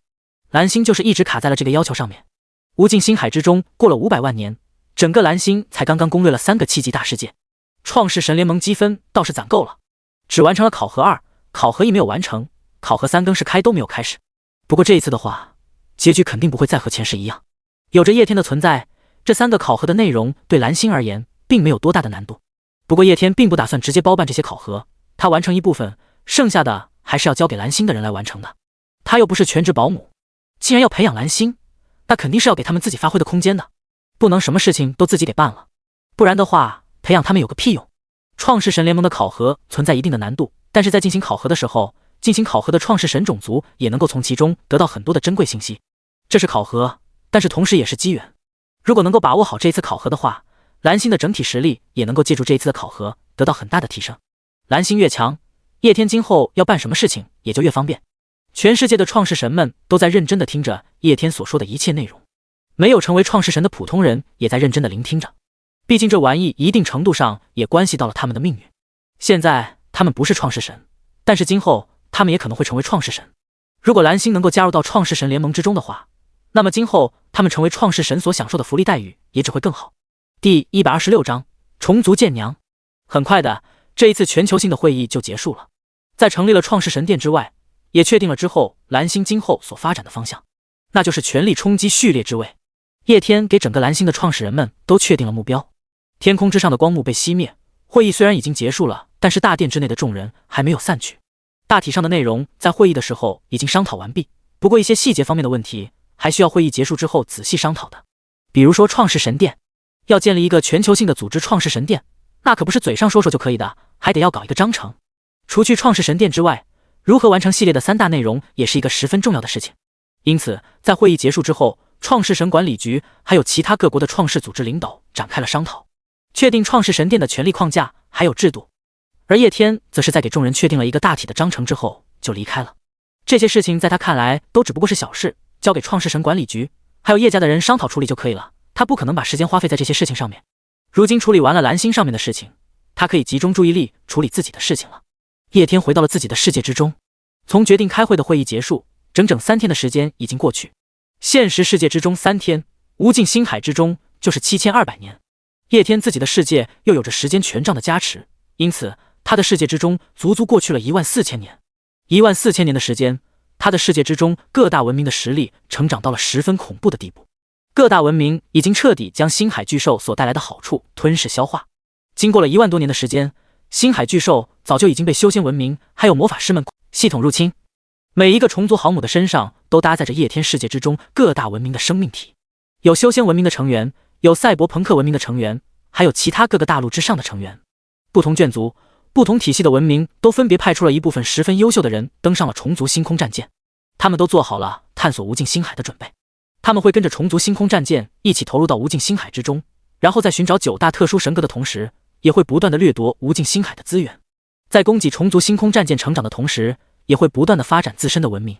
随着虫族星空战舰的成长之后，这些随着他一同探索无尽星海的文明也会一同发展，开局一只幼虫，一群精英。但是等到他们回归之时，叶天将会得到一个实力堪比星海巨兽的虫族星空战舰，还有着在这个过程之中成长起大陆各文明的分文明。到时候一个虫族星空战舰还有它上面的文明就可以堪比一个8级世界或者是9级世界。无尽星海之中存在众多的威胁，星海虫族潜力虽然强大，成长起来也是需要时间的。而你们除了帮助我寻找我所需要的东西之花，还要帮助星海虫族成长。你们就个体实力而言的话十分强大，但是在无尽星海之中，你们所要面对的是一个世界，又或者是一个强大的种族，甚至还要面对不可预测的创世神。因此在无尽星海之中行事，万事皆要小心。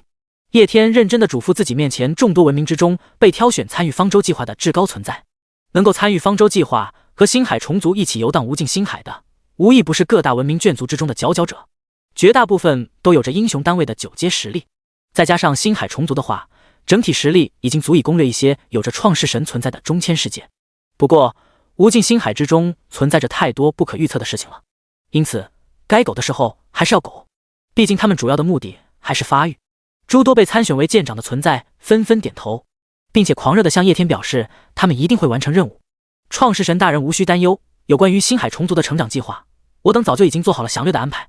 此时此刻，赛博朋克文明的领袖还有虫族皇帝适时的出生，他们作为方舟计划的总负责人，早就已经替星海虫族的成长制定好了计划。创世神大人，我们在每一个星海虫族的身上都安装了一个舰娘成长系统，这是专门为星海虫族组制定的系统。这个系统也是系统一组打造计划完成之后，我们所打造出来最完美的系统。它能够检测星海虫族的状况，然后配合给出进化方式。根据不同的需求，系统可以计算出满足该需求最直接的资源。如果星海虫族身上需要进化出什么武器的话，生活在星海虫族身上的各大文明只需要给出固定的资源，然后该系统就能够吸收资源，帮助星海虫族进化。比如星辰碎片加火星岩尖星炮，世界碎片加世界核心2级星空战舰。有着舰娘成长系统的辅助，星海巨兽能够获得更加快速的成长。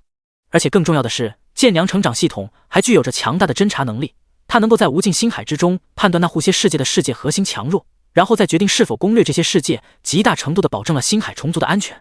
此外，舰娘成长系统本身的建造参照了一定的虫族基地的科技结晶，因此可以将舰娘成长系统当作是一个母系统。在母系统的身上还可以形化子系统，由于系统一族是以科技灵魂造物的存在，因此具有一定的特殊性，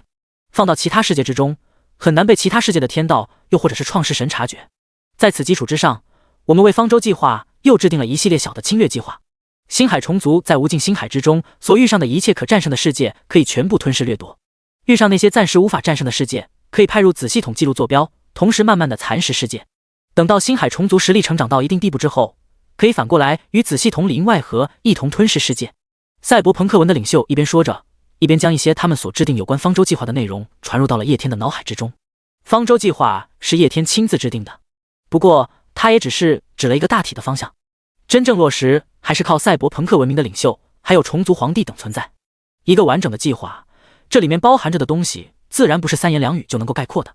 叶天仔细看着脑海之中有关于方舟计划的内容，心中惊讶无比。这完整的方舟计划实在是太骚了。第128章特殊神格所在世界。有着赛博朋克文明还有虫族共同制定的计划，星海虫族将会在无尽星海之中迅速的成长起来。恐怕不需要多久的时间，自己就能够获得一支拥有堪比8级文明甚至是9级文明实力的星海虫族军队。那么到时候在这无尽星海之中，自己可以真真正正称得上是无敌。叶天轻轻地呼出了一口气，眼神之中闪烁着难以言喻的光芒。说句实在话，自己世界之中各大文明的成长程度真的超出了他的预料。在游戏反馈现实之前，他氪金氪了那么多所形成的阵容，最多也就是个9级创世神之中比较强大的程度。可是在有着种种天赋的加持之下，各大文明不断的发育成长，如今自己的实力比之游戏反馈现实的时候可谓是天差地别，实力至少翻了几倍。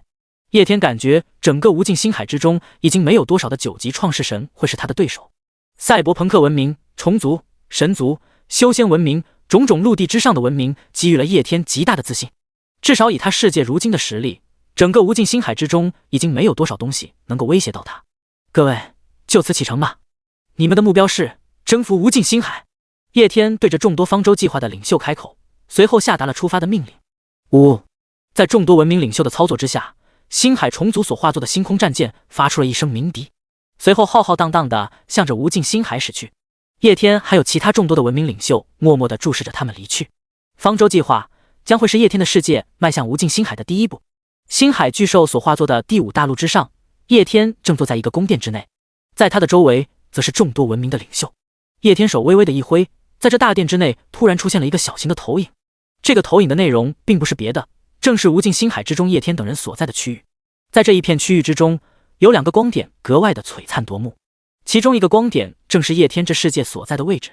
而另外一个光点主要是至高神星图之上所显示的那一个特殊神格所在的地方。100年之后入侵此界，掠夺神格。叶天目光只是众多陆地文明的领袖，然后郑重的开口道：到时候不仅仅是你们出动，海洋之中的文明也会一同出动，不惜一切代价都要攻下这个世界。陆地之上众多的文明领袖在听到了叶天的话之后，面色一下子就变得郑重了起来。他们能够听得出来叶天语气之中对于这个未知世界的重视。所有人都明白创世神大人在无尽星海之中所指出的这个地方对他很重要。他们纷纷好奇地看着无尽星海投影之中所显示亮着的另外那个地方，究竟是一个什么样的地方，才能够让创世神大人如此的重视？难道这个世界很强大吗？要知道上次对付那个8级世界，也仅不过是出动了修仙文明之中的剑仙，即使是要对付一个9级世界，如果是那种普通一点的世界，估计也仅需要动用一个大陆即可。可是如今对付这个地方创世神大人，居然要4大陆地全部出动，还要求海洋之中的生灵也出动，倾巢而出啊！几大文明的领袖对自己的实力还有自己文明的实力都充满了自信，但是同时他们对于其他文明的实力也有着清晰的认知。正因如此，他们心中才会更加的惊讶，究竟是一个什么样的世界能够让创世神大人举整个世界的实力攻打？看出了众多文明领袖心中的疑惑，叶天没有犹豫，直接开口解释：这个世界水平究竟如何，我也不知道，可能会很弱，但是也可能会很强很强。所以我打算在整顿出征大军之前，先派出一部分的生命体进入到其中探查情况。如果这个世界的实力太过于强悍的话，那么暂时放弃攻打计划。如果这个世界的实力在可接受范围之内的话，100年之后，以星空巨兽还有一部分顶级强者为先锋军，从无尽星海之中入侵这一方世界。等到你们破开其世界屏障之后，我会强行与其建立世界通道，随后再大举入侵。叶天不知道特殊神格所在的那一方世界实力究竟如何，不过想来那一方世界的实力不会太低。无尽星海有着无数创世神，9级创世神的数量并不在少数，每一个9级创世神都有其神格所在。可整个无尽星海那么多的创世神，那么多的神格，符合至高神星图所需要的神格仅有9个。从这就可以看出这些神格的特殊之处。神格特殊，就说明这个世界也很特殊。很多时候，特别就意味着强。所以，叶天对于创世神星图之上所显示特殊神格所在的那个世界十分重视。这一次的神战是一定要打的，不过究竟要如何打，还是要提前做一些准备。众多文明领袖听到了叶天的话之后，恍然大悟般的点了点头。想到面临的敌人可能是一个旗鼓相当的世界，他们的心中充满了兴奋。经过这万年的发展，他们所有的文明都已经将星海巨兽所带来的好处消化，实力有了质一般的飞跃。如今，他们迫切的需要一场战斗来检验自己的进步，同时能够为叶天战斗是他们的荣幸。创世神大人，我们可以制作一些系统，先入侵这一方世界，查看清楚这一方世界的情况。系统一族本源特殊，世界意志无法检测出他们。赛博朋克文明领袖建议道，要先派人到无尽星海之中，潜入这一方特殊世界，查看其实力情况。系统一族再适合不过了。系统一族生命本源特殊，又是后天所创的种族，并不会像他们这些先天眷族一样，进入到另外一个世界之后会引起世界的反击。第129章制作系统。听到赛博朋克文明领袖的话之后，叶天眼前一亮。系统入侵，这的确是一个好办法。系统一族具有极强的隐蔽性，入侵其他人的世界之后也不容易被发现，的确适合侦查员这个位置，让他们去查看那一方世界的虚实，是再适合不过的了。好，那这些事情就由你负责，制作一批系统，提前入侵坐标之上所在的世界，然后将那一方世界的情况传递回来。等到确定那一方世界的具体情况之后，再发动神战。叶天也没有犹豫，直接采纳了赛博朋克文明领袖的建议。随后，叶天还有其他众多文明之主又一同商讨了一些出征的细节。会议简单结束，各大文明之主都去做神战的准备。叶天则是和赛博朋克文明的领袖一同回到了赛博之城，派出系统入侵那一方特殊世界。这骚操作直接拉满了，叶天自然不可能错过。这么有趣的事情，他自然是要全程参与的。赛博朋克文明的里世界之中，无数赛博朋克的研究成员汇聚在此，一团团信息在他们手中化作数据，在这里现实与信息，物质与精神早就已经混淆成为一体。隐蔽性、侵略性、侦查性都需要有。制作一批具有吞噬能量能力的系统，这样的系统到了另一方世界之后，附着在一批人的身上，然后让他们不断的吞噬那一方世界的各种能量，在滋养系统本身的同时，对那一方世界进行破坏。还可以搞一批神豪系统，在清楚了另一方世界的体系之后，源源不断的制作另一方世界的货币。经济体系是平衡的，有神豪系统不断的输出货币之后，肯定会造成货币膨胀，到时候这一方世界文明肯定受到货币的影响，从而发生内乱。还有杀戮系统。叶天对着赛博文克文明的领袖说出了一系列自己觉得有搞头的系统。系统这种东西都搞出来了，那自然而然不可能只是去侦查一下，不搞点破坏，对得起系统的牌面吗？最强无敌吞噬系统，超级神豪系统，无敌杀戮系统，君不见那些网络小说里面，主角有一个系统就能把一个世界都搞得乱七八糟的，自己这一批系统搞出来，那不得把那一方世界给灭了。当然，如果这样大规模的搞事情的话，系统肯定是会被发现的。系统虽然有隐蔽性，但是那么多的系统一起搞事情，那一方世界彻底的乱起来，到时候那一方世界的创世神佑或者是天道肯定会有所反应。创世神或者是天道干扰世界的话，就算是有系统作乱，也很快就能平息。不过到那个时候，他们的实力、信息什么的就完全暴露了，而且自身的实力也遭受到了一定程度的损失。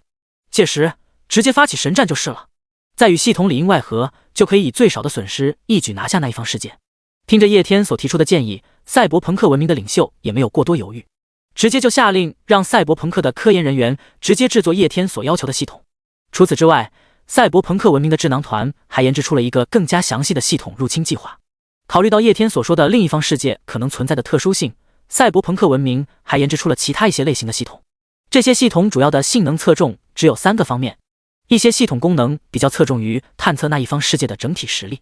一些系统的功能则是主要在于破坏那一方世界的文明和平，还有一些系统则是倾向于毁灭破坏，直接从根源上吞噬那一方世界的能量。系统的制作对于赛博朋克文明而言并不算很难，赛博朋克文明完全具有大规模制作系统的能力。不过考虑到如果太多的系统一同涌入到那一方世界的话，会加大被察觉的风险，因此赛博朋克文明将所制作系统的数量控制在了一定的范围之内。赛博朋克文明一共制作了接近1000个系统，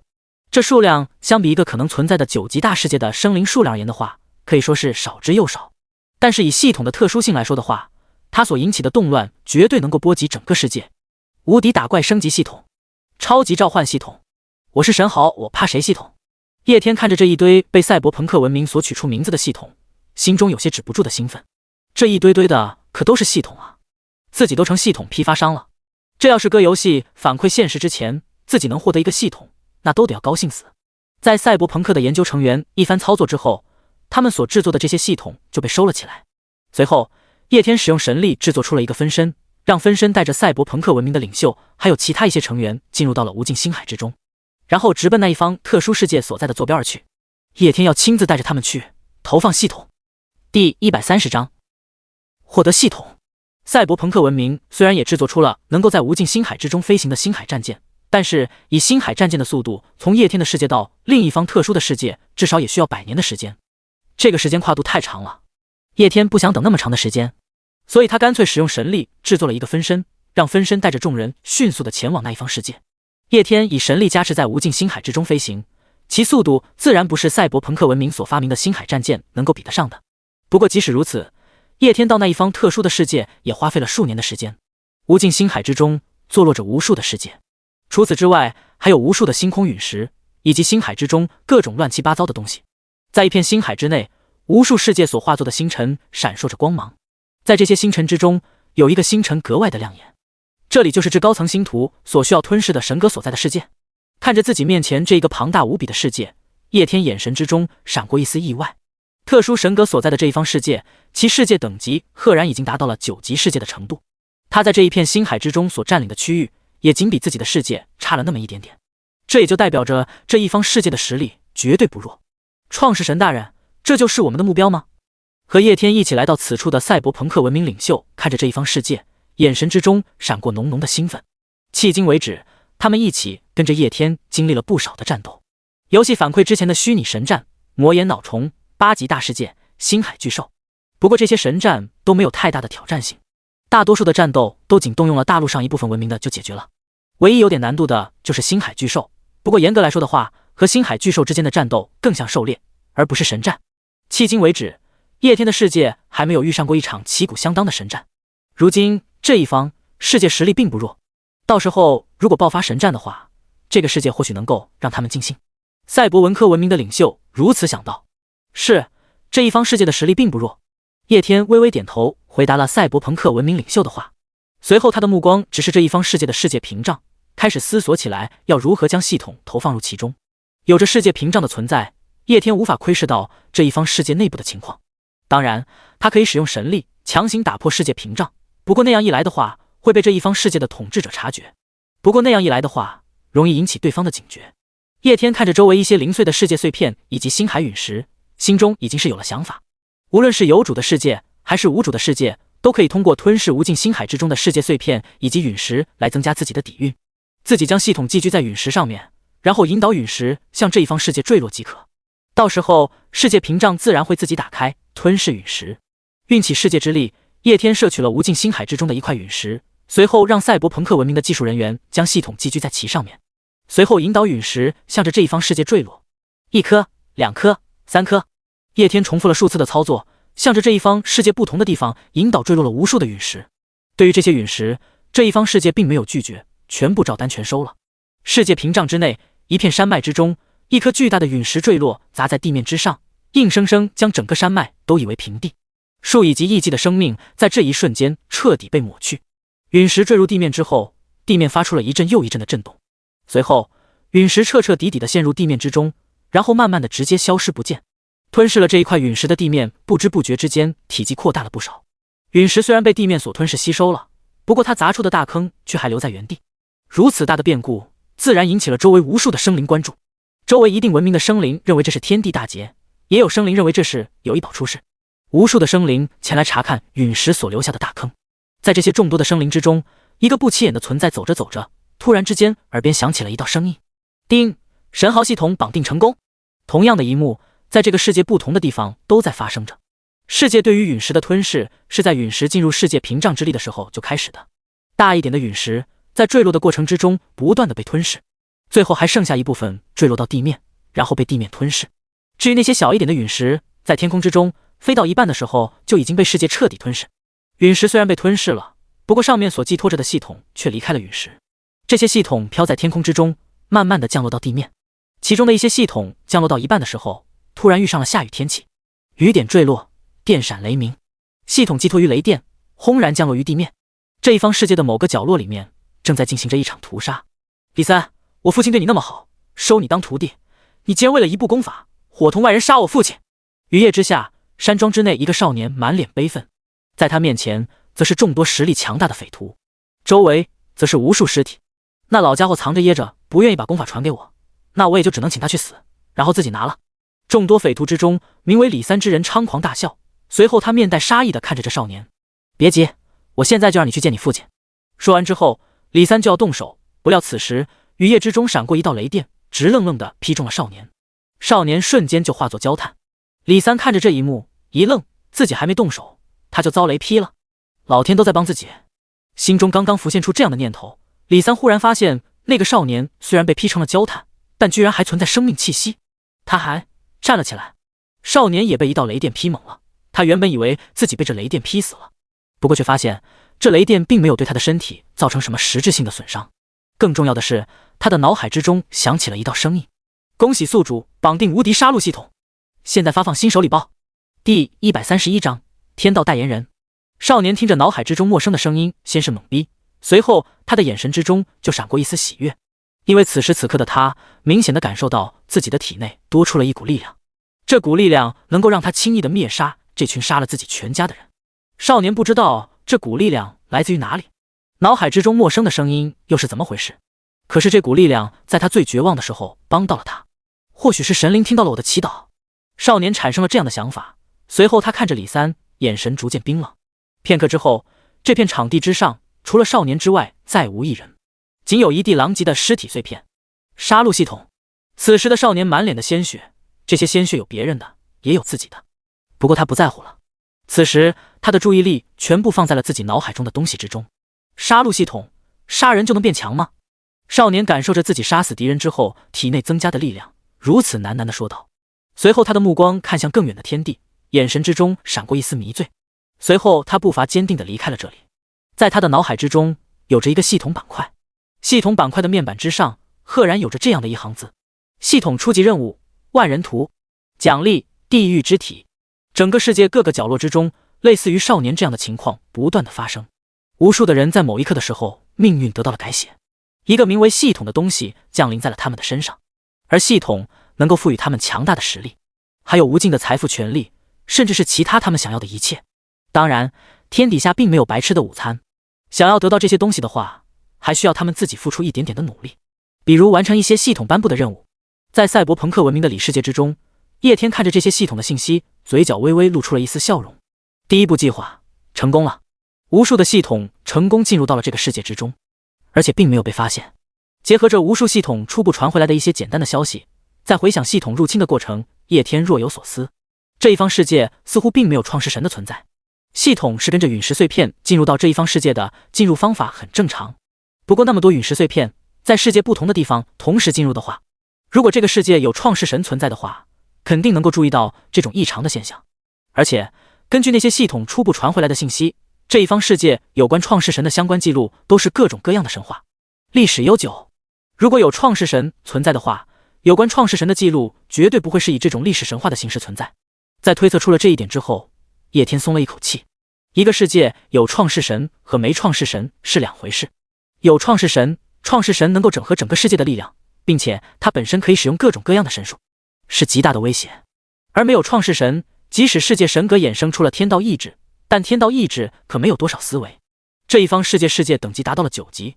而且世界实力也是异常的强大。而如今这个世界并不存在创世神的话，那就好对付了许多。叶天的嘴角微微露出了一丝笑容。随后他和赛博朋克文明的人继续查看着系统在这一方世界的情况。一方面的话是为了收集这一方世界的信息情报，另外一方面，这一次也是系统一族的首次行动，也是系统入侵诸天计划的首次亮相。赛博文科文明的科研成员们要仔细收集系统实验的相关数据，确定他们对世界破坏的可能性，以此反过来继续完善系统，并且根据系统们的实时数据为他们制定更加完善的侵略计划。叶天对于系统一族的表现也是十分的期待，因此他和赛博朋克文明的人一起待在里，世界之中查看着系统们在另一方世界的情况。一开始，众多的系统所寄生的宿主实力十分的低微，所能够接触到关于这一方世界的信息并不多。但是随着系统发力，宿主的实力不断的提升之后，这些宿主所能够接触到的世界层次也越来越高，所知道的信息也就越来越核心。叶天对这个世界也有了一个十分具体的了解。这一方世界是一个发展到顶点的玄幻大世界，百族林立，天骄辈出。这个世界和自己的世界有着很大的差别。自己的世界之中有着各种各样的种族，还有各种各样的修炼体系。而在这个世界之中，虽然也有着各种各样的种族，但他们却只有一个修炼体系，那就是修炼玄气。修炼境界本质上还是超凡、传奇、神话的9个等级，不过却被这个修炼体系划分成了更加具体的10几个境界，一个妥妥的小说之中标准的玄幻大世界。而且更棒的一点是，这个世界还存在着气运之子这样的新秘，每隔几十万年就会有一些具有独特气运的人横空出世。这些人都有逢凶化吉、快速进阶、逆境界而战，还有生命力顽强等特点。而这些人是这一方世界意志所选出来的天命之子。这些天命之子普通人无法杀死，只有他们天命之子之间才能彼此相互吞噬。而这些天命之子之中最后存活的人，则是被天道意志选为天道代言人，代为执掌天道。不过这些天道代言人最多隔几十万年或者是几百万年就要换人，因为世界出身的生灵很难承受得住天道之力的位格，大多数都撑不过100万年就会崩溃。简单的说，就是天道意志自己造一个一个弱化版本的创世神。而如今刚好是这个世界上一个天道代言人凉了，正在选举天道代言人的时候，叶天意识到或许自己可以以更轻的代价拿下这一个世界。第132章，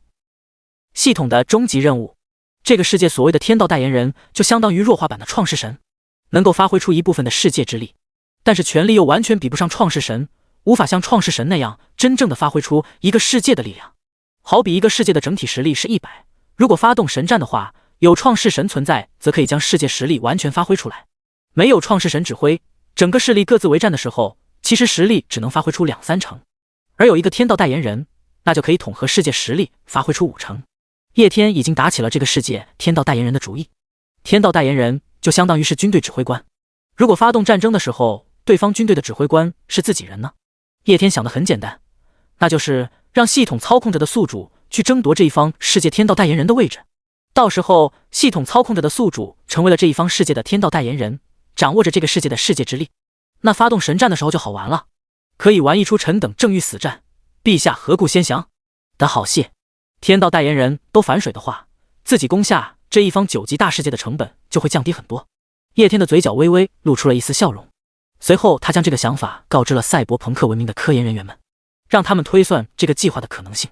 赛博朋克文明的人在听到叶天的计划之后惊了，随后立马就展开了推测，然后发现这个计划的可行性很高。如果这个世界存在着有正常思维能力的创世神，或者是已经选出一个天道代言人的话，那系统不合理性或许会被发现。但是如今正是选举天道代言人的时候，这一方世界的天道意志都迷迷糊糊呢，系统能够瞒过他的可能性很大。而且这左右也不过是一步闲棋，如果成功了，那自然是最好；就算是失败了，叶天也完全有信心吞得下这个世界。很快的，匆匆几十年的时间又过去了。几十年的时间，对于这一方特殊世界之中的生灵而言的话，只不过是弹指一瞬之间；几十年的时间，对于一些弱小的人而言的话，也不过是将某个弱小境界的第1重提升到3-4重。对于那些实力强大的人，几十年的时间甚至还不够他们打个盹。不过这几十年的时间放在这个世界的天命之子身上，还有那些系统拥有者身上的话，那几十年的时间已经足以让他们的人生发生翻天覆地的变化。我是天海中的宗门之主，怎么会死在这里？我不甘心，我不服！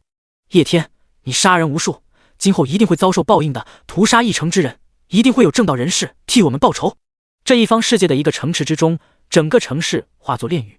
无数的人被屠杀。这些实力强大的人被屠杀之后，浑身精血都被吸入到一个少年的体内。地狱之体，再进一步。如今我的修为，除了屠杀无上至尊级别的存在之外，几乎不会再获得提升。杀那些实力弱小的生灵，更是无法获得经验。系统，以我如今的实力，应该已经有权利得知系统的最终任务了吧？少年缓缓开口。奇怪的是，少年面前根本就没有任何一个人。不过少年说完话之后，他的脸上露出了一丝惊讶的神色。终极任务1，掀起乱世，祸乱天下。终极任务2，灭杀天命之子，成为天道代言人。2大终极任务有趣，不过要完成任务1的话，恐怕凭我一个人的力量还不够。或许今后不能见人就杀了。天命之子，这个世界上居然还有着这样的心命。少年的身影缓缓地远去，一如曾经。钱可通神4个字做成的匾牌被安在一座奢侈无比的宫殿之上。宫殿的最中心坐着一个胖子，胖子穿着红色的衣服，衣服上面印着的全部都是金元宝。终极任务祸乱天下。天道代言人在系统终于暴露出其最后的目的了。不过是系统的任务的话，那还是要完成一下的。毕竟没有这神豪系统，我这小乞丐早就饿死了呀。大胖子的脸上露出了一丝笑意。他自身有着极为强大的实力，不过很多时候他都不喜欢动用自己的实力，因为他有钱，可以花钱解决的事情，为什么要自己动手呢？祸乱天下，杀个人，多么简单的事情，天下熙熙攘攘，皆为利生，皆为利死。只要他肯花钱，有什么是做不到的呢？类似的一幕幕在各种各样的地方发生着。当然，也并非是所有的人都触发了最终的系统任务，毕竟有些系统的宿主实力如今还很弱，有的系统则是换了几代的宿主，这也正常。在一个玄幻大世界里面，什么都有可能发生。除去那些实力不够的人之外，能够触发系统任务的都是拥有系统的人之中的最强者，他们在短短几十年的时间之内就成长到了世界最巅峰。更重要的是，因为有着天命之子的存在，这些系统宿主天然得到了掩饰。短短几十年就崛起的经历，不仅没有让别人对他们产生怀疑，还让别人认为他们是天命之子之一。因此，这些系统拥有者除去自身的实力之外，他们背后还有着土著的土著势力支持。种种加持之下，他们每一个人都有着极大的影响力，能够轻而易举地搅动乱世。再加上本来就有的天命之子，这一方9级大世界彻彻底底的乱了起来了。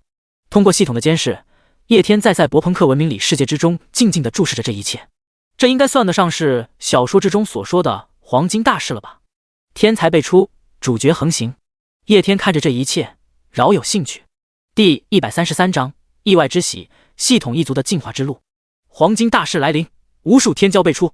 短短几十年的时间，这一方9级大世界就彻彻底底的乱了起来。无数强大的势力之间彼此相互征伐，无数的年轻至尊横扫当世。有人崛起的同时，就有人走向落寞。大陆之上无时无刻都有人在死去，有无上势力一夜直接被抹除存在。整个世界陷入到了一种狂潮之中。如果是在平时出现这样无数生灵大规模陨落的情况的话，这一方世界的天道意志必然有所察觉。可是如今偏偏是这一方世界天道权力交接的关口。上一届的天道代言人被天道之力腐蚀，已经到了即将消散的时刻。无数的天骄竞争新一任的天道代言人。在这样的情况之下，整个世界的这一场狂欢并未被天道所在意。毕竟之前每一任的天道代言人都是如此选拔出来的，每一次天命之子横行，选举天道代言人之时都是这样的情况。无数的天命之子竞争天道代言人的位置，在这些天命之子的背后，又有着无数古老势力的支持。天命之子之间彼此征伐，他们背后的古老势力之间同样也是充满着杀戮。在这一方9级大世界的岁月史书之上，每一次天道代言人的交接都是一次黄金盛世，充满了血雨腥风，但是同样又充满了机缘。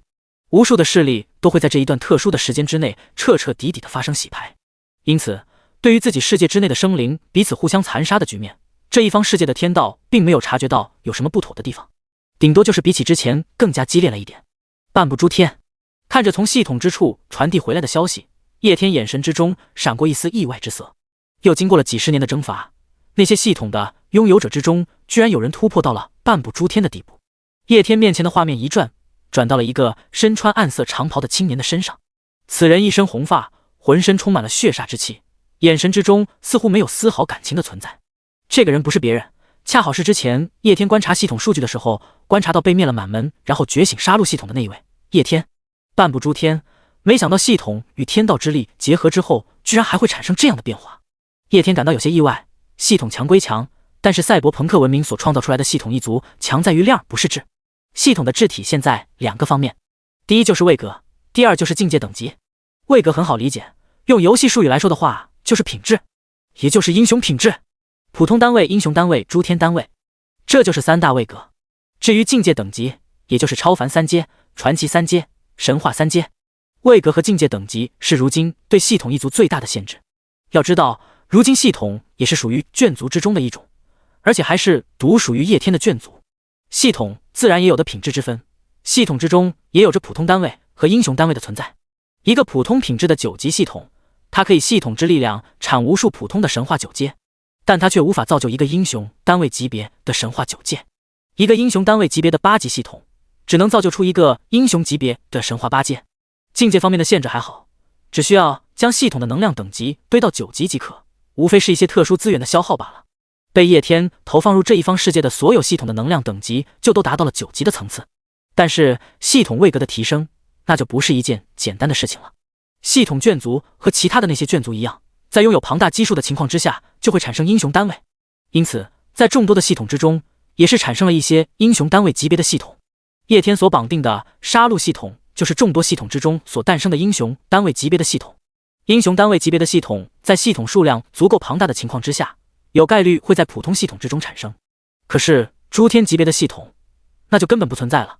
迄今为止，叶天世界之中的那些诸天单位，都是因为触发了诸天投影这个最顶级的天赋才产生的。可是系统这个特殊的眷族，怎么看都无法触发诸天投影这个天赋吧？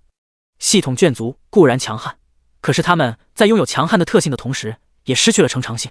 这是赛博朋克文明在系统一族被创造出来之后，对系统一族进行分析之后所得出的结论。系统之力看似无所不能，却也只能在其上限范围之内无所不能，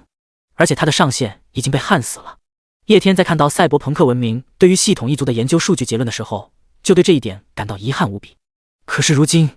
叶天看到了新的希望，这希望就来源于杀戮系统。杀戮系统作为系统一族之中所诞生的英雄单位，按道理来说，它最多也就只能支持它的宿主将其修为提升到英雄单位级别的9阶神话。可是如今，叶天的位格达到了半步诸天级别，在这一方9级大世界，9阶神话又被称之为大地，而大地和大地之间也是存在差别。之前英雄单位级别的叶天是盖世大帝，能够一手镇压无数普通大帝。可是如今，叶天位格再次有了提升，翻手即可镇压盖世大帝。盖世大帝之后，便是至尊大帝。这一方世界每一任的天道代言人就是至尊大帝的水平。如今的叶天强于盖世大帝，但是距离天道代言人的至尊大帝又差一点，也即半步至尊大帝。而站在叶天的角度来说的话，那就是半步诸天的位格。杀戮系统的位格达到了半步诸天的层次，因此连带着将叶天的修为也带到了半步至尊大帝。而杀戮系统的位格之所以会发生这样的变化，最大的原因恐怕就是吸收了这一方世界的天道之力。要知道，众多系统的拥有者可是冒充天命之子，争夺这一方世界天道代言人的位置。在他们击杀这一方世界本来的天命之子，又或者是这一方世界的人将他们当作天命之子下注支持他们的时候，他们身上自然而然就汇聚了天道之力。天道代言人的竞争一向充满了杀戮与残酷，无数天命之子之间彼此争夺天道之力，最后天道之力最多的人自然而然就成为新的天道代言人。系统拥有者本来不是天命之子，但是他们凭借系统掠杀了原来的一些天命之子之后，他们自然而然就成了天命之子，身上也就汇聚了天道之力，而天道之力居然能够提升系统一族的位格。看来系统一族要成长起来的话，必然要走向掠夺诸天万界，掠夺本源。叶天感到意外的同时又欣喜万分，他没想到居然还有着这样的意外之喜，能够发现系统一族提升位格的契机。这样一来的话，系统一族不仅没有了成长性的限制，其成长性甚至还要超出其他的那些眷族。要知道，如今其他的那些眷族要成为诸天单位，只能凭借触发诸天投影，而系统一族只需要不断的掠夺各个世界的世界之力，就可以提升位格。第134章，神豪系统的任务变更。又是几十年的时间匆匆过去，叶天原定计划是在100年之内查探清楚这一方9级大世界内部的情况，随后发动总攻。如今100年时间虽然已过，但系统一族的入侵计划却出乎意料的顺利，这也就使得叶天改变了原来发动总攻的想法，而是选择让众多的系统继续发挥作用，削弱这一方世界的总体实力。有着系统一族的入侵，再加上这一方世界本来就处于天道代言人更换的档口，乱世而起，因此在这短短100年的时间之内，这一方世界生灵的整体实力几乎削弱了3层。而如今这种乱世还在继续持续着，无数势力彼此征伐，只不过相比之前的局面，如今的局面要更加的明朗。之前无数天命之子和系统拥有者争夺天道之力，各方远古势力纷纷在他们身上下注。经过100年的争斗之后，许多的天命之子以及系统拥有者纷纷陨落，同时无数传承已久的大势力也在种种争斗之中消失。那些死去的天命之子以及系统拥有者，其身上的天道之力被活下来的人吞噬，死去的人化作了活下来的人的养分。如今的这一方世界主要分为3大联盟，呈现3组鼎立之势。一方联盟以叶天为首，叶天绑定杀戮系统，其修为早早的就已经达到了半部至尊大帝的层次。他一路走来，杀戮无数，其冷酷无情的作风吸引了一大批亡命之徒的簇拥。无数魔道之人，还有一些为杀戮而生的特殊种族奉他为王。另一方联盟的联盟之主实力同样达到了半部至尊大帝，此人名为萧火火，是这一方世界本定的天命之子，一路怀揣着正义与理想，成就半部至尊大帝，被无数心怀正义之士奉为道德标杆。最后一方联盟的联盟之主也是系统拥有者，名为钱锋，绑定大神豪系统。钱可通神，他网罗了无数中立势力，自成一派，其实力同样也达到了半部至尊大帝。3方世界鼎立，3人的目标都是那天道代言人的位置。事情能够发展到如今的地步，属实超出了叶天的预料。叶天原本对于系统的预想，也只是让他们掀起乱世，削弱这一方势力的整体实力罢了。毕竟以原来系统的位格，最多就是将其宿主的修为提升到盖世大帝的层次。盖世大帝的修为在前期的天道代言人争夺赛中固然能够占领一定的上风，但是等到这一方世界的土著天命之子突破到半部至尊大帝的层次，众多的宿主拥有者就不是对手了，因为他们的上限已经被系统锁死。可是叶天万万没有想到，系统吞噬了天道之力之后，居然还可以提升位格。这也就导致如今这一方世界3大天道代言人的候选人，其中有2个都是系统拥有者。就是什么概念？就相当于漂亮国总统3个候选人，其中有2个候选人的心是红色的。本来以这一方9级大世界的整体实力而言，自己要掀起神战拿下这一方世界，少说也得要伤筋动骨。而如今一个系统入侵计划几乎削弱了这一方世界一半的整体实力。不愧是系统一族。叶天看着系统所传递回来有关于这一方世界的情况，心中思考片刻，已经是有了想法。终极任务1：掀起乱世，祸乱天下。任务已完成，奖励灵魂绑定。终极任务2：灭杀天命之子，成为天道代言人，完成度 90%。任务添加：终极任务3：辅助叶天成为天道代言人。该任务与终极任务2冲突，宿主可选择继续完成任务2，也可选择任务3。选择任务3可提前获取世界真相。诸天万界，辉煌的宫殿之内，钱锋突然睁开了眼睛，半部至尊大帝的修为瞬间爆发而出。任务变更，新任务。钱锋看着突然发生了变化的系统，脸上一下子变得惊疑不定。在他还没有崛起之前，系统可以说是3天2头一个福利小任务，而在几十年之前，系统颁布了终极系列任务之后，几乎就没有过任何的变化。如今又突然之间发生了变化，继续任务2争夺天道代言人的位置，又或者是任务3帮助叶天获取天道代言人的位置，世界的真相。诸天万界，系统背后的存在终于要收网了吗？钱锋的脸上闪过挣扎。从这突如其来的任务之中，钱锋得到了一些信息。天下没有白来的午餐，这系统背后果然有着不知名的存在在谋划，而且如今谋划已经落入了尾声。辅助叶天，这样看来的话，这个叶天如自己所料的一样，也是系统拥有者。系统背后的存在谋划的是天道代言人的位置吗？那么是选择继续争夺天道代言人的位置，还是探寻世界的真相，和系统幕后的存在摊牌呢？钱锋陷入到了犹豫之中。看着系统，钱锋目光悠悠，一直仿佛回到了100年之前，那会儿自己不过是一个饭都吃不起的乞儿。而在那一夜天降流星，自己突然之间绑定了神豪系统。想着想着，钱锋的心中已经有了决断。第135章系统之主。钱锋选择了突然出现的终极任务3，这是他权衡利弊之后所做出的选择。对于继续争夺天道代言人的位置，钱锋心中本就没有多大的把握。相比较于萧火火还有叶天，钱锋的实力虽然也同样达到了半部至尊大帝的层次，但是他在战斗技巧方面也逊色于2人。萧火火是秉承天命而生的天命之子，一路走来也是经历了无数的战斗，魔道联盟无数次联合刺杀他，全部都被他反杀，各种战斗技巧都是磨砺出来的。叶天就更不用说了，杀戮系统一路走来尽是腥风血雨，王座之下尽是尸山血海。钱锋自己就不一样了，虽然他也有着半部至尊大帝的实力，但他这一身的修为可没有经过多少的战斗。有着大富翁系统的他，一直以来都是秉承着钱可通神的理念，能够成长到半部至尊大帝的层次。死在他手上的天命之子虽然不少，但他只负责对天命之子进行最后的收割。他就相当于是一个顶级世家出身的反派，利用自己手上的资源和权力，驱动无数的高手为他所用，无数的资源和人脉组织成一张又一张密不可知的大网，然后牢牢地将一些天命之子困在里面。等到那些天命之子挣扎的精疲力尽的时候，他在出来轻而易举地收割天道之力。相比较于叶天还有萧火火和其他的天命之子打生打死的掠夺天道之力，钱锋掠夺天道之力要更加的轻松优雅，这也就导致他的战力在同阶之中稍微水了一点，这就导致他这个三足鼎立的位置有些尴尬。没有终极任务3的话，他自己想要完成终极任务2是不可能的。本来他的计划是倒向萧火火，然后让萧火火和叶天打生打死，到时候自己这个第三方再寻找机会。不过现在有着任务3的存在，可以算得上是给了钱锋一个新的选择。系统，我选择领取接受任务3，洞悉世界背后的真相。钱锋在脑海之中沉声对着系统做出了回应。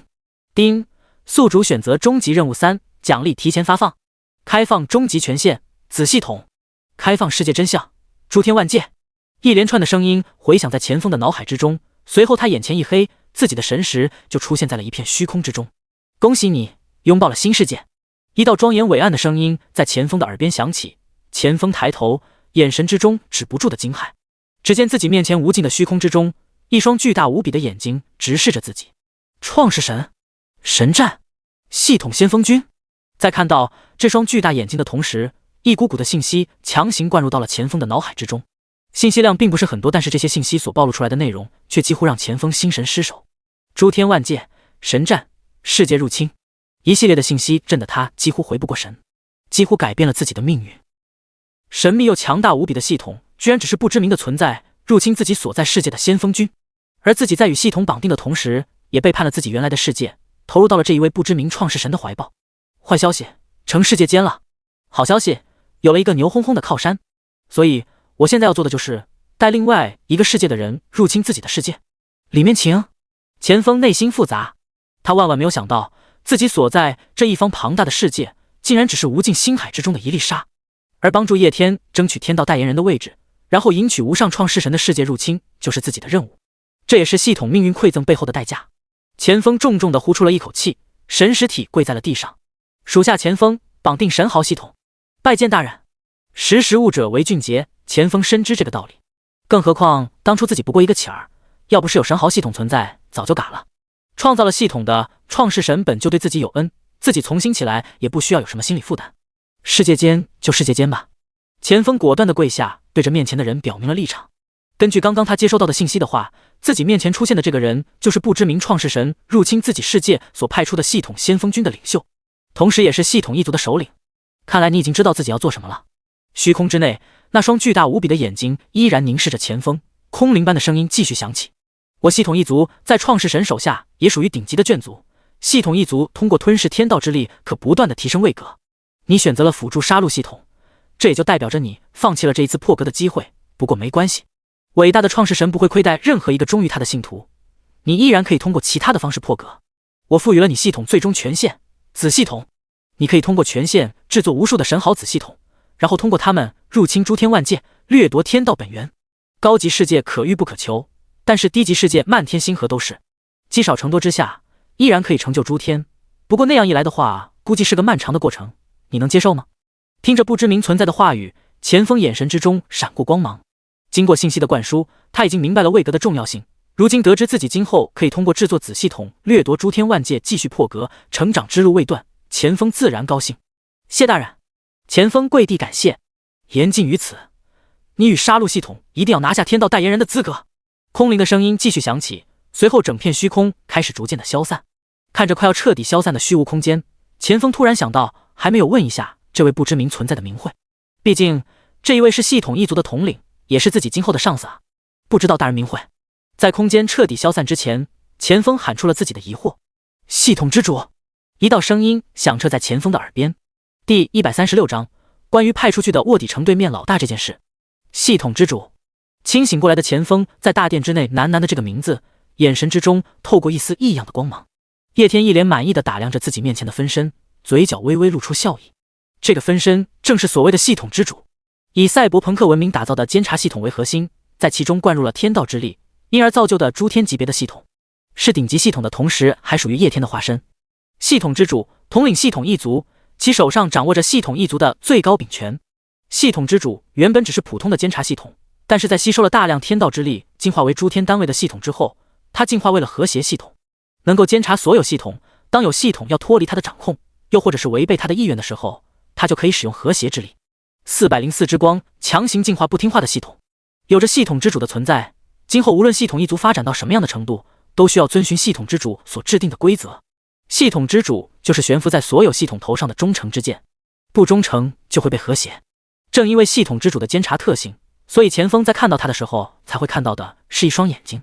今后就由你统御系统一族，入侵无尽星海。叶天轻声对着面前的系统之主分身说道。系统之主微微点头，随后身形消失不见。钱枫是一个行动力极强的人，在做出了选择之后，他就立马展开了行动。本来他所创建的万宝阁属于中立联盟，不过随着他决定帮助叶天之后，钱枫迅速地带领万宝阁还有其他一些附庸于他的中立组织投入了萧火火的怀抱。为什么是萧火火？那当然是为了背刺啊！直接投靠叶天只会让萧火火感到压力，随后让他更加的谨慎。但是如果投靠萧火火，然后背刺的话，那就更妙了。随着钱枫有了动作之后，这一方世界的格局再一次发生了改变，从原来的3足鼎立一下子就变成了2打1。在这样的情况之下，叶天的魔门节节败退。原本形成3足鼎立局势的时候，这一方世界似乎是从原来的战乱之中达成了某种平衡，众多势力之间收敛了许多，不再像之前那样打生打死。而在钱枫打破了3足鼎立的局势之后，再一次的掀起了战乱，无数强者在这期间陨落，这一方世界强者的数量几乎被削弱了一半。这种情况是在之前天道代言人的争夺赛之中从未有过的。此时这一方世界的天道意志已经感觉到了不对劲，不过他也并没有采取什么措施。在天道意志看来的话，只要人没死光那就行。等到选举出新的天道代言人之后，他就可以借助天道代言人施展天道之力，快速的催生出一批新的强者。反正死去的这些强者的能量都是被他回收了的，所以他并没有把自己世界实力大幅度删减的事情放在心上。这一方世界的天道不在意，叶天却乐得裂开了嘴。眼见这一番天道代言人的选举落入了尾声，叶天发兵了。星海巨兽庞大无比的身体横越在无尽星海之中，在星海巨兽的周围是无数密密麻麻的战舰以及非洲，在这些战舰和非洲上面，清一色的全部都是叶天各大眷族的成员，而且这些人的修为几乎全部都已经达到了神话境界。星海巨兽就如同是一头鱼儿一样，在无尽星海之中畅游着，飞速的向着那一方9级大世界的坐标前进。在星海巨兽的身上同样也驻扎着各大眷族的成员。星海巨兽飞快的前进着，很快就将巨大的舰队远远的落在了其尾后。无数的战舰非洲停留在无尽星海之中，他们在等。这一次的神战是跨星海作战，以如今赛博朋克文明又或者是修仙文明所打造出的战舰和非洲的速度，要是硬生生赶路的话，估计要几百年的时间才能到达那一方9级大世界所在的位置。最好的办法当然是开传送门。相比数量庞大无比的远征军，星海巨兽这种本就生活在无尽星海之中的巨兽速度就快多了。远征军需要100年的路程，星海巨兽只需要几年。如今只需要让星海巨兽到达那一方9级大世界，随后让其身上的赛博朋克文明搭建大量传送门，随后就可以直接发动神战。叶天和远征军一同站在无尽星海之中，静静的等待，其意识却透过无数系统远远的关注着那一方9级大世界的情况。钱枫、萧火火、叶天3人的手下脑浆都快打出来了，魔门之人被另外2大联盟围剿，如今几乎已经是苟延残喘之势。不过手下人的局势并不能代表什么，真正能够决定战局的还得是他们3位半部至尊大帝。说到底，半部至尊大帝才是真真正正最后的根本，否则就算是正道联盟还有万宝阁将魔门彻底围剿了，叶天出手一巴掌就能将正道联盟还有万宝阁彻底抹除。随着魔门势力不断收缩之后，整个大陆风雨欲来，最后魔门的人被正道联盟还有万宝阁逼得龟缩在了最后的阵地万魔窟之中。无数强者围聚在万魔窟的周围，在众多强者的最前方，2道强横无比的气息悬浮在天空之中。钱枫、萧火火。万魔窟之内，一道气息突然出现，与2人针锋相对。随后叶天的身影缓缓的浮现，且周围是滔天的杀意。在他出来的那一刻，整个天地都仿佛被凝滞成为粘稠的血气。绑定了杀戮系统的叶天，在这一方世界几乎是所有人绝对的梦魇。在他手上死去的生灵不计其数，死在他手上的人都能够组成几个终极世界了。随着3大半部至尊大帝的强者纷纷现身之后，也就意味着最终的大战开始了。这一方世界的天道意志兴奋无比，这一次天道代言人的质量远远超出他的预料，这么强的天道代言人，到时候能够发挥出的天道之力也就越多。叶天也在兴奋，自己派出去的卧底都快做到对面老大了，能不兴奋吗？第137章突如其来的背刺。叶天，你嗜杀成性，杀人无数，今天我就为无数死在你手上的冤魂讨一个公道。萧火火对着叶天正气凛然地说道。作为正道联盟的代表，萧火火做事一向讲究一个师出有名。对于萧火火的审判，叶天表示自己根本就不想听。没等萧火火多放几句嘴炮，叶天就已经提剑上前了，无数的血煞之力将萧火火包围，整个天地都被叶天的血煞之气染成了血红色。这些血煞之气都是叶天杀死无数人之后所养成的。如果是修为稍微低一点的人被这血煞之气所笼罩，仅需要一瞬间血煞之气入体，这些人都将化作血水。即使是修为强大之人，在这血色领域之内，全身的气血也是翻涌无比。他们不仅要压制住自己体内翻滚的气血，同时还要抵制血煞之气对他们灵魂的入侵。一旦抵制不住这血煞之气的侵蚀，刹那之间，他们就会化作只知道杀戮的傀儡。整片天地都仿佛化作了叶天的主场。即使是同为半部至尊大帝，彼此之间也是有着一定的差距的。毫无疑问，叶天就是三人之中最强的存在。面对着无边血煞之气的入侵，萧火火没有丝毫的害怕，他全身气血翻涌，一团团的虚空之火出现在他的周围，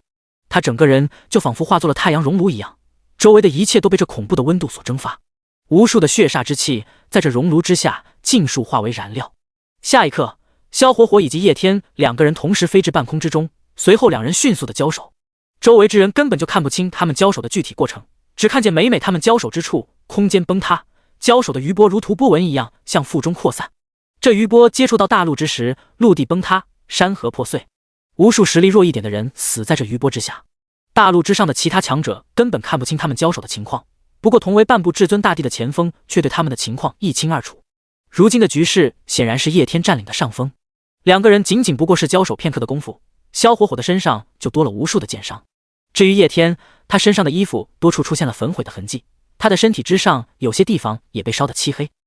只不过是样子狼狈了一点，并无大碍。如果这样硬生生一直耗下去的话，最后的赢家毫无疑问就是叶天。不过以两个人如今的修为境界，若是想要分出胜负的话，恐怕要打个几百年。前锋并没有急着加入他们的战局，而是静静地等待着一个更好的机会。他在等萧火火开口，等到萧火火被叶天虐得欲仙欲死的时候，到时候他开口要自己帮忙，那也将是他最松懈的时候，到时候就可以一击毙命。眨眼之间，几年的时间又过去，萧火火的身上又添加了无数的伤势，一道道的伤疤之上有着无数的血煞之力弥漫。这股血煞之力在侵蚀他身体的同时，也在阻止他的恢复。胜利的天平一点点地向叶天的方向倾斜，萧火火清晰地明白自己如今的局势很不妙，他将目光移向了一旁一直在看戏的前锋，毫不犹豫地示意前锋动手。不过前锋没有动，看到前锋没有丝毫动手的打算之后，萧火火先是一愣，随后反应过来前锋的打算。他们三个人之中，叶天的实力最强，他的实力次之，前锋的实力最弱。两个人原来的计划是达成同盟，然后一起对付叶天，将叶天解决了，两个人再争夺天道代言人的归属，先抱团解决最强的人，然后再各凭本事，这就是两人原来的联盟内容。毕竟叶天强出了他们两个人很多，但是萧火火却只强出了前锋一点点。但是不管怎么说，解决了叶天之后，萧火火的优势都比前锋要大。如今前锋看着自己在叶天面前落入下风，仍不动手，无非是打着削弱自己实力的想法。等到自己状态更差之后，他才动手。到时候两人联手将叶天淘汰了，自己受的伤比他受的伤重的话，那自己本来的优势也就没有了。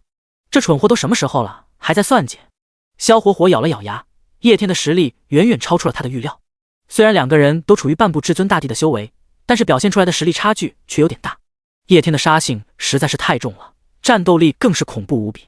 甚至于即使和前锋联手，想要拿下叶天，萧火火都感觉有点够呛。等自己再被叶天消耗一下，从小残状态变成大残，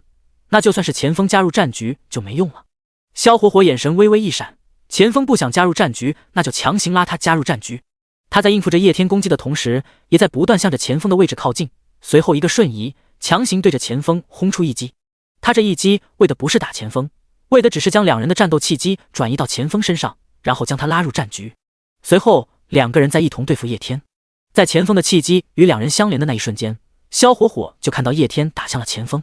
萧火火嘴角露出了一丝笑意，之前自己和前锋联盟的消息已传出，再根据叶天那杀人如麻的性格，自己强行将前锋拉战局，叶天只会想着一打二。这种时候前锋就是不想和自己联合，也只能联合了。等到两人联合杀死叶天，到时候前锋完全不是自己的对手，毕竟自己可是留有底牌的。萧火火如此想到，不过下一刻他就不这样想了。原本一攻一防的两人之间调转矛头对准了他，猝不及防之下，他整个身体几乎被打爆。你们！拖着残缺之躯的萧火火不可置信。第138章，囚徒末路的临死一击。感受着自己体内不断消失的生机，萧火火知道自己已经败了，但是他脸上满是不可思议。任凭他怎么想，也想不出钱锋到底为什么会和叶天联手。自己一个正道领袖，从出道到现在一直都是做着正义的事情，而且还是真真正正的正道之光，并不是那种道貌岸然之辈。表面上做的正道的事，背地里面却猪狗不如，风评直接拉满。而叶天呢，妥妥的一个嗜血杀手，一路走来那是人头铺地，甚至凶残到自己手下人的命都不放在眼里。那些对他忠心耿耿的手下，惹他一个不开心就立马动手。这样一个因为瞪了他一眼就能够杀你全家的家伙，钱锋是怎么敢和他合作的？你不怕他黑吃黑吗？萧火火瞪大了眼睛，怎么也想不通。虽然他和钱锋到了最后也肯定会为了天道代言人的位置刀剑相向，但是萧火火是代表了正道啊。考虑到钱锋背后存在的中立势力，以及杀死他之后中立势力的反应，为了维护世界稳定，萧火火最多也就吞噬钱锋身上的天道之力，不会要了他的命。可是叶天，这都是把杀意写在了脸上的人，他可不会在乎世界稳不稳定什么的，只会在乎看你顺不顺眼。在萧火火看来的话，钱锋如果和叶天合作的话，那几乎和找死没什么区别，所以他从来没有预防过两个人联手的情况。可是如今事情发展的局势偏偏往他想都没想过的那个方向发展了，所以他毫无防备就直接被重伤了，不同于之前和叶天打斗时所受的伤。在猝不及防之下被两大半部至尊大帝偷袭，这伤几乎要了他半条命。萧火火表示自己真的想不通，难不成自己和钱锋有什么深仇大恨是自己不知道的？他宁愿自己死也要带走自己。萧火火看向了钱锋，试图要从他的脸上找到仇恨自己的痕迹，不过他失望了，他在钱锋的脸上看到的只有平静。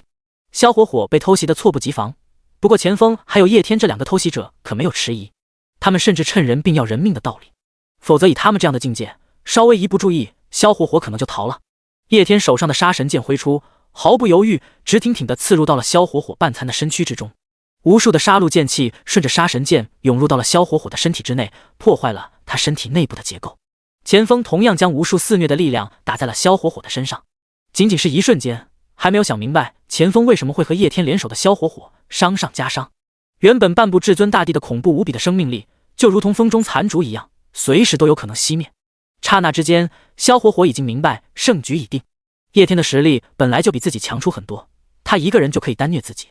钱锋的实力虽然比自己弱了那么一点点，但是弱的也有限。如今这两个人联手也就算了，还 TMD 搞偷袭，自己能打得过他们就怪了。在明白了结局无法更改之后，萧火火的眼神之中闪过狠意，他就算是死也绝对不会让钱锋和叶天好过。在钱锋和叶天两个人疯狂的攻击之中，萧火火的半残之躯自动燃烧了起来，天地之间无数的太阳之力灌输入他的身体之中，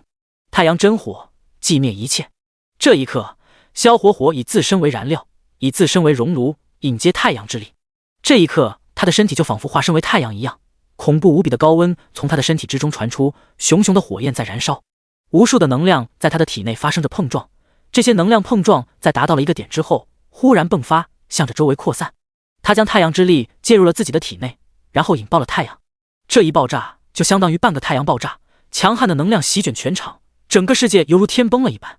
钱锋看到萧火火还有这么一招之后都懵逼了，这他妈威力比自爆都要大了几百倍。二话没说，立马就跑。叶天也是一样的反应，即使是实力强大的他，面对着如此强大的能量，也是感到有些有心无力。因此他也是没有丝毫犹豫的就直接跑。他冷血嗜杀是没有错，但是这并不代表他不怕死呀。强烈的能量冲击以萧火火所在的地方为中心，向周围扩散开，能量最中心的空间都甚至出现了崩塌。叶天通过系统也在注视着这最终之战，他在看到这一幕之后，嘴角微微勾起。好人啊！就萧火火这么一爆炸，如此恐怖的威力扩散开来，恐怕又要有无数的生灵死在其下，就像是通天教主开诛仙剑阵，将整个洪荒都差点打碎一样。萧火火这爆炸的威力非比寻常，他不是单纯的使用自己的力量，而是灌输太阳之力到自己的体内，然后引爆了太阳之力。这就相当于一个小太阳在世界内部爆炸，不说将整个世界炸毁，炸毁个1/10是没有问题的。叶天都不敢想象自己到时候入侵这一番世界该有多么的顺手。不过在这样恐怖的能量波动之下，叶天和钱锋貌似活不了吧。第139章，沾上了别人留下的。叶天顿时感到有些遗憾，要知道他刚刚才立了一个系统之主的马甲，身为系统之主，手下不得有几个牛逼的人物。钱锋还有叶天就是他选择的人物之一，这俩人都有手段，有能力，不仅从众多系统拥有者之中杀了出来，更是从这一方世界的众多天命之子之中杀了出来，这就足以看出他们的能力。自己今后要以系统入侵诸天万界，断然不会像这次这么简单。这一次是因为这一方世界并没有创世神存在，呆板的天道意志根本就没有察觉到不对。但是如果是入侵那些有创世神的世界的话，系统就算是无法被检测出来，一旦发生什么异常的话，也会被创世神察觉。在这样的情况之下，进行系统入侵就需要有点脑子的系统。叶天还有钱锋就是不错的人选，虽然现在他们是宿主，不过这都不是什么事。现在他们所绑定的系统都是程序化的系统，有点类似于人工智能一样的生命体，只会按照一定的程序和规律做事。如果宿主足够优秀的话，两者未必不能融合一下，然后成为有灵智的系统。严格意义上的讲的话，现在的系统一族并不算完整，他们还缺少了最根本的灵智。所有的系统只有生命的形，却没有生命的灵。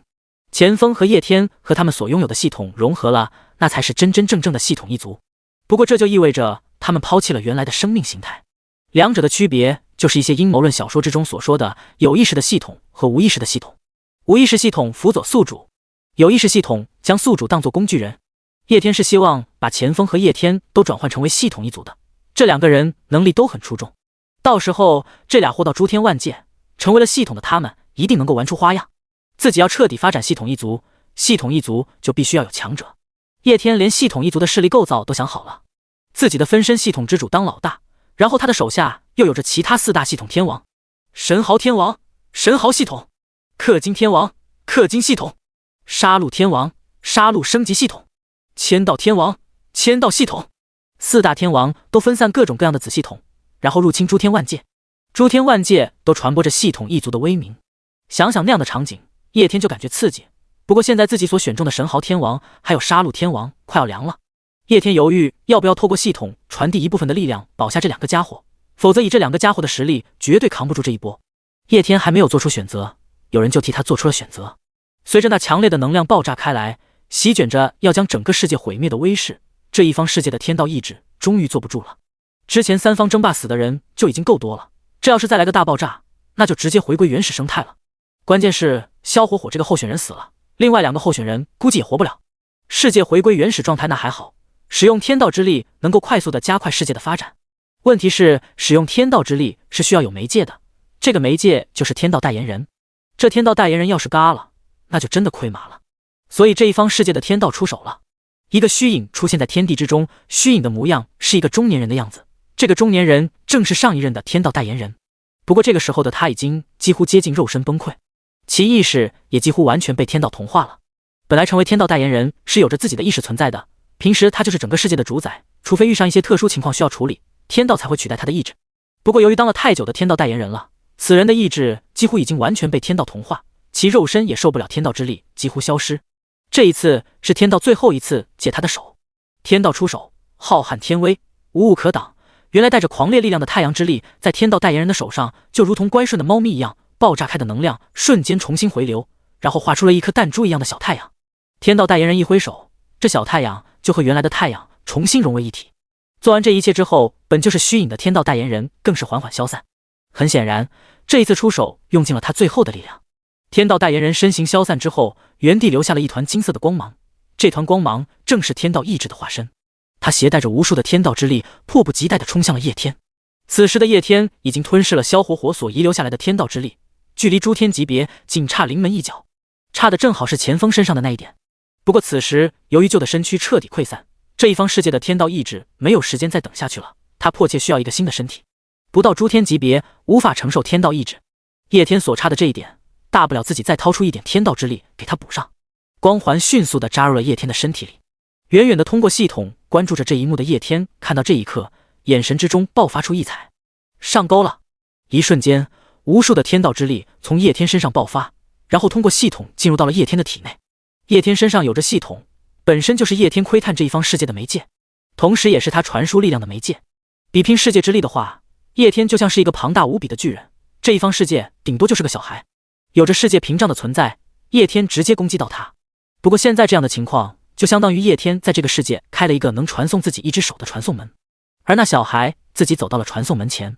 叶天疯狂灌输世界之力，妄图将这一方世界的天道意志彻底的困在叶天体内。这一方世界的天道意志彻底懵逼了，自己辛辛苦苦选出的天道代言人体内怎么有着一种力量？这力量他妈还想留下自己？这一方天道意志要是彻底产生灵智的话，这回他要跳脚了。这就相当于你花了100万点了一个处，结果发现是黑的。黑的也就算了，你捣鼓了2下，自己还没出来，却已经沾上了别人在里面留下的。第140章 NT2 加囚禁。这年头天道都能被 NT2， 你让天道上哪说理去？辛辛苦苦用养蛊一样的方式养出了一个诸天级别的存在作为天道代言人，结果这个天道代言人身上居然有着别的创世神的痕迹。天道意志表示自己冤透了，无数的天道之力将他紧紧地束缚在了叶天的身体之内。叶天立刻下令爆发神战，星空巨兽庞大无比的身躯在无尽星海之中猛然加速，原本就距离那一方9级大世界没多少的距离瞬间被缩短。星海巨兽来到了这一方9级大世界之外，在接收到发起总攻的信息之后，星海巨兽身上无数的生灵开始了动作，搭建传送门，连通世界之力。世界屏障等级测定中，世界屏障彻底破除，预计1天。破除部分世界屏障，诸天能量体进攻准备。一连串的信息指令发放，瞬间无数密密麻麻的传送门出现在代表着这一方9级大世界的光球之外。传送门的另外一方连接着叶天的世界，而在这一边则是早就已经准备好出征的无数出征军。密密麻麻的星空战舰还有非洲全部通过传送门到达了目的地。叶天真身同样也来到了这里。此时的他一心二用，一边不断输出着世界之力控制着天道意志，一边指挥着自己手下无数眷族发起神战。这一方9级大世界在茫茫无尽星海之中就如同是一个灯泡一样，内部的核心在发着光，其周围则是围绕着一层世界屏障守护着它，就像是灯泡的玻璃。世界屏障是所谓世界的一场关卡，正常情况下想要突破这世界屏障并不容易。真正世界屏障还是一方9级大世界的世界屏障，不过这对叶天而言并没有多大的挑战性，他手下各大眷族都有能力打破这世界屏障。修仙文明联合起来之后的擎天巨人，赛博朋克文明的机甲巨人，妖族召唤出来的妖族虚影，这些存在的实力都可以轻而易举地做到打破世界屏障，因为这是超越诸天的存在。即使是换成一个诸天单位，也能在这世界屏障上面打开一个小口子，完成偷渡。当然，叶天现在要进行的可不是偷渡，而是全面的进攻，因此自然是要将这世界屏障彻底轰碎。叶天将自己的目光看向了星海巨兽，这种局面让星海巨兽出场再合适不过了。星海巨兽乃是生活在无尽星海之中的种族，以世界为食。世界屏障是守卫世界的存在，是所谓世界的盾牌。不过世界屏障对于星海巨兽而言的话，就像是裹在糖外面的那一层糖衣，一口嘎嘣脆。在叶天的指令之下，星海巨兽展开了行动，他张开了犹如星河一样的大嘴，对着泛着光芒的世界屏障一口就咬了下去。原本强大无比的世界屏障碰上了星海巨兽的大嘴，脆的就像玻璃一样，都没有支持，一瞬间就直接破碎。世界屏障原本只是某种特殊的能量体，可是到了星海巨兽的嘴里之后，这世界屏障居然化作了食物，像薯片一样被星海巨兽咀嚼了2口，吞下了肚。星海巨兽在世界屏障上面打开了一个巨大的缺口之后，仍然不满足，对着世界屏障没有破碎的部分继续追着啃。整片星海之中只留下星海巨兽吞噬世界屏障的声音。世界屏障正在被吞噬，这一方世界彻彻底底的乱了。世界屏障被破，这方世界开始发生各种各样的异变，有些地方血雨落下，天地悲鸣，有些地方则是彻彻底底的陷入到了黑暗之中，不见一丝光明。世界屏障是一方世界的守卫系统，而世界屏障一破，自然就群魔乱舞。如果世界有着创世神存在，又或者是诞生了天道，世界屏障破碎自然不是什么大事。创世神或者是天道在世界屏障破碎之后，立马就能够做出应急反应，或是重修世界屏障，或是统御全世界之人对抗侵略者。可惜这个世界并没有创世神，虽然说有一个天道存在，但是这个天道也被叶天阴了。如果天道没有被杀戮系统困住的话，那么此时此刻他就知道有人入侵世界了，并且他还可以使用天道权力统御全世界进行反抗，有组织的击败侵略者。可是如今他被困在了叶天的体内，即使他能够感受得到有人在入侵自己的世界，但他也毫无办法，甚至他都无法告知整个世界的人如今的情况，自然而然就无法组织有效率的反抗。天道意志都快急死了，但是叶天体内属于叶天的天道之力就这样牢牢地将他禁锢住，即使他再怎么急，也只能干瞪眼看着。这一方世界无数的生灵看着突生的变故，一脸懵逼，他们感到惶恐不安。一些残留下来的绝世强者试图推演这突生变故的原因，却无法推理出任何的结果。钱枫此时就守在叶天的旁边，他默默注视着天空之上所出现的窟窿，心中已是明白系统背后的存在对世界出手了。看了一眼由于双方天道之力的冲突导致昏迷的叶天，感受着他周围强大的力量磁场，钱枫估计自己没有必要留在旁边保护他了。他这样子绝对没有什么东西能够伤得到他。钱枫飞天起，随后迅速向着天外飞去。两个世界的神战，钱枫对另外一个世界真的太好奇了，而且自己今后就要投入这个世界的怀抱，都得要知道一下这个世界的情况吧。顺便看看你自己的实力能在这个世界之中排到第几。临近世界屏障的位置，钱枫看到了自己这一辈子都难以忘记的一幕。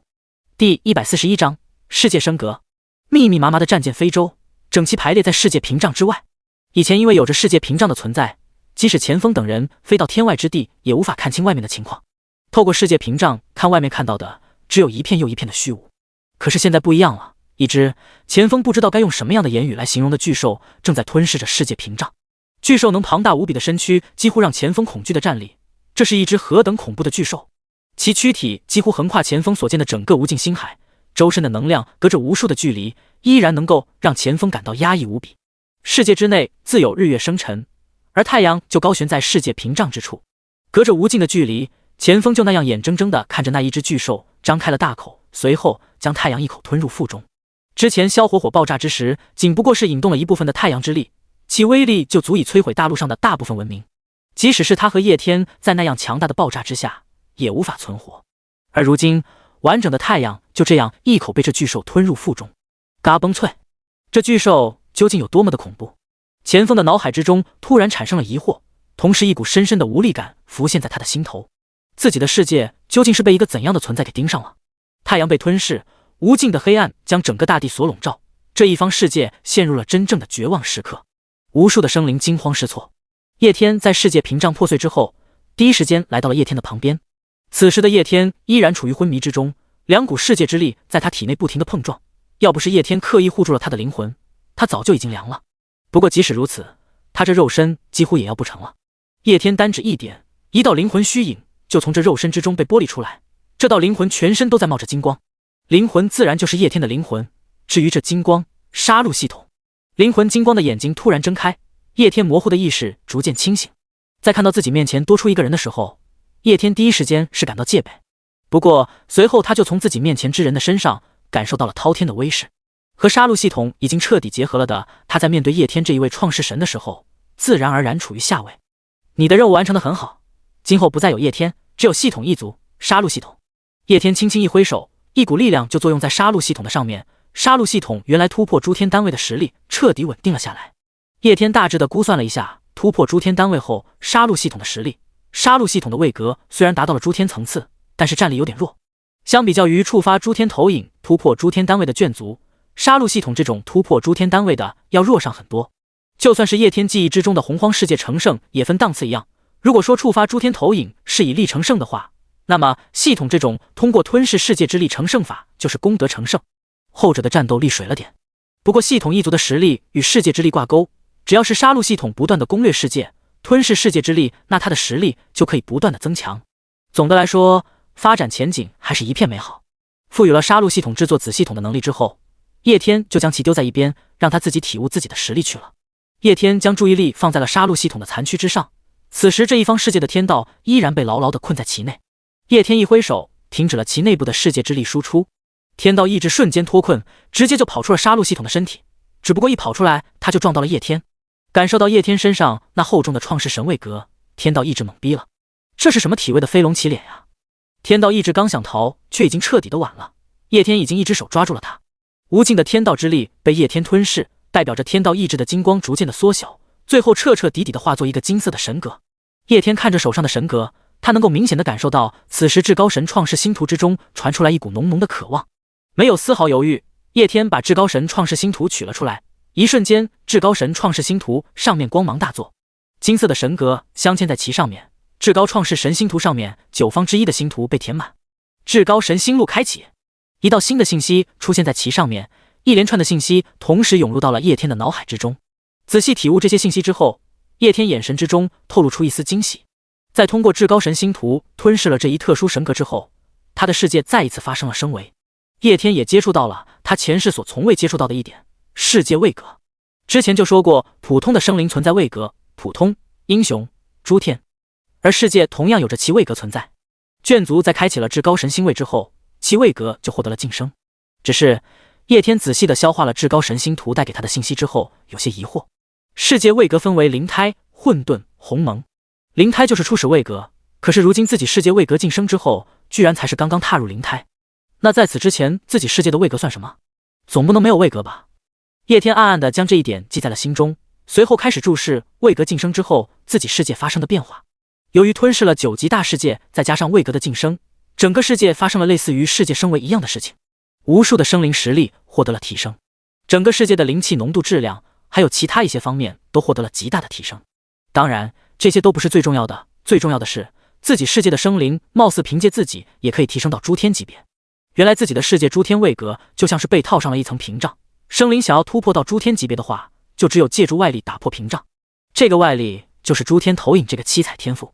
而现在，即使是没有诸天投影这个外力，生灵们也可以凭借自己的实力突破诸天单位。毫无疑问，叶天的世界实力恐怕又要迎来一次飞跃。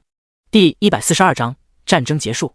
天道意志被抹杀，这一方世界的神格也被吞噬，神战还没开始就已经结束了。叶天将战争已经结束的信息传给正在入侵的远征军。这个世界虽然依然有着众多生灵的存在，但是没有天道给他们下命令，他们可不会团结起来反抗入侵。更何况如今这个世界的神格都已经被叶天吞噬了，换句话说，这个世界如今已经合并入了叶天的世界。如今这个世界存在的生灵，某种意义上讲也算是叶天的眷族了，因此自然而然没有继续侵略杀戮的必要。无数到了这一方9级大世界门口的远征军们一脸懵逼，他们正在摩拳擦掌，准备大干一场呢。结果创世神就告诉他们，战争已经结束了。不是，世界屏障他们都还没有跨越呢，怎么战争就结束了？各大文明体系的强者们皆是懵逼不已。为了这一场战斗，他们准备了100年，而在100年之前，创世神就和他们说过，这将会是一场硬仗，所以让他们做好准备。结果现在他们啥都准备好了，都杀到敌人门口了，战争就结束了。这叫什么个事吗？不过能够兵不血刃地拿下一番大世界，这对于叶天的世界而言的确是一件大好事。此时的叶天开始进行战争的收尾，也就是自己世界对这一方世界的吞噬和合并。叶天催动神格的权柄，2个世界越过无尽星河，开始进行了搭建，就好像是蓝星上面一种大球吃小球的游戏一样。叶天本来的世界将这一方世界慢慢的吞噬，无尽星河之中代表着叶天的世界的巨大光点还在不停的变大，而代表着这一方9级大世界的光点却在不断的缩小。2个光点一个变大一个变小，此消彼长。随着其中的一个光点彻底消失之后，叶天还有远征军随着这一方9级大世界彻底被吞噬，他们回到了本来的世界之内。叶天看着自己又扩大了一些的世界，脸上露出了喜悦的表情。这一波直接赢妈了，自己开启了至高创世神之路，世界也达成了升维。更重要的是，这一波神战几乎没有任何的耗损，仅凭借系统一族就彻底将这一方世界拿下。谁懂啊？叶天刚开始派出系统一族的时候，仅仅是想着让他们探查一下这一方9级大世界内部具体的兵力情况，顺带稍微消耗一下他们的世界实力。谁知道系统一连串操作下来，直接把这一方世界的天道意志给拿下了。系统先锋军 X 世界毁灭者。叶天仔细感知了一下自己世界如今的情况，在吞噬了这一方9级大世界之后，自己的世界再度扩张了近1/5左右。不过这在无尽星海之中，依然只不过是一个大一点的光点。叶天将目光看向了世界一侧的一颗星球之上，这颗星球正是由吞噬那一方世界的大陆演化而来，上面有着另一方世界无数的生灵。此时的他们依然一脸的慌乱，根本不知道到底发生了什么。叶天扫视了一点，随后使用神格在他们身上打下了烙印，将他们转化为自己的眷族。正常情况之下，创世神的眷族是无法改变信仰的，忠于叶天的眷族永远忠于眷族，即使是叶天死了，其他的创世神也没办法将他的眷族转换成自己的。不过这一方世界本就没有创世神信仰，叶天吞噬了这个世界的神格，自然就能将他们转化为自己的眷族。叶天挥了挥手，就将钱锋还有叶天搞到了自己的面前。随后叶天又给这2人安排了让他们安抚自己本来世界的人的任务。这2个人本来就是这一方世界生灵的老大哥，让他们去做这件事情才适合不过。钱锋和叶天恭敬地看着叶天，如今成为了叶天眷族的他们自然知道叶天的身份，因此他们在相互对视了一眼之后就点了点头，随后就去完成叶天给他们安排的工作。叶天在安排好一切之后，看着自己的世界，开始思考了起来。自己的世界他一开始设计成了4大陆地，每个陆地又有着自的特点，这样的世界构造是当初反馈即将来临，所以才匆忙设计的。如今一看的话，这样的世界构造太简单了，单纯的以陆地为界限已经不适合如今自己的世界了。或许自己可以学习一下看的一些小说之中的世界构造。以界为界限，划分凡仙神3大世界。第143章，世界的新构想以及介绍系统一族。凡界、仙界、神界，将整个世界划分为基础的3层，然后搭建飞仙台、登神梯。超凡境界的人生活在凡界，传奇境界的人生活在仙界，神话境界的人生活在神界。实力达到境界要求之后，就飞升上一界。在此的基础之上，一些特殊的眷族又或者是修行文明，可以在3大世界的基础之上独创世界。比如虫族可以单独开辟虫界，佛门修行者可以开创属于自己的佛界，以此类推。这样一来，同一个地方的生灵实力差距就不会太大。叶天在脑海之中计划着新世界的构造。如今4大陆地的形式虽然也不错，但是几乎削弱了弱小者的存在。叶天对于4大陆地的印象永远都是停留在那些强大的眷族身上，又或者是那些强者身上，这就使得他无法直观地看到各大陆地之上实力弱小者的情况。而3大世界的形式就不一样了，叶天可以直观地看出处于各个阶段修行者的情况，并且可以针对其情况做出一些调整。叶天只需要看3大世界各自的情况，就能够直观地看出自己世界之内不同修为修行者的需求。而且还有另外一点，修行者每提升一个境界，实力都是翻天覆地的变化。那些修为境界高深之人，每一次的交战都会有无数弱小者被其波及。叶天虽然是创世神，并且能够让各大文明眷族之间不互相残杀，但他所限制的也是大势力之间大规模的互相残杀。平时各大陆地各大眷族之间彼此厮杀的事情并不少，恩怨仇杀、王权斗争、门派相撵，这些事情无时无刻不在大陆之上发生的。整个世界在保持一种总体的秩序的同时又无序。叶天即使是创世神，他也不会让整个世界所有的生灵都彼此相亲相爱，毕竟有人的地方就有江湖。世界之中的生灵虽然忠于叶天，但他们也有着自己的七情六欲，有所偏好有所恨，都是正常的。在这样的情况之下，一些小型战争的发生是如何避免的？而强者一交战，势必就会波及到无数的弱者。对于神话境界的强者而言的话，普通人甚至是超凡境界，那和蝼蚁几乎没什么区别。因此在大陆之上，每时每刻都有无数的弱小之辈犹如蝼蚁一样被灭杀。实力强大者是叶天的眷族，实力弱小者同样也是叶天的眷族。划分3大世界也就是为了减少这种情况的发生，将一个世界的实力限制在一个区域之内，超凡3阶的存在再怎么强，也不可能交个手就面杀数亿生灵。传奇和神话境界同样如此。不过想要改变自己世界的构造，这并不是一件小事。叶天真的要落实起来的话，还需要和各大陆地的人商量一番，不然他这突然的就把4大陆地给搞没了，众多的眷族都要懵逼。改变世界结构的事情还需要一些章程还有计划，叶天还需要仔细斟酌一番。在考虑完一些事情之后，叶天将各大陆地之上的代表人物都叫了过来，随后和他们开了一个小会。神殿之内，叶天坐于神殿之上，在他的下方则是各大强大眷族的首领，赛博朋克文明的领袖，虫族皇帝，修仙文明仙盟的盟主，炼器联盟盟主，无数的势力之主乖乖地坐在下方。除了这些之外，还有着一个十分特殊的存在——系统之主。系统一族的打造，还有后面的系统入侵计划，皆是在叶天还有赛博朋克文明之间进行的。因此其他的文明压根不知道有这回事，是他们根本不明白神战为什么才刚刚开始就结束了。叶天这次开会就是要和他们解释这件事情，同时也是向各大眷族介绍系统一族的存在。系统一族虽然才刚刚产生不久，但是其重要性却不言而喻。今后系统一族在征讨其他世界的过程之中，必将起到不可或缺的作用，也少不了和其他的各大眷族打交道，因此很有必要提前引荐一下。我们刚刚完成了漂亮的一战，对于这一战的胜利，我知道你们都心有疑惑，因为这一战赢得太轻松了。一方9级大世界轻轻松松的就被我们拿下，之所以这么轻松，是因为我们迎来了新伙伴系统一族。叶天轻声地说道。在他话语落下的同时，系统之主站了起来，无数眷族的领袖向他投去了好奇的目光。系统一族，创世神的麾下又出了一个强大的眷族了吗？众多的眷族领袖心神荡漾，能够值得叶天如此隆重介绍的眷族，其实力肯定不会低。难道又是一个能够媲美赛博朋克文明和虫族的眷族？虫族和赛博文克文明的强大，各大其他的眷族皆是有目共睹，如今这个系统一族又该有多么强大？如果不出意外的话，那这一方世界就是系统一族拿下的。感觉竞争的压力更重了。众人的眼神最终皆是充满了探究和好奇。第144章系统一族的功能。无名系统之主统御系统一族。站起来的系统之主轻声地说道。说完之后又重新坐了下来，主打一个高冷。众人听系统之主这么一说，一脸的懵逼。大哥，你站起来就说这么一句话的吗？介绍一下自己不介绍一下系统一族吗？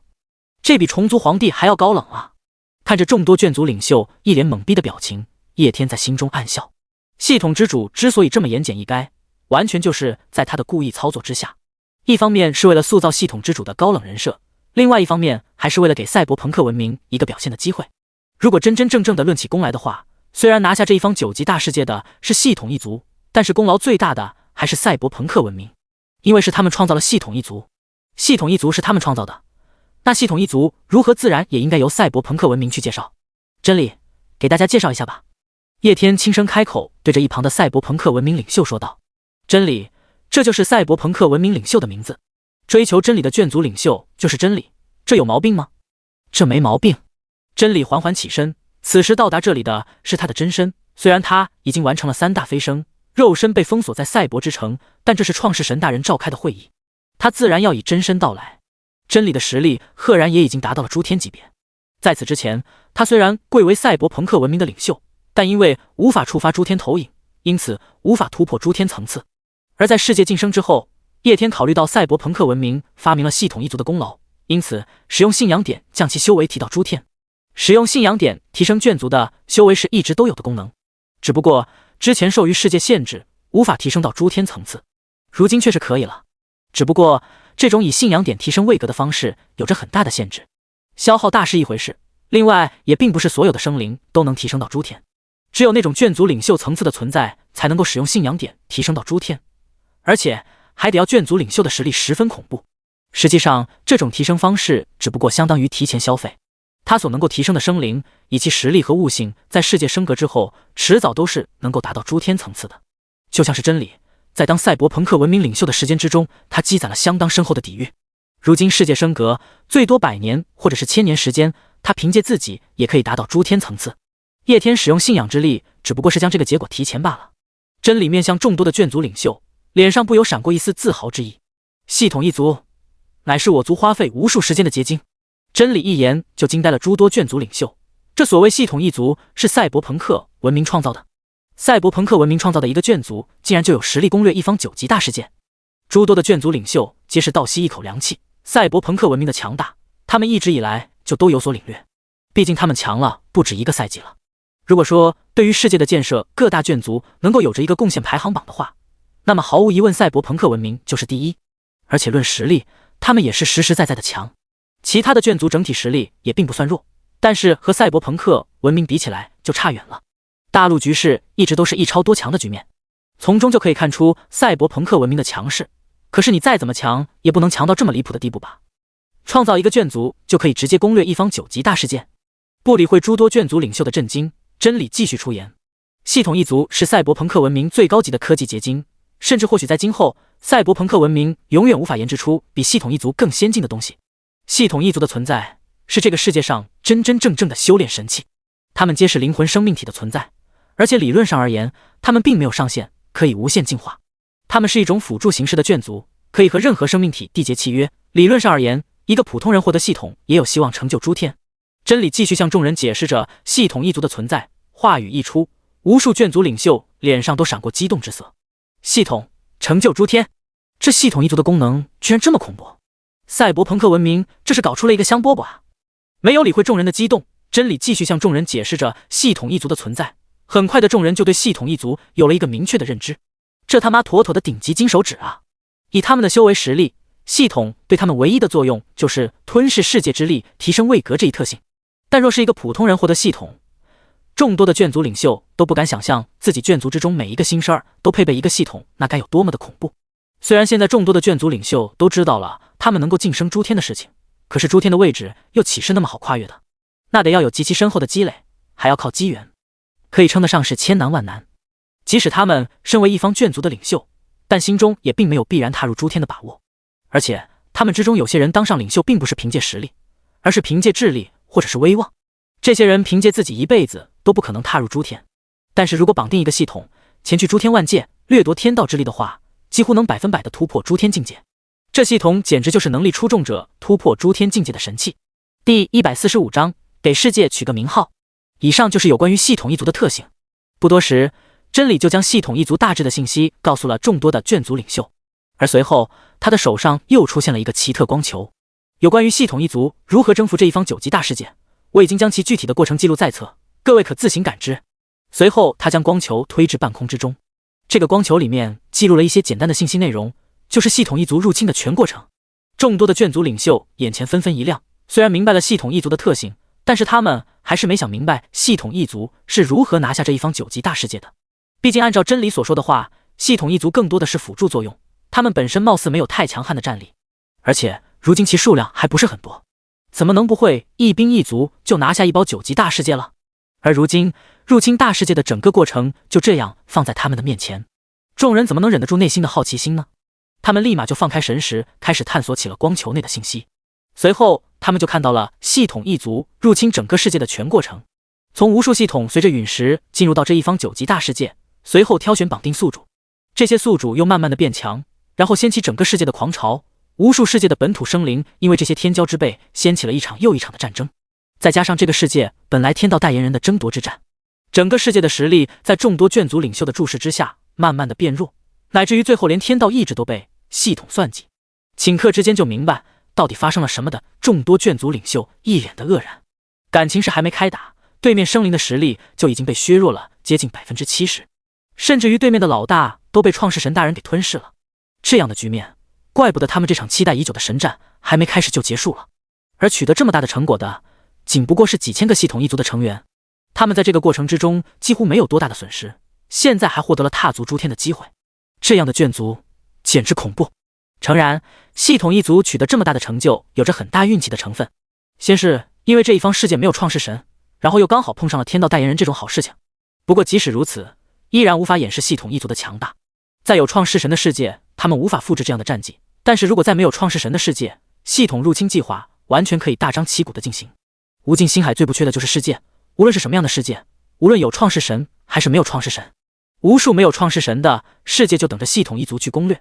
一个世界不需要太多系统，一个或者是2个就够了。以系统的能力，完全可以掀起那些低级世界的狂潮，让整个世界改天换日。系统一族先攻略一波，然后他们这些眷族就可以紧跟着花费很低的代价拿下世界。这系统一族真的是香嬷嬷呀！无数的眷族领袖开始在心中感慨。在看到众多的眷族领袖都理解并接受了系统一族的存在之后，叶天这才示意真理坐下。他召开这个会议，除了告知系统一族以及神战的事情之外，另外一个目的就是和各大眷族的领袖探讨有关于世界结构的问题。划分3大界，改变如今的世界基层，这可并不轻松。对自己而言只是改变世界结构，但是对于自己众多的眷族而言的话，他们要改变自己生活了数百万年的生活形式。除了改变世界的结构之外，也还有一件重要的事情要和他们商量，那就是给自己的世界取一个名字。叶天的世界今后注定是要成为无尽星海之中最为璀璨的星，总得有个震慑无尽星海的名字。总不能今后在无尽星海之中牛逼的一批却没个名号吧？那些被入侵的世界就只知道个无名世界，到时候就尴尬了。而且更重要的一点，不久之后蓝星就要和星空之域势力接触了。星空之域那些强大创世神世界无一不有着响当当的名号，只要报出他们世界的名号，就可以让无数创世神、无数无尽星海之中的世界瑟瑟发抖。叶天的世界如今也需要有一个名字。前世他的世界他倒是没取过名字，不是他不想取，而是在星空之域之中，只有那些强大的世界才能拥有自己的世界名号，就如同一些玄幻小说之中，一些尊号只有强者才能使用一样。所以叶天前世是不配给自己世界取名的，但是如今他有这个权利了。第146章，世界名字中烟。叶天看着众多眷族领袖缓缓开口：各位，你们随着我从世界诞生之初一直到现在，整个世界在我们的带领之下不断变强。在无尽星海之中，我们征服了众多强大的世界，驯服了星海巨兽。如今即使是在无尽星海之中，我们也是最为强大的存在。但是至今为止，我们所在的世界还并未拥有属于它的名字，并未拥有一个让无尽星海之中的世界瑟瑟发抖的名字。世界是我所创造的，你们都是我的子民，但是荣誉属于所有人。所以我认为，我们或许可以一同为这个世界命名。叶天轻声地说道，他的声音很轻，但是在众多的眷族领袖耳中却丝毫不亚于惊人。给世界命名，这是一件多么光荣的事情！众人都没有想到，创世神大人在给世界命名之时，居然还会征求他们的意见。这就使得众多的眷族领袖皆是激动无比。他们都清楚地知道整个世界的结构，对于征服无尽星海有着极大的野望，在无尽星海之中为创世神大人扬名，为他开疆扩土，这是他们毕生之追求。而在此之前，他们确确实实还需要一个震慑诸天的名字。这个名字既是生养他们的世界，也是创世神大人威慑无尽星海的凭证。所以为世界取一个名字，这一点就显得十分的重要。众人立马就展开了头脑风暴。能够为世界命名，这既是创世神大人的信任，同时也代表着无尽的荣耀。因此几乎所有的存在都是绞尽脑汁。俗一点的话说，那就是他们都想出一个高端霸气上档次的名字。众人的心中几乎都有一些想法，但是他们又不敢先说出来。毕竟给世界取名不是一件小事，这是极大的荣誉。他们害怕他们说出的名字不够好。叶天看着小心过头的众人，以手扶额，取个名字而已，不至于这么有压力吧？说句实在话，叶天对于世界的名字虽然重视，但也并没有太在意世界名字的好坏，因为他心中有着自信。无论世界取个什么样的名字，今后都将会成为让无尽星海还有星空之域震撼恐惧的存在。名字本身的霸气与否不重要，它所附带的一切威势都将由叶天还有他的眷族们亲自为他赋予。如果世界很弱的话，就算取个再怎么霸气的名字又怎么样？还不是要任人宰割？但是若是你能够做到横跨无尽星海，主宰无数的世界，那么你就是叫个皮皮虾世界，那又怎么样？皮皮虾世界灭杀九级大世界，皮皮虾世界灭杀天启世界，皮皮虾世界灭杀上苍界。在这样的情况之下，无尽星海之中又有哪一个世界在听到皮皮虾世界之后不为之恐惧？什么样的世界名字并不重要，重要的是它所代表的意义。它代表叶天，代表这一方世界就够了，不需要有压力。我的英雄们，世界的意义并不是名字所赋予的，恰恰相反，不管是什么样的名字，都需要我们赋予它意义。真正的震慑诸天，靠的并不是一个霸气的名字，而是你们，而是整个世界的生灵。正因如此，我才会将赋予世界名字的权利交给你们，世界因你们而辉煌。叶天毫不犹豫地对着自己面前众多的眷族领袖灌输着毒鸡汤。不过他的话语的确让众多眷族领袖略微放松了下来，他们明白了他们伟大创世神所表达的意思，心中皆是兴奋。他们感受到了创世神对他们的殷切期望。在心中压力大减的情况之下，西方信仰之神最先出声。创世神大人，您卑微的神仆奉上一个名字，永恒之界，其意为永恒存在的世界，同时寓意着创世神大人永恒的存在。永恒组加1分。看到西方大陆的神邸出生，东方的修仙文明自然也不甘示弱，毕竟东西方大陆可是一直较着劲的修仙联盟之主立马跟上。创世神大人，我认为可以叫做混沌界，混沌是万物之起源，宇宙的中心，而我认为我们可以成为无尽星海的最中心。混沌组加1分。紧接其后，又有无数的眷族领袖提出了其看法。天启界、初始界，还有一些比较奇奇怪怪的名字。由于各大眷族的文明并不相同，因此在认知还有传承等方面都有着很大的差异。正所谓1000个人有1000个哈姆雷特，现在有多少个眷族领袖，就有多少个世界的名字。无论强弱，众多的眷族领袖都不肯放弃给世界取名字的这个荣誉。叶天看着这么多的名字也是犯了难，除了一些奇奇怪怪的名字之外，其他每个名字听起来都感觉不错的样子。众人的意见又根本不统一，这就让他有些难办了。众多的眷族领袖很显然也意识到了这一点，在短暂的争吵过后，他们再次又闭上了嘴巴。按照这样拖着，只会浪费创世神大人的时间，但是要让他们放弃为世界取名这个荣誉，他们又不肯，就有一些尴尬了。除非能出来一个让他们都无法拒绝的名字。真理此时此刻脸上闪过一丝狡诈，随后在安静的氛围之中缓缓出声：创世神大人，您以中烟之神为神号，不如也以中烟为世界之名。中烟界以您的神号命名，让万界之人恐惧世界，也恐惧您。要不还得说是赛博朋克文明强势。真理这个名字一出现，其他的眷族领袖根本没法反驳。你敢反驳？难不成你觉得你想出的那个烂名字比创世神大人的神号还要好听？中烟组加1000分，薄杀。第147章返回星空之域。这个会议一致通过了赛博朋克文明领袖真理所提出的名字中烟，以创世神大人的神号命名世界，其他的眷族领袖基本上也不会反对。叶天自己对这个名字也是比较满意的，毕竟是自己亲手取的神号。既然如此，那就以中烟之名命名世界。在看到众多的眷族领袖都做出了决定之后，叶天也不再犹豫，当即就做出了决定。同时，他是用神力向自己所有的子民都传达了这一消息。世界命名中烟界，所有归属于叶天的子民，此时此刻都知道了自己世界的名字。中烟界，无尽星海之中，一个个的虫族战舰凌空虚度。这些虫族战舰都是方舟计划的成员，开局诸天一条船，进化资源全靠抢。此时距离方舟计划启动已经过去了100年的时间，虫族战舰以及他们身上的文明也经历了数百年的发育。在这100年的时间里面，中烟界攻略了一方9级大世界，完成了世界晋升。这些游荡在外的开荒队取得的成果同样也不凡。每个虫族战舰都是以星海巨兽的基因创造的，它们具有和星海巨兽一样的成长潜力，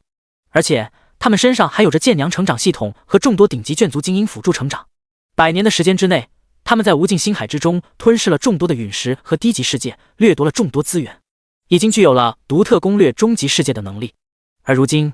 他们之中有的正在攻略世界，有的正在无尽星海之中飘荡。在同一时刻，他们感受到了来自他们创世神的神意。世界命名中烟界，这群出征的眷族们在接收到这一个信息之后，都忍不住热泪盈眶。这是独属于他们世界的名字，同时也是他们家的名字。在无尽星海之中漂浮着的星空战舰身上出现了2个字：中烟。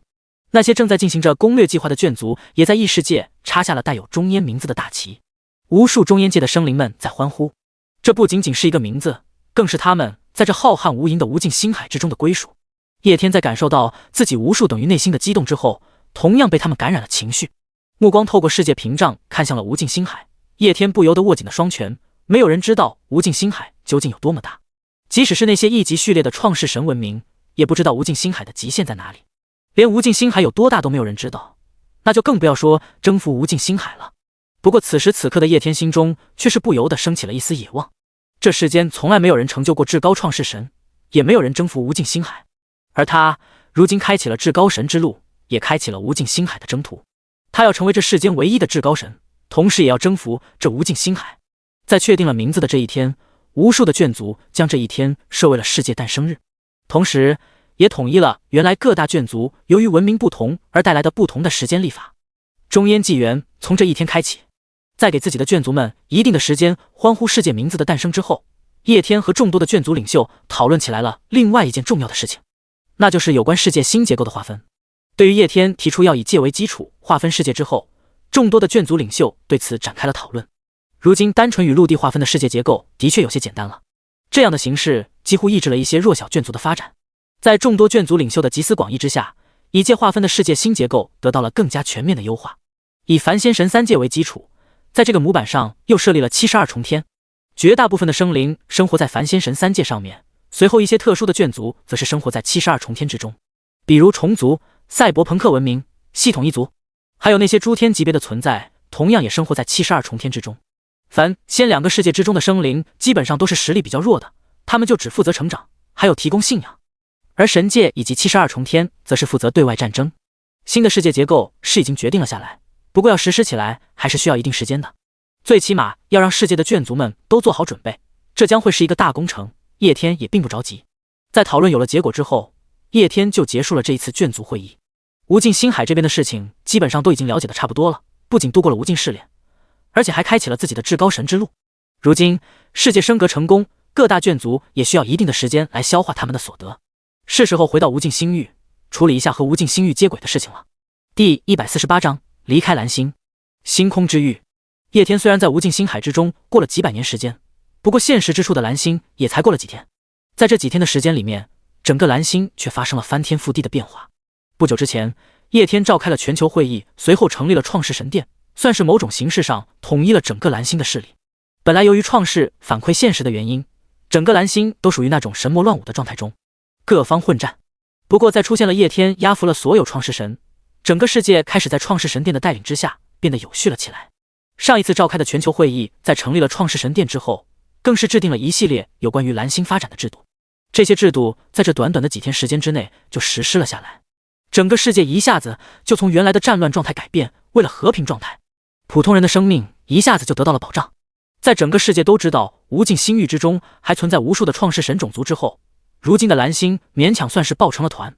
整个世界都在向着创世神时代而迈进。叶天看了一下蓝星如今的状态，随后开始沉思了起来。如今蓝星的秩序的话，可以算得上是恢复了。不过一个创世神种族要发展起来的话，光有秩序还不够，还要有文明。属于创世神种族的文明，如今都已经开启全民创世的大时代了，教育什么的肯定也要跟上，总不能在学习之前的数理化史地生吧。无论是那些已经成为了创世神的存在，还是即将觉醒创世神领地的蓝星人，他们现在都缺乏对创世神的认知，如何去培养世界，如何培养眷族，这些他们都一无所知。蓝星如果要发展起来的话，还需要一些指导书，如何去成为一名创世神，这些都是要学的。而如今的蓝星缺乏的就是这方面的教育，而有关于这方面的知识，就只有向其他的创世神文明取经了。和星空之域的创世神势力接触，已经是势在必行的事情。叶天略微思考之后，就给创世神殿众多的管理者发布了信息。创世神殿相当于蓝星上的创世神联盟，而叶天是盟主，不过创世神殿只有他这一位殿主是不够的，其下面自然也有一些重要的位置，这些位置都由各大创世神组织的领袖担任，而且其中大部分人都是官方性质的存在。也正是因为有了他们的存在，才得以在短短几天之内就将全球的局势稳定了下来。叶天如今给他们发消息，正是为了通知他们要与星空之域的势力进行接触。如今的蓝星在星空之域就相当于是突然出现的黑户，等到星空之域的创世神联盟发现蓝星，那不知道还需要多久的时间。如今叶天也只能主动去接触他们了，即使现在不进行创世神种族序列认定考核，但是能够在创世神联盟那里报个备，那也能获得很多的好处。为了对付堕落与罪恶之地，类似于蓝星这样新生的创世神势力，创世神联盟还是给予了极大的优待的。类似于蓝星这样的黑户并不少，星空之域如此之大，有一些弱小的创世神种族没被发现也是正常的。创世神联盟有着各种类似于扶贫一样的措施，专门帮扶像蓝星这样的势力。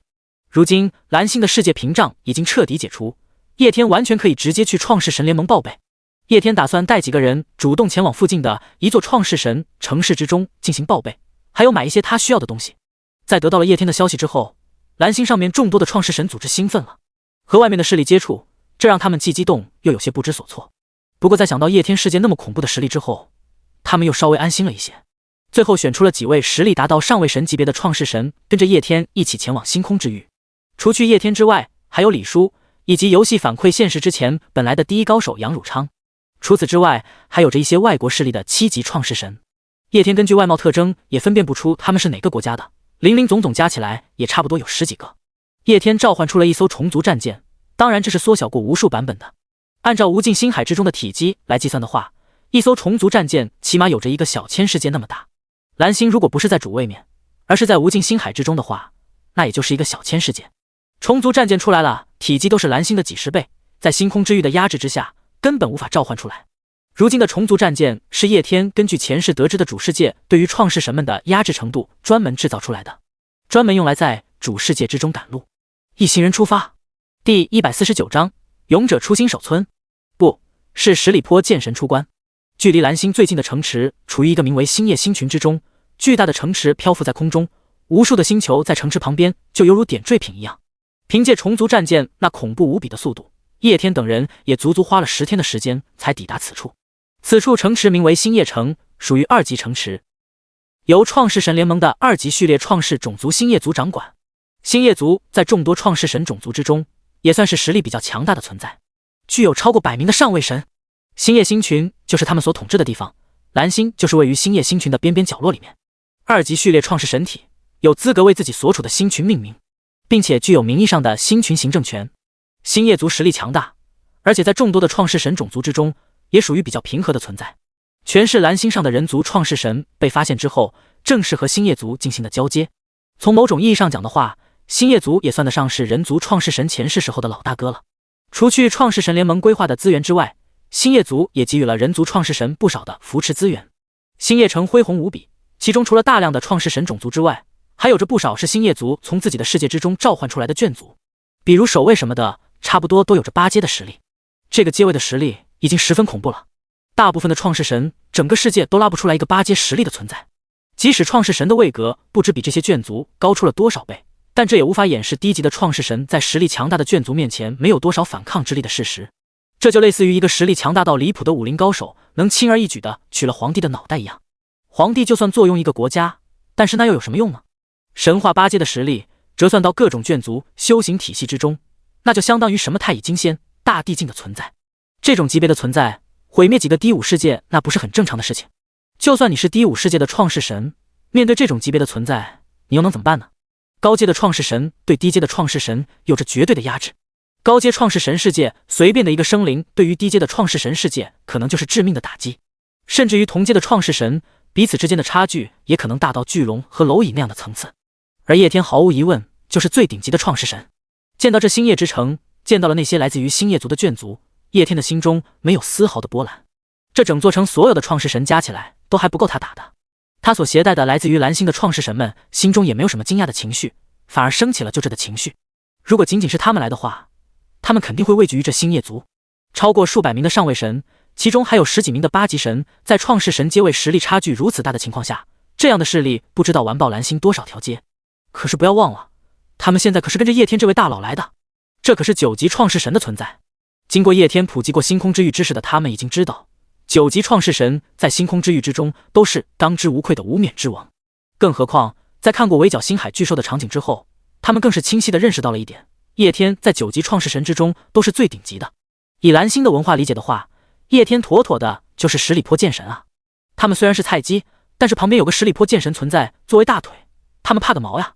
叶天的虫族战舰很快的就引起了星夜城的关注。虽然星空之域对于无尽星海之中的一切东西都存在着限制，但是虫族战舰9阶的阶位是不争的事实。而星夜城阶位最高的也不过是8阶创世神，他所能够召唤出来的眷族还有物品最高也不过8阶。如今看到叶天这一艘9阶的战舰，怎么会不重视呢？人族虽然是新兴的创世神势力，但这可并不代表是他弱呀。特别是还有着叶天存在，这一波与星空之域的势力接轨，也并非是勇者刚出新手村抵达城镇，而是十里坡剑神出关，杂鱼来了。第150章人族创世神。叶天的虫族战舰还没有降落到星夜城，城内就有无数的创世神得知消息，随后出来查看。这些创世神都来自于各大创世神种族，外貌可谓是千奇百怪。而在无数人之中，一个形似人族却有着3只眼的存在出现。他的3只眼睛之中有2只是正常的树眼，顶上的1只眼却如同星空一样璀璨。如此外貌正是星夜族的特征，而出现的这一位强者正是星夜族的族长，一方8级大世界的创世神。很显然，虫族战舰惊动了他。9阶级别的造物，就代表了其背后有着一位9阶的创世神。9阶创世神，那是1级序列存在的创世神种族才拥有的。星夜族的族长心中惶恐不已，他不知道是哪一方1级序列创世神文明的存在降临到了这里。蓝星的其他人看到星夜城如此反应，更是直观地感受到了叶天这一条金大腿的分量。叶天将虫族战舰降临到星夜城之上，随后并没有犹豫，带着众多人族创世神走了出去。看到众多的人族创世神，其他的创世神种族都懵逼了。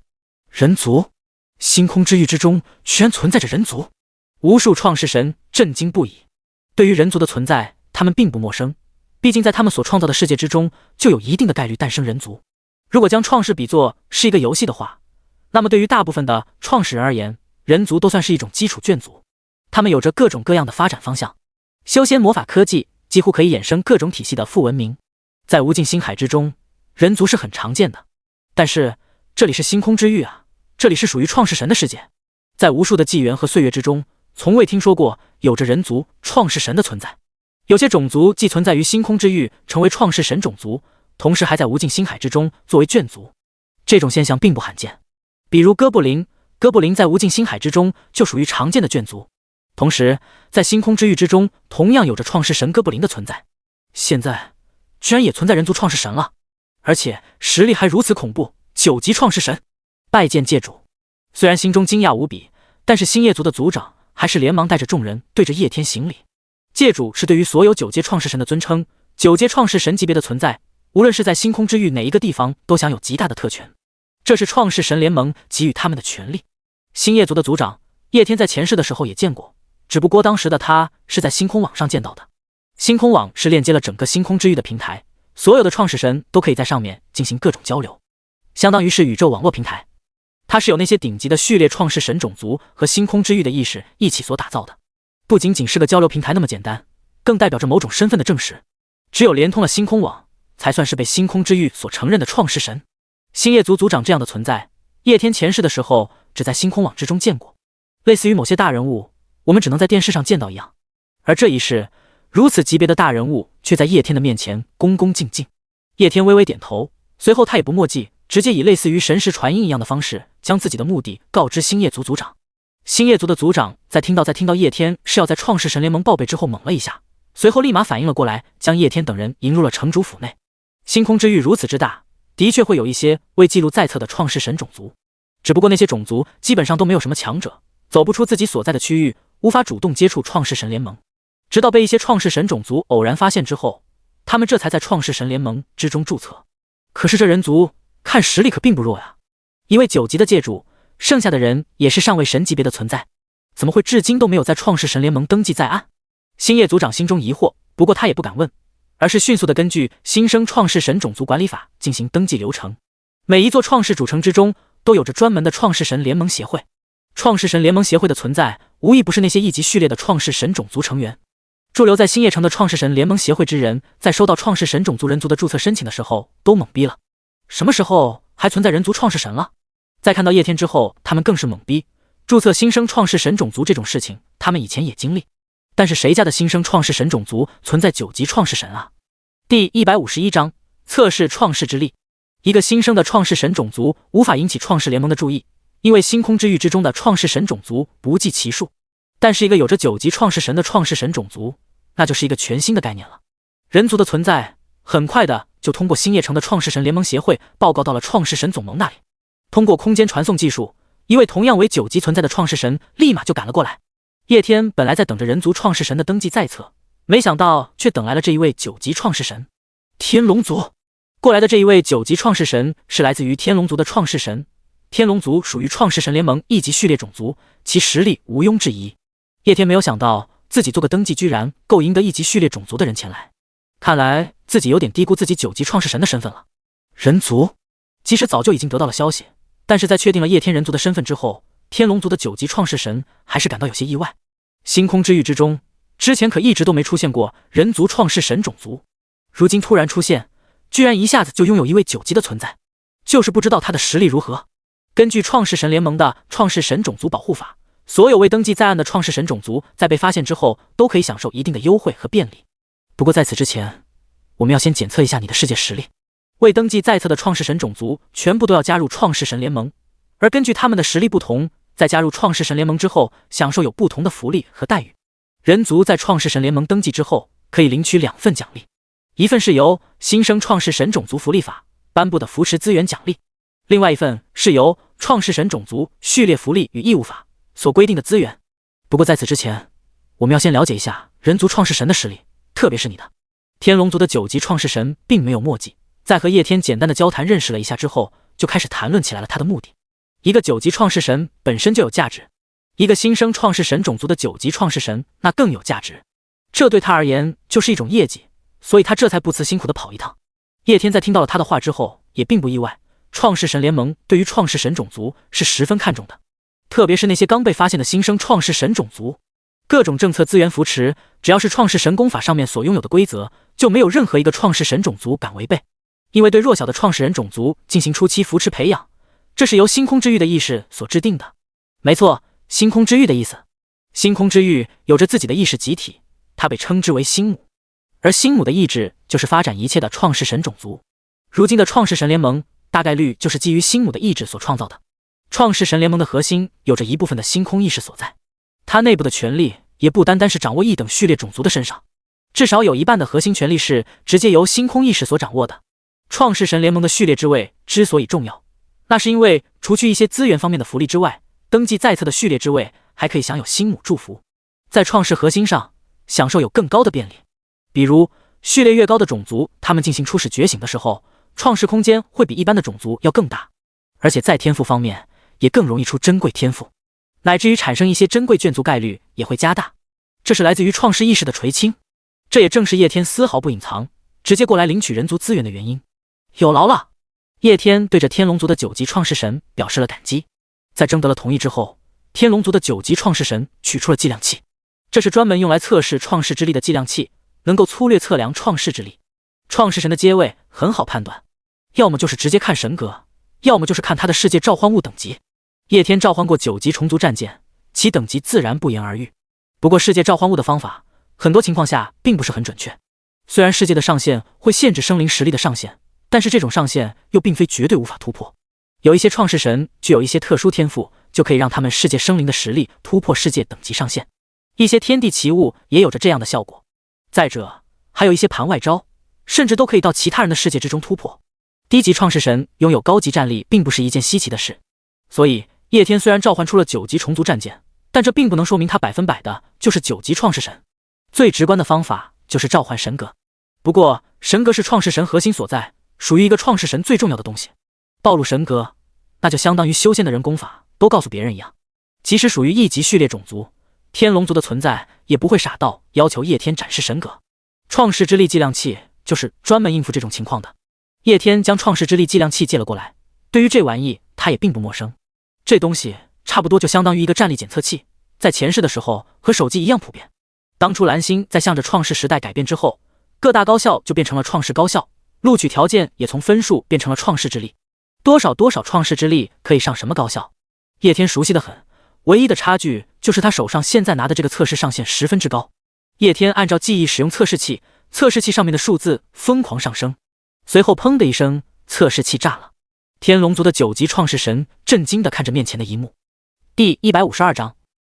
再见游戏面板。创世之力的测试是对世界之力一种笼统的检测，其参照数值包括但又不限于世界大小、眷族实力、天赋等等方面。它无法精确地检测出一个创世神的世界情况，但是却也能给出一个模糊的概念。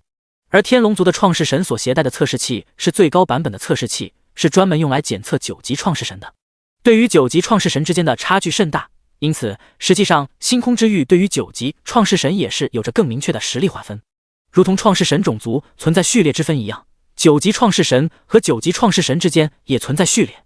9级创世神一共存在12个序列等级，1等序列为最高，12序列为最低。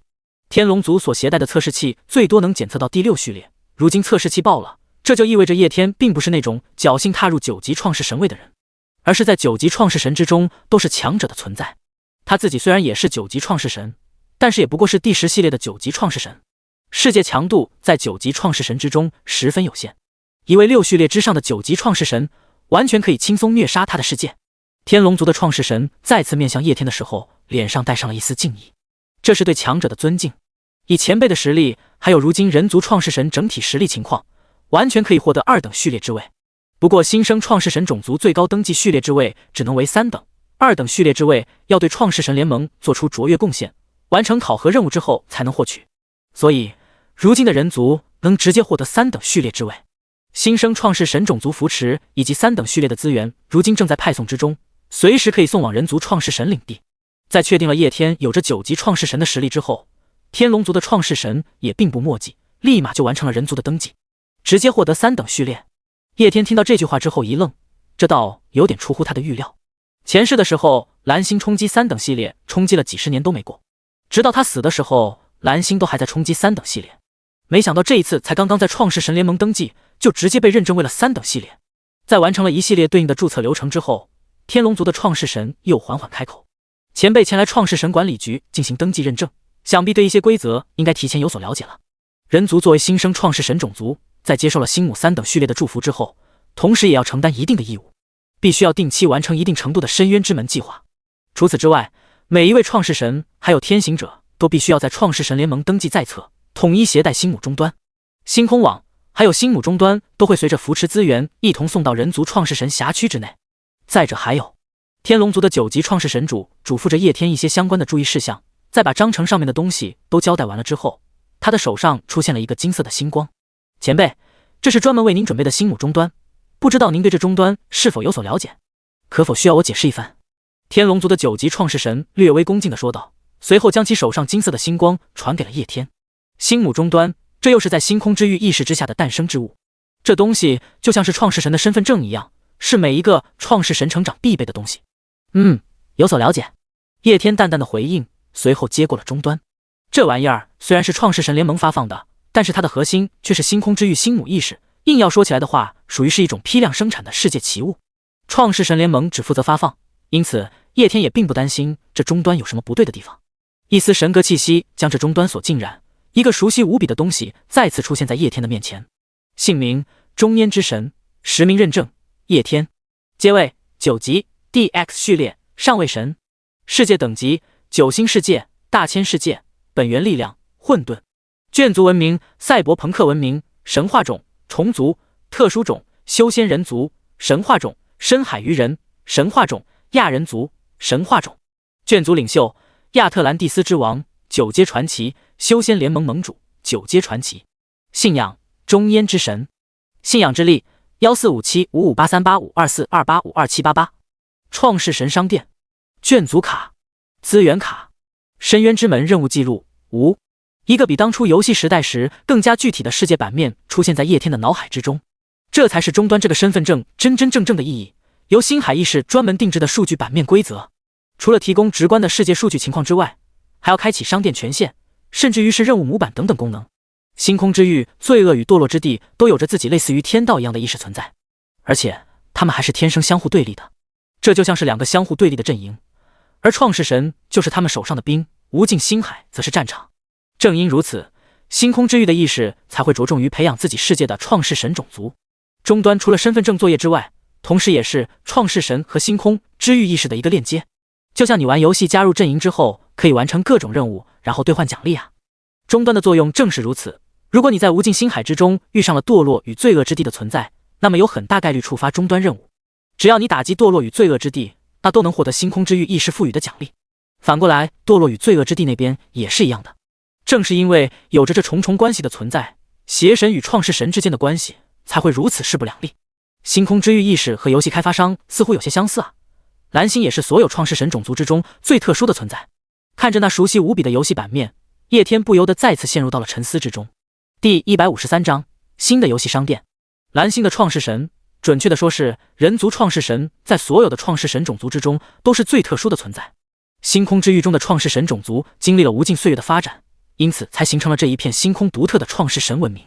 他们都是觉醒创世之力，然后一步一步带着自己的世界从低级世界成长到高级世界的。如同蓝星这样由一个游戏反馈现实成为创世神的情况几乎没有。准确的说的话，现在蓝星之上觉醒成为创世神的人才是正统的创世神体系。叶天这些依靠游戏反馈现实的人反而是不正常的那批。一个游戏反馈现实，直接让人成为了牛逼哄哄的创世神，这不要说是蓝星上那些不打游戏的人心里不平衡了，你放到星空之域之中，任何一个创世神种族的人知道了这种事情，那 TM 都要羡慕的坤发紫。而在前世的时候，除了蓝星的人之外，其他创世神种族的人对于蓝星人族创世神的起源似乎都产生了概念认知模糊。他们认为人族创世神本就是存在了很久的创世神种族，只不过住的地方太偏僻了，一直没有被发现罢了。这种种事情的背后，无一不表示着有一张大手在操控。而这个所谓的终端又和游戏界面那么相似，叶天不得不怀疑游戏反馈现实的背后存在着星母的身影。不过对于这些事情，他心中倒也没有多少的焦虑。不管事实背后的真相如何，反正他都不亏。前世今世不谈，他本身就只是一个比较普通的富二代，日子过得再怎么滋润，最多100年的时间就要凉。可是因为游戏反馈现实，再加上遇上了重生这档子事，不算他在现实世界之中生活的时间，仅仅是在无尽星海之中，他就活了几万年之久。白给的长生直接赚死。更何况除了长生之外，他还拥有那么恐怖的世界，还有实力。无论世界背后的真相是什么样的，叶天觉得肯定是对自己有利的。而且如今他已经踏上了这条寻求世界真相的道路，至高神星图就是这条道路。至高神星图作为游戏时期所获得的最牛逼的神器，叶天有理由相信这就是游戏背后的存在给他留下的线索。一切等他达到了至高神的时候，自然会揭晓。阴谋论什么的，叶天没有想过，他就想单纯感谢一下给自己开了挂的大佬。叶天自己都感觉自己受了这么多的好处，就算人家有什么阴谋，那给人磕一个也不过分。当然这些都只是叶天对于未来的一些简单想法，即使他现在已经牛逼的一批了，但是距离成为至高神还是有着很长的一段路要走的。立个特殊神格分散在无尽星海之中，要把他们找齐可并不是一件简单的事情。叶天摇了摇头，将一些不切实际的想法抛弃，随后开始打量起了终端商店之中的商品。终端也是分等级的，不同神位的创世神在星母这里所获得的待遇也是完全不一样的。按照阵营划分的说法的话，实力强的人在阵营中的地位当然也高。不同等级的终端对应的终端商店也不一样。终端分为初级终端、中级终端和高级终端。之前就说过，终端类似于天地奇物，而天地奇物也分等级。高级终端的等级肯定要比初级终端要好，高级终端上面搭载的东西也要更多。叶天前世的时候拥有的是初级终端，这个级别的终端系统商店是由创世神联盟制定的，也就是说，初级终端上的商店是由创世神联盟的各大创世神种族经营的，贩卖的各种资源卡都是最基础的。而中级终端开始，上面除了搭载了创世神联盟经营的商店之外，还有着更高级层次的星母商店。这个商店的层次就类似于游戏反馈现实之前的游戏商店，里面贩卖的东西更加的全能，而且除了一些基础资源之外，还有一些十分珍贵的资源。高级终端则是会开放一个兑换商店，里面的东西档次是最高的，不过这里面的东西就无法用货币交换，需要靠贡献值。贡献值通过狙击堕落与罪恶之地的世界完成任务获得。整个兑换体系类似于游戏之中的阵营声望制度，做出的贡献越多，声望越高，声望高了就能解锁一些十分珍贵的兑换物品。思绪从前世的一些记忆之中转回，叶天看中了终极商店里面的一样物品——高级入侵石。输入一个世界坐标，可以强行打开与该世界的世界通道，随后发动神战。注：同阵营创世神世界不可入侵。一些简单的信息浮现。入侵石，这是创世神之间彼此进行神战最常用的道具。实际上，一个世界和另外一个世界之间的神战，大多数都是通过入侵石完成的，在两个世界之间开辟通道，然后彼此相互入侵搏杀，类似于创世游戏为反馈现实之前的神战游戏比赛，以世界通道为神战的媒介。像叶天这样在无尽星海之中强行打破其他世界的世界屏障，然后入侵，这纯属于是超高难度的操作，也就只有叶天能够做得到了。其他的创世神想要走出自己的世界探索一下无尽星海都难，更不要说通过无尽星海入侵其他世界。叶天购买这个高级入侵石的原因也很简单，到现在为止他还没有忘记自己前世是怎么死的，重生了，除了变得更牛逼之外，当然还要报仇了。上一世叶天就是因为世界位置暴露，被邪神使用入侵石侵略，而世界通道的打开是双向的。叶天前世的时候虽然死在了一方邪神世界的攻伐之下，但是同样的他也进入了那个世界的坐标。如今凭借高级入侵石，他可以轻而易举地打通自己世界和那一方世界的通道，然后邪神就要遭老罪了。第154章深渊之门。不知前辈是否有兴趣加个终端好友？天龙族的9级创世神在看到叶天熟悉了终端的操作之后，在一旁开口询问。9级创世神有着序列之分，每个序列和每个序列之间的战力相差甚远，所享受的待遇地位差距也很大。天龙族是一等序列种族，其中9级创世神无数，他虽然也是9级创世神，但却是第10序列，这样的身份地位就有一些尴尬，你就只能在那些2等系列种族面前摆摆威风。在天龙族的内部，又或者是在9级创世神圈子之内，他属于边缘人物。叶天这个6等序列之上的存在，仅凭实力就值得他交好，彼此之间有个联系方式，只有好处没有坏处。叶天在听到了天龙族这一位9级创世人的话之后，略微思考就点了点头。和一个1等序列的9级创世神交好，这对他也没有什么坏处。如今的蓝星虽然与星空之域接轨了，但是对于整个星空之域的情况还是两眼一抹黑。如果能够结识一下这天龙族的9级创世神，那么今后星空之域之中有什么情况信息，自己也能够第一时间从他这里知道。有意结交之下，两个人彼此交换了终端信息。终端系统本就和游戏系统高度相似，有个好友功能也是再正常不过的事情，不然星空之域的创世神之间用什么联系呢？你想要找某个人的时候，他刚好在无尽星海之中，你总不能就一直等到他从无尽星海之中返回吧？这种时候终端就体现出其重要性了，它能够实现跨界联系。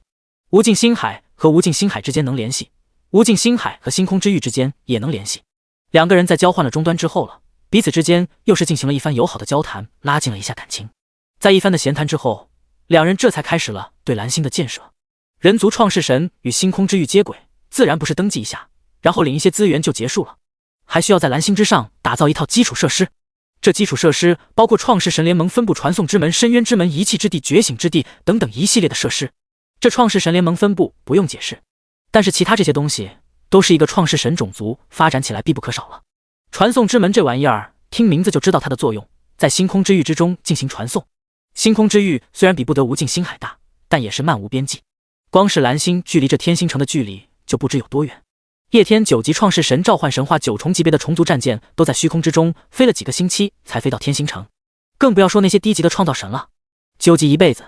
低级的创始人可能都走不出星球。传送之门就很有必要存在，无论是蓝星的人想要出去，又或者是外面的人想要进来蓝星，那都肯定是要用得到传送之门的。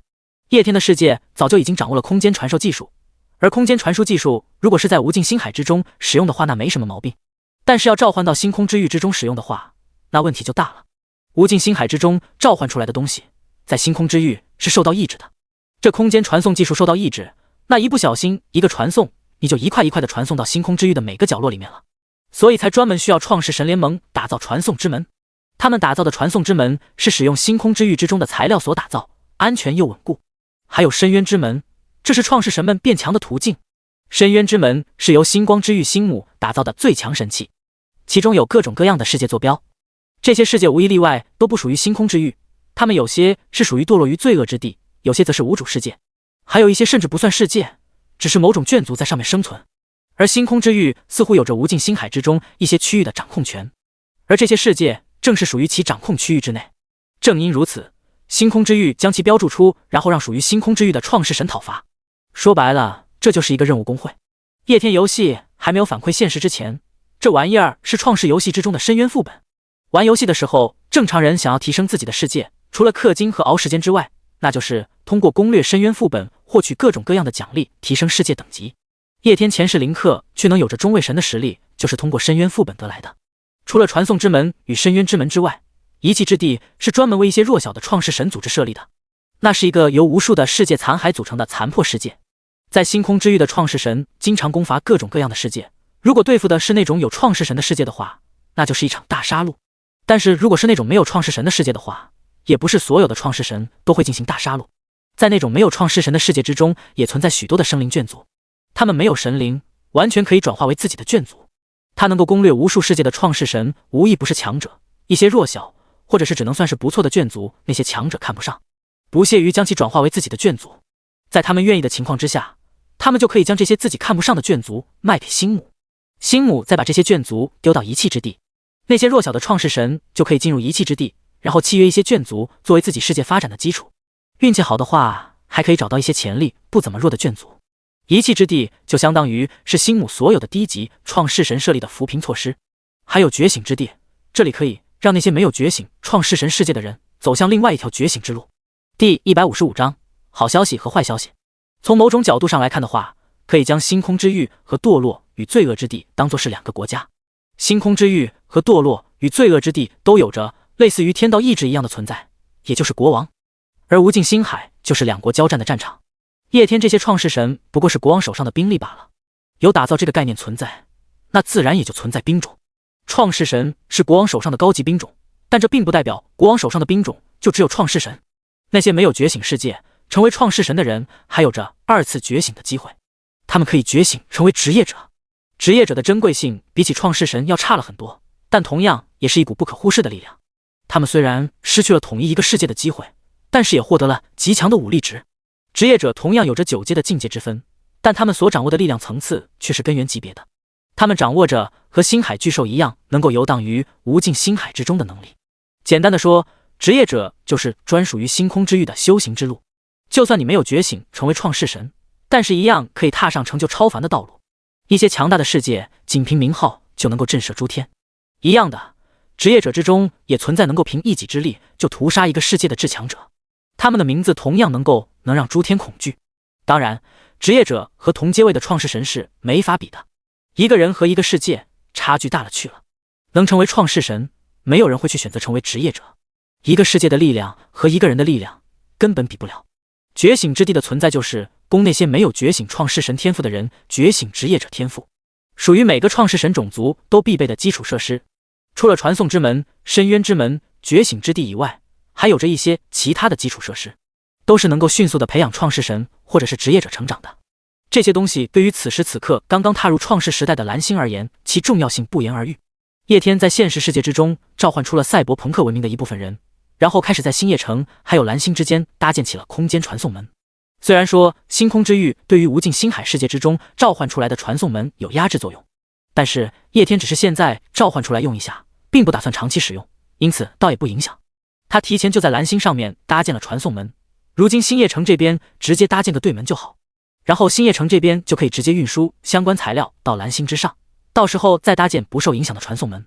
如果不使用从世界之中召唤出来的传送门的话，那么叶天他们还要花几个星期的时间重新回到蓝星之上，那样太浪费时间了。随着创世神联盟搭建真实传送之门后，无数的资源物资都运输到了蓝星之中。随后一行人开始大刀阔斧地对蓝星进行了初期的建设。传送之门、觉醒之地、深渊之门，这些东西听着占地面积好像不大，实际上却大得很离谱。以蓝星的情况根本无法安置下来。那一位天龙族的创世神来到蓝星，看到蓝星的情况之后都懵逼了。一个弹丸之地一样的蓝星，最多不过一个一级小世界的大小。叶天他们一整个人族创世神却都生活在这上面，这就很离谱。不要说他们天龙族所领导的天龙城，星夜城就是蓝星的几万倍。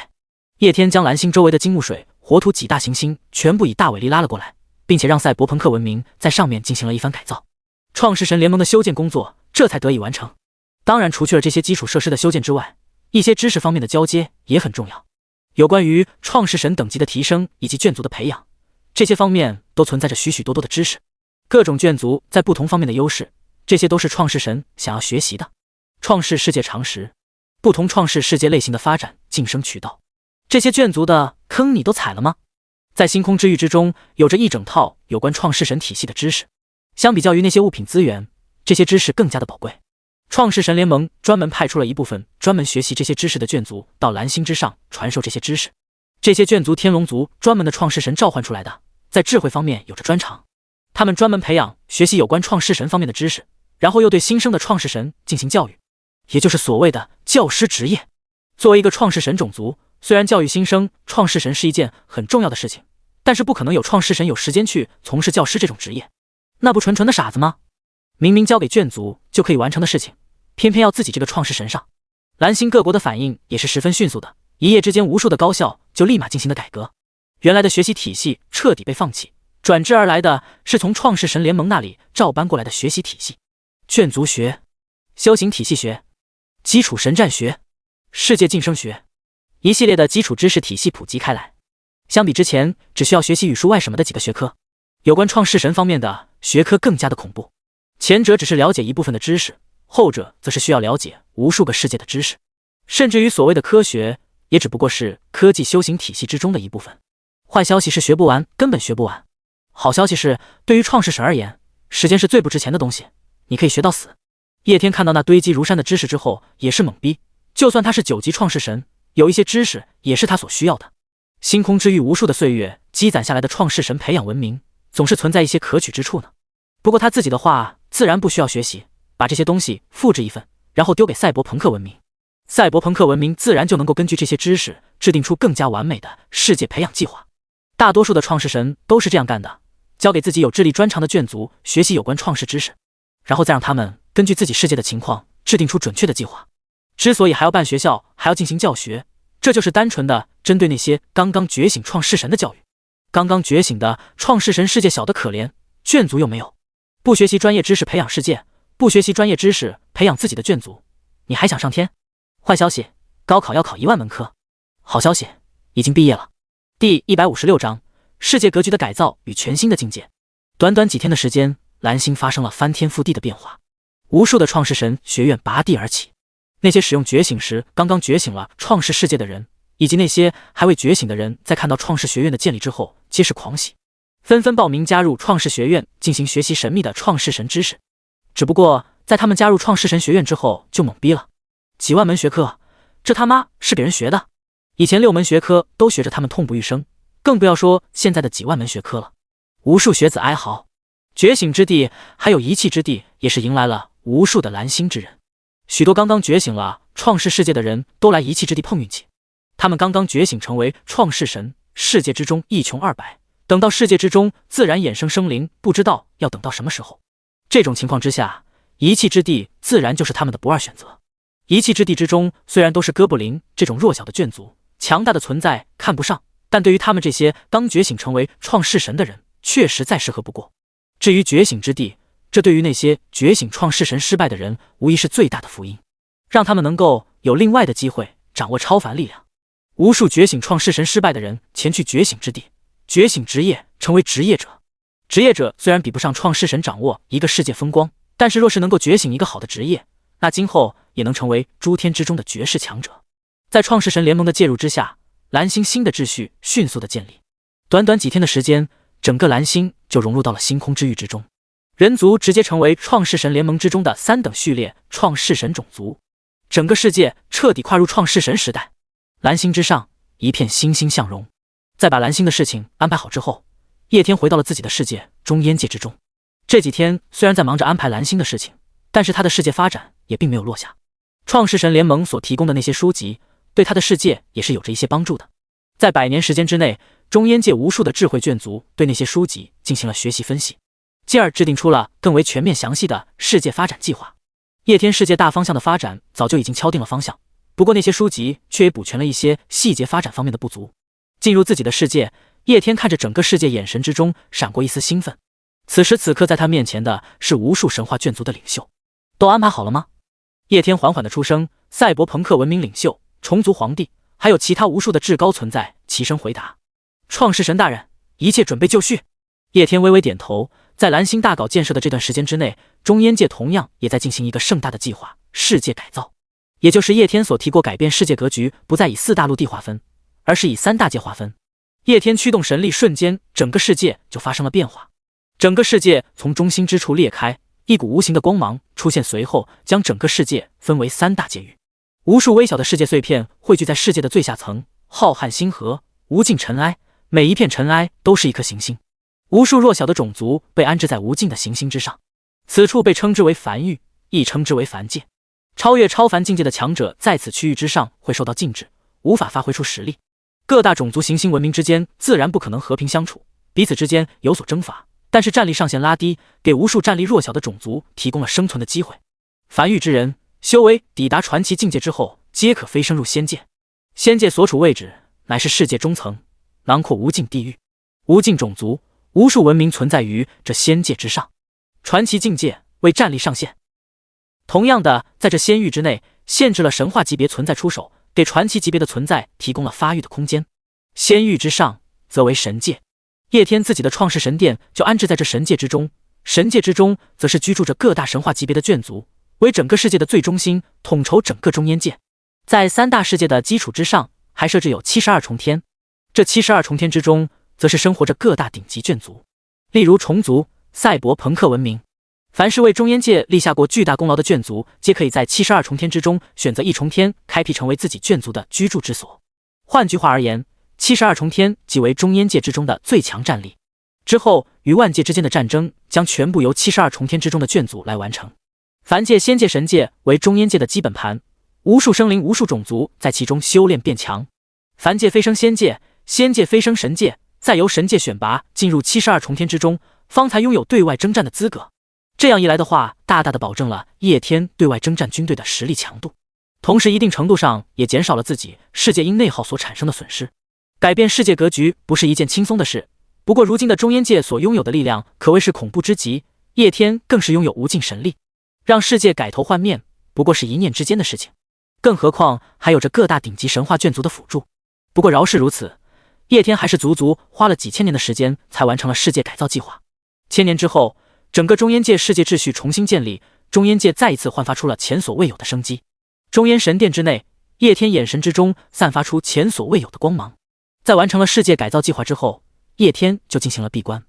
没错，闭关。叶天在完成了世界改造之后，突然发现至高神星图产生了一些异样的变化。之前他攻略那一方特殊大世界，点燃了至高神星图，因此洞悉了世界位格的真相。至高神星图代表的是一条通向至高神的通天之路。点燃至高神星图所带来的好处不仅仅是世界升格那么简单。在至高神星图彻底将那特殊世界的特殊神格力量吞噬之后，叶天接收到了来自于至高神星图的信息，那是有关于创世神位阶的信息。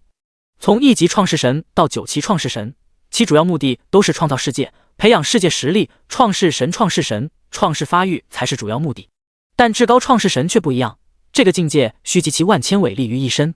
也就是融合世界、炼化世界。这个境界的创世神实力会发生质的飞跃，其一举一动都会汇聚起整个世界的力量，一巴掌就能拍死星海巨兽，一巴掌就能抹灭一个大千世界。其掌握的力量层次称之为一界之力，这个境界便称之为至高创世神。这是一个修炼体系，独属于创世神的修炼体系，创造世界、培养世界、融合世界，集一个世界伟力于一身，成就至高创世神。在之后，创造新的世界，再次培养世界，融合世界，掌握新的世界伟力。一界之力，两界之力，以此类推，能够掌握世界之力，就称之为至高创世神。在之后开辟新的世界，掌握的世界之力超过一界之后，便称之为域主。10域主、100域主、1000域主、位面之主，一个完完整整的修炼体系就这样摆在叶天的面前。创世神1至9级，至高创世神，域主、10域主、100域主、1000域主、位面之主，这是独属于创世神的修炼之道。看着从创世神星图传递过来的消息，叶天眼神之中闪烁着难以言喻的光芒。此时此刻，他的心中竟是震撼与疑惑。他本来以为至高创世神就已经是路之尽头，没想到至高创世神只不过是路之初始。既然创世神有着如此完整的修炼途径，那为什么无论是星空之域，又或者是堕落与罪恶之地的创世神，都只有创世神1至9级？不要说成为域主了，甚至都没有人知道如何成为至高创世神。如今创世神们的情况，就如同一些小型世界之中修行之路断绝的情况一样，只知炼气而不知有筑基。叶天现在的情况就是全员炼气期，而我的功法直通渡劫。叶天只感觉未知的谜团越来越多了。不过此时此刻，他也没有其他的办法，只能将这些谜团深埋进心底。通过至高神星图所给出的信息，叶天也算是明白了成就至高神的真相。点燃至高神星图，实际上就是炼化世界之力的过程。从掌握1成世界之力，再到掌握10成的世界之力，这个境界就称之为至高创世神。如今至高神星图被初步点燃，从境界上来说的话，叶天已经是至高创世神境界了。如今至高神星图彻底炼化，叶天也是掌握了中烟界的1成之力。感受着身体之中的强大的力量，叶天也是不由得露出了一丝微笑。这股力量不同于之前的神力，这是完全属于他的力量。叶天身为中烟界的创世神，本身拥有无尽伟力，能够调动整个中烟界的力量。但这无尽伟力只有在中烟界之中才有效果。但现在掌握的这一层力量不一样，这是完全属于他的力量，无论是在哪个地方都生效。不仅仅是在无尽星海，即使是星空之域、堕落与罪恶之地，叶天依然有着如此伟力。第157章，彻底疯狂，化身系统贩卖商。体验到如此强大的力量，叶天对于剩下的8大特殊神格更加感兴趣了。如今他掌握了1成的世界之力，就如此强大，那把整个世界都炼化了，那还得了。叶天对于寻找特殊神格所在的世界也更加的上心了。迄今为止，他为了寻找那些特殊神格所在的世界，已经做了很多的准备。一开始的方舟计划，由星海虫族以及各大眷族之中的精英入侵无尽星海，发育变强的同时，也寻找特殊神格的位置。如今更是有系统入侵万界，除了攻略万界之外，其主要目的还是寻找各大特殊神格所在的位置。这些计划都取得了不错的效果。一开始就离去的方舟，如今已经取得了不错的效果。不少的虫族剑娘已经成长了起来，他们的体内拥有着星海巨兽的基因，又绑定了系统一族，再加上有着众多精英眷族的帮助，一路上他们吞噬了无数世界，攻略了无数文明。一些小千世界甚至是中千世界根本不是他们的对手。虫族剑娘成长发育至完全体之后，其体积丝毫不逊色于中千世界。一艘发育完全的虫族战舰，其上面的文明实力已经堪比一方大千世界。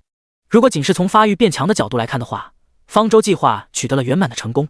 不过一直以来，无数的虫族剑娘系统探测从未探测到特殊神格的消息。没办法，无尽星海实在是太大了，那么多的虫族剑娘放在无尽星海之中，也不过是沧海一粟。系统一族入侵万界的计划如今也初步有了模型，但其范围是以叶天的世界为中心，向周围扩散。在攻略世界方面拥有巨大建树，但是对于寻找特殊神格所在的位置依然没有多大帮助。看着创世神星图上还未点燃的8大星河，叶天开始沉思了起来。中烟界再怎么强大，也只不过是无尽星河之中的一角。想要在这茫茫宇宙之中找到9大神格，无异于是大海捞针。无论是方舟计划，又或者是系统入侵万界的计划，那都是以中烟界在无尽星海之中的位置为中心，向周围扩散的。方舟计划和系统入侵万界的计划实施的再怎么好，其探索范围都是有限制的。一张网再怎么大，那它也只是一张网。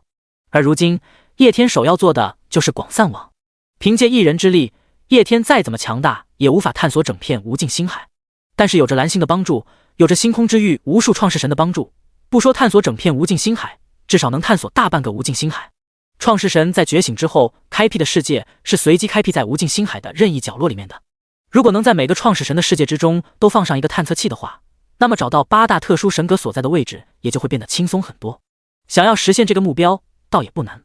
探测器完全可以以系统为载体，到时候给蓝星觉醒了创世神天赋的人一人一个系统，系统就能以蓝星的创世神为载体，扩散到无尽星海的各个角落里面。系统的核心是无尽能源，如今赛博朋克文明的无尽能源能量上限达到了神话级别，这个级别的能源对于一个世界的重要性不言而喻。10倍资源系统、天道酬勤系统、文臣武将召唤系统、种族召唤系统，各种系统都能够制作出来。系统绑定创世神之后，能够帮助众多创世神迅速发育，这就是如今叶天世界的强大。以他如今的世界等级以及层次，即使是指甲缝里面露出来一小点点，那也足以缔造一个强大无比的大千世界。中烟界如今对于各种各样的基础资源需求并不是很高，有着创世天赋的存在，再加上无尽能源，一些普通基础的资源，叶天可以说是要多少有多少。别的不说，无尽能源这玩意实在是 bug。无尽星海之中有着无数的科技世界，但是没有一个世界研究得出这个玩意儿。要不是叶天有着7彩级别的天赋科学是唯一发展观的话，再给赛博朋克文明1万年的时间，他们也无法研究出来。中烟界如今所追求的实质的突破，对于一些基础资源根本不在乎，但是这些东西对于一个刚觉醒的创世神，又或者是世界等级较低的创世神而言，是无上的诱惑。换句话而言，若非顶级创世神，没有任何一个人能够拒绝系统的帮助。将系统推行看来倒也简单，以叶天如今的实力，倒也不需要藏着掖着，直接将系统做成商品出售即可。借助叶家所创建的商业平台，直接将系统作为一种珍贵资源出售。这样一来，不仅能够将其遍布蓝星，更是能够将其推广到各大创世神组织之中。就是这么豪横，直接化身成为诸天万界系统贩卖商。在脑海之中敲定了想法，叶天没有犹豫，立刻回到现实世界，召开了叶家的家族会议。蓝星上的局势如今差不多也稳定了下来。深渊之门、觉醒之地，种种建筑落实下来之后，蓝星之上已经是完全建立起了创世神时代的秩序。无论是觉醒创世神的人，又或者是觉醒成为职业者的人，都拥有了稳定变强的途径。在接触到了星空之域之后，蓝星之上的众多创世神皆是既震惊又兴奋的。如今他们正在消化着从星空之域所获得的好处。叶家的众多创世神在收到了叶天的信息之后，迅速赶了过来，迅速地赶到了星海集团的公司所在地。星海集团在成立之后就建立起了一个巨大的星海大厦，在此处驻守着无数叶氏家族的创世神以及被召唤出来辅助进行商业活动的召唤物。在这里驻守着的侍卫多是叶天从自己世界之中所召唤出来的眷族，其实力高达神话9阶，如此强悍的配置，甚至比之创世神联盟在蓝星之上所创建的分部还要豪华。以叶天世界的繁荣程度而言，在星空之域创造一个商会再简单不过，更何况除了叶天世界之中的成员之外，还有着众多叶家创世神的辅助。如今的星海集团那是当之无愧的蓝星第一交易场所，甚至已经打开了和星空之域众多创世神种族之间的销路。不多时，众多叶家的核心人员就出现在了天海大厦议会厅之上，李叔以及众多叶家族老都出现于此，静静地等待着叶天的吩咐。在这段时间之内，与星空之域接轨，再加上有着叶天给出的资源扶持，叶家之人的世界实力都有了大大的提升。叶天看到众人到齐了之后，也不啰嗦，缓缓从手中拿出了一块7彩灵晶。这是我在无尽星海之中意外所发现的特殊眷族，其潜力恐怖无比。此种族名为系统。如果你们曾经看过一些网文的话，那么对这玩意应该不陌生。传说之中的金手指系统，这东西的潜力恐怖无比，绑定之后就如同拥有一个可成长的神器一样，能够帮助你的世界快速成长，再不济也能帮助你的世界催生出一位位的强者。在这里的都是忠于叶天的人，叶天也不卖关子，直接和众人说明了系统的存在。以我的世界的情况的话，有没有系统都无所谓，对我的世界的实力没有质的影响。但是对于弱小者，等级低一些的创世神，这就是神器。今后我们星海集团就以这个东西作为核心商品，凭借这个东西迅速打开面向星空之域的销路。众人听着叶天的话，一脸懵逼，一时之间竟没反应过来。系统？这他妈不是小说之中的金手指吗？怎么就直接出来一个系统一族了？谁家商会直接卖系统啊？众人不明所以，叶天也不废话，一挥手，几十个7彩灵晶就出现在了众人的面前。滴血绑定灵魂契约，你们就知道我的意思了。众人听到叶天的话之后也不迟疑，好奇地拿起手中的7彩灵晶，随后进行了灵魂绑定。瞬间各种各样的声音就出现了众人的脑海之中。丁，领地资源暴击系统绑定成功。丁，天道酬勤系统绑定成功。丁，眷族召唤系统绑定成功。丁，生物基因改造系统绑定成功。一瞬间，众人绑定了各种各样乱七八糟的系统，同时系统的功能也出现在了重要的脑海之中。众人瞬间倒吸了一口凉气。领地资源暴击系统，田地概率10倍收获，矿产概率10倍收获。天道酬勤，世界之内的生灵只要努力就能够有收获。眷族召唤系统，召唤眷族，召唤英雄，召唤军队，开疆扩土。生物基因系统，改造基因，生物基因融合，打造全能兵种。每个人每一个系统的功能都强大无比，在同一起跑线之上的创世神，其中一人若是有着系统的存在，其发育速度恐怕是另外一人的100倍甚至1000倍。众人皆是以惊骇无比的目光看着叶天，他们是真的没有想到叶天居然会拿出来如此恐怖的东西。系统啊，你把这玩意批发。众人都已经经历了全民创世这么离谱的事情，本来他们觉得没有其他的事情能让他们更惊讶了，万万没有想到叶天给他们来了这么一出。全民创世开局批发系统，家主，如此珍贵之物拿出去交易，是否太不值当了？一位族老震惊无比的开口道，他是一位中位神，坐拥一方中千世界，如今绑定了生命之源系统，生命之源能够改变生物本源，能够迅速的催生强者，甚至能够创造生物。治疗能力方面更是拉满，以后他的世界的军团征战其他世界，只要兵种不直接死亡，剩下一口气都能被他拉回来。虽然存在一些限制和不足之处，不过系统的强大毋庸置疑。丝毫不夸张地说，这系统就如同是一把绝世神器一样，有着系统的存在，他的世界实力起码能够增幅几成。如此珍贵的东西，自己藏起来慢慢用不好吗？卖给别人，怕不是脑子被驴踢了？嫌别人不够强是吧？给人发神器。叶天摇了摇头，系统强度也分强弱，你们所拥有的是高级系统，对外售卖中级系统以及低级系统即可。能不能获取资源不重要，重要的是要打开星空之域的市场，将其售卖到各大创世神种族之中。在场的众人都是人精，一听叶天这句话就察觉到这其中肯定有些东西。这系统是好东西没错，不过这天下没有白吃的午餐。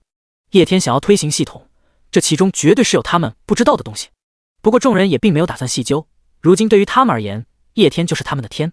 叶天让他们去做的，他们执行就是了。如今他们所获得的一切都是叶天赋予他们的，他们可不觉得自己身上有什么东西是叶天值得图谋的。特别是他们在见识到了叶天世界实力的强大之后，那种一口能够将他们世界吞下的巨兽都被叶天收服。总之，众人只需要谨记一句话，信叶天得永生。系统一族之中的系统自然也是分强弱的，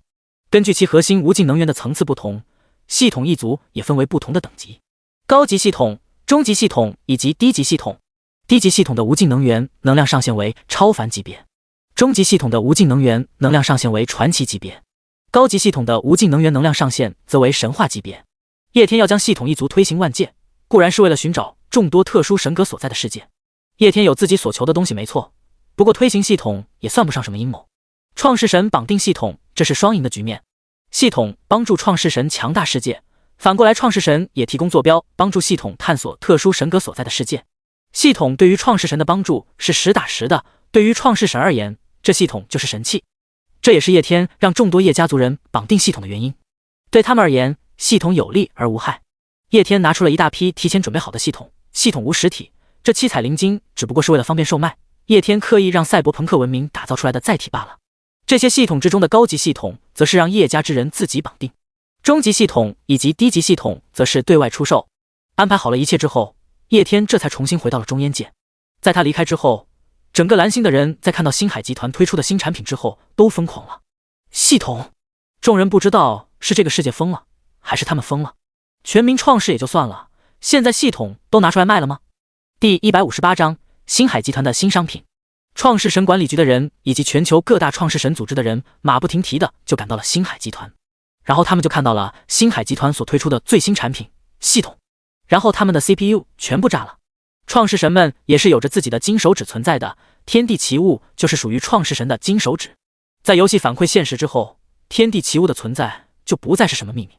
那些拥有天地奇物的人在游戏反馈现实之后，几乎都成为了创世神之中的强者。拥有天地奇物的他们在游戏反馈现实之后，世界发展的情况远远超出旁人的想象。天地奇物的价格被炒到了一种难以想象的价地步，甚至于在和星空之域接轨之后，无数来自于其他创世神种族之中的势力也在花大价钱购买天地奇物。天地奇物之所以如此受欢迎，就是因为它对一个世界的成长有着极大的影响。不同的天地奇物有着自己独特的特性，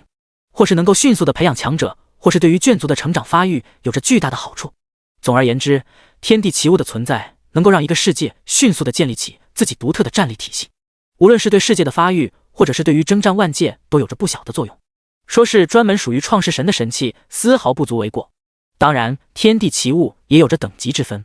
等级越高的天地奇物，其效果越强。例如叶天之前所获得的时间权杖，还有机械之心，这两件天地奇物的功能和效果恐怖无比。即使是现在，这两件天地奇物依然发挥着其作用。时间权杖给叶天的世界所带来的时间权限，为他争取了双倍的发育时间。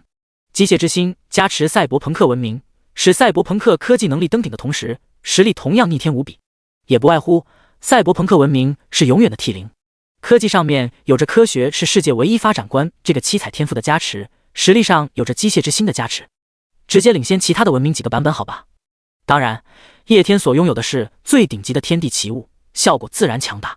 如同时间权杖这种等级的天地奇物，整个星空之域都不见得有多少件。不过从时间权杖的强大之中，就可以看得出来天地奇物对世界的帮助有多大。再差的天地奇物，那都是无数人梦寐以求的。而如今，由星空集团所推出的系统功能丝毫不逊色于天地奇物，甚至在功能性上比一些天地奇物还要更加的全面。这种产品不可谓不炸裂，别人求爹爹告奶奶都搞不到一个天地奇物，星海集团这里直接批发。这种手笔，别说是蓝星上的人了，即使是其他创世神种族也被惊得不轻。不过如今系统还未彻底推行开来，得到消息的也只是一些蓝星之上的组织，因此引起的轰动倒也不算大。再加上系统的功能还没有被众人彻底测试出来，不过等到消息扩散开来之后，整个星空之域恐怕都会迎来一场风暴，甚至会引来一些窥视。不过叶天并不在乎，如果不是整个星空之域都联合起来的话，以他如今的实力无畏一切。他与星空之域那些9级创世神之间的差距，不仅仅是数量之间的差距，更是质的差距。特别是在他点燃了创世神星图之后，他炼化了中烟界的一成之力，以他世界如今的情况，即使是一成之力，那也足以吊打无数的9级世界。换句话而言，叶天一个人就可以摧毁无数9级世界，甚至都不需要众多的眷族出手。而且叶天也需要一个在星空之域出手立威的机会。点燃创世神星图，叶天一人之力是做不到的，他需要借力，借的不仅仅是蓝星之上众人之力，更是星空之域无数创世神种族的力。而一切合作达成的基础无非2个条件：亮肌肉以及给出好处。好处叶天已经拿出来了，但能不能达成彼此都开心的合作，就要看别人识不识趣了。第159章复仇的号角吹响。在让星空集团推出了系统之后，叶天就暂时没有理会蓝星上面的事情，反而是回到了自己的世界之中。72重天的某一重天之中，深海鱼人、亚人族的无数成员汇聚在此处。作为叶天前世最忠诚的眷族，他们这一世的实力在叶天手上有些不够看了。不过叶天从来没有忽视过他们，硬生生将他们的种族天赋堆积到神话级别。如今这2大种族之中，神话强者无数，此刻全部汇聚于此。亚特兰蒂斯之王、齐天大圣、鲲王以及深海巨怪同样也汇聚于此。他们是叶天一开始的底班。无数的成员目光狂热无比地看着叶天。叶天看向了彻彻底底改头换面了的深海鱼人以及亚人族，心中也是不由得有些感慨。前世就是他们在游戏反馈现实之后，一直忠诚地陪伴在自己左右，最后在被邪神触侵之后，与自己一同赴死。重生之后，前世的命运被改写。如今2大眷族还有众多英雄的命运也彻底被改写，而如今也是时候带他们去了结前世的仇怨。叶天手掌一翻，一座小门就出现在他的手上。世界之门，这是他在与星空之域接轨、与星空之网建立联系之后，从星海意志那里所购买的物品。世界之门的作用很简单，在其中输入一个坐标，就能够打通向坐标所在位置的世界之门。叶天现在使用这个玩意，当然就是为了报仇。重生之后，叶天一路顺风顺水，如今更是走上世界最巅峰。可他也并没有忘记前世他是怎么死的。邪神入侵，世界崩塌，整个世界的生灵被抹杀，神格被吞噬，惨得不能再惨。如今重生归来，逆天改命，那自然是要报前世之仇。前世堕落与罪恶之地的邪神入侵，就是通过打开世界之门的方式。叶天身为创世神，在世界被入侵的一刹那，就反向感知到了那邪神所在的世界坐标。世界之门是一把双刃剑，你入侵别人的时候，别人也可以通过世界之门反向入侵你。只是叶天前世的时候与那邪神差距太大，抵御入侵都做不到，更不要说是反向入侵了。不过这一世就不一样了，前世的时候差距过大，叶天甚至都不知道那邪神的世界是几级世界。但是以他如今的实力，无论那一方世界实力有多强，都只不过是弹指皆可灭罢了。叶天叫上深海鱼人、亚人族以及亚特兰蒂斯之王等存在，就是要带他们亲自复仇。这一次的神战是复仇之战，叶天都没有打算让其他的眷族插手。两大眷族的成员振奋无比，伟大的创世神亲自带他们征伐世界，这可是无上的荣誉。要知道，之前发布的诸多神战，即使是面对那些强大无比的9级大世界，甚至是星海巨兽，创世神大人也只是后方坐镇，而这一次创世神却是带他们亲自征伐异世界，这是何等的荣光！更重要的是，创世神大人只带了他们2个眷族，只有他们2个眷族哦，这是何等的偏爱！果然他们才是创世神大人最爱的崽。在叶天的角度之中，在游戏反馈现实之前，中烟界的一切都只不过是他所玩的游戏。但是在深海鱼人、亚人族以及亚特兰蒂斯之王等存在的眼中，创世神大人是真真切切在创世之后就一直陪伴着他们。在世界未曾彻底强大起来之前，他们与创世神大人可是彼此依靠共同成长的，乃至于在如今的中烟界之中，深海鱼人以及亚人族的地位都是十分珍贵的。即使他们的实力、潜力等等比不上众多的后来之辈，但他们老大哥的地位是毫无疑问的。中烟神力之上都记载了他们的荣誉，即使是版本 T0 强度的赛博朋克文明，在他们面前也不敢大声说话，其地位的尊贵不言而喻。只不过在世界进入快速发展之后，创世神大人就不能像之前那样无微不至的关怀他们。深海巨怪这个叶天最爱的崽，都时常因为见不到创世神而抑郁的少吃几个小世界大小的养殖场，而如今伟大的创世神又将宠爱的目光投放到了他们的身上。创世神大人要带领他们亲自征伐世界，每一个成员皆是振奋不已，眼神之中带有着前所未有的狠厉。无论这一次入侵的世界有多么强大，敌人有多么强大，他们都会为创世神大人扫平一切的阻碍。叶天将那个刻骨铭心、铭记在记忆之中的坐标输入到了世界之门之中，瞬间，原本只是手掌大小的世界之门飞到半空之中，迅速的扩大，在极短的时间之内就化作一个巨大无比的门扇，类似于地狱熔岩一样的世界出现在众人的面前。世界之门的开辟就是如此，相当于直接在2个世界之间打开一道门，2个世界互通。杀！叶天轻声下达了指令，刹那之间，无数的深海鱼人以及亚人族冲入到了另外这个世界之中。在这一方世界之中，恶魔为主要的眷族，因此他们所生活的环境类似于西方的地狱一样，四处都是熔岩火山，无数的恶魔以及各种各样的异兽栖息在这个世界之中。恶魔在众多的眷族之中也是属于神话种，实力强大无比，不然叶天前世也不至于毫无还手之力。世界之门开辟在这个世界之中的任意角落之中，抬眼望去就能够看到不少的恶魔，其中不乏有实力达到神话级别的存在，但是没有丝毫的作用。他们所要面对的是全员神话的深海鱼人以及亚人族，而且还是神话9重境界。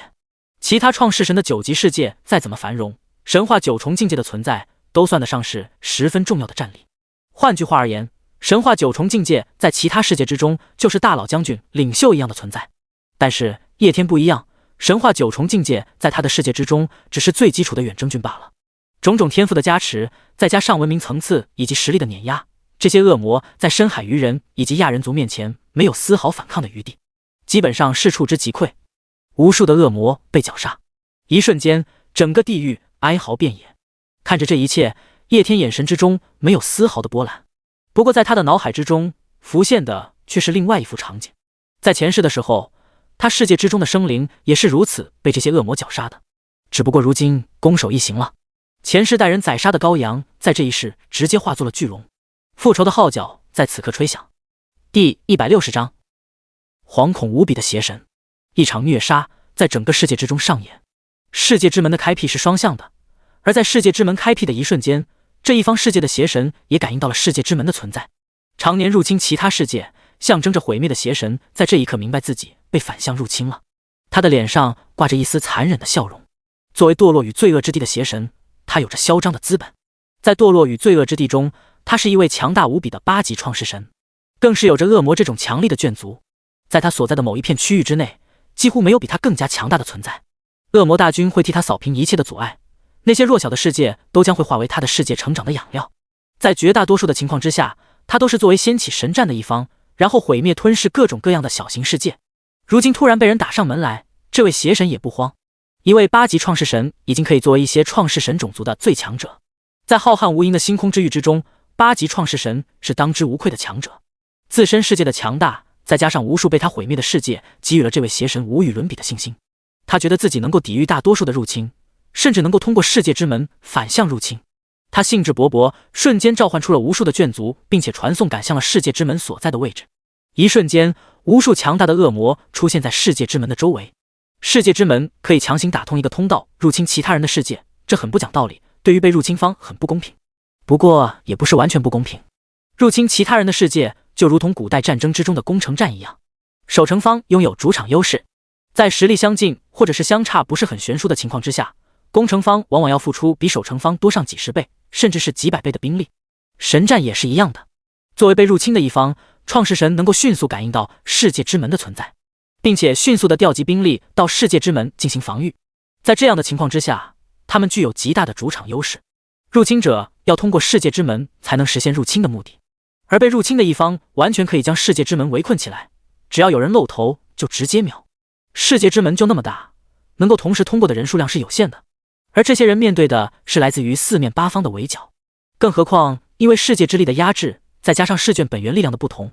这些入侵者的实力还会受到不同程度之上的压制。实际上大多数的情况下，使用世界之门是为了在两个世界之间建立联系，起到进行1对1帮扶的作用，而不是进行侵略战争。大多数情况下，一些强大的创世神都会在自己的世界之中搭建与自己后代世界连接的世界之门，然后进行一些资源上的输送和扶持，同时在自己的后代遭受一些无法抵御的危险之时，通过世界之门进行支援。世界之门很少被用在战争之中，一方面你很难知道别人的世界坐标，另外一方面你还得要确定对面比你弱上很多很多。作为被入侵的一方，邪神有着很大的优势，而且他还是那种距离9级创世神仅有一步之遥的邪神。这世界之门一次性不能通过太多兵力的情况之下，这位邪神甚至有信心抵御一些9级创世神的进攻。只不过当他带着无数强大的恶魔出现在世界之门旁边的时候，他惊呆了。他所面对的是无数战力强悍无比的9级创世神、深海鱼人以及亚人族。他所想象的带领无数恶魔将世界之门围起来，然后歼灭一个又一个入侵者的情况并没有发生，因为这些深海鱼人以及让人族的战力太恐怖了。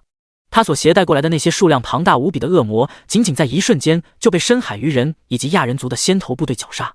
从世界之门开启到如今，只不过是眨眼之间的事情。能够通过世界之门的深海鱼人以及亚人族数量有限，可即使如此，这少量的入侵者也不是这些恶魔能够抗衡的。而更多强大无比的深海鱼人和亚人族还在源源不断地通过世界之门入侵世界。这位来自于堕落与罪恶之地的邪神瞬间惊呆了。他在感受到世界之门之后，召唤到世界之门的恶魔都是自己世界之中的精锐。这些恶魔在他这个地狱世界的文明体系之中，拥有着魔王、大魔神这样一系列的称呼。在不入侵其他世界的时候，这些恶魔是这个地狱世界之中的一方霸主，各种恶魔势力、恶魔种族的主人。然而这些存在在面对深海鱼人以及亚人族的绞杀之时毫无还手之力，而这些深海鱼人以及亚人族身穿制式铠甲，很显然他们只是入侵者之中的先头兵。以神话9重境界的眷族为军队，邪神难以想象世界之门背后的那个世界究竟有多么的强大，更不知道自己是如何招惹上这样的存在的。在这一刻，这位邪神有些汗流浃背了。敌方小兵狂虐我方 BOSS， 仅仅是一瞬间，邪神就做出了自己这辈子最明确的决定：快去西天请如来佛祖。他将无数的恶魔召唤到世界之门，供人杀戮，拖延时间，自己则是迅速地捏碎了一块水晶。星空之域有着各种各样的势力存在，堕落与罪恶之地自然也不例外，只不过双方立场以及阵营不同罢了。不同于人族这种突然蹦出来的创世神种族，在无尽的岁月之中，星空之域以及堕落与罪恶之地的创世神们形成了各种各样复杂的关系以及势力。这一位8级创世神自然也有着自己的关系网存在，他所在的势力隶属于一位1等至高邪神。星空之域能够检测创世之力，将9级创世神又划分为12个序列等级，堕落与罪恶之地也不例外，他们也有着与12个序列等级对应的境界，称之为至高。1等至高到12等至高，1等至高最强。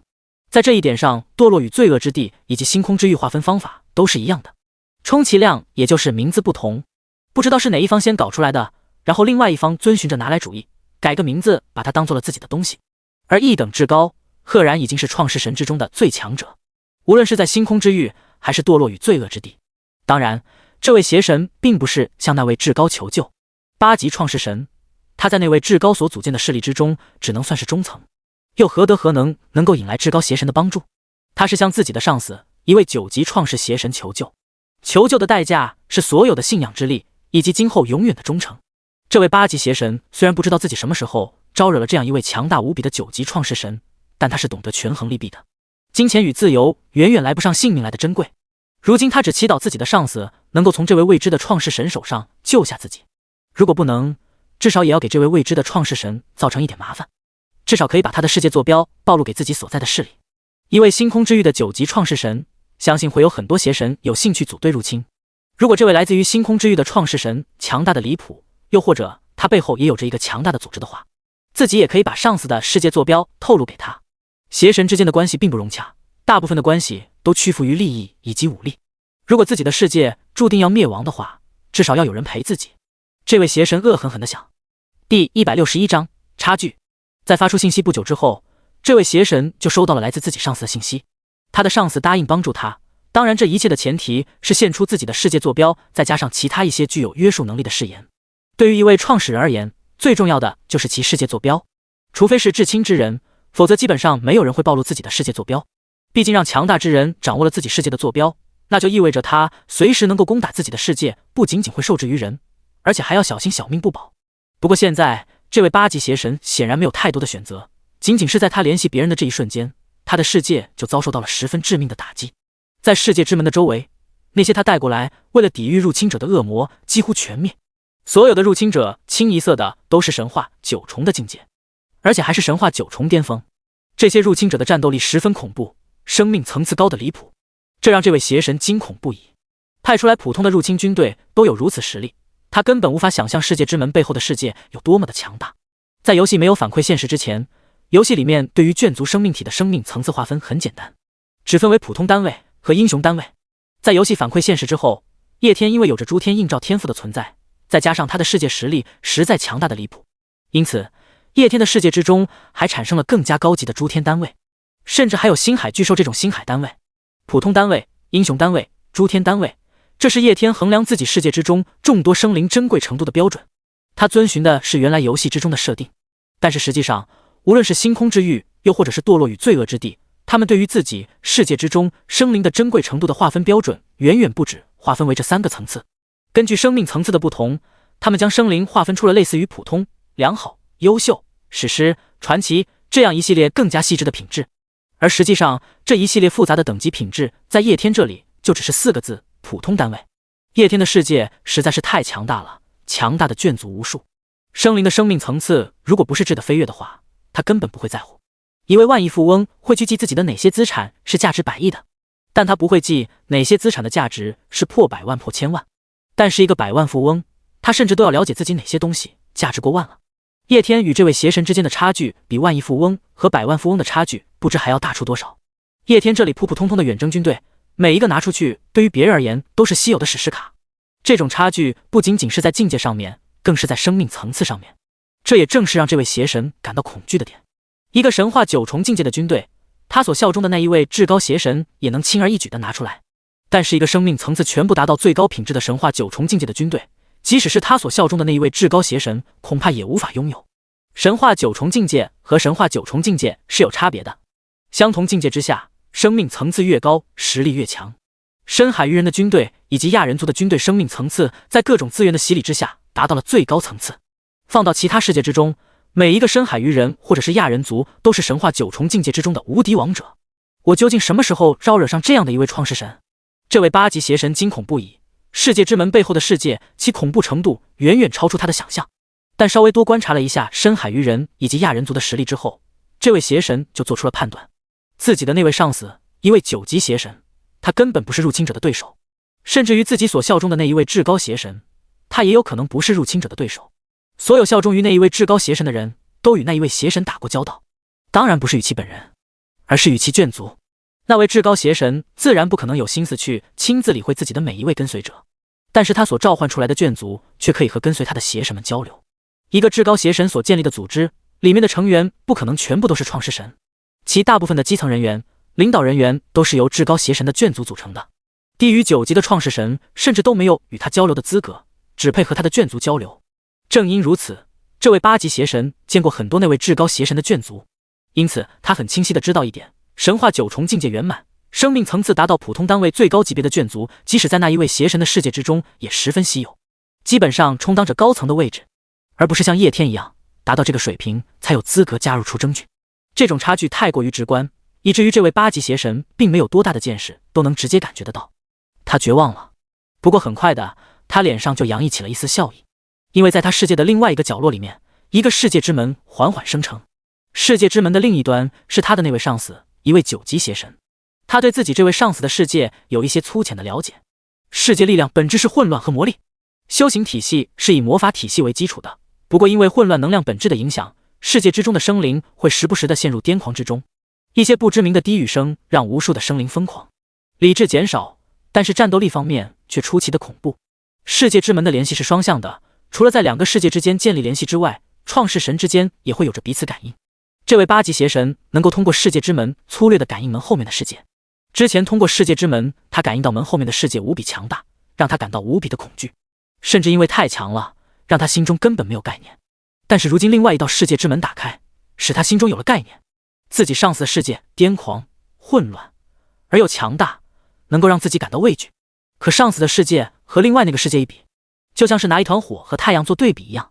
很难想象这俩玩意儿的等级都是9级创世神。第162章，不算复仇的复仇，不算复仇的复仇。在另外一扇世界之门开启之后，一道道诡异的身影从其中走出，他们身上带着极为可怕的魔音，全世界之中的生灵靠近他们就会畸变。无数的恶魔长出了触手，各种各样奇怪的器官在他们身上长出。8级邪神第一时间就察觉到了自己世界生灵身上的变化，若是以前遇上这种情况，他肯定会恐惧无比，但是现在他丝毫没有反应，甚至有点想笑。特别是在见识了叶天世界的强大之后，和叶天比起来的话，自己这一位上司除了弄得自己一里的口水之外，还能做什么呢？他的世界体系是克系，稍微沾上一点都会使得自己整个世界陷入疯狂之中。但是现在无所谓了，被克系入侵，无非就是一些粘液、触手之类的东西，这些在死亡面前无关痛痒。无数强大的克系怪物通过世界之门进入世界之中，同时他们所身上所散发着的生命魔音不断地同化着周围的生命。瞬间，这一位8级邪神的世界之中就充满了各种各样畸形的怪物。他的恶魔种族虽然强大，但毕竟受其创世神等级限制，无法抵御一位9级克系创世神的污染。无数的眷族被畸形化，在正常的情况之下，即使那一位克系的9级神不吞噬他，他的世界也将同化成为那位9级创世神的附属世界。这就是向那一位9级邪神求救的代价。自己家里面被2个人闯进来，然后砸了个稀巴烂。不过这位8级邪神丝毫不慌，他反而有些期待叶天与自己的另一位上司对象。就像是闯进自己家的人，一个是平时欺负自己的邻居，另外一个是强盗。如果自己注定要被强盗杀死的话，最好让强盗把那个平时可恶的邻居也杀死。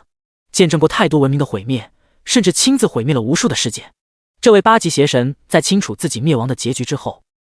在经过最初的恐惧之后，如今反而没有这种害怕的情绪，更多的是一种癫狂，让其他人和自己一同死的癫狂。这也是堕落与罪恶之地大多数邪神的常态。堕落与罪恶之地与星空之域的大部分种族都是创世神，但堕落与罪恶之地却被官之为邪神。这其中很大一部分的原因就是堕落与罪恶之地的创世神都比较癫。星空之域的创世神培养自己的世界大多比较克制，属于养成系，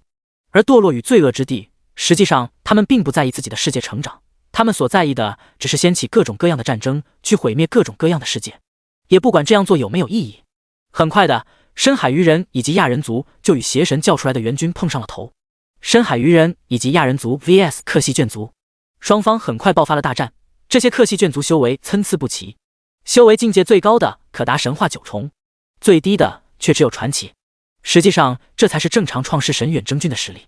无论是堕落与罪恶之地，又或者是星空之域的那些9级创世神，他们所派出去的远征军都是以神话境界的眷族为高层军官，传奇境界为基础兵。像叶天这样直接以神话9重巅峰层次的眷族做排头兵的，无尽星海之中仅此一家。差距如此之大，那结局自然不言而喻。克系文明在什么诡异，在室内强大无比的深海鱼人以及亚人族面前，也没有丝毫反抗的余地。魔音污染，耳边不知名的轻语声，这些本质上都是高阶生命对底阶生命的影响。每一个深海鱼人以及亚人族生命层次品质都是最高级别的，你怎么玩？除了能弄得深海鱼人以及亚人族一脸口水之外，这些克系怪物真的起不到其他的作用。叶天跨过世界之门，进入到了这一方世界之内。他注视着周围如同地狱一样的环境，眼神之中丝毫不见情绪。在走上了至高神的路之后，叶天轻而易举就能直接灭掉这一方世界。不过他并没有选择这样做，而是以神战的方式慢慢入侵。这一场复仇不仅仅是属于叶天，同样也是属于亚人族以及深海鱼人的。虽然是别人的主场，但是一念之间，整个世界所发生的一切尽在叶天掌握之中。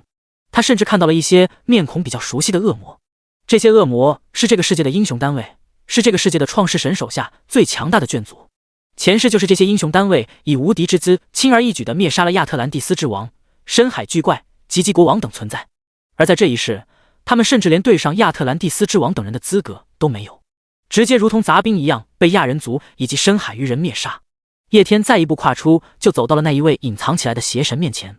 仅仅是一眼，叶天就洞悉了自己面前这个家伙的一切。乔沃德·达吉巴，一个比较偏向于叶天蓝星时期西方国家的名字。这就是这位邪神的名字，也就是这位乔沃德·达吉巴在前世的时候将自己灭杀，自己甚至被剥夺神格之时都没有资格见到他。而这一世两极逆转，叶天轻而易举就抹杀了乔沃德·达吉巴，没有给他反应的机会，甚至没给他看到自己的机会。太过悬殊的实力差距消磨了太多的复仇的快感。重生复仇的爽点在于一点一点的攀登强大，然后打脸前世的仇人。可惜叶天强大的太离谱了，正常的复仇剧本被人欺凌离开家乡之后成为大将军，甚至是皇帝，然后衣锦还乡，啪啪打理众人报复仇人。叶天的剧本也是成为皇帝衣锦还乡，但他成为的是玉皇大帝。叶天甚至都懒得在乔沃德·达吉巴露一下面，抒发一下复仇的快感。乔沃德·达吉巴不配，与他放两句嘴炮都感觉掉价，两人的差距实在是太大了。当然，能够将前世的仇人如此轻而易举的灭杀，叶天心中是有着复仇的爽感的。解决完乔沃德·达吉巴之后，叶天饶有兴趣地看向了另外一个世界之门——至高邪神。这倒是有趣。第163章克苏鲁的呼唤。通过乔沃德·达吉巴的记忆，叶天对于堕落与坠落之地的情况有着更加详细的了解，同时也对乔沃德·达吉巴所效忠的那一位邪神充满了兴趣。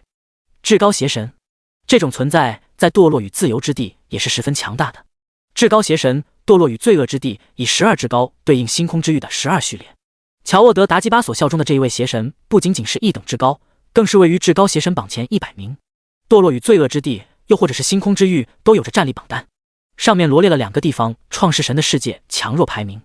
这个榜单是星空之域以及堕落与罪恶之地的世界意志根据2个世界的创世神们在星空之域之中的表现、战绩等等情况综合分析之后得出的。每一位登榜者几乎都是屠杀了无数的世界，经历无数神战而来。榜单看的不仅仅是硬实力，还有表现力等等方面，因此叶天还没有上榜。说起来，游戏反馈现实之前，游戏里面的排行榜单说不定就是抄的星空之域的榜单，只不过星空之域的榜单类型没有游戏里面那么多罢了。堕落与罪恶之地的一等至高邪神数量无数，而榜单只罗列了其中至强的10000位。乔沃德·达吉巴所效忠的这一位至高邪神在其中能排得进前100，足以见其实力，乃是妥妥的强者。因此叶天对其倒是起了几分兴趣，和这样的一位邪神交手，或许就能搞清楚自己现在的实力究竟有多强了吧。叶天如此想到。有着种种恐怖的天赋，再加上各大眷族的帮助，如今的中烟界已经发展到了一个恐怖无比的地步。又因为有着创世星图的存在，中烟界几乎没有上限，因此叶天如今对中烟界的强大几乎没有一个清晰的概念。他是真的想知道现在的中烟界到底有多强，所以他倒是期待能与这一位至高邪神交一下手。不知道这样一位排行榜前100的创世神究竟能够给自己带来多大的压力。能让自己出点血当然是最好，如果只是弄自己一脸的口水的话，啧。压下脑中的思绪，叶天看向了另外一个世界之门。这个门的背后也是一位9级创世神，不过他太弱小了。世界修行体系倒是有点乐趣。克苏鲁，叶天想起自己曾经刷到过一个有关于克苏鲁的天赋。克苏鲁的呼唤，红色，在你的世界之中注入克苏鲁的呼唤，可以使你世界之中的各种生灵发生畸变。生灵发生畸变之后，实力会发生变化，同时也会变为信仰种族。那还是个红色天赋，挺不错的，不过最后被自己 pass 了。世界的生灵克苏鲁之后，虽然会发生畸变，但是实力方面却是嘎嘎了。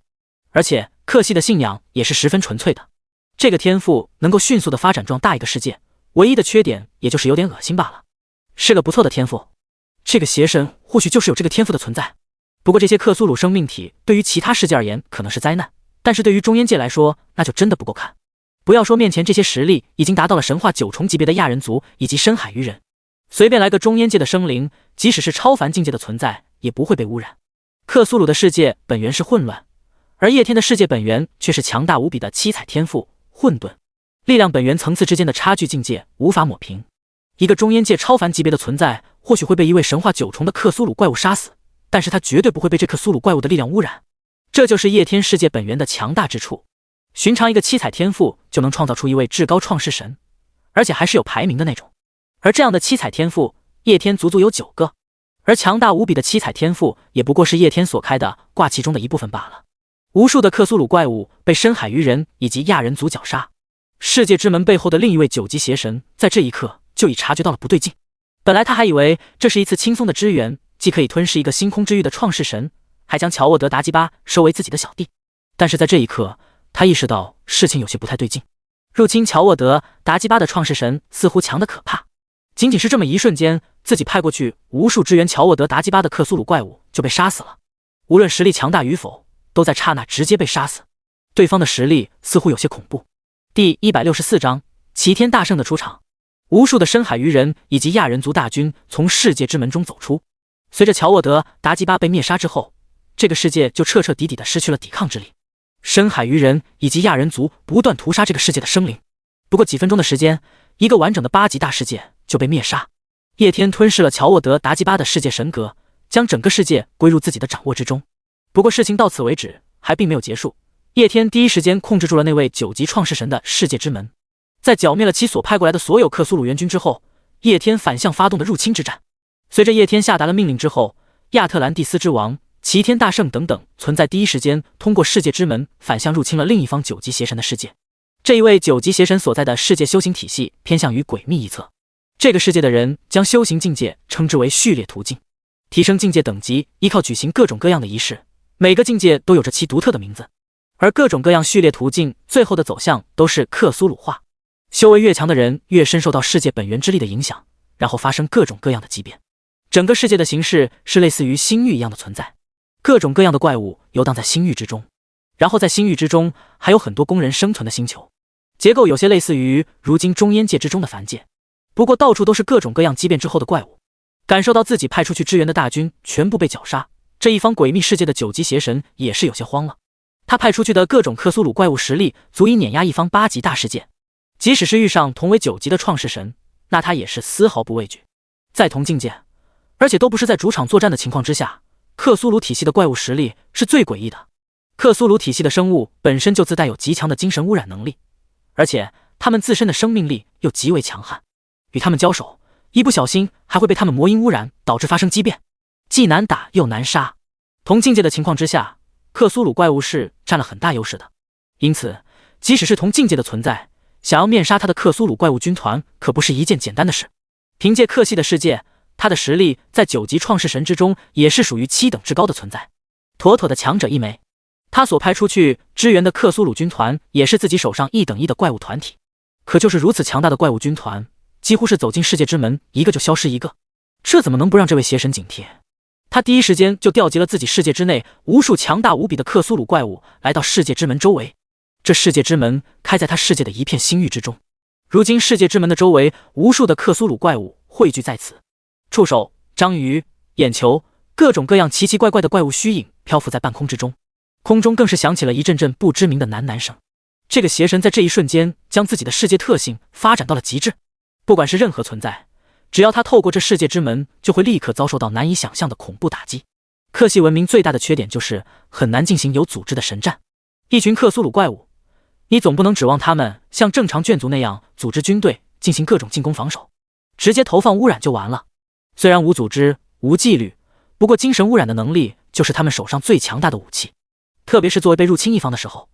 入侵克系世界不仅要对付各种各样的克苏鲁怪物，还要随时应付世界对你的魔音污染，这也是这位9级邪神最大的底气。很快的，这位9级邪神感受到有人透过世界之门进入到了自己的世界之中。那个入侵乔沃德达基巴世界的人很强，也很贪心。他在解决了乔沃德达基巴之后，不仅干掉了自己的援军，甚至还想通过世界之门入侵自己的世界，简直狂妄。邪神嘴角露出一丝冷笑，无数克苏鲁怪物做好了毁灭一切的准备。随后，他们就看到从世界之门处走出来一只猴子，身穿金甲亮堂堂，头戴金冠光映映，手举金箍棒一根，足踏云鞋皆相称，其名为齐天大圣，乃是英雄单位之上的诸天单位。这些克系的怪物每一个都有着星辰一般的大小，猴子在他们面前就犹如蝼蚁一般。可就是犹如蝼蚁一般的猴子，给无数的克苏鲁怪物带来了难以想象的恐惧。在猴子走出世界之门的一刹那，他就遭受到了难以想象的恐怖攻击。无数怪物在这一瞬间齐齐向他出手，强大无比的攻击差点让这一片空间都破碎。然而面对如此数量庞大又恐怖的攻击，猴子丝毫不躲避，任由这些攻击打在自己的身上。其身上响起一道道的金光，轰击过后，整个人安然无恙。手中长棍一扫，瞬间长棍变得无穷大，几乎贯穿整个天际。此时此刻，仅仅是这棍子的大小，恐怕就能够媲美一个小型世界。长棍横打，瞬间无数克苏鲁怪物直接被打成虚无。犹如蚂蚁一样的猴子举着堪比一方小世界的棍子，犹如神魔降世一般屠杀着星球大小的克苏鲁怪物。这一幕也是奇葩到了极点。邪神看到这一幕之后惊恐无比，他看着猴子的眼神之中尽是震惊。这他妈强的有点离谱了吧？这猴子实力看着就神话9重巅峰的境界，但是战斗力为什么这么恐怖？就算生命层次高一点，英雄单位也不至于这么强啊。围剿猴子的克苏鲁怪物之中不乏有着英雄单位的存在，实力一样，生命层次都是英雄单位，可偏偏他们在猴子面前就如同待宰的蝼蚁。无论是星空之域或者是堕落与罪恶之地，对于生命层次的划分都大差不差。普通单位，英雄单位，只不过大部分的创世神都在此基础上更加的细化，根据同一生命层次之间细微的生命差距，将普通单位和英雄单位分成各种各样的生命品质。在同境界的情况之下，英雄单位碾压普通单位。邪神是实在想不通这猴子的战力为什么会这么逆天，自己这里培养出的满品质满境界的英雄单位被他一棍子就敲死了。第165章，邪神第一惑。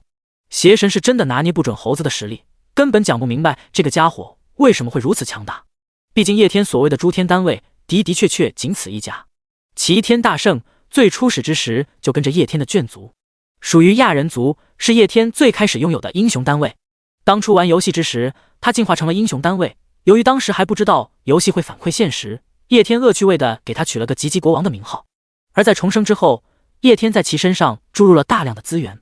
再加上有着诸天投影天赋的存在，猿人族的吉吉国王觉醒了孙悟空的诸天投影，学会了72变等种种神通，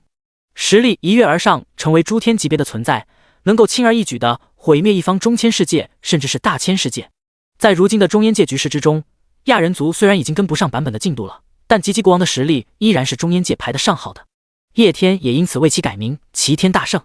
如今正是这位齐天大圣大显神威的时候。痛快！猴子高兴地叫了一声，随后一棒将一群克苏鲁怪物抽成了粉末。中烟界以往入侵其他世界的战争大多是无敌逆推，很少有能够让人酣畅淋漓作战的时候。即使遇上那些稍微有点实力的世界，无数的眷族一起上，那你完完全全是狼多肉少，战斗还没尽兴就已经结束了。而如今猴子一人独占一方9级大世界，他只感觉自己浑身的热血都在沸腾。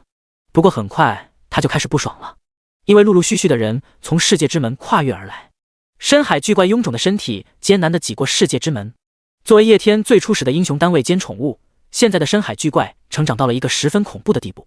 特别是在叶天收服了星空巨兽之后，在虫族以及赛博朋克文明的帮助之下，深海巨怪在自己的体内植入了一些星空巨兽的基因，因此获得了一部分的进化，从英雄单位晋升成为诸天单位。其体积大小更是获得了跨越式的增长，从深海巨怪变成了银河巨怪。这一次出征，他也急匆匆的要过来凑个热闹。其正常体积甚至都无法通过世界之门，不过叶天使用神术帮他缩小了一下体积，这才得以让他通过世界之门。深海巨怪在通过世界之门之后，体积迅速膨胀，变回原来的样子。一瞬间，一只横跨了无数空间的巨怪就出现在了邪神的世界之中。那些各种各样体积庞大、诡异无比的克苏鲁怪物，在深海巨怪面前就像是小甜点一样，一口闷一个。感情深一口闷。深海巨怪开心的在邪神的世界之中撒泼打滚，邪神看着这恐怖的巨怪惊呆了，甚至还差点把他认成了星海巨兽。看着这巨怪恐怖的实力，邪神再一次欲哭无泪。深海巨怪撒泼打滚是玩得开心了，邪神的世界确实被破坏的差不多了，就像是一只蛮牛闯入普通人家里面，然后四处乱撞。牛是开心了，却只剩下一地狼藉。亚特兰蒂斯之王也随后进入到了世界之内，随后展开了杀戮。紧随其后，无数的深海鱼人以及亚人族的存在从世界之门之中出来，神战彻彻底底的打响。这9级邪神的世界实力的确不错，普通的深海鱼人以及亚人族先通过世界之门进来的话，第一时间还真有可能集火被秒，这样一来就会造成一些不必要的损失。因此叶天才会让齐天大圣还有深海巨怪等先过来打前锋。如今邪神所布置要集火世界之门的克苏鲁军团被灭了许多，其布置被彻底打乱，深海鱼人以及亚人族的普通军团自然就可以进来了。看着自己世界无数的眷族被屠杀，邪神愤怒不已。但是在看到入侵的军队之后，他也是吃了一惊。如此品质如此实力的眷族组成军队，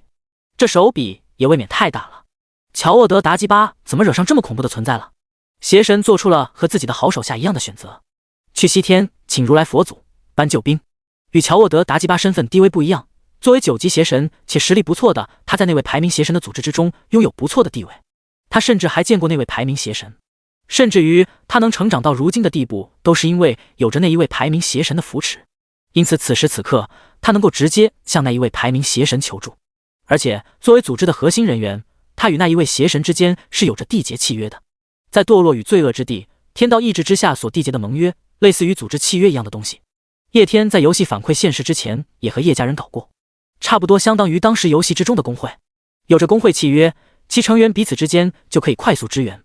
在迅速引动契约之后，这位9级邪神并没有像乔沃德·达基巴一样躲起来，反而是身躯直掠而出，随后杀向齐天大圣。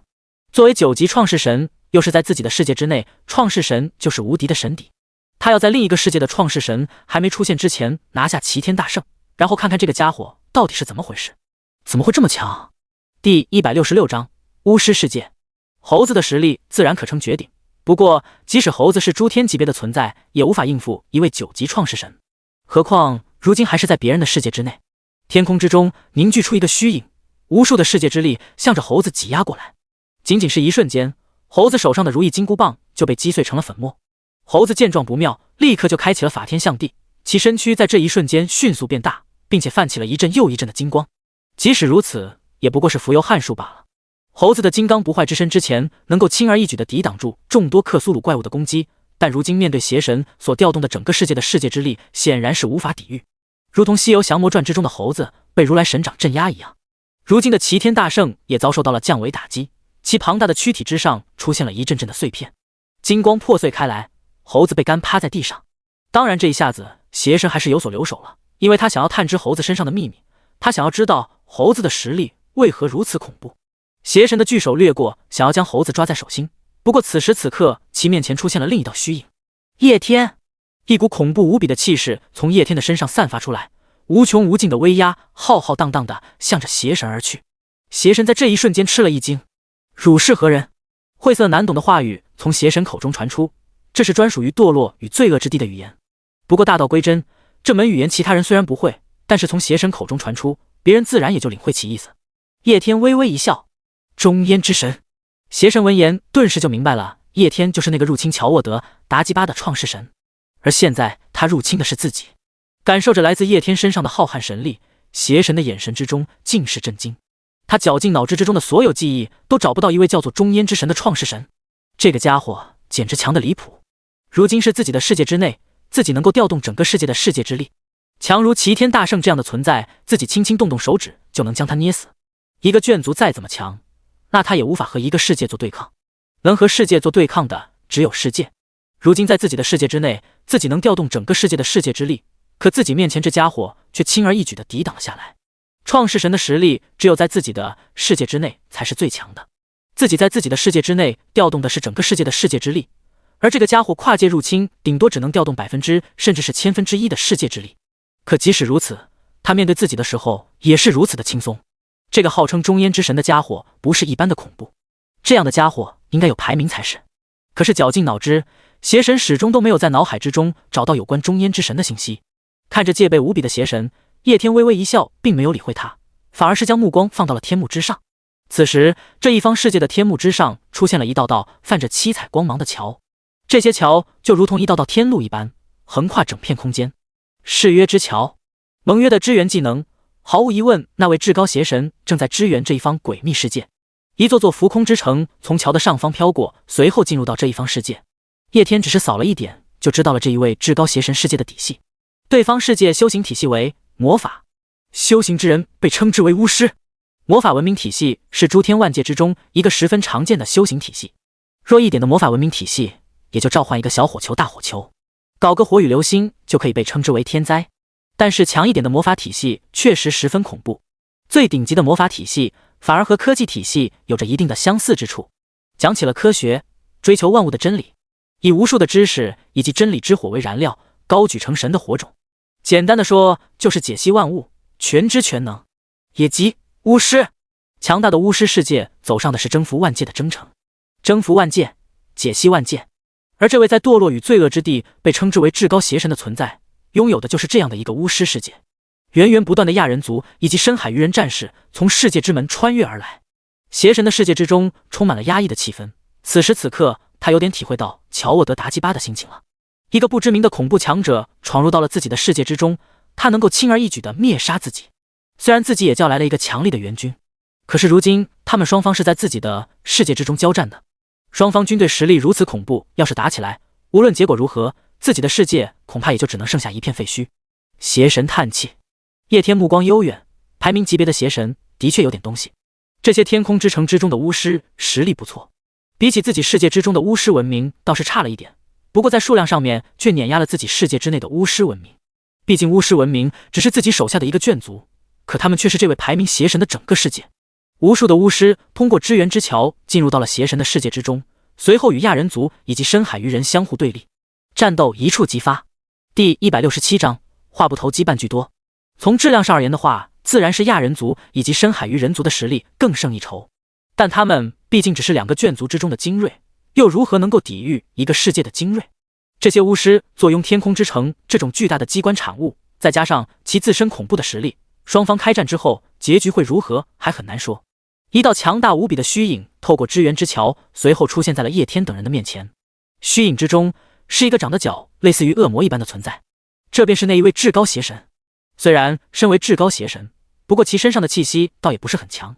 也就差不多和那位9级邪神相同的程度。这倒也正常，9级邪神在自己的世界之内能够调动整个世界的世界之力。这位至高邪神跨界支援，他本世界的世界之力再怎么强，他也不可能跨界全部调动。在离开自己世界的情况之下，他还能调动几% 的世界之力，就算差不多了。叶天感受着这一位至高邪神身上的世界之力，心中对其世界的强大已经有了一个大体的概念。排名100的至高邪神也不过如此，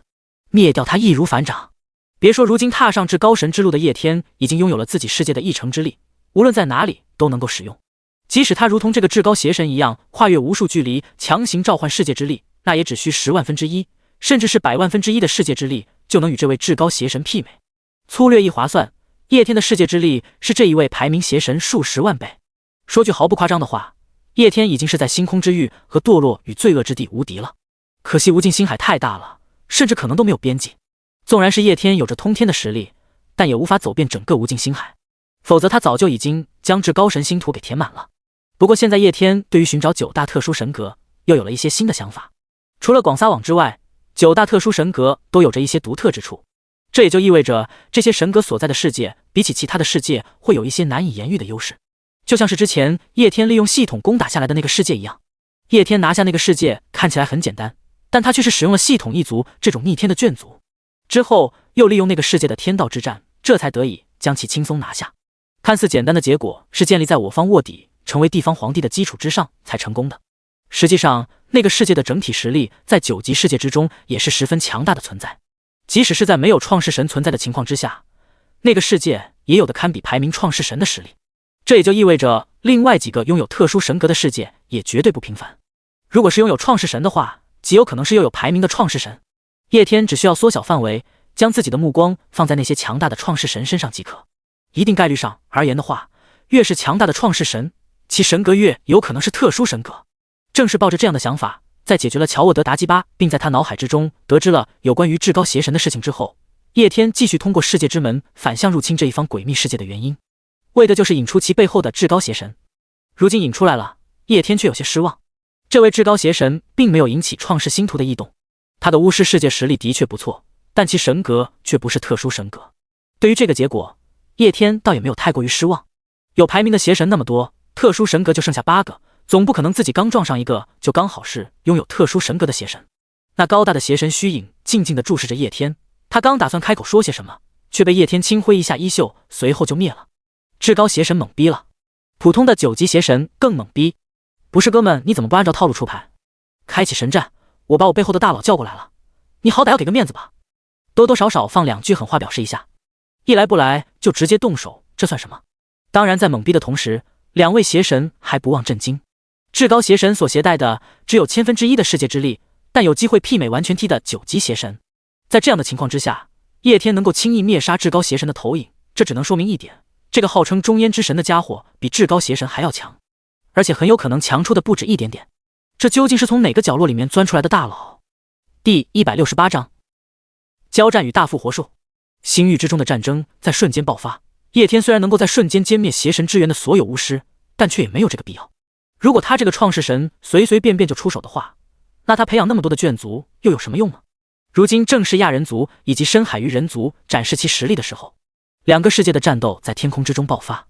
来自于巫师世界的巫师从天空之城走出，一座座的巫师塔悬浮在半空之中，各种各样的法术从其中喷涌而出。深海鱼人以及亚人族同样不甘示弱，顷刻之间，他们身上就装备了各种各样先进的科技装备。深海鱼人属于亚特兰蒂斯文明，这个文明本就注重科技的发展，他们原来的科技发展程度并不高，不过后面却得到了赛博朋克文明的技术支援，如今他们也是在原有的技术之上进行了种种突破。如今的他们不仅自身实力强大无比，其独特的科技装备使得他们的实力更上一层楼。一道道的光幕从他们的身上升起，随后阻挡着法师塔的进攻。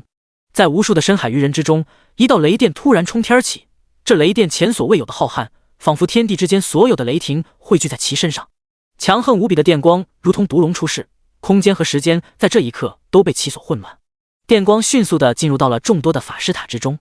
随后狂野地爆炸开来，无数的雷电从虚空之中诞生，雷霆劈开了虚空。一瞬间，狂暴无比的电光向四散扩张而开，无数的法师塔在接触到这电光的一瞬间就被灰飞烟灭。这些法师塔在被磨灭之前，其身上亮起了一道道的符文，这些符文身上有着莫测的威力。只是不管多么强大的符文，在这电光面前没有丝毫抵抗之力。只要是电光所经过的地方，无论是什么样的存在，全部被卷入这不灭的电符之中，熔炼成了一团团的元气。这元气反过来滋养电光，继续向着周围的法师塔肆虐。砰砰砰砰的声音回响在天空之中，无数强大无比的巫师就如同是河里的鱼一样，被这雷电电得灰飞烟灭。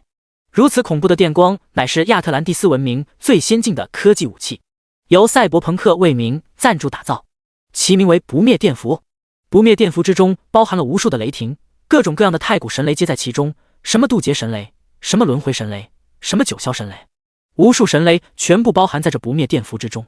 而且更重要的是，不灭电符能够将一切其所碰到的东西都化为最精纯的元气，反过来滋养自身雷霆，其所过之处风卷残云，扫荡干净。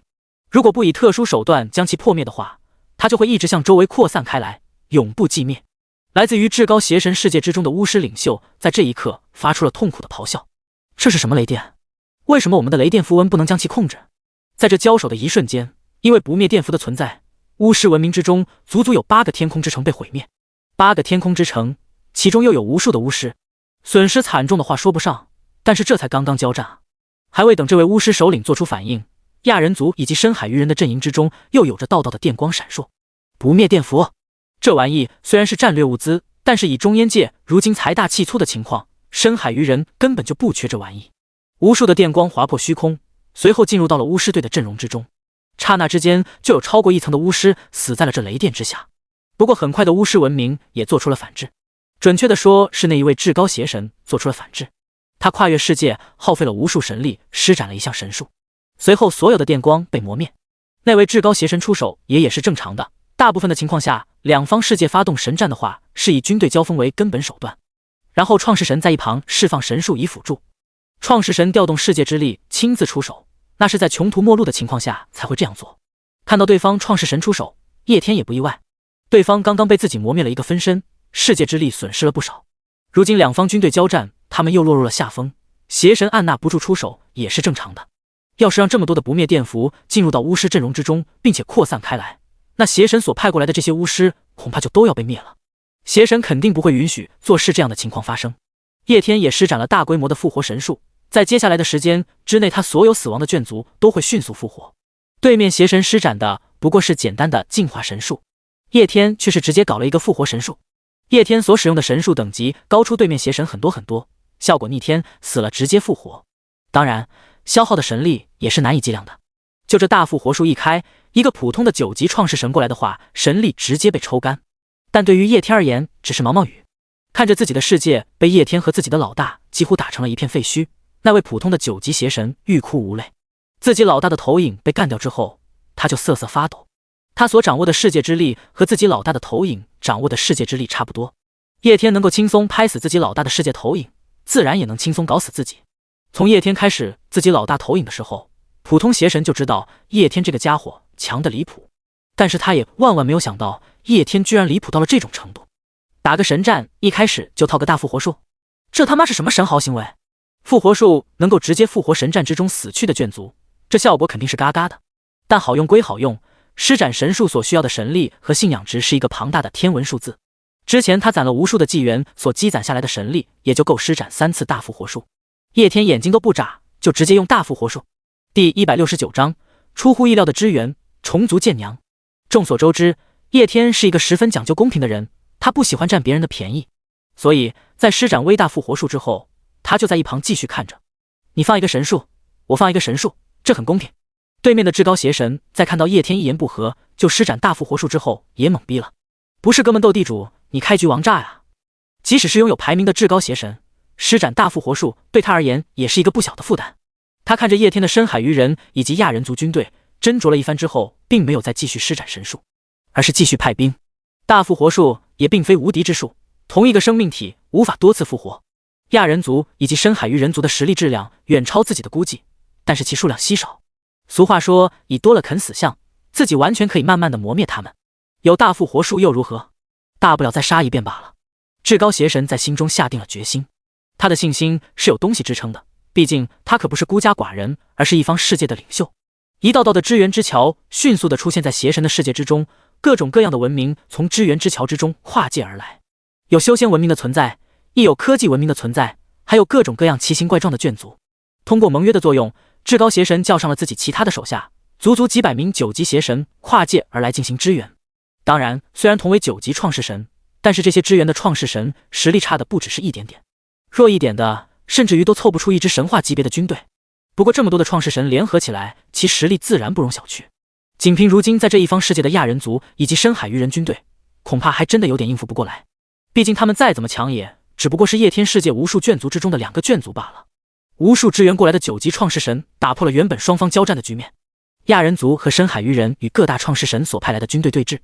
此时此刻，猴子也从之前的重伤状态之中恢复了过来，此时正凶狠地看着众人，颇有真正的那只猴子几分桀骜不驯的姿态。深海巨怪庞大无匹的躯体之上落下了不少的伤疤，样子看着凄惨极了。毕竟他这庞大的身躯是极好的靶子，在刚才短暂的交战过程之中，巫师文明不止一次集火了他。不过深海巨怪的生命力太过于强悍了，这些伤也就看着有些恐怖凄惨，并没有伤其内核。相反的，这些伤口还激起了他的几分凶性。深海巨怪看着面前无数的生灵，眼神之中尽是凶光，这么多的食物足够他饱餐好几顿了。亚特兰蒂斯之王还有亚人族深海鱼人无数的战士，面对如此众多数量的敌人，他们却是没有丝毫的畏惧，反而跃跃欲试，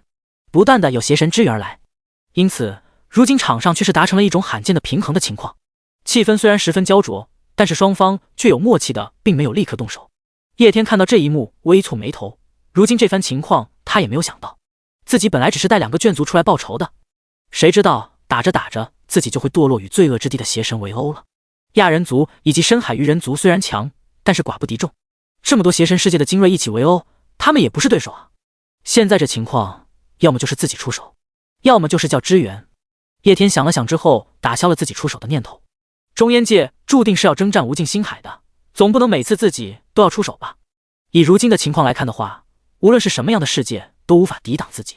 可如果稍微有点事情，自己就亲自出手的话，那当创世神还有什么意思？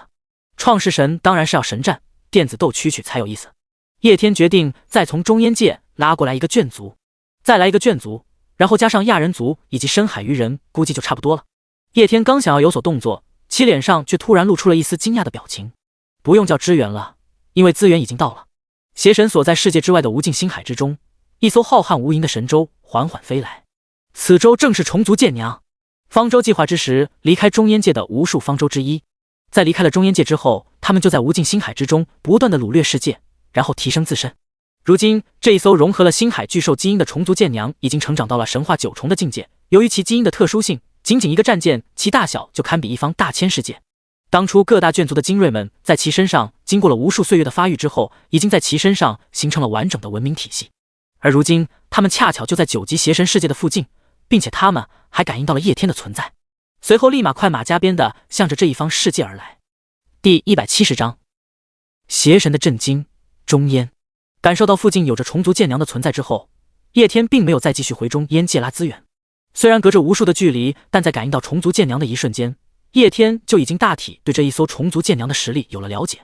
吸收了星海巨兽基因的虫族剑娘，在其身上文明的帮助之下，吞噬了无数世界，已然成长到了一个十分恐怖的地步。其生命层次虽然无法和星海巨兽做对比，但也远远超出了诸天单位的存在。其恐怖无比的身躯肆意扭动，其周围无数的观点迎来纪念。以虫族剑娘如今的情况，恐怕能够独自应付一方大千世界。其庞大无比的身躯更是给那些生存在他身上的眷族精英们提供了成长的时间。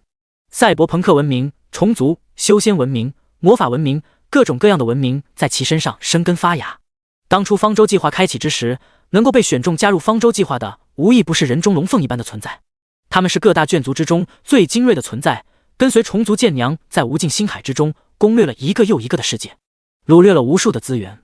如今各个文明都成长到了一个十分恐怖的程度，战力几乎无法估量。巨兽的身影漂浮在这一片星空之中，虽然有着星海巨兽的基因，不过虫族剑娘终究不是星海巨兽，实力同样达到了神话9重，但两者的体积却不可同日而语。叶天所收服的星海巨曾体积堪比一方顶级的9级大千世界，而且这个星海巨兽还是没有成长为完全体。如今虫族剑娘成长到完全体了，但其体积却无法和这一方普通的邪神世界做比较，顶多只有这一方世界的1/10。不过就算只有1/10，那也是很恐怖的了。巨大的阴影将邪神的世界所笼罩，原本正在对峙的双方人马纷纷抬头向天空之中看去。世界之门之外，一个巨大无比的阴影缓缓地向着邪神世界靠近。普通的眷族只感觉整片天地都暗淡了下来，入目尽是黑暗，完全不知道发生了什么，更不知道是什么东西遮挡了他们的目光。但是那些眷族之中顶级的存在，一些邪神所拥有的英雄单位，他们却是通过一定的方法看到了巨兽的存在，从而陷入到了深深的震惊之中。甚至于那一位至高邪神，还有无数他手下的9级邪神，看着虫族剑娘的存在，皆是震惊的无法言语。星海巨兽是无尽星海之中的无冕霸王，这些邪神还以为自己是撞上了一头星海巨兽，从而感到恐惧。星海巨兽的恐怖是无尽星海之中所有人达成的共识，他们以世界为食，同级别的情况之下，碰上一头星海巨兽，那基本就是玩完了。即使是创世神也无法破他的防，只能无助地看着他一口一口吞掉自己的世界。叶天的世界水平几乎拉开了其他的9阶创世神几个纪元，可即使如此，他当初在面对那一头星海巨兽的时候，也是倾尽了整个世界之力。当时的世界格局还是4大陆地的形式，4大陆地轮番上阵，又是概念机甲，又是修仙大战的，才将他拿下，足见其恐怖。邪神们还在震惊于遇上了一头星海巨兽，亚人族以及深海鱼人却是已经明白这是自家的援军。当初4大陆地尽全力执行方舟计划之时，整个中烟界都有目共睹，如今自然是一眼就认出了虫族剑娘。亚人族以及深海鱼人的战士兴奋不已，本来局势对他们稍有不妙，不过如今再加上这方舟舰队，那情况可就不太好说了。那些邪神的眷族还没有反应过来，虫族剑娘就已经狠狠的一头扎在了世界屏障之上。一瞬间，邪神的整个世界都进行了剧烈的晃动，地动山摇。他的星域之中，无数星球的位置正在快速的移动撞击，仅仅是这么一下，整个世界就有无数的生灵被毁灭，就像是幼童小时候玩的水晶球，随便晃一下，里面雪花纷飞。而在这个邪神的世界之中，雪花就是无数的星球文明。邪神联盟的眷族也受到了不小的影响，不过并没有什么损失。又是一下剧烈的撞击，世界屏障之上一阵光晕扩散开来，随后出现了一丝细微的裂缝。9级邪神看到自己的世界屏障被破坏，顿时苦笑不已。他能修复这屏障，但是现在他丝毫都不敢动。他很清晰的知道一件事情，叶天想要灭掉他不过是一念之间的事情。之所以现在他还活着，完全是因为叶天与自家老大的战斗还没有分出胜负，也可以是因为叶天懒得理自己。所以邪神只能眼睁睁地看着虫族剑娘将自己的世界屏障撕碎，就如同看着自己妻子在自己面前被别人褪去衣服，无助弱小又可怜。无数的生灵恐惧不已，他们视线所及只有虫族战舰的一部分，无法窥其全貌。但是经过虫族战舰的剧烈撞击之后，他们也明白了自己面前这庞然大物是什么东西。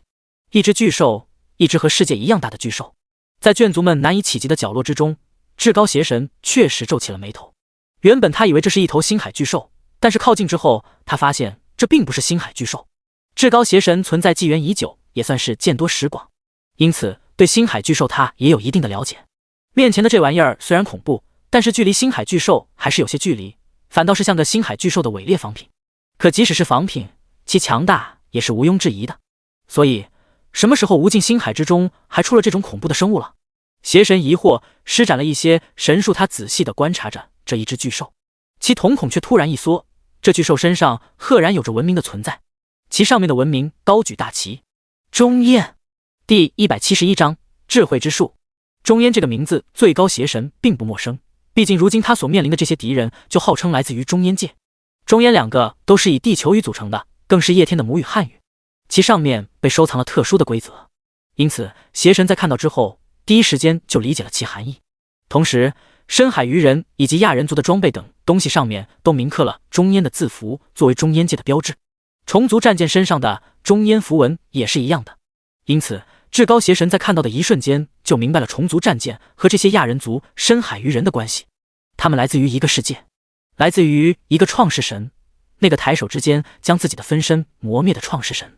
至高邪神懵逼了，虫族战舰的生命层次他无法理解，这种仅次于星海巨兽的存在居然是一个世界文明的创造。你这世界是到底有多么恐怖啊，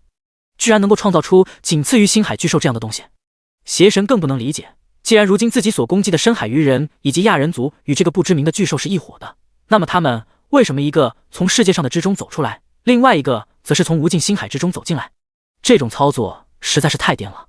邪神表示自己完全无法理解。虫族战舰的存在毫无疑问打破了刚刚两族鼎立的局势。在邪神联盟的眷族还没有反应过来双方关系的时候，亚人族、深海鱼人族以及虫族战舰率先展开了攻击。亚人族、深海鱼人族直接暴动偷袭，一瞬间就袭杀了无数的邪神眷族。虫族战舰也发布了其攻击，虽然由于叶天的恶趣味，虫族战舰搭载的是虫族剑娘养成系统，但是剑娘也是战舰。虫族战舰的存在本身就是应用于战斗的，进行资源的掠夺、世界的吞噬，因此忽略了他身上文明的战力，其自身的战力也是恐怖无比的。一道巨大无比的激光从其身上射出，一瞬间划过无数的邪神眷族，整个世界在激光之下都发生了切割。给世界输个中分。恐怖的攻击几乎毁灭一个世界，其身躯摆动，其庞大无比的身躯轻轻移动，几乎就造成了地龙翻身一样的效果。无数的空间风暴向着周围扩散开来，将无数的邪神眷族卷入其中。各大邪神眷族突然之间遭受如此打击，猝不及防之下直接损失惨重。虫族战舰的存在实在太过于 bug， 生命层次还有规模太高了。各大邪神眷族汇聚在一起，数量庞大，亚人族和深海鱼人质量上远胜他们许多，但是数量上却根本比不了。质量无法拉开距离，数量上反而被拉开了质的距离，因此才说亚人族以及深海鱼人不是邪神眷族的对手。但是如今虫族战舰的质量甩开了这些邪神眷族不知多少倍。蚁多咬死象是没错，但是蚂蚁再多，你让他们把太阳咬死试试。因此在力量无法整合的情况之下，这些邪神眷族的数量就算再翻上几倍，那也无济于事。他们也需要质变，如同当初4大陆地将力量整合起来才能对付星海巨兽一样。至高邪神很快就意识到了这一点，虫族战舰的强大超乎他的预料，他第一时间做出了改变，无数的法师塔相互连接，各种各样奥妙的符文出现，一棵参天巨树出现在世界之中。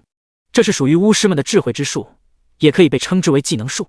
这一棵树躯干庞大无比，上面有着各种各样的分支，还有树叶，每一个分支都代表着一个魔法途径，每一个树叶都代表着巫师们在这个魔法途径上面所取得的成就。这是巫师们智慧的结合，同时也是力量的统合。以这智慧之树对抗虫族战舰，一场旷世大战瞬间爆发，巨大无比的虫族和世界之树在这片无尽星海之中不断的交手，代表着各种法师智慧结晶的树枝抽打着虫族战舰，上面有着特殊背后的巫师力量。死亡、火焰、毁灭、衰败，虫子则是不断的啃食着智慧之树。虽是战舰之名，但是实际上虫族战舰就是一只虫族，星海虫族。说是虫子也没毛病。至高邪神看到这一幕，以为自己稳住了局势，自己的眷族对付着巨兽，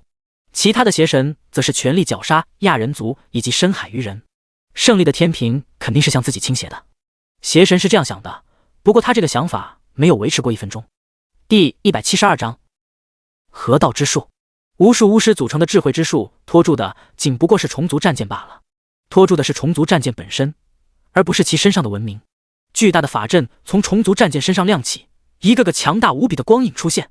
一个金色光影浮现，其身后是佛门法相天地，左手持剑剑道3000，右手持中中震诸天，脚踩水火法则，同时雷电阴阳半身。这是修仙文明的混元无极大阵，将剑法器道推演之最巅峰的技法。当初对战星海巨兽的时候，修仙文明就使用过，不过当时召唤出来的金色人影几乎盖绝天地，如今这个比之当初那个不知逊色了多少倍。毕竟当初的金色人影是集整个中烟界的修仙文明力量召唤的，如今这个仅是修仙文明生活在虫族战舰身上的另一部分召唤的。除去金色人影之外，还有妖族召唤出来的远古妖神虚影，赛博朋克文明的机甲巨人，这些是各大文明留在虫族战舰精锐。由于人数问题，他们召唤出来的存在都是与星海巨兽那场战斗之中的钙化版，但即使是钙化版应付如今的局面也足够了。至高邪神看到这一幕之后懵逼了，甚至是全身冰凉无比。这么多合道之术，如今至高邪神这边表现出来的势力可远比叶天强得多。他这边足足有几百位9级邪神，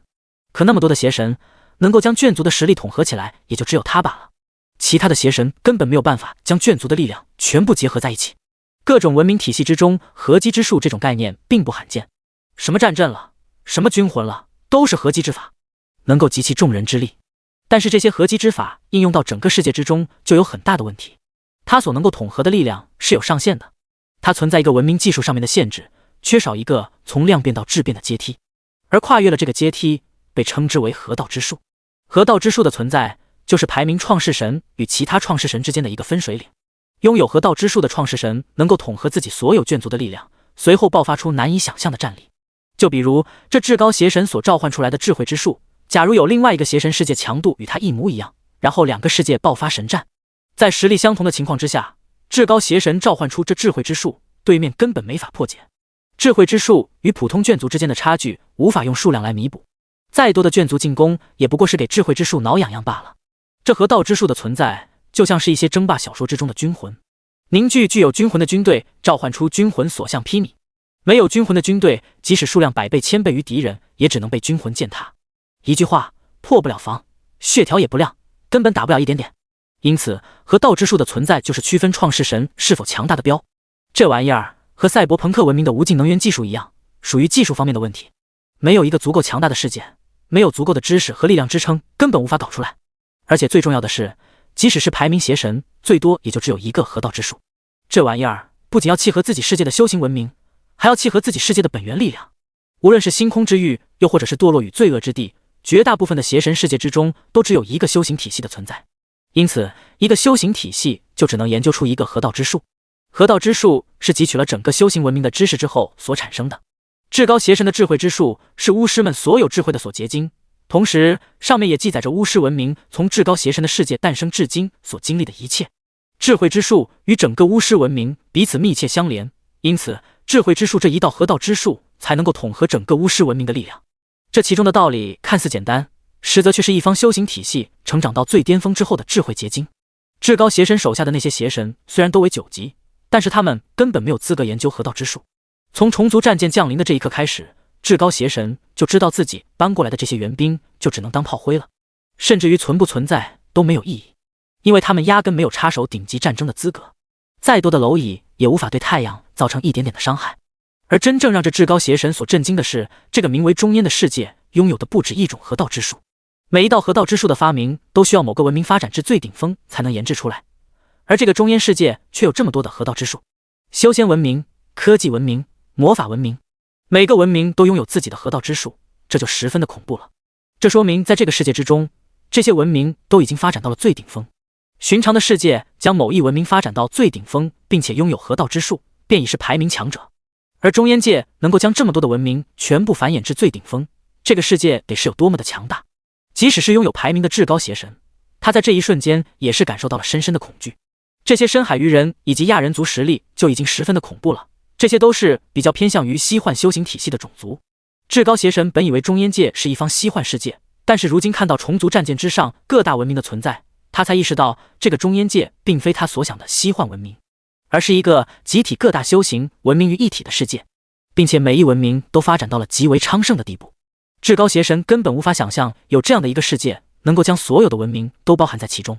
更加让他感到毛骨悚然的是，他集齐了众多邪神一起围攻的亚人族以及深海鱼人，仅不过是中烟界的2个眷族罢了。巨大的落差感席卷了邪神全身，他们这边精锐尽出，而对面却只是出动了2个眷族。第173章一指镇压。虫族战舰上面的各大文明使用河道之术所召唤出来的文明虚影，开始不断的虐杀众多邪神眷族。除了至高邪神所召唤出来的智慧之术能够勉强抵御1、2之外，其他那些邪神所召唤过来的眷族几乎没有反抗的能力。眨眼之间就有无数的邪神眷族死去。亚人族还有深海鱼人在这一刻也没有闲着，他们纷纷联合几大文明绞杀众多的邪神眷族。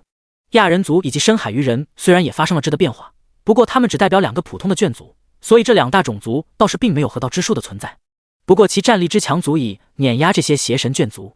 刹那之间，这一方世界被打得千疮百孔，无数的邪神眷属陨落在此。被至高邪神所召唤过来的其他那些9级邪神看到这一幕之后，内心已经是痛到无法呼吸了。他们响应至高邪神的号召前来支援，虽然并没有倾尽整个世界的力量，但派过来支援的军队也是整个世界之中的精锐。如今自己世界之中的精锐如同猪狗一般被屠杀，这可心疼死他们了。就这么简单的一波，他们世界的顶级战力起码就被削弱了2、3成。有些人已经打起了退堂鼓。原本他们以为他们所跟随的至高邪神已经是无敌一般的存在，不仅是排名强者，还是排名前100的强者，其世界之中的巫师文明更是出奇的繁荣发达。同样为9级创世神，他们之间的差距却大得离谱，如同蝼蚁与皓月。即使至高邪神不使用河道之术，其世界之中的任意一个巫师文明组织就可以虐杀他们这些9级邪神。至高邪神世界之中一个组织就堪比一位普通的9级邪神，要是使用了河道之术的话，那至高邪神更是无敌一般的存在。而如今在他们眼中，强大无比的至高邪神正在被人狂虐，正如同至高邪神世界之中的一个巫师组织就可以碾压他们这些邪神一样。那个名为中烟的世界也只不过是随意派出了1、2个眷族，就将他们还有至高邪神一并碾压。如此恐怖的差距，仅仅是稍微想一下也能感受到其中的绝望。众多的邪神彻底落入了下风。至高邪神所召唤出来的智慧之术看似能够和虫族战舰周旋，但实际上它正在不断的被虫族战舰吞噬。虫族战舰搭载了星海巨兽的基因，连世界都能吞噬，更不要说区区的智慧之处虚影。其他的邪神眷族则是不断的被亚人族、深海鱼人以及其他文明的河道之术绞杀。亚人族和深海鱼人倒好说，这些邪神眷族还可以抵御1、2，甚至还能够反杀，毕竟他们只是个体实力强。但是对于其他文明使用河道之术所召唤出来的文明虚影邪神眷族就没有办法了，力量层次根本不在一个量级，想要抵抗这些文明虚影，只能引入同一个量级的力量，使用河道之术召唤出自己世界的文明虚影。但是很显然，这一条根本行不通，只有至高邪神才掌握河道之术，而且他使用河道之术所召唤出来的智慧之术还被吊打。同一个量级的力量，除了河道之术外，那也就只剩下世界之力了，也就是让这些创世神们亲自上场。虽然他们跨越无尽距离所能够引动的世界之力少得实在可怜，但毫无疑问，世界之力是另外一个更高层次的力量，勉强能够与河道之术所召唤出来的文明虚影做抵抗。现在唯一的破局之法，就是这些邪神亲自出手，将自己世界的世界之力接引而来。数百个、数千个创世邪神一同出手，即使他们所能够引渡而来的世界之力少之又少，但也是一股不容小视的力量。至高邪神咬了咬牙，再一次凝聚了自己的分身，随后穿过支援之桥，来到了这一方世界。同时，他和其他的邪神也下达了指令，一同出手。刹那之间，无数的邪神虚影出现在这一片天地之中，这些邪神虚影身上都散发着极为强大的气息，这便是一方世界的根源之力，世界之力。在至高邪神的带领之下，各大邪神虚影纷纷加入战场。他们每个所能够调度的世界之力虽然不多，但积少成多之下，却也足以灭杀亚人族、深海鱼人以及前来支援的虫族战舰。不过叶天当然不可能坐视不管，眷族之间的战争，叶天并没有多少直接参与的欲望。但是既然他没有下场，那这些邪神自然也就不能下场。有能力直接掀翻棋盘的是他，而不是这些邪神。叶天屈指弹出，一股浩瀚之力瞬间喷薄而出，一瞬间整个世界的空间破碎，难以想象的恐怖力道注入在众多邪神虚影之上。叶天一指点出，瞬间所有的邪神虚影爆炸开来。所有的邪神只感觉一股莫名的力量作用在自己的身上，他们赶紧驱动世界之力想要进行抵抗。然而以往无往不利的世界之力与那一股莫名的力量碰撞之时，就如同鸡蛋碰石头一般，直接破碎开来，再也无法抵御半分。一指之间直接镇压所有邪神虚影，同时也镇压了无数的世界。第174章叶天的期待。所有邪神在这一刻都懵逼了，有的甚至还没反应过来到底发生了什么。他们一堆邪神共同使用了世界之力，随后准备镇杀亚人族以及深海鱼人等存在，结果才刚刚入场就被清场了。如此伟力，实在是恐怖。在邪神们缓过神来之后，却也是明白了出手的恐怕就是中烟界的创世神，这使得他们更加的惊恐。尽管他们已经最大限度的去猜测这一位中烟界的创世神究竟有多么的强大了，可叶天的强大还是远远超出了他们的预料。那么多携带着世界之力的邪神虚影仅一瞬间就被全灭，这其中还包括了他们的老大至高邪神，甚至于他们的虚影都被灭了，他们却丝毫没有察觉到叶天出手的迹象。彼此之间的实力差距实在是太大太大了。所有的邪神，甚至包括了一位至高邪神，此时心中就只有一个疑惑：这么强大的创世神究竟是谁？星空之域和堕落与罪恶之地一直以来都是敌对关系，在双方世界意志的推动之下不停的交战。在这样的情况之下，双方彼此之间自然是了解的不能再了解，特别是如同至高邪神这样的排名强者更是受人瞩目。星空之域之中就有不少关于至高邪神的信息，至高邪神的世界文明，还有他在堕落与罪恶之地所创造的组织，这些信息的掌握是最基础的。相对应的，星空之域那些强大的排名序列创世神至高邪神对此也有着一个大体的了解。星空之域的创世神榜单，至高邪神甚至都能背出来。可是如今他绞尽脑汁也实在想不出这中烟界的创世神到底是哪一位星空之域的强者。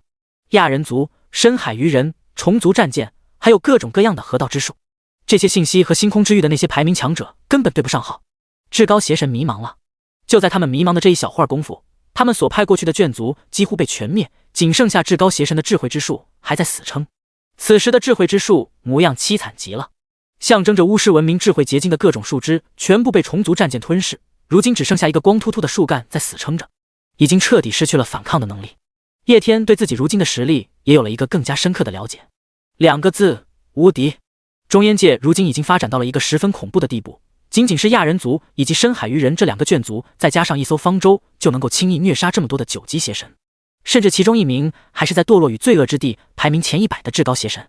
这其中的差距实在是太大了。且不说自己世界之中有多少个类似于亚人族以及深海鱼人的眷族，光是当初在执行方舟计划之时出发的虫族战舰都不止1000艘，他们只是自己世界之中微不足道的一部分，可是放到外界却能够再镇压数千位至高邪神。